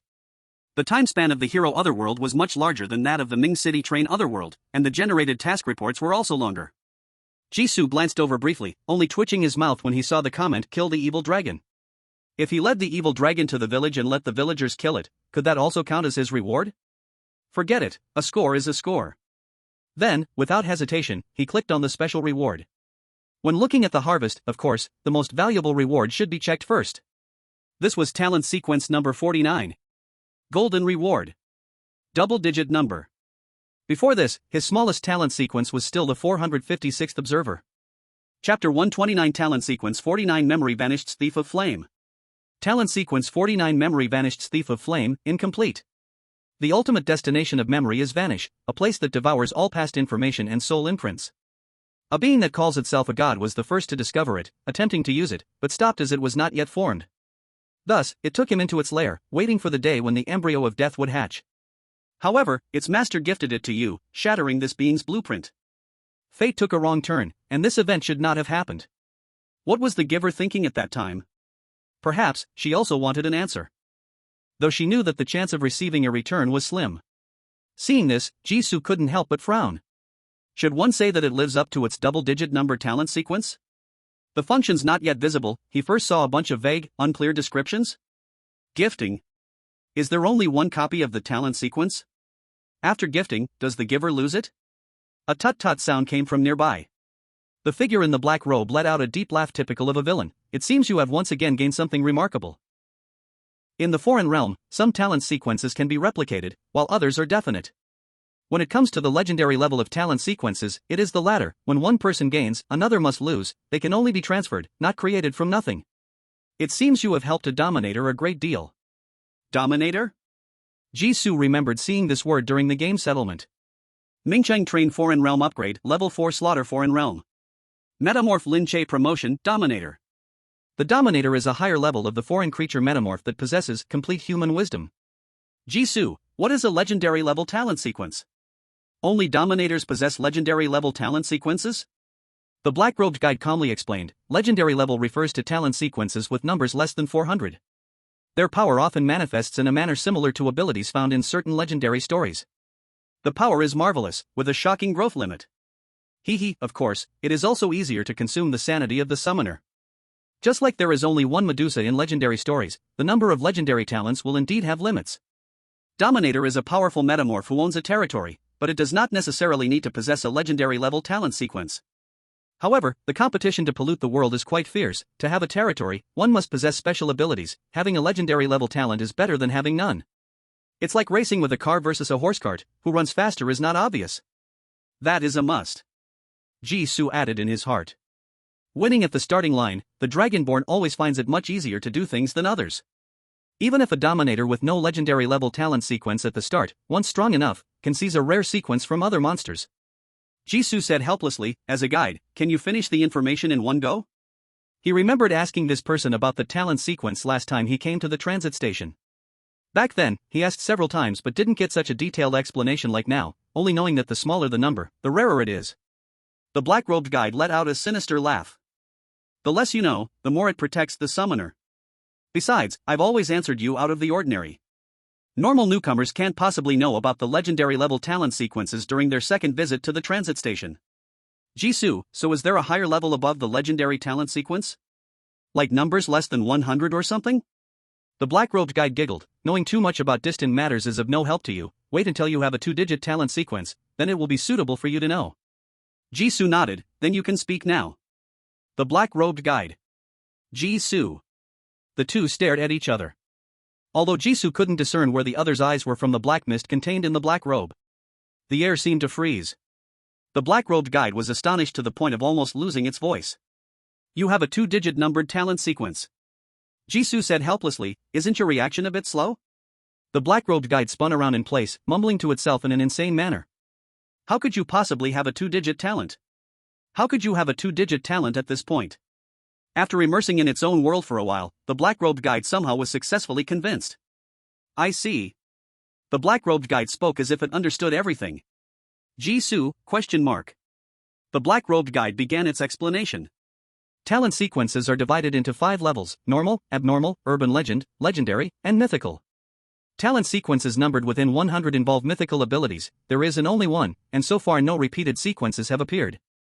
Talent sequences within 400 are the legendary ones I just mentioned, with a fixed quantity. Those within 800 have abilities roughly equivalent to creatures in various urban legends. Sequences above 800, if they are talent sequences in known career paths, are called abnormal, otherwise, they are normal. The last 3 types of talent sequences have no quantity limits. Whether you can obtain it, all depends on your own ability. The black-robed guide scanned Jisoo from top to bottom, once again marveling at his condition. A lower numbered talent sequence doesn't necessarily mean it's better. Even the strongest sequence needs to grow. The higher the talent, the closer it is to chaos and contamination. A person who has just undergone 2 summonings from foreign domains, even if they want to use a strange tail level talent, must endure significant contamination. Let them take a glance at a legendary level talent sequence's ability, they might just collapse mentally and go mad. Not to mention, you came out of a level 4 foreign domain, right? How could there be a myth level talent sequence in a level 4 foreign domain? Jisoo calmly replied, oh, the description above says it's a defective product, one that can never fully form. That makes sense. The black-robed guide let out a long sigh. Then its heart tightened again, shocked by Jisoo's luck. Even a defective myth-level talent is rare, and many are coveting it. What exactly did you do for that ruler to be willing to give this to you? This is no simple gift, it's a risk, a willingness to offend other beings, and a submission. Jisoo shrugged, actually, I haven't helped much. Stop interrupting me, maybe I'm on my way to helping now. He ignored the black-robed guide's shocked expressions and continued to look ahead. Effect. Note, excessive probing into others' memories will cause those memories to settle in your consciousness. Are you really still yourself? Chapter 130, Special Task Complete, Reward Settled. The ability to understand others' pasts? That's quite fitting for Jisoo. Because the items in the pre-DLC can be brought into reality, he had already decided to collect all the player permissions. When the time comes, he would inevitably need to deal with various foreign domain bosses and visit their pasts. Being able to directly see memories, it's like having a prophet's foresight as a cheat, saving him a lot of trouble. But they must absolutely trust me? Jisoo frowned, the conditions are too harsh. Is it really a defective talent sequence? A person's absolute trust is not something that can be gained overnight. Moreover, once he has their absolute trust, does he still need to use this ability to see their memories? Jisoo muttered quietly, I heard talent sequences can be cultivated, I can only hope to find a way to repair or upgrade it in the future. At least for now. This 2-digit talent sequence is the most useless ability in his inventory. Jisoo opened the summoner panel again. Arriving at the transfer station, the slots on the panel had all been unlocked. Name, Jisoo. Level, LV5, 7, LV12. Anomaly points, 6,500 points. Mental power, 120. Talent slots, 3/3. Pollutants, 4 out of 5 painted skin ghost mask, 1 use, Scorpio brass basin, memory mist crystal, hero's reward *1. Assimilation rate, 5%. Next summoning countdown, 6 days 23 hours 58 minutes. The summoner level had increased by 7, it seems the large amount of experience from the hero's foreign domain gave more than the Ming City train foreign domain. Mental power also increased to 120 points. Although Jisoo had never felt that mental power had any limitations or impact on using talent sequences. The number of talent slots and pollutant slots had not changed. As the black-robed guide had said, increasing the number of slots is the hardest thing. Almost forgot, I still have one hero's reward box unopened. Jisoo slapped his forehead and clicked on the new item in the pollutants section. Ding! Successfully opened hero's reward *1. You can take one item from the destined hero foreign domain with no restrictions, please choose. 1. Hero's longsword, blue. Invisibility cloak, blue. A cloak that can make one invisible, usable once every 48 hours, with a duration of 10 minutes. Red-brown steed, white. As you can see, it is just an ordinary horse, but it has witnessed countless battles and is not easily startled. Ask yourself, who wouldn't want a cool red horse to carry around? Of course, this is just a joke.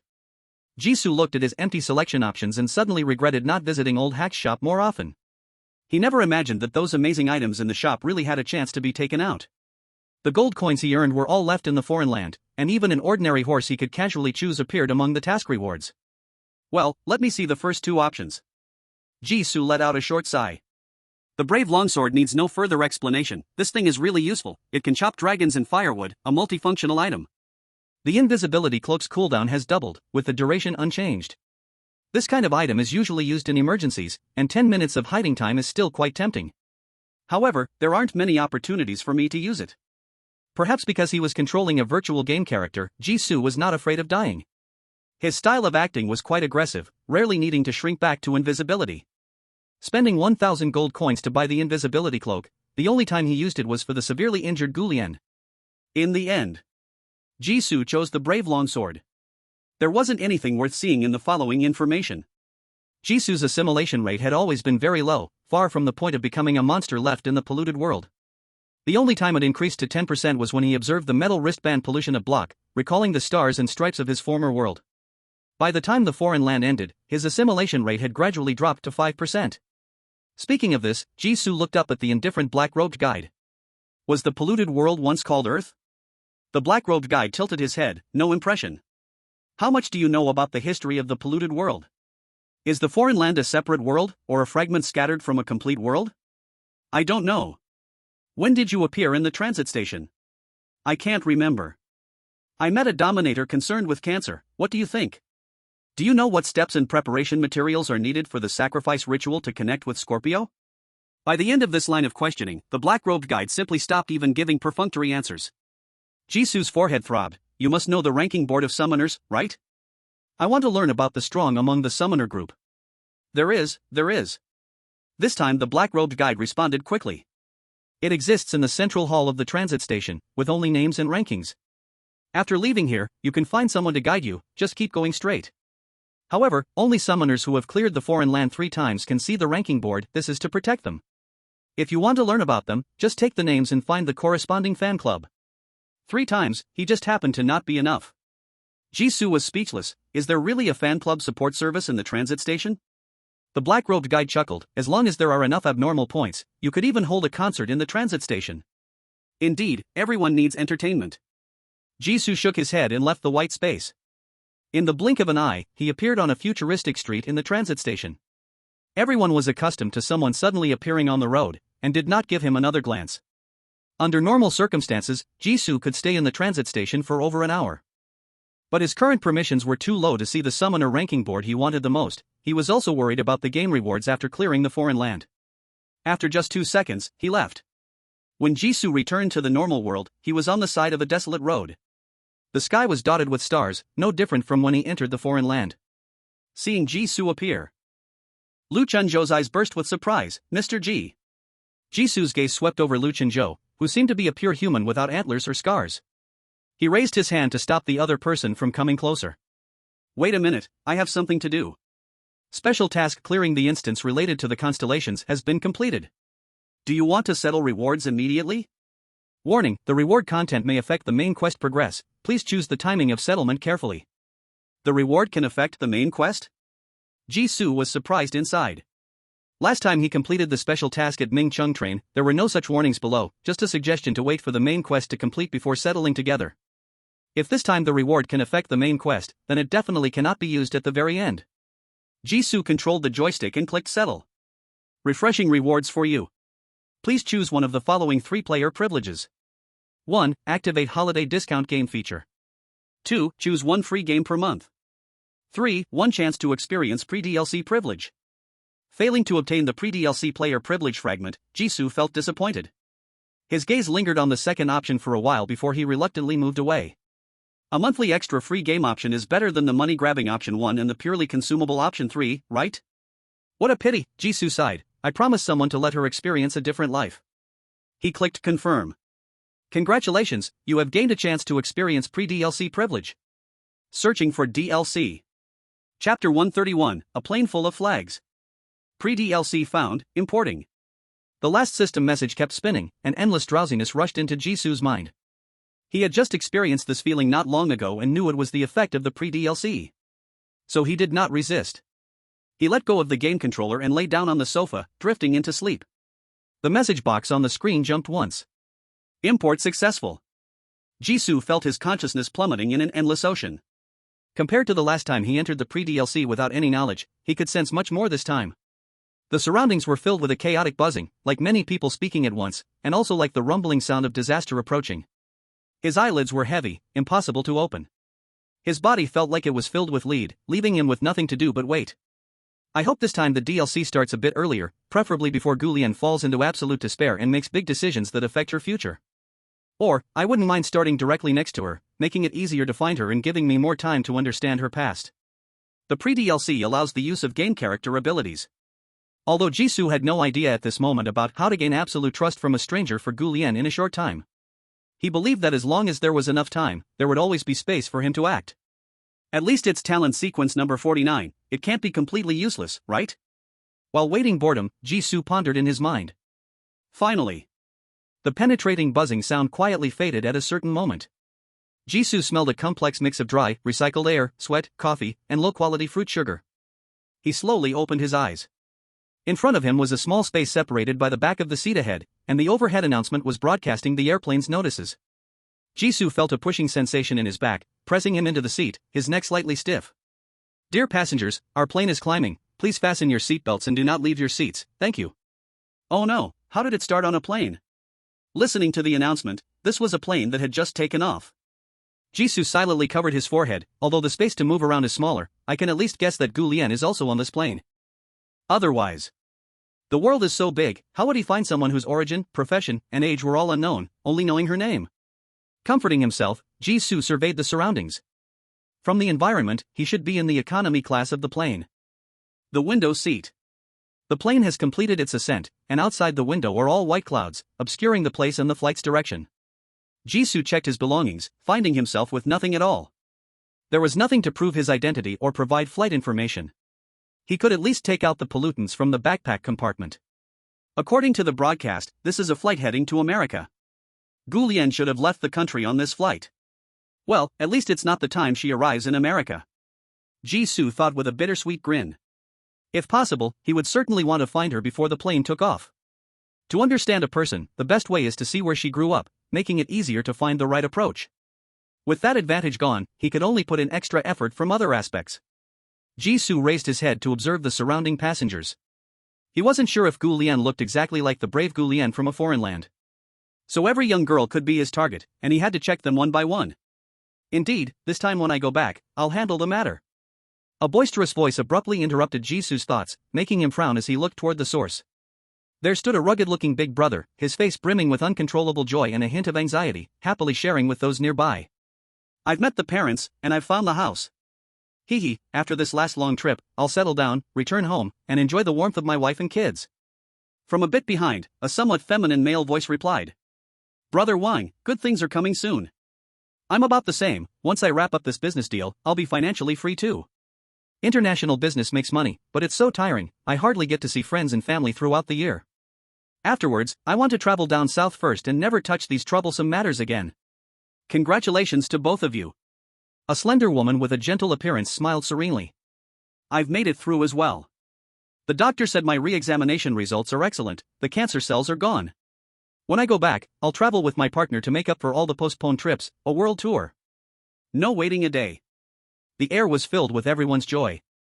Jisoo was initially just listening absent-mindedly. But the more he listened, the more something felt off, and his expression grew increasingly serious until he straightened up. It all sounded like good news. Yet together, why did it feel like this plane was shaking and about to fall? Oh my! A small exclamation came from behind. Jisoo turned to see a student-like girl release her notebook and excitedly hug her companion. Xiao. I received the re-examination notice. The professor just said they were very impressed with my interview performance, I'm all set. In the rows further back, a programmer in a company t-shirt let out a tired breath. Jisoo activated his observer mode, hearing him say to a colleague next to him. After 3 years, the project officially went live yesterday at dawn, and the user feedback is all positive. The boss said the celebration dinner and bonuses will be arranged once we get back. He originally wanted to surprise us, but he didn't expect the plane to have such good internet, we're lucky. Jisoo's expression grew even more numb. He seemed to see an old general standing on a stage, his back filled with flags. At that moment, a flight attendant appeared at the front, using a sweet voice to capture all the passengers' attention. Good afternoon, dear passengers. It is an honor to serve you on this flight. Here, I have a special announcement. Today is Captain Zhang's last flight of his career, and it is also the last time our Jinyun crew will fly together. Or leave your post and enter a new stage of life. So, this flight holds a unique commemorative significance for us. The flight attendant beside them took out a bottle of deep red packaged wine in many disposable cups.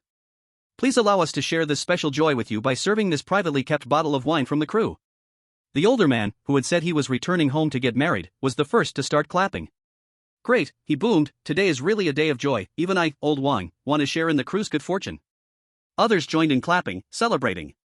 What a coincidence, my luck today is also through the roof, seems like today really is a lucky day. Me too, I don't usually like to share my experiences, but seeing everyone so happy, I also want to say a few words. Come on, I wish everyone a bright future ahead. Each person received a small amount of wine, but it couldn't stop the thick, joyful atmosphere from filling the plane. The flight attendant at the front, her cheeks flushed, was pouring wine for the passengers one by one, and casually mentioned. By the way, we just came from first class, where there's a world-renowned basketball star who has heard about our cruise story. To celebrate this flight, he will come to the economy class later to take free photos and sign autographs with fans, his name is. Hey, this passenger, do you need help?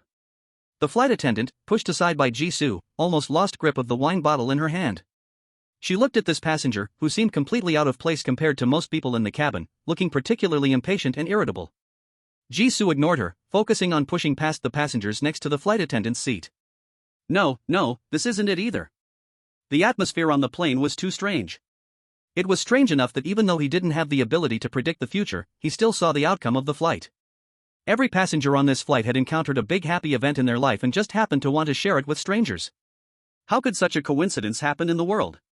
There was no doubt that some force was behind this, influencing everything in the unseen world. This force was most likely related to the person he was looking for, Gu Lian. If the influence was some invisible radiation, the culprit behind this radiation must be in the place where the atmosphere was strongest.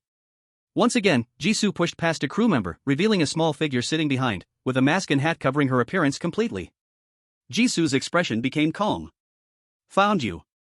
Although her face was not visible, he immediately recognized the person, and the same aura from the foreign land's hero Gu Lian emanated from her.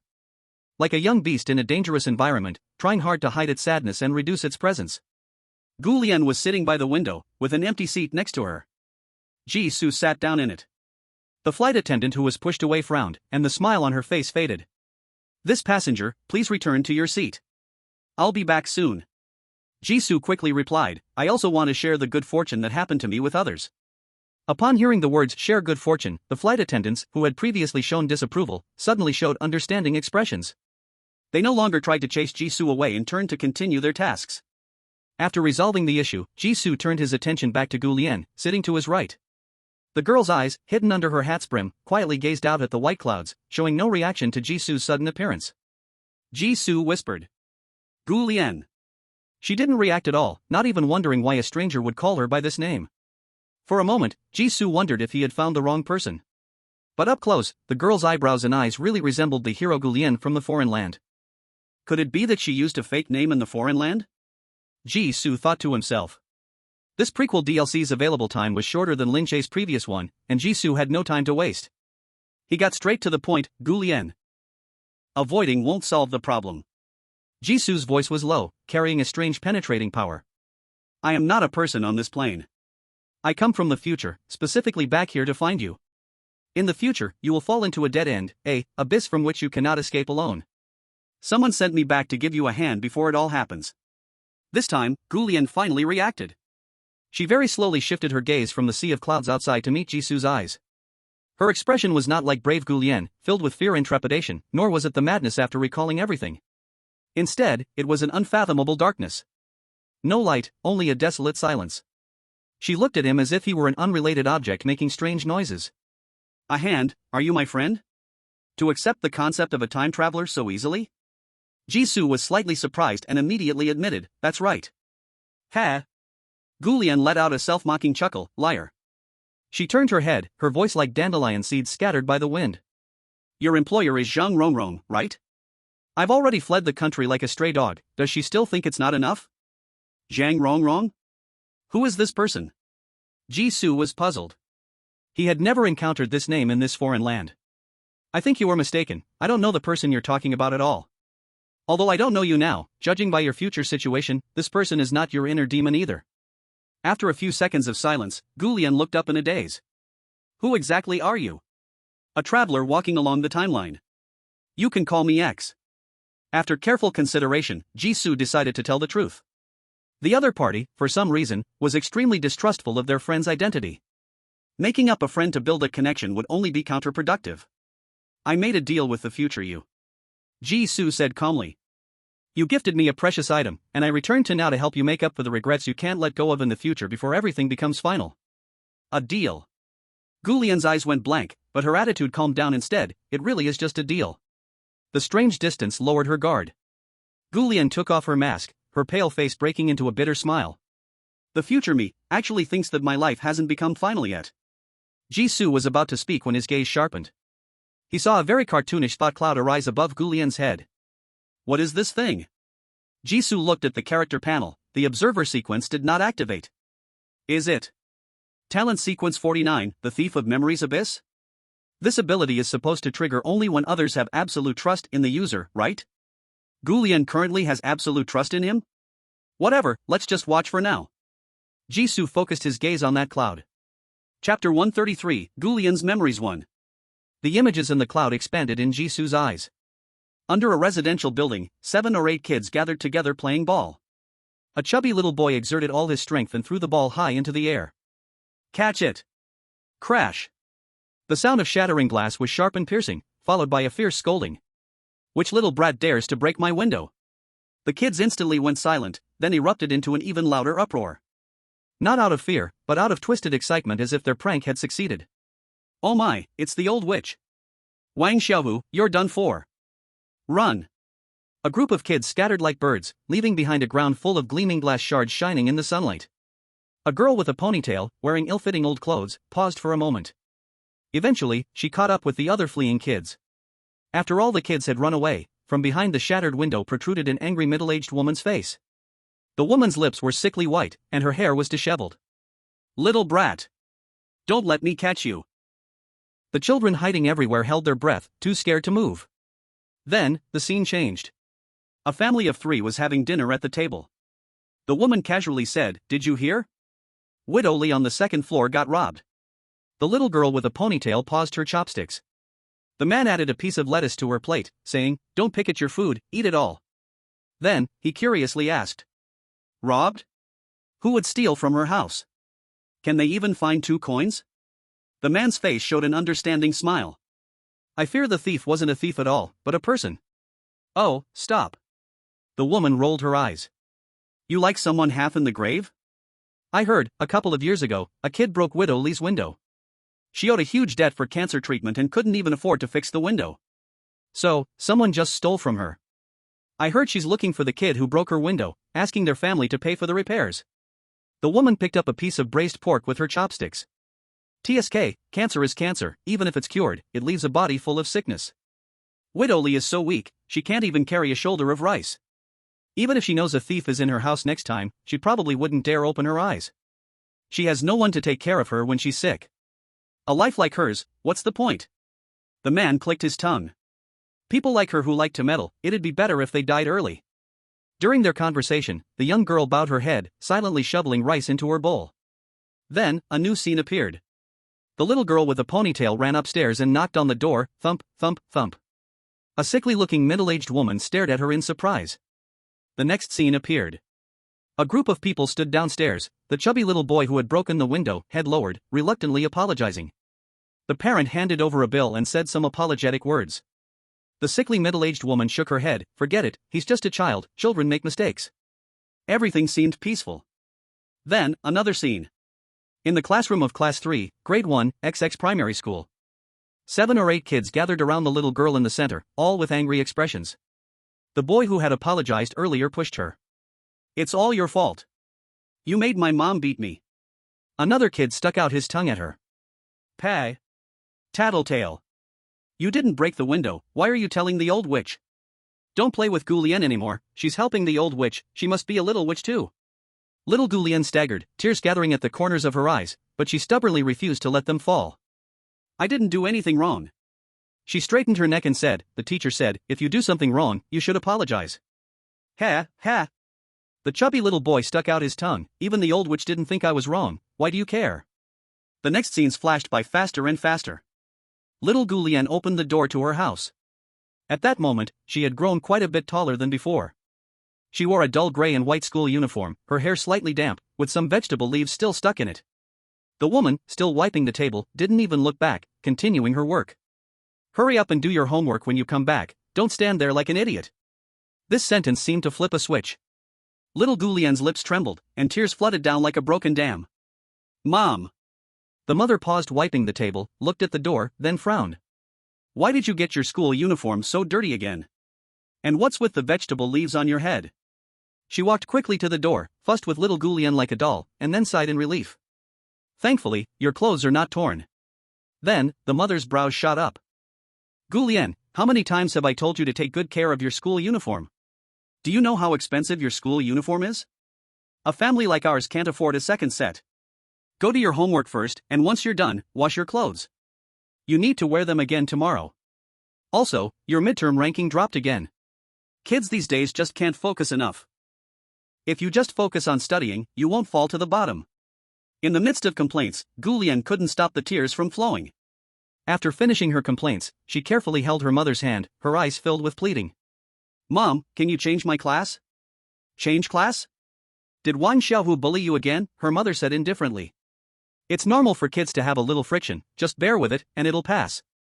It's just that Wang Xiaohu has such a bad temper, he's been angry for 4 years and still hasn't calmed down. I think you're just looking for trouble. What does Li Guofu's family matter have to do with you? If you enjoy making things difficult for yourself, you need to learn to accept the lessons. Her mother turned and went back to the living room. Anyway, in another year, it's the entrance exam. Study hard, and you'll naturally be able to separate from Wang Xiaohu. 4 years have already passed, can't you endure for just 1 more year? Goulienne helplessly shook her head behind her, wanting to say it wasn't like that. The ones who bullied her weren't just Wang Xiaohu. Young children always like to follow the crowd. In the first grade, 7 or 8 kids united to hate her. Then more kids joined in, isolating her as a signal to fit in. As time went by, more and more ugly nicknames were attached to her, more pure malice targeted her.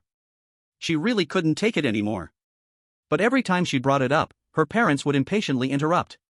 They said it takes 2 to tango, that everything was just kids messing around. They wouldn't listen to her explanation at all. Little Goulienne stood in place for a long time, until the dampness in her hair dried completely, emitting a sour smell, before she stiffly went inside. After washing her dirty school uniform and hanging it to dry outside, little Goulienne looked up at the dark night sky, her voice filled with unwillingness. Kids can make mistakes, but I didn't make a mistake, why should I be punished? Clearly, both teachers and parents told her to be an upright and honest child, to help those around her. But why, can't reality reflect this? The cloud bubble disappeared. Jisoo was momentarily distracted, returning to reality. He gazed at the numb Gu Lian, thoughts flickering in his eyes. School bullying? Chapter 134, Gu Lian's Memory 2. These 4 words made Gu Lian tremble all over. She raised her head. Is this another me, telling you? Not exactly, you can understand it as a special ability of mine. Jisoo focused his gaze again on the top of Gu Lian's head, but sadly, he could no longer see that comic-style cloud bubble. So he looked seriously into her eyes. You can't see the future, so you think your current life is at its lowest point, that underestimates the future. Special ability. Gu Lian whispered, you come from the future, which means you know what will happen to me on this journey? Not exactly knowing. Jisoo spread his hands with a very helpless expression. It's just a small matter that the plane crashes when arriving in America, and then you manage to survive. Jisoo initially thought Gu Lian would live in America for a while, leading to her abnormality appearing in the Free Federation. But seeing the hundreds of people in the carriage standing there raising flags, his attitude was unfortunately not optimistic. Gu Lian's eyes widened in surprise. I can survive the plane accident? Isn't the plane accident supposed to happen first? From the beginning, Jisoo said he had made a deal with the future Gu Lian, and of course, the future Gu Lian survived. He had prepared for the possibility that she wouldn't believe him. Jisoo tapped his chin in astonishment. Although the memories are completely different, your responses are surprisingly consistent in some aspects. No wonder you're the same person. When the brave Gu Lian was confronted with the true identity of the otherworldly boss, she also jumped straight to proving herself. She was completely unconcerned with the process of Jisoo's conclusions. Was it because she had received too little recognition before, making her particularly sensitive? So she was used to proving herself first, and preemptively lowering her expectations in her heart for everything? Gu Lian's gaze became much more lively as she began to feel curious. What kind of person am I in the future? This problem troubled Jisoo for a while, and after careful consideration, he finally answered. To be honest, I don't spend much time with the future you, and our identities are quite awkward. The summoner in the other world is like a lamb waiting to be slaughtered, while Gu Lian is a confused and delirious boss from another realm. Very strong, and not as self-destructive as you are now, at least she would choose to save herself. Despite Jisoo's unreliable demeanor, the boss Gu Lian still spared no expense, using her mythical-level talent sequence to exchange for a chance that could change everything. Upon hearing this, Gu Lian's mind was momentarily stunned. Strong, saving oneself. White cloud bubbles slowly floated from above her head. Here it comes. Jisoo focused, pouring his energy into the clouds. In a narrow alley where sunlight couldn't reach, the air was heavy with a damp, moldy smell. 3 shadows cornered Gu Lian, who was wearing a certain middle school uniform, deep in the alley. Good student, lend some money to your sisters. The girl with brown hair kicked a fallen English dictionary on the ground, leaving half a gray mark on the cover. Meal cards, books, stationery. The items in Gu Lian's backpack tumbled to the ground like trash. Gu Lian pressed her back against the wall, lowering her head. I have no money. No money? Didn't you just get a scholarship? How can you have no money? The brown-haired girl roughly grabbed Gu Lian by the hair. I've heard from your elementary school classmates, your parents treat you really well. Just say you want to buy learning materials, and they will definitely give you money. My scholarship was taken by my parents to buy materials. I don't care, you must take out money today. Another girl leaned against the wall, crossing her arms. Zhenjia, be careful, or you'll get reported to the teachers tomorrow. Humph, it's these report filing snitches that need to be taught a lesson. The brown-haired girl shrugged off the concern. Hey, you on the ground. If you dare to report, we will definitely come back with weapons to teach you a lesson. After all, we are minors, killing someone is nothing. The 3 girls, taking advantage of their size and numbers, taught the person on the ground a lesson. Gu Lian could not struggle free and could only tightly protect the unfinished exam paper. Since starting middle school, she had indeed distanced herself from her previous nightmare, Wang Xiaohu. However, the small town was too small. The middle school she attended was still full of her elementary school classmates, who exaggerated the ridiculous rumors about Gu Lian over the years. She was repeating the fate she experienced in elementary school. Or rather, compared to the means middle school students used to hate someone, her elementary school experiences were completely trivial.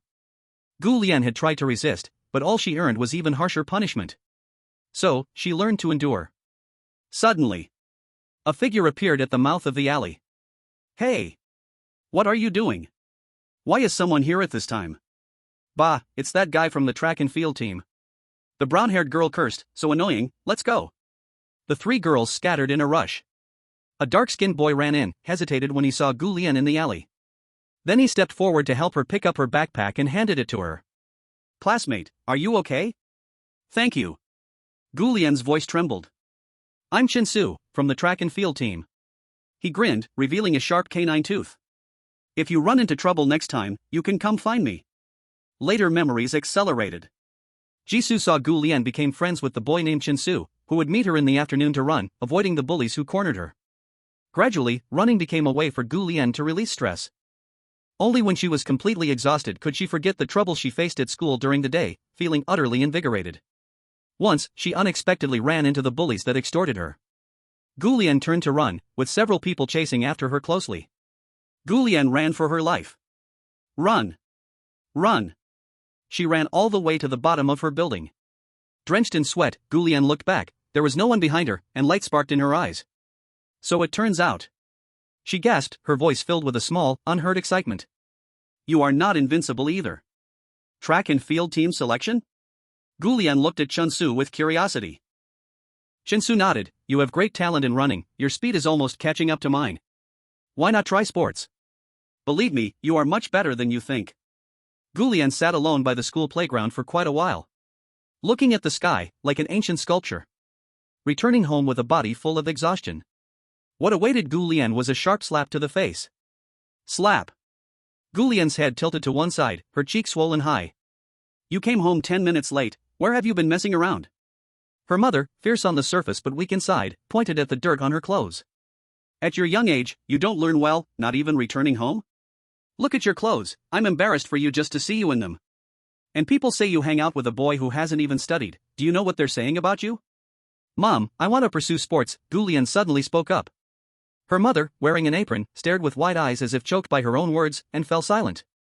You, say it again? I want to pursue sports, Gu Lian raised her head firmly. Coming back 10 minutes late was because I went to ask the teacher about the single enrollment situation. My physical test results are more than enough for me to pursue sports, and I'm confident it won't affect my academic performance. This was the first time Gu Lian clearly expressed her demands. So much so that her mother stared at her for a long time, unsure how to respond. Chapter 135, I don't need to be saved. Afterward, Gu Lian's thoughts faced strong opposition. What future is there for a woman in sports? Those who take the side paths are just people who can't make it on the right path. Are you that kind of person? Do you have to empty our savings before you are satisfied? Her already emotional mother, during that time, was particularly harsh, piling all sorts of unpleasant words onto Gu Lian. Her drunken father punched her to the ground, drunkenly saying, Do you see? The physical differences between men and women are natural. No matter how fast a girl runs, she is still not as good as a typical male athlete. It's useless. Her mother coldly snorted beside him. Indeed, you have been wrong from the beginning. You've been a troublemaker your whole life. You were previously embarrassed to say you were bullied by your classmates. Think why others don't bully anyone else, but only you?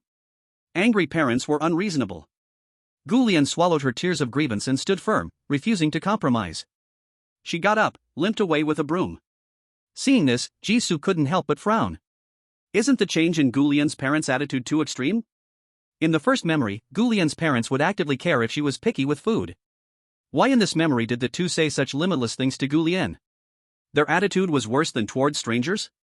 Clearly knowing their daughter faced bullying at school, they acted as if they didn't see it, never caring. Looking back at the traces of activity in those memories, most of the chores at home were undertaken by Gu Lian. Gu Lian got up before dawn and worked in different places until dark, barely finding time to finish her homework. This was not the caring attitude about her academic performance that her parents claimed to have. The memory jumped to the next stage. Eventually, the parents agreed to let Gu Lian join the athletics team. That was the happiest time for Gu Lian. Even the sky in her memories had cleared up a lot. She excelled in the athletics team, made several new friends, and hoped to join the provincial team. Unfortunately, the day before the provincial team selection, while passing by a construction site, Gu Lian was accidentally struck on the leg by a steel pipe falling from above. Although her quick reflexes prevented a broken leg, she still had to stay home nursing the injury for 3 months. After recovering, Lai Nu Gu Lian stood on the track once more, achieving her best performance ever. She proved to everyone that her injury had no lasting effects. She was still able to stand on the track that she loved. The referee found Gu Lian. The drug test was positive. The results of this competition were nullified. She was banned for 3 years for using performance-enhancing drugs, expelled from the athletics team. TCH, I knew her results were suspicious. I've heard for a long time that her reputation was bad. She probably couldn't accept the reality of quitting because of her leg injury, still wanting to be that genius girl. I always said character matters more than results. You all chased after her because of her performance, do you regret it now? Please, don't bring it up. I admit I was wrong, okay? On the day she left the athletics team, it started to rain. Not a single person came to see Gu Lian off, not even Chen Su, who had invited her to join the athletics team. The rain kept pouring harder. Until, it blurred the whole world. Jisoo returned to reality. Gu Lian was studying him. You're zoning out again, is it because of your ability? The conversation had been flowing well, but the other person froze for a few seconds, then looked at her, his expression turning complicated. It was hard not to think about the connection between them. Jisoo nodded earnestly. You could say that. What I can see depends on your trust in me. Ha! Gu Lian gave a self-deprecating smile. It's just that I know there's nothing about me worth being guarded against. Not even the ethereal memories. I don't think I need so-called saving right now. As you can see, my life is terrible, but I'm not planning to commit suicide. I'll live well, eat on time, work hard, like millions of ordinary people in the world. Gu Lian's tone was calm and unshaken. I have a normal desire to survive, and love for the world. If you really knew the future me, she wouldn't have let you come here to perform this so-called rescue. These words left Jisoo stunned for a long time. In a way, you guessed it right. Before leaving the other world, Gu Lian's attitude was still negative, not believing Jisoo could help her. Originally, Jisoo thought Gu Lian had underestimated his ability. But now it seemed, it was pretty close to the truth. Although the other person had shown signs of depression, with a sense of giving up, she was still well-dressed, had bought food, could eat and sleep, showing no signs of wanting to die. It was clear she had pulled through childhood trauma and grown into a strong adult. Moreover, at the moment, they were on a plane, with very limited space to move. What could he do during this trip? Turn the plane around and fly back to find the boys and girls who had bullied Gu Lian and make them apologize? Go and make up for the sports dreams Gu Lian could no longer achieve? No, these are not the key points. We still need to find the root cause first.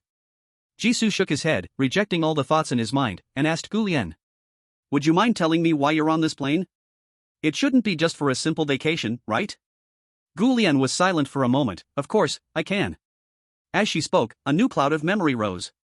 Time passed quickly. After being banned, Gu Lian shifted the focus of her life back to academic studies. Although there were still many chaotic voices around her, and her parents still occasionally expressed dissatisfaction with her grades, Gu Lian seemed like a soulless puppet, unresponsive to the outside world, only knowing to study numbly. She took the college entrance exam, went to university, and immersed herself deeply, eventually entering a research institute. In the research institute, interpersonal relationships had to give way to project outcomes, and the relationships here were simple. This was the most comfortable time for Gu Lian. Here, she put down the past and found herself. Although due to childhood influences, Gu Lian had resisted overly intimate relationships and always walked alone.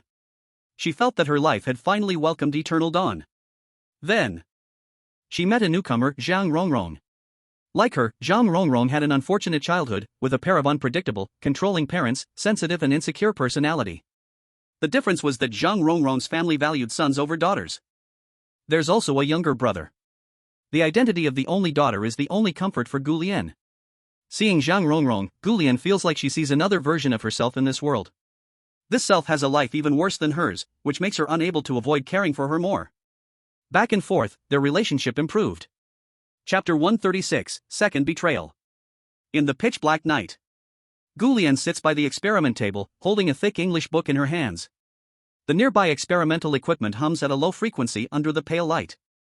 A younger girl with short hair suddenly popped up from behind. Senior, why are you still here at 2 a.m.? Gu Lian was startled, and when she saw who it was, she put on a helpless smile. I still have a set of data that isn't collected yet. I'll be done soon. You always say that. Zhang Rongrong pouted and glanced at the cover of the book in Gu Lian's hands. Selected fantasy stories? Are you reading that fairy tale book again, senior? It's the fourth time, right? My hobbies are a bit strange. But every time I read it, I feel the world inside is very happy. Gu Lian looked at the operation table. There were still 10 minutes until the next experimental result was due. She opened the book. The justice of the brave is a principle, a virtue to be absolutely recognized and upheld. It won't be affected by any interpersonal relationships that create unspoken rules. They just need to give their all to overcome difficulties and defeat the Demon King. The whole world will stand by their side. Clear and linear. Every effort has its reward, every wound has its meaning. How wonderful. Zhang Rongrong tilted her head. Senior, did you choose the biological chip project to create a future like a Brave story by intervening with AI? It's not that amazing. Gu Lian gave a helpless smile. The implantable intelligent biological chip is currently just a sci-fi concept. I've said it several times. My project is based on simulating human brain thinking activities with artificial intelligence technology. Current AI can still only pretend to be confused and can't be an AI judge. When it really takes shape and doesn't trigger an AI war, how to write the main AI program from a large server into a small chip that can be implanted in the human body is another more complicated problem. Currently, carbon-based biological media cannot hold the data of silicon-based life. Gu Lian sighed as she gazed out at the sky. The progress of the world is not an easy thing. People like us are at most advanced movers. Pushing frontier technology is still too far away for us. Beep beep beep. Alright, the last set of experimental data has come out. The instruments on the experiment table beeped, and Gu Lian shifted the topic. Just a glance at the display, she was stunned. No, 98% accuracy. Did the brain-like organ have a problem? The cultivation process of brain-like organs is extremely complex. Making a backup sample takes at least 3 weeks. This means that the effort and expenses of the past 3 weeks have gone down the drain. Oh no! My project! She quickly opened the microscope, found the damaged brain-like organ, and was shocked by what she saw. What is this? The neural stem cells cultivating the brain-like organ were rapidly differentiating, turning into a transition state between neurons and glial cells for some reason. The surface cells are being digested by enzymes, which instead give the deep neural circuits extraordinary plasticity. This is a new substance? Zhang Rongrong was confused. Senior, what are you talking about? It's a breakthrough. A material science breakthrough. Gu Lian trembled with excitement. Rongrong, remember what I just told you? Carbon-based materials have far less plasticity than silicon-based materials, so biological chips cannot be made. But, if this transition state material can be stabilized for production, its writable capacity could increase at least 500%. A whole 5 times the memory. We can really leave our names in frontier science. People in the future could really have an AI judge in every hand. She pointed to the 98.7% matching rate on the screen. Look, 2 hours ago, the matching rate with AI fluctuated around 30%. It's almost 99% done. I must find out the reason for the changes in the brain-like organ immediately. Then submit it to the dean. Gu Lian's gaze was filled with uncontrollable fervor, so much so that she completely overlooked the strain in Zhang Rongrong's smile. Then, congratulations in advance, senior. The next scene. A group of researchers in white coats stood in front of the crying Zhang Rongrong. Opposite them was Gu Lian, looking lost and incredulous. Enough, Gu Lian, said the gray-haired dean, his expression serious as he looked at her. Research on phase potential cells is not a trivial matter. Zhang Rongrong submitted her project proposal first, and we gave you a chance to prove yourself. As a result, you are not clear on the cultivation details and cannot replicate the experimental results, while Zhang Rongrong managed to do it smoothly. I don't know why you wanted to steal Zhang Rongrong's academic achievements, but this is academic misconduct. Why don't you go home and rest for a few days? A group of people shook their heads and walked past her, leaving. I never expected her to be such a person. Though Gu Lian doesn't usually get close to everyone, I always thought she was nice. Why would she suddenly do something like this? She probably thought Rongrong was young and easy to bully. Academia does not consider age. Everyone left. The bright white light of the laboratory shone on Gu Lian, empty and cold. She gritted her teeth and stared at the experiment table, her expression dazed. Why did it fail? The memory ended. That's about how things went, Gu Lian summarized calmly. I conducted several experiments to ensure the replicability of the discovered phase potential cells, and each experiment succeeded.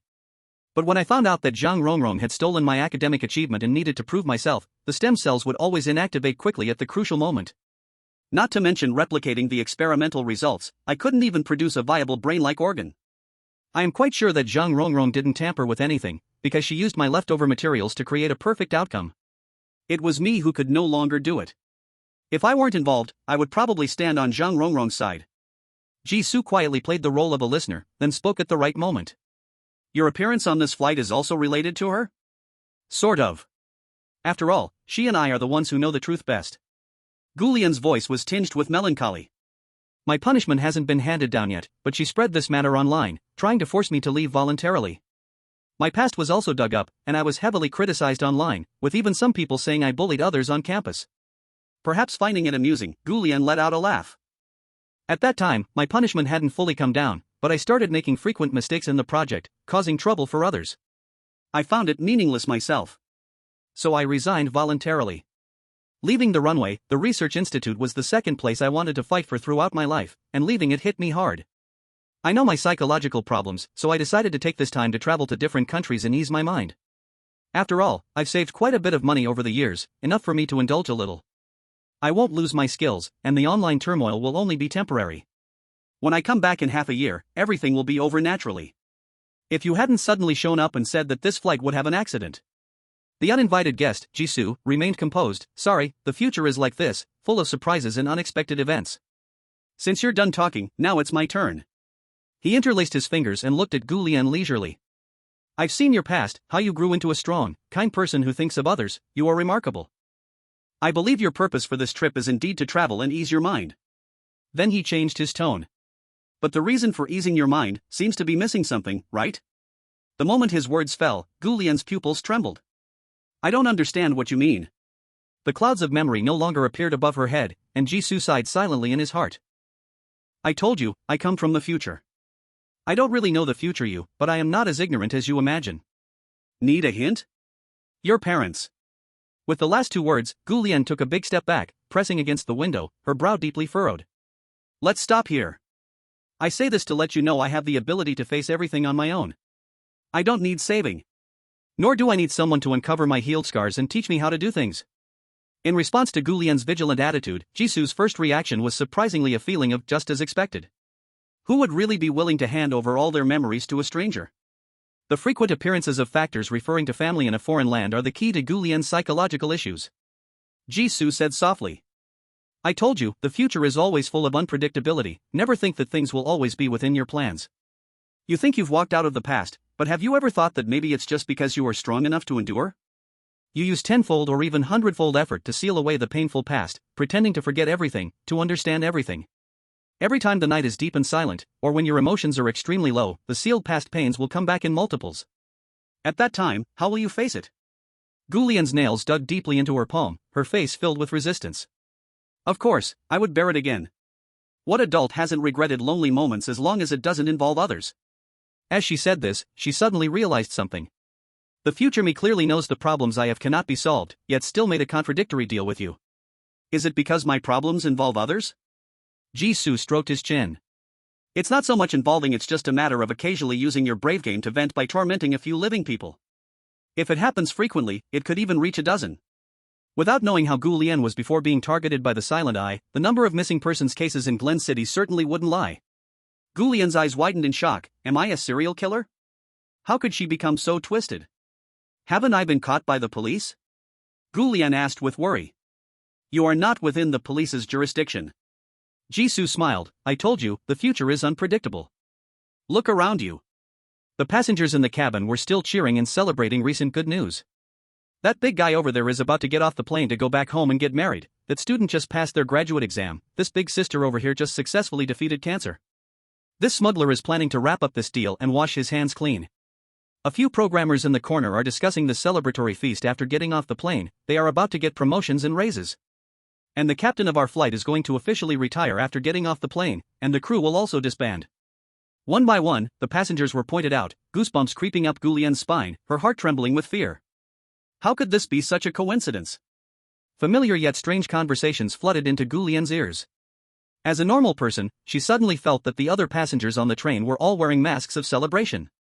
It was as if everything in the cabin was a grand stage play. This one is for you to answer. Jisoo said calmly. The progress of this world is quietly taking a major turn. Ghosts, legends, myths, these will become reality in the future. But they are not blessings, they are pollution that can turn humans into monsters, turn steel into flesh, and turn the world into a hell on earth. Among them, some people will develop certain talents, gaining great power to survive in a future filled with monsters. Gu Lian, you are one of them. Gu Lian was shocked, her mouth agape, and it took her a while to stiffly turn her head. Their abnormalities were caused by me? Jisoo nodded. As far as I know, you have a talent that can create stage plays. In the future, a vast world of heroes was created. The people in the carriage perhaps did not plan to go back home to get married, nor had they successfully fought against cancer. It was Gu Lian's instinctive desire to build a positive world, creating a virtual memory. Gu Lian stared blankly at her hands. But I feel nothing, and I don't know how to turn it off. At the early stage of talent emergence, it's too weak. For you, it's still a passive ability. You can try to focus. Just before Gulian closed her eyes, Jisoo pressed down on her first. The future world is filled with pollution, it will erode your mind, deepen your obsessions, and drive you to madness. At that time, your ability will be 1,000 times stronger than now, and its destructive power will be unimaginable. You can try to see if what I'm saying is true, but my time is limited, and I need you to cooperate, got it? Gulian's gaze fell on Jisoo's hand holding hers, then glanced around the carriage at the chaos, hesitation flashing in her eyes. In the end, she nodded. A new memory cloud appeared. After quitting my job, I was actually exhausted and returned home first. Gulian smiled bitterly. My parents are the typical sharp-tongued but soft-hearted type, my memories at home are mostly unpleasant.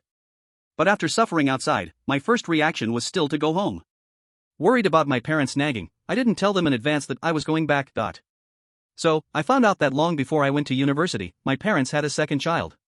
It's a pretty cute younger brother, almost graduating from elementary school, who was sent to my grandmother's and grandfather's during the last New Year. I only go back for a few days each year, and they kept it a secret very well. Then, I caught them chatting with the neighbors. I discovered that my parents had hired someone because they were unhappy with me joining the athletics team after I was injured by a steel pipe in junior high, nearly losing my legs. Chapter 138, My parents seemed to really not love me. The elderly Gulian's parents were chatting with the neighbors in the living room. Old Young, your kid took the college entrance exam this year, right? How did it go? Don't mention it. Can't even get into a junior college. I see he hasn't put his mind to studying at all, just playing all these years. Oh, you can't say that Xiao Yang isn't trying, some kids are just not good at studying, their talents are elsewhere. Old brother, don't comfort me. I know my own child.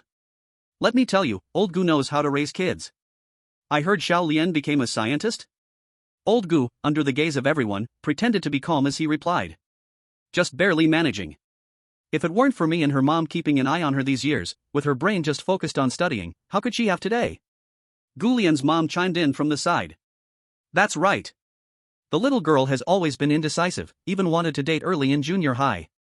Thankfully, me and her dad caught on early. Is that true? My kid told me about it before, I didn't believe it, a neighbor exclaimed in surprise. Old Gu, now you know how hard me and her mom have it, right? A neighbor expressed concern, I heard there's something online called academic dodgy. With you not watching, will Xiao Lian go down the wrong path? She dares. Old Gu's eyebrows shot up, sternly saying, if she brings shame to our Gu family, don't even think about stepping into our house. Girls always think of going down the wrong road, being in the athletics team in junior high wasn't enough, now they still want us to worry? Not a chance. Every family has its own difficulties. A neighbor sighed. Old Young shook his head, no way, I still can't bear to be strict. I don't have old Gu's determination. When you came to me about Xiao Lian in junior high, it really scared me. He gave old Gu a thumbs up. A steel pipe came crashing down, and the steroids were just bought like that, completely cutting off Xiao Lian's path in sports. If I hadn't seen how concerned you were about Xiao Lian's studies normally, I would really think you wanted to ruin your child. Now looking back, you were the one with foresight. Outside the slightly ajar door, Gulian stood holding her suitcase, poised to knock, but after a long while, she didn't bring herself to do it. Turning around, her face was already covered in tears. Actually, I already knew that the stimulant that led to my 3-year suspension and removal from the athletics team was put into the milk by my mom. Gulian's voice was very soft, with little emotion. Our family isn't rich. That was the first time I had milk, so I clearly remember it, it was the only thing I ate that morning. I guess they were worried that after my leg injury, I wouldn't be able to continue in sports, so they made the decision without consulting me. So, after the sadness, I forgave them. Then, Gulian's voice became filled with pain. But I didn't expect that the accident at the construction site, which injured both my legs, was also something they did on purpose. No wonder this incident didn't find the real culprit and just ended up unresolved. I don't understand, why did they do this? If they didn't want me to join the athletics team, they could have just refused from the beginning. Instead of agreeing, and then, while I was full of hope for the future, crushing it again and again. Gulian took the tissue from Jisoo, pressing it to her face, letting out a suppressed sob. Why? Didn't they say parents wouldn't hurt their children? Why didn't they worry that the steel pipe would leave me unable to stand up again? Did they know how scared I was during those 3 months? The pain from rehabilitation training, like needles poking me, stays in my heart, appearing suddenly every time I have a nightmare. In the past, I hated my parents. I hated them for making me take on almost all the household chores under the name of independence when I was still at the age where I could only see the stove by standing on a bench. I hated them for not believing me when I was bullied at school. I hated them for always hitting and scolding me for no reason, using me as a punching bag over the smallest things. I hated my dad for preferring sons over daughters. I hated my mom for always suspecting me with the worst possible thoughts. But I still love them. Gulian's shoulders trembled uncontrollably, her sobs turning into hollow gasps. It seemed like the tears had run dry. When I was born, the policy didn't allow for a second child. My dad saw that I was a girl and wanted to abandon me before I was registered. That way, they could try for a son. It was my mom who secretly hid me, waiting until the next day when the health bureau was registering. My dad wanted a son to carry on the family name, and was very unhappy with my mom for keeping me, but after that, he never mentioned sending me away. Even when the policy was loosened, he still waited until I was an adult before considering having a second child. He would always say things like girls are not as good as boys. But he never made my life hard. He'd remind me not to be picky with food, and would bring an umbrella to pick me up when it rained heavily. Gulian lifted her swollen red eyes and looked out the window. That day, it really rained so heavily, the lights in the houses on the roadside were all turned off. My dad held my hand as we walked in the rain. He said, "Don't be afraid, I'm here with you." After we got home, my mom had made a big meal and told me to quickly take a warm bath before dinner. Jisoo sighed inwardly. He indeed saw the situation of the rainy night in Gulian's memories, and it was almost the same as she described. The lack of familial love, yet not completely absent, trapped Gulian forever in that rainy night. He lowered his voice and asked. Because love is real, so is hate. That's why you couldn't walk into the house and confront your parents after learning the truth. Instead, you chose to leave your hometown alone and travel to different places to clear your mind? Gulian lowered her head, silently agreeing with his point. After quietly calming herself, she took a deep breath and continued speaking. I always thought that children are experiencing being a child for the first time, and parents are experiencing being parents for the first time. We are all ordinary people, and we will make mistakes. Looking back at the past, I often feel regret and frustration, thinking that I wasn't mature enough and that I hurt others. Parents are definitely the same. Their bad emotions also need a way to change. But, about the incident that broke my legs, I don't want to make excuses to convince myself anymore. Making a conclusion I had always been unwilling to admit, Gulian's eyes revealed a bit of relief, but more was the unerasable sadness. Just like forgiving them about the stimulant issue, I'm sorry to that little girl who couldn't sense her legs and thought she was abandoned by the whole world. My parents seem to really not love me. Chapter 139, the therapy ends, and we get to the point. Jisoo rubbed his chin. I can see, you are someone very good at beautifying the world. However, just reasoning with yourself can't truly help you let go, can it? Since you doubt your parents' attitude, why not go back and question them face to face? Maybe there will be unexpected results. Hearing this, Gulian slowly turned her head, her eyes slowly glimmering with light. Do you mean, there is another story behind it? It's hard for a good judge to cut through family matters. A child's obsession is their parents. You can't advance, can't retreat, and whatever choice you make, you will regret it. She initially thought that after Jisoo heard all her thoughts, he would give up on solving her obsession. Could it be that he has a way to satisfy both sides? Jisoo did not confirm nor deny. The memories I can see are not from your first-person perspective, so I can obtain more complete information. There are some things that don't make sense, so we need to investigate further. The results may be different from what you expect. However, I believe that can also be a good ending, enough to fulfill my promise to you in the future, let you experience another kind of life. Gulian tightly clenched the tissue in her hand, her gaze resolute. As long as it can change my future of becoming a serial killer because of pollution, I can accept any ending. In the past, she swallowed all her hardships, not wanting to add trouble to others. If doing so would lead to many people dying in the future. Even if it means reopening all the wounds in her heart, she wouldn't say a word more. After the excitement, there was an unspoken awkwardness. Gulian's gaze shifted to the surrounding seats, and her voice unconsciously lowered. But you said this flight is about to have an accident. Do we still have a chance to go back and find my parents? Just as Jisoo was about to speak, a whistle came from behind. Wow! Traveling to the future, killer, pollution, airplane accident. A passenger leaning on Jisoo's chair, excitedly looked at the two. That's so cool. Are you actors? Is this part of a script? His demeanor was a world apart from when he was caught up in the recent revelry. Not only him, but also the passengers in the cabin had returned to normal, sitting in their own seats doing their own thing. The flight attendant who had just distributed wine was now pushing a cart to collect the disposable cups left on the seats. As if the earlier celebration was just a dream.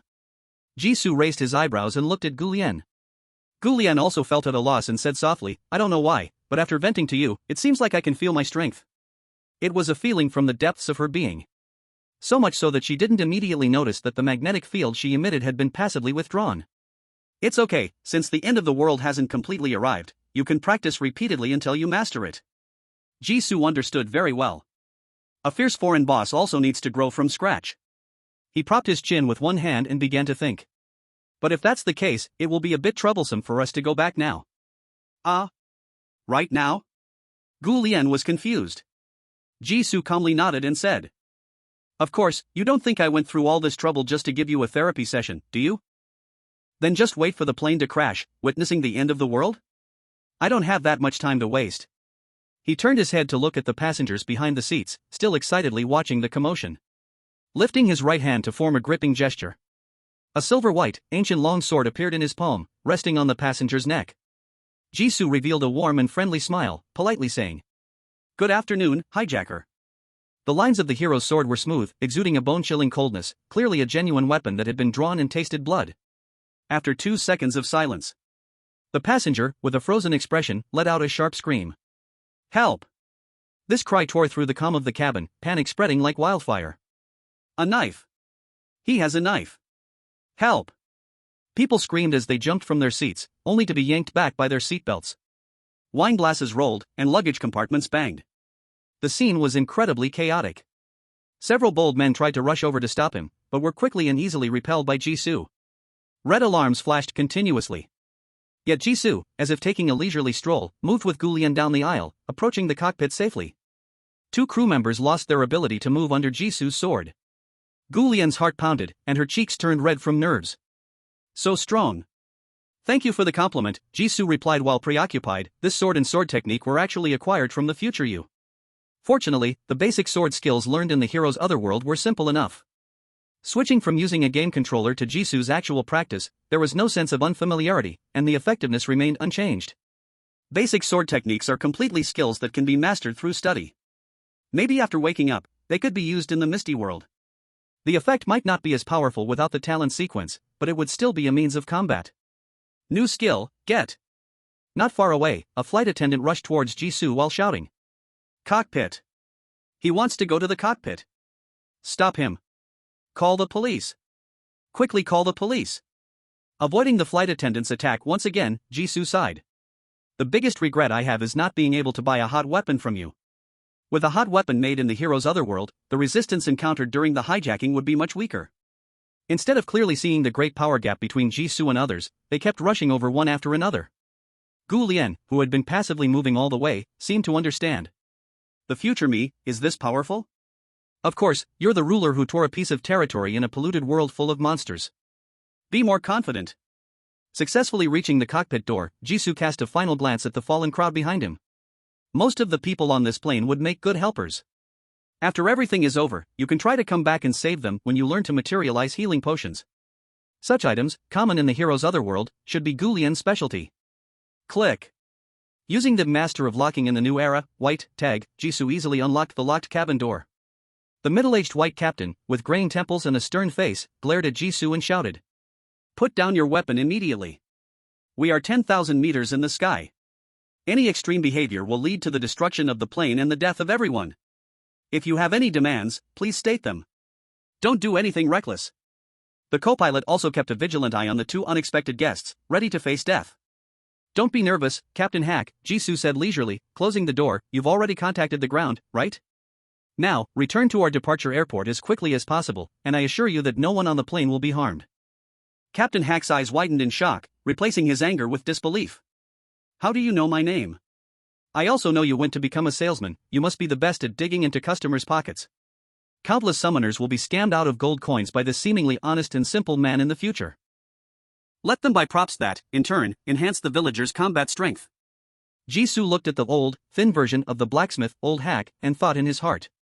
He easily slid the hero's sword into the iron-forged door, making a crisp click sound.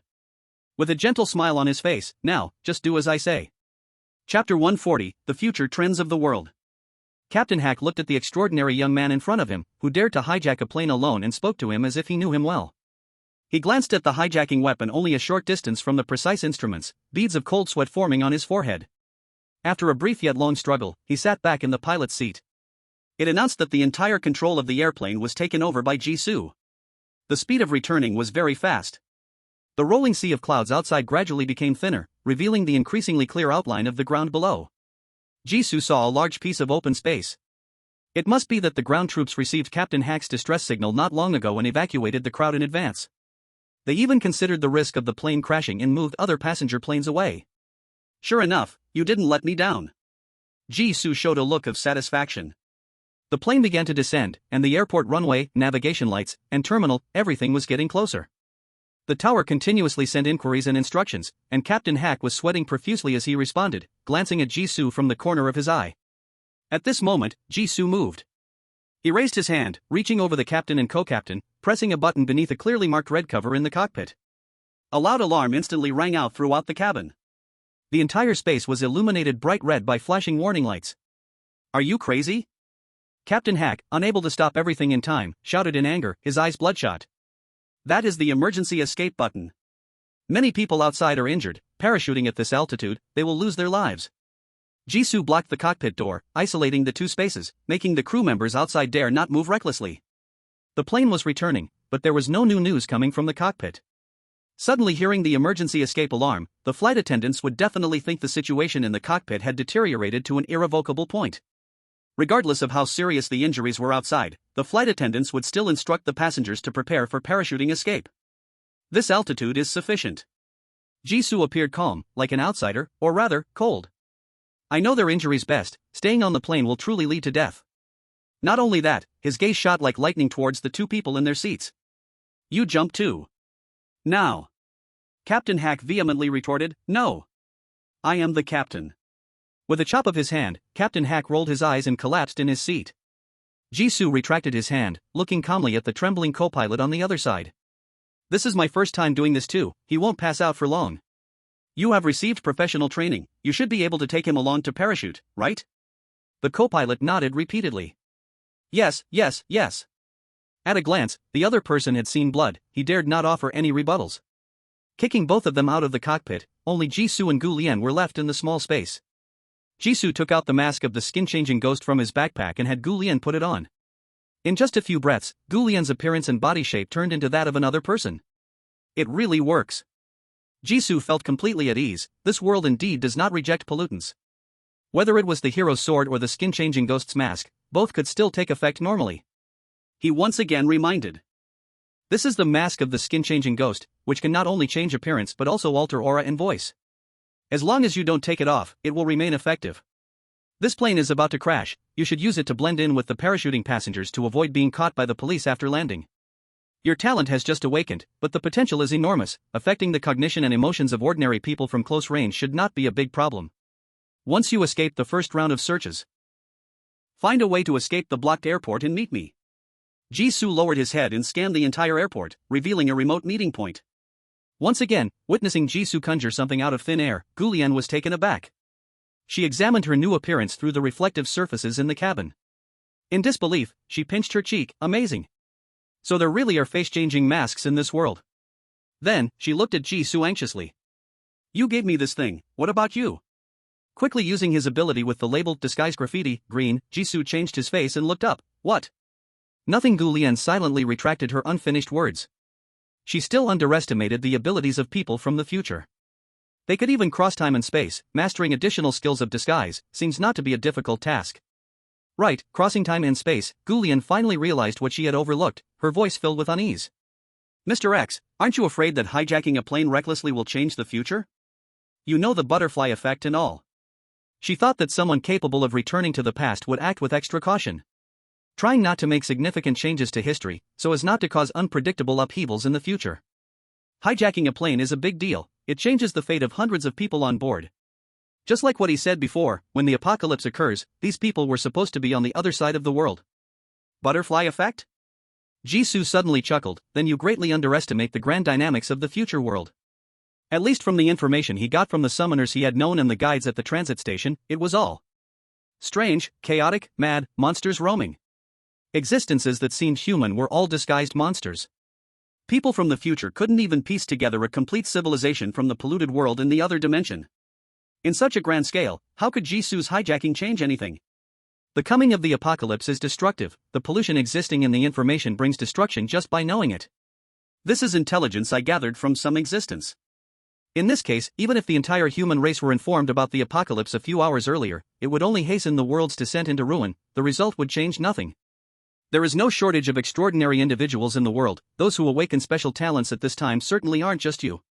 Among them, some may have guessed the future situation. But until I approached you, you still thought the world you were in was peaceful and serene. Do you guess why?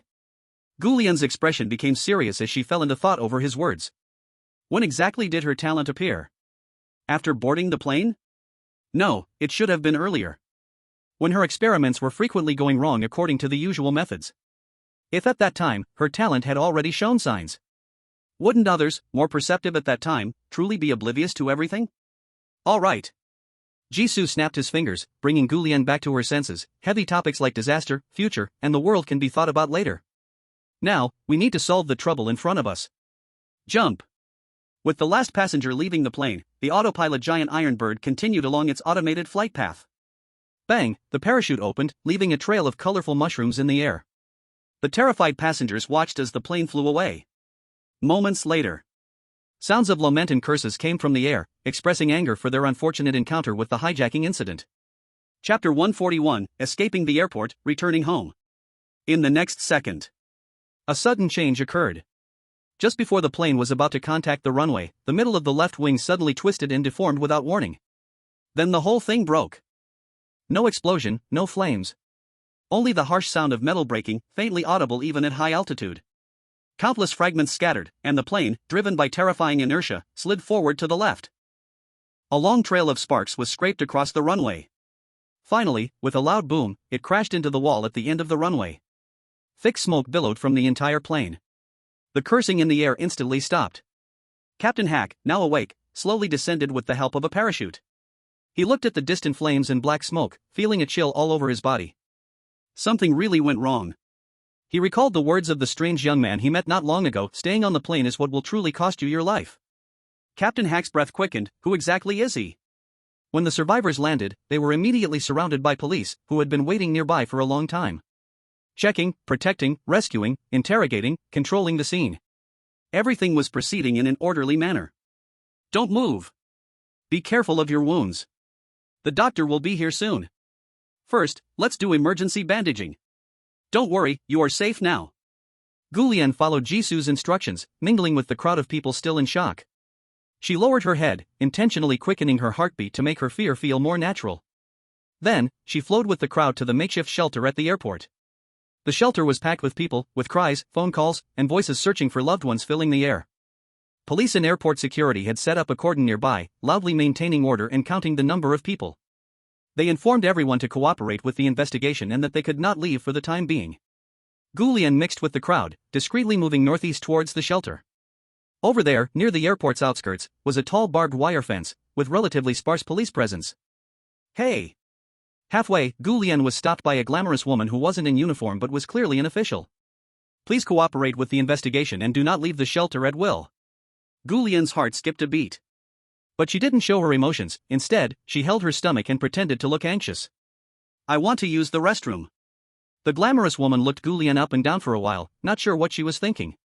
In the end, she put her hands down and let Gulian go. Not long after, another man in plain clothes approached the glamorous woman. So, Hong Yao, have the two hijackers been found? No, my ability doesn't react to anyone in the shelter. The woman called Hong Yao was irritably pinching her brow. I foresaw that something would go wrong when the plane landed, and they vanished without a trace. They must also have some special talents. These people are getting more and more brazen, committing hijacking? The man sighed. After all, Asai, the airport surveillance is not for show. They won't be able to stay free for long. Let's get back to work. Even if they escaped for a moment, the two wild hijackers couldn't last 2 days under the surveillance. Successfully entering the restroom, Gulian closed the stall door and silently let out a long breath on the toilet. Thank goodness. When she saw that woman earlier, Gulian instinctively wanted to use her ability. But the other person was clearly not an ordinary police officer. She recalled Jisoo's words before getting off the plane and forcibly suppressed that impulse. Therefore, she passed the other person's check smoothly. So, this world has changed long ago. Gulian muttered to herself while looking at her hands. She was a lucky one with a special talent, surviving the future's apocalypse. But what about her parents? Far away at either end of the earth, How are they doing in the future? Waves of fragmented worry rose in Gulian's heart. Then she shook her head, tossing away various thoughts. First, I need to see them. That powerful future person who called himself X promised her he would find a relatively good ending. I hope so. As she left the restroom, chaotic sounds came from outside the airport again, mixed with the sound of explosions. What's going on? The wreckage of the plane is shifting. It's a secondary explosion. Alert! Secure the scene. Nearby police and emergency personnel's attention was instantly drawn there, all flocking toward the wreckage. Now's the time. Gulian gritted her teeth. In the moment when everyone's attention was drawn away, I unleashed all my abilities. I made sure they didn't notice the direction I was in. Then, with the belief I had during my track team training, I charged towards the fence. Running. Ducking. With all my strength, I leaped. Thud. Gulian fell onto the grassy area outside the fence. The rough iron wire and gravel scraped her clothes and skin, stinging painfully. But she had no time to stop and rest. Suppressing the muffled groan that escaped her teeth, Gulian rolled up and dove into the small woods without looking back. Almost as soon as she arrived at the agreed location, car honks came from the nearby road. Gulian covered her scratched shoulder, breathing heavily as she looked over, just in time to lock eyes with Jisoo, who was rolling down the car window. The car successfully started and sped down the highway. Seeing Gulian, who looked dazed, as if she had lost her soul, Jisoo couldn't help but chuckle. Thinking about how to talk to your parents? Gulian, stunned, turned back, suddenly feeling worried. That's not it. Now that I've decided to be honest, I won't turn back. It's just... She quietly glanced at the driver in the front seat, lowering her voice. Are we really going to travel this way? Having experienced the thrill of hijacking, this normal way of traveling was oddly uncomfortable for her. Gulian had expected the other person to unleash some extraordinary powers to reach her home quickly. Like flying over rooftops. Jisoo laughed. What else could we do? I don't know the way to your house. Besides, 4 wheels are much faster than 2 legs. Then he lowered his voice. You brought money, right? I don't have any currency from this world. Gulian, I do. Upon hearing this, Jisoo let out a long breath. That's good, otherwise, I would face my first attempt at skipping out on a bill in my life. Gulian laughed at that.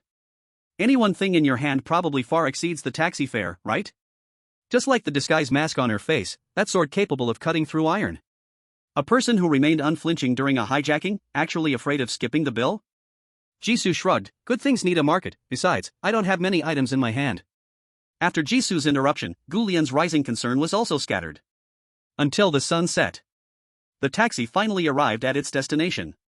Standing under her home's building, Gulian looked up for a long time. Finally, taking a deep breath, she grabbed her own cheek. Wait. Jisoo stopped her action. Just prepare yourself, you can take off the mask later. Chapter 142, True Feelings in Times of Adversity. Gulian was confused. If I don't use my face, how will I ask my parents? As a daughter, even she cannot get the answers. How can 2 strangers do better? Leave it to me, just consider it helping me dismiss an unreliable guess. Jisoo gave her a reassuring look. This was a relatively new community, with bright elevator lights shining on their differing expressions. Jisoo held Gulian's phone and asked. In the Research Institute, is there a colleague who knows your parents' phone number? Give it to me. Gulian bit her lip and recited a string of numbers. This is the phone number of the personnel department at our Research Institute. I listed my mom as the emergency contact when I joined. Sorry, this is all I have. Her closest friend at the institute was actually the one who betrayed her, Zhang Rongrong. Besides that, there were no other friends. It's okay, this is enough. Jisoo dialed the number, briefly stating a few words in a hurried and serious tone. Is this the friend of the owner of this phone number? She suffered a serious car accident and is being treated in the first municipal hospital. She quit her job? But this contact list only has this number. I can't reach her family. Can you help pass on the message about her accident? It's fine, I'm just passing by, doing my civic duty. Once you contact her parents, be sure that they reach out to this number immediately. That girl can hardly hold on. After saying everything, Jisoo simply hung up. Car accident? Finally able to speak, Gulian had a blank expression. Why say that I had a car accident? In times of trouble, true feelings are most easily revealed. You can also see it as a stimulus. Jisoo put away his phone and calmly walked out of the elevator, his tone completely different from when he was on the call. Let's go, we'll listen to your parents' most genuine reaction. The 2 of them climbed through the window at the end of the corridor, quietly moving to the outside of the bedroom window. Stepping on the air conditioning unit, Gulian's heart jumped to her throat, her whole body stiff as she dared not move. Jisoo patted her. Relax, I won't let you fall. I am trying. Gulian continued to take deep breaths, unable to find a natural rhythm for a moment. I just didn't expect Mr. X's special talent to be this strong. The other party moved with her, and the speed was surprisingly unhindered. Walking on the vertical wall felt completely no different than walking on the ground. Actually, I have more special talents. Jisoo chuckled in a lowered voice. The sound insulation effect of the building was average. From the window crack, Gulian's mother's sharp voice rose in shock. What? Car accident? At the first municipal hospital? Oh my, truly a disaster. Wait, you said you are her colleague? What about the medical expenses? Does the unit cover it? Isn't this a work-related injury? Even if it wasn't an injury at work, she was working for you. You must take responsibility. On the other end of the phone, it seemed that some explanation was given, and Gulian's mother's voice grew louder, filled with dissatisfaction and anger. Quit her job? When did she quit? That stubborn girl. She doesn't tell us about such a big thing. Hello? Hello? Beep beep beep. The busy tone of the hung-up call came through. Gulian's father, who came in later, shouted with a displeased loud voice, "What's wrong again?" so startled. Gulian, that stubborn girl has quit her job. What? Gulian's father also raised his voice, "Such a good unit, an iron rice bowl. She just quits whenever she wants? Has she lost her mind?" Through the window crack, her mother shook her head. "I am not sure," that person spoke vaguely. "Seems like they have an opinion about Gulian. Now she had a car accident outside, someone found her phone and told us to go to the hospital to see her." Humph. I knew her personality would make it hard to get along with colleagues. Her father's tone was extremely dissatisfied. It's been 2 years at the unit, not a single promotion opportunity, obviously not sharp. Now something happened and she knows to look for someone? She quit her job, let her figure it out herself. We are old, we don't have that energy or money. Her mother nodded at first, but then her expression became hesitant. How about we still go take a look? I heard she signed some organ donation contract. If she dies, they want her body. Some rich people are eager for young people's organs. We can't let those black-hearted hospitals sell it cheap.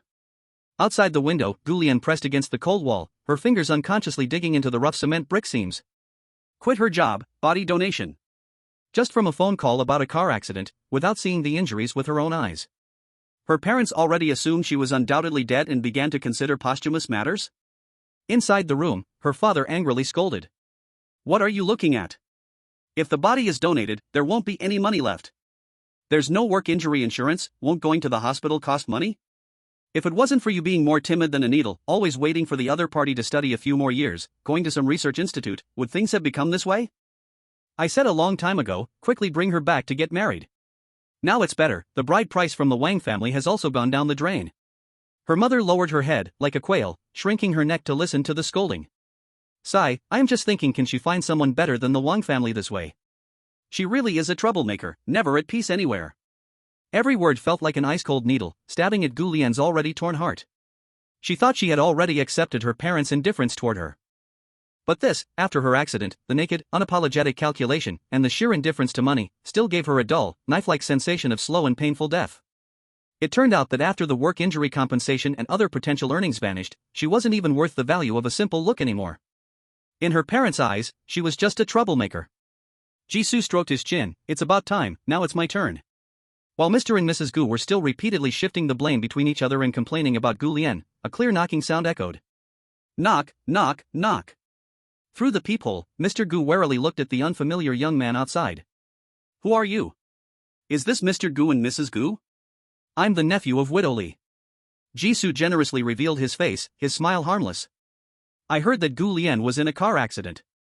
My aunt asked me to visit you both and also discuss the matter of buying tickets to visit her.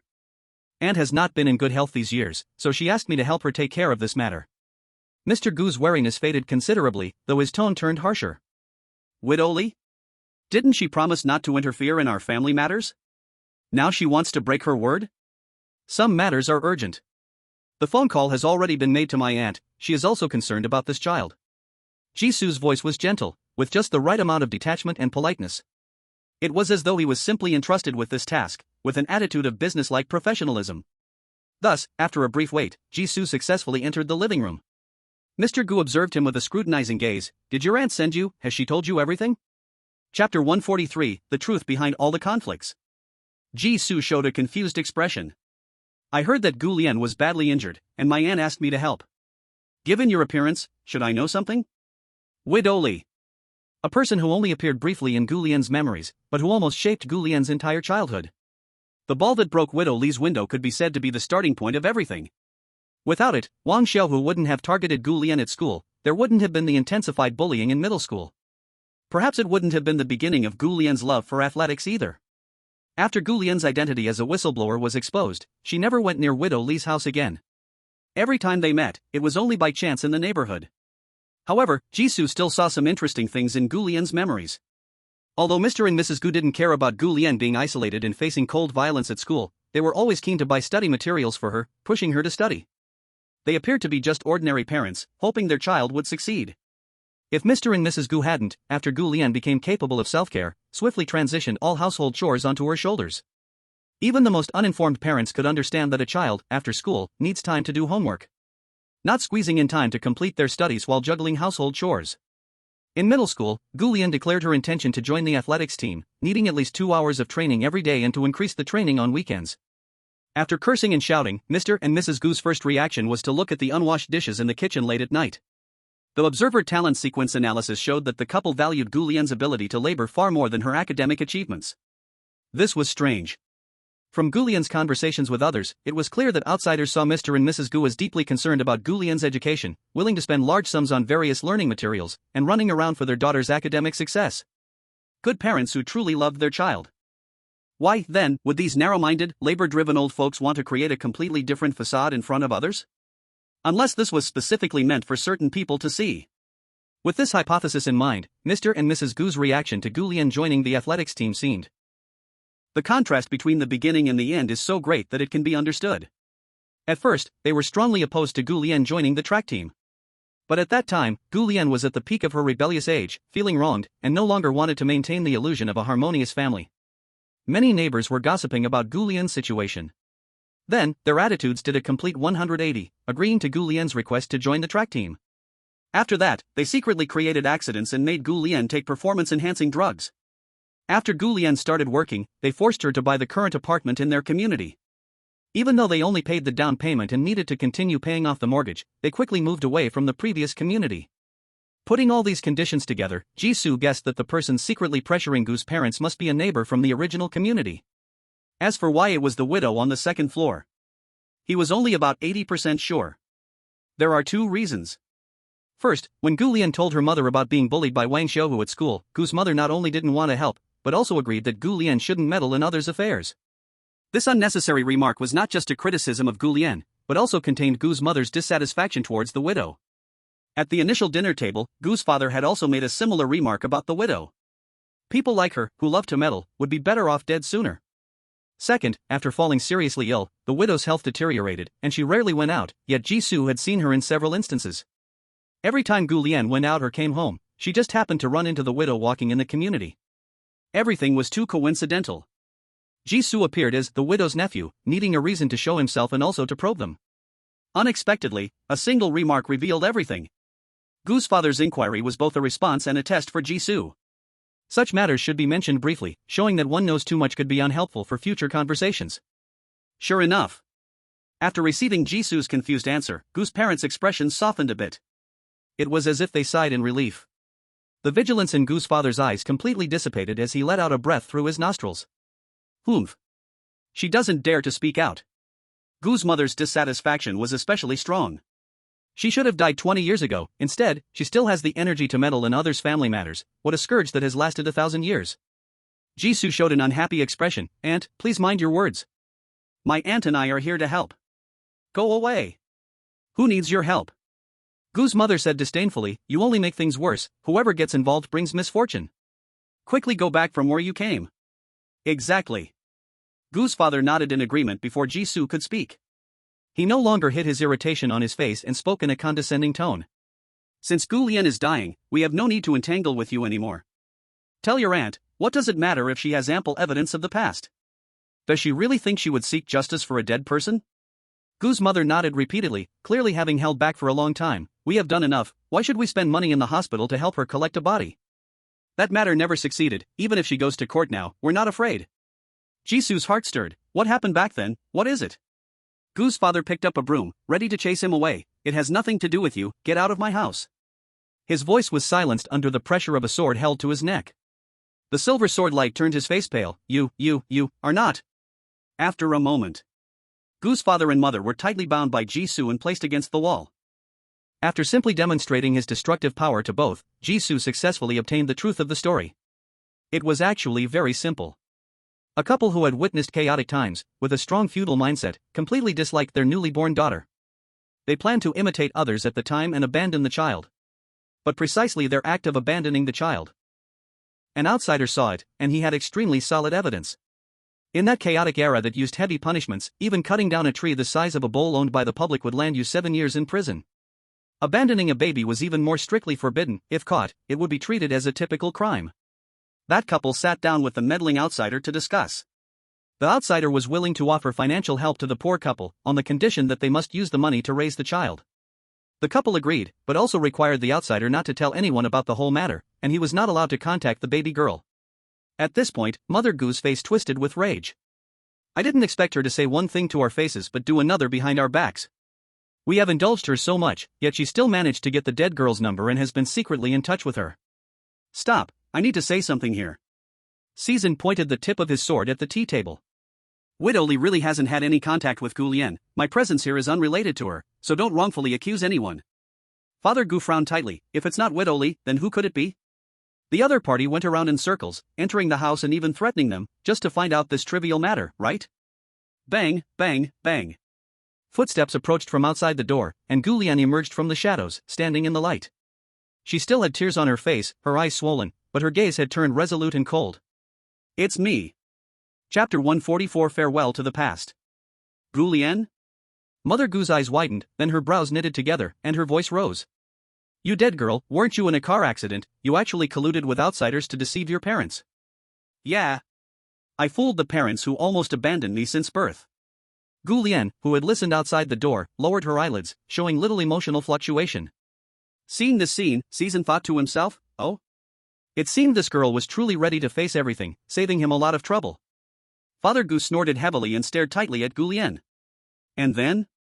You dragged an outsider to perform such a big show. Do you really think you can turn things upside down? Haven't all these things not happened? Over the years, when have we ever let you go without food or clothing? That little money from Widow Lee is of no use. In the end, aren't we the ones raising you? You are truly an ungrateful wolf. Bang! The sword handle struck the tea table sharply, making a harsh sound. Season reminded, I'm still here. Father Gu was choked up and his expression resembled someone constipated. Widow Lee indeed gave a lot of money. As he spoke, he suddenly raised his head with confidence. But ask yourself honestly, when haven't we acted like parents?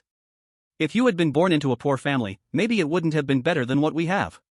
From the feedback of the observer sequence, this statement was free of lies. It was Father Gu's heartfelt words, and Season did not interrupt. Gu Lien lowered her head, half of her face buried in the shadow, and remained silent for a long time. Season decided to get up at the right time, taking his sword toward the door. Next is the parent-child conversation time. I won't participate. As he passed Gu Lien, he whispered, I'm leaving.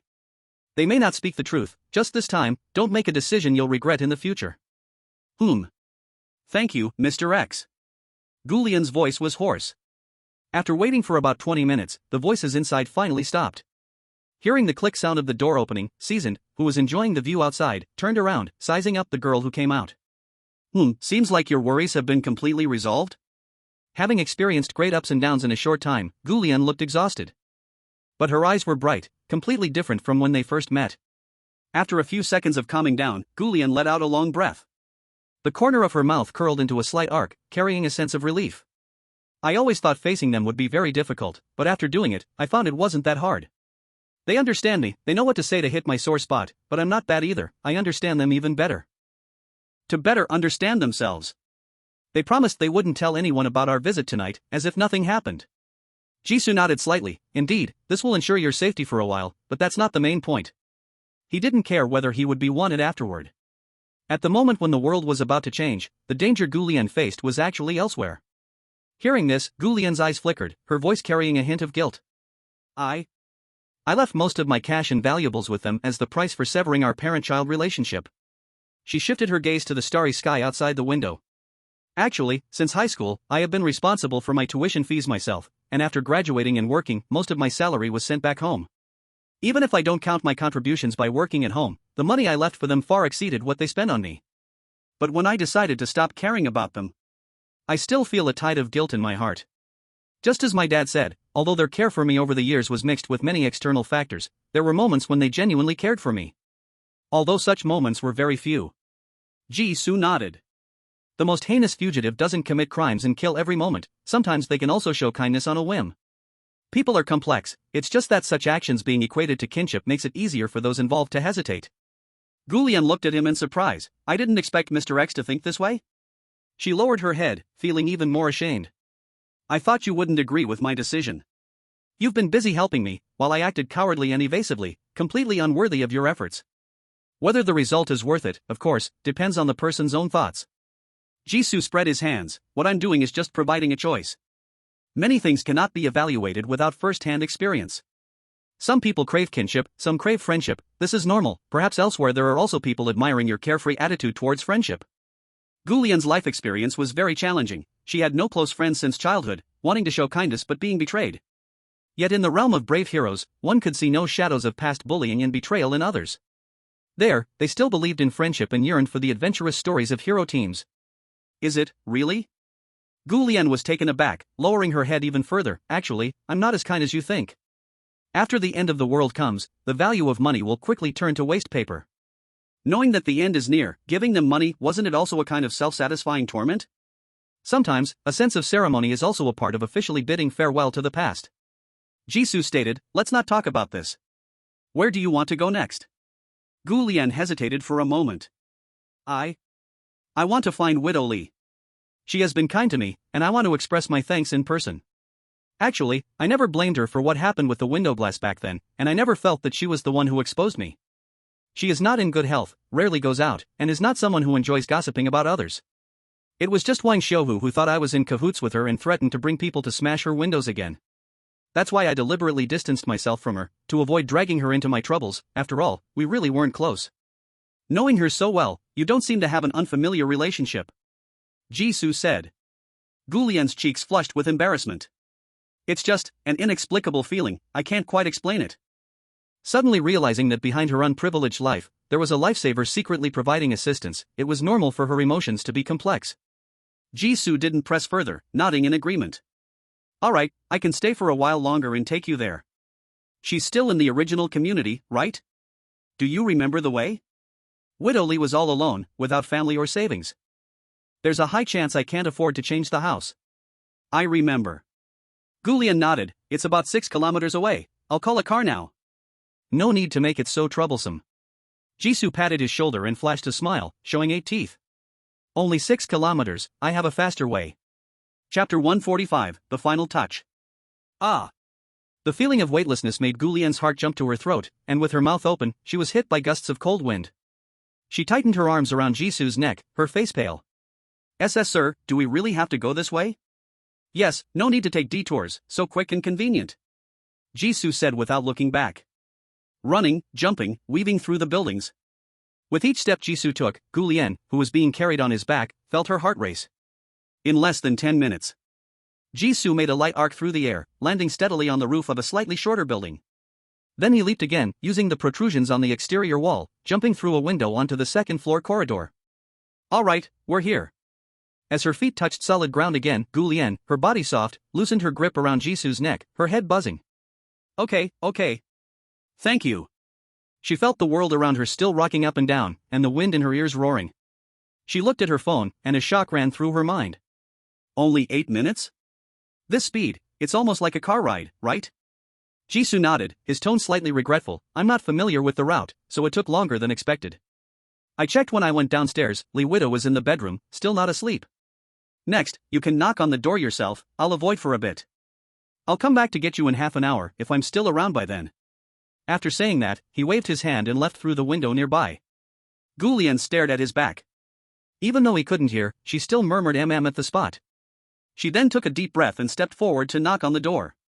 The path ahead, I'll walk it alone. When Li Widow saw Gu Lian at the door, she was very surprised but quickly figured everything out. The two sat in the living room, chatting like old friends who hadn't seen each other in years. Gu Lian swallowed and said, "Thank you for saving me back then." "Hey, don't make me sound like some great benefactor. I only saved one child, after all." Years of illness and living alone had caused Li Widow to age rapidly, making her look like a kind and gentle old woman. This was completely different from the shrewish and unreasonable comments the neighbors had made in the past. She gazed at the void, lost in thought, her memories resurfacing. "Before I met you, I always thought my life was incredibly unfortunate, until that night." Li Widow's real name was Liang. Back then, her husband had just passed away, and she was left completely alone. Even now, when she thought of it, she still felt it was a destined night. Li Widow, who usually never went out at midnight, had been extremely downhearted due to her unemployment and insomnia, so she chose to go out for a walk. It was right after she had bought a Big Brother phone with a 2-finger-wide screen to vent her grief over her husband's death. She planned to record the beautiful night scenery that night. But unexpectedly, she recorded a couple arguing about abandoning their child. Everything was so coincidental. Li Widow, eavesdropping, discovered that Gu Lian's parents were timid and afraid of trouble. They were so timid that with just the video, Li Widow had a 99% chance of saving that child. The life or death of a soul was in her hands, and making the choice wasn't hard at all. "My old life is at its end, but yours is different. As long as you grow up, a young person has unlimited possibilities. Actually, you didn't need to come looking for me, just move forward with peace of mind," Li Widow said softly. Gu Lian shook her head. "You've helped me so much, I can't be the kind of ungrateful person." Li Widow looked at the young girl in front of her, suddenly smiling. "And haven't you helped me too? When I was young, I wasn't really a helpful person. Your appearance is so coincidental that it makes me feel you are the thought left for me by heaven, so I wouldn't be alone. I have always considered you my child, which is why I have been sending money to old Gu. Without you, I wouldn't have lived to this day." Gu Lian's pupils suddenly narrowed. "Child?" When Jisoo returned from shopping, he opened the door and saw the atmosphere between the two people as close as mother and child. He raised an eyebrow. "Looks like I missed a lot of progress?" Gu Lian was intimately holding Widow Li's hand, feeling a bit embarrassed. "Mr. X, for the road ahead, I want to bring Aunt Li alone. She was talking about the world after the apocalypse." "You decide is fine." Jisoo put down his bags. "With someone to rely on in the future, it will be easier to avoid getting stuck in your own thoughts." He said he was just an observer providing choices. Whether this choice would lead Gu Lian to experience a second betrayal or truly step out of the past, everything would need time to verify. Gu Lian looked at the packaging of the bags. Barbecue, fried chicken, cola. "So this is the recipe Mr. X likes?" Cough cough, before leaving I had to bring some local specialties. Jisoo covered up the subtle awkwardness in the air with a cough. He had been in the misty world for over 3 months and was sick of eating healthy food. This time there were no necessary items to buy, so he needed to enjoy some culinary pleasures. He said vaguely, "After all, it's the apocalypse, you understand." Gu Lian suddenly realized, looking at Jisoo with a more serious and respectful gaze. "Mr. X, you've worked hard. Forget it, let's skip this topic." As the conversation grew more awkward, Jisoo chose to escape, nodding politely to Widow Li. "Aunt Li, could you lend me Gu Lian for a moment?" Widow Li had doubts in her eyes but still nodded. "Of course, if it weren't for you, I might never know that this child has been living so hard." Before Jisoo returned, Gu Lian had already introduced his identity to Widow Li. Of course, she omitted the versions related to the apocalypse and time travel in favor of normal human explanations. Elderly people are not in good health, they have received enough information today and do not have the energy to deal with the truth of the world anymore. Outside the door, Gu Lian curiously asked, "Mr. X, is there anything I can help with?" "It's not my business, it's your business." Jisoo stared at the packed food on the ground. "I originally thought, after returning, I would at most have some time to chat, but until now, the feeling of needing to leave hasn't come. Since there is enough time, I can offer some additional services." He got straight to the point. "Gu Lian, do you want to take revenge on those who bullied you?" Gu Lian's eyes widened slightly, then she looked into the void and calmly said, "Bullying, indeed, that was the most painful memory of my childhood. I still remember the names of those people. I swore I would surely take revenge if I had the chance. But..." Gu Lian chuckled self-deprecatingly, "Actually, I've long forgotten the details of how I was bullied back then." Time is indeed ironic, it can make people forget once deeply etched feelings.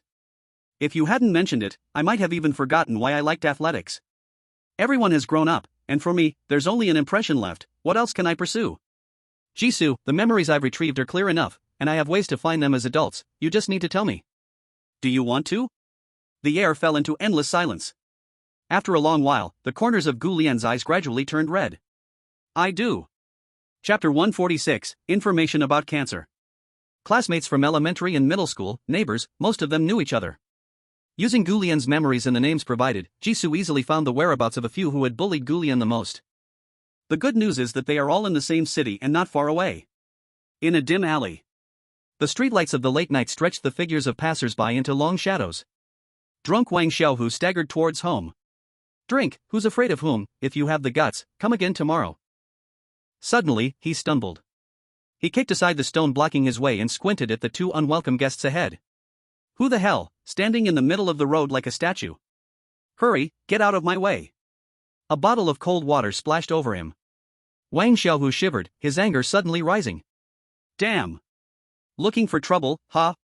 Gulian? His clenched fist was still frozen in motion, and the alcohol in his system faded instantly. Heh, you can still recognize me even when drunk, your memory's pretty good. Jisoo said with interest. The bullied person had forgotten everything, yet the instigator clearly remembered what they had done. Wang Xiaohu's gaze darted between the mysterious Jisoo and the silent Gulian. He swallowed hard. Gulian, about what happened when we were kids, I was immature, and I did something wrong. Actually, I have always wanted to seek your forgiveness. I'm sorry. After he spoke, a sense of relief appeared on his face, as if he had finally put down a burden. At first, Gulian remained silent, and then suddenly spoke up, and then? Wang Xiaohu was caught off guard. What do you mean by and then? You said you wanted to apologize. Why didn't you think about contacting me before? If you really felt guilty, why did you plan to end it right after saying sorry? Gulian looked up to meet his gaze, her eyes turning cold. I never said I would forgive you this way. Wang Xiaohu's brows gradually knitted together, unable to help but step back a few paces. He distanced himself from the nearby alley, bathing in the orange-yellow light of the street lamp. What do you mean? You brought your boyfriend to find me, do you want him to fight me? Gulian. We were all kids back then, how much harm can a few elementary school students do? Don't go too far. Jisoo interrupted him, let me correct you, I'm not the one looking for a fight. He gestured toward Gulian with his eyes. This is your chance, also, practice your skills. Find me when you're done. Okay. With a quick push, Jisoo disappeared into the shadowy depths of the alley. Gulian handled things quickly. As Jisoo finished reading a news article, she stepped into the alley. So fast? Jisoo looked up in surprise, glancing at the quiet street outside the alley. You didn't make any noise, it seems you have a better grasp of your abilities now. Huff. Gulian slowly exhaled, it turns out venting feels more effective than letting time fade the past. She threw a grateful glance at Jisoo. Thank you for coming, Mr. X. No need to thank me, after tonight, you'll be the wanted criminal. Jisoo shrugged helplessly. In a sense, I'm more like a villain leading innocent girls down a dark path. In just half a day, there had been a hijacking, a break-in, and now he was out on the streets instigating fights. He looked at the news in his hand. Next, it's time to head to the next place. When puberty hits, hormones can drive teenagers, who have not yet developed their worldview, to act impulsively.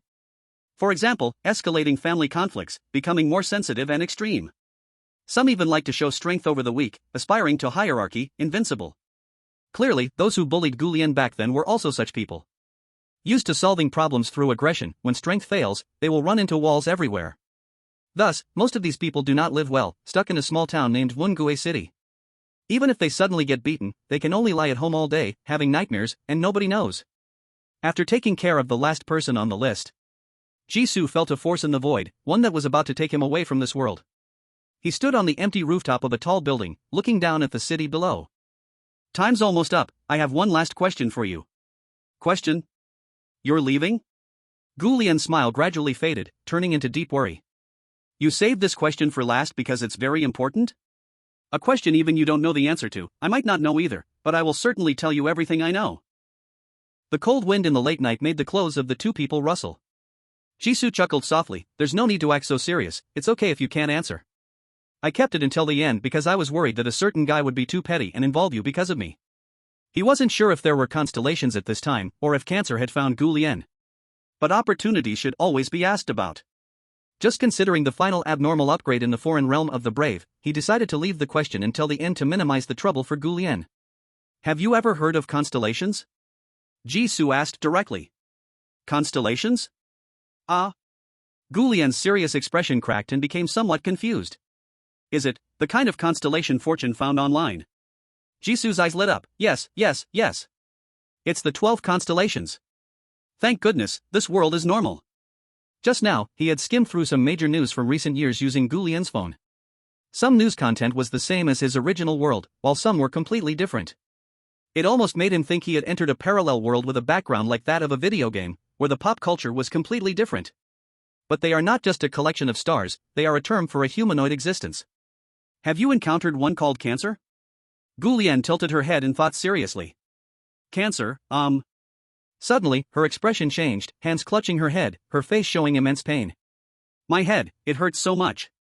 At the same time, the black spots began to appear on her exposed neck. They started creeping upward. Knowledge pollution. Jisu's eyes became serious. How could this happen at such a time? He quickly stepped forward and shouted, "Stop.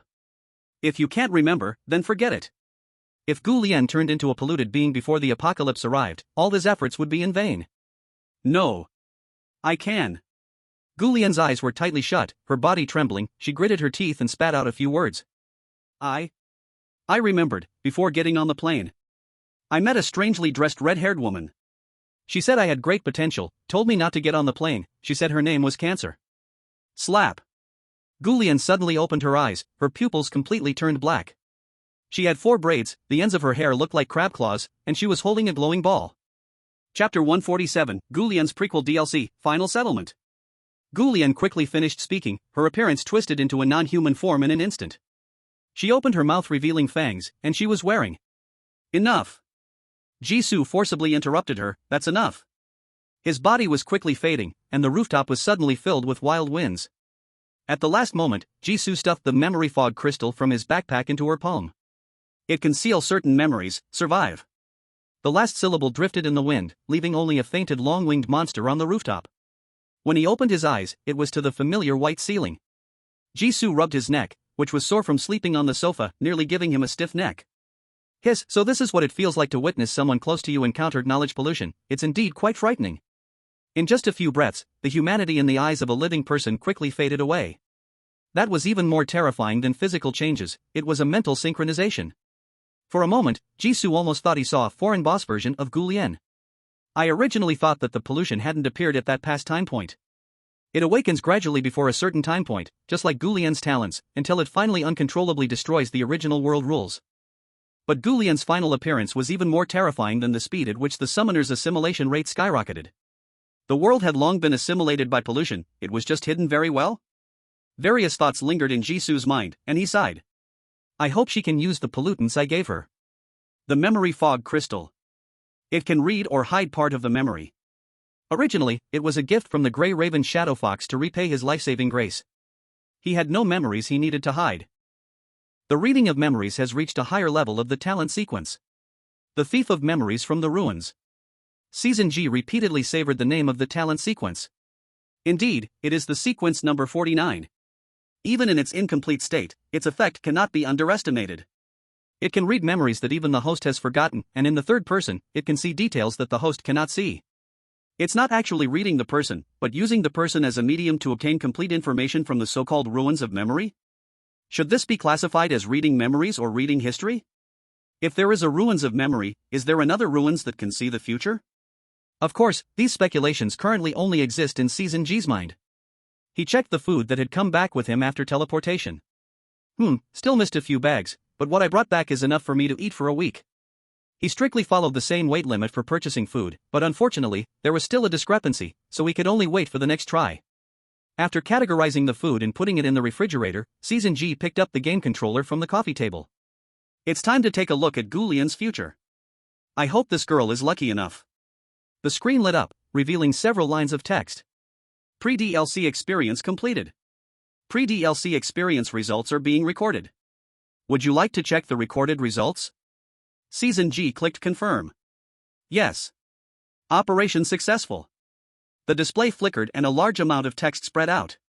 Mr. X's arrival not only untangled Gu Lian's knots but also brought knowledge pollution that was supposed to appear later. Gu Lian luckily woke up before dawn and safely returned to Widow Li's house using her wings. Widow Li was frightened but also understood the future outcome of the world, an old and a young officially teamed up. Gu Lian's appearance was already markedly different from that of a human. The two prepared to hide and flee in the future but did not expect that the waters of Yungue City were far deeper than they thought. After dawn, the entire city unexpectedly turned into a monster's nest. The wails of the living, the roars of polluting creatures, the huge scarlet nest above everything was beyond what the still weak Gu Lian could contend with. After discussion, the two made a daring decision to go to America. Since Yungue City had no place for her, she would head to the place in the former future where she was the ruler. The two navigated through countless monsters and successfully reached the airport. The hundreds of passengers temporarily housed at the airport due to the hijacking the previous day were still safe and sound. Captain Hack and some of the passengers accepted Gu Lian's invitation. That burnt-out passenger plane embarked on its destined journey again after a day. Due to the early contact with pollution and the loss of an extremely important talent sequence that could help stabilize her consciousness and memory, Gu Lian's path to promotion was even more difficult than last time. Amnesia, collapse, alienation. Her strong heart allowed her to find herself again. That small purple crystal successfully replaced the incomplete talent sequence from another timeline. The same land welcomed the same lord. She was stronger than last time, with a reliable shadow steward by her side. The chosen brave one held a truly clear path, selfless help, warm shelter, and a broader adventurous continent. It is said that no upright and kind person will die here. It is said that no cruel and brutal evil person can leave alive. For the people after the apocalypse, isn't this a hell where death is guaranteed? Ding! The destined brave from the foreign realm has changed, level 4 killing realm, level 4 puzzle realm. Ruler Gu Lian remains unchanged. Zhang Ronron, I will definitely find you. The aberrant hack has been promoted, aberrant bizarre variant. The polluting entity Liang has been promoted, polluting entity bizarre variant. Pre-DLC rewards are being distributed. Congratulations on receiving the reward, Large Hero Theme Park. Awarded after the player privilege collection is completed. What? The memory ruins has become the complete version? He was originally reflecting on Gu Lian's difficult future, but upon seeing the last line, his eyes almost popped out. He immediately clicked to open the details of the talent sequence, skipping the identical introduction, and scrolled down to the end. Talent sequence 49, the Thief of Memories in the Ruins. That girl, after losing it, found the will needed to hatch it, which is a miracle that should not have happened. Effect: when others have absolute trust or experience strong emotional fluctuations, you will gain the memory that resonates most strongly with them at that moment through memory ruins. The activation condition changed from absolute trust to absolute trust with strong emotional fluctuations. The effect also changed from randomly obtaining memories to obtaining the most resonant memory at that time. The activation condition has widened countless times, and the effect has greatly improved. You have to know. Even in the previous DLC, Gu Lian had absolute trust in Jisoo, but he was forced to see a bunch of meaningless daily life. That feeling was too tormenting. Having a way to find specific memories is just too great. Well done, Gu Lian. Jisoo felt extremely pleased. It seems she's doing well over there too. To make the talent sequence of memory ruins complete, the other person's spirit surely wasn't as weak as during the hero's otherworld. Looking at the recorded results that included a segment of the difficult experiences, he genuinely broke out in a cold sweat for her. Being forcibly informed about the information on cancer caused her own contamination. Yungue City fell overnight. Missing crucial sequences made her weaker in the early stages. Jisoo almost thought that his visit had instead become a hindrance for her. Chapter 148 Main Quest Change, Depart. A more vast adventure continent, the ruler is a shape-shifting entity with territory, and if the territory expands, doesn't that also mean another form of becoming stronger? Although the level remains the same as the ruler, she is now a much stronger ruler? Jisoo stared at the screen full of text, lost in thought. How exactly should we view the area of the otherworld? Although the hero's otherworld didn't have a clear size estimation, the route was simple, taking at least 3 days to travel from the City of Kings to the Demon King City. The size is self-evident. The Ming City train was a level 3 otherworld before its promotion, but the summoner could only move within a few train cars. If one includes the entire Ming City that Lin Che hid, that would be immense. With a pollution level of only 3, the Ming City train could still create cities. Could it be that such cities are fictitious and thus don't count towards the area? It seems all the summoners I know haven't connected pollution levels with otherworld areas, they rely solely on instruments to measure the danger level of the otherworld. So, the significance of territory area refers not to the size of the otherworld that summoners can experience? The number of cases available for reference is still insufficient, we can only explore step by step. Jisoo's gaze swept down. Deformed species hacker promoted, contaminated species Liang promoted. Hacker is the captain of that crashed plane, right? After all that, he still ended up becoming a blacksmith. Although looking at Lin Che and Gu Lian's situations, a higher level doesn't mean escaping the madness and chaos of contamination disasters. However, evolving into a shapeshifting entity at least allows one to recall themselves in specific situations instead of becoming a complete monster. At least they can be considered alive. As for the lower level, mechanized, contaminated and deformed species. Even if a portion can communicate, Jisoo found it hard to think of them as equal, intelligent individuals for interaction. Li Ying is the name of Widow Li? It seems this time Gu Lian chose the right person. The obsession turned from family to pursuing Zhang Rongrong, the next generation. The research institution where Gu Lian worked was in another city. She said goodbye to her past judgments, precisely missing out on the other party. After resolving the biggest psychological issue, the originally overlooked contradictions, it has turned into a new form of mental pollution. Perhaps, this is also the reason she didn't get promoted.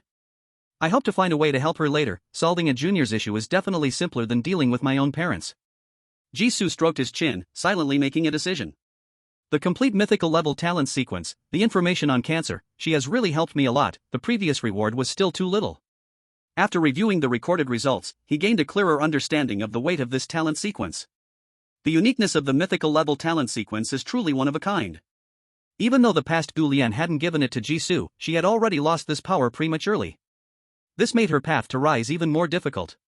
Even though she had resolved her biggest mental block, her will was more steadfast than another timeline.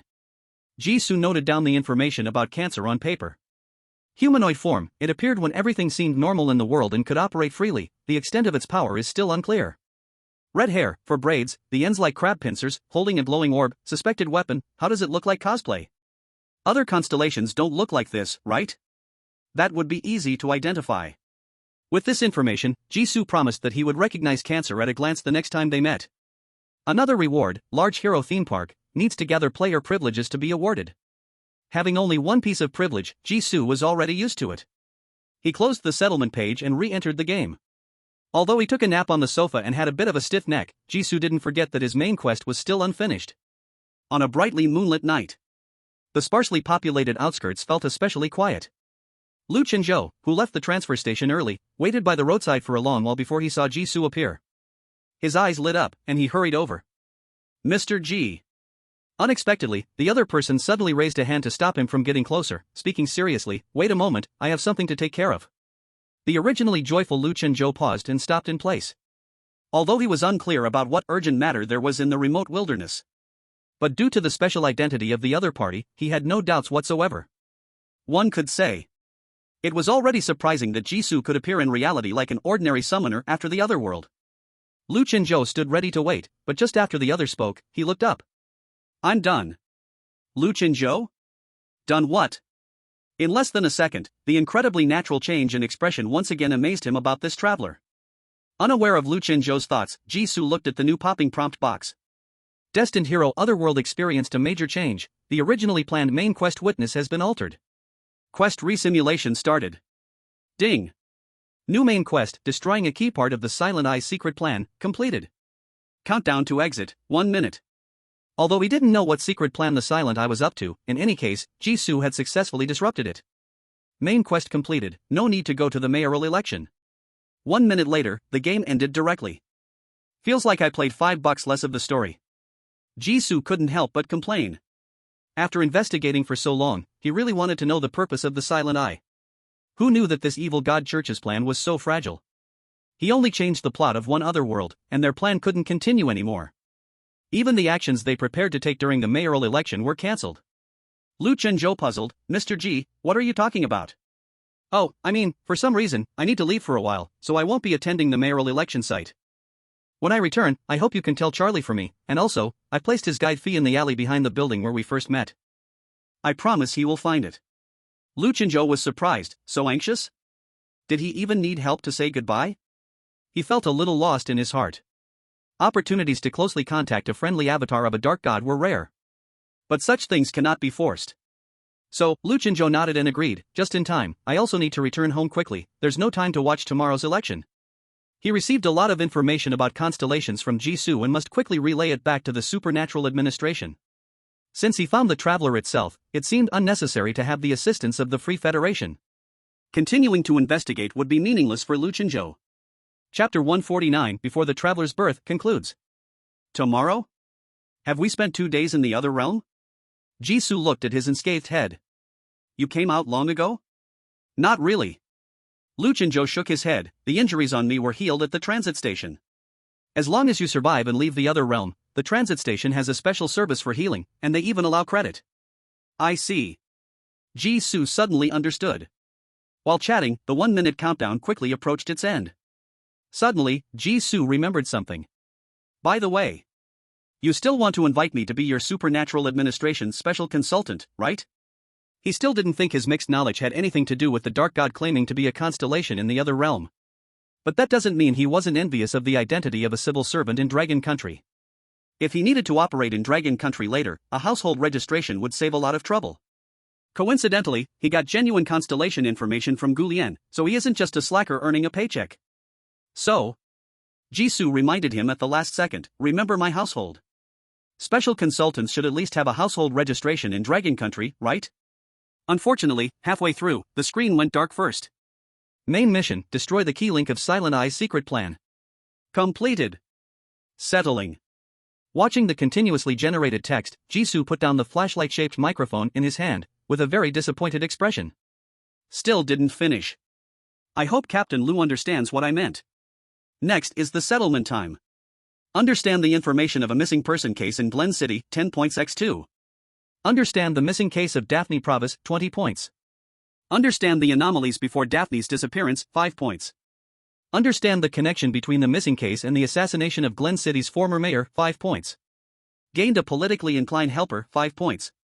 Disrupted a Silent Eye summoning ceremony, 10 points. Completed a special submission, 10 points. Special submission underwent a significant change, 20 points. Achieved mutual recognition with a being from a distance, 4 points. Final score, 99 points. Do you choose to upload the score? After uploading the score, the game will conclude, and repeating gameplay cannot overwrite the uploaded score save. 99 points, close to a perfect score. The focus of the mission really is the Silent Eye and the missing case. Gained a politically inclined helper, obviously refers to Luchinjo. Extremely powerful, still a person from the Dragon Country's supernatural administration, his appearance in the Free Federation must be unusual, so being counted as a bonus item is very normal. But the scoring for other items is too arbitrary, especially the mechanism for understanding the missing case, it's way too generous. It's almost like a bucket of bonus points. This shouldn't really be a score close to perfect. The special submission is a hidden task, the scores after it should count as bonus points, optional to do. So excluding that part of the score, my real score should be 65, leaving a lot of room for deduction. After all, aside from the other realm submission, I basically only truly experienced one day. Repeatedly loading saves will not count in the game settlement. Jisoo hesitated at the 2 buttons. Should I upload the score? Hidden tasks can only be triggered once. If he replays the game, he will not be able to obtain the rewards for clearing the other realm from the game console. But he could still gain a mythical level talent sequence from Gulien, and then fix the other shortcomings. This would make his obsessive-compulsive disorder feel very comfortable. After a very brief struggle in thought, Jisoo pressed the confirm button. Confirm upload. Obsession is just a small issue, my free game time is almost gone. The flow of time in the game is faster than in reality, but Jisoo still spent a full 8 days to clear this DLC. Now there are only a few hours left until the game traveler is taken down, there's no time to waste. Game rating uploaded successfully. Traveler, before birth is completed. Congratulations! You have earned 66 by 99%, miracle points. Player level LV1 LV.1. Congratulations! You have unlocked the purchase qualifications for subsequent DLC chapters of Traveler. Congratulations!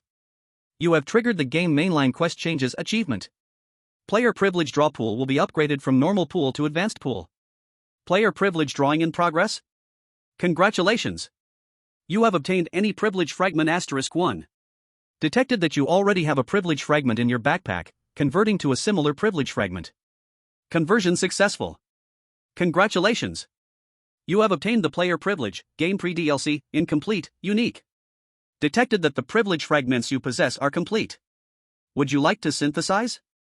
Messages kept popping up, leaving Jisoo stunned. I collected all the pre-DLC privilege fragments? Since he changed Gulien's past, the game's mainline had undergone changes. The original pre-DLC experience card turned into the privilege fragments he longed for. Such good fortune. The rewards falling from the sky made Jisoo's heart bloom with joy. So much that he tolerated the miracle points and player experience deducted by the greedy game console. Of course, I must synthesize. What else would I collect fragments for? But wait a second, I haven't purchased the game yet. He quickly exited the game and went to the Traveler introduction page. The enlarged prompt at the bottom was particularly striking. Subsequent DLC purchase package, remaining time, 0 days 0 hours 24 minutes. Remaining playable time, 0 days 0 hours 24 minutes. Jisoo skillfully slid the control stick. A pop-up prompt appeared. Would you like to pay 33 miracle points to purchase the subsequent DLC? Confirm. Ding. Purchase successful. Phew. Jisoo breathed a sigh of relief. I'm glad I made it. Even though he tried his best to save time, he still almost missed the purchase qualification for the subsequent game of Traveler. The experience and connections accumulated from the first 2 chapters hadn't been utilized yet. How could he start from scratch in another game? Only 24 minutes left. Is this considered the next month defined by the game console? I wonder what game will pop up. If nothing unexpected happens, the only chapters of Traveler I can play in the short term are the ones I have in hand. Without the time limit, I have to play enough this time. For example, to understand the conspiracy of the Silent Eye, learn more about the constellations, and visit the Dragon Country. But first, I need to synthesize the pre-DLC privilege to stabilize this universal supply source that can carry items to the past world. Jisoo went to his personal page, feeling excited. Finally, I don't have to rely on that slot machine in the fog for my livelihood. Detected that you have complete privilege fragments. Would you like to synthesize? Confirm synthesis. Synthesizing, synthesis successful. Congratulations! You have obtained the player privilege, game pre-DLC, unique. Would you like to load it? Chapter 150, Time Anchoring Medium. Of course, load it. Jisoo clicked, confirm, again. Both rewards for the pre-DLC are waiting for him to claim. To be honest, he was quite curious about how the game console would deliver large rewards. Would a high-speed train and a large amusement park also appear out of thin air around him? If that's the case, would he have to give up his house? The screen slowly scrolled. Privilege loading. Warning. Privilege cannot connect. Loading failed. Player privilege has shattered. Ding. Detected that you have complete privilege fragments. Would you like to synthesize? Ha? Loading failed? Privilege shattered? Jisoo leaned forward, incredulously looking at the words on the screen. How could it not connect? Game console bug? He clicked, confirm synthesis, again. The screen continued to scroll. Synthesizing, synthesis successful. Congratulations! You have obtained player privilege, game pre-DLC, unique.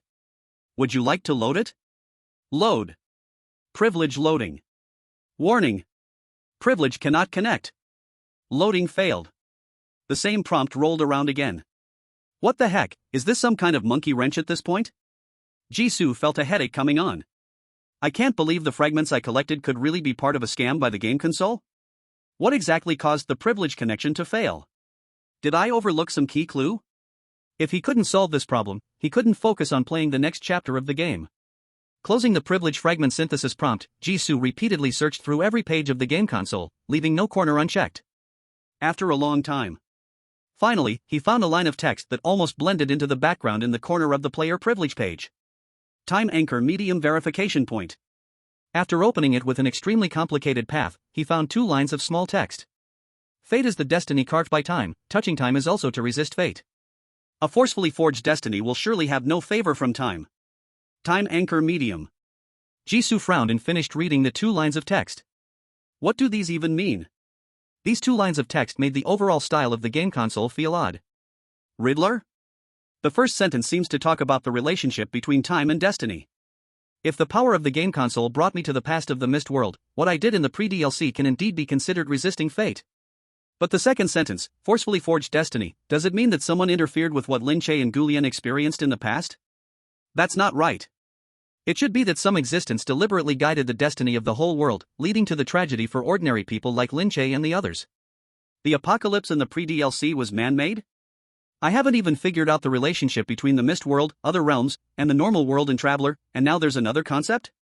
In short, the game pre-DLC involves the concept of time, but forcefully forged destiny conflicts with time, so it cannot take effect? Then how did I bring the fried chicken barbecue from my fridge out? Inanimate objects can change and even cross time and space, but humans can't? The more he thought, the bigger his headache became. Jisoo rubbed his temples. These 2 sentences should not simply be undermining my confidence but some kind of hint. Time anchor medium verification point. If I can figure out the time anchor medium, then the pre-DLC privilege involving time can load? Although the connection between the two was weak, without any other clues, Jisoo could only think this way. The problem is, what exactly is this time anchor medium? How do I find it? Can we skip the riddles and get some key hints? Just as Jisoo finished complaining, another pop-up appeared on the screen. Time anchor medium requirement, special living being. The once troubled Jisoo paused his movements. He slowly lowered his head and looked at the game controller in his hand. So now you're not even pretending to act. After experiencing for so long, Jisoo, even if slow, could sense that this mutated game controller was unusual. But this time, before he had a chance to look for clues, the answer popped out by itself. Wasn't that too arrogant? If you really are alive, you could just speak directly instead of using such a roundabout way. I'm very interested in the resources you might offer. We could cooperate. Silence. The scene in the room seemed frozen. Jisoo stared at the game console without blinking. After a long while, he gave up. You'd better really be an inanimate object.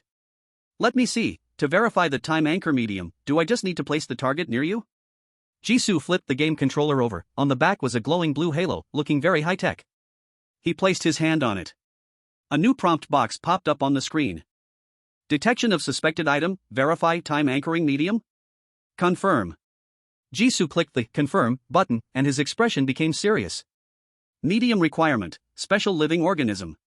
In a suspicious program called Jisoo Game Console, is there anyone more suitable to be the medium than Jisoo himself? Jisoo was sure that when he placed the game controller into the mist, the process of mutation and handling other items was no different. However, the game controller displayed a far greater power than any other mutated item. There is something wrong, but he didn't know the answer yet. After thinking, he decided to trust that the game controller would not harm him. This thing had countless chances to hurt him before. If it really wanted to do something, it wouldn't go through such a big loop. The progress bar on the screen slowly increased. Verifying. 98%, 99%, verification failed. And %UN #* does not meet medium requirements. Cannot anchor time. Ha! Jisoo, who was anxiously waiting for the result, widened his eyes. Failed? He even thought about the possibility of the game controller seizing control of his body but never imagined the verification would fail. My identity can't anchor time? He is a transmigrator. A transmigrator who crossed over with his physical body. Isn't it a common trope in various movies and novels that transmigrators have special physiques and privileges? What normal people can do, transmigrators can do too. What normal people can't do, a transmigrator's body can still do. No. Where did his invincible rights as a transmigrator go? Special living organism. In a world full of air walls, where can I find you another living organism? Jisoo grabbed his hair. There's no requirement for plants and animals. Can a long-legged potato count as a living organism? At least, he personally thought this thing was quite alive. Chapter 151, Emergency Meeting. Longhua, Minghai City. Supernatural Phenomena Response Bureau Underground Base. The door to the 3rd Underground Floor's Special Forces unit slid open automatically, revealing a tired figure. Lu Chen-jo stepped into the office hall. His combat uniform was stained with dried dark red stains, looking as though he had just been through a battle not long ago. Captain? Wu Yu, who had been dozing off behind the desk, looked up upon hearing the voice, his eyes wide with surprise. Didn't you say you'd be back tomorrow? The plan changed, I returned early. Lu Chen-jo's voice was hoarse, tinged with the exhaustion of traveling all night. If it weren't for running into a few tails on the way, I would have arrived even earlier. Although his movements had been kept confidential enough. But in this world, there was no shortage of strange and powerful individuals, and some idle folks loved to make trouble for others. Still not strong enough? He glanced at the buzzing computer and added. By the way, it's 9 a.m. now, we've already reached tomorrow. Are you still playing all night at the bureau? Ah ha ha. Wu Yu nervously chuckled twice. The Free Federation's time is about 10 hours behind ours. I thought you wanted to watch the election ceremony in Glen City? When the workload is too heavy, you have to find some fun for yourself. Not everyone is like Lu Chen-jo, who can keep going 24/7 and still be eager about it. You. Lu Chen-jo began to speak out of habit, but halfway through, he remembered the more important matter and waved his hand to end the topic. Forget it, let's put your issue aside. He looked around at the empty office hall, aside from Wu Yu. I remember sending a message to the bureau before I left. Where is everyone else? Why haven't they arrived? Wu Yu looked confused. Isn't the base always like this? Some are out on field duty, others are fighting in other realms. Even if there's nothing, it's still the time when everyone's usually asleep. It's normal for there to be fewer people. Recruiters are a bunch of strange individuals who sleep during the day and work at night. They don't follow regular schedules, and there's no such thing as morning. It's rare for the Special Forces Department to have more than one person during the morning hours. Only Lu Chen-jo stayed in the Special Forces unit, using the base's Wi-Fi and privileges to guard it. Has the director not seen my message yet? Lu Chen-jo looked at the calm and still communicator in his hand, unable to stop himself from frowning. It seems like he has quite a lot on his plate too. What a shame, no matter what, it's still nothing compared to what I have in my hands. I can still initiate a meeting myself. He tossed his clothes to Wu Yu and quickly entered his office. Wu Yu, since you're here in the base, don't leave for now. Go notify all A-level and above members in the base that in 1 hour, they must attend an urgent meeting in Conference Room 1. It's about the constellation issue. You come too. Wu Yu, who had been smiling playfully, now had his expression freeze completely. Constellation? Weren't they investigating the anomalies of the Free Federation Bureau? How did it suddenly become related to the constellations? I'll go right away. He got up without hesitation. Lu Chen-jo first used his authority to approve the urgent meeting proposal and delivered the notifications to the members. Then, he slowly walked toward the washroom with heavy steps. He closed the door and isolated all outside sounds, then slowly slid down the door to sit on the floor. Hoo. He gasped heavily, cold sweat dripping from his temples. The pain caused by the mental disorder due to pollution felt as if it were tearing his brain into countless pieces. Ji-soo. He whispered this name in his mind, a cold sensation squeezing his stomach. Is this the price of contacting the evil god? 1 hour later, Conference Room 1. The oval-shaped metal conference table was already filled with people. The pressure in the room was terrifyingly low. No one spoke, only the sound of suppressed breathing could be heard. At the head of the table, Director Zhou Minghai, with his graying hair, had a more aged face that made his sharp eyes even more piercing. His eyes narrowed slightly. Shinjo, are you sure the information you received is true? I take full responsibility for what I say. Lu Chen-jo said firmly. 2 days ago, I encountered Anomaly 001, the Traveler, in Glen City. And as a summoner, I went through another world with him, which is how I came to know the current information. The information he provided is absolutely reliable. Knowledge pollution can't lie, everyone here should understand this principle. A few gasps could be heard. Zhou Minghai let out a bitter smile. There are 13 constellations, and 2 of them have formed an alliance. Fortunately, the normal world can still block the gaze of the constellations, so we old guys don't have to venture into the other world. Otherwise, the next time we meet, it'll be in the memory wiping room. Given the mental strength of most people here and their understanding of the constellations, they would probably be completely assimilated the moment they stepped into the polluted world. Sitting not far to Lu Chen-jo's right, captained by Jin of the 3rd Special Operations Team took a deep breath. The girl lifted her inorganic amber-colored eyes. Normally calm, she could no longer maintain her usual expression. An unknown evil god, whose ability is to allow his avatars to have human identities, freely travel between the normal world and the polluted world. Even if he appears to be friendly towards us, his frequent appearances in itself is an omen. It's an omen that the boundary between the normal world and the polluted world is starting to blur.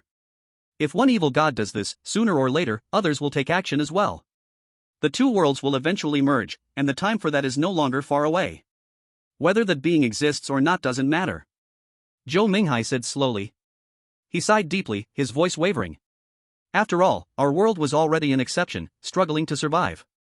The room fell into silence. Anyway, Zhou Minghai's gaze turned sharp as he spoke again. Worrying about an unknown future will only increase our troubles. What we need to do is to give everything we've got to each step.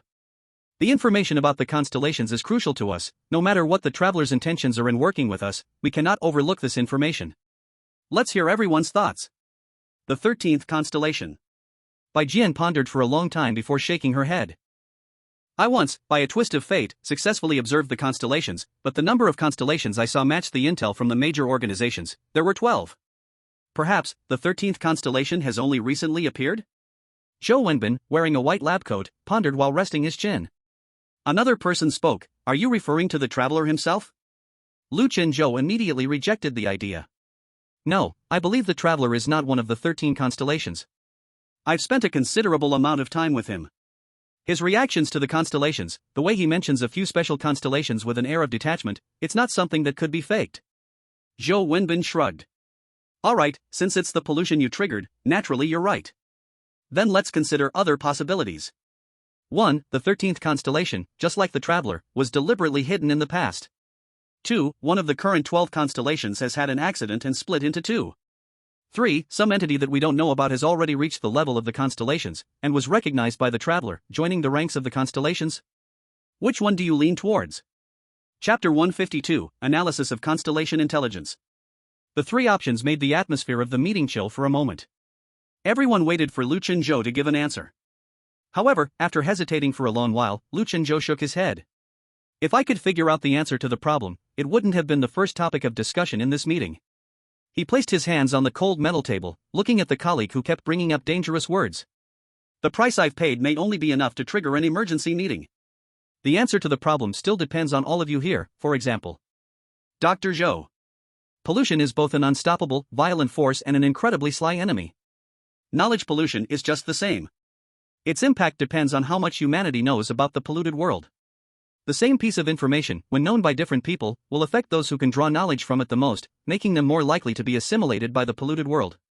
Ordinary people call this phenomenon the cost of understanding knowledge pollution. Director Zhou Minghai suddenly spoke in a deep voice. Shalu, I can't be fooled by your situation. Not long ago, in the alien domain, you grew horns, right? What? Everyone's faces changed at once. Bai Jian suddenly stood up, looking him over from head to toe. Cold sweat, pale face, pupils slightly dilated. Indeed, it's the side effect of taking the form stabilizer. Form stabilizer. As the name suggests, even if a summoner's assimilation rate is 99%, completely losing human traits, they can still rely on it to regain their sanity and return to a human form in a short period of time. The powerful drug also has strong side effects. After taking the drug, the user must endure the pain of having their soul repeatedly torn apart and stitched back together, accompanied by mechanical bodily changes, cognitive errors, all sorts of issues. Even if they manage to leave the alien domain alive, they'll most likely immediately faint and be bedridden for a week, unable to get out of bed. Furthermore, this drug, if used too much, can produce the exact opposite effect. It is basically only used as a last resort to save one's life, and should be avoided unless absolutely necessary. Zhou Wenbin wiped the nonchalance off his face. How heavy is the knowledge pollution, that even Captain Lu can't bear it? Bai Jian showed a disapproving look. Captain Lu, even if your physique is better than most, there's no need to force yourself to chair the meeting. You can leave the intelligence and rest first. The deputy director agreed. The Supernatural Bureau is not an inhumane institution. Leave the intelligence to others, and the meeting can still continue. Under the watchful eyes of everyone, Lu Chenzhou's face remained calm, showing no signs of wavering. The intelligence was obtained by me, and only I have come into contact with the traveler. This meeting absolutely cannot proceed without me. So, we need to resolve this meeting quickly. Director Zhou Minghai slowly continued from earlier. He had long known Lu Chenzhou's thoughts and understood that persuading him was useless. He just gave an additional reminder. I've already booked you the 24-hour use of the cognitive purification room. After the meeting, I must see you there. Everyone present must be prepared to take responsibility for what they have heard. You don't need to worry about anything else, feel free to express your thoughts. Everyone nodded in unison. Even Wu Yu, who originally had no right to be here but was brought in by Lu Chenzhou, understood the importance of this urgent meeting and looked at him seriously. Zhou Wenbin crossed his arms, appearing indifferent. It's just a little knowledge pollution, why hide it? Bai Jian had a cold expression. At worst, I'll be rejected by the normal world and go to the polluted world to retire. I'm prepared for that. Lu Chenzhou scanned the room, pausing in thought. Alright, I truly don't know the secrets behind the 13th constellation yet, but I have a feeling. The three answers provided by Wenbin are all wrong, but they are not entirely useless. They do not exist in isolation. If the price he paid for knowledge pollution corresponds to this conclusion. That was the last thing he wanted to see. Everyone exchanged glances. All three answers are useful? Is the 13th constellation hidden? Did a constellation split? Or does some being's power reach the level of a constellation? Everyone's expressions grew increasingly grim. Bai Jian remained expressionless. One guess coming true is one trouble. If three conjectures are linked, that's 9 times the trouble. Zhou Wenbin raised an eyebrow. You need to retake your math. Bai Jian chuckled lightly, squeezing out a few words. After all, I'm just a rough guy. Although I know a profession can affect personality, it's best if Director Zhou doesn't meet me in another realm. Ahem. Zhou Minghai cleared his throat heavily, drawing everyone's attention. The 3-in-1 guess represents a situation that will naturally be incredibly complex. But one thing is certain, no matter why the 13th constellation appears or in what form it exists, its tracks have already been captured by us, or rather, by that traveler. He looked around, his gaze firm and calm, slowly calming the restless atmosphere. A long-hidden or newly emerging constellation starting to take action and become active is the clearest warning. The meeting room grew quiet, with only the low hum of the ventilation system. Lu Chenzhou sighed. This is exactly what I'm worried about. No matter how complex the situation behind it is, by the time the traveler informs me of this, the abnormal phenomenon has probably already begun. This was also the reason he hesitated at first. Being informed comes at a cost. Zhou Minghai's gaze was resolute. We need the other party's help, so we naturally have to pay a price. It's better to be involved than to remain ignorant when a crisis arrives. Moreover, we have received another piece of more important intelligence. He pulled up an encrypted file for others to take turns looking at. The document was passed quickly, as most of its content was already blank. Zhou Wenbin flipped through the paper in his hand. The Eye of Silence teaches how to use the Crab constellation disciples from another realm to forcibly create summoners. This almost directly confirms a cooperative relationship exists between the two sides. There's nothing more to say. Bai Jian frowned tightly. Constellations rely on recruiting foreign bosses to become disciples to expand their influence. The relationship between them is naturally antagonistic. How could they suddenly cooperate? Or what benefit do they gain from cooperating? That is the problem. Lu Chenzhou's expression was serious. Constellations expand their power to quickly absorb other existences after the barrier of the foreign realm disappears and the polluted world merges with the normal world. Currently, all constellations are on high alert, eyeing our world. There are too many foreign realms, and they do not communicate. Neither side has any options for exchanging benefits. Indeed. Zhou Wenbin propped his chin, contemplating with keen interest. We all know the constellation behind the Eye of Silence, Scorpio. Capability tends toward taboo, evolution, transformation. He believes that the summoners who can influence other realms are variables, eager to leverage power to stimulate changes in those realms, and does not mind being worshipped by name. Thus, the infamous Church of the Silent Eye was born. Among all constellations, there are not many that warmly welcome summoners like him. A realm that can freely switch between otherworld and vision, perfectly fitting his transformation fetish, and Scorpio actually chooses to cooperate to borrow usage rights instead of outright stealing? Chapter 153 meeting concludes. Lu Chenzhou nodded. Scorpio should be considered the most familiar constellation to various organizations, and of course, also the most difficult opponent. Scorpio's coveting of the normal world is almost in plain sight. His power can easily see through the dark sides of people, finding the secrets that others wish to keep hidden from the world. Then, he would cast temptation, promising them complete evolution in the future, helping them adapt to the polluted, assimilated doomsday new world. This ability firmly grasps certain elites in the upper middle tier. Thus, among all cults, the Church of the Silent Eye is not the largest, but exceptionally difficult to deal with. Cooperation among evil god churches is very normal, but when it involves direct confrontation and borrowing of realms from the constellations themselves, the meaning changes entirely. As for Cancer, Lu Chenzhou looked at the blank document in his hand. We know too little about Cancer, but from the few fragments that remain, it is clear that his personality and preferences are completely opposite to those of Scorpio. Scorpio embraces change, welcoming summoners to undertake activities in realms under his influence. Cancer, on the other hand, harbors an intense hatred for summoners, extremely rejecting their presence within his domain. He paused and added. At least, we thought so before seeing the destined hero realm. Everyone present nodded in agreement. Cancer's presence could only be spied upon through the gifted means of information acquisition. The realms influenced by this constellation are generally above level 5, with high pollution and extreme instability. As soon as summoners enter, they are met with a continuous stream of lethal threats, facing either death or escape through special means. Unable to stay long in these realms, they naturally cannot conduct in-depth investigations. The two are like two non-intersecting parallel lines. Cancer rejects summoners from entering the realms while also refusing to provide protection for any evil god church that believes in him. Bai Jian closed his eyes briefly. Before this, I always thought this constellation's power was related to time. Zhou Wenbin reminded, eternity? Exactly. Bai Jian nodded, the stillness of eternity, so he resists us who bring change. I didn't expect that the realms he influences also include those that are not kill-type realms. Lu Chenzhou, perhaps non-kill-type realms have always existed, it's just that, like the destined hero realms, they are not considered related to Cancer by us. This clue may be our opportunity to understand him. He looked at the line of ink not yet dry on the paper. The students favored by Cancer often have a strong obsession with family ties. Although we still know only a little about Cancer's abilities, a preference confirmed by the traveler who is also a high-ranking evil god has already opened a door for us. This was the only good news from the entire meeting. Director Zhou Minghai's aged face briefly showed a moment of powerlessness, then his sharp gaze swept over everyone. An unknown 13th constellation is starting to become active. Two powerful constellations rarely join forces. It cannot be an isolated incident. Various signs indicate that the polluted world is brewing unrest that we have yet to fully understand. Balance may soon be broken.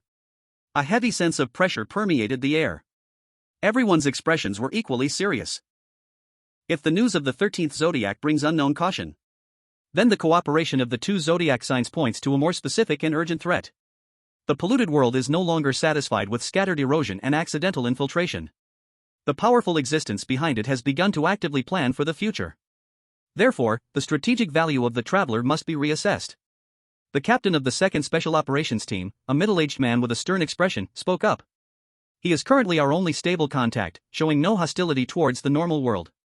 Whether it is his own unique qualities or out of the need for intelligence, considering future communication and balance, he is a key node. But the risks of contacting him are also immense. Bai Jian reminded, Captain Lu just experienced this. The topic circled back. Zhou Minghai looked at Lu Chen. Zhou Minghai looked at Lu Chen. Little Lu, what do you think? Lu Chen's expression was somewhat subtle. I believe we do not need to change our contact plan with the traveler, the original one is fine. From these days of contact with him, the traveler can clearly recognize the difference between himself and others. This does not affect his firm belief that he is a human, and he offers equal goodwill to friendly human fellows. Since the other party's recognition of their human identity is solid, all we have to do is to comply with him. Like attracting talent, we just need to give them enough courtesy and respect. As he said this, his expression became even subtler. However, it's best to remind the members who contact him at the end of the plan to talk about ordinary human topics as much as possible. Never mention zodiac signs because of carelessness. He emphasized the tone. The traveler is very happy to share knowledge. Bai Jian was incredibly astonished. Enthusiastic evil god? His imagination fell short. It was hard to put together being aware of their unique abilities, believing they are human, having no intention of attack, and actively releasing knowledge pollution into one existence. Zhou Minghai nodded in understanding and summarized. I trust little Lu's judgment.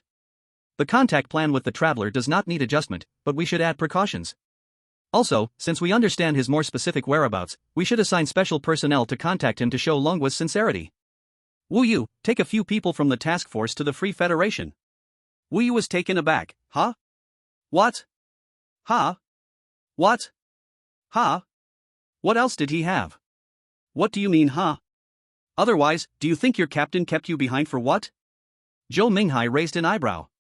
In the case of the traveler, the more ordinary the people who contact him, the safer it is, avoiding unnecessary misunderstandings. Moreover, with little Lu's identity, he is also not suitable to appear in the Free Federation.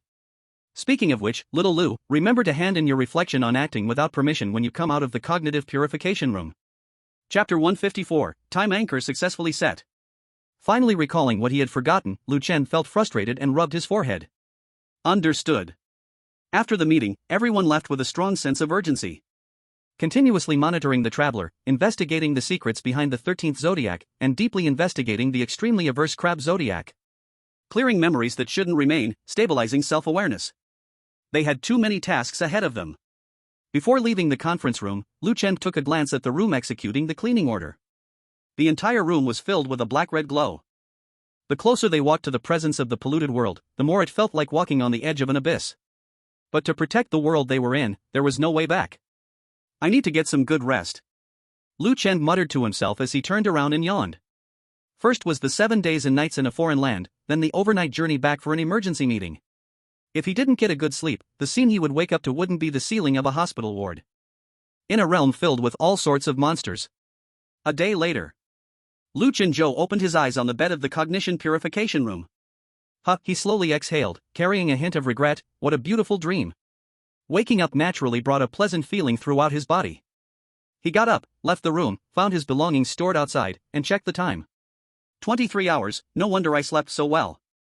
He had jumped over a day of time in his dreams. Since he hadn't started his reflection report yet, there were no new tasks assigned to Lu Chenzhou on his communicator. Casually swiping through the contact list, he found Wu Yu's name and called. The call connected quickly. Wu Yu's voice came through the static. Hello? Captain, you're awake? Have you reached Glen City? Did you find the kid named Charlie? The hesitant voice immediately alerted Lu Chenzhou that something was wrong. He narrowed his eyes and became serious. You've already found the traveler? Progressing so quickly? The voice on the phone coughed several times, clearly choked up. Not exactly, Captain, you think too highly of me, but there's been another incident in Glen City. Half a day ago at the mayoral election, all the candidates and the audience at the scene disappeared. In the misty world. Verification failed. Does not meet medium requirements. Unable to anchor time. Jisoo stared blankly at the red text on the screen saying verification failed for the nth time. He felt like he was about to crack along with the game console in his hand. Failed again, the fleeing potted potato won't work, the dancing rope won't work. What exactly meets the requirements for the game's controller as a time anchoring medium? I tried everything in the room that can move, what's the use of this function? He ran his fingers through his already messy hair, his gaze vacantly sweeping across the room. Suddenly, his eyes fixed on the round viewing tank in the corner of the living room. Inside the tank, a nearly transparent, blue jellyfish with a dreamlike soft pink glow at the edges of its umbrella floated gently with the waves. Its long, slender tentacles unfurled leisurely, full of a relaxed detachment. Jisoo's gaze shifted from frustration to contemplation. This thing, seems I haven't tried it yet. Originally, when he brought this mini jellyfish home, he intended to keep it as a pet. However, its interactivity was too poor. No matter what he did, the jellyfish's reaction was nothing but drifting, even more stationary than his social life. So this tank had become a mere ornament, only catching Jisoo's attention during feeding and water changes. The jellyfish's structure is quite primitive, but surely it's closer to being alive than plants? Jisoo thought, hoping for a miracle. Without hesitation, he took the small net he had bought from the DLC Dreams and scooped up the jellyfish. He pointed the dim blue halo on the back of the game controller at it. Last time, if it still doesn't work, I'll just change to a different player privilege. After so much hassle, he was exhausted. Wasting time here was not as good as playing the new chapter of the game Traveler. Taking a deep breath, Jisoo clicked, confirm verification.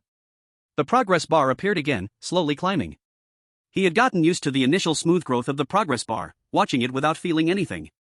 He even had the mental space to ponder whether to have beef-flavored instant noodles or pickled vegetable-flavored ones for dinner.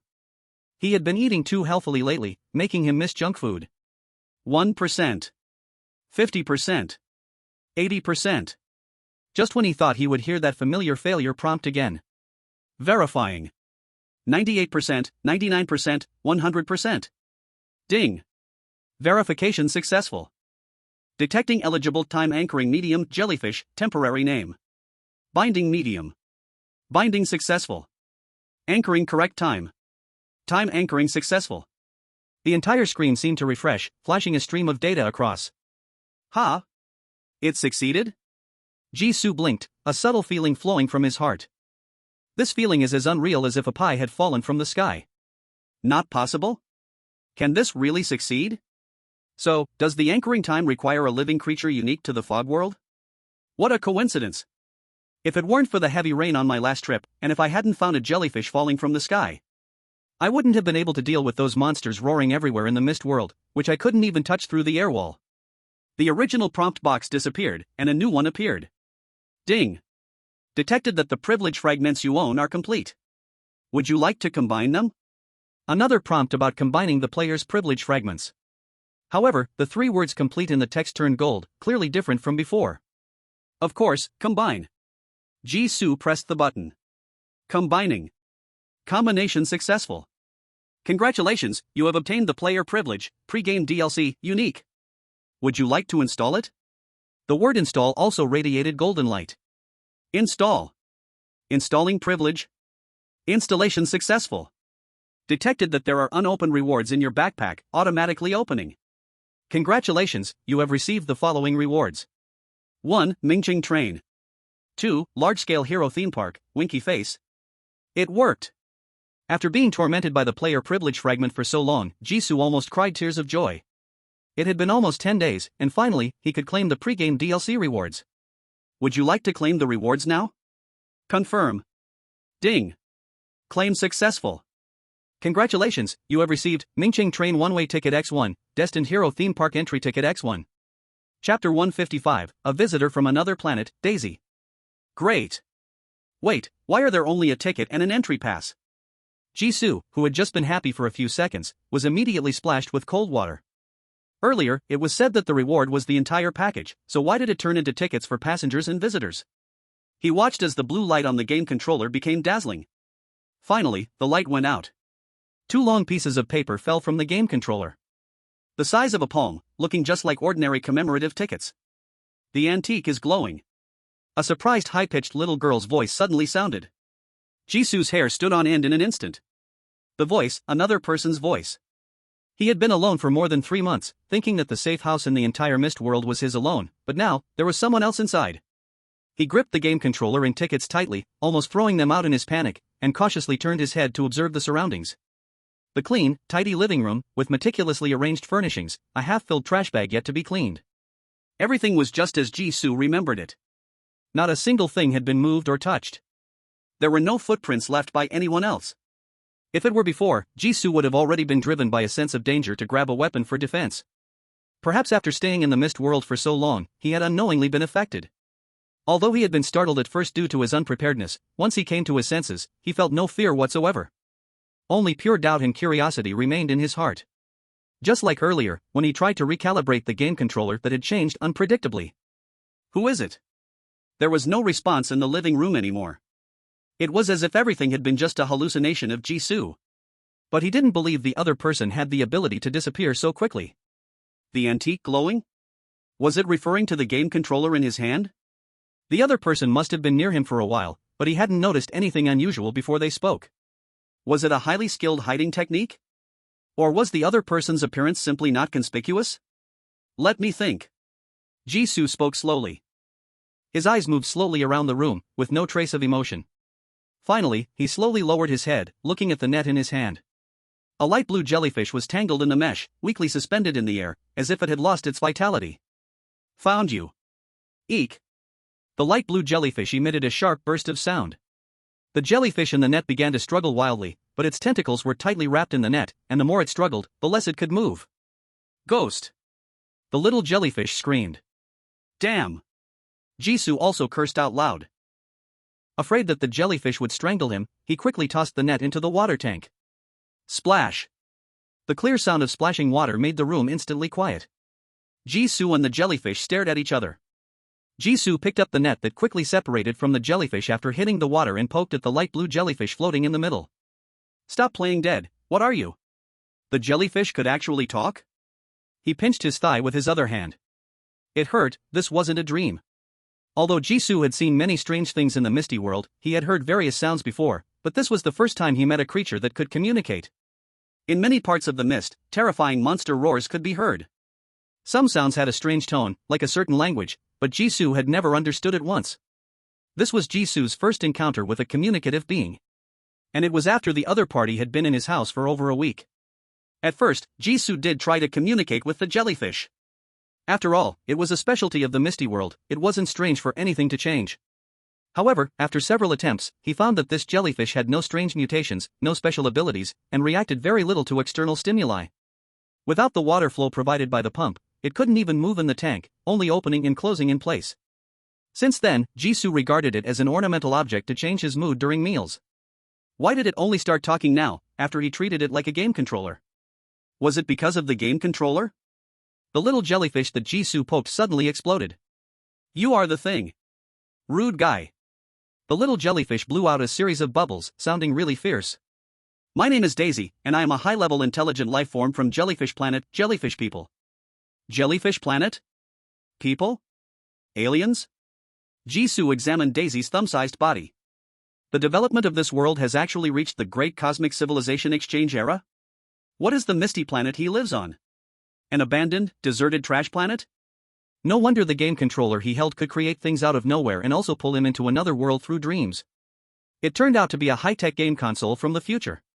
Since they could travel between planets, it's reasonable for future people to master some dream-invading and space-folding backpack technology.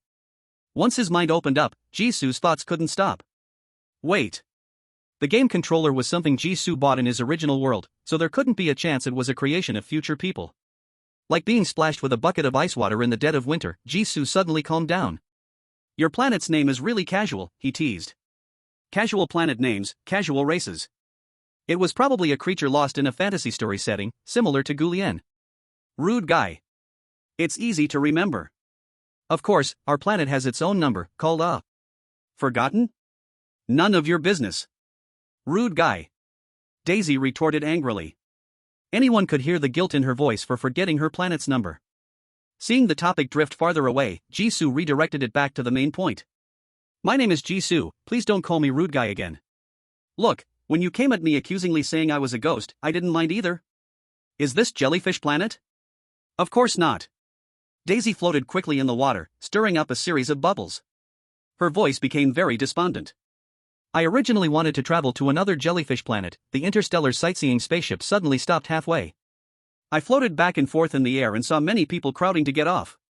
The interstellar stewardess kicked me off because I hadn't reached my destination. Then a loud sound appeared. It was very hot when I woke up. I was here. Daisy stretched her tentacles, constantly gesturing at her body. I must have slept for a very long time. My body has regressed to a primitive state. When the spaceship stopped, Daisy floated back and forth in the air, everyone scrambling to jump off the ship, with the sound of a burning explosion. Jisoo wanted to speak but hesitated. Is it possible that the spaceship you were on had an accident? Like a cosmic crash, or should I say, a shipwreck? Daisy, confused, so the crew didn't just misread the ticket? Jisoo. She had been unconscious for who knows how long, almost starving herself to death, and she thought it was just a crew mistake? She never considered why she suddenly lost consciousness after leaving the spaceship? Chapter 156, A New Assistant Has Arrived. I've heard that certain species of jellyfish have the ability to reverse their growth. When they encounter an environment that's not suitable for survival, they will regress into an embryo-like state, and once they find a more suitable temperature and water source, they will grow again. This perfectly fits Daisy's description of being hungry to the point of regressing. After a few sentences, her origin actually started to seem a bit more believable. The planet where jellyfish people live is called Jellyfish Star, and Daisy didn't seem particularly clever. In fact, she fit well with the biological fact that jellyfish don't have brains. As primitive creatures with a simple structure that have existed longer than dinosaurs, jellyfish appear to have an umbrella-shaped head, but that's actually their feeding organ. So, it's completely normal for them to lack cunning or intelligence. Jisoo continued asking, so, do you have any way to call for help? By the time civilization has reached interstellar travel, they couldn't possibly have no self-rescue methods, right? Daisy's voice became low again. After my body automatically regressed, I lost everything I had on me. As she spoke, her sobs grew louder, eventually turning into full-on crying. The air here is so weird. I want to go home. SSS Jisoo, who had never witnessed this kind of scene, rubbed his forehead in frustration. The tiny, big jellyfish cried so loudly that it could rival a professional soprano. In an instant, the room was filled with Daisy's crying. Stop, don't cry. Feeling inexplicably like he was bullying a child, Jisoo quickly begged her to calm down. Calm down, it'll be easier to find a way home if you stay calm. Think carefully, did your parents ever tell you what to do in an emergency situation like this when your body regresses? As a universal survival trait, surely someone had encountered the same situation before. If nothing else, a large-scale accident like a civil spaceship crash should have someone searching around nearby planets, right? Based on the sci-fi works Jisoo had seen before. Send an SOS? Transmit a radio distress signal? As long as there was a way, Jisoo also wanted to escape from this foggy, mysterious place. Daisy's crying suddenly stopped. Jellyfish people all are born from large lakes on our planet, we don't have parents. I can't go home, I'll never grow up again. Wawa. She began crying again. Jisoo covered his ears, frowning in thought. A species like this. Could it be a social upbringing? No parents, and when you say home, you mean your birth planet? Ugh. Daisy hiccuped from crying, her voice trembling. It's the jellyfish star I was supposed to visit. When we reach a certain age, we all have to travel to another planet, and under the arrangement of the hosts, we become apprentice spirits, helping humans. Yeah. You. Mid-sentence, Daisy's pale blue jellyfish body suddenly swelled up, like it had received a huge shock. Why did I become your spirit? A big question mark appeared in Jisoo's mind. Spirit? After Daisy's series of exclamations and frantic shouts, Jisoo finally began to understand. Spirit was a common interstellar profession in Daisy's homeland, similar to a guiding assistant. There are various types of interstellar species, some with great physical strength, others specialized in soul and mind. Only by working together can they make full use of large-scale interstellar equipment. Operating mechas, piloting starships. These two examples were imagined by Jisoo based on a few words that Daisy occasionally blurted out. If she were to speak for herself, she would only give abstract answers like, letting the cold and hard big guy dance and fight flexibly. Daisy, belonging to the jellyfish people, has a very high talent in the spiritual realm. This is questionable, and is very popular. At the same time, the jellyfish people also need to have long-term contact with races similar to humans, the best choice, which is beneficial for spiritual growth. The two are in a symbiotic relationship. No need to consider how the jellyfish people ensured the continuation of their race before finding intelligent life on other planets. Anyway, Daisy said that when she was born, the whole race was living like this and living very well. The good news is, Daisy's purpose in traveling to the jellyfish planet was originally to become an apprentice elf. Now, without an assessment, she got a human companion, and she won't have to worry about not growing up anymore. As long as she stays by Jishu's side, her spiritual power will automatically recover, and she will soon be able to return to her original self. The bad news is she is bound to Jishu. Actually, it's not really bad news.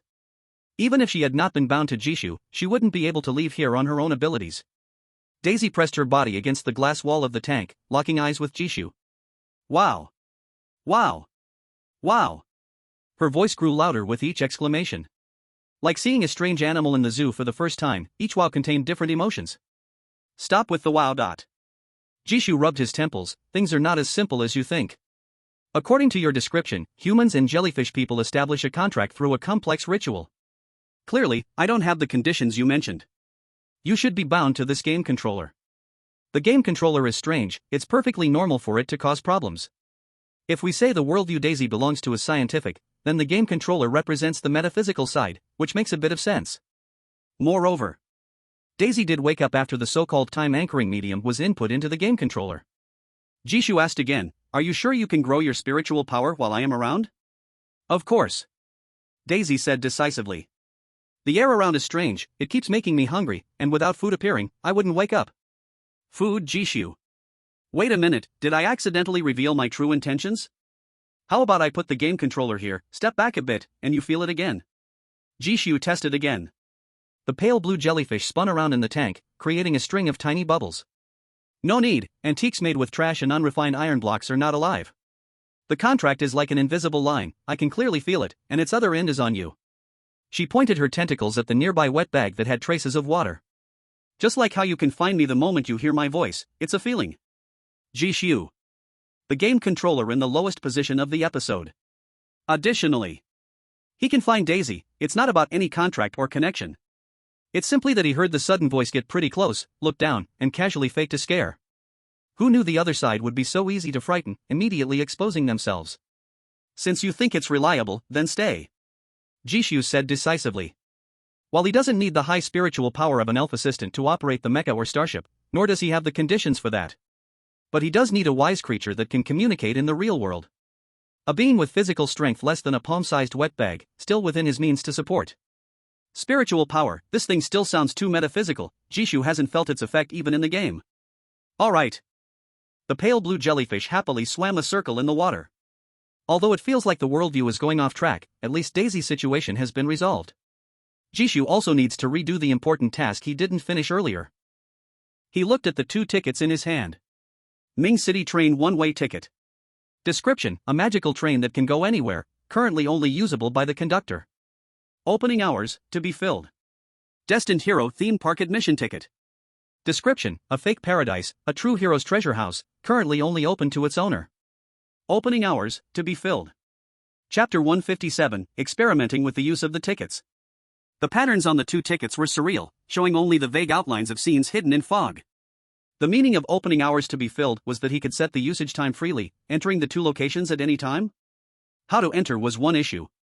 The scenes he would encounter after entering were another consideration. Jisoo had a premonition. Using the ticket to see the current Ming City train, he could completely understand the relationship between the fog world and the game world. The question was, how could he ensure his safety and survive? Taking the Ming City train as an example. After leaving the pre-DLC, the game quickly proceeded to the follow-up settlement, confirming that the foreign realm of Ming City train had changed. Level 4 Slaughter Foreign Realm. What was Lin Che's mental state now? Was he clear-headed? Did he remember the timeline where Jisoo had not interfered? What was his attitude towards Jisoo? Friendly? Neutral? Hostile? Without the talent sequence abilities of game characters, Jisoo was just an ordinary human. The ticket said he had the identity of conductor. Would this identity help him survive in the foreign realm? There were too many questions. Are you going to use chaotic source? It seems you can only use the chaotic source in your hand once a month. As Jisoo fell into thought, Daisy in the tank swam over. Chaotic source? Jisoo's thoughts were interrupted, and his eyes brightened. What do you mean by chaotic source? This jellyfish actually knew the secret of the game controller? Chaotic source is chaotic source, Daisy said with confidence. Her translucent tentacles flailed randomly in the water for a while, seeming to notice Jisoo's eagerly expectant gaze, wanting to know a coherent explanation. Is that, anyway, it's something very chaotic. It's something that makes our race dizzy when we get close, very unhealthy for growing up. Jisoo's gaze sharpened. Is it a kind of special energy that causes ordinary beings to undergo mutations, even to go insane when they get close? Chaos, madness, abnormality, these were characteristics of pollution. The source of disaster that troubled a certain planet, leading that planet toward its doom process. In the eyes of a more advanced civilization, was it just a kind of special energy? As Jisoo's conspiracy theories grew, Daisy splashed cold water on him. No. The light blue jellyfish wiggled its tentacles, voice soft yet firm. Only a small portion of races like us are affected and become dizzy. It's a lot of words. Yes, words. Daisy's eyes lit up, her description suddenly becoming smooth, quickly explaining. Especially things called numbers, the more piled up, the more detrimental to our growth. These things are everywhere in the universe, or big guys made of these things. So our race doesn't like to leave our planet. Words. Jisoo vaguely understood something from her abstract description, his mouth twitching again. You mean, mathematics? Exactly. Daisy exclaimed excitedly, that's the thing. You're really smart, human. Jisoo showed a smile that wasn't particularly joyful. Thanks for the compliment. Although he didn't want to receive that answer at all. The so-called chaotic source was not another name for pollution. It was just the general term the jellyfish race used for items with written words. Could it be that Daisy's race had extraordinary talent and mental power, and their dislike for reading was related? Jisoo's fantasy about interstellar civilization was somewhat shattered. No, wait, that's straying too far. Jisoo took a deep breath, swallowing all his various feelings down. Daisy revealed an inquisitive gaze. How did you know that what I have in my hand, the chaotic source, can only be used once a month? He had no idea how Daisy knew this information. I knew when I saw it, Daisy replied as if it were obvious. No reason? Jisoo continued to ask. Huh? What do you mean by reason? The childish, lowly voice was filled with confusion. This information appeared in your mind, didn't you have any sign? For example, did you see it written somewhere and then read it? Does there have to be a reason? So you didn't see it? Right, no, I mean, when I saw it, I just knew. The person and the jellyfish exchanged glances. Ultimately, Jisoo gave up first. Forget it, it seems I won't get an answer from you. Communicating with an alien certainly drained energy. Even though both sides seemingly could communicate, their thinking processes couldn't be aligned in a short time. He turned to look at the screen, and a line of text was still firmly displayed in the corner. Time anchor medium, Daisy, named. After messing around for half the day, it seemed the other side was still bound to the game controller in his hand. Coincidentally, the game controller was also bound to Jisoo, naming the game console after him. Thus, Daisy would feel some connection to him and at the same time, could analyze the detailed information about the byproducts created by the game console? Jisoo successfully convinced himself with this guess. In that case, didn't he add an intelligent customer service to explain the various hidden functions of the game controller? It felt pretty good. Jisoo took out the one-way ticket for the Ming City train and placed it by the edge of the water tank for Daisy to see. So what do you think, after using the chaotic source, will I encounter danger? Daisy tilted her jellyfish head in confusion. Of course not, aren't you its master? The things inside can't harm you. As expected, Daisy could see living things inside the ticket. Jisoo secretly breathed a sigh of relief. That's good. If it couldn't harm him, it meant he was invincible within, and safety was guaranteed. So after I use it, when can I leave? You can leave when you reach the station. Daisy replied without a second thought. Understood. Jisoo closed his eyes, opened them again, and his gaze became exceptionally firm. Next, it was time to test whether Daisy was lying. He put on the two essentials he always carried when going out, the coat and the rusty rebar. Using the ticket. Almost instantly, everything went dark before his eyes. When he opened his eyes again, he found himself surrounded by a fog-covered abandoned platform. Chapter 158, Reunion, Ming City Train in the Fog World. Silence. This was Jisoo's greatest feeling after opening his eyes. The surroundings were disturbingly quiet. The air was thick, like a pot of cooled grease, congealed together, stirring not a single breeze. As if he were the only living thing left in the world. Jisoo turned his head to look around. This was an empty and old platform. Aside from the ground beneath his feet and the tracks not far below the steps, everything else was shrouded in gray-black fog. Is this the platform leading to the Ming City train? It's surprisingly normal? It was similar to the platform he had seen in the game, where he arrived at the Ming City train through the illusions. Also abandoned, silent, and full of fog. Only this time. The abandoned platform in the illusion leaned more towards facilities from over a decade ago. But now, the platform Jisoo stood on, aside from the thick moss on the ground and the yellowed, rusted traces on the column, had a more advanced design. The former easily reminded people of a horror movie. The latter made one ponder how prosperous that large station must have been when it wasn't abandoned. Jisoo cautiously took a few steps. The moss on the ground was thick, feeling slightly soft underfoot. Apart from that, there was nothing unusual. It's really different from the other realm. These are not the disguises of monsters. Otherwise, I would have been attacked long ago. This is considered good news for him. Before using the ticket, Jisoo had imagined several scenes he would see upon opening his eyes. This was the most normal one. It wasn't a nauseating monster's den that greatly increased his desire to explore. What's the next step? Is it still like that time during the phenomenon, finding a place to buy tickets and waiting for the Mingqing train to come? Jisoo looked towards the distant mist, contemplating whether to step inside. At this moment, a humming sound of a train came from afar. A clean and bright white train stopped in front of Jisoo. Whoosh! The train door opened, revealing bright and dazzling lights inside, seemingly welcoming guests. Looks like I don't need to buy a ticket. Jisoo gazed longingly at the train's body. The outline of the Mingqing train was not much different from what Jisoo saw in the game. Perhaps it was his first time boarding in his original body, or maybe it was due to the evolution settlement text he had seen after playing the prequel DLC. It was only 8 days since he had met Lin Che. Yet, at this moment, he felt a subtle sense of reuniting with an old friend after many years apart. Taking a deep breath, Jisoo stepped onto the train. The train door closed quietly. Afterward, from the unseen perspective of ordinary humans, the station finally began to gradually come alive after the fright. The uniform gray-black sky, dark red tracks soaked in aged blood rust. Countless flesh-like masses began to churn like moss on the ground, swallowing the suddenly appeared new station sign. The chittering sound of rodents mingled with the continuous, sticky, and wet wriggling noises. It grew more intense. A white thing, barely recognizable as a train's outline. It rolled over seemingly alive tracks that are convulsing and throbbing, slowly departing towards the thick, twisted black mist ahead. Rolling over bits of flesh that had crawled onto the tracks, a few murky eyeballs would drop from the windows embedded in the flesh walls of the train. Until the train completely left the station. Well, should I say as expected? Jisoo stood at the rear of the carriage, looking at everything ahead.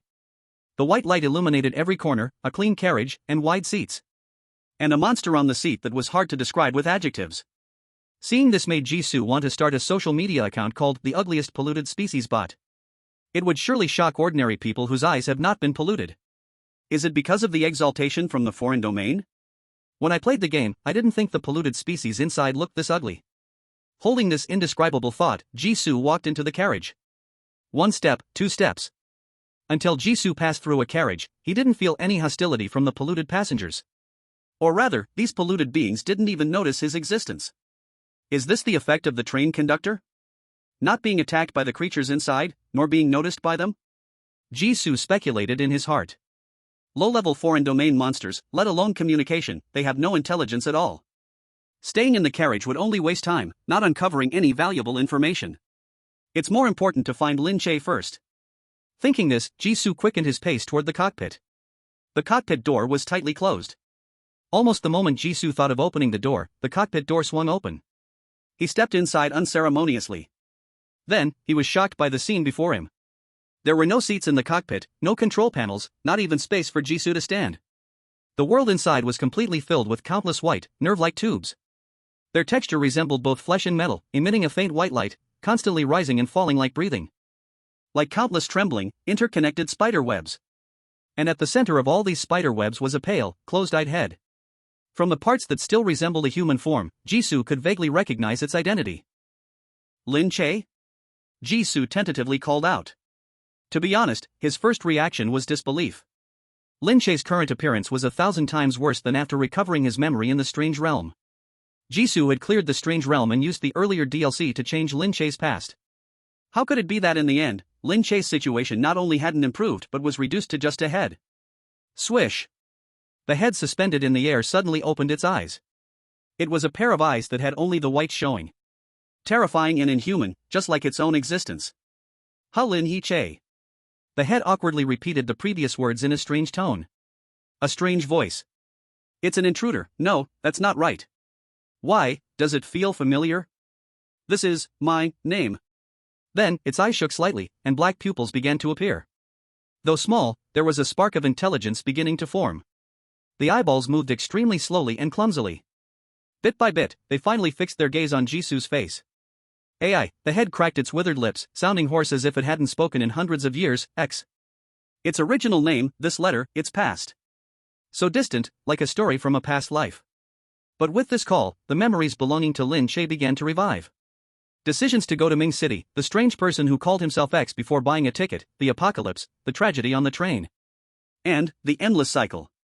It seems you still remember me. Jisoo smiled. Do you remember? You said right there that we would meet again. But? Jisoo looked up and down at Lin Che's current state. I guess too conservatively about you gaining control of the train. Is it because you couldn't understand the strange operations of the buttons, so you fused it, turning it into brain-machine driving? Chapter 159. Is this what humans who survived the apocalypse look like? The surroundings fell silent for a long time. Jisoo rubbed his forehead. Alright, that was just a joke. He only wanted to lighten the mood because the atmosphere was too heavy. Clearly, it had no effect at all. At this moment, the gigantic head Lin Che moved. No. He shook his head at Jisoo, and the surrounding connected pipes trembled, swaying like a tangled ball of yarn. I thank you back then, you, my wife. Lin Che's voice was broken and intermittent, filled with a wind-like sound from torn vocal cords, struggling to form a complete sentence. Is it because of my appearance that you managed to get on the train with your wife and child? Jisoo guessed. Lin Che slowly nodded his head. Jisoo smiled softly. It seems your wife and child are safe, so I can rest easy. Previously, after viewing the DLC's continued story, Jisoo learned that the inner turmoil resulting in slaughter behind the Ming City train was far more brutal than the original world line. Jisoo had been worried that Lin Che's wife and child had perished inside. He had obsessive-compulsive tendencies. If he couldn't interfere with Lin Che's fate, he wouldn't have any extra thoughts. But since he intervened, he had to achieve a satisfactory conclusion. Like watching a story, hoping for a good ending. Jisoo scrutinized the scene inside the cockpit. The white pipes looked as if they had grown out of the train walls with not a single seam in sight. As if the entire train was a part of Lin Che's body. Jisoo spoke. You seem to know the purpose of my appearance this time? Lin Che nodded again. Master. Hearing this, Jisoo felt a chill run down his spine and instantly refused. Let's skip that title, you can still call me Mr. X. He had no strange habit of letting a trembling lump of flesh call him master. Just knowing his general authority was enough. At this point, Jisoo became even more curious about the origin of the game controller. Traversing time and capturing trains that had long since become monsters, it was clearly a world-shaking power. Just casually encountered on a normal day, easily obtained by Jisoo using the fog mutation? Some thoughts were pushed down by Jisoo as he stopped Lin Che from attempting to speak. Since you're not convenient. Can you do it? Lin Che stood still for a while, seemingly trying to understand the full meaning of the sentence. Eventually, his eyes moved up and down. Has your thinking been blocked too? Jisoo muttered softly. Consciousness in chaos, the language system collapsed. Compared to being a thinking being, Lin Che now was closer to a beast that relied on instinct to act. To be more extreme. Before Jisoo had woken Lin Che up, his thinking and consciousness were even less than that of an animal. He was purely an object, a tool. And the game controller now judged Lin Che as a ruler. Guided by the black robe, Lu Chen Zhou, in the mouths of various summoners in the game, Lin Che belonged to an extremely powerful monster level. With a territory, with complete human intelligence. Leaving aside the former, Lin Che's current state, no matter how you looked at it, did not seem like one possessing independent intellectual wisdom. Do you remember when we first met? Not the one at the station. Lin Che slowly rotated his eyes up and down. You remember? Jisoo was a bit surprised. You have memories from the original timeline? The time you didn't bring your wife and kids onto the train. Lin Che rotated his eyes up and down. Does he have memories of multiple timelines? What's going on here? Then what about his actions in the pre-DLC, did they change the past? Jisoo couldn't help but take a step forward, steadying himself against the doorframe, eagerly asking. Is your situation now no different from when I wasn't here? Lin Che rotated his eyes from left to right. You mean I changed your past? Lin Che rotated his eyes up and down. Changed the past, but you also have memories of the past. Jisoo pressed his temple. Let me sort this out. He suddenly remembered a blind spot. Lin Che, where's your wife and kids? Can I meet them? Jisoo had personally experienced the exotic train of Ming City and knew the key people aboard at the time. To prove whether the timeline had changed, bringing Lin Che's wife and kids, who weren't supposed to exist on the train, would prove everything. As soon as the words fell, Lin Che's eyes stopped moving. Then, Lin Che's head started shaking violently from left to right. No. The entire train car was filled with the screeching sound of pipes rubbing, sharp and ear-piercing, making people anxious and irritable. Just like the expression on Lin Che's face at that moment. They don't. A hoarse and vague voice, filled with intense anxiety. This emotion shattered what little rationality Lin Che had left, and even the train beneath Jisoo's feet began to shake violently. Not expecting this sudden breakdown, Jisoo steadied himself against the odd-feeling doorframe amidst the shaking. What's going on? Is it because they can't meet me? He wanted to understand the situation of the Ming City train, to understand more about the Mist World, the game controller. But he couldn't just let Lin Che go crazy and stop the conversation here. Lin Che's head was still shaking wildly, and his mouth kept spitting out mumbling that could no longer be understood, not listening to anyone else's voice. Jisoo looked at his own hands. How do you stop someone from going crazy? Since he had become the train conductor, the ticket should have given him the corresponding control authority. Is this it? Jisoo pushed outward with the palm of his right hand toward Lin Che's head. Stop. You and percent, a hashtag percent and hashtag. The train shook even more violently, with Lin Che's frantic mumbling filling the ears. Totally useless. Jisoo tried several different postures and commands, but none of them could trigger the conductor's ability. He covered half of his face with one hand, his expression a mix of frustration and helplessness. For a moment, he thought he was just some mad, overly dramatic person. As he watched the doorframe in his hand strangely soften, Jisoo took a deep breath, looked up, and suddenly froze. Huh? What's this? Two lumps of pipe clusters with a slight reddish tint detached from Lin Che's body. In the shaking train, they wriggled slowly toward Jisoo's feet. The two pipe clusters were one large and one small. Compared to the pipes on Lin Che's body, they were closer to flesh and blood. And their form was very unstable. In the short distance they wriggled, the pipes on them continuously melted, fell off, and reshaped. It was like molten iron in high-temperature flames, where just a little external force could easily change its shape. Jisoo suddenly realized their identity and incredulously asked, "Are you Lin Che's wife and son?" The two pipe clusters remained still. It was Lin Che's real body, which suddenly stopped murmuring after Jisoo's words. I see. Jisoo looked at Lin Che's head, then at the two clusters on the ground, and a realization crossed his eyes. Your wife and child are fragile. You hid them behind the pipes of your real body to protect them. You didn't want them to come out, but couldn't refuse my request? No human form, not even a stable shape, could be maintained. Is this what the humans who survived after the apocalypse look like? Chapter 160, This World Has Problems. Sir, please. The voice coming from the head with smoother and flatter grooves sounded full of intense pleading. Jisoo suddenly snapped out of his deep thought. He then waved his hand at the two unidentified objects on the ground. Oh right, you two go back first. He didn't have a fetish for witnessing the heartbreaking scene of a family forcibly separated, confirming his guess was enough. Hidden by Lin Che, these two creatures obviously came from the same source, meaning they were his wife and child, without a doubt. The other party was completely disoriented, their own mind unstable, with no ability to deliberately fake anything. This was indeed the world after Jisoo intervened. He could travel here with his real body using a game controller's ticket, so this world must be connected to the Mist World. If the world in the pre-DLC was the past, the Mist World must be the future. Then what exactly is the foreign land? Is there a normal human world in the game, connected to the foreign land, where the Mist World and the normal world devour each other? Was the situation described by Su Qingwan and Lu Chenbo about the polluted world eroding the normal world, referring to the continuous fusion between the Mist World and the normal world? Since the polluted world is the Mist World Jisoo was in, why has he never encountered a summoner in the Mist World? The entire Mist World was divided into separate small spaces by invisible air walls, filled with mist. But that didn't mean Jisoo couldn't see the situation of the monsters in the other spaces. The monsters in the mist were constantly making sharp, ear-piercing howls. They came in waves, never ceasing.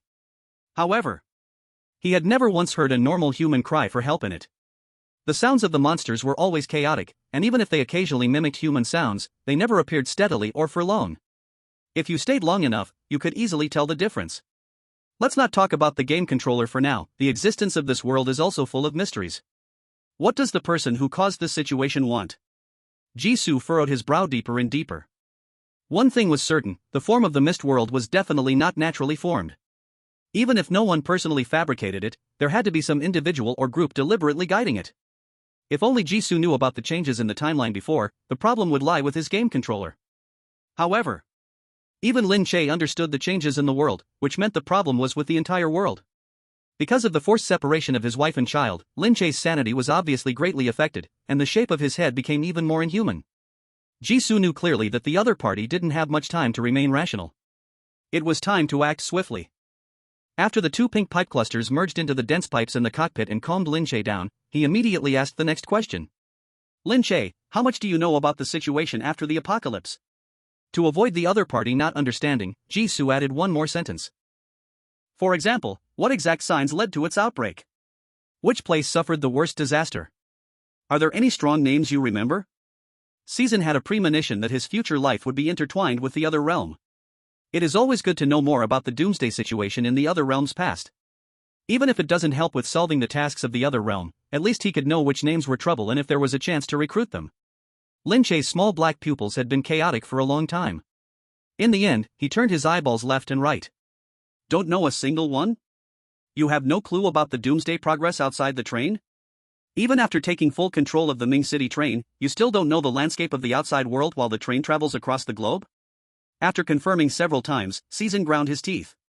This is going to be tough. Is it that you simply don't know, or do you think you know but have memory gaps? Lin Che chose the latter. So how much do you remember? Do you still recall the concepts of the other realm and the summoners? Lin Che rolled his eyes up and down, indicating that he remembered. Season continued. When I awakened you in the other realm, you said that was your first time staying conscious in the other realm.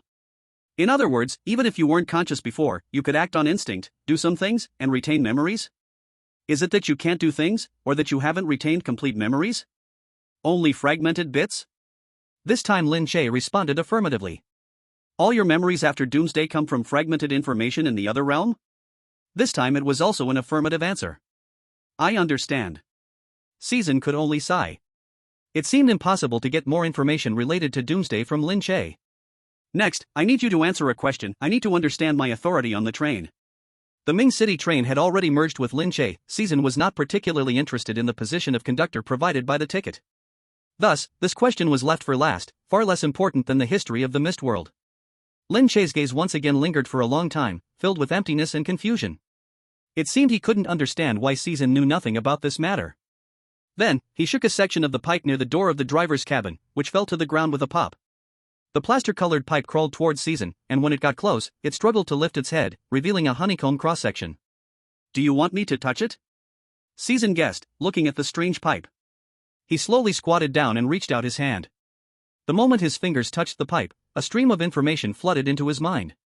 Including the basic information of the Ming City train, similar to what he learned in the game, it could travel between various places. As the conductor, Season could directly determine the train's next stop. However, due to certain restrictions, each time Season arrived, he could only finalize one stop. He couldn't even manage a round trip. No wonder it's a one-way ticket, Season exclaimed. Through the method provided by Lin Che, he felt the connection between himself, Lin Che, and the entire train. That connection resembled a heat map. The deepest connection was with Lin Che, followed by the first 3 train cars, and the further from the front of the train, the fainter the connection became. But Season could still easily call up the real-time situation of the last train car. It was like playing a holographic game controlled by thought, observing the scene. This experience was very wonderful. Is it because the first few train cars were the most dynamic? Is my control over the train related to the degree of influence I have caused on the timeline? Season guessed wildly in his mind. Seeing Lin Che's black pupils growing lighter, he first determined the train's next stop. Take me to a normal world where humans exist, the Dragon Country, the Free Federation, anywhere is fine. The train did not give Season any response. This command was like a drop of water falling into the ocean, causing not even the slightest ripple. Lin Che also spoke in a tuneless voice, expressing his helplessness. No. The train can't go to the normal world? Jisoo furrowed his brows tightly. Lin Che expressed affirmation. Perhaps having guessed earlier that the Mist World could not be equated with the polluted world, Jisoo felt little disappointment upon learning this result. Instead, there was a sense of understanding that it should be this way. He loosened his wrist and shifted his gaze to the pitch-black window at the rear right. In that case, I have no place I want to go. The mist world was filled with chaotic fog, and Jisoo knew very little about the distance. He could not name any place nor had he the interest to explore. Unless something unexpected happened. This meeting with an old friend was about to end. At that moment, a very faint sound of scraping came from behind Jisoo. The sound was soft, far from the loud noise of Lin Che's pipes expanding and contracting. But in Jisoo's ears, it was piercingly sharp. He turned his head instinctively. A dark shadow lunged at him with fierce claws. Bright white light erupted from Jisoo's palm, instantly sweeping across the surroundings. The cockpit, the carriage, all turned into a silent black and white scene. The monster that launched the attack didn't even have time to scream before it disappeared like snowflakes meeting flames. Chapter 161, Car Station. Why not let him directly build a city? Watching the dissipating strands of black mist, a question mark slowly appeared on Jisoo's forehead. What the heck suddenly attacked him? The time elapsed before and after the explosion was no more than a breath. Jisoo hadn't even had time to see the monster's full appearance before it vanished in a world of black, white, and gray, as if it had never existed at all. The surroundings regained their colors. He looked at his right hand, which had just erupted with light. I could do this before? The surprise came quickly, and he had no time to think. He instinctively released that strange light. It was as if he forcibly compressed the three-dimensional world into a still space like an old black and white photo, removing the impurities, and effortlessly pulling it back. Yes, pulling it back. The places illuminated by the pale light did not return to their original state. Instead, the transformed black and white world was reclaimed by Jisoo. In other words, he had imprinted anchor points on these places. Without any basis, Jisoo just knew this information. It was as if he knew that this instinctive power was not a gift from a game controller, but purely originated from himself. It was a power unique to him. It's over. Jisoo's expression became numb and calm. I am not human. Despite having tried to blame everything happening around him on the game controller during this time. To ignore the various abnormalities in himself, he steadfastly marked his identity as a human. But waking up in another world, maintaining human form in a bizarre world where everything could undergo distortion, without encountering direct lethal danger. And his increasingly thin fear. No matter how he looked at it, it didn't seem normal. Before long, would he turn into an ugly monster like the meat chunks in the fog? What, not human? It's over, I'm late, woo-woo. A sweet, crisp, lowly voice exploded in Jisoo's mind. The overly high-pitched and abrupt crying made Jisoo's head buzz. It took him a while to regain his original thoughts. Daisy? You're here too? This voice was too distinctive, Jisoo couldn't possibly fail to recognize it. However, the other party didn't have a ticket, and couldn't leave the water tank. How could she appear here? Jisoo looked left and right but found no source of the sound. Woo-woo. I felt there was danger on your side, of course, I had to come. Finding people through mental power is our specialty as Water Mother Star people. The voice in his mind chattered, quickly forgetting the initial sadness, and became lighthearted and curious. It was as if observing the surroundings through Jisoo's perspective. What a strange place. What a strange big head, why did you suddenly disappear, only to show up so far away? Jisoo narrowed his eyes sharply. Is the place I am in really that far from where you are? Of course. I followed a very thin thread of mental power for a long time to find my way here. It's probably about half the distance of a normal planet. If my third-grade math is passing. The last half-sentence was muttered softly, but Jisoo still heard it. His expression became a little complicated for a moment. I hope Daisy's idea of a third-grade math test doesn't refer to elementary school. Otherwise, relying on an alien who can't even pass elementary school math to help him calculate the distance between the Ming City train and the safe apartment is just too unreliable. After observing the surrounding environment and satisfying his curiosity, Daisy finally remembered the important matter. Jisoo. Don't die, if you die, I won't grow up. Jisoo felt embarrassed. Thank you, even though I understand your thoughts, you don't need to say it so directly. We humans prefer a bit of insincere concern, it sounds more comfortable. Don't worry, the danger has passed. As for the source of the danger. He looked up and glanced at Lin Che, who was floating in the air, his gaze becoming more chaotic. The white-headed figure was obviously startled by the earlier incident and only just regained his senses, shaking his head at Jisoo. Sir, outsider, no. Despite his voice being intermittent, his urgent and fearful tone could still be heard through his formal address. Was that shadow just now a foreign monster not belonging to the Ming City train? So you couldn't detect its actions? Jisoo guessed. Lin Che nodded heavily, yes. Jisoo thought of the settlement information from the prior DLC. The Ming City train had been upgraded to a level 4 killing domain. Adding to that, considering the Ming City train's special ability to traverse various domains, it was normal for the train to carry monsters from other domains. Jisoo easily accepted this setting and returned to the main topic. Anyway, the problem has been solved, chasing the root of the issue would just waste time. I want to know, besides the train ticket, is there any other way for me to meet you? Since he was granted the privileges of the train conductor, he couldn't rely solely on train tickets each time he came over. He might encounter other situations later, needing to see Lin Che urgently. Fearing Lin Che wouldn't understand, he added. The train ticket only allows me to come once a month, I need a more convenient way. Lin Che remained silent for a long time, ultimately shaking his head. Not yet time. Not yet time? Jisoo couldn't help but frown. Does this mean you are also constrained by some kind of rules and cannot appear for long? When will it be time? Lin Che simply shook his head again, repeating his previous words. Not time. Is it because you can't say, or you really don't know the reason? Jisoo pressed. Not time. It seemed there was no way to get more information. Jisoo sighed internally and raised his hand, preparing to end the conversation. At that moment, a prompt box appeared before his eyes. Congratulations on successfully establishing initial contact with the Ming City train. Stage task triggered. Task details: establish a station or platform to stabilize the coordinates of the Ming City train. Effect: once the station or platform is completed, you can enter and exit the Ming City train through this building, increasing the presence time of the Ming City train. Note: the building must have the Ming City train logo, please refer to the train ticket for specific patterns. Clearly not in the game, the prompt box appeared out of nowhere. Jisoo had encountered enough absurdities already, and quickly accepted the existence of the prompt box, reading the contents carefully. Increase the presence time of the Ming City train? So even with a ticket from the game controller, it doesn't allow me to stay inside for long? This world indeed had major issues. As for why the prompt box only appeared at this moment, Jisoo glanced at the spot where the shadow monster had disappeared not long ago, his eyes thoughtful. A monster that understood lurking and assassination seemed to have a more intact mind than Lin Che.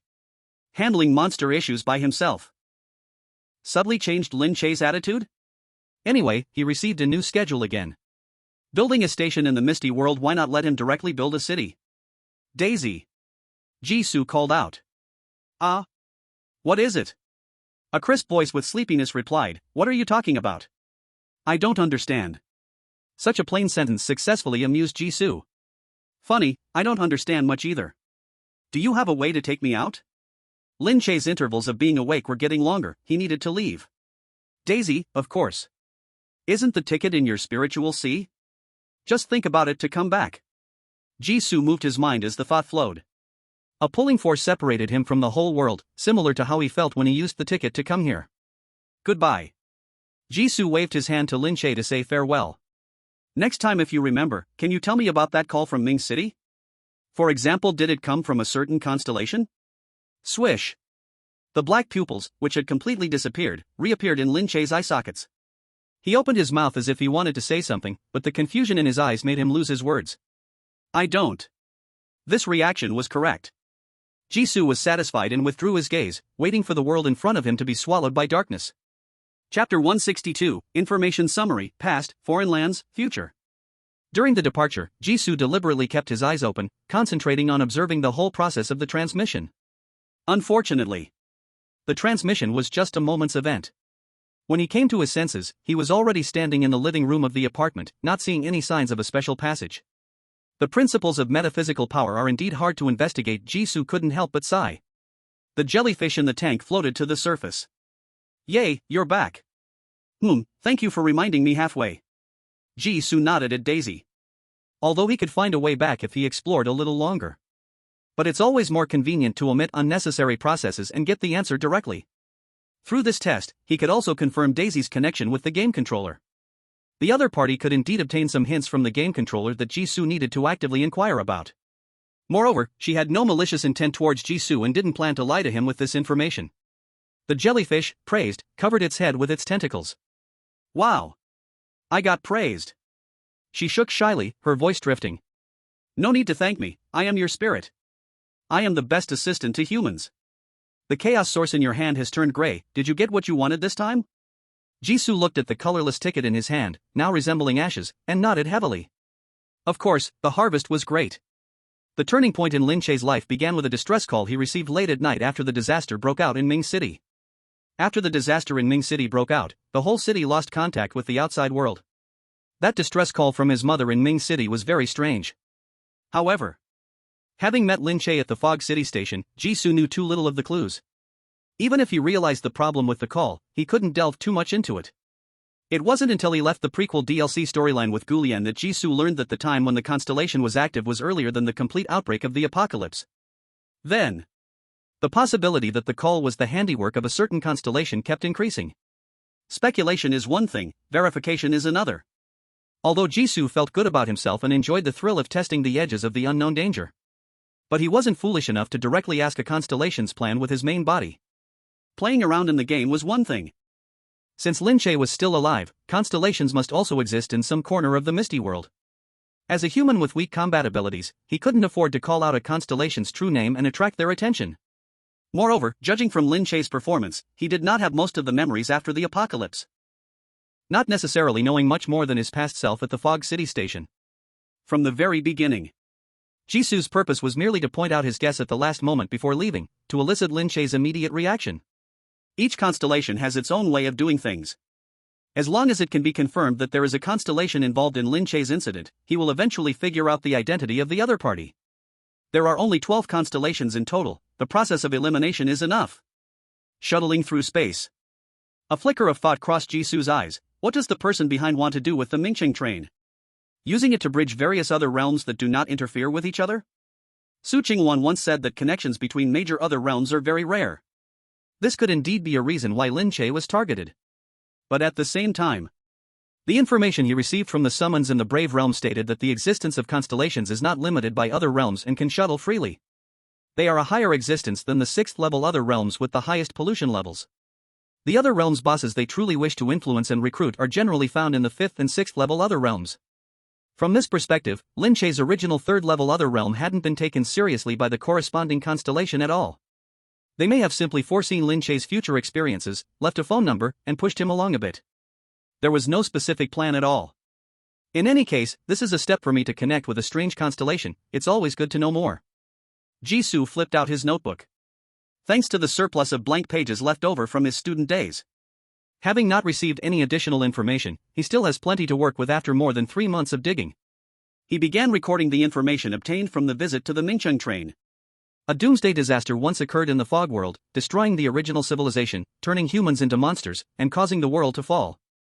The timelines in the game body, the pre-DLC, and the Mingcheng train in the fog world correspond to shortly after the doomsday event, before the doomsday event, and a far future after the doomsday event, respectively.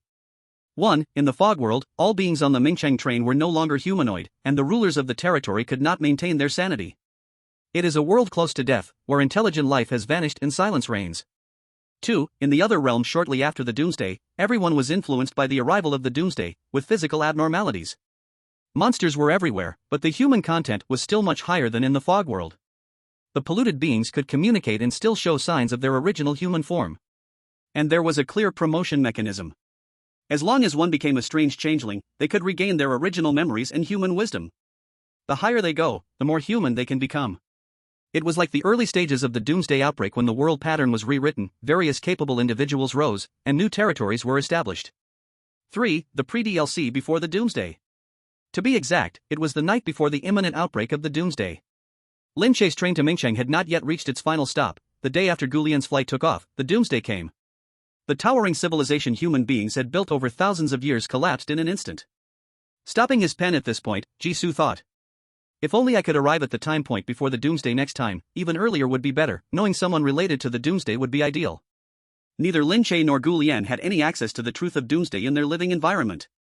Or rather, at the moment before the disaster strikes, 99% of the people in the world are unaware that a disaster will happen. To uncover the truth, Jisoo must move forward in time for a while longer. A glimmer of interest crossed his eyes. This world is truly interesting. There are few people who know about the doomsday, yet they have managed to do so many things, perhaps even being the creators of the fog world's air wall. Even if it's not out of self-preservation reasons, he still wants to learn more stories from this world. After recording his findings about the fog world, it was time for information about Jisoo himself. 1. All beings on the train. No one can defy the requirements of Jisoo, except for outsiders. Jisoo possesses a special power within his body, capable of emitting a pale white light. The areas illuminated by this light experience the effects of stopping time, recording the state, and dissolving any enemies within. After returning, Jisoo tried a few more times. Making the light shine was quite easy, and so far, there was no side effect of weakness after using it. However, there were no enemies in the apartment, so he couldn't recreate the scene of using the white light to eliminate enemies. The effective stopping time actually makes living beings in the area unable to move. Daisy confirmed it herself, not a true stop of time. Moreover, this control effect can be manually turned off by Jisoo. As for recording the state, Jisoo currently only knows that such a concept exists, but he has no idea what effect it can have. So, in its normal usage, this ability only allows him to go to the bathroom at night without turning on the light. He learned about Daisy's ability. An alien jellyfish that can find Jisoo through psychic power. It could be seen as a game controller customer service that doesn't need a phone call to contact. Perhaps in the future, when Jisoo enters the pre-DLC, Daisy might follow him. They could really be considered companions. As for building a train station, that's too outrageous and too far off, not something he needs to think about right now. Alright. Jisoo closed the notebook. There's still an old friend waiting for me to visit, I have to hurry. Chapter 163, The Second Old Friend. Jisoo took out the brightly colored Destined Hero theme park ticket. His next goal was simple. 1. Visit Gulian to check on her recent situation and try to trigger a stage mission similar to building a train station. Although the mission content sounded absurd, the chance to meet her was once a month, so he wanted to trigger any possible function as soon as possible. 2. Learn from Gulian about the end of the Misty World. Gulian started at a higher point than Lin Che, so she might retain some memories related to the apocalypse. Apart from that, there was nothing else. Life has been really fulfilling lately. I can't believe I can visit 2 old friends in a single day.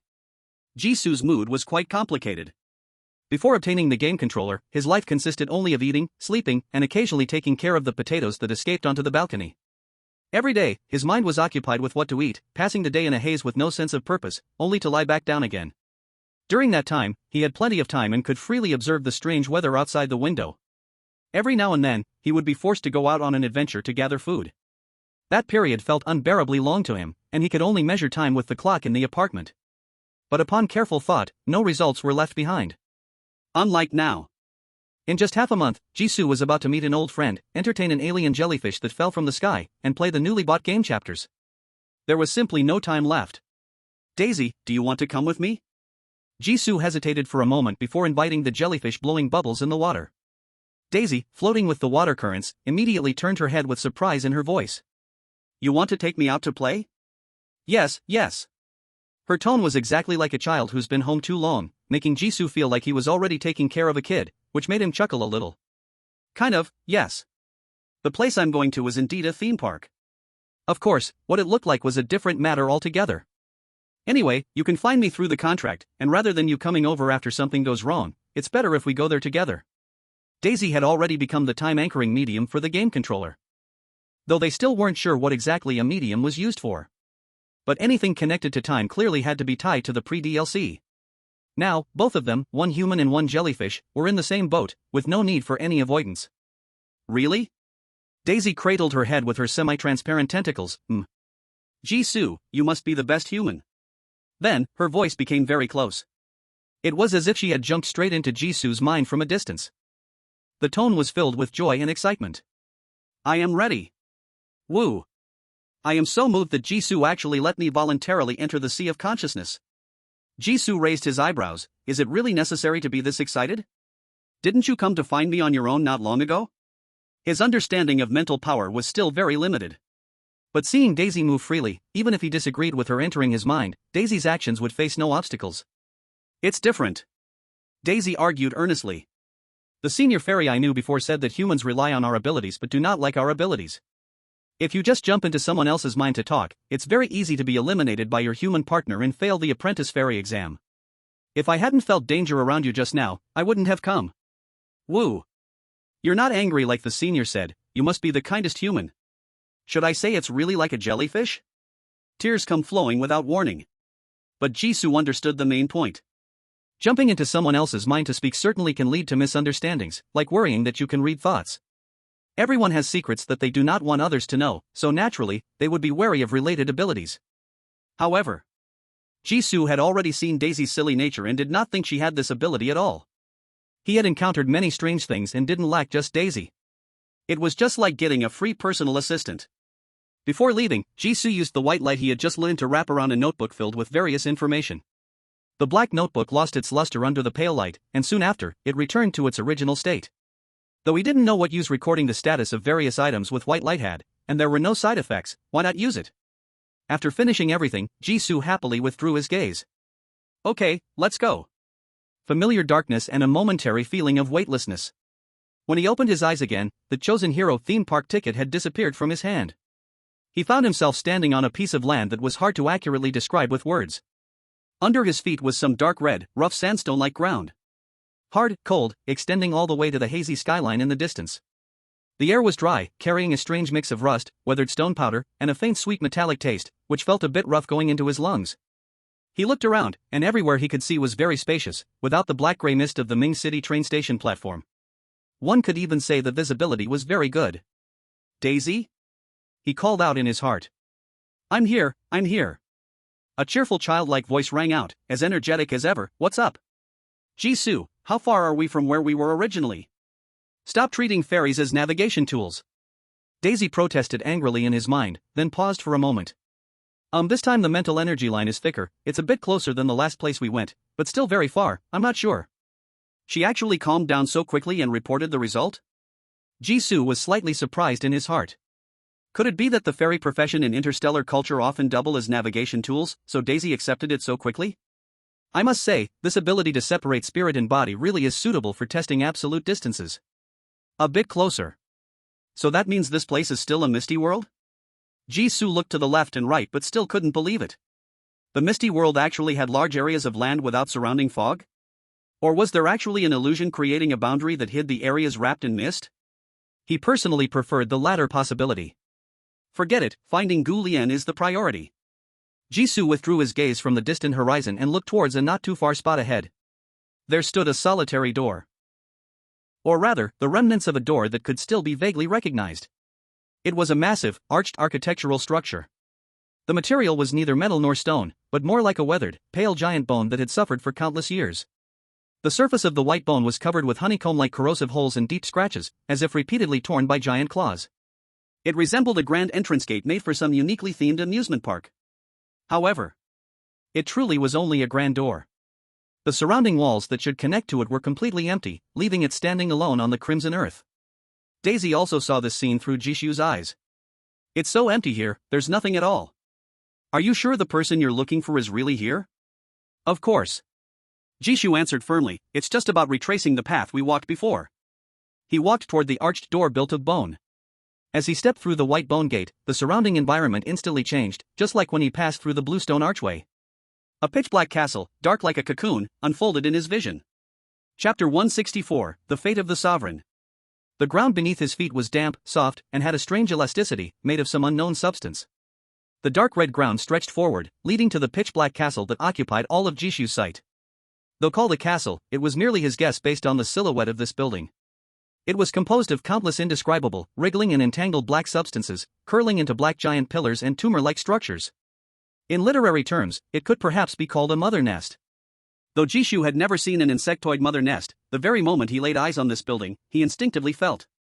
If there really existed insectoids invading the universe, their mother nest would look like this. It resembled petrified giant tentacles or intestines, also like a collection of plant roots. The surface was covered with holes resembling suckers or underdeveloped eyeballs, from which thick black liquid continuously seeped out. Wow! Daisy screamed in terror in Jisoo's mind, what place is this? It's so scary. Turns out you have other adjectives besides strange. Jisoo couldn't help but tease. Though the building before them was extremely grand, in terms of horror and psychological pollution, it was far less frightening than Lin Che's pipe head. It neither moved nor had a texture that resembled human skin like the white pipes. At most, it had a unique style. At least, that's what Jisoo thought. Of course, it's scary. Daisy argued strongly, the black water clearly isn't suitable for jellyfish to live in, staying in there for long could cost your life. Jisoo stared at the black liquid slowly flowing from the surface of the building, falling into silence. So that's the reason? He truly shouldn't harbor fantasies about alien aesthetics. As he approached the pitch-black structure, Jisoo stopped. The building's surface had no door structure at all, except for several holes that an adult could not pass through. Just when he was unsure what to do next, the building overhead suddenly made a rumbling sound. Boom! The ground began to tremble, creating a subtle sensation like a giant organ's diaphragm. Jisoo! Jisoo! Daisy's voice grew tense. I got it, it's fine. Jishu steadied himself against the black wall amidst the vibrations. I know the master of this place, they've probably discovered me.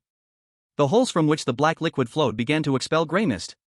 This mist rapidly spread out before Jishu. Then, from within, a constantly shifting humanoid shadow coalesced. Half of the shadow's body was in the mist, while the other half was outside, its head looking in Jishu's direction. Outsider. Its voice was ethereal, as if it came from a faraway place. Jishu instinctively looked up, following the sound. He could only see the dark sky and the pitch-black architectural dome. No! Earlier, from far away, he could only see the building's outline as severely distorted. As I got closer, I discovered that although the surface of the building undulated, overall it resembled wings closed together. In some ways, it resembled the shadowy figure enveloped in grey mist behind it. It was also similar to the pollution distortion he had seen before the end of the prequel DLC.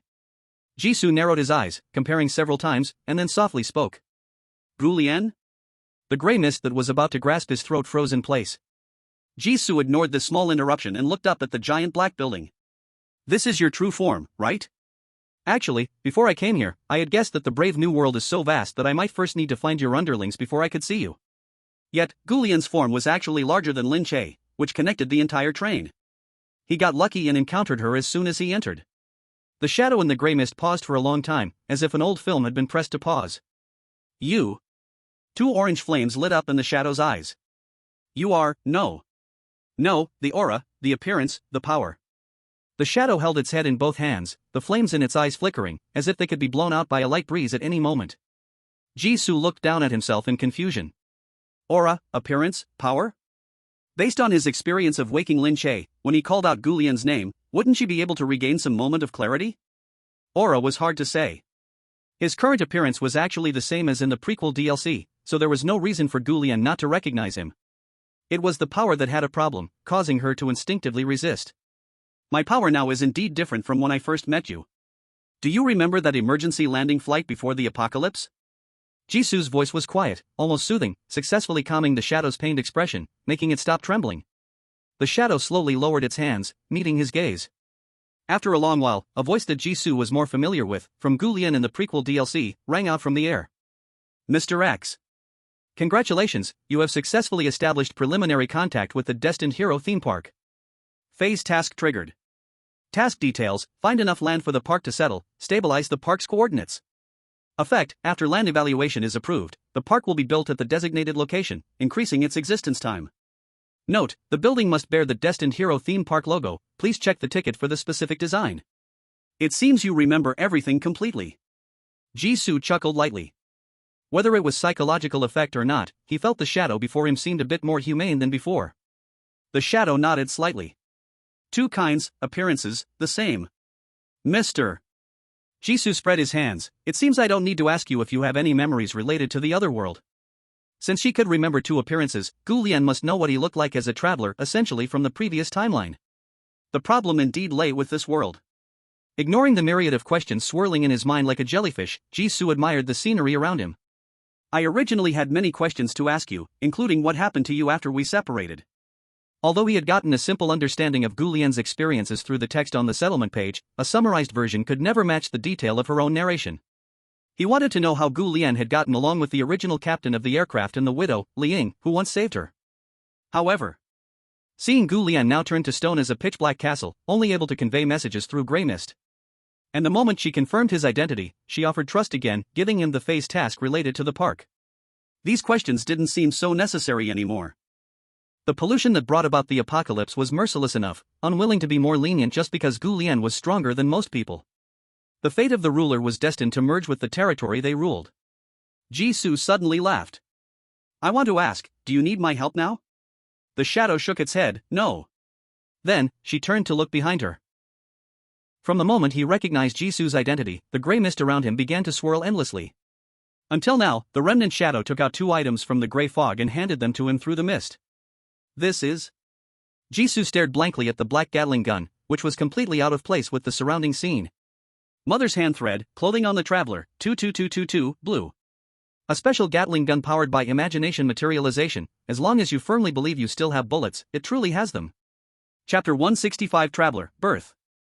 A carefully crafted and stored firearm, it only needs 0.001 seconds of preheating, and 6 barrels can fire 6,000 rounds per minute, providing comprehensive, all-angle physical super-level service to a 120-degree sector in front of you. Suitable for killing people, also for killing ghosts, and easily dealing with pollutants. Firearm. Jisoo weighed the enormous gun in his hand, which seemed almost weightless, suddenly recalling something he had said to Gu Lian on the plane not long ago. This sword and sword technique were actually obtained from the future you. My biggest regret is not being able to buy a firearm from you. So, you have always remembered the words back then. Jisoo felt deeply moved. For Jisoo, the events in the pre-DLC happened not long ago. But for Gu Lian, how long was it before their reunion? Even setting aside the muddled flow of time, this was just a casual joke from Jisoo, not something worthy of Gu Lian's careful preparation. The remnant shadow pushed another mass of objects forward again. Food, roasted, sorry. Unfortunately, the other package that Gu Lian considered food contained only a thick black liquid. One could only vaguely discern its connection to barbecue from its yet-to-melt shape. The closeness of the relationship, probably at the level of lion and insole. Thank you, being able to maintain the shape of the Gatling, you are already strong enough. Jisoo accepted the box containing the black goo as if receiving a normal meal.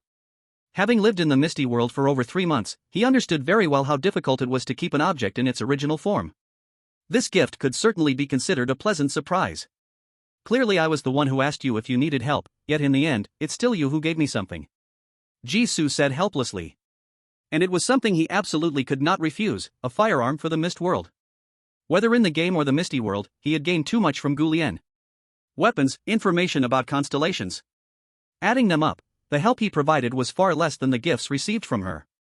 The remnant shadow quietly looked at Jisoo, not speaking, as if feeling this little contribution was not worth mentioning. Jisoo sighed silently. In fact, he initially planned to utilize, or rather, create a trade relationship with these foreign bosses. In the past, he provided assistance to both, so now he could obtain benefits, gaining information about this world from them. This was a fair trade. Just like not long ago, the question and answer he exchanged with Lin Che on the Ming City train.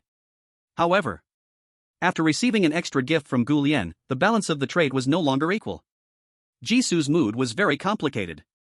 Human feelings are the most troublesome, and it is what he least wants to touch. You. He wanted to ask again if Gu Lian had any difficulties he could help with. However, after a moment of silence, Daisy suddenly spoke in Jisoo's mind. Jisoo. You took the antique, and the whole space has begun to become unstable, we have to leave. What? So soon? Jisoo looked up in surprise and indeed saw the mist that maintained Gu Lian's remnant form starting to become extremely unstable. The sky turned chaotic, and the earth became dark, as if space were beginning to compress and merge. There was no time to waste talking. He shouted at the last moment, I will come back in a month. Before this, do you have any memories of the aftermath of the apocalypse? At the end of the memory, the gray shadow that faded shook its head. No, time. When he opened his eyes again, Jisoo and Daisy in the water tank stared at each other. The translucent jellyfish blue bubbles, you made it back. I notified you in time, didn't I? Indeed, very timely. Jisoo rubbed his slightly aching forehead. Perhaps because this time he was forcibly ejected from the space rather than leaving voluntarily, there were some side effects during the withdrawal process. He felt dizzy and disoriented now. But Jisoo looked down, the huge black Gatling gun firmly in his hand, the box with the dark goo nowhere to be found. The greatest gain had already been brought out. What did Gu Lian's last words mean? Is it like Lin Che said, it's not the right time yet? Gu Lian couldn't hide anything from me, so she truly doesn't know. Is it because her level couldn't break through to ruler and her power is limited? Is there any way to help her? Suddenly, Jisoo thought of a name. Zhang Rongrong. Gu Lian's junior, who snatched Gu Lian's academic achievements, but escaped judgment on the night of judgment because he was in another city. Perhaps finding and dealing with this person could help Gu Lian advance closer. I can only see if there are opportunities later. I remember the activity range of the pre-DLC is quite large.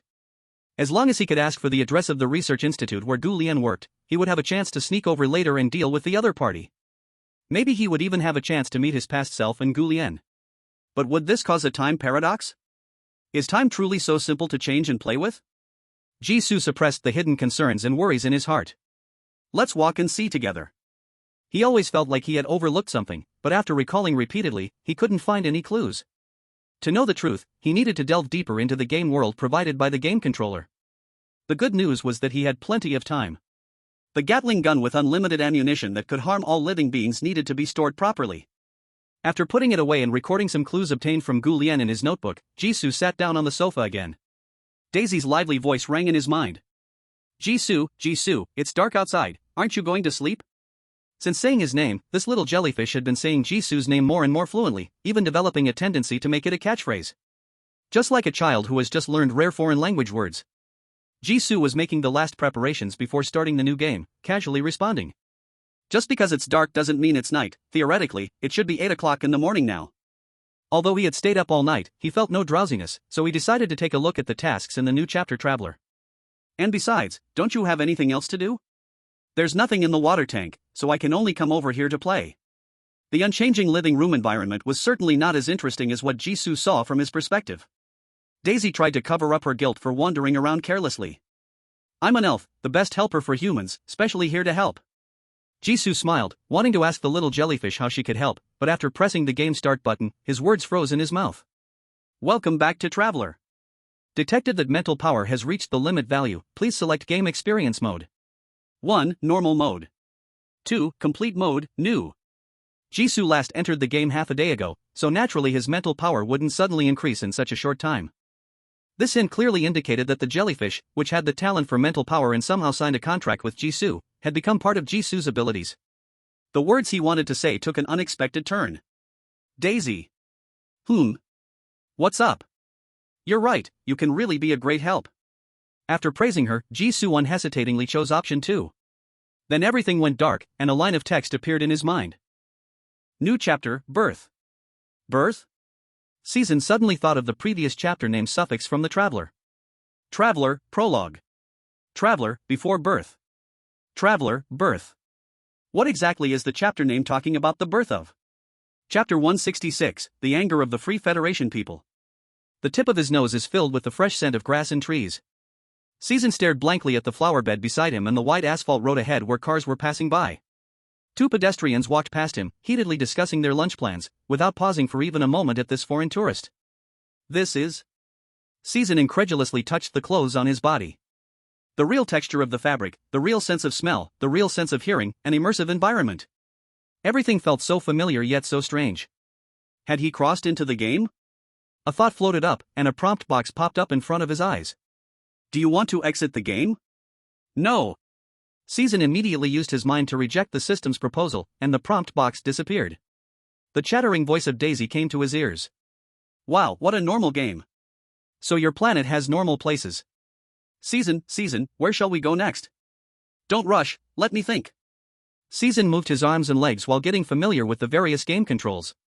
After all, his character was created in the game, and there were some differences from his own physical attributes. It required time to adjust. Checking the game controls, there wasn't anything unfamiliar. After all, he had already used the game's character's backpack and abilities in the dream of the previous DLC. The game could also exit normally and save properly. Except for the operation method changing from a game controller to a personal holographic game, there was barely any difference. So, this is the complete form of the Traveler game. Season couldn't help but sigh.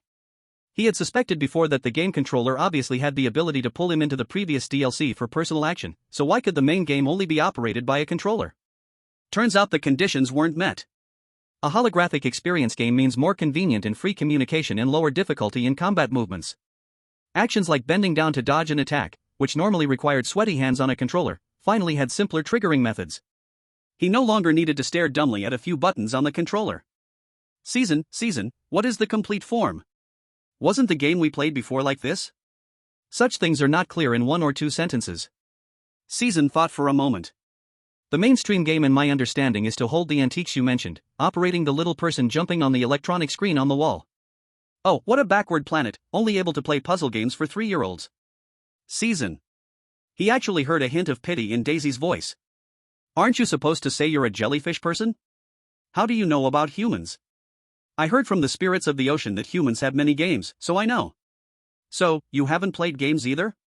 This interstellar civilization alien's understanding of advanced technology wasn't any better than his, all based on hearsay. Perhaps sensing Season's doubt, Daisy raised her voice, arguing unwillingly. Well, even though I haven't played, I learned just from listening to the predecessors describe it. For example, wall-mounted games, playing them is completely not as flexible as our race's psychic travel. That is indeed true, Season couldn't refute. If the regular mode of the Traveler game could allow for constant fine control of the character like the complete mode, he would have to walk with his head bumping against the ground. During battles, adjusting each bone and muscle of key body parts was already tiring enough. Having that ability constantly activated would only lead players down a wrong path. During the chat, Season confirmed that his game character hadn't turned on pain perception, and he happily closed the control panel and opened the task list. Main mission, Perfect Journey. Details: travel through the Free Federation and complete 3 must-do experiences within a month, leaving beautiful memories. 1. Children are angels that have fallen to Earth. Play with a local child for a day. 2. Travel is about encounters between people. Meet a stranger and go on a date. 3. A city is the sum of countless people. Participate in a large event involving millions. Perfect Journey? If Jisoo remembers correctly, the main storyline of A Traveler, Prologue, is also called Perfect Journey. As for the result, at least he survived perfectly. The new main mission is good because it does not directly state escape from XXX. Complete 3 things in 1 month. Besides the last task, the others are quite simple. Playing with local children can be done at an orphanage. Going on a date with a stranger can simply involve finding someone to treat to a meal. The only difficult part is the large event involving millions of people. But as long as there is a traditional festival in the Free Federation within this month, the last task should be no problem. Could the new chapter really be about travel? Jisoo fell into self-doubt. However, he quickly let it go. If that's really the case, a simple month of travel wouldn't be bad. There are living people, there are normal flowers and trees. The current game world feels closer to him than the real world. So even the tourism activities he once looked down upon, thinking they were just a crowd of people, now seem particularly interesting. Although, the truth of the mission likely won't be that simple. That said, I still need to understand where this is before making any definitions. Jisoo turned around to look at his surroundings and walked into a coffee shop. Thanks to the experiences from his previous 2 entries into the game, Jisoo stuffed a cell phone into his backpack's brass basin. He turned it on and connected to the internet. A barrage of information popped up. Jisoo's location is still Glen City. It's a street nearly half a city away from Aurora Square, and he had never been here before. It has been a month since he last left. Now it is the cool month of October. However, the people of the Free Federation on Bluebird's website were still as passionate as in summer. Hashtag Glen City Hall election meeting becomes ghost venue, hundreds of people vanish without a trace, hashtag. Hashtag the strangest disappearance case in the history of the Free Federation, political elites of a city erased, the mastermind behind the scenes, hashtag. Hashtag Glen City missing person case review, we are witnessing a terrifying supernatural event, hashtag. Hashtag what is left in Glen City, hashtag citizens spontaneously documenting anomalies, sudden decrease of stray animals, odd noises at night, hashtag. Hashtag is the current Free Federation still our Free Federation, hashtag. Hashtag we need an explanation, hashtag. High praise comments from netizens. It's been a month since the mayoral election disappearance case, why hasn't the investigation bureau given an explanation? First, the former mayor was assassinated in public, then at the mayoral election meeting, all candidates and attendees mysteriously disappeared.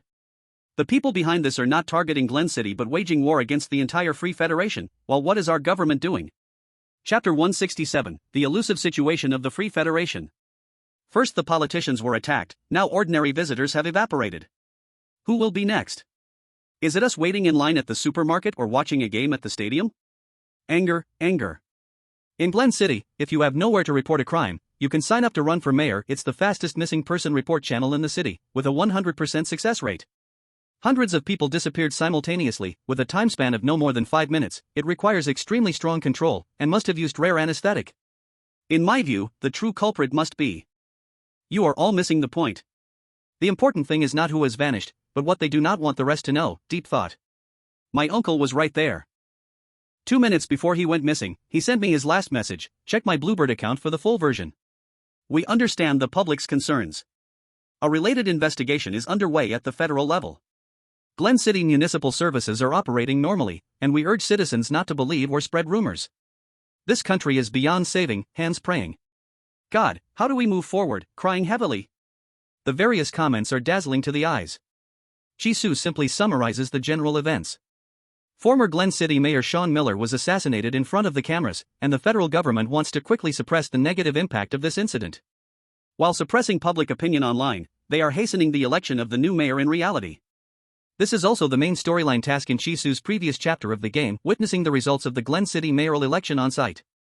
However, due to the changes in the foreign realm, he prematurely ended the exploration of the previous chapter and couldn't go to the town hall where the election was held. But looking at the publicly available information online, the mayoral election was held quite hurriedly. They didn't even prepare new cameras. Halfway through counting the mayoral ballots, all the cameras and surveillance equipment went black for 5 minutes. When the equipment returned to normal, all 137 people in the venue, including the candidate for mayor, security, and audience members, had disappeared. Only an empty hall remained under the cameras. The assassination of former Mayor Sean Miller had just recently trended online, and the Glen City mayoral election was also publicly live-streamed.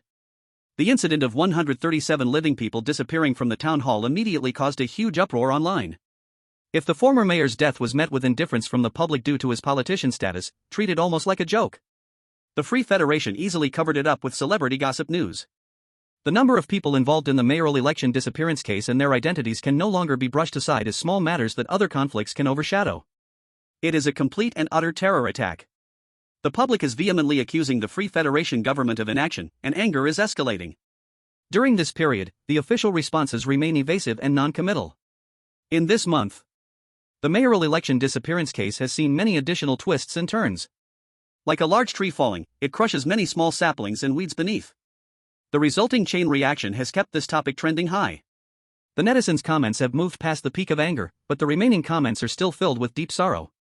The tone is filled with helplessness about the current situation and confusion about the future. The mayoral election disappearance case. Is this the event the game's main storyline wanted me to experience? Jisoo thinks in his heart. There will definitely be trouble at the Glen City mayoral election site. This was something Jisoo assumed in the previous chapter. And the trouble is basically inseparable from the Silent Eye. However, with the main storyline changing and the game ending prematurely, Jisoo believes that Gulian's brave foreign realm is a key part of the Silent Eye's plan. If Gulian's foreign realm has issues, the Silent Eye's plan cannot proceed. The mayoral election site should not have gone awry. Or are they just planning to be obstructed and need to find another opportunity to salvage, rather than completely failing? Then how did the disappearance case at the election conference come about? Was it just a simple act of venting anger and finding someone to blame? Anyway, the personnel are already deployed, why not use them? Jisoo is speechless at his own absurd thoughts. Hopefully, the Silent Eye is not such a casual organization. Such a reckless act of venting anger on others without consequences is like the lowest grade mindless villains in film and television works, which is truly unacceptable. Although asking a cult organization to be rational is already unfair to the evil gods they worship. Also, what exactly does the Free Federation want to achieve from the beginning? Using online agents to manipulate public opinion, gloss over peace, violently suppress protesting crowds, and issue various ineffective procedural official terms. It's been a month, and not a single effective solution to the incident? In Jisoo's view, the Free Federation government's handling of the Glen City incident is utterly terrible. It's like holding a ticking time bomb, yet not thinking about how to find someone to defuse it. Instead, just waiting in place for the next guard to take over and pass on the bomb. All actions are merely to gloss over the peace of the Free Federation. Scrolling through the official website, Jisoo found several identical replies. It's not just the missing case of the mayoral election. In the case of the former mayor's assassination, the Investigation Bureau has not considered deploying more personnel to thoroughly investigate the Silent Eye Church behind the scenes. All funds are directed towards suppressing online public opinion. Why is the government so eager to downplay the negative impact of the mayor's assassination? Even if the whole country's developmental focus is on polluting the world, the treatment of major cases in the normal world shouldn't be so casual. By the end, Jisoo even reached mainstream web pages, confirming that the Free Federation is one of the strongest nations in this world, and not some second-rate theater troupe pretending to be a country. Jisoo's frown deepened. Whether it's the Silent Eye's plan or the Free Federation's way of doing things, he can't make sense of it. A yawning sound came to his ears. Jisoo, the sun outside is about to set, when are we leaving? Jisoo snapped back to reality.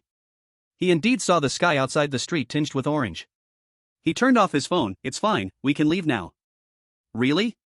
Daisy's voice clearly became lively. What are we going to do next? Of course, travel. Leaving the coffee shop, Jisoo stood at the street corner, spreading his arms, eyes closed, feeling the sunset falling on him. Warm, beautiful, like an indispensable candle flame in winter. Understanding the Free Federation's recent big events was just an extra task. His main purpose was to enjoy the complete motive traveler game. He had a whole month to experience the beautiful life of an ordinary person. I'll show you around Glen City tomorrow. I happen to know someone local. Chapter 168, The Abnormality of Glen City. After finding a small hotel to rest on the roadside, Jisoo lay on the bed and logged out of the game. When he opened his eyes again, the living room of the apartment was the same as before. Water droplets still clung to the potato leaves that had just been watered on the balcony. Jisoo glanced at the clock hanging on the wall and muttered, only 10 minutes. He felt he had spent at least 10 hours in the game, but only 10 minutes had passed in the real world. How could there be such a huge difference in the flow of time? But this was good for him. The new chapter of the Traveler game spans a month. He once thought he would have to give up the free game from the mall this month because of the Traveler game. Given the current reality game time flow ratio, he could completely finish the new chapter of Traveler in 2 days and move on to a new game. The feeling of not having to make any sacrifices is so wonderful. Jisoo happily shifted his gaze back, moving his neck for a while. He had played for 12 hours in the complete mode of Traveler. He surprisingly felt no mental fatigue at all. Instead, it was a comfortable sensation as if he had just closed his eyes for a short nap. If I'd known the complete mode was so amazing, I should have brought Daisy back sooner, Jisoo couldn't help but joke. Although, that was clearly impossible to do. After spending most of the day with Jisoo in Glen City, Daisy had already fallen asleep. The small blue jellyfish swayed quietly in the center of the aquarium. Jisoo tried to keep his footsteps light as he slowly approached the aquarium, then after a while, he took out his finger for comparison. Is it just me? Why do I feel like she's grown a little? He remembered at the beginning, Daisy's body was smaller than the bottleneck of bottled milk, only about the size of a thumb. Now, it's a little wider than his thumb. Has she gotten fat? Jisoo thought vaguely, and quickly dismissed the idea. As one of the few normal-looking living beings in the space, Jisoo took care of Daisy every day while feeding and changing the water. He was very sure that Daisy's growth was due to the awakening of her consciousness. Waking up from a dormant state and growing this fast? Is human mental power really this effective for jellyfish aliens? Speaking of Daisy's race, Jisoo couldn't help but pause. Although he had been trying to accept the race setting Daisy gave, he still couldn't stop the urge to complain about jellyfish aliens. How could there be a race and a planet name that is just casually like this for an alien? Sigh, now I actually wish she were just a local creature under some special exotic setting. Otherwise, Jisoo really couldn't imagine what his view of aliens would be like once the filter shattered. He shook his head and quietly left without disturbing the sleeping Daisy. Back in the living room, Jisoo reopened the game. Welcome back to Traveler. Mental power has reached the limit value, please select the game experience mode.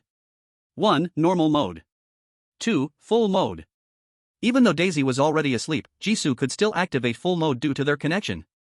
Confirm selection 2, full mode. Entering the game. Since staying in the game for a long time wouldn't cause mental fatigue, Jisoo decided to try sleeping in the game. Lying in a regular hotel room, Jisoo closed his eyes. Outside the window, the sound of a train whistle occasionally came, along with footsteps and voices of passing guests outside the door. And the sounds of some nocturnal animals at night. Everything felt so real, full of traces of human society. Jisoo's thoughts sank into sweet dreams. Morning. Ha! Jisoo yawned, squinting at the bright sunlight outside the window. What time is it? 9 in the morning. Looks like I overslept. Last night, he had definitely had the most peaceful sleep in recent times. It had almost completely erased the effects of staying up all night and switching day and night recently. Waking up, only the sense of physical and mental relaxation remained. Good morning, Jisoo. Daisy's lively voice came from his ear. It seemed that she had woken up too, and since she was bored alone at home, she came over to his place. Good morning. Jisoo replied in a good mood. A beautiful day shouldn't be spent in bed. After washing up, Jisoo quickly entered the traveler role mode. He walked out the hotel door and boldly declared in his mind to Daisy. Come on, let me take you to experience our first stop in the Free Federation, Glen City. Yay! The simple-minded, easily satisfied little jellyfish happily responded. Following the phone's navigation, Jisoo found the bus to Aurora Square.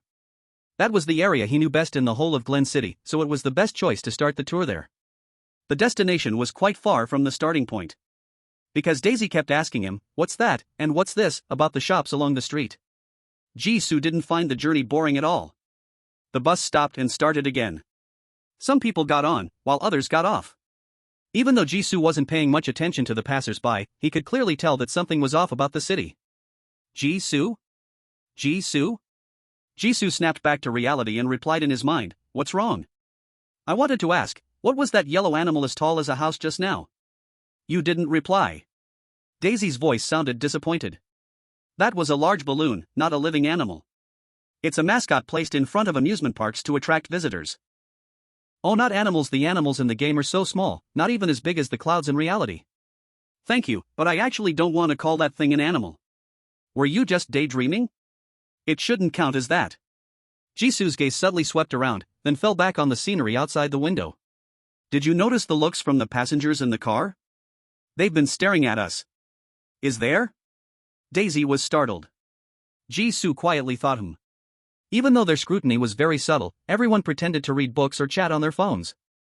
But with so many people, those occasional glances were hard to ignore. Jisoo was very sure that a month ago, Glen City wasn't like this. Is it because of his face? Jisoo calmly stared ahead. A passenger of Southeast Asian descent, 2 seats away from him, also received the honor of attention from the whole bus. The only common point between them, probably, was that they both didn't look like locals. Is it xenophobia? Just then, Aurora Square arrived. Jisoo stood up from his seat. The atmosphere on the bus visibly froze a bit with his movement. He walked calmly towards the door and got off the bus. Watching the bus disappear into the distance, Daisy, realizing belatedly, said, "Wow, so many people on the bus are scared of you. Did you do something before?" "It's that they think someone did something to them before," Jisoo corrected. The perpetrator wasn't him, and the victim wasn't any of the passengers on the train. It just escalated. Chapter 169, Goodbye, Charlie. Jisoo looked away, moving towards the predetermined destination. Let's go, let's find someone who knows the whole story to talk to. Noticing the subtle attitude of nearby pedestrians, Daisy, feeling down, soon perked up again. Is it the acquaintance you mentioned yesterday? The elder who taught you the rules of human survival? We humans don't have such elders, but it is indeed an acquaintance I mentioned. You'll know when we get there. Walking east from Aurora Square, passing by a bakery with a mouth-watering aroma, then winding around several alleys, Jisoo found a seemingly unremarkable old house at the entrance of an alley. From the peeling gray wall paint, it was clear that this house was at least a product of the last century. All sorts of water and electricity pipes could only be renovated from the outside, which was very inconvenient. The benefit was that the rent in such places looked very cheap. Knock knock knock. Jisoo knocked on the door. After the game ended in the previous chapter, Lu Chenzhou sent Charlie's new address through the contact method he left on his phone. It should be here without a doubt. After a short while, the door opened. A pale-skinned, thin boy opened the door, pressing his lips together. I told you I can't afford anything. Charlie's dry, messy chestnut short hair looked like a bird's nest, and his mouth was turned down, showing impatience. But when he clearly saw the visitor, the annoyance on his face was instantly replaced by shock. It's you! Long time no see. Jisoo greeted him with a smile. Charlie stared at Jisoo for 2 seconds, and the vigilance in his eyes gradually faded away. He leaned out to look behind Jisoo, then turned and opened the door wider. Come in and talk. Click. The door closed. Charlie flopped down onto a single sofa piled with clothes. Speak, detective, what do you want with me this time? Jisoo looked around at the furnishings in the room. This was a single room connecting the living room and bedroom, not very spacious, but enough for one person to live. However, the owner of the house clearly didn't like tidying up, and all kinds of clutter were piled everywhere, making it hard to find a place to step. Jisoo walked to the center of the room following the cleared path Charlie had made, teasingly said. Can it be that I just happened to pass by Glen City and wanted to check on an old friend? I heard you are ready to go to school. Why do you still act that way when you enter? It makes us look like we are doing some shady deals. Charlie crossed his arms and rolled his eyes. We don't call strangers we meet for a day old friends, and... As he said this, he shut his mouth, his brows tightly knitted. For some reason, the man he was meeting this time gave him a strange feeling. It was as if the other person had gained something since their last meeting, becoming more vivid and terrifying. Yes, terrifying. The moment he saw Jisoo at the door, Charlie actually felt an urge to turn around and run away. There was no reason at all, nor any visible signs of danger. But he just wanted to close the door immediately. Having been in Glen City for 6 years, Charlie always believed in his sixth sense. However, this feeling of fear came quickly and went just as fast. By the time he realized it, everything seemed completely normal again. Jisoo curiously asked, and what? Charlie shook his head, no, nothing. Since he couldn't find a reason, he decided not to disturb himself. What I mean is, at a time like this, which foreigner would happen to come to Glen City for tourism? I'm just a 14-year-old kid without any fighting power. Of course, I have to carefully check my surroundings before letting a stranger in. Jisoo raised an eyebrow. Sounds like the situation in Glen City is not good? It's not just Glen City, the entire Free Federation is in trouble. Charlie lay back on the sofa, his tone as if he were talking about something unrelated to himself. Missing persons cases, parades, the government's inaction, and some people taking advantage of the chaos to commit robberies and murders. It's been quite lively in the Free Federation this month.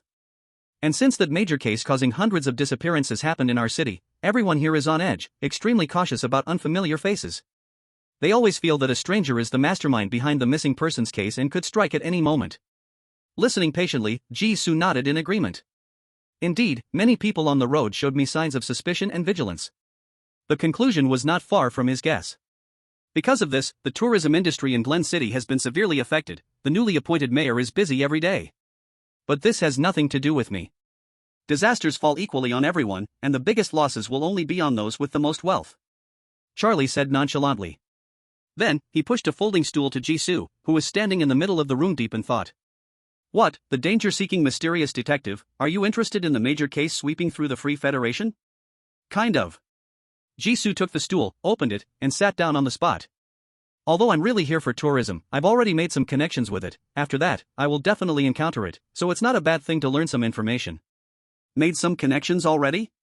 Charlie sat up suddenly, shocked. Weren't you investigating the missing persons case in another world? The things in that world can swallow 137 people at once? I can't be sure, but I don't think it's possible. Jisoo shrugged. Not everyone can be unfortunate enough to get lost in that world. Charlie curled his lip. TCH, just a stingy adult who only wants to take information for free. He denied his guess but didn't give a clear reason. The other party was certain that they would definitely encounter it later, and it was clear they understood more inside information. He provided the current situation of the Free Federation without reservation, but Jisoo instead was vague, saying nothing. Always testing the edge of danger can lead to trouble. Jisoo smiled calmly. Another world may have privileges for minors, but that doesn't mean you can repeatedly test the limits. It's not a good place. It was precisely because he knew too much and gained the identity of a summoner that Charlie had nowhere to cry. Let's not talk about this for now. Jisoo looked at the desk almost filled with books and papers. I heard you received funding from Brother Lu Chenzhou and are about to start school soon. How is your preparation going? When it came to school, Charlie's expression suddenly fell. You really came to visit, huh? He scratched his dry hair, feeling a headache coming on. He left before the mayoral election started and later sent a warm-hearted uncle to help me rent a house and choose a school. The entrance exam was easy. The school gave me intelligence puzzles as the test questions, making me feel like a fool. I never went to school. To catch up with the curriculum, I need to self-study at home for a while, you see, all these. Charlie pointed with his chin to a thick stack of books on the table. From preschool materials to high school textbooks, there was everything, along with a pile of strange teaching tools for classes.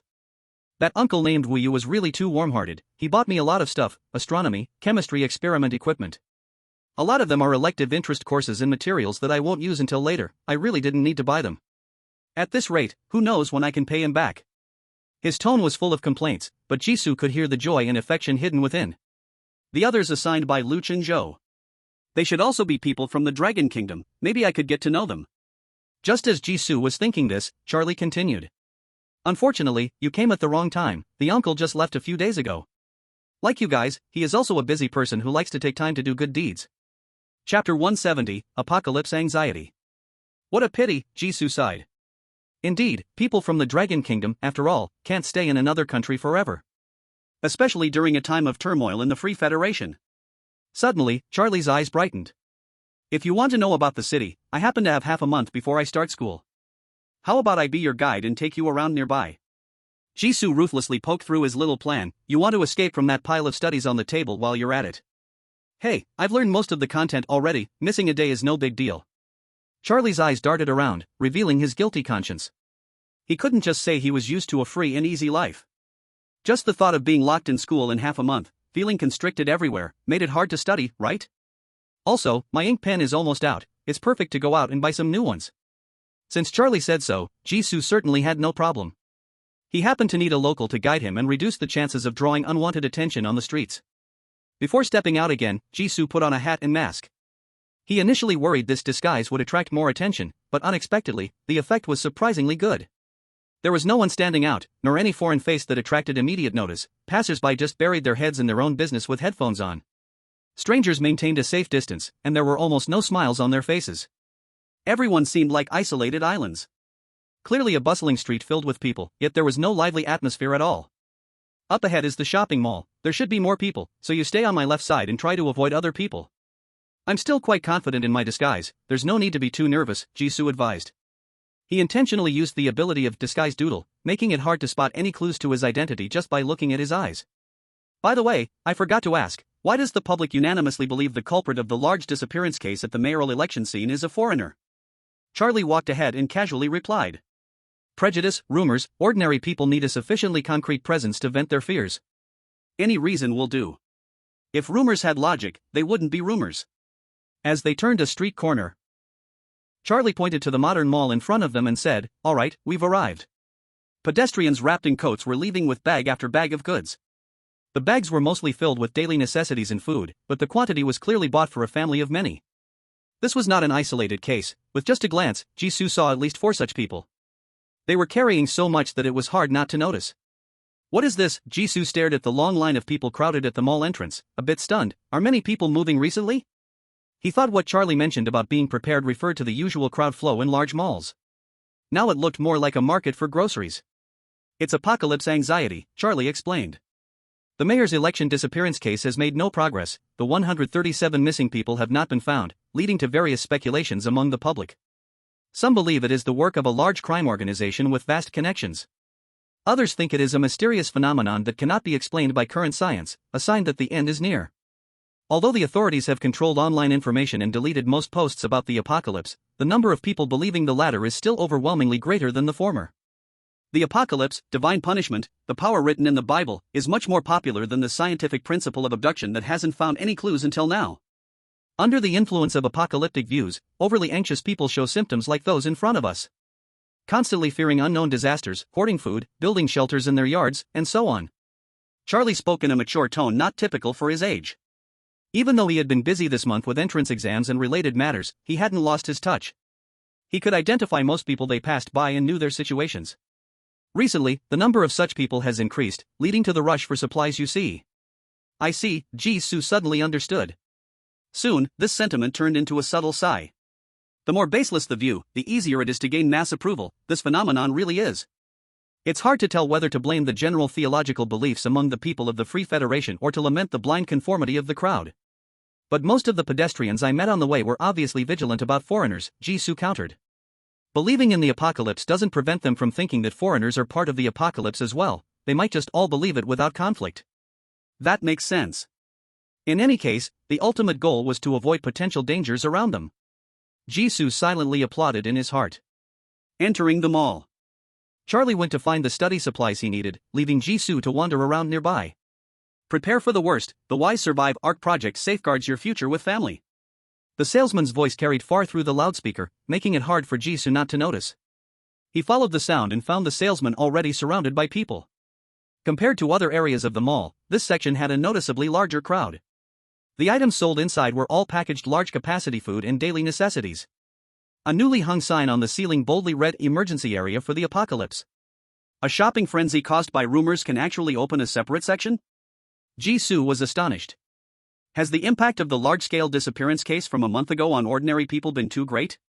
With limited information available outside, Jisoo simply squeezed into the crowd. A young man dressed too formally in khaki pants and a company polo shirt was loudly introducing the nearby products to those around him. The clock at the city hall has stopped, but the clock of our lives keeps ticking. In the face of disaster, smart people don't ask why, they ask how. This is the hottest selling survival kit on the market, containing compressed food that can sustain a family of 3 for 72 hours, and effective purification tablets that can turn even rusty river water into clean drinking water. There is a multifunctional survival blanket that provides insulation, shields from rain, and can even send out a rescue signal. And the most important part, the salesperson dramatically paused, lowering his voice. A shortwave radio that charges with solar power and requires no internet. When all the signal towers fall silent, it can still bring you voices from the outside world, keeping you company in your lonely life. Ladies and gentlemen, the entire survival kit is only $799. What are you waiting for? It was a very poor advertisement, yet someone was actually buying it. Jisoo watched as, after the salesperson finished speaking, several tired and anxious customers immediately paid for the survival kit. Others didn't take action, but they also didn't leave, waiting for the salesperson's next product. The salesperson did not disappoint, pulling out a larger, more luxurious golden sealed box. It looked like the Pro Max version of the previous survival kit. If anyone thinks that the earlier survival kit was too basic to meet their needs, take a look at what I have here. Built upon the previous survival kit, it has a higher food storage capacity and is even more delicious. Jisoo no longer needed to listen to the rest. I just hope it's only happening in Glen City. He sighed to himself. A case of hundreds of people missing could trigger such widespread and profound panic. This scene, where people gathered waiting for doomsday supplies, had seriously disrupted normal social order. It simply shouldn't happen in a prosperous country in a time of peace. Of course. It doesn't matter if the whole Free Federation is affected. At least the main Quest 3, participate in a large event with millions involved, would be the easiest task for Jisoo to complete. Chapter 171, Only a Fool Would Spend $50,000 on a Toy. There was no other information worth paying attention to, so Jisoo planned to leave. At that moment, Daisy's voice echoed in his mind. Jisoo. Look over there. Daisy, who had been quiet all along, suddenly spoke, causing Jisoo to halt his steps. He turned back to look at the display booth. There, the salesperson had started to introduce a new product. It was a blue and pink mechanical cat, with bright colors that were very appealing to preschool children. However, the 5-figure price tag in front of it wasn't as lovely. The salesperson continued to speak confidently, children are always the most difficult troublemakers, even during the apocalypse. This mechanical cat not only has a cute appearance but is also equipped with the most advanced optical technology and intelligent voice modules from Source Group. It has a rich variety of functional modules and a perfect logical program, making it the ideal companion for children during long, lonely times. Don't just think about it, take action. Today is its very first sale, and we're offering a 5% discount. The crowd buzzed with discussion. So it's new technology from Source Group, no wonder this mechanical cat moves like a real one. It can walk on 2 legs. Its balance is incredible. The resources owned by big corporations are vast, they can still launch new toys at this time as if nothing affects them. A discount. Should we buy one to play with? Source Group? Another new name. The new product only had a 5% discount, and not a single person around raised an objection, everyone seemed to take it for granted. It looked like another highly renowned large enterprise. Jisoo quickly searched online for Source Group, only to find many entertainment news articles popping up. From the description, it was a very low-profile, top-notch technology and industrial holding group with a firm grasp of cutting-edge technology. Mainly focused on advancing industrial technology and improving basic instruments. Intelligent robot technology. The company's reputation depends on the product's word of mouth, rarely appearing in the news or other fields, but has a very high public favorability. After more than a decade of development, the SourcePoint Group has become synonymous with advanced technology in the public's mind. It is known as the Hall of Engineers. Aside from the price, everything about the SourcePoint Toy Company, which is highly praised, is just an ordinary subsidiary under the SourcePoint Group. Seeing this, Jisoo deeply agreed. Although he wasn't sure exactly what about SourcePoint Toy Company's toys was so highly praised, he had certainly experienced their expensive prices. Jisoo, Jisoo. Daisy excitedly called out in his ear. That's a good thing. I can transfer my consciousness into the robotic cat's body. Transfer consciousness? Jisoo was astonished. Daisy could detach from her original form and act as another identity in the game? Allowing Daisy to acquire a new body was, of course, a good thing. However, didn't you rely on mental power to transfer consciousness? Why can you possess a lifeless mechanical toy? It didn't sound at all like the abilities of an alien jellyfish with mental powers, it was beginning to sound more like an intelligent AI. Although Daisy was currently performing tasks typical of a game assistant AI. I don't know, Daisy said, equally confused. In the game, it's the only thing I can touch besides you. Please buy it. She whispered, begging him. This kind of pleading attitude from Daisy was rare. Unfortunately, Jisoo, who held the financial power, was incredibly cold. Do you know how much this cat costs? It's... For $99, Daisy tried to use her natural translation ability to pronounce the price above. It's $49,999, rounded to $50,000, Jisoo said. We can't afford this. He coldly turned around. If you want a new body in the game, we can go to the toy area and look for something else. Maybe we can find a mechanical toy in the shape of a blue jellyfish. If we search more, we'll definitely find one. Then you can pick whatever you like. The robotic cat in front of him wasn't even considered by Jisoo. Only a fool would spend $50,000 on a toy. After a while, Charlie, who had finished buying materials, arrived at the meeting spot and successfully found Jisoo, who had been waiting. I got it done. Where do you want to go next? Detective, what's that thing in your hand? He looked at the powder blue mechanical cat in Jisoo's hands, confused. Was it his imagination, or did the robotic cat's eyes just move a little? SourcePoint Group's toy? VF Series Companion Robotic Cat's new model? Why are you buying this? With its bright colors and cute appearance, Charlie could tell at a glance that it was the most popular children's toy on the market. Although, it was a luxury item circulated only among the upper class. He couldn't possibly have bought it for himself to play with, right? Jisoo remained expressionless and serious. Since it's a trip, I naturally need to buy some souvenirs, and this one looks nice. In the end, he still couldn't resist Daisy's constant nagging, or rather, he couldn't stand her incessant chatter in his mind, and spent a huge amount to buy the toy. They agreed on 3 rules. Daisy could use the robotic cat's jellyfish body to move, but it must never be noticed by anyone else that something was off. This was also the reason Daisy remained still in Jisoo's arms now. Charlie gave him a deep look. SourcePoint Group's headquarters is in the foggy city of England. Buying a foreign company product with no local features in the Free Federation, can it really be called a souvenir? Also, I remember that the VF series robotic cats have never been cheap. The new ones generally sell for $20,000. This isn't a good deal. Jisoo, who had spent nearly $50,000. Looking at his unsightly expression, Charlie suddenly realized, looks like you paid too much. He shook his head, his actions mature. Big shots make money so easily.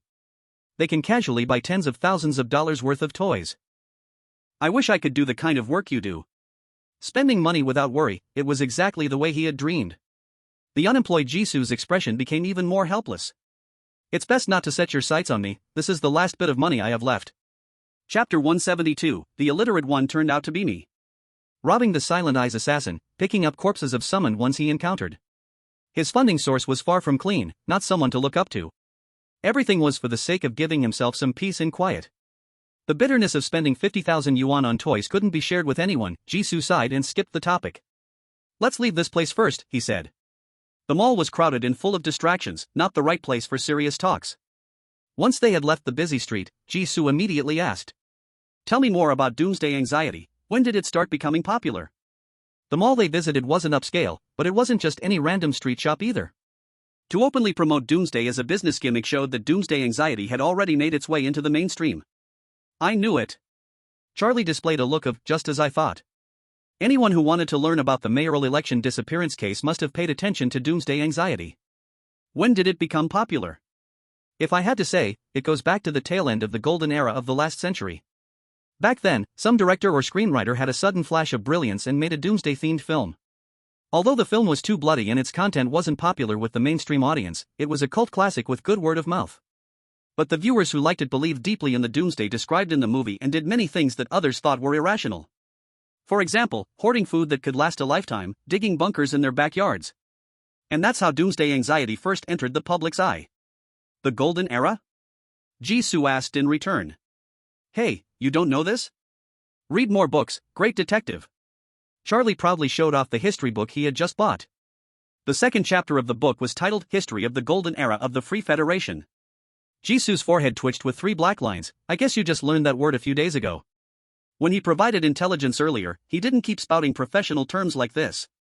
Clearly, this was a result of some recent cramming. Well, at least it was before you. Having finally regained the face he lost when caught stealing, Charlie puffed out his chest like a victorious rooster. So, did he remember who had recommended he go to school? Jisoo silently mocked in his heart. He helplessly chose to surrender. All right, you win this time. Hurry up and get to the point. That's more like it. Charlie was satisfied. The golden era refers to the 1940s to 1970s. Because of the Great Disaster at the start of the century, many countries were struggling to rebuild, but the Free Federation was least affected by the disaster, so it quickly rose afterward. It was a time that older generations still fondly remember. The entire country had no poor people, no beggars, and garbage cans were full of fresh bread. Even the lazy bums who did nothing, the Federation had the power to feed them. People's material needs were satisfied, and they started to pursue spiritual fulfillment. Many great films and TV shows were created, like... As he spoke, Charlie flipped through the history book in his hand. Jisoo gazed at him coldly. The person selling intelligence can't even remember their own country's history? Ahem, outdated information doesn't sell. No one would intentionally remember useless things, right? Besides, this is something I'll learn later. Charlie turned red but still stubbornly argued. Anyway, that film came out at the right time. A bunch of idle people were eager to contribute to the box office of this doomsday-themed film they had never heard of, so it didn't stay completely unknown. Because there were too many excellent works at that time, its popularity could not rise with word of mouth. Afterwards, the golden age of disasters passed, and the number of apocalyptic-themed movies instead increased, basically new branches appearing every few years. Meteorites hitting the blue planet, robots rebelling, animal disasters, and in recent years, the hugely popular zombie movies. Apocalyptic movies became more and more numerous, appearing increasingly frequently, and with the explosive success of the Dead Bodies Everywhere series, it completely turned into a popular genre. The mention of apocalyptic anxiety naturally increased as well. However, if I had to say when it got linked to the mayoral election disappearance case, I wouldn't know. Charlie shrugged. I'd been busy memorizing all sorts of messy math theorems these past 2 days, hardly stepping outside.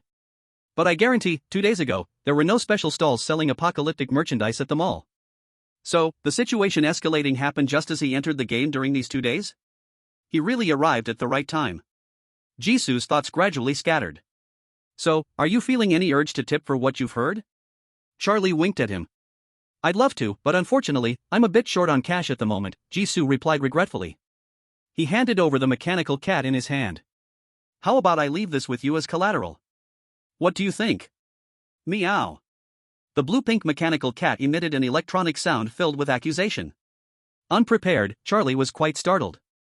Is this cat broken? It might be a special communication feature of the toy. While warning Daisy in his mind from trying to come back, Jisoo smiled lightly. With such a high-tech mechanical toy, even if I sell it secondhand, it can fetch a good price. I'll buy it back in a couple of days. On that basis, can you answer a few more questions for me? Charlie looked at the now quiet mechanical cat with some confusion, then looked at Jisoo and shook his head. No need, just ask directly. I trust you. He had attained such a decent life now because of the other party's influence. Besides, last time Jisoo paid him for the guide fees, it could already offset today's consultation fee. What is the great disaster? Jisoo asked frankly. Charlie stumbled underfoot. Huh? He turned back in disbelief, his eyes almost popping out. You actually don't know about the great disaster? Jisoo tilted his head and thought, is it rare? When he initially searched the political situation and major events of this world online, he indeed didn't see related terms. At the very least, it shouldn't be a keyword often discussed by internet users. Very rare. Charlie wiped his face and looked at him with a complex expression. It was just a joke before, great detective, but now I really doubt if you've ever read a book. The Great Disaster refers to world-class disasters that occur every few hundred years, sometimes earthquakes, sometimes floods.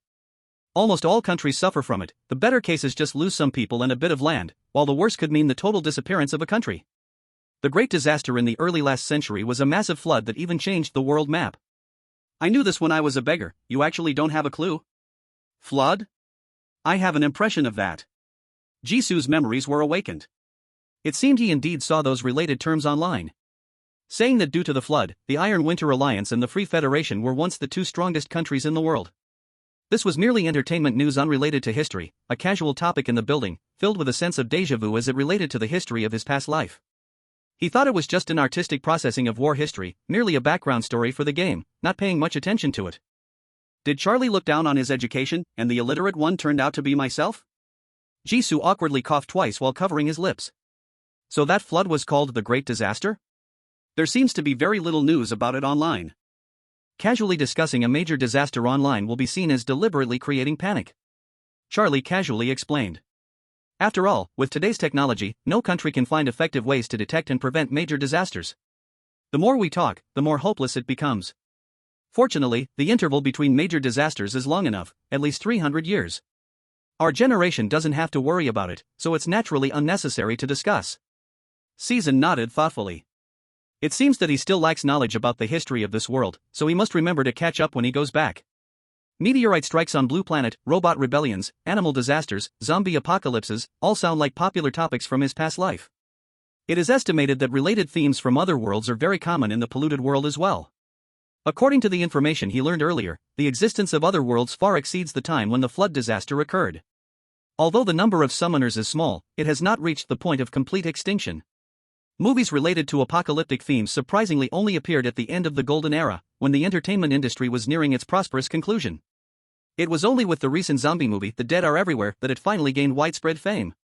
Compared to the death crisis brought by other worlds, the various novel worldviews and the polluted world count as one of the few benefits. During this time, didn't a single summoner get inspired by themes from other worlds? Season believed it was impossible. So it only means the zombies, various apocalyptic disasters, and horror elements from other worlds are also pollution that needs to be isolated from the normal world. They cannot be spread outward through the mouths of summoners. So how did apocalyptic themes become popular in recent years? The zombie movie series The Dead Are Everywhere was information obtained during Season's conversation with Luchinjo, the screenwriter and director of the movie, who was a summoner confirmed by Luchinjo himself. The captain of the Special Forces team of the Dragon Kingdom's Super Reality Bureau would not provide him with false information unless he was deliberately deceiving him. This piece of casual intelligence had no need for fabrication. Season sensed a feeling of storm clouds gathering. If he guessed correctly, the dividing barrier between the normal world and the polluted world was slowly disappearing. Do you know what the first apocalyptic movie was called? Season asked. I don't know, most of the content related to it has basically been destroyed, and I also advise you not to waste time on it. Charlie replied without thinking. Destroyed? Season exclaimed. Charlie continued to explain. It seems that fans who liked this movie caused some trouble back in the day. Not only the movie content, but the fanatic fans involved, even the actors and directors who made the movie were punished, with unknown outcomes. Nowadays, it's almost impossible for anyone to find any reports online starting from any keywords. I only simply know the theme of this movie, but I'm completely unaware of its specific content. Season, not believing in such misfortunes, attempted to dig deeper on the spot. He tried hard until Charlie returned home, yet still did not obtain related information. All movie content related to apocalyptic themes only appeared in reports from the last 20 years.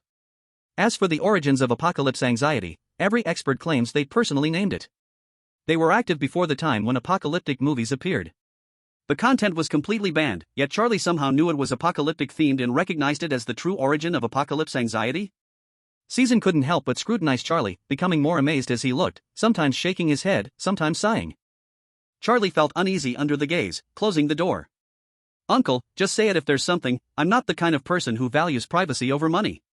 He always felt that the other party was thinking of something outrageous, and that it was related to himself. Just the intuition alone made him shudder. Season raised his brows in surprise. He directly brought it up? Since that's the case, I'll speak plainly. Season said earnestly.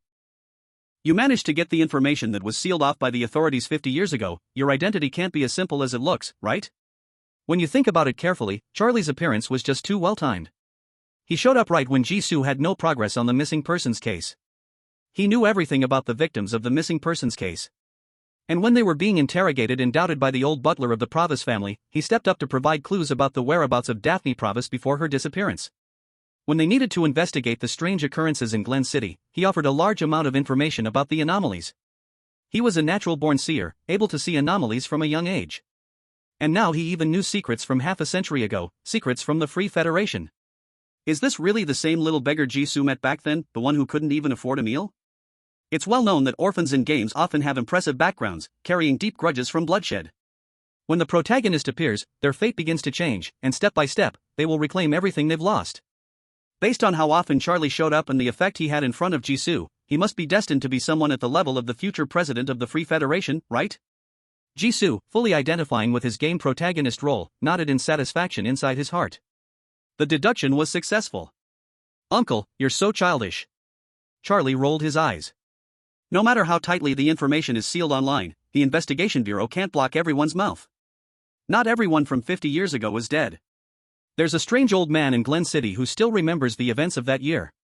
As a former beggar with nothing, online news was never his main source of information. In reality, his core skill was digging up information from people of all backgrounds. He bent his dry, bamboo-like right arm. What I've never lacked is brains. Even without your help, I'll still live in a house like this in the future. It's just that right now, I'm still lacking in size and strength. Jisoo looked at the large scars revealed by his movement, and all the guesses in his mind instantly vanished. He smiled. Then maybe your goal could be set a bit higher, like wanting an independent yard. Haha, that's goal number 2. Jisoo shook his head. He had really lost his mind. This world was not just a simple game. He hadn't fallen so low that he would treat a minor as a pawn to complete the game. Chapter 174, The Suspicious Individuals at the Mayoral Election Meeting. Time passed without notice, and the sun set. Before leaving, Charlie kept hinting at Jisoo. The large disappearance case at the mayoral election is completely different from the usual missing person cases. The impact it caused was too huge. You, a foreigner who doesn't even understand basic world history, will definitely need a reliable local guide if you want to investigate the truth. Jisoo was very touched, but then firmly rejected his offer. No, as you can see, I'm a broke pauper. Instead of worrying about a big event that has nothing to do with me, I should focus on finding a stable job. Charlie's expression instantly collapsed. TCH, stingy. He mumbled and turned, locking Jisoo outside. Bang! As Jisoo was about to say goodbye, he looked at the closed door and rubbed his nose. Kids' thoughts really change quickly. Charlie was so much more fun a month ago.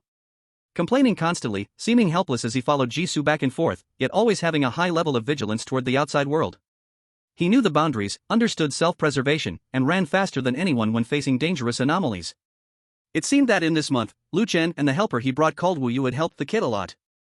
The mayoral election disappearance case had far-reaching consequences, and the danger level was definitely higher than that of ordinary anomalies. Knowing all these hidden dangers, Charlie still wanted to step in. It could be said that his curiosity was just too strong. Is it still too much trust in Jisoo's ability?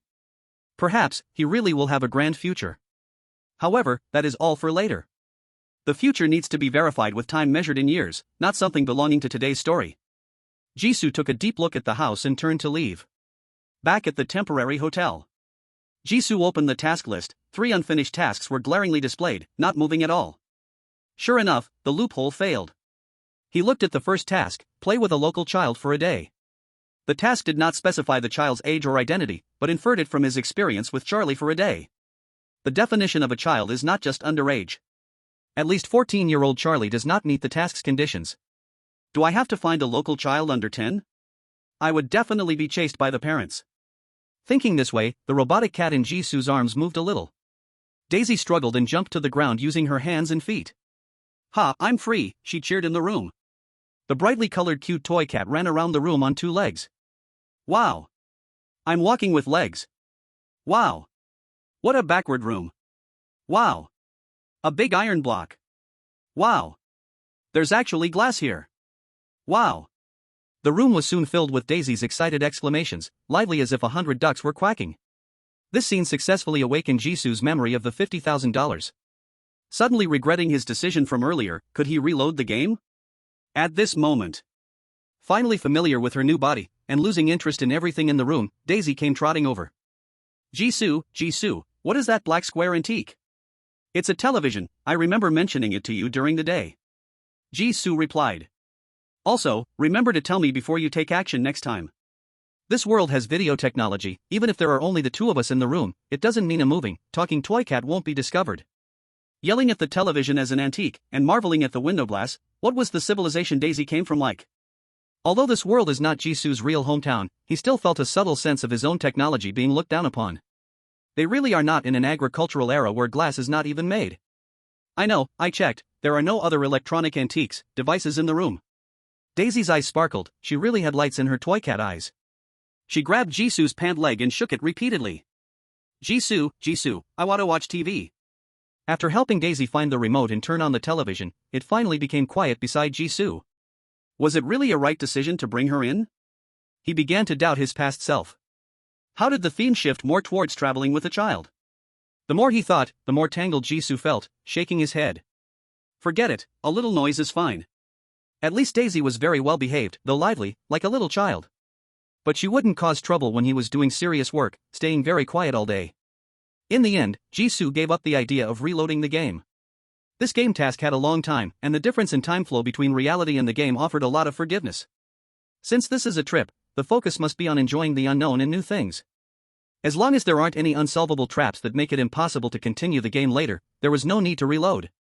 Little setbacks like the noisy Daisy toy cat are part of the gaming experience. Next, Jisoo opened his phone, the white light shining on his face. It's time to continue investigating the accident at the mayor's election. When an event has national-level attention, various event details about it will be disclosed. 99% of the content is sensational fake news. But it cannot be denied, there will really be that 1% of real information that was not originally meant to be disclosed. It just so happens. The Observer talent sequence can help Jisoo analyze the truth of these messages. At least after obtaining some credible information from Charlie's side, eliminating 90% of false information isn't a problem. Start working. One message after another flashed before Jisoo's eyes. A night passed. Jisoo put down his soon-to-be dead phone. No, the stamina bar is about to run out. The game character's physical limits were too restrictive. After staying up all night, he was kicked offline due to intermittent sleep. Just right. The online news about the mayor election disappearance case had also been mostly checked by Jisoo. The composition of the members at the Glen City mayoral election event is complex. In addition to the members with ballots, there was a suspected little girl moving freely and several stunningly beautiful women whom no one knew. The audience in the restroom stalls overheard a conversation nearby, saying, "Damn, we must use the worst method." The plan must not fail. One night, 2 useful pieces of information. The efficiency was very low, but Jisoo was already satisfied. The more widely spread the message, the more likely it is to be deliberately distorted by those involved, making it hard to see its true form. These 2 pieces of information already provided enough clues. Little girl, unknown beauties. Jisoo circled the 2. The mayoral election was a grand informal event, not suitable for a parent-child activity. Even though the personnel at the scene disclosed online had already been discussed by netizens, as if everyone was suspicious. A little girl like this would still rank at the top of the suspicious list. Stunningly beautiful women with no impression left on anyone, with no names known. In a society with highly circulated information, just these words alone are enough to be suspicious. Of course. More importantly, they just so happen to meet the identity requirements for the main tasks 1 and 2 in Traveler. Chapter 175, Night Visit to the Mayor Election Disappearance Case Site. Unfortunately, neither of them had the person's image data, only text descriptions left in the comment section. If it weren't for Jisoo's observer talent sequence, he might have treated them as ordinary rumors and false messages, brushing them off. The main tasks are indeed related to the mayoral election disappearance case, but where should I go to find them? Jisoo furrowed his brows in thought. No names, no descriptions of appearances, and now they've disappeared. Looking for them would be like finding a needle in a haystack. Could it really be just by chance? The second clue was much simpler. Someone was frantically discussing a plan in the restroom with someone else, preparing to take some action. From the content, the person's plan was not going well. This was also a genuine clue verified by the observer sequence. Based on past experience, this person was probably a follower of the Silent Eye. No one else but the Silent Eye was diligently carrying out a major plan right now. The Free Federation government wasn't even as committed. This clue couldn't provide Jisoo with new information, but it could confirm his previous guess. Gu Lian's brave exile from the foreign world had indeed disrupted the Silent Eye's plan. The mayoral election disappearance case was not the end of the Silent Eye's scheme, but the worst contingency plan forced into action.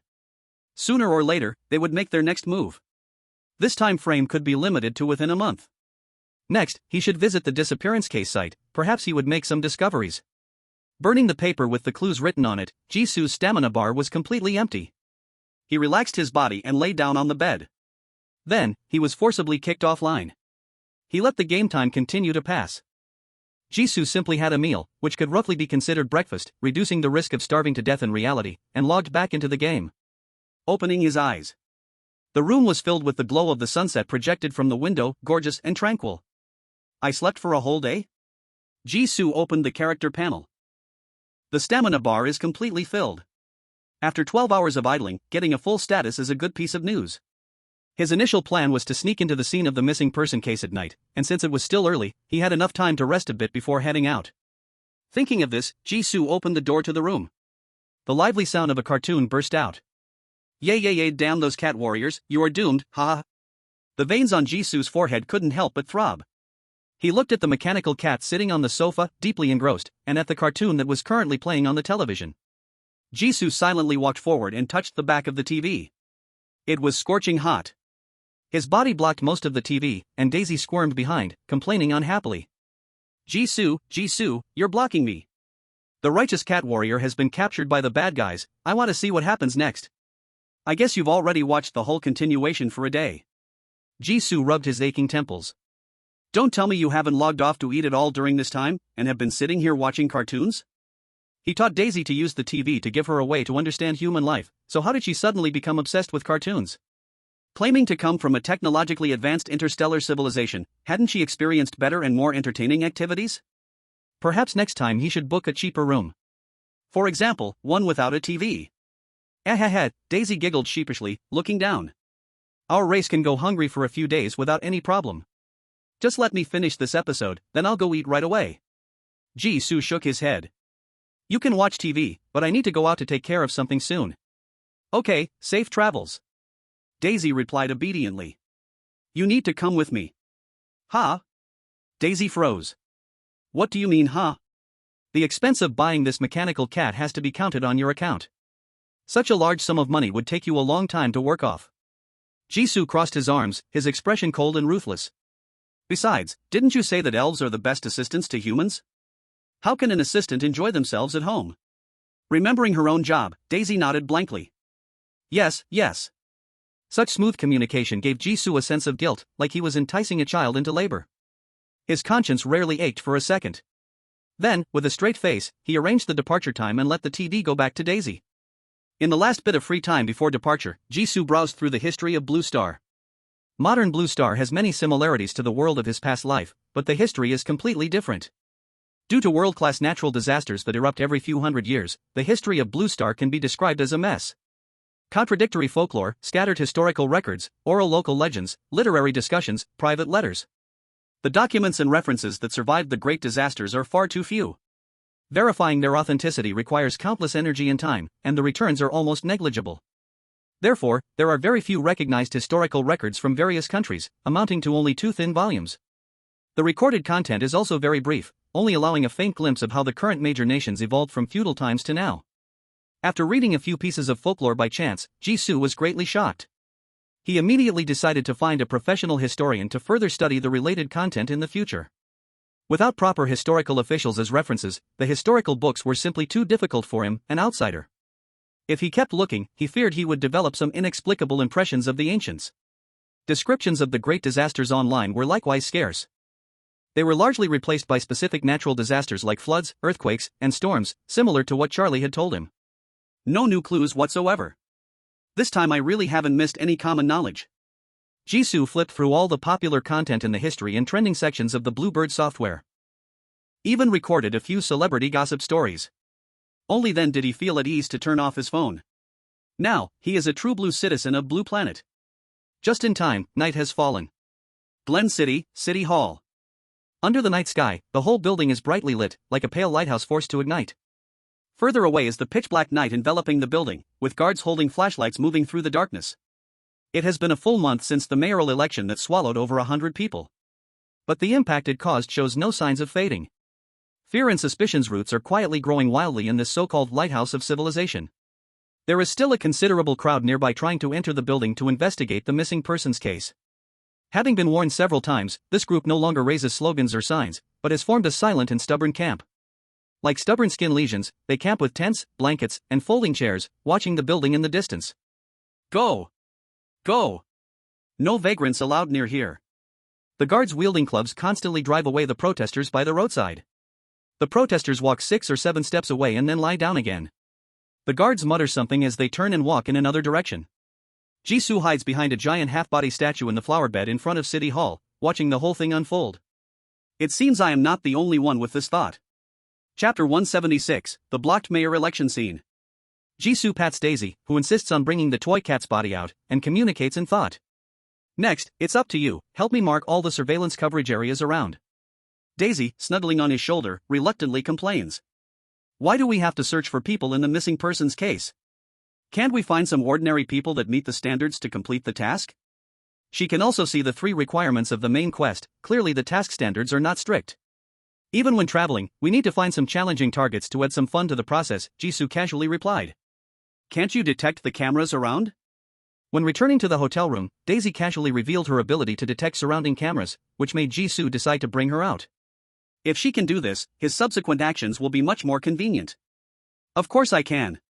Daisy, feeling underestimated, retorted angrily, but don't always treat a sprite like an electronic scanner. Jisoo looked down in surprise. Always? Can the sprite profession be used as an electronic scanner? Suddenly feeling Daisy's value has increased significantly, moving more towards an intelligent AI assistant. No. That's the job of AI machines, sprites just happen to it's not supposed to be used this way. Daisy, defending the honor of sprites, hurriedly argued, but the more she spoke, the more confused she became. She had successfully irritated herself into silence. All right. Jisoo suppressed a laugh, let's do the right thing first. You can project the surrounding surveillance areas into my vision, right? Since Daisy can see what's in his vision, her psychic power should be some kind of telecommunication signal, specializing in invisible and intangible forces. Of course, this is our race's strongest field. Daisy puffed up with pride again. In the next second, Jisoo's eyes dazzled. A large area of green light enveloped the asphalt road illuminated by the streetlights ahead. These green lights varied in depth. The green light at the building's main entrance was thick as ink. In the corners of the flower bed with lush vegetation, it was as thin as morning mist. Pretty vivid. Jisoo praised in his heart. The depth of the green light perfectly matched the infiltration routes he had just observed, and even lacked a few areas he considered safe. The surveillance cameras on the hidden layers of the entire city hall were more numerous than he had guessed. It's time to set off. Tap. A slight sound rang from above. The patrolling guard raised his flashlight, shining it toward the flowerbed statue where Jisoo had just paused. Who? The great statue illuminated by the white beam of the flashlight had nothing on its shoulders. A small branch bounced twice with a thud, following the light and falling into the flowerbed. The guard's tense nerves relaxed again. He shook his head, retracted the flashlight, and continued his patrol. The beam of light flashed past the building's outer wall. A figure nimbly climbed up the maintenance alley on the building's side, almost like a shadow. Jisoo hung upside down against the wall in an anti-gravity posture, peering through a corner of the window inside. The corridor was brightly lit, with guards coming and going, making it impossible to hide a large living person. Even the gaps between the decorative potted plants seemed to emit green light in Jisoo's eyes. It seems direct infiltration won't work, he muttered. If he boldly entered through the window, the building would likely sound an intercom announcement to catch Jisoo within half a minute. He could only use a roundabout method. Jisoo withdrew his gaze, returning to the shadow. After a while, a patrolling guard hummed a song softly as he moved leisurely through the corridor. Suddenly, a pair of hands reached out from the tightly closed storage room beside him. With a tug, a trip, and a covering of the mouth and nose. Jisoo's movements were swift, accurate, fierce, and extremely quiet, quickly dragging the unfortunate guard into the storage room. It was as if the other party stumbled a little on the way. A few minutes later, the storage room door opened again. The guard who came out lowered the brim of his hat, his features plain under the surveillance light, with eyes showing signs of long-lasting fatigue. The guard held an electronic patrol record board, walking toward the next destination with the same relaxed gait as earlier. On the way, he encountered another guard he knew. They nodded at each other and then went their separate ways. Disguising is truly an essential skill for outlaws. The guard, Jisoo thought. Disguise graffiti, though the last in his sequence of skills, was not at all less effective than the others. The key was that this ability appeared very accidentally. A practical skill gained without special effort was indeed wonderful. By chance. The guard he replaced happened to include tonight's patrol route, which now included the Forbidden Floor. The venue for last month's mayoral election. With this skin and the employee card he carried, Jisoo smoothly passed through several internal barriers. The heavy conference hall doors were tightly closed, guarded by official seals and physical chains, with a prominent isolating barrier set up. But this did not trouble Jisoo. After turning a corner, he slipped into the health bureau.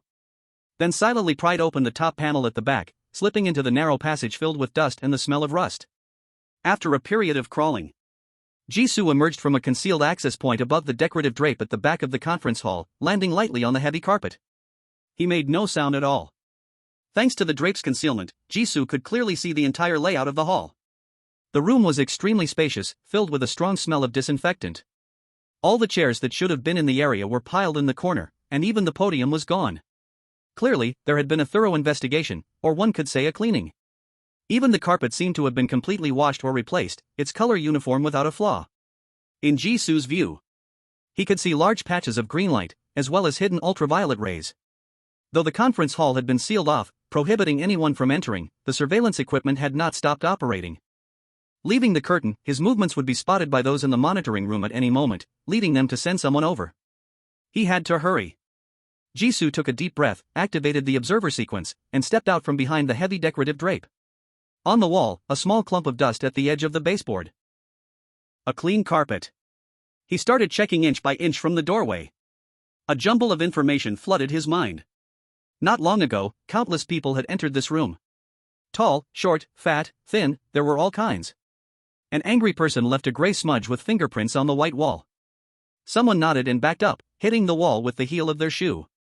The work on the carpet seemed to have been hastily made 27 days ago, replicating some original carpet. Jisoo pressed his throbbing head that was overwhelmed with information. There was simply too much information that objects could provide. Relevant or not, everything was treated the same from the perspective of the observer. To distinguish all the information from a specific moment a month ago required an incredibly vast and lengthy processing time. Anyway, I've come this far. Jisoo comforted himself. I can't leave empty-handed, right? He took another deep breath and continued searching. The headache indicated that he hadn't triggered the pain threshold protection mechanism of the game. He could keep looking. Chapter 177, Is Everything Good or Bad? Daisy shouted nervously in his mind, Jisoo. Someone is coming outside. Got it. Jisoo's gaze remained glued to the pile of clutter covered with dustproof cloth in the corner, searching through it. Disinfectant, carpet from 27 days ago, the Free Federal Government intentionally cleaning up clues about the missing case. Then, the usual investigative points could be directly excluded. Even without the observer talent sequence. The FBI's investigative technology and time advantage could find most clues and hide or destroy them. Jisoo had no time to think about why the Free Federal made these decisions and turned toward another corner of the hall. There lay the personal belongings left behind by the victims of the missing case. Some had long been claimed by relatives, while others had been placed at a specific lost and found. Still, some were abandoned in the closed hall either due to unclear identity features or whether they were garbage or useful relics. Tissues, a portable player, speakers? Half-drunk beverages? Jisoo frowned and moved the dark unknown liquid to the side. Some trash is better off thrown away. Although the FBI cleared most clues related to the missing cases, they were overly cautious in preserving evidence. They hadn't even had time to clear away the trash, as if creating an image of being extremely serious about the case to the outside world. But even if ordinary people couldn't judge the carpet's manufacturing date like he could with the naked eye, smelling the disinfectant in the air inside the room wouldn't evoke the right attitude towards solving the case. As long as someone can break in, this case can provoke new public anger, which is completely meaningless. Jisoo commented while busy. Then, the expression on his face gradually solidified. Wait, provoke public anger? Could it be that the current public sentiment was being intentionally guided by the federal government? No, what was their intent? Did they feel their country was too stable, facing too little external competition, so they raised the internal difficulty for themselves? At that moment, Daisy urged again, Jisoo, I heard the sound of keys at the door. Coming right up, he replied in his mind. His hands continued searching through the pile of clutter. The sounds at the door grew louder. Jisoo discarded a dust-covered plush toy keychain. The crisp sound of keys touching the lock echoed. In the center of the pile of clutter were scattered camera parts. You could tell it was quite expensive. Its owner had dropped it from a height due to some unforeseen incident, turning it into what it looked like now. Crash. The last chain at the door was unlatched, and the hallway light shone into the empty conference room. Anyone inside? Please raise your hands immediately. Repeat again, immediately stop what you are doing, raise your hands. What you have done has already violated. Daisy was screaming in her mind, nervous to the point of explosion. Jisoo remained unbothered, calmly searching through the pile of junk in front of him. Suddenly, a strange scent intruded his nose. His eyes lit up, I found it. At the same time, a large group of guards rushed in through the door. Jisoo grabbed a small bottle the size of his palm from the junk pile and dodged the bullets flying toward him. He turned off the invisible save panel and nodded again to the unknown guard he had just brushed past. Then, he leaped and smashed through the window, disappearing from everyone's sight. The night is the best cover. The unusual sounds in the building also attracted the protesting crowd stationed nearby. Almost at the same moment Jisoo broke through the window, several journalists with cameras emerged from the center of the crowd. They grabbed a patrolling officer who was about to run back. Sir, do you know what is happening inside the building? Is there an explosion? From the sound, it seems to be the floor where the mayoral election was held a month ago. Have all the missing persons returned? Can we go in to interview? Is the Glen City government intentionally hiding details about the case of 100 missing people? Are their disappearances related to the government? The guard, overwhelmed, spoke harshly, let go. Before he could make a move to threaten, several protesters knocked him aside and charged toward the city hall. Now's the time. What a good opportunity, everyone rush. Charge. The farce at the city hall only calmed down after dawn. A man in a black FBI uniform stood at the scene of the missing person case that had been ransacked. Filthy junk was scattered everywhere. The culprit behind all of this hadn't considered the cleanup afterwards at all. Or rather, they had no time to consider it. Harvey Rosen lit a cigar, the delicate smoke blurred his vision. Like Superman, disappearing at super speed, stepping on walls and branches. A low-level investigator walked over from behind. Sir, the person who broke into the conference hall last night has been found. He's a night patrol guard in the building. Found him? Harvey Rosen exclaimed in surprise. This news shocked him more than being completely empty-handed. Where is he? In the storage room on the 11th floor, but his clothes have been stripped away, leaving only his underwear. According to him, he was knocked out while patrolling in the early hours and thrown inside, and only just regained consciousness. After testing, the likelihood of him lying is very low, and the marks on him match those of someone who slept in the storage room all night. The low-level investigator looked extremely ashamed. Last night there was chaos in pursuit of the intruder, and all hands were sent outside. If that person in the storage room hadn't called for help, they might have only discovered someone was missing when counting heads at night. This is too unprofessional. Harvey Rosen showed a, as expected, expression. It's okay, this is not your fault, go rest for now. The investigator was stunned. Sir, don't you want to meet him? No need, he is not the same person as the intruder from last night, Harvey Rosen said with certainty. Although it's come a bit early, we have already achieved our goal. Due to last night's incident, the protesting crowd has begun to doubt the Glen City government's motives for protecting the missing persons scene, and the questioning voices are rising. We should leave now. The person from last night is not someone we can deal with. The low-level investigator nodded, seemingly understanding, and obediently exited. Once the conference hall was left with only Harvey Rosen. He looked at the mess in front of him and let out a long sigh. I hope we are truly walking on the right path. He increasingly could not comprehend the upper-level decisions. What kind of situation requires the entire Free Federation to first be dominated by rumors? Will they really be able to calm the public's anger? And what about the intruder last night, the one who wasn't part of the plan? Harvey Rosen had dealt with mysterious individuals whose backgrounds and roles were special and unknown to the public. He knew that some people in the world possessed abilities that defied science. But the intruder from last night was the first supernatural being he had seen who didn't bother hiding their abilities. Was their appearance good or bad for the Free Federation? Chapter 178, It's time to leave Glen City. Amid the chaos, Jisoo easily shook off the pursuers behind him. Thud. He landed lightly on a dark rooftop. After confirming the area was safe, his muscles relaxed immediately. Phew, Jisoo let out a long breath. The traveler profession is really useful. Setting aside compatibility for now, this profession is perfect for escaping and sneaking. It has speed when needed, and strategy when needed. As long as there's something to land on, even a leaf can help take off. This is still Jisoo's undeveloped basic ability. A few talent sequences with a number over 500 have the ability to dodge bullets and escape multiple pursuers. Ordinary people have no ability to fight back in front of a summoned individual with abilities. I can only say, thankfully, I'm the only good-hearted person in the normal world who can do this. Jisoo boasted without any shame. At this moment, Daisy, who was hanging on Jisoo, also calmed down, releasing her mechanical claws that had been gripping the fabric of his clothes. Her voice was faint and confused. Did we make it out? Leaving is never the problem, it's just whether we get any results tonight. Jisoo teased with a slight smile. If things really get bad, we can always go back, right? What are you worried about? The tense atmosphere just now was mostly Daisy shouting and making noise in his head. This knowing and really seeing it are two different things. Daisy's tone was full of dissatisfaction. The person in the blue clothes was only that close to you.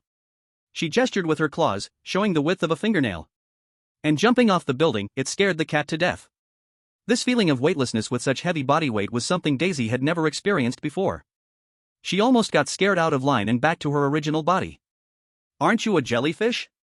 Jisoo asked, confused. I'm a jellyfish person. The TV said that different appearances require different names. It's called role-playing. Wait, did you really find a clue? You actually figured it out? Jisoo was surprised. He thought she would drag the topic farther away until it couldn't be brought back. Of course, we are the best assistants to humans, Daisy said proudly. Jisoo smiled and shook his head, then looked at the object in his hand. It was a small white cylindrical bottle, looking like some kind of skincare product, but it had already been opened, with dirt on its surface. It was likely that its owner had unfortunately dropped it on the ground and then simply decided to abandon it. Sunscreen? Daisy translated haltingly in the Free Federation's common language, which she had only just learned. Such an ordinary thing, is there really a clue inside? The fact that its scent could last for a month and strong disinfectant is a clue in itself. Jisoo replied. After running for a while, the faint and unusual fragrance on the bottle completely disappeared, leaving only the faint scent of the cosmetic itself. Through the bottle, he could see the different people who had handled it and the factory label that had been pasted on it when it was made. Further along, there was the glass shape during the melting process, and the golden sand that had been washed by the sea waves. He couldn't look any longer. Jisoo closed his eyes and sighed. Indeed, simple information that's filtered out is easier to extract useful intelligence from. There were enough clues at the missing person's case site, but at the same time, the information was vast and overwhelming. To have a strong willpower, or mental strength to filter information. Currently, Jisoo can only see them. Like item descriptions in a game, a regular bottle is covered in layers of colorful text, like a compressed millefeuille. The more obvious the information, the larger the words displayed on it. The information in the same area is stacked over time, with the top layer being closest to the present. Online comments greatly filter out the influence of time, making it even easier for him to extract useful information. How to block useless information and quickly sort out the clues he needs still requires long-term practice. Jisoo searched for sunscreen brands, and long passages of marketing ads immediately popped up on his phone. He looked at the purchasing page that jumped out, raising an eyebrow. Look, isn't a new clue coming out? What is it? Daisy climbed onto his shoulder, sticking out her head. 1 0, 2 zeros, 3 zeros, so expensive. Luxury goods are naturally expensive. Jisoo swiped through the introduction on the screen. At least it's dozens of dollars cheaper than your toy cat. Wow, that's different. Daisy complained indignantly. Ignoring the protests in his ears, Jisoo's gaze on the phone became more focused. Even among famous luxury brands, this bottle of expired sunscreen still counts as an expensive and niche product. Generally, only those with unique taste or loyal brand users would buy it. Clearly, the owner of this sunscreen is a young woman who is both unique and not short on money. She is likely one of the beautiful but unknown women mentioned by the netizens who could have been at the scene but luckily missed the time of the disappearance. Glen City is located in the central region of the Free Federation, surrounded by vast plains, with a suitable climate that doesn't require such high SPF sunscreen. It is more suitable for use on sunny beaches. This was a regional item purchased by the individual for her future destination. A woman with money who is particular about her choices must have picked a beach resort city that is definitely not some obscure third-tier seaside town. Speaking of vacation destinations within the Free Federation, Daisy, Jisoo called out, go back and pack up, tomorrow we're going to Hawaii. Anyway, this is not an ordinary toy cat, Daisy, who was in the middle of her speech, was stunned. Hawaii? Aren't we looking for clues about the missing case? A month has passed, not all clues stay put and wait for us to discover them, these are enough for now. Jisoo tightened his grip on the white bottle in his hand. Whether it's the Free Federation or the Silent Eye, their ultimate purpose has not come to light. The truth of the disappearance case has never been the point. The main storyline has always been guiding him to connect with the entire case. If the owner of the bottle is still in Hawaii, the other two essential tasks in the main storyline can also be followed through this clue. Since she is a traveler, there is naturally no reason to stay in one city for long. We should leave Glen City now. Chapter 179, Why is it called Hawaii? Though he said he would leave Glen City immediately, there were still many pressing issues to resolve before departure. For example, the most important one, transportation costs. After spending a fortune on Daisy's mechanical toy cat, there was only a single-digit amount left for Jisoo to spend. If it weren't for the hotel room being paid for a week in advance, they would have had to sleep on the street last night. Now, the sky was about to brighten, and the latest flight from Glen City to Hawaii was at 5 p.m. at the latest. In order to maximize the chance of encountering that mysterious beauty related to the Silent Eye, Jisoo could not delay the departure for another day. How could he quickly get money? As everyone knows, the protagonist of a high-freedom RPG game usually does not have a stable 9-to-5 job. However, the Traveler is not just a simple game. It was impossible for Jisoo to walk down the path of robbery and extortion. After thinking for a while, Jisoo stood at the door of a lottery store. The mechanical cat on his shoulder fiddled with its blue claws, mumbling in a voice only they could hear. Humph. You said you wouldn't casually reload your game. Not long ago, Daisy secretly used Jisoo's phone to play a game while he was busy. Even though the mechanical cat's claws had temperature sensors, using them was still quite different from human hands. Swiping on the electronic screen easily led to a loss of connection. In the game, this resulted in terrible performance. This performance received a unanimous greeting from his teammates. Ultimately, Jisoo's gaming account was banned for 7 days. Daisy threw a fit on the ground, insisting that Jisoo reload the time so she could fight back against her teammates. Since she wasn't familiar with human language, in the recent clan war, Daisy found herself at an absolute disadvantage. Now that she had replayed the events, she wanted to curse them out again. Jisoo certainly wouldn't agree to such an embarrassing reason, leading to the moody jellyfish alien holding a grudge to this day. It is not about reloading for minor issues that don't affect the main storyline, Jisoo corrected her. Whether we can board the flight to Hawaii today decides the direction of our future missions. You can't compare that to your game. Humph. Jisoo raised his foot and entered the lottery store, purchasing the cheapest lottery ticket priced at $2 each. Boss, I want to check my ticket. After a long yet short minute, the store owner looked at the numbers on the ticket in shock. $600. Oh dear God, you are the first lucky customer of the day. The store owner's exaggerated expression was completely out of place with the sparse morning crowd outside. Thank you, Jisoo replied modestly, accepting the exchanged $600. After all, this was the highest lottery limit that could be immediately redeemed at this store. He pulled out a blue $100 bill. I want to buy 10 more lottery tickets with different denominations. Of course, the store owner said enthusiastically, our store is very honored to share your good fortune. However, the owner's expression did not last long. When the 10 tickets all won far more than their original value but not exceeding the immediate exchange limit, he looked like a frostbitten eggplant. Sir, your luck is truly extraordinary, the owner gritted his teeth, tearing the useless tickets bit by bit. Thank you for the compliment, I also feel today is my lucky day, Jisoo smiled politely at him. After scouring a few more lottery shops for good luck, Jisoo successfully gathered enough money to buy a Daisy toy cat. Then, before the sun reached its highest point, Jisoo boarded a large white airplane with wings, flying to the distant shores of Hawaii. Hawaii. After more than 8 hours of flight, Jisoo successfully landed. During the disembarkation process, a warm-hearted local handed him a travel guide. Jisoo walked towards the airport exit with the flow of passengers. The other passengers who had disembarked from the same flight were quietly chatting ahead. Hey, what hot weather! This place won't have a drought, right? Shouldn't we change our destination? B, how could there be a drought by the sea? Hawaii's weather is like this, you should say we successfully avoided a possible ice apocalypse. A, there are also tornadoes and earthquakes. B, oh dear, there are actually earthquakes by the sea, called tsunamis, but you're right, at least we escaped most possible apocalyptic sources. Jisoo had already overheard many similar conversations on the way. The missing mayor election case had left the Free Federation in a state of panic for the past month. But the anxiety over the apocalypse continued to spread and worsen. This was actually something that happened in the last few days. At its core, it is related to a doomsday prophecy. It is said that someone dug up an ancient stone slab made by an old person before the last great disaster in their backyard. On it was predicted the form of the last great disaster, flood.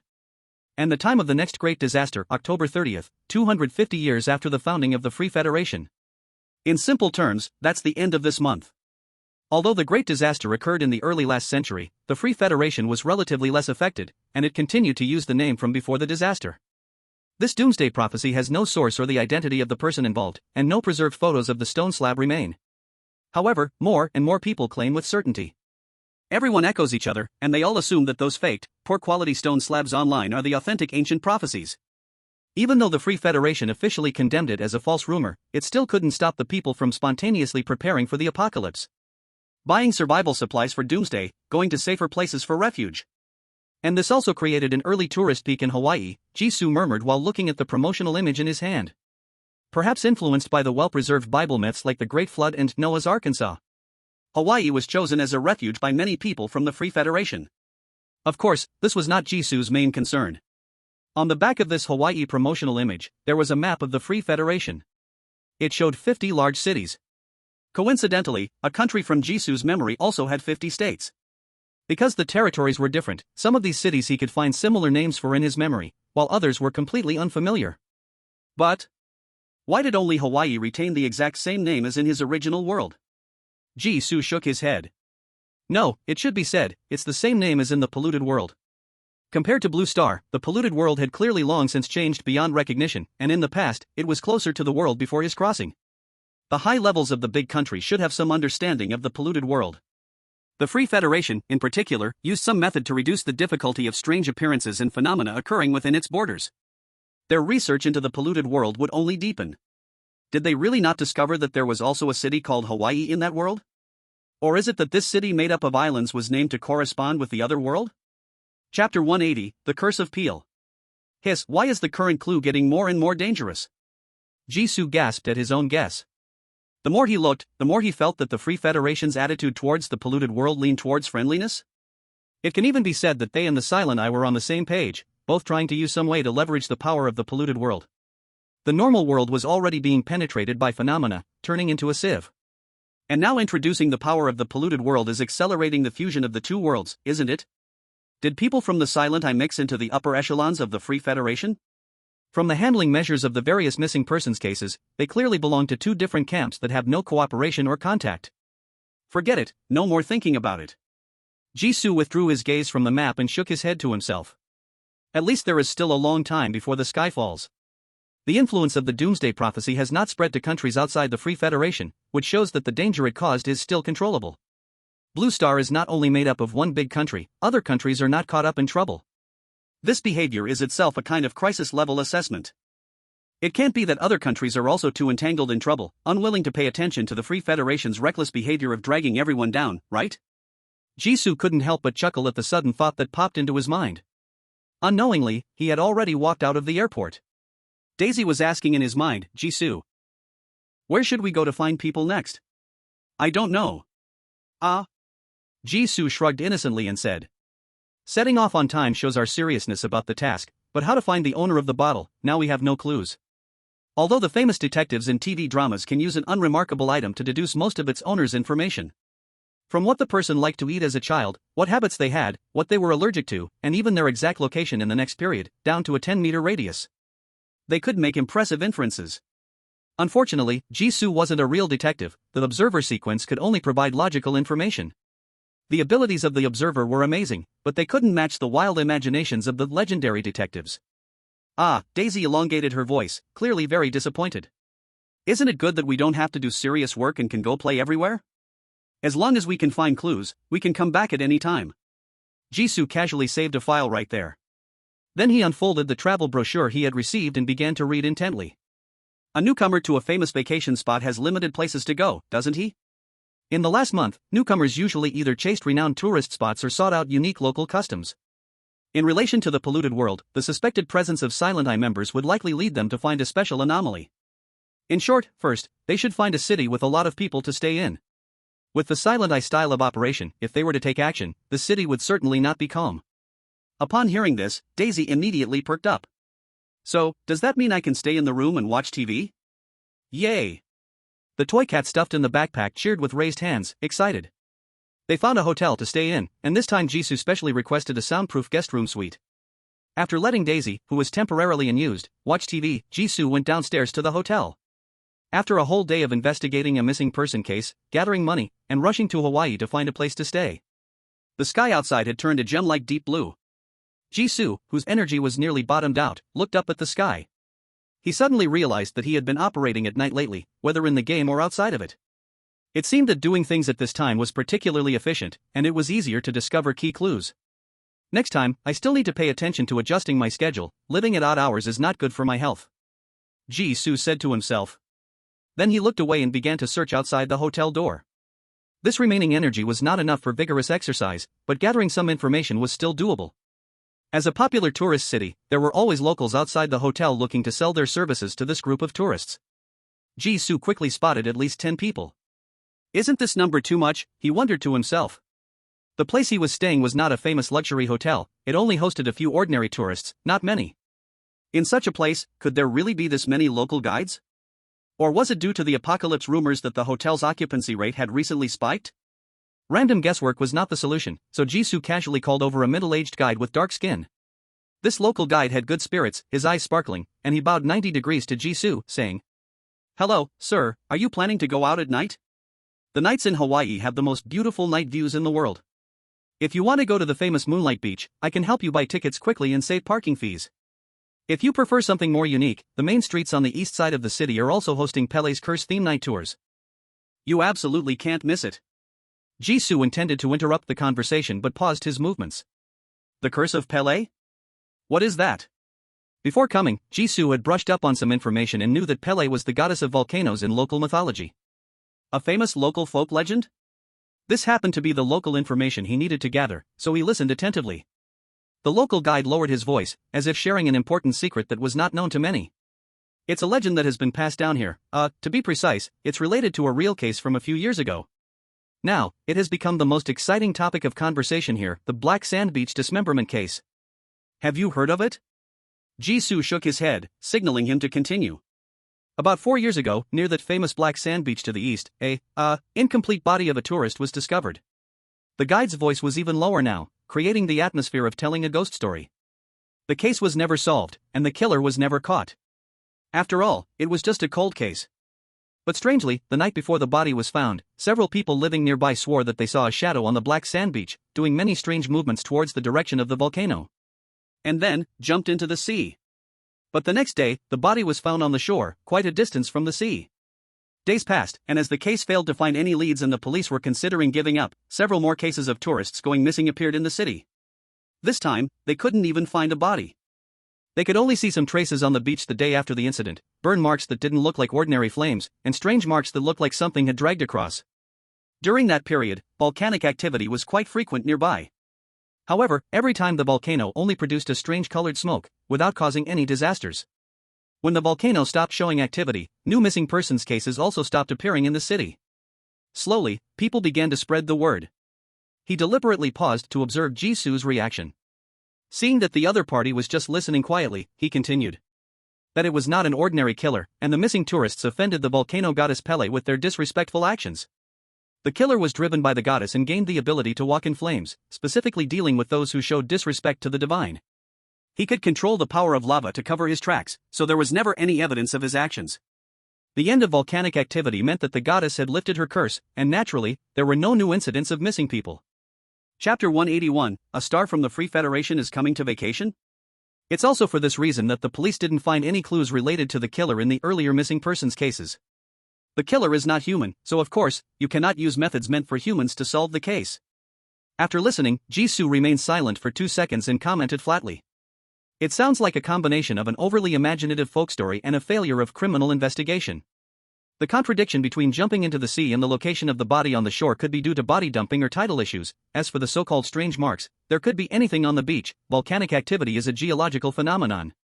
Attributing a murder case to the supernatural is the simplest way to escape the complex reality. The guide was taken aback, probably having never encountered such a calm, or perhaps deflating, listener before. He chuckled awkwardly. Sir, you are so rational, but everyone just loves this sort of vibe, it's thrilling. The ending of the night tour is at the black sand beach where the case happened, and there will be a special person to share this secret news. They will even point out the supposed place where the shadow was seen back then, speculating the reasons why those people angered the volcano goddess. The atmosphere is strong, and many people enjoy it. I can get you an internal discount, 20% off. The last sentence was probably the main point. Jisoo thought to himself. No wonder this profession survived by talking. A traditional activity that was not even 4 years old could be narrated so vividly. Full of local color. If he had time, he really wanted to go and see it in person. But not tonight. No, thanks. Jisoo refused decisively, then changed the subject, asking. Instead of that, I'd like to know, has anything unusual happened in Hawaii this past month that might not have made the mainstream news? Anything you think is a little special will do. The guide scratched his head, a bit confused by Jisoo's sudden question. He thought for a moment. Special things? If I had to say, there have been more tourists than usual for this time of year. Especially I heard that some big star from the Free Federation is coming to film a scene? Or vacation. Anyway, once the news spread, more fans and people hoping for a chance encounter came, and the competition in our line of work became fierce. You see, even at the front of such a regular hotel, there are so many people like me waiting for business. He pointed to the surrounding colleagues, all searching for targets, his tone a bit complaining. Is this a big deal? For us, more competition for business means it's a big deal. Jisoo frowned slightly.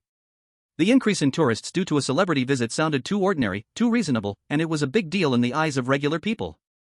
But it didn't meet his expectations. Seeing Jisoo's expression, the guide knew this wasn't the news he wanted, so he tried to add more. Other than that, nothing much. The weather's been good, the waves are normal, and the volcano is quiet. Except for that big star rumor that's been causing a stir, everything else is as beautiful as usual. Sir, what exactly are you trying to find out? Maybe if you're more specific, I can think of something else? Jisoo shook his head, not pressing further. A local guide is very convenient, but not suitable for in-depth collaboration. Someone who's been living here for half their life certainly cares more about the local tourism culture, maybe doesn't have time to notice changes unrelated to their life. Or maybe they know certain things, but those things could affect their business, so they choose to hide them. In any case, there was no more useful information to squeeze from this middle-aged guide. Jisoo paid him a consultation fee. Though the information wasn't valuable, this is the basic rule to maintain local connections and avoid trouble. No need, thank you for the information. You're welcome, you're welcome. The guide smiled brightly, accepting the bill and escorting him to the hotel door. The night sky turned into a deep and clear cobalt blue, and Jisoo's day was about to end. A new day. Jisoo opened his character panel. Stamina, full. Health, full. Hunger, full. This one will be solved once I have breakfast. Anyway, today it's time to move forward with the main quest. He ordered 2 slices of sandwich at the downstairs restaurant, and Jisoo, dragging the reluctant toy cat Daisy, who only wanted to send her spirit with him but not leave the TV, left the hotel. Even in the early morning, the streets of Hawaii's capital were still bustling with people. Jisoo used his mind to scroll through the quest list. Kids, strangers, large events with hundreds of thousands of participants. The last large event, Jisoo had already linked it with doomsday rumors, so he decided not to consider it for now. So, today's goal was to find a child or stranger who might be related to the Eye of Silence. At the very least, he wanted to know more about the special events that happened in Hawaii in the past 2 months. The Eye of Silence suddenly set its sights on this city for a reason. Where could he find local people who were sensitive to these recent unusual events and willing to share inside information? After thinking for a moment, Jisoo hailed a taxi. "Driver, take me to the most famous university here." The taxi stopped at the university's main entrance. Jisoo paid the fare and got out of the car, looking up to see the university, nestled among the green trees. The modern buildings, rich in tropical flair, stand in a pleasing arrangement. Students gather in small groups, carrying books or gliding on skateboards, weaving through the area, and the air is filled with a breath of youth. This is the place. Jisoo nodded with satisfaction. The student community is lively in thought, with wide-reaching social networks, often the most sensitive to local news and strange happenings. Most importantly, college students are not very guarded against strangers and are happy to share the information they know. Jisoo adjusted his expression to look like an ordinary tourist or an interested outsider in academia. Then he entered the campus, starting his chance encounter journey. Chapter 182, Long Time No See, Alice. From the Student Activity Center to the campus cafe, Jisoo wandered through much of the school. Along the way, he encountered many friendly and simple students. With a little chat, he gathered a wealth of information, including but not limited to the most popular gathering spot for tourists nearby, a trendy restaurant that recently went out of business, and a temporarily closed surfing spot due to coral reef maintenance. Academics, entertainment, expectations of celebrity visits, complaints about the tourist season, both loved and hated, everything could be found. 2 hours passed. Jisoo sat on a bench beside the lawn, lost in thought. He learned a lot of news, but the uniqueness of these special events was too superficial, lacking in depth for investigation. Did he misjudge? Is there really no unusual occurrences in this city? Did the followers of the Silent Eye not come to Hawaii? Daisy, however, was full of curiosity, mentally asking. So what happened to that campus couple in the end? Jisoo, why didn't you let the person just now continue talking about their lives after graduation? Jisoo felt helpless. Because after graduation, the concept of campus couples no longer exists. Both words no longer apply, and naturally, there's no such combination. Huh? Why? Daisy asked in confusion. When you ever give up watching cartoons and start watching live-action films, you'll have a chance to understand the reason. After resting enough, Jisoo stood up and walked forward. In his heart, he replied to her. Sigh, regret, emotion, sometimes feelings are part of storytelling. A beautiful story is actually a tragedy, and an unfinished story has long been concluded. No matter the language, there is an ability to convey hidden meanings. Daisy felt dizzy from this, responding vaguely. Not at all. Our race's language never beats around the bush, it's you humans who are so awkward. Can't you just say what you mean? Jisoo smiled and agreed with her, you are right. If everyone were straightforward, he wouldn't have to go through so much trouble finding traces of the cultists here. Daisy huffed proudly, I knew there were times when you misjudged. Today is a day of successful debate for the elf assistant. After a while, Daisy hesitantly spoke up.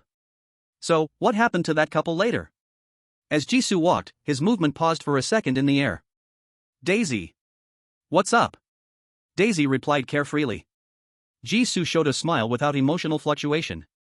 Sometimes I'm really curious about your race's history of development. If Daisy represents the average intelligence of this type of alien jellyfish, how did they survive into the interstellar age without going extinct? In achieving cooperation with humanity on a species level, wouldn't they be utilized to the point of being gone? Just as they were talking, the surroundings suddenly became very noisy. Jisoo thought it was time for class to end again, but when he looked up, he realized there were no teaching buildings nearby. At the intersection ahead, there were layers of people gathered. Most of the faces in the crowd were young, they held up their phones and stood on tiptoe, peering toward the center, occasionally turning to chat with those next to them. Excited murmurs buzzed through the air. Jisoo's brows immediately furrowed. Is that the library ahead?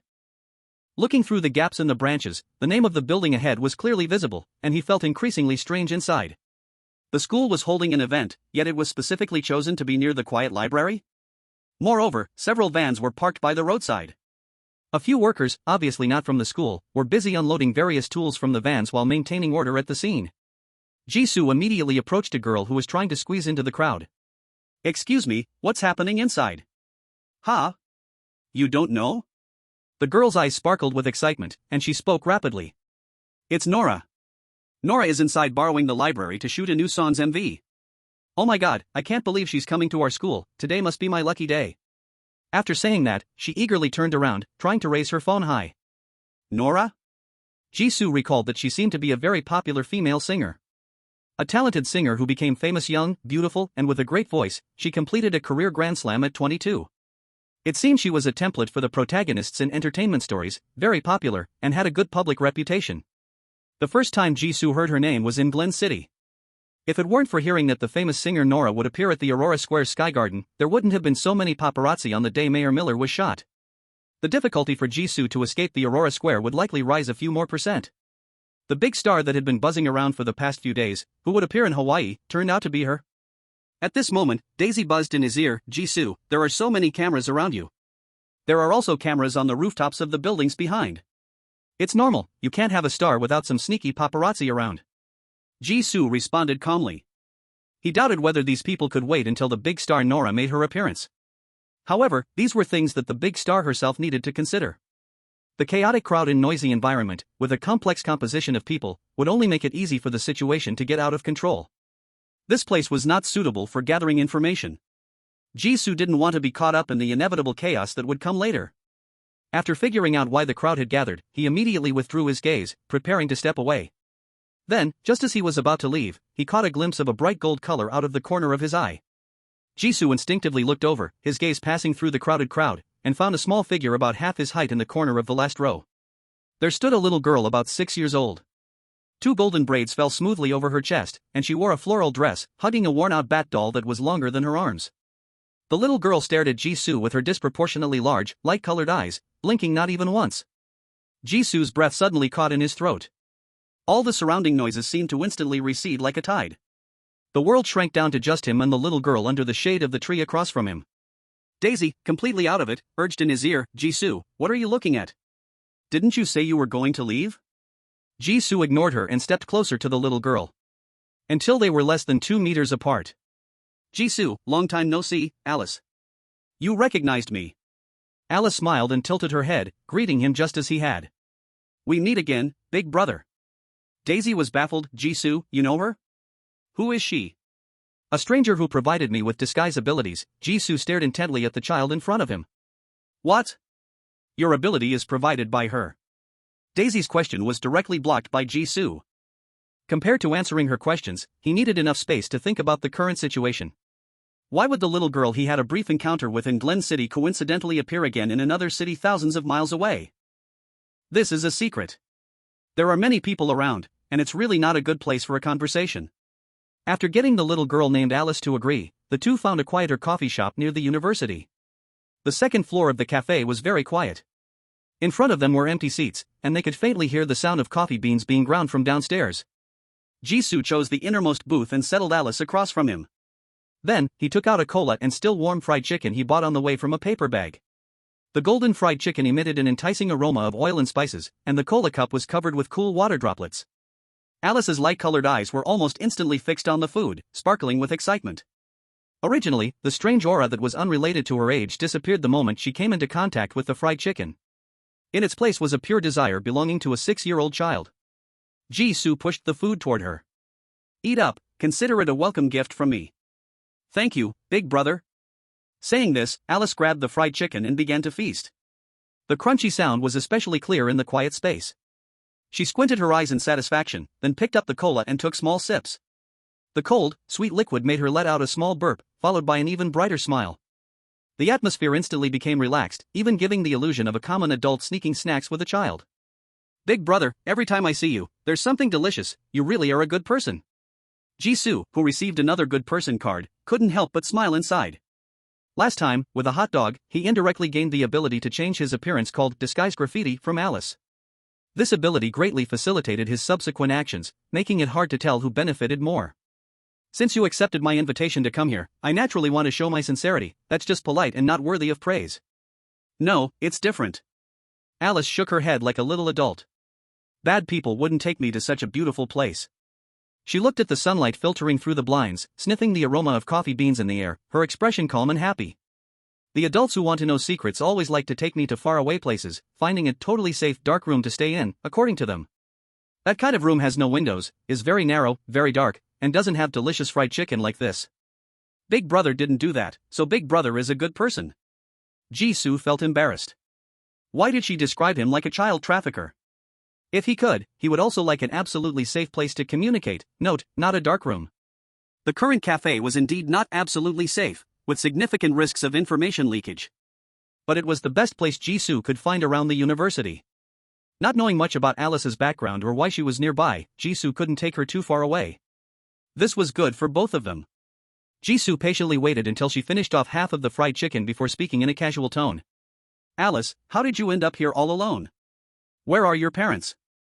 Alice was focused on eating the fried chicken, her voice a little muffled. The adults who adopted me are busy preparing something very important lately. Everyone is always very busy, and no one keeps me company, so I sneaked out to play. The adults who adopted you? Jisoo probed, his heartbeat subtly quickening. Is Alice an orphan? Why did she say adults instead of referring to adoptive parents? Could it be that these adults were not just two people? Was Alice adopted by an organization? The little girl looked up, tilting her head with her clear light blue eyes watching him. They are the ones you've been searching for, Big Brother. Jisoo's heart skipped a beat. The Eye of Silence? Alice nodded, continuing to eat the leftover food on the table, as if this was just a trivial matter. Only Jisoo was in disarray across from her, buffeted by the wind. Was the one who adopted Alice really the isekai'd church? Although there were indeed many suspicions about the other party. Those who could provide special labels of white quality or above, all understood the polluted world, knowing the corresponding talent sequences. To give Jisoo the disguise graffiti, green, label, Alice must also conform to this pattern. A 6-year-old child could not possibly have acquired this knowledge by herself. The organization that eagerly violates the rules of the polluted world, allowing ordinary people from the normal world to touch the polluted world, only those mad god churches could do that. Each time Jisoo encountered Alice, it was while he was tracking the isekai'd church. All signs pointed to his suspicions being confirmed. But it's not good to easily tell these things to a stranger, right? Jisoo's voice was rough. The information came too easily, and his head felt a bit afloat. Alice shook her head.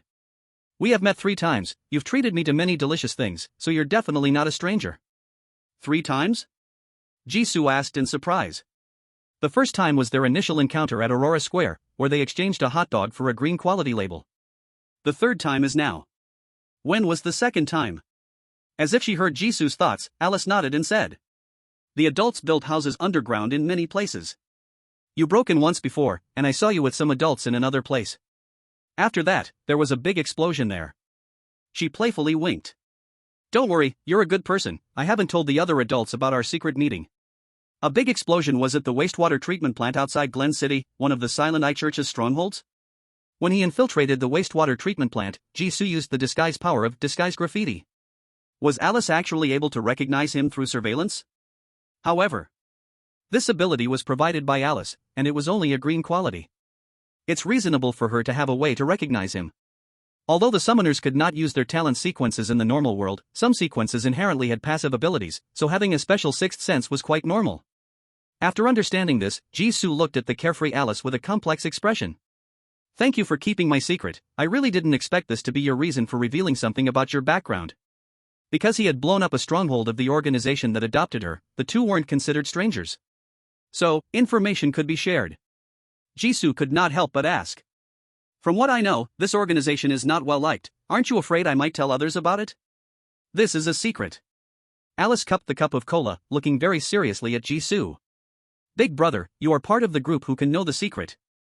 Those who shouldn't know the secret won't know. This sentence had the peculiar twist of expression typical of a child, yet it contained deep meaning. Jisoo had not fully understood the deeper implication of her words when his attention was suddenly drawn to a sharp noise from diagonally behind him. Crack. Chapter 184, Those who shouldn't know the secret won't know. The harsh sound of a chair leg scraping against the wooden floor came from behind. Jisoo's expression changed. In the next second, he appeared at the source of the noise, twisting the eavesdropper's arm and pinning him to the chair. Who are you? Clearly, he had checked carefully when he went upstairs and had not discovered anyone hiding here. Jisoo furrowed his brow, deeply scrutinizing the eavesdropper. From his appearance, the other was just a disheveled middle-aged man. He had been hiding in the corner on the second floor, far from the windows and the stairway. This space was cluttered with junk, only big enough for a single table.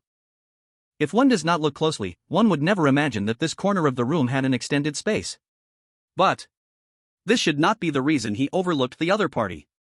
A living person that breathes in a closed space, even if Jisoo ignored it, the game panel could not possibly fail to scan NPC-related information. Is he a summoner with a special occupational passive? Jisoo focused intently on this middle-aged man. However, the other party seemed to feel no pain from his twisted hands. Half of his face pressed against the chair back, the only exposed eye was wide open, filled with bright red blood vessels. Secrets. Silence. Impossible, impossible. This organization, actually. The man's voice twisted and rose in pitch due to excitement and fear. Why now? Back then, I thought. Just as Jisoo was about to take more forceful measures to help the man calm down, the other person's voice came to an abrupt stop. His entire body seemed to have been paused like a machine, mouth open, eyes bulging, frozen in place. Such an obvious anomaly made Jisoo inwardly curse. But before he could take further action, his palms suddenly felt empty. The middle-aged man vanished instantly from his spot like a frame dropped from a television screen. There were no visual effects, no sounds, no air disturbances. As if a person had never existed there at all. Ah! Jisoo, he. Daisy, who had been quiet all along, screamed in shock at the sudden turn of events, her voice stuttering. Jisoo withdrew his hand and calmly replied in his heart, he was cleared by this world. Jisoo was not seeing this kind of situation for the first time. He had already witnessed the sudden disappearance of an NPC in the Aurora complex on his first entry into the game.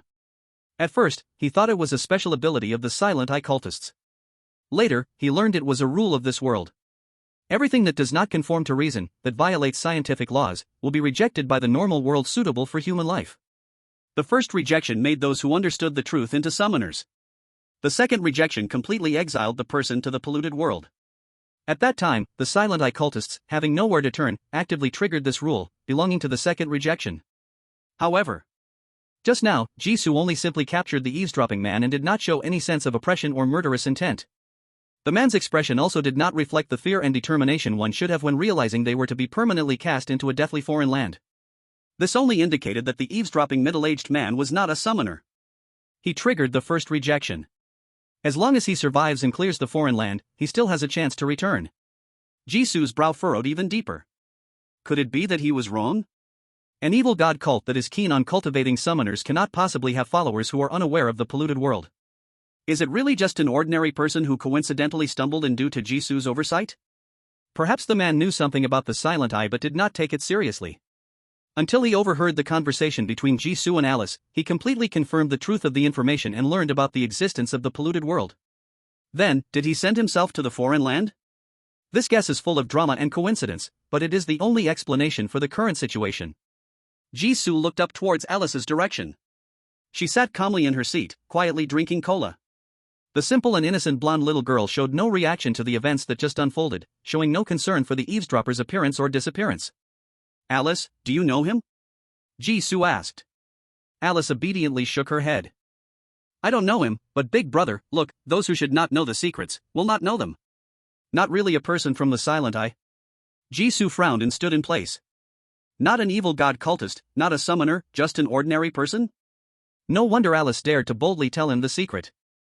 Secrets have a threshold. The awareness brought by secrets itself is a price that needs to be paid.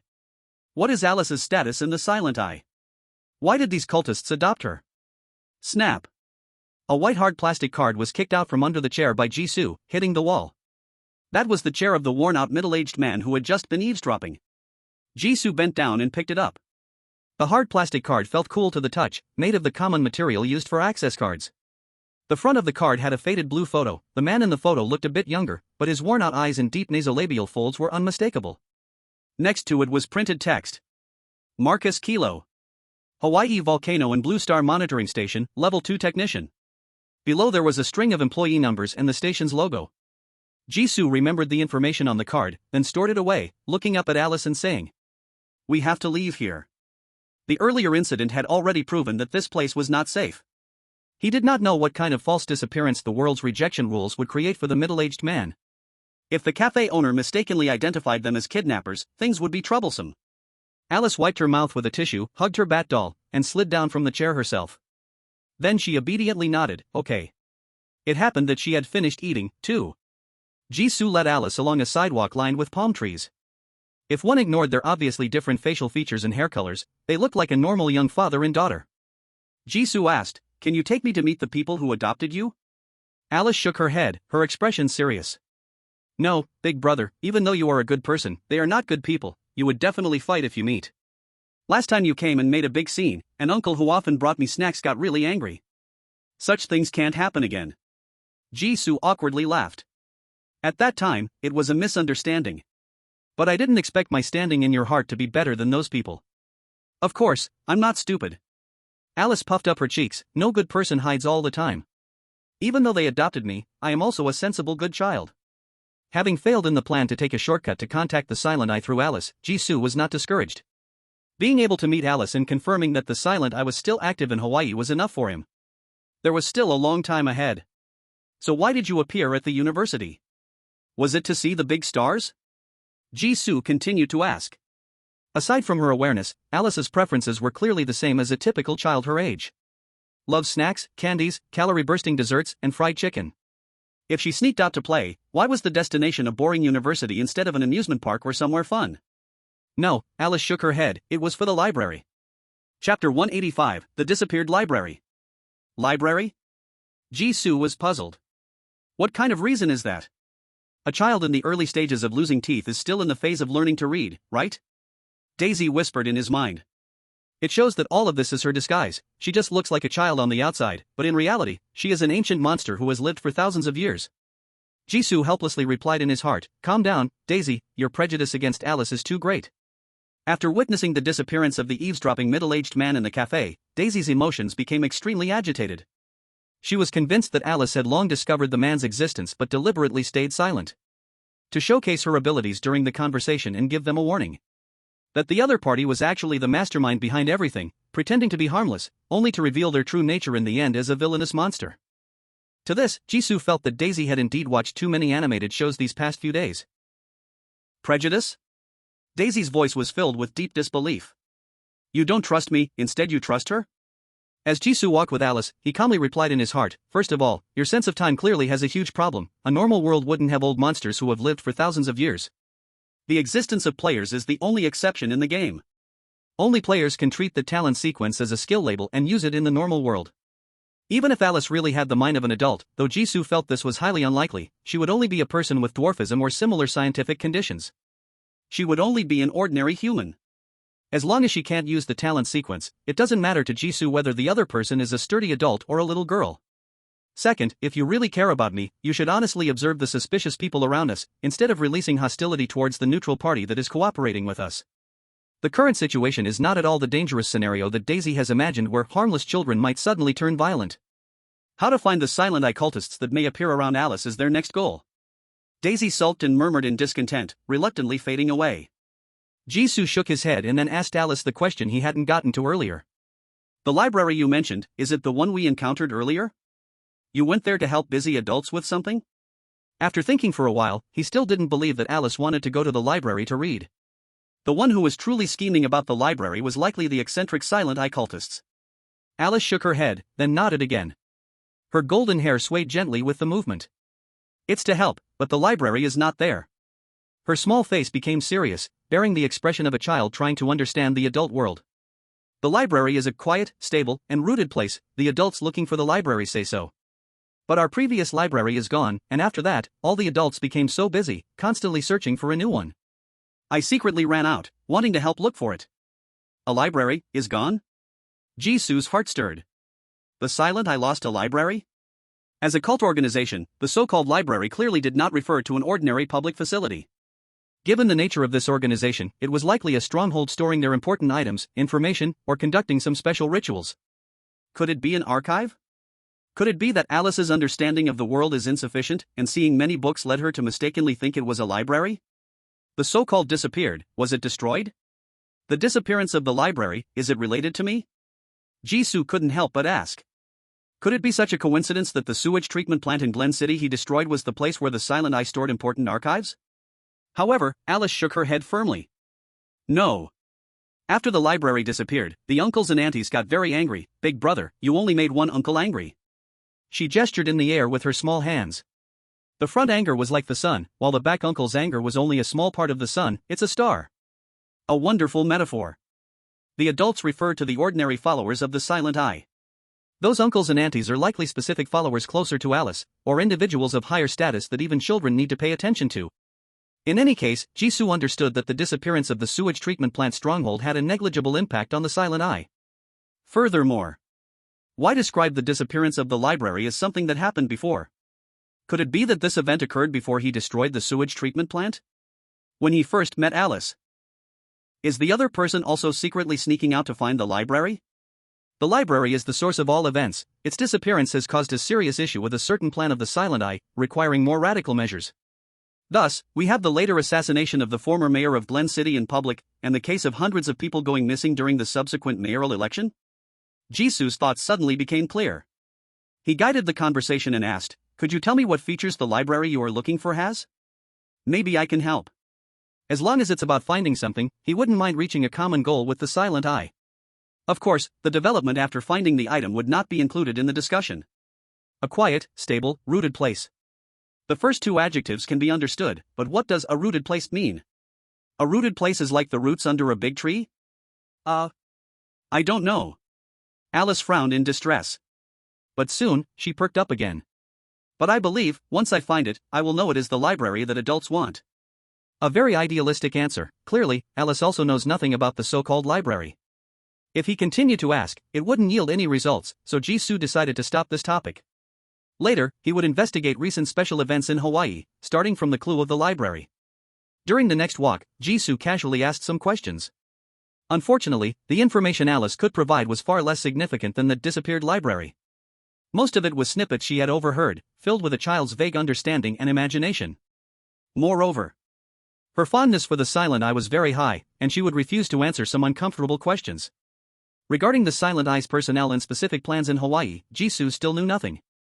The intelligence gathering had temporarily hit a bottleneck. Having Alice by his side was indeed a potential source of clues, but she was also a huge uncertain factor in trouble. Jisoo looked at the sky. He planned to take Alice back to the vicinity of the university library where he first met her, letting her go home by herself. Maybe this time, he could discover new clues during her sudden disappearance. "Alice, it's getting late, can you find your way back by yourself?" No. Alice immediately hugged her bat toy tightly, her head shaking like a rattle. "No. I don't want to go back. Big brother, let's play for a little while longer.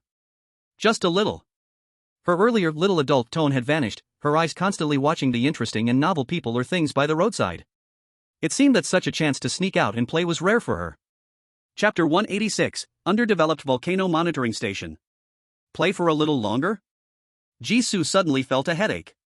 Although Alice overall behaved obediently, a real child was completely beyond his skill tree. A 6-year-old was too young, like fragile glass. The stretch of road from the university library to the nearby park had already pushed Jisoo to his limits in taking care of a child. He had to pay attention to the child's vigorous curiosity while also being aware of the suspicious glances from people around. It really made him look like a human trafficker. For example, now, Alice's elevated voice had successfully drawn the attention of those around. Parents playing with their children on a bench ahead occasionally turned their eyes towards them. It seemed they were puzzled about the relationship between this pair of East Asian adults and a Western child. Jisoo sighed silently. This feeling of anxiety had completely overshadowed his desire to complete Main Quest 1 using Alice. The task requires playing with local children all day. Alice clearly isn't a local, so I should probably not try. Jisoo thought in his heart. He really couldn't imagine himself taking a 6-year-old. How to carefully get through a whole day. But right now, Alice clearly was not willing to go back. Coax? How to coax? Lie? That seems a bit immoral, and although the other person looks like a child, her intuition is surprisingly sharp. Forcefully send her away? That seems a bit too cruel. After all, she just shared a lot of information, even though it's hard to tell if it's true or false. Jisoo rubbed his temples, his gaze sweeping around. Strange park sidewalks, unfamiliar tourists, an environment full of uncertainty. Leaving a little girl who obviously looked foreign and was dressed neatly here alone didn't seem quite right. All right. Jisoo compromised, thinking of a solution that wasn't really a solution. But let's not go to crowded places. I'll take you to where I'm temporarily staying to rest a bit. Alice's eyes lit up, and she answered without hesitation. All right. Jisoo smiled resignedly, calling out in his heart. Daisy? Daisy? Called several times, but no one answered. It seemed she was still sulking over what happened earlier and wasn't planning to talk to Jisoo. Well, he could only wait to discuss it later when they met. Jisoo didn't linger any longer and waved for a taxi by the roadside. After about 10 minutes, Jisoo brought Alice back to the hotel room where he was temporarily staying. He saw the mechanical cat sulking in the living room, staring blankly at the TV. Hearing the door open, the adorable mechanical cat turned its head and let out a grunt. You actually came back, ah? Why did you bring her back? As soon as she saw the two at the door, Daisy immediately landed on all fours, arching her back. If she were a real cat, her fur would have surely bristled. Danger! Danger! Jisoo, quickly take her away. Alice's sapphire-like eyes went wide, her mouth shaped like an O. It's the latest model of the Origin Point toy. She immediately dropped the black bat doll in her hand and Dada ran into the room. Hugging a large blue toy, adorned with pink decorations, the toy cat kept nuzzling its pale little face against Daisy's head. So cute, such an intelligent toy. Daisy became even more agitated, struggling in Alice's arms, her voice hoarse. Help me. The programmed electronic voice carried a series of tremors. In Jisoo's ears, the meaning of this help me was much richer. Help, help. Help, Jisoo. This old witch wants to eat me. Jisoo rubbed his buzzing ears, replying silently in his heart. Calm down, Alice just wants to be friends with you. You are both the same age and should have a lot to talk about. This was also his halfway thought-out solution. Letting the two children play by themselves is better than him, an adult who is not good at taking care of children, trying to manage. Jisoo had wanted to discuss this with Daisy in advance, but unfortunately, he had called her many times on the way and still hadn't managed to bring her out. He could only wait until they met to talk. Who's the same age as her? Daisy's voice echoed in Jisoo's mind from all directions. She actually thinks I'm a toy. The hateful human child who is good at disguises. It's bad enough to grab the job and trust of the elves based on appearances, and now she wants to lay hands on my parasitic body. Quickly take her away, don't let her saliva get on my $50,000 body. Jisoo unilaterally blocked Daisy's voice in his mind, pretending not to hear. I've already explained the previous matter. It's not that I don't trust you, but there's a risk with Alice that I can manage. If you want, I can specifically apologize later. But right now, I have something to deal with. You two go play first. After saying that, he almost fled into the inner room, leaving the noisy living room to the two girls, one big and one small. Daisy's last bit of sound was trapped outside the door. The world quieted down. Jisoo breathed a sigh of relief. He took out his phone and searched for news about libraries and large book databases in Hawaii. As a result, he only found a few rumors of extremely low authenticity. No matter what, Jisoo took note of the several place names above, planning to investigate immediately after sending Alice away. Then, he checked again the workplace of the eavesdropping man on the second floor of the cafe, the Volcano and Blue Star Physical Monitoring Station. Although the name sounds grand, this place is actually just an ordinary volcano monitoring station on the outskirts of Hawaii. Its scale and size are far less than the coastal Hawaii Volcano Monitoring Headquarters. Instead, because it is too close to the monitoring headquarters and located in a remote area, it goes unnoticed. The entire monitoring station's official website is very old, with only an overview page like it was made dozens of years ago. A Level 2 technician, while not a scarce technical position, is still a second or third tier position in the entire monitoring station. After all, the web page shows only 5 employees at the monitoring station. How could someone who has spent most of their life as a civil servant in the countryside know about the Eyes of Silence? Jisoo's fingers gently tapped on the table. If I could meet him again, it should clear up many questions. The premise is that the other party can survive and come out of the foreign land. After finishing these, Jisoo opened the door and returned to the living room. A 6-year-old child and a mechanical cat were quietly snuggling on the sofa, staring intently at the television. As expected of a child. Jisoo sighed in his heart. Clearly, they were initially at odds, but in no time they became friends. In fact, Jisoo could also hear that shortly after he left the living room, the sounds outside became harmonious. Alice, who was watching TV, didn't need to worry. Jisoo quietly circled to the other side and silently called the toy cat watching television awake. Daisy moved upon hearing the sound, then raised her head to precisely lock onto Jisoo's direction, turning her head and coldly huffing once. Humph. So you remember me now? Jisoo immediately apologized, I'm sorry. Hearing the apology, Daisy became even angrier. Humph, it's useless, the real Daisy was killed after you left, and there are no more fairies. This is the end of blindly trusting your kin, isn't it painful, isn't it regretful? You should collect the real Daisy's body. Jisoo calmly said, this isn't your real body, even if you can't contact me, can't you just exit the game? Originally furious, Daisy's expression suddenly froze. Right. Chapter 187, The Normal Way to Enter the Foreign Land. Seeing Daisy's blank expression, Jisoo really worried that one day she wouldn't be able to tell dreams from reality. But now is not the time to discuss these issues. While she was calming down, Jisoo asked, during this time, have you seen any suspicious persons who might be associated with the Eyes of Silence? He had deliberately left. Besides not knowing how to take the child, he wanted to lure the Eyes of Silence into action. Leaving Alice alone in the living room, if the followers of the Eyes of Silence wanted to forcibly take her away, it would be much easier. Although there wasn't much noise in the living room, and Daisy hadn't come to report to him, it didn't seem like someone had broken in. But asking a little more wouldn't hurt. Sure enough, Daisy shook her head, not to mention inside the house, nobody even passed by outside the corridor. Strange, did the Eyes of Silence really not care about Alice's whereabouts? Jisoo frowned in thought. Then he dismissed a bunch of nonsensical guesses in his mind and said, forget it, whether they discovered anything or not, Alice has to go back. If he didn't send her away soon, it would be dark outside. After saying this, he woke up Alice, who was immersed in the TV. Alice, returning to her senses, reluctantly nodded. Okay Daisy, bye, we'll play together next time. She nuzzled her cheek against Daisy's head with reluctance. You must remember me, okay? Daisy maturely patted her back, though because her hands were too short, she only patted her arm. Got it, hurry home, little cub. Jisoo couldn't help but laugh at this amusing scene, caught between crying and laughing. Although they were from different races, the two of them had played together for half a day and truly formed a deep friendship. He waited at the door for the two to finish their farewells, and casually picked up the bat doll that had been left on the spot since Alice entered the door. The grayish-black doll looked resentfully straight ahead, as if accusing its young owner of being fickle and abandoning it. Jisoo stared at the red stitching on the bat doll's hands for a while. Seems like just an ordinary doll? Jisoo thought, his mind wandering. So Alice likes this type of stuffed doll? A cute little girl with blonde hair and blue eyes actually prefers dolls that are not brightly colored and have an ordinary appearance? At this moment, Alice, having finished her goodbyes, trotted over. Big brother, I'm here. Oh, I almost forgot this. Thank you for taking care of little I. She took the bat doll from Jisoo's hands and affectionately rubbed her head against it. It's nothing, Jisoo smiled, so you've even given it a name. Alice nodded her head firmly. MHM. It's a toy that the adults bought for me from a shop on the day they took me from the orphanage. It's my friend. I see, Jisoo nodded in understanding. After telling Daisy to watch over the house, Jisoo took Alice all the way back to the school where they first met. It was dinner time, and many students were strolling around nearby. Jisoo looked at the university gate not far ahead.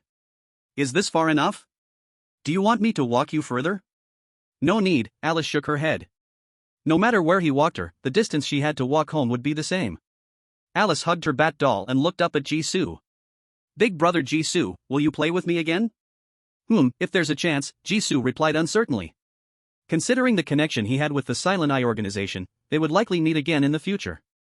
Alice seemed very pleased with this answer, smiling happily. Then, she turned around, took small steps, and after passing a few pedestrians, disappeared from sight. Gone again? Jisoo furrowed his brows. How did she do it? This time, he had been completely focused, not missing any details. The entire process of Alice disappearing was exactly like the man he overheard earlier. There were no signs of any spatial distortion. It was as if her existence had been instantly erased with an eraser, leaving no trace behind. Could it be that the headquarters of the Silent Eye is in the polluted world? Is this ability to come and go freely from the polluted world something everyone from Silent Eye can do, or is it only a skill that a few followers, including Alice, possess? What exactly is Alice's role in the Silent Eye organization? Just as Jisoo was lost in thought, his vision suddenly went black. A slight sensation of weightlessness and spatial distortion overwhelmed him. The next second, light flooded in. Jisoo found himself standing in an empty, heart-pounding pure white space. The floor, walls, and sky all emitted a flawless cold white glow. In the center of the space, a circle was drawn with eye-catching, fluorescent orange-like lines, with a diameter of about 20 meters. 3 large words appeared in his mind: waiting area. Is this a transfer station? Jisoo said in surprise. Such a distinctive environment, it would be hard for him not to recognize it. Inside the waiting area circle, besides Jisoo, there were 5 other people. Among them, one short figure stood out so much that he immediately recognized it. Alice, looking like a doll, holding a bat doll that was almost 2/3 of her height, waved at him. Big brother, we meet again. Her crisp, childlike voice was full of joy, as if this was just a normal encounter. Jisoo. Before Jisoo could respond, an incredulous voice came from beside him. A child? Oh, shit. How is there a child in the foreign world? Jisoo looked up. The speaker is a middle-aged man with a heavy briefcase, wearing a wrinkled suit. He ran his fingers through his few remaining hairs, his voice close to breaking. No, I must be dreaming. Enough. A tall, thin young man with black-framed glasses looked over irritably. The waiting area only exists for 10 minutes, the safety time is for us to get to know each other. Can we stop with the unnecessary chatter? The middle-aged man's face was flushed, his eyebrows raised in anger as he glared at the young man. Do I need your reminder? Being in the same waiting area means we are entering the same foreign realm. Multiple recruitments for the foreign realm usually require collaboration. What help can a kid who hasn't even grown a hair provide? Honestly, I would be grateful if she doesn't get assimilated by the foreign realm as soon as she steps in and drag us down instead. Chapter 188, both a child and a celebrity fan. Are we going to a foreign realm for a concert? The middle-aged man paced nervously, his polished shoes making a harsh squeaking sound against the mirror-like floor. Child. Look at her, the girl holding a doll. Can she fight against the polluted species or outrun the problematic dwellers of the foreign realm? Alice, upon hearing this, simply blinked her excessively clear blue eyes and said nothing. The young man with black-framed glasses adjusted his glasses and spoke in a cold, unfeeling tone. At least she's not crying or throwing a tantrum. There are 8 minutes left. I suggest we get to know each other, so who starts first? His gaze fell on Jisoo. The observing Jisoo was taken aback for a moment. Has the conflict shifted onto him? Not that it can't be done. Just as Jisoo was about to speak, an excited voice suddenly came from the other side, breaking slightly. Wait. Are you Nora? It's you, right? All eyes turned sharply to the corner. A young man dressed in an ordinary hoodie, with a bronze skin tone typical of local Hawaiians, was staring at the tall figure in the opposite corner, who hadn't spoken a word. The young man was so excited that his fingers were trembling. Jisoo took the opportunity to observe the mysterious tall person, who initially had little presence. The mysterious individual wore a baseball cap, without a single hair revealed. Dressed in a low-key manner, their entire face was hidden behind large sunglasses, leaving only their rosy lips and a small patch of white chin exposed. How did the other person recognize someone dressed in such an ambiguous manner? Jisoo marveled inwardly. Does the speaker have a similar talent as an observer? Also, the name Nora, is that the famous star surrounded by students in the library known as the Freedom Federation's Big Star? Under everyone's watch, Nora raised her hand to remove her sunglasses and hat. Her silver cascading waves of hair flowed down like a waterfall, glimmering like silk in the cold light of the pure white space. With deep-set brows and eyes, a high nose, and rosy thin lips, her light gray eyes were cold and deep, holding an otherworldly beauty. It was a beauty with extreme intensity. Even in an entertainment industry filled with beauties, she definitely ranks as top tier, hard to look away from. It's me. Her voice was low, carrying a hint of lazy rasp, yet clear to everyone's ears. Nora Blaze. Oh my god. It really is Nora. The hoodie-wearing young man nearly jumped up, his face flushed with excitement. Goddess, I am your fan. I bought every album of yours, and I went to last month's concert. I was hoping for a chance encounter in Hawaii, never expected to see you here. He spoke in a flurry, his voice filled with unbelievable joy. After speaking, he held his chest contentedly, looking dazed as if he were walking on clouds. It's truly incredible. The moment I think Nora is also a recruiter, I suddenly feel that the foreign realm and this unknown waiting area aren't so scary after all. Indeed, with your ability, you shine exceptionally in any field, glowing wherever you go. You are born to stand in the spotlight. Actually, I've liked you since I was little. The following is omitted countless praises and the nonsense of crazy fans. During this time, Jisoo was observing this cold-faced, powerful top singer. He had seen the other person's album poster, and compared to the photos, her emotions were even more indifferent, but her appearance was even more stunning. There seemed to be an aura around her, one that would surely become the center of attention the moment she appeared. Is this the difference between a star's private personality and their public persona? Jisoo couldn't help but have this thought in his mind. This aura, not captured by the photos, was very special. Even though Jisoo was not someone who was obsessed with beauty, he found it hard to look away when he saw her. Is it some kind of powerful talent sequence passive effect? After some effort to forcibly shift his gaze away from Nora, Jisoo pondered seriously. It seems this superstar is not simple. Besides Jisoo, the glasses-wearing man and the middle-aged man with a red complexion also noticed the oddity. It should be said, knowing that they are about to face a life-and-death crisis in the polluted world, someone like the hoodie guy who was so carefree as to start chasing stars belongs to the abnormal minority. The glasses man looked at Nora with wariness but said nothing. Only when he found the hoodie guy talking non-stop, seemingly not intending to stop, did he snort softly. Still calling her goddess in the polluted world? Let's see if you behave when you meet the true goddess. Damn. The middle-aged man spat harshly, his already sparse hair becoming more disheveled. Not enough with a kid, and now we have a newcomer who knows nothing about the waiting area? Are we forming a group to hold a concert in the foreign land? Forget it. The glasses man shook his head to stop him. The difficulty assessment in foreign lands is usually linked to the overall strength of the summoner. With a kid and a newcomer here, the level of this mission shouldn't be too high, theoretically increasing the chances of survival. Theoretically? The middle-aged man sneered, the most worthless thing in the foreign land is theory. Enough. The glasses man glanced at his watch and interrupted him. Time is limited. Let's introduce ourselves first. Name, occupation, main abilities, provide information for each other's contact. I'll go first. My name is Lucas, my occupation is postman, and I can ignore certain restrictions to transfer the location of items. Of course, everyone is meeting for the first time, so just call me postman. The middle-aged man reluctantly clicked his tongue and introduced himself from behind. My occupation is arsonist, I'd prefer you to call me Fire Fist.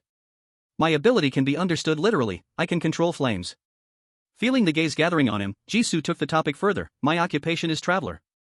My combat power is not strong, but my exploration and self-defense abilities are quite decent. The glasses man postman understood, a profession sensitive to terrain, spatial anomalies, and hidden paths, quite suitable for maze-like foreign lands. Then, everyone's attention shifted to the hoodie guy who was chasing stars. My name is Benjamin Carter. The hoodie guy hurriedly said, I've cleared a foreign land once, with no profession, but I have a talent sequence, 987 emergency healing. Well, let's say you are a logistics medic. His voice carried a hint of guilt.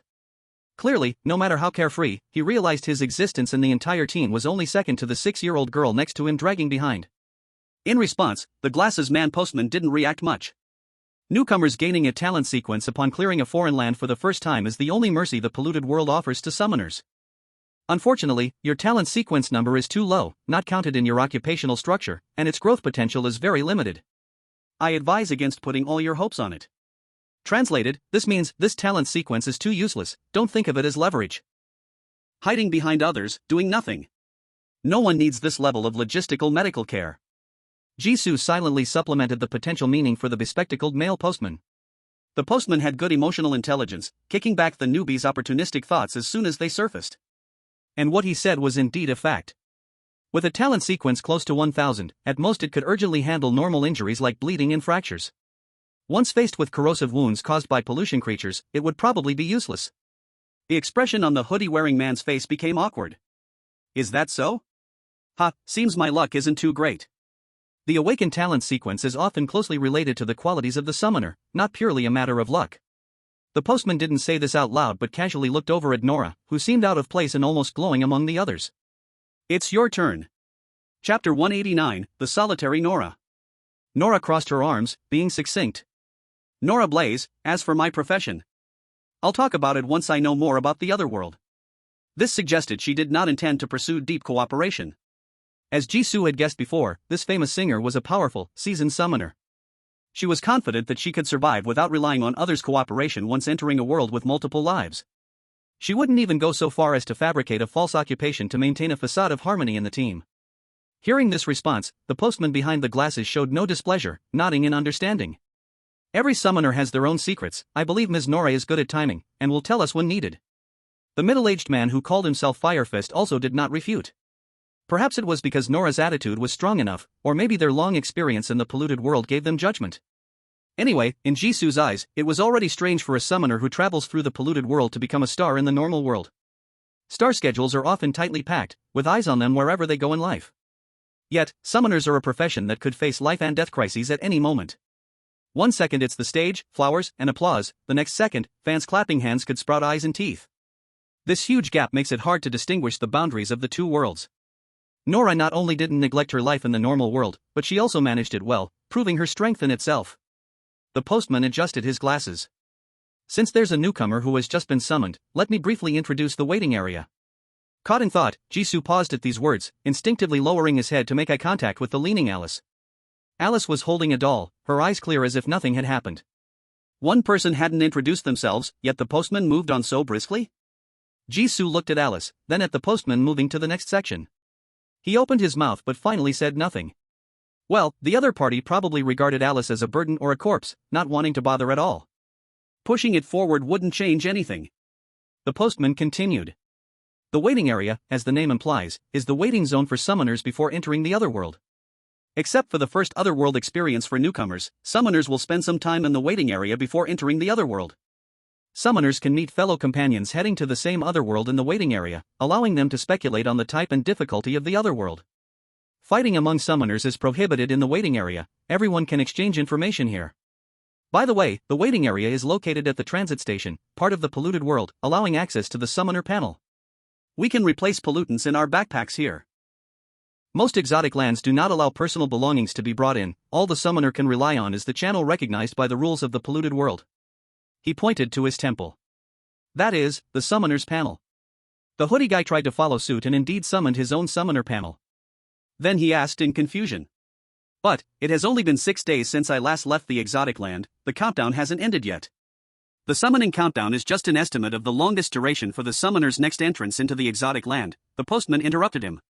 In fact, during these 7 days, you could arrive at the exotic land again at any time. Having a waiting area before the summoner enters the exotic land is already a great mercy from this damned world. The listener, Jisoo, suddenly understood. No wonder he appeared here all of a sudden. Entering the game, finding Charlie, sneaking into the Glen City Hall, arriving in Hawaii. Unknowingly, he had spent 6 days in the game, reaching the critical point of being summoned by the exotic land. Because the previous 2 summons were initiated by him. Jisoo had forgotten that he was also an ordinary summoner locked by the polluted world, needing to passively complete tasks in the exotic land. Quickly finishing the newcomer education segment, the postman looked at his wristwatch.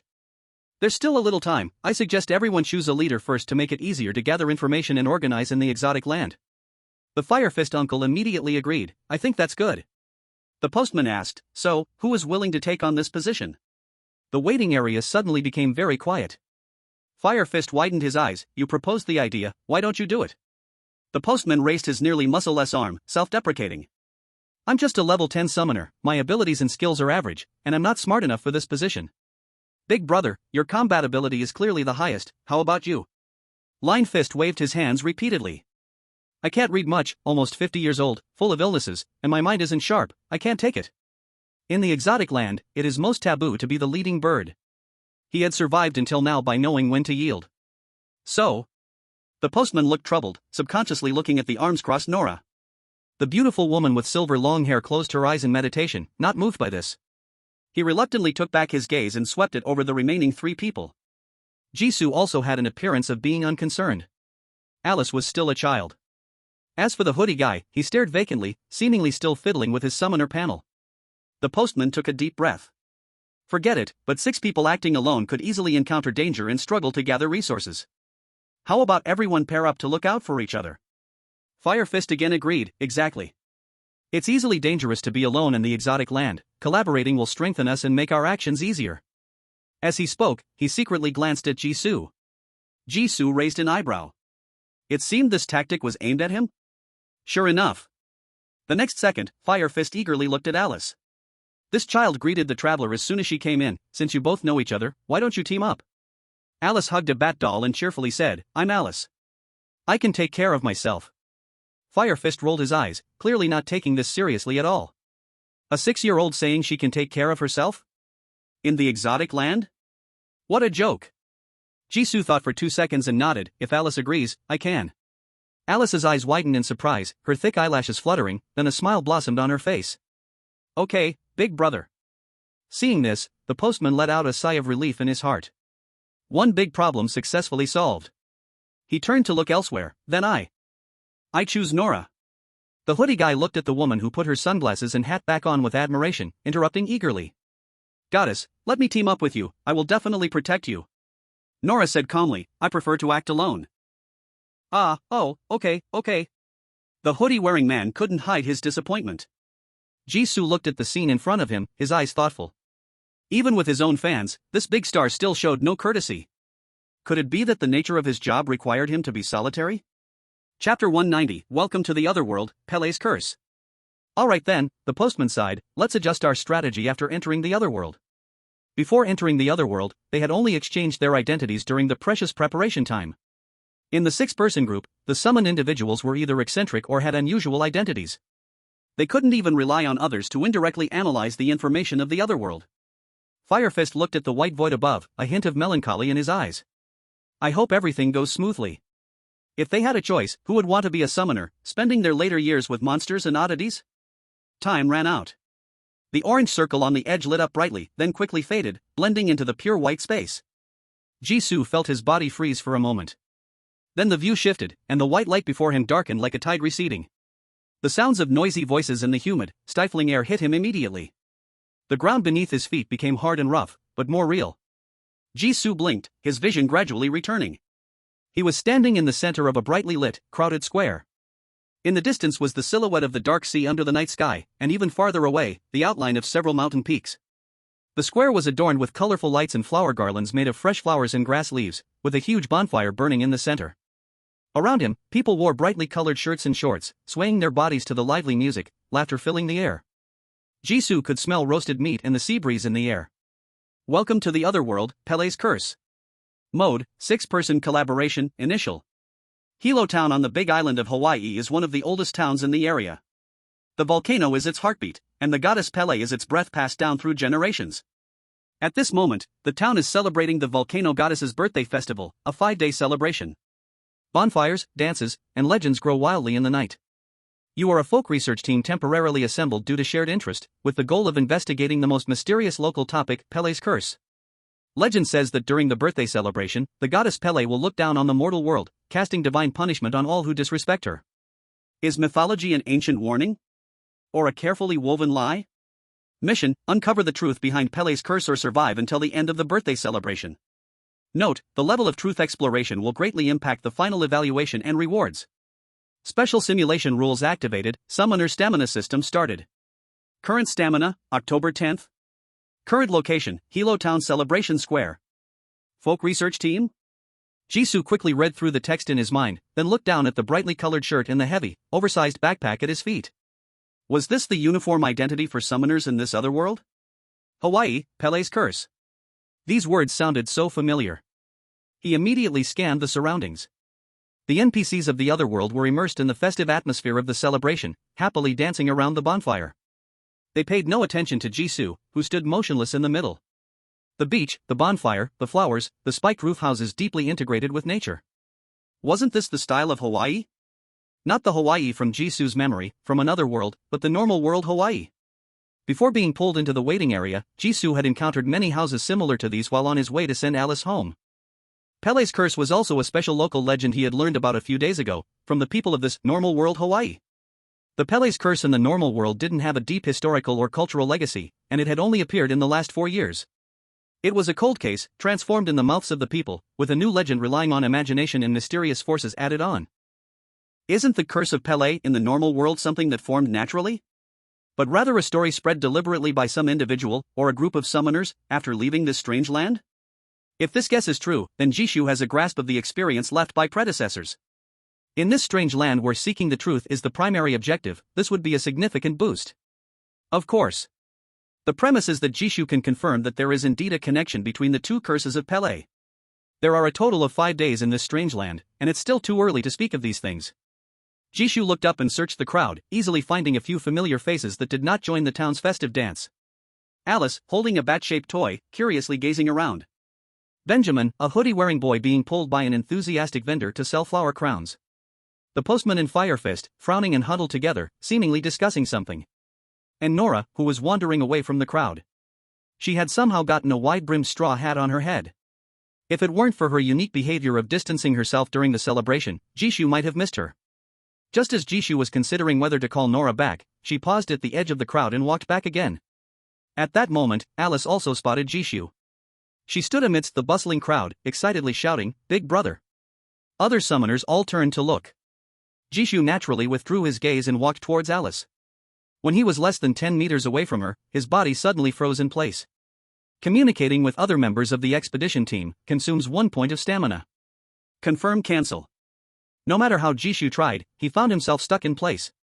The game character panel, save page, exit game interface, could all be summoned normally. So, this extra information was a mechanism unique to the Strangeland. Jisoo recalled the last 2 lines in the description of the Strangeland. Stamina system for summoners? A unique mechanism of Xylotown's Strangeland? Like a word game, does every action in the Strangeland need to consume corresponding stamina points? The restrictions on actions in this strange land were unprecedented. Even though he was still unclear about the rate of stamina consumption and replenishment. But once this mechanism emerged, summoners basically said goodbye to the method of free exploration. No wonder just now, when Nora was about to leave the square, she came back. She must have seen this line of text too, right? The strange land still does not allow saving, Jishu thought for a moment and mentally clicked confirm. Now at the beginning of the strange land, the priority of information exchange is the highest. It is not yet time to act alone. Current stamina, 9 out of 10. The force restricting Jishu's movement disappeared, and he successfully reached Alice's side. Next, Nora also walked over. Benjamin, having removed his hoodie, instantly turned into a fanboy, hastily approaching. The postman and Firefist, watching from a distance, exchanged glances and also walked over. The 6 of them gathered together again. Benjamin instinctively spoke up, "Postman, Uncle Firefist, why are you here together?" The postman's expression wasn't good. "We were close by, so we chatted for a while." He had originally thought that when the others saw him and Firefist successfully meet, they would all come over. Who would have thought this time, the teammates would ignore them and gather around a child? It wasted him 1 point of stamina for nothing. He suppressed his discontent and took the initiative to start the conversation. "I suppose you have noticed that this strange land has a special stamina mechanism, and we cannot move freely. This time, the strange land is a cooperative copy, and everyone has limited stamina points. To complete the task, these points must be maximally utilized." Jishu nodded in agreement. At the beginning of the strange land, exploration is the most important. Since everyone spent 1 point of stamina to gather, why not discuss our action direction for a while? This way we can avoid duplication, and after the exploration on the first day is over, we will gather again, making it easier to share our discoveries. The postman cast an admiring glance at Jishu. Finally, there is a normal person who can cooperate. This made Benjamin's eyes light up, and he nodded hurriedly. "You are both right, brothers. This is good. Last time I was at a hotel in a foreign land, it was small and eerie. This time it is finally a normal, a place like a normal tourist destination. I was worried about not knowing where to start. It's best if everyone can plan the action together." Firefist crossed his arms and scanned the noisy crowd and bright flames around him, mumbling. This type of copy that is very close to reality often means the foreign land is quite stable for a short time.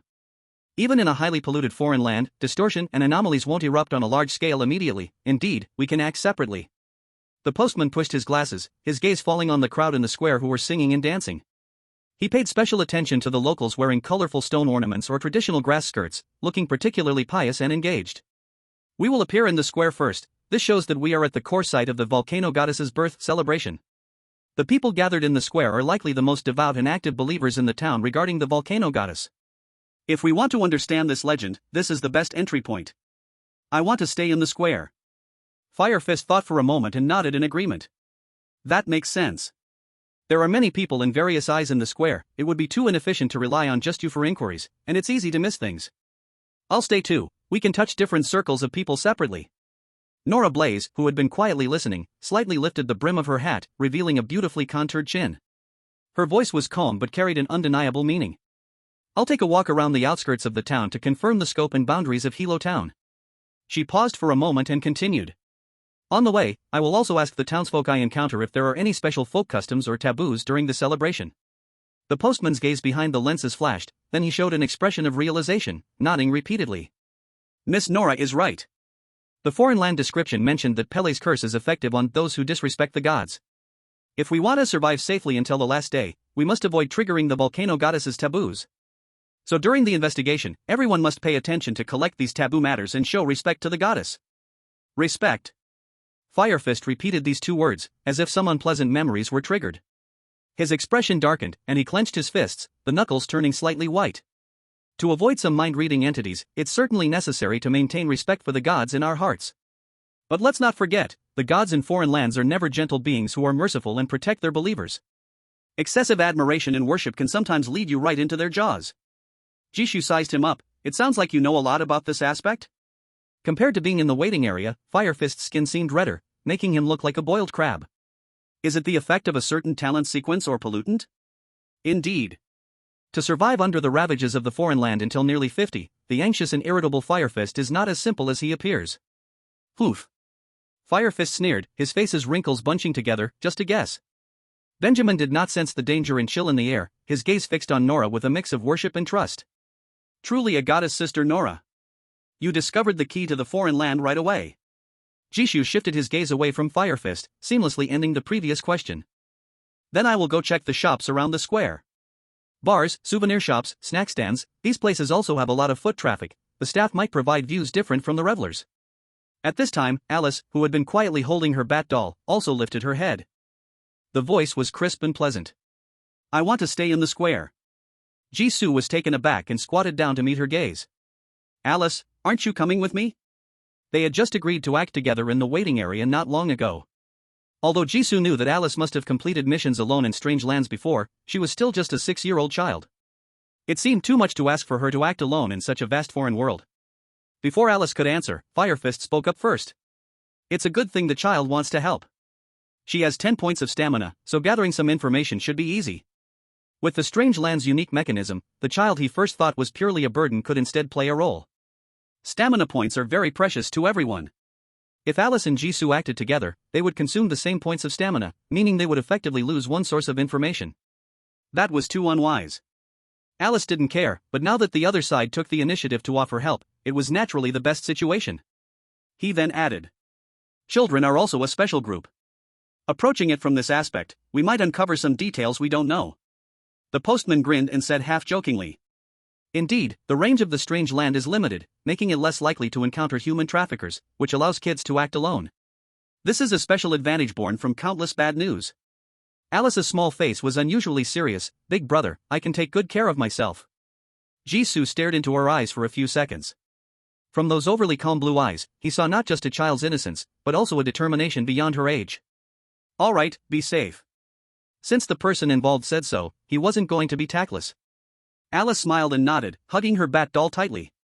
On the other side, Benjamin twisted his neck left and right, feeling a bit flustered. No, while he was dazed, how come the other 5 people, including that little girl, had all decided on their action direction? He originally planned to stay in the square too. After all, there were many people here, the lighting was bright, and if something happened, someone would come over quickly, providing great security. But now there were only 3 people left in the square, exceeding half of them, so how could he dare to speak up? He suddenly became stammering. Then I will also stay in, no. I will also investigate around the shops. He originally planned to tough it out and stay in the relatively safe square. But seeing the clear impatience and dark expressions on the postman and Fire Fist's faces, his survival instinct made him change his mind instantly. Going nearby was fine, it was still very close to the square. Chapter 191, Split Up to Act. After determining the direction, everyone quietly dispersed. Jisoo followed the plan and walked toward the brightly lit shops at the edge of the square. However, he didn't directly leave the square's area, but stopped by a wooden fence adorned with flowers. Then he looked up at the sky. At night. Was the time of entering the strange land at night? Was this the first day of the volcano goddess' birthday celebration? Or did the night mark the beginning of the day for this festival? Once he found the townspeople, this question should be easily resolved. Thinking of this, Jisoo looked down at the huge backpack he had received after entering the game. Investigate backpack, consume 2 stamina points. Confirm, cancel. Jisoo chose to confirm. Since it was a personal item specially reserved for summoners in the strange land, it should contain some important information. It wouldn't be too late to understand it before taking action. Current stamina, 7 out of 10. Wow. The zipper of the backpack was easily opened, revealing a space that was much emptier than Jisoo expected, containing only 2 items. A bundle of yellowing and brittle ancient texts tied with hemp rope, with handwritten Latin characters on the cover. After checking them one by one, he found that they were all books related to volcano, ritual, and legends. This indeed matches the setting of the inspection team, Jisoo commented. He opened a book and quickly flipped through it, his brow immediately furrowing. The pages were all blank, with only titles and chapter names.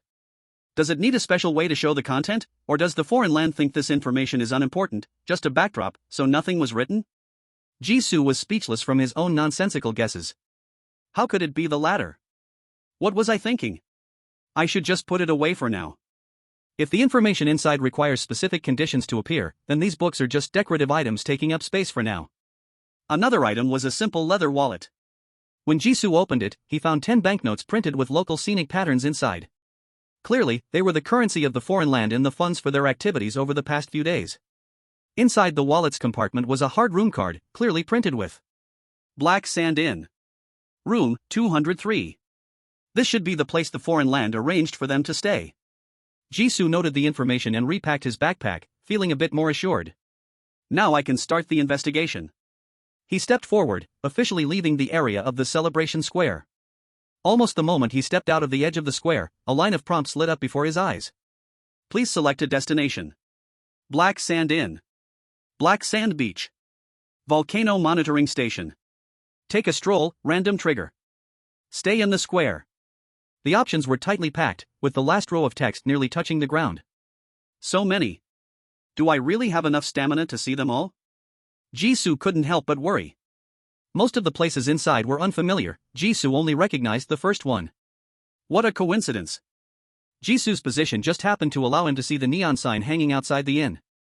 The inn was located around the square, right in the area Jisoo needed to investigate. Let's go to the Black Sand Inn, he muttered. Stamina cost, 1. Current stamina, June 10th. Jisoo's body stiffened, and the screen in front of him went black. When his vision returned, he found himself at the entrance of an inn. You have arrived at Black Sand Inn. So, this is how it works? Jisoo awkwardly moved his arms and looked around. When he saw a bunch of options at the edge of the square, he was still curious how the foreign land determined that his destination matched the options. What if he changed his destination halfway after regaining movement? Would the stamina deducted before come back, or would there be an extra deduction? So there's really no need for a process, just direct teleportation? This is indeed a solution, though a bit simple and rough. The power in the foreign land was already bizarre and unreasonable, so Jisoo didn't dwell on it too much. Before him was a modern building made of concrete. It stood beside the main road of the small town, 7 stories tall, making it the highest building in the town, standing out among the surroundings. A shell wind chime hung at the entrance, decorated with a strong island atmosphere. Jisoo pushed the door open, and a mix of the scent of wood and coffee greeted him. The lobby was not large, with a few rattan tables and chairs scattered about. There were several groups of guests sitting quietly and chatting. Behind the counter, a kindly, plump boss with white hair was wiping glasses. Jisoo didn't approach immediately, his gaze swept across the lobby, and new options appeared.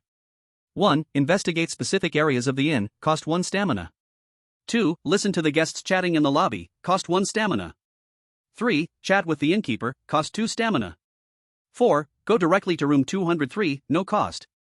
Chatting with the innkeeper actually costs 2 stamina? Jisoo exclaimed.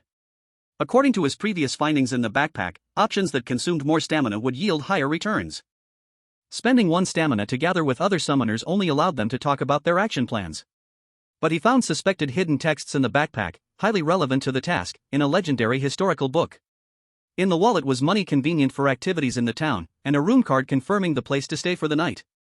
After a moment of thought, Jisoo chose the second option. The third option was good, but he only had 6 points of stamina left.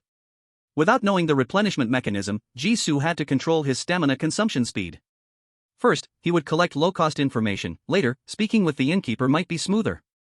Just like he first opened his backpack, learning that the Black Sand Inn was where the evaluators stayed, and then he would look for investigation spots. Current stamina, May 10th. The conversations around him suddenly became much clearer. Jisoo found a seat close to the foreign people and sat down, listening quietly. Have you heard? Old Joey's second son went to the beach to pick up moonlight snails the night before last, and hasn't come back yet. Shoo!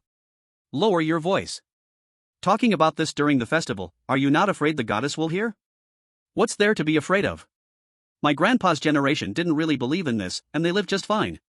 I say, it's just an accident, or, hey, who knows? Did you all see that strange flashing light over there by the beach last night? It was red, and it vanished in a flash. I saw it too. That light seemed to come from underground, but sadly it disappeared too quickly to take a picture. No worries, the carnival still has 5 days left. If the legend is true, we might have the chance to encounter it later. Hey! This trip is worth it, we might really document a supernatural event. In the inn's hall, there were locals clearly dressed in regional attire, likely used to hanging out nearby. At the same time, there were also young people who looked like backpackers among the speakers. They should be travelers, just like the folklore evaluators who came for tourism. A bit of good news followed. The evaluators were not the only outsiders in town, greatly reducing the possibility of being targeted by the curse. After all, according to what Jisoo learned in the normal world about Parade's curse, the first victim was a dismembered foreign tourist. Chapter 192, Festival Taboo, Ever-Burning Lamp. Continuing to listen to the conversation on the other side. Come on, stop scaring yourself. There's no curse, it's all made up to attract tourists. I even urinated on the altar when I was a kid, and nothing happened. Recently, these strange events might just be coincidences or someone playing tricks. The young man speaking was bare-chested, wearing a grass skirt, and had exaggerated face paint. He should be a local who came to rest after performing dances at the festival site. The youth sitting opposite him was dressed similarly but had a clear look of concern on his face. But Sheriff Wilson seems really tense. I heard he invited a famous shaman from out of town. The fragmented conversations floated into Jisoo's ears. He tapped on the table. Recent strange events. The townsfolk on the other side also mentioned that his grandpa's generation didn't popularize Parate's curse. This legend didn't become a recognized festival custom until the last few decades. Like in the normal world, here, Parate's curse is also a new legend? It seems that some strange events happened recently in Xylo Town, increasing the attention on this legend. The changes came so suddenly that the townsfolk's attitudes were still polarized. Some people were extremely in awe, and the police station even started hiring shamans for help. Some people still held doubts, using previous examples to prove Parate's curse didn't exist. If Parate's curse were a long-existing legend, why did its fulfillment concentrate in recent times? Did the triggering conditions change? Or did something awaken or intensify it? If Jisoo approached to chat, he should be able to get information about recent strange events from the youth in the grass skirt. Unfortunately, this action would cost 1 point of stamina, and the return rate was too low. He needed more in-depth, cost-effective, and targeted information. Jisoo walked towards the counter. Chatting with the innkeeper consumes 2 points of stamina. Good evening, boss. Jisoo revealed a perfectly timed smile. Do you remember me? The chubby boss, who was wiping a glass, paused his actions, dark eyes staring at him for a few seconds. You are the guest from the homestay inspection team who booked 5 days in the shop? The broad-featured chubby boss laughed warmly. The young man is back from the square? How was it? Our carnival opening celebration is quite good, right? The inn owner was indeed someone known to the inspection team, which saved a round of unnecessary pleasantries. Jisoo's smile became even more sincere. It's great. However, our inspection team currently still lacks sufficient understanding of the volcano goddess. I wonder if the boss could give us some guidance. As he spoke, he pushed 2 $100 bills in front of the chubby boss. I want to hear something that ordinary people cannot hear. The chubby boss looked at Jisoo, one hand covering the 2 bills, and his facial wrinkles instantly blossomed into a flower. Then the young man has certainly asked the right person. He placed the cleaned glass into a rack behind him, while the other hand tucked away the cash. Then he winked at Jisoo, signaling him to come closer to the counter. I've run a guesthouse in Xylo Town for over a decade. No one knows the carnival better than I do. The space behind the counter was large enough to even fit a table and a cabinet with an old television. The chubby boss gestured for Jisoo to sit down, glanced around at the empty surroundings, and then lowered his voice. What kind of news does the young man want to know? The curse of Peleai.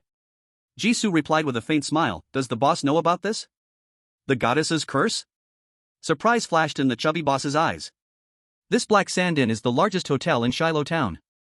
Whether they are passers-by, tourists, or locals who temporarily do not want to go home, they all choose this as their first option. With many people in the inn, there are many eyes and ears, so you hear more news. The young man really only plans to ask this? Just the legendary stories circulating in town hardly qualify as paid content. Jisoo spread his hands, just asking this at first. Any complex question has to start from the simplest step, right? The chubby boss lingered for 2 seconds at Jisoo's waist where his wallet was, and smartly did not continue to inquire further. That is indeed the most concerning content for tourists coming to Xylo Town. He thought for a while and carefully considered his words. If you ask ordinary people on the street in Xylo Town, they would probably tell you some taboos during the celebration. For example, do not steal the offerings dedicated to the goddess from the roadside altar, do not imitate or interrupt the sacrificial dance, do not take sand from Black Sand Beach at night. To avoid being cursed by the goddess and mysteriously disappearing the next day, or encountering extremely unfortunate disasters. As he spoke, the chubby boss smiled mysteriously. And for me, I pay more attention to some obscure but more interesting taboos. For instance, during the celebration, every household in the town will make specific styles of torches or oil lamps, which are considered the gaze or extension of the goddess. Look, our inn has one called Ever-Burning Lamp. He pointed with his chin, which was so round it lacked contour, to an oil lamp covered by a hollow wooden shade embedded in the wall opposite the hall. Not just in the hall, every room with guests has one of these lamps. The carnival is the goddess's birthday and the day when the goddess casts her gaze upon the world. These lamps are the goddess's eyes. If you intentionally blow them out or pour water on them, it's like destroying the goddess's eyes, and you will definitely be cursed by the goddess. The chubby boss's voice was serious and extremely solemn. Then he changed the subject, smiling. Of course, this is just a legend. Even if we ignore it, it is hard for the oil lamp to burn for 5 days. We will keep adding oil. Definitely? Jisoo asked in confusion. Does that mean those earlier mentioned taboos do not necessarily trigger the volcano goddess's curse? Then why is it that the earlier taboos are more widely circulated? Why is no one asking about the story behind this? Compared to stealing offerings, the taboo of not extinguishing the oil lamp carries a clear origin of the goddess's gaze, and fits the unique attributes of taboos such as hard to be noticed and accidental offense. As a result, is it merely an obscure taboo? Even if we ignore the bragging from the fat boss's mouth, the answer he gives after collecting the payment is guaranteed in terms of value. This is a matter of the fat boss's credibility, at least in the town. Only a very small number of people know about the eternal lamp taboo. Thus, the reason for this difference is worth exploring. Well, the fat boss elongated his tone and showed distress. Jisoo took out 2 more bills. The fat boss's eyes widened immediately. Ahem. He coughed twice to cover up, his gaze glued to the table without being able to move away. This is not about money. Brother, if your investigation team wants to study carnival customs, you can stop asking here. The answers afterwards won't help you. Jisoo stared at him. What if I insist on asking? The two faced each other in silence for a long while. Their gazes met in mid-air, as if sparks were flickering. In the end, the fat boss was the first to relent, chuckling. If you insist, brother, let's play a game. If you win, I will tell you the answer. Jisoo asked seriously, what game? Of course. Chapter 193, Can you hear me speak? Celebration Square. After separating from the others, Benjamin felt a chill creeping down his back. He suddenly turned around. The other summonaires had already walked far away, leaving just the crowd celebrating. Everything seemed very ordinary. What's going on? He covered his chilly head, feeling confused. This was his second entry into the other realm. Though he had learned some basic knowledge about the other realm from the guides, many things remained unclear. He had no experience regarding signs of crises in the other realm. However, there was one thing he was very clear about: he must trust his instincts. It was precisely because he trusted his instincts that he survived his first experience in the other realm. Benjamin took a deep breath. I can't stay here any longer, I must take action. He wasn't sure if it was just his illusion. The bodies swaying with the beat around him were moving more and more exaggeratedly, and the ecstasy in their eyes was frighteningly intense. It was like a group of fanatics ready to pull Benjamin into the crowd to dance. He quickly walked toward the edge of the square, and the prompt from the other realm arrived just on time. Please select a destination. Stay in. The popping content made Benjamin's scalp tingle. What are these?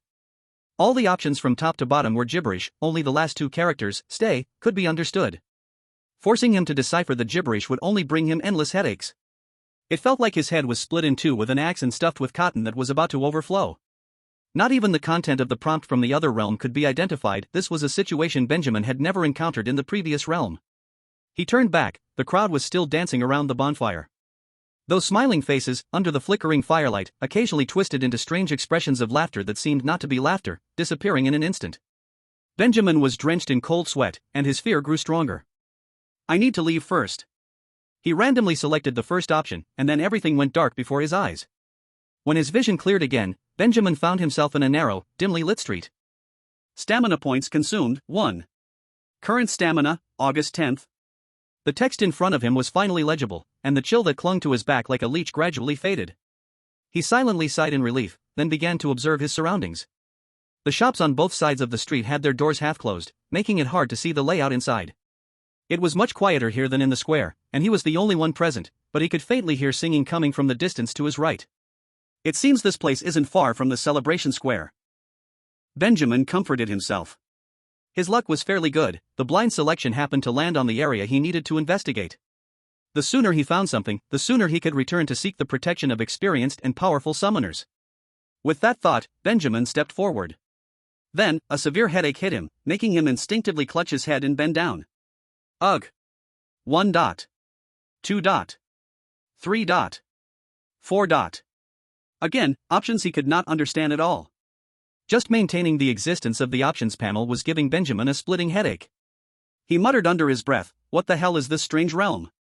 If this kept up, even without the monsters appearing, he would go crazy from these words. The options were supposed to represent different actions he would take next. The contents in parentheses were some related hints. Unfortunately, he couldn't see a single character clearly and had no idea what each choice represented, how much stamina it would consume, or if there would be danger. Benjamin shifted his gaze away from the options panel, struggling to lift his head and look at the shops on both sides of the street. He tried to find clues inside them. To his disappointment, he found that he couldn't read the names of the shops on either side of the street either. Damn it, just pick one, let's get this over with. With a near self-destructive mindset, he pointed at the line of gibberish that looked the shortest. Option 4. Execute action. Current stamina, June 10th. 2 points of stamina? Benjamin's face instantly turned ugly. However, the strange realm would not give him a chance to regret. Immediately, the door of a shop on his left creaked open. An elderly woman dressed simply and carrying a basket walked out, seemingly ready to go somewhere. She looked quite ordinary, much more normal than the volcanic goddess cultists in the square, just a regular NPC from the strange realm. Benjamin's eyes lit up as if he had grasped a lifeline. He almost immediately pushed aside the options question and stepped forward, forcing out a smile. Excuse me, ma'am, I want to ask, do you know the legend of the volcanic goddess? Like Pele's curse. The old woman stopped, turned her head to look at him. Her face was somewhat blurred in the shadow of the eaves, but Benjamin could see her eyes clearly. They had a hollow, unfocused gaze, staring straight at him, but it seemed to penetrate him, looking at something further behind him that Benjamin could not perceive. A chill crawled up his spine, and Benjamin instinctively took a step back, beads of sweat forming on his forehead. Danger, danger, danger. His sixth sense was constantly on alert. The other party was a powerful monster from the strange realm, right on the brink of tearing off its disguise. From Benjamin's previous experiences, it was absolutely not a good idea to expose the other party's identity at this moment, otherwise, they would immediately launch an attack on him. This was just an ordinary passerby, a kind and gentle old lady. Benjamin continuously reminded himself in his heart, trying to slow his breathing and dissipate the heaviness in his chest. Outsider, the old woman's voice was dry and hoarse, her speech slow. You called me? Thump, thump, thump. The old woman took one step at a time toward Benjamin, her footsteps dull and heavy, like several tons of weight hitting the ground. You can hear me speak. Her lips moved, uttering a few vague syllables. It didn't sound like the local language but rather like some kind of unconscious murmur or imitation. An invisible pressure forcibly bound Benjamin in place, leaving him unable to move. Fear gripped his heart, leaving him only able to watch helplessly at everything in front of him. The old woman's face seemed to elongate and twist in the shadows. Behind her, darkness surged, as if countless small, burning eyes were opening in the dark, all staring at him. It was closer now. A clearer scent of sulfur filled the air. It mixed with a sweet, nauseating, strange odor, like something rotten and then burned. Run! With all his strength, Benjamin finally regained control of his body.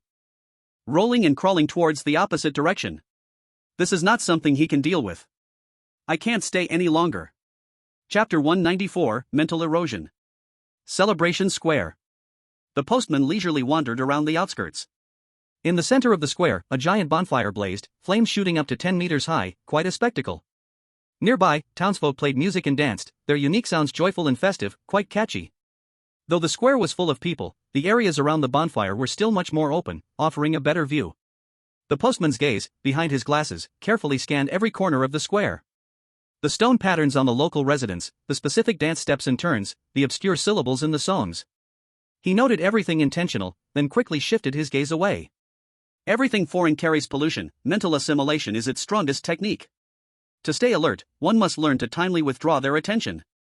Otherwise, the summoner might unknowingly be assimilated by the foreign domain, only to realize it too late. The postman glanced at the watch on his right wrist, contemplating silently. Where should I begin my investigation?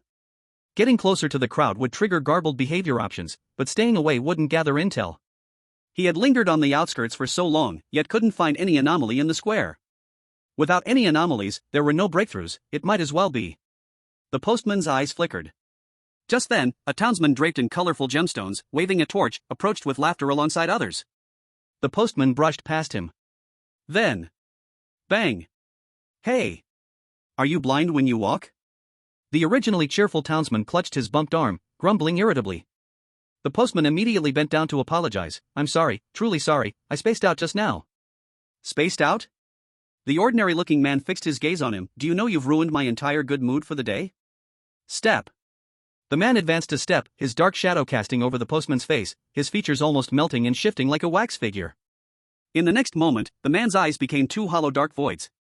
Today is the first day of the carnival, do you know how important it is? The shrill cry, sharp as if not from a human, struck the postman with thick malice. In mere moments, the postman felt his thoughts becoming sluggish, like a sculpted ice about to freeze. A strong impulse to kneel on the ground, to confess towards the volcano, suddenly seized him. Ding! Assimilation rate, 20%. This line of text momentarily cleared the postman's dull thoughts. At the same time, the wax figure man's face was almost touching his nose. He could clearly see the layers of wax formed from the candle burning and cooling on the man's face. "I'm very sorry," the postman suddenly raised his voice and shouted. Without hesitation, he pulled out the simple leather wallet and took out a bill. The invisible pressure on him seemed to lighten, and his chaotic mind regained some clarity. But that wasn't enough. He quickly pulled out 4 more bills, stacking them with the previous one, handing over the 5 colorful notes to the wax figure man. "As an apology, let me buy you a drink, to smooth things over, may the goddess bless us both." The melting wax figure gazed at the stack of bills with its hollow eyes, and the sticky malice retreated like a tide. The man's face returned to normal like a reversed video, revealing a satisfied smile to the postman. He seemed to say something in the local language, probably meaning be careful. Then he clutched the money and turned back into the crowd.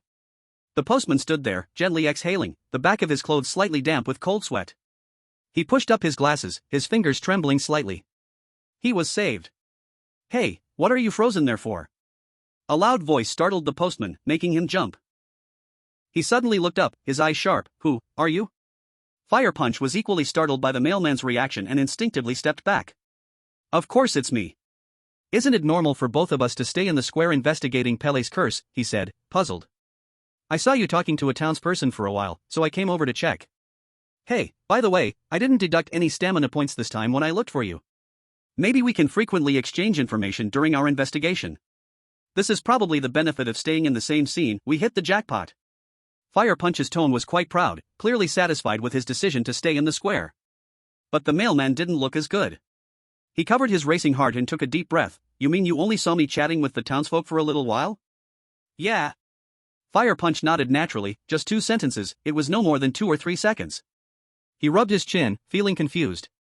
"I also want to ask why you gave him quite a bit of money voluntarily. Is there something suspicious?" Both of them opened their backpacks and compared the money inside, each holding 1,000. The mailman suddenly gave away half of his funds, which was quite abrupt. He came over just to prevent the mailman from swapping out the core, making a circle to check. The monsters from the other world couldn't learn the summoner's manner of speaking in such a short time. The current mailman could still be trusted. The mailman shook his head, wiping away the beads of sweat that had appeared on his forehead without him knowing. "The problem is too big. I just experienced a mental invasion. This other world is not simple." Outside of Shilua town, on the Black Beach. The coastline under the night fell like an ink mark with no bottom in sight, merging the churning sea and the shadows of the land together. Nora stood at the edge of the Black Beach. Unlike the lively celebration in town, the Black Beach was empty, with only her present. A few dim oil lamps hanging on coconut trees and stones barely illuminated this beach made of black granules. It's said that these fine black sands were formed from volcanic ash deposits and were a unique site of the coast where volcanic eruptions were frequent. They are also regarded as a holy place in the hearts of Shilua town's people who worship the volcano goddess. Nora scanned around. She didn't see any plaques that could provide clues. She stepped forward.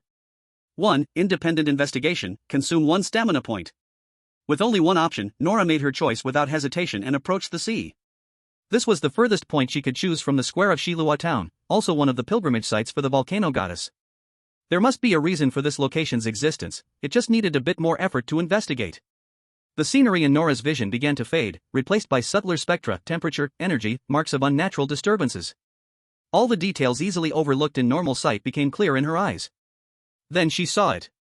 Nora's gaze focused on a small area near the high tide line, where the sand grains remained as dark as ever. However, that was not the normal black sand visible to the eye, but rather, black sand visible to her sight after being burned in some way. The vertical marks above the granules bore traces of being dragged. These traces were quickly fading. Nora swiftly moved to get closer. A wave suddenly crashed down without warning. The sea receded. The once faint marks of charred impressions on the beach vanished without a trace. The black sand grains were washed and smoothed by the water flow, as if that area had never held any special significance. Nora inhaled the lingering sea salt and faintly strange burnt smell in the air, looking towards the volcano across the sea. Sulfur? A hint of contemplation was in her gaze. Then she took off her dry hat, gave it a pat, and put it back on. Her footsteps avoided the murky seawater attempting to climb up her shoes. The direction that came in the morning leaves. Black sand in.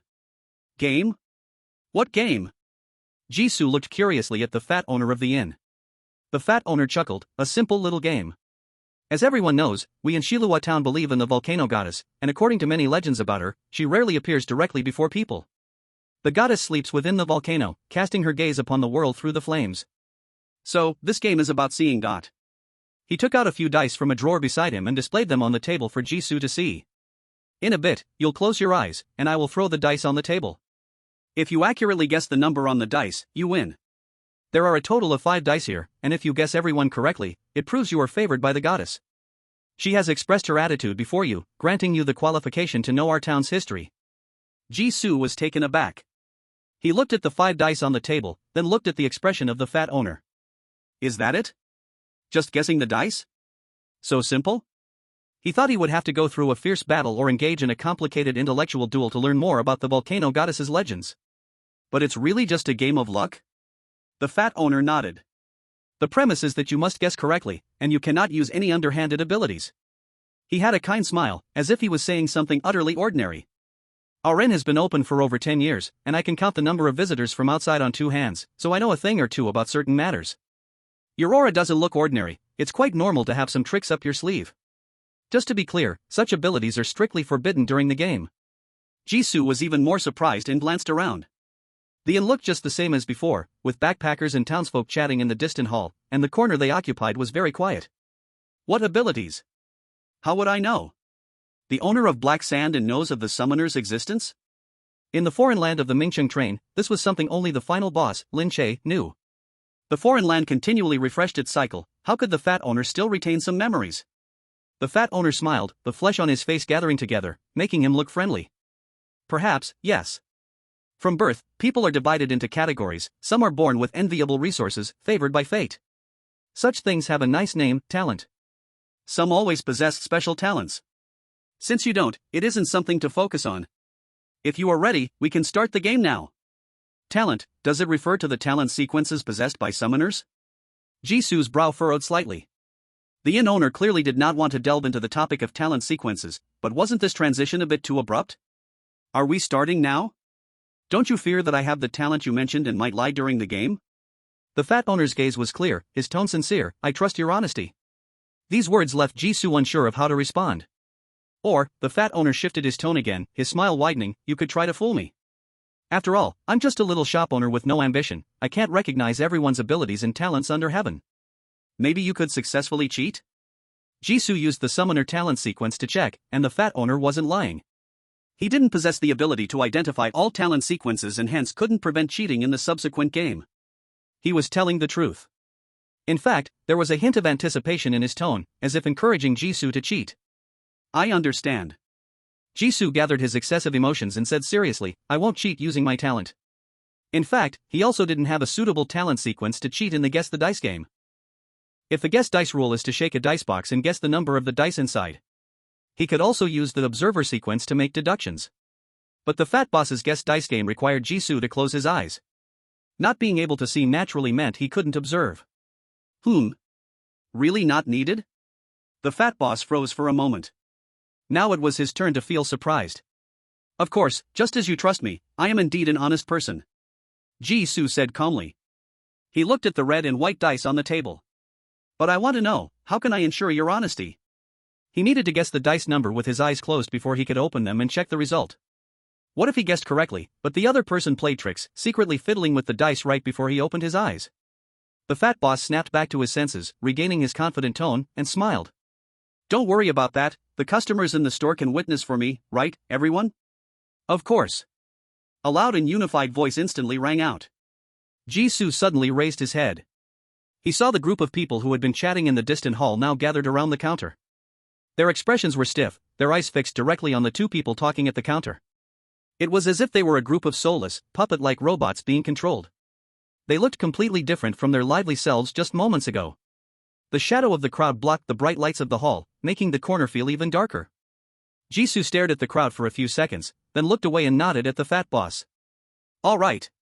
Pollution species are the lowest rank of monsters in foreign lands, and these pollution species disguised as humans are even more mechanical, only following rigid, mechanical rules.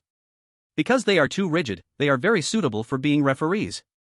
As long as Jisoo doesn't happen to run into the final boss of the foreign land, he doesn't need to worry about the other side cheating. Let's start the game in 1 minute. Jisoo said. Quick. I admire your decisiveness. The fat boss praised. Just for your trust, I can wait an hour, no problem. Jisoo shook his head. No need for that. His preparation wouldn't take that long. After speaking, he quickly called out a name in his mind. Daisy. Daisy. Soon, a response appeared in his mind. Achoo, what is it? Why haven't you come back yet? Ah. Pause, what are those ugly things next to you? Daisy's yawn turned into panic midway. Aren't you supposed to be sending the human cubs home? Why are you in such a dark place? Where are the cubs? Why is the sky outside so dark? I'll explain these questions later. Jisoo replied. I'm playing a game with the person on the other side, and soon I'll close my eyes. You tell me the numbers on the 5 dice on the table. You know dice, right? Jisoo didn't have a talent sequence for cheating in guess dice, but he had an extra help he found. Daisy's ability was mental vision. Although Jisoo couldn't explain the exact principle, it had been verified that Daisy could not only see the scenery from Jisoo's perspective but could also continue observing the surroundings after Jisoo closed his eyes. This was Daisy's racial talent and had nothing to do with Jisoo. Naturally, it couldn't be counted as Jisoo cheating using his own talent. Of course I know. Daisy immediately threw the question aside and defensively said. Damn, pause, don't underestimate me. Our jellyfish people are the best in the universe at mental power. That's good. Jisoo quickly stopped Daisy's lengthy speech and his eyelid twitched uncontrollably. Wait a second, why did you call me pause? When he first heard it, he didn't realize. When did he get such a nonsensical nickname? Poof. Daisy was smug. You always call me over to do things when the TV show reaches the most exciting part, so you're not continue, you're pause. Humans like to give nicknames to people they know, and the person who hears their nickname realizes their own shortcomings. Then correct it. So from now on, I will call you pause. There are too many ways to criticize, and Jisoo didn't know where to start. His mouth twitched a few times. Forget it, we can talk about this later. The game is about to start. Do you remember the rules I just told you? Also, if you see something that makes you uncomfortable later, you can choose to give up. Although the possibility was slim, he still wanted to remind Daisy to be cautious of outside influences. Daisy protested, it's just guessing dice. Of course, I can help you win the game. Jisoo nodded in understanding. He still trusted Daisy's ability to handle things. A minute quickly passed. The game began. Jisoo closed his eyes. The dice fell onto the table, making a rolling sound of gulu gulu. When the rolling sound stopped, he immediately spoke. 5 fours. Jisoo opened his eyes, and what he saw were 5 dice showing 4. The bright red dots on the dice seemed to shrink for a moment, almost as if it were just an illusion. The fat boss's smile vanished, correct. The dull crowd outside the counter echoed. Correct. Someone won. Someone won. Someone won. Everyone repeated the game result, then turned around slowly, heading back to their original resting spots. Jisoo looked at the dice on the table, still holding on to his surprise. This game was truly unbelievably smooth. He hadn't encountered a single pitfall in the foreign realm, which was quite unusual for him. Aside from the pollution and its spooky atmosphere, the rest of the game was too simple. In any case, as long as the goal was achieved, that was enough. Jisoo pulled his scattered thoughts back to the topic. Now, can you tell me the further truth? Why is the oil lamp curse so obscure that very few people know about it? Of course. The fat boss slowly nodded, then let out a long sigh. He glanced around, seeing that the previous judges had all left, then leaned closer to Jisoo's ear and whispered. Because the volcano goddess doesn't exist at all. Ha? Jisoo, who had been so serious and waiting to hear the town's secrets, suddenly had a bunch of question marks on his forehead. The volcano goddess doesn't exist? Is this something a townsperson would say? According to the information he gathered from Lu Chen, only a foreign realm with a pollution level of 6 could harbor beings suspected of being gods. It's actually quite normal for a low-level foreign realm to not have a volcano goddess. However, shouldn't this conclusion be reached through thorough investigation by summoners? How could an ordinary foreign monster who sells information know such things? Shoo! The fat boss hurriedly spoke, putting a hand over his mouth and making a zipping gesture. Lower your voice, this is not a glorious matter. He looked like a classic villain forced into a corner, ready to spill everything. With the rapid development of technology now, most TV shows no longer focus on God-related themes, not to mention the volcano goddess faith, which seems even more niche compared to mainstream churches. Many young people in the town no longer believe in the volcano goddess and have gone out of town to seek development. The youngsters who blaspheme against God are all living well. How can the old folks who stayed in the town believe that the volcano goddess really exists? The fat boss gazed into the void, as if he could see the years he once spent. The faith in the volcano goddess began to decline the year the steam engine's white smoke rose from the island. If it weren't for the opportunity to transform Shiloh Town into a tourist town decades ago, we wouldn't have picked up the legend of the volcano goddess. Due to the fading faith, our ancestors didn't keep the legends of Goddess Pele well. At that time, Shiloh Town could only rely on the shreds of broken legends, adding its own understanding and imagination to create the volcano goddess image seen by the public today.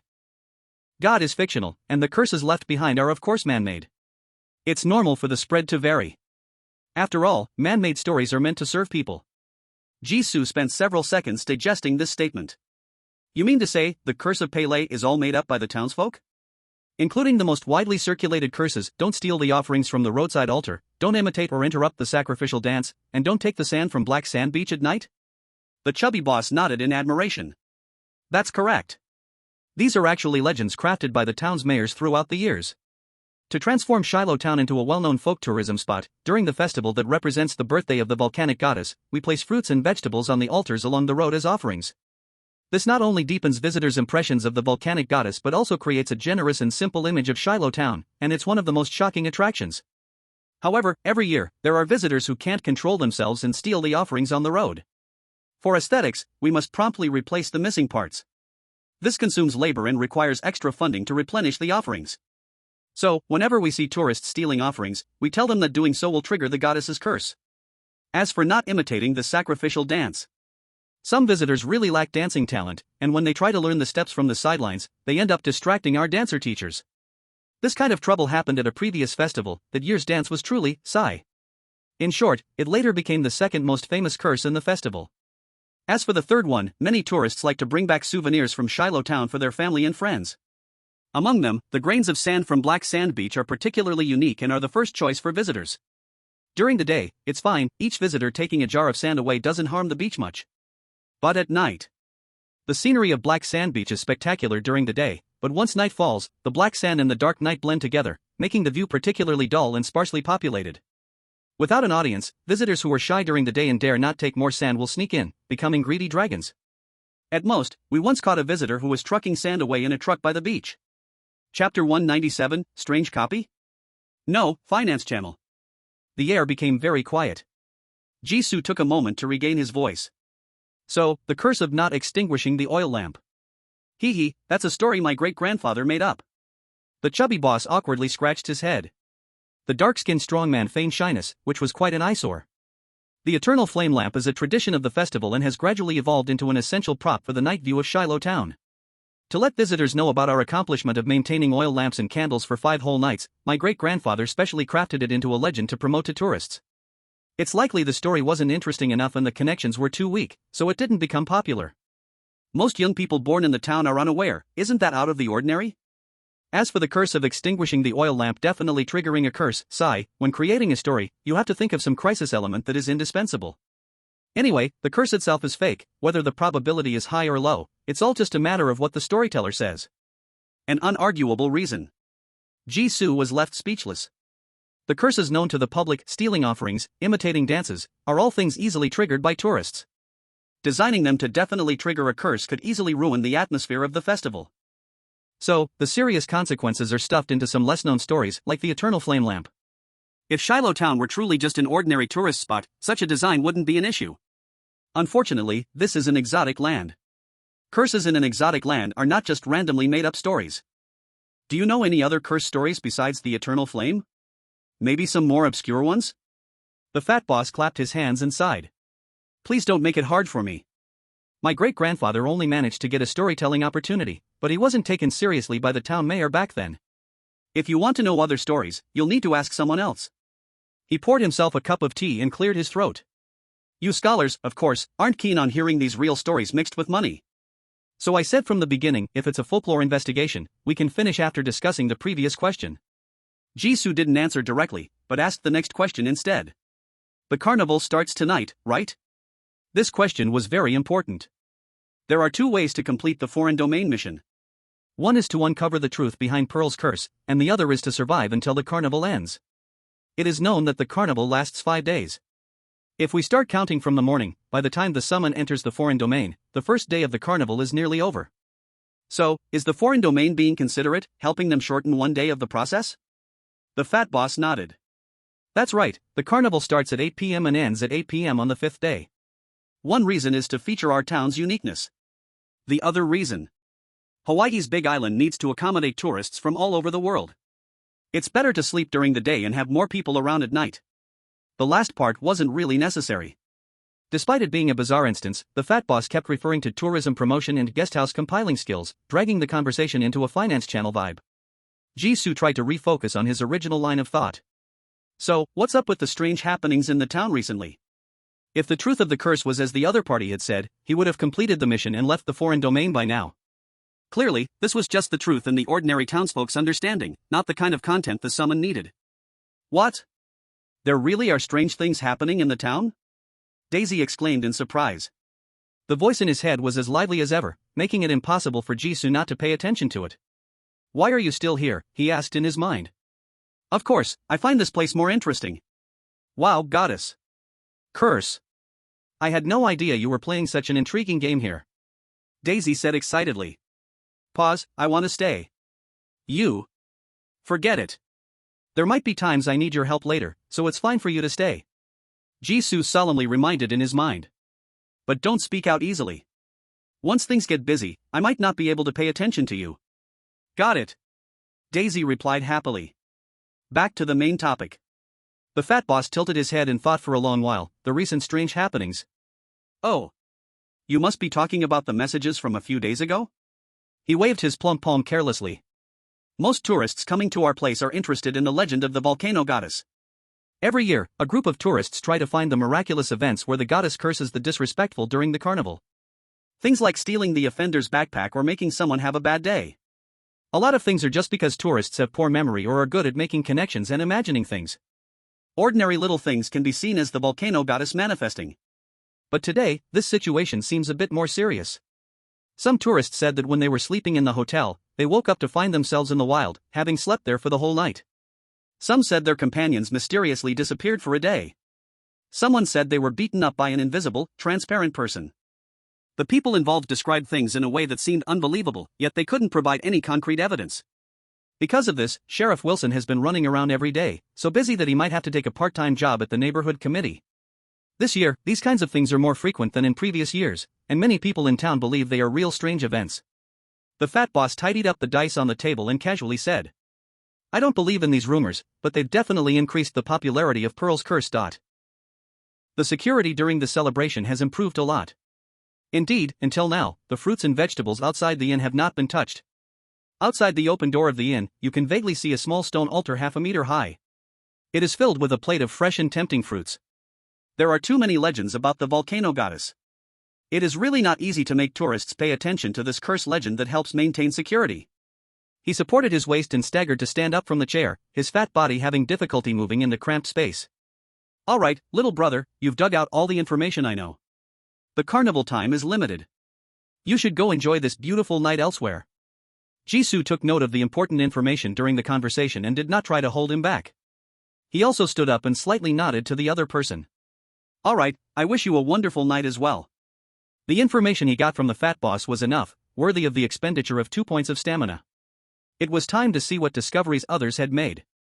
Chapter 198, Both Are Facts. Celebration Square. Hey! Look at this! Firefist stood by the bonfire, clapping his hands, his loud voice drowning out the music.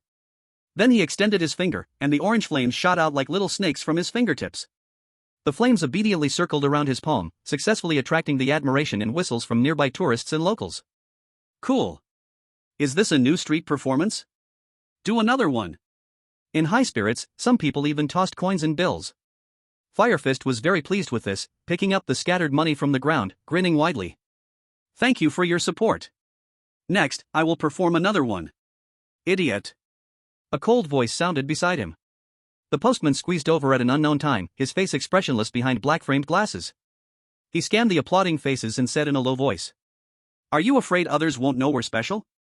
Save some energy and stamina. He bit the last two words lightly. The exotic night has always been unsafe, and this time, it is especially strange. Don't expose too many cards. Fire Fist's action stiffened, and he reluctantly withdrew the flames, grumbling. Got it, got it. Didn't nothing happen? Alright, the performance is over, thank you all for your support just now. Seeing there was no more fun, the surrounding crowd quickly dispersed, going elsewhere. The postman was still about to say something when he suddenly looked toward the direction outside the square. Someone is back. Fire Fist followed his gaze and locked eyes with Jisoo, who was walking toward them. Jisoo nodded at the two. It's really lively here. He took a circle around the square, and from a distance saw a crowd gathered around watching tricks, and only upon approaching did he realize it was his own people. Because there were too many people, he deliberately waited until they dispersed before coming out. It must be said that Fire Fist's talent sequence used for street performances is indeed a visual enjoyment. Fire Fist showed an awkward expression on his face. All of this has its reasons. Jisoo nodded, indicating understanding. It seems you all have quite a harvest here. By the way, where is Alice? Alice stayed with the two at the celebration square, but why hasn't she appeared yet? Who knows? Fire Fist shrugged indifferently. We separated from the beginning, and now all we can do is pray for her. Pray? Jisoo frowned. When leaving, Fire Fist was not in this attitude toward Alice. Even if Alice is a child, as long as she has the indispensable 10 points of stamina, it means she can still help other summoners simply by being alive. How could it be that after a short time, Fire Fist's definition of Alice has turned back into a pure pawn? As if he was certain that Alice would not return. Let me explain.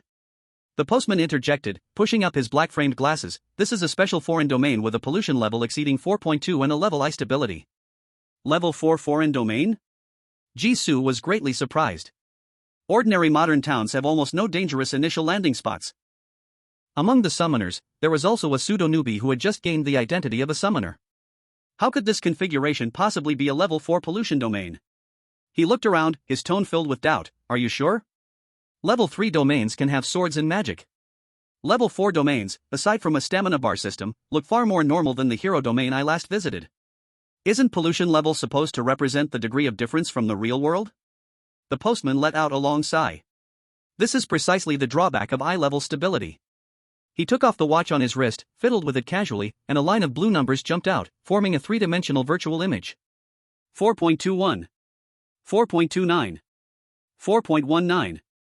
The blue numbers jumped repeatedly, with deviations mostly between 4.15 and 4.30. My detector just calculated the specific pollution level. If you don't believe it, I'm sure Miss Nora on the other side also has clues about the pollution level. The postman put the watch away and asked Jisoo. How much do you know about eye-level stability? Jisoo thought for a moment and replied honestly. It means the domain has formed a stable order, and even the domain bosses must abide by its rules. Of course, the domain bosses can also be the rulemakers. The postman shared information, and in exchange, he had to show his sincerity. In other words, this kind of dungeon might have a way to pass without damage through intelligence. Like the hero domain. It seemed to have a pollution level of 3, but no one succeeded in clearing it before Jisoo arrived. But its requirements for brute force are really not high. The gifted hero sword is definitely better than the weapons of ordinary summoners. As long as the summoner can understand that the number above their head is related to the character of a hero, and stacks the numbers hard, they have a chance to avoid most of the dangers along the way. The true exit is on the small path outside the Demon King's castle. If they don't cling to completing the domain tasks, they can live to get out. The reason for the situation where no one cleared it is that it was transformed into a newbie dungeon by the Silent Eye Church. There have always been cultists mingling within, leading everyone into dead ends. Even newbies who don't understand what a domain is find it hard to quickly grasp the situation and calmly avoid all the traps of the rules. As long as most newbies are attracted by the various amazing items in the blacksmith's shop and start shopping wildly. The increase in items falling on the villagers means they will inevitably not survive the third night in Hero Village. The postman nodded. It seems you have encountered eye-level stability domains. However, the rules you mentioned only apply to domains with lower pollution levels. When it comes to level 4 pollution, even if the domain is stable and looks safe, the dangers it brings are constantly affecting summoners. Pollution has never been a specific monster or energy, but rather information. Information? Jisoo seemed to understand something but still nodded to the postman, signaling him to go on. The postman continued, do you know how we humans determine the concept of flowers? We can see the bright colors, smell the sweet fragrance, and touch the soft petals. These are all information delivered to the brain by the 5 senses. If we close off the five senses, we can't be aware of what is before us. If a lump of flesh feels like petals, smells like flowers, and looks like a flower, the information is delivered to the brain, and we will think it is a flower. The postman's tone was serious. The last point is the situation we face today. When the information is abnormal, even if a monster is tearing your intestines, you would still think you are passionately kissing a lovely lady. Jisoo, do you believe that both passionate kisses and tearing intestines are real information? Absolutely. The postman nodded. The peaceful and tranquil Shirluo town is not a hypocritical illusion, but a fact that can be maintained until the last day of the domain. Only, this is the fact from the perspective of the domain monsters. If summoner's mental strength is strong enough, it can. You can see the world in the eyes of monsters, and communicate and shake hands with them. If your mental power is too low, the information you receive will be distorted, and you'll be eviscerated by the townsfolk and served up on their dining tables. The latter is also true. Chapter 199, Truly an Old Hand. Daisy felt dazed as she asked in her mind. 2 facts? What are you talking about? I don't understand. Even after her racial adaptive talent, she was still able to understand the language of this planet. How could it be that a few sentences strung together carried meaning that she completely could not grasp? The world in your eyes will be different? Which one is the real one? The mailman has already said it, both are facts. Jisoo responded in her mind. Then his voice took on a hint of teasing. Isn't your race renowned for its mental power? Why do you not understand this application of mental power? Daisy felt like her tail had been stepped on and immediately protested loudly. Our race uses pure mental energy, telepathy, and precognitive intuition. It's mastering, its resonance, its extension. It's mastering, its resonance, its extension. It's not this, whatever it is, turning the world into a chaotic ball of yarn. Daisy's voice grew smaller with each word, but finally found her reasoning, and her voice regained its strength. It's you who is misnaming it. Mental power is not meant to be used this way. Jisoo gently shook his head. Just consider them to be two different things. In any case, you can understand the pollution the mailman mentioned as the perceived reality. It's like a mandatory translator or filter that transforms everything, including rules, phenomena, and even existence itself, into information that different receivers can interpret. He paused, searching for a metaphor that would help Daisy understand. It's like a fairy tale book written in English. To someone who does not understand English at all, this book is just a page printed with countless lines. But to someone who understands English, this book is an interesting story. Both facts are based on the same book, but cognition determines the information they receive. However, Jisoo's tone became serious. Objective facts exist in reality. For example, a carrot is delicious to someone who likes it, but to someone who hates it, it might as well be poison. Yet they cannot deny that it is a food that provides nutrition to the body. The current situation is: in this level 4 polluted foreign land, objective facts do not exist. As long as you see the flowers in front of you as knives, they will surely cut your palm. Those with high mental power can understand the matters in the foreign realm, seeing through multiple layers of information. Those with low mental power will only be overwhelmed by the chaotic flow of information, seeing the most essential monsters. At this point, Jisoo looked at the mailman. Have you experienced the power of the foreign realm? The mailman adjusted his glasses. I accidentally bumped into a passerby, but thankfully, I resolved it in the end. Jisoo nodded, not asking for specific details. For their quest, the normal Hilo town was the investigation target. The monsters seen in this state of mental chaos only represent crisis and death. However, Firefist smacked his lips. Once you come into close contact with a single townsfolk, it will trigger a mental power assessment, and I just saw a monster with several extra arms. Fortunately, my mental power is high enough, and I got through it in just a few seconds. The mailman sighed. Even though Hilo town has level I stability, the passive dangers brought by its high pollution level are terrifying enough. As long as we are in the foreign realm, we will be influenced by it at all times, distorting our perception. Any contact with the townsfolk will trigger a mental power assessment. This is an unavoidable step for unraveling the secrets of the instance. Under these circumstances, level I stability cannot help us pass through safely by relying on wits. Instead, it will constantly test our overall qualities. The fireball waved his hand indifferently. I thought that little guy could help, but now I feel grateful if she can recognize a few words in a foreign land. So young, probably just like the noisy star-chasing crowd, has only cleared the summoner identity exam once. Who knows if her mental strength even breaks 10? If you knew her in reality, you could start preparing for the aftermath now. Daisy, understanding, was anxiously spinning in Jisoo's mind. Yes, the human cub is still so small. Isn't her world now filled with monsters? Wait, what should we do? You underestimate Alice too much. She is not an ordinary human cub. Jisoo's voice was calm. After learning the details of the alien realm from the mailman, the last trace of worry for Alice in his heart vanished. The silent I may not be good at other things, but isn't information warfare their expertise? A mysterious child from a cult obsessed with secrets, death, and pollution worship could fall for toxic information? In the next moment, Jisoo's gaze turned to the shadow on one side of the square. Look, they have returned safely. After speaking, his voice hesitated. Probably. The newcomers included not only Alice, who held a bat doll and looked as obedient and cute as a doll, but also Nora with a hat on, and Benjamin, who shrank back like a quail. All 6 summoners were present. Jisoo's gaze lingered on Benjamin's torn clothes and a small patch of scorched hair for a few seconds. The injury wasn't serious, or rather, it didn't even count as an injury. Then it's all right. Jisoo withdrew his gaze. The few of them regrouped at a quiet corner near the edge of the square. Everyone returned safely. The mailman adjusted his glasses. It seems I spoke too early. Barely, Counts. Benjamin's voice was weak as he avoided the eyes of the others. Nora just nodded slightly. Alice stood quietly next to Jisoo. Although she complained that her information was wasted, the mailman still shared with the recently returned group his findings on the pollution and stability of Shiro Town. He also added a few precautions he discovered that might trigger Pele's curse. The fire fist continued from the mailman's words. This is also a common discovery for both of us. Do not steal offerings to the goddess, even if it falls on the ground. Do not go alone to Black Sand Beach at night. Moreover, I earned a lot of money busking in the square. You all know that in stable foreign realms, local currency is hard cash. This money not only buys safety but may also buy crucial items for clearing. He pulled out a crumpled bill, pride evident in his eyes. I believe it will be very useful later.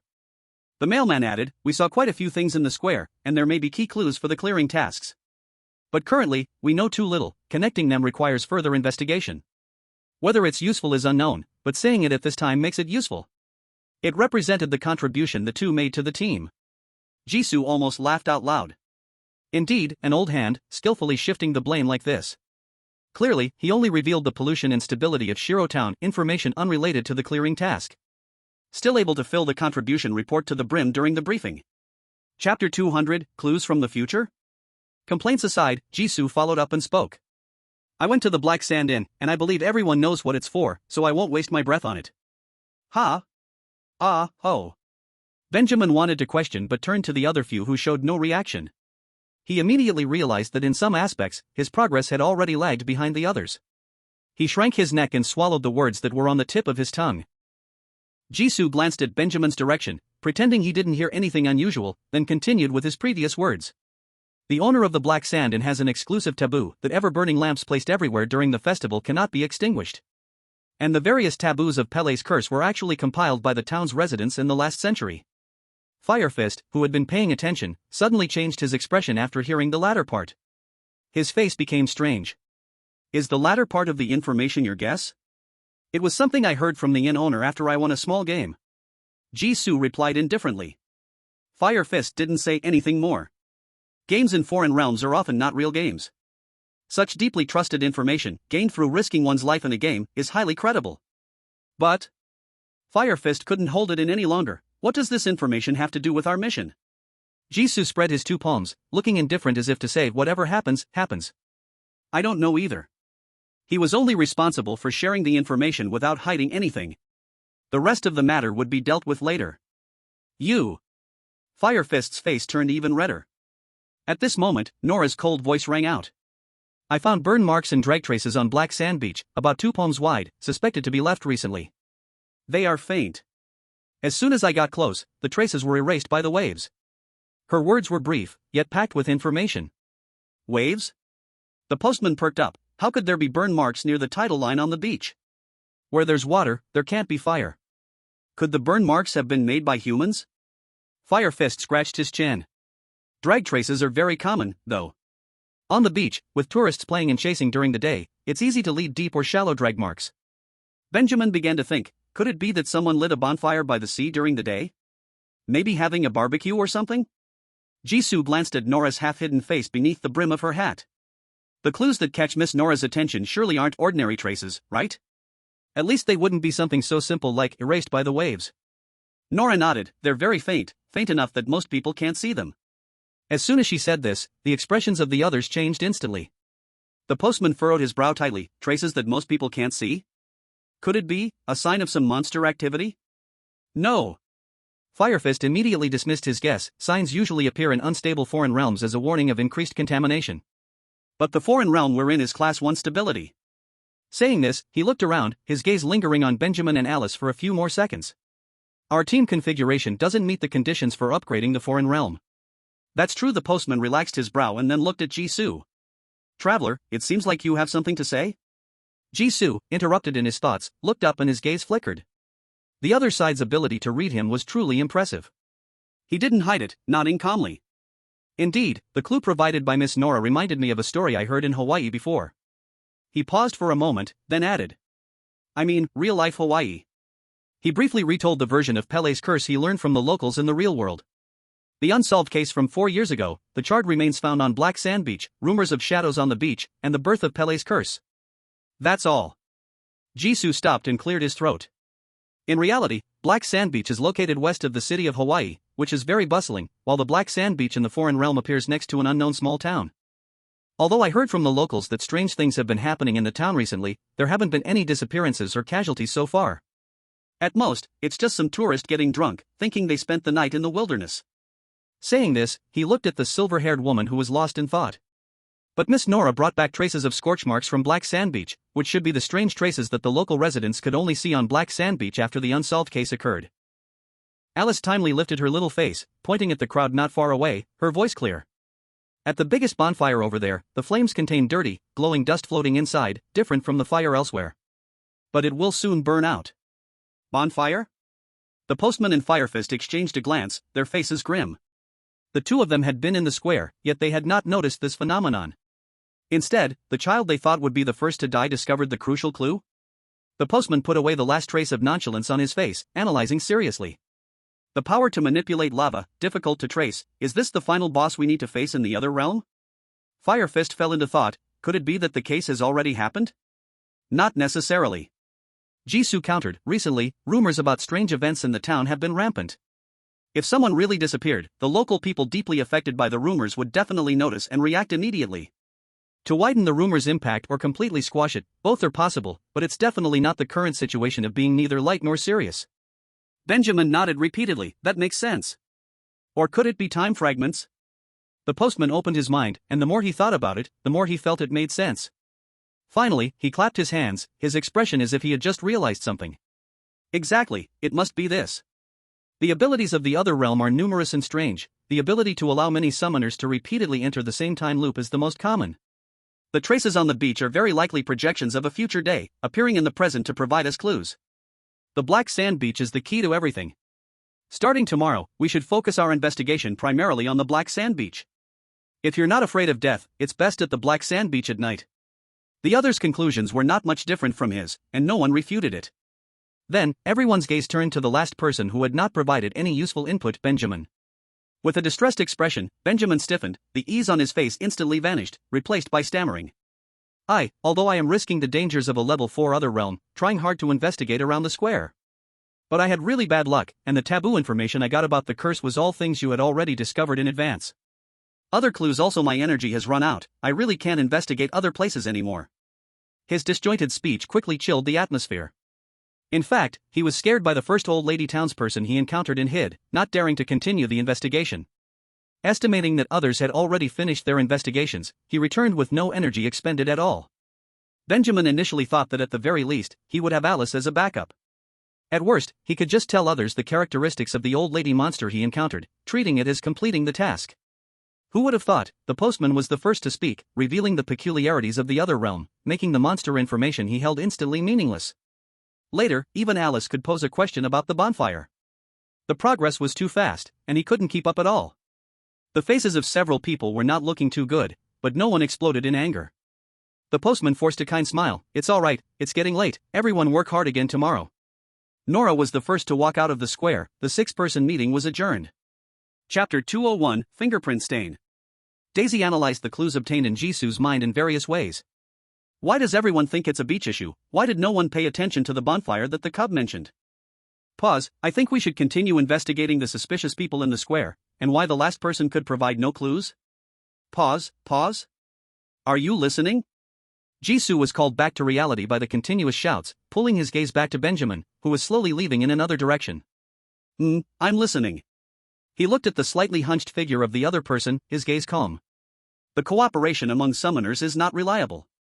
He needs to provide information to the team. It's not that the team needs him. Without making contributions, this newcomer is likely seen as less important than Alice in the eyes of profit-driven old recruiters like Postman and Firefist. Being suddenly excluded from the team is the most severe price for him, far worse than not providing clues. However, it seems he won't realize this until he directly faces a life-threatening crisis. Oh, so there are such rules. Daisy said, realizing suddenly. Then what were you staring at just now? I called you several times before you responded. Jisoo followed the others slowly outside, casually replying in his heart. I was looking at Nora. Isn't she that beautiful but looks terrifying big star sister? Daisy immediately matched the name with the face. Jisoo nodded. Yes, this big star of the Free Federation was too silent in the latter half of the meeting. If it was just silence before, she was actually patiently listening to others' clues and appropriately inserting into the conversation. After I finished telling the normal world's mystery regarding Pele's curse origin. She lost all reaction to the meeting process, her eyes filled only with emptiness. It was as if she hadn't heard anything, pretending to be seriously lost in thought. I suspect she holds undisclosed clues. Moreover, these clues are closely related to the task, significant enough to instantly raise the progress to the next stage. Then aren't we at a disadvantage? Daisy's voice immediately became tense. Though she can't understand how Jisoo reached that conclusion, she firmly believes in his guess. We shared all the information the innkeeper told us, that's unfair. Jisoo chuckled lightly, not necessarily. To clear the foreign realm, the most important thing is to understand its mechanism. Combining the postman's description of level 4 pollution, level 1 stability foreign realm, he and Daisy have very high mental strength. So high that they hadn't noticed any monsters or dangers hinted at by others along the way. That's enough. As for Pele's curse information and origin, the legends compiled by the townspeople are clearly not the key to the task. Revealing this information doesn't mean much of a loss to Jisoo. Just then, Jisoo arrived at the edge of the square, and the familiar stamina selection page popped up. Without even looking, he chose Black Sand Inn. Let's rest and recover stamina first. Tomorrow we'll figure out how to pry the special information from Nora. Current stamina, 1 out of 10. Going directly to room 203 consumes no stamina. Jisoo greeted others who were examining their surroundings for the first time in the inn and prepared to head back to his room to rest. Anyway, with 1 point of stamina, he couldn't do anything else, so it was better to check if there was anything worth investigating in the room. Rest? Benjamin called out to him, what's your room number? Why don't we squeeze together tonight? From Firefist's tone, currency in this foreign realm seems very valuable. Saving a day's lodging fee and having each other's company at night, why not? Jisoo turned back at the stairway, a smile on his face. Your room card is in your bag. Bag? A look of realization flashed across Benjamin's face as he finally remembered what he had forgotten after extreme fear. He took off his heavy backpack, paused for a second, then unzipped it to dig out a wallet. Turns out I'm in 204. He sighed in relief inwardly. In the foreign realm, certain specific numbers are always favored by monsters. Like the number 13 Benjamin had in the last foreign realm. Fortunately, his room number is rather ordinary. Even if a last number had to be chosen, the traveler who just went upstairs is in bigger trouble. That's good. At that moment, a voice sounded above him, half smiling, half teasing. Look what I see, a newly opened backpack. The postman looked at Benjamin, who was busy digging, with a broad smile, but his eyes showed no amusement. Dear Ben, didn't you say you have exhausted all your strength? That. Benjamin nervously clenched his fingertips, beads of sweat forming on his forehead. Postman, please believe me. This really is my last bit of strength. What happened next remained unknown to Jisoo. He successfully found his room and unlocked it with the door card after a beep. The inside of the room was simply decorated like an ordinary inn. A large bed, air conditioning, a desk, curtains, and a bathroom near the door. The curtains were pulled aside, and from the second-floor window, he could see the shop signs across the street. Wait, what's that thing on the window? Jisoo put down his backpack and frowned as he leaned closer to the window. On the clean, transparent window, there remained a palm-sized black stain. Investigate window, consume 1 point of strength. Confirm. Jisoo made a quick decision, feeling the resistance fade away as he continued towards the window. Current strength, 0 out of 10. Up close, Jisoo could see more details of the stain. The stain had a texture like volcanic ash, with edges that were a muted gray. The overall shape really looked like a person's palm, with faint fingerprints visible on it. Daisy grew more frightened. Wait, there's someone else in our room. That's a possibility. Jisoo nodded. Then he turned around, pulled open the bathroom door, checked the wardrobe, rummaged through the blankets, and even moved a 50-centimeter thick mattress. In the end, Jisoo brushed off the dust from his hands and stood up from the floor. Alright, I can at least confirm that there are only the two of us in this room. Daisy, that's not how you play a horror game. They should have been scared first, then frozen, pretending they hadn't discovered anything, and gone to bed. Then closed their eyes and listened for the sound of someone hiding in the room. Awaken suddenly when the other person makes a move, roll over to avoid the attack, and escape from the room after a chase? Why did the other side come looking for them directly? What if the other side is still in the room? Jisoo shrugged, this isn't a horror game. By the way, haven't you been watching cartoons lately? Humph, I watch all kinds of dramas. Hey! Why did you wipe off the black stuff from the window? Mid-sentence, Daisy suddenly saw Jisoo bring a towel from the bathroom and wipe the stain from the glass clean. The tension in her voice immediately rose. This might be an important clue related to your task. How could you wipe it off? The clue is already stored in my mind, there's no need to forcibly keep it. Jisoo calmly went to the bathroom to wash the towel. Having such a large stain on the window was very unfriendly to someone with OCD. If I don't clean it up, I won't be able to sleep tonight. This stain is on the outside of the window, about 3 meters off the ground. The person who left the mark either can fly or was standing on their tiptoes in a very awkward pose to intentionally leave a print. We can't contact the former, but we can start looking for people in the town tomorrow, comparing against the palm print. Jisoo found paper and a pen by the desk and quickly sketched out the rough outline of the stain from earlier. But there are only vague fingerprints on it, finding any clues will be a matter of luck. In short, that's a task for tomorrow. Jisoo yawned and pulled up the blanket. Now I'm going to sleep. Daisy, who had been tense, stomped her foot in frustration. I hate things being left half done. Bad pause, we need to investigate this properly. Aren't you afraid of encountering monsters at night? At this moment, Jisoo had already fallen fast asleep. Daisy. Chapter 202, The Knock on the Door. A night passed.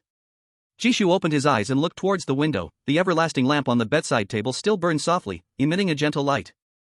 The clock on the wall showed 6 o'clock, and the sky outside remained a deep indigo blue. I can't believe it's this early?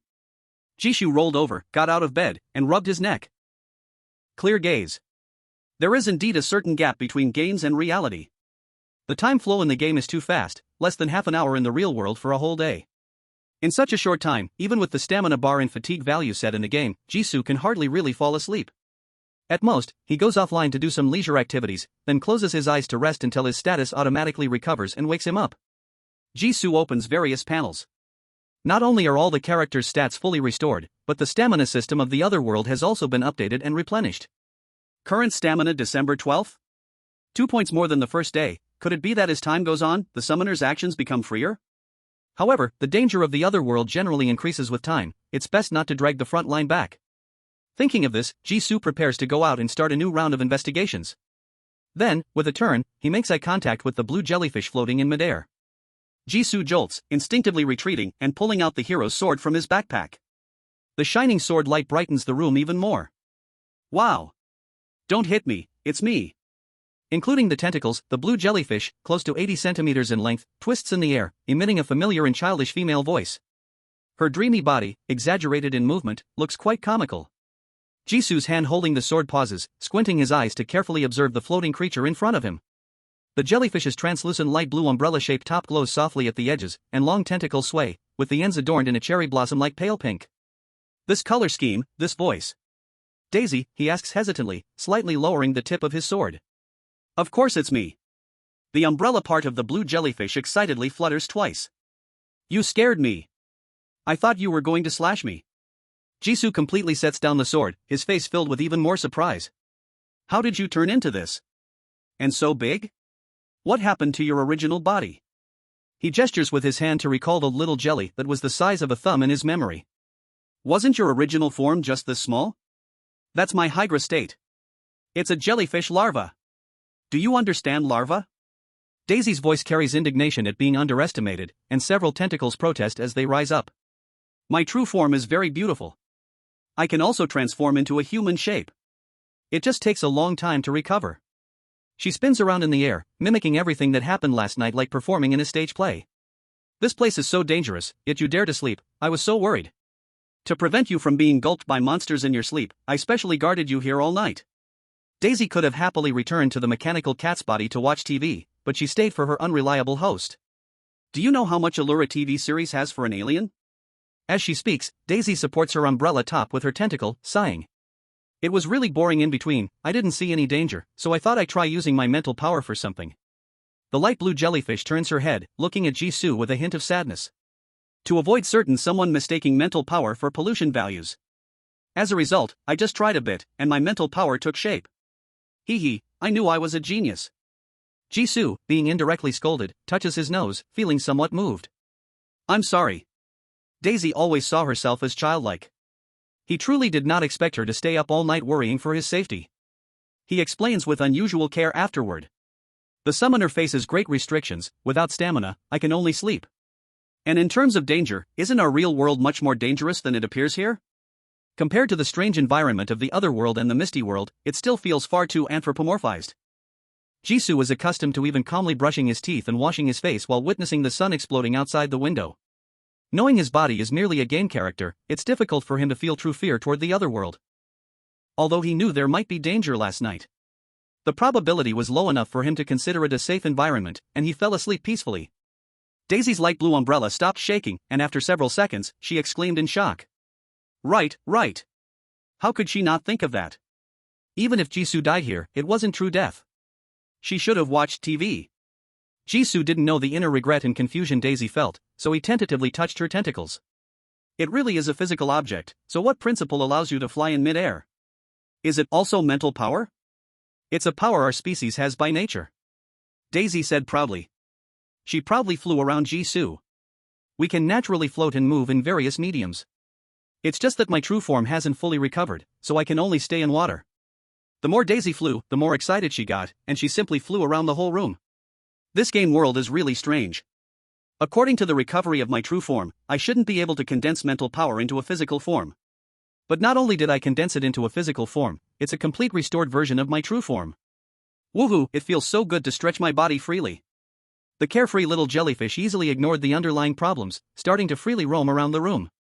Amplifying mental power, huh? Jisoo rubbed his chin and thought, could it have something to do with the essence of another world? Daisy, have you ever tried this in the real world? Of course I've tried it, who likes staying in a fish tank all the time? Daisy replied without thinking while flying. Jisoo's brows furrowed deeper. Really? The talents that summoners can use in other worlds cannot be used in the normal world. From the restrictions alone, it's clear that the polluted world's level is higher than that of the normal world, making some extraordinary traits completely normal. Then why can't Daisy enjoy the benefits of amplifying her mental power in the mist world? Isn't the mist world the future timeline of the polluted world? Unable to come up with an answer, Jisoo simply decided to put it aside. Forget it, these questions won't have answers in the short term. He grabbed the translucent tentacle swaying in the air and pulled the jellyfish down. Stop playing. I need to go out and find others, continue investigating the black stains in the room from last night. You stand out too much like this. Can you change back? At least don't appear in front of others. There was an anomaly in Jisoo's room, so the others probably wouldn't escape either. He couldn't go out with such a big jellyfish, could he? Excited Daisy immediately drooped, and her umbrella shrank a little. Fine. She wasn't unreasonable. Then, the jellyfish flashed with blue light, its body visibly shrinking and fading rapidly. Finally, it turned into a faint light and entered Jisoo's forehead. I'm back. Daisy said weakly in his mind. Jisoo could feel the faint connection with Daisy in his mind. He adjusted his clothes and gear, preparing to leave. Knock, knock. Suddenly, there were two clear knocks on the door from outside. Jisoo froze in place, his eyes sharply turning toward the door. Someone was looking for him? Had other summoners gotten up? Being cautious, Jisoo didn't act immediately. Knock, knock. The knocking sound came again. Still two slow knocks, perfectly timed and evenly spaced, hitting the upper middle part of the door. If Jisoo didn't hear the problem, he would be a fool.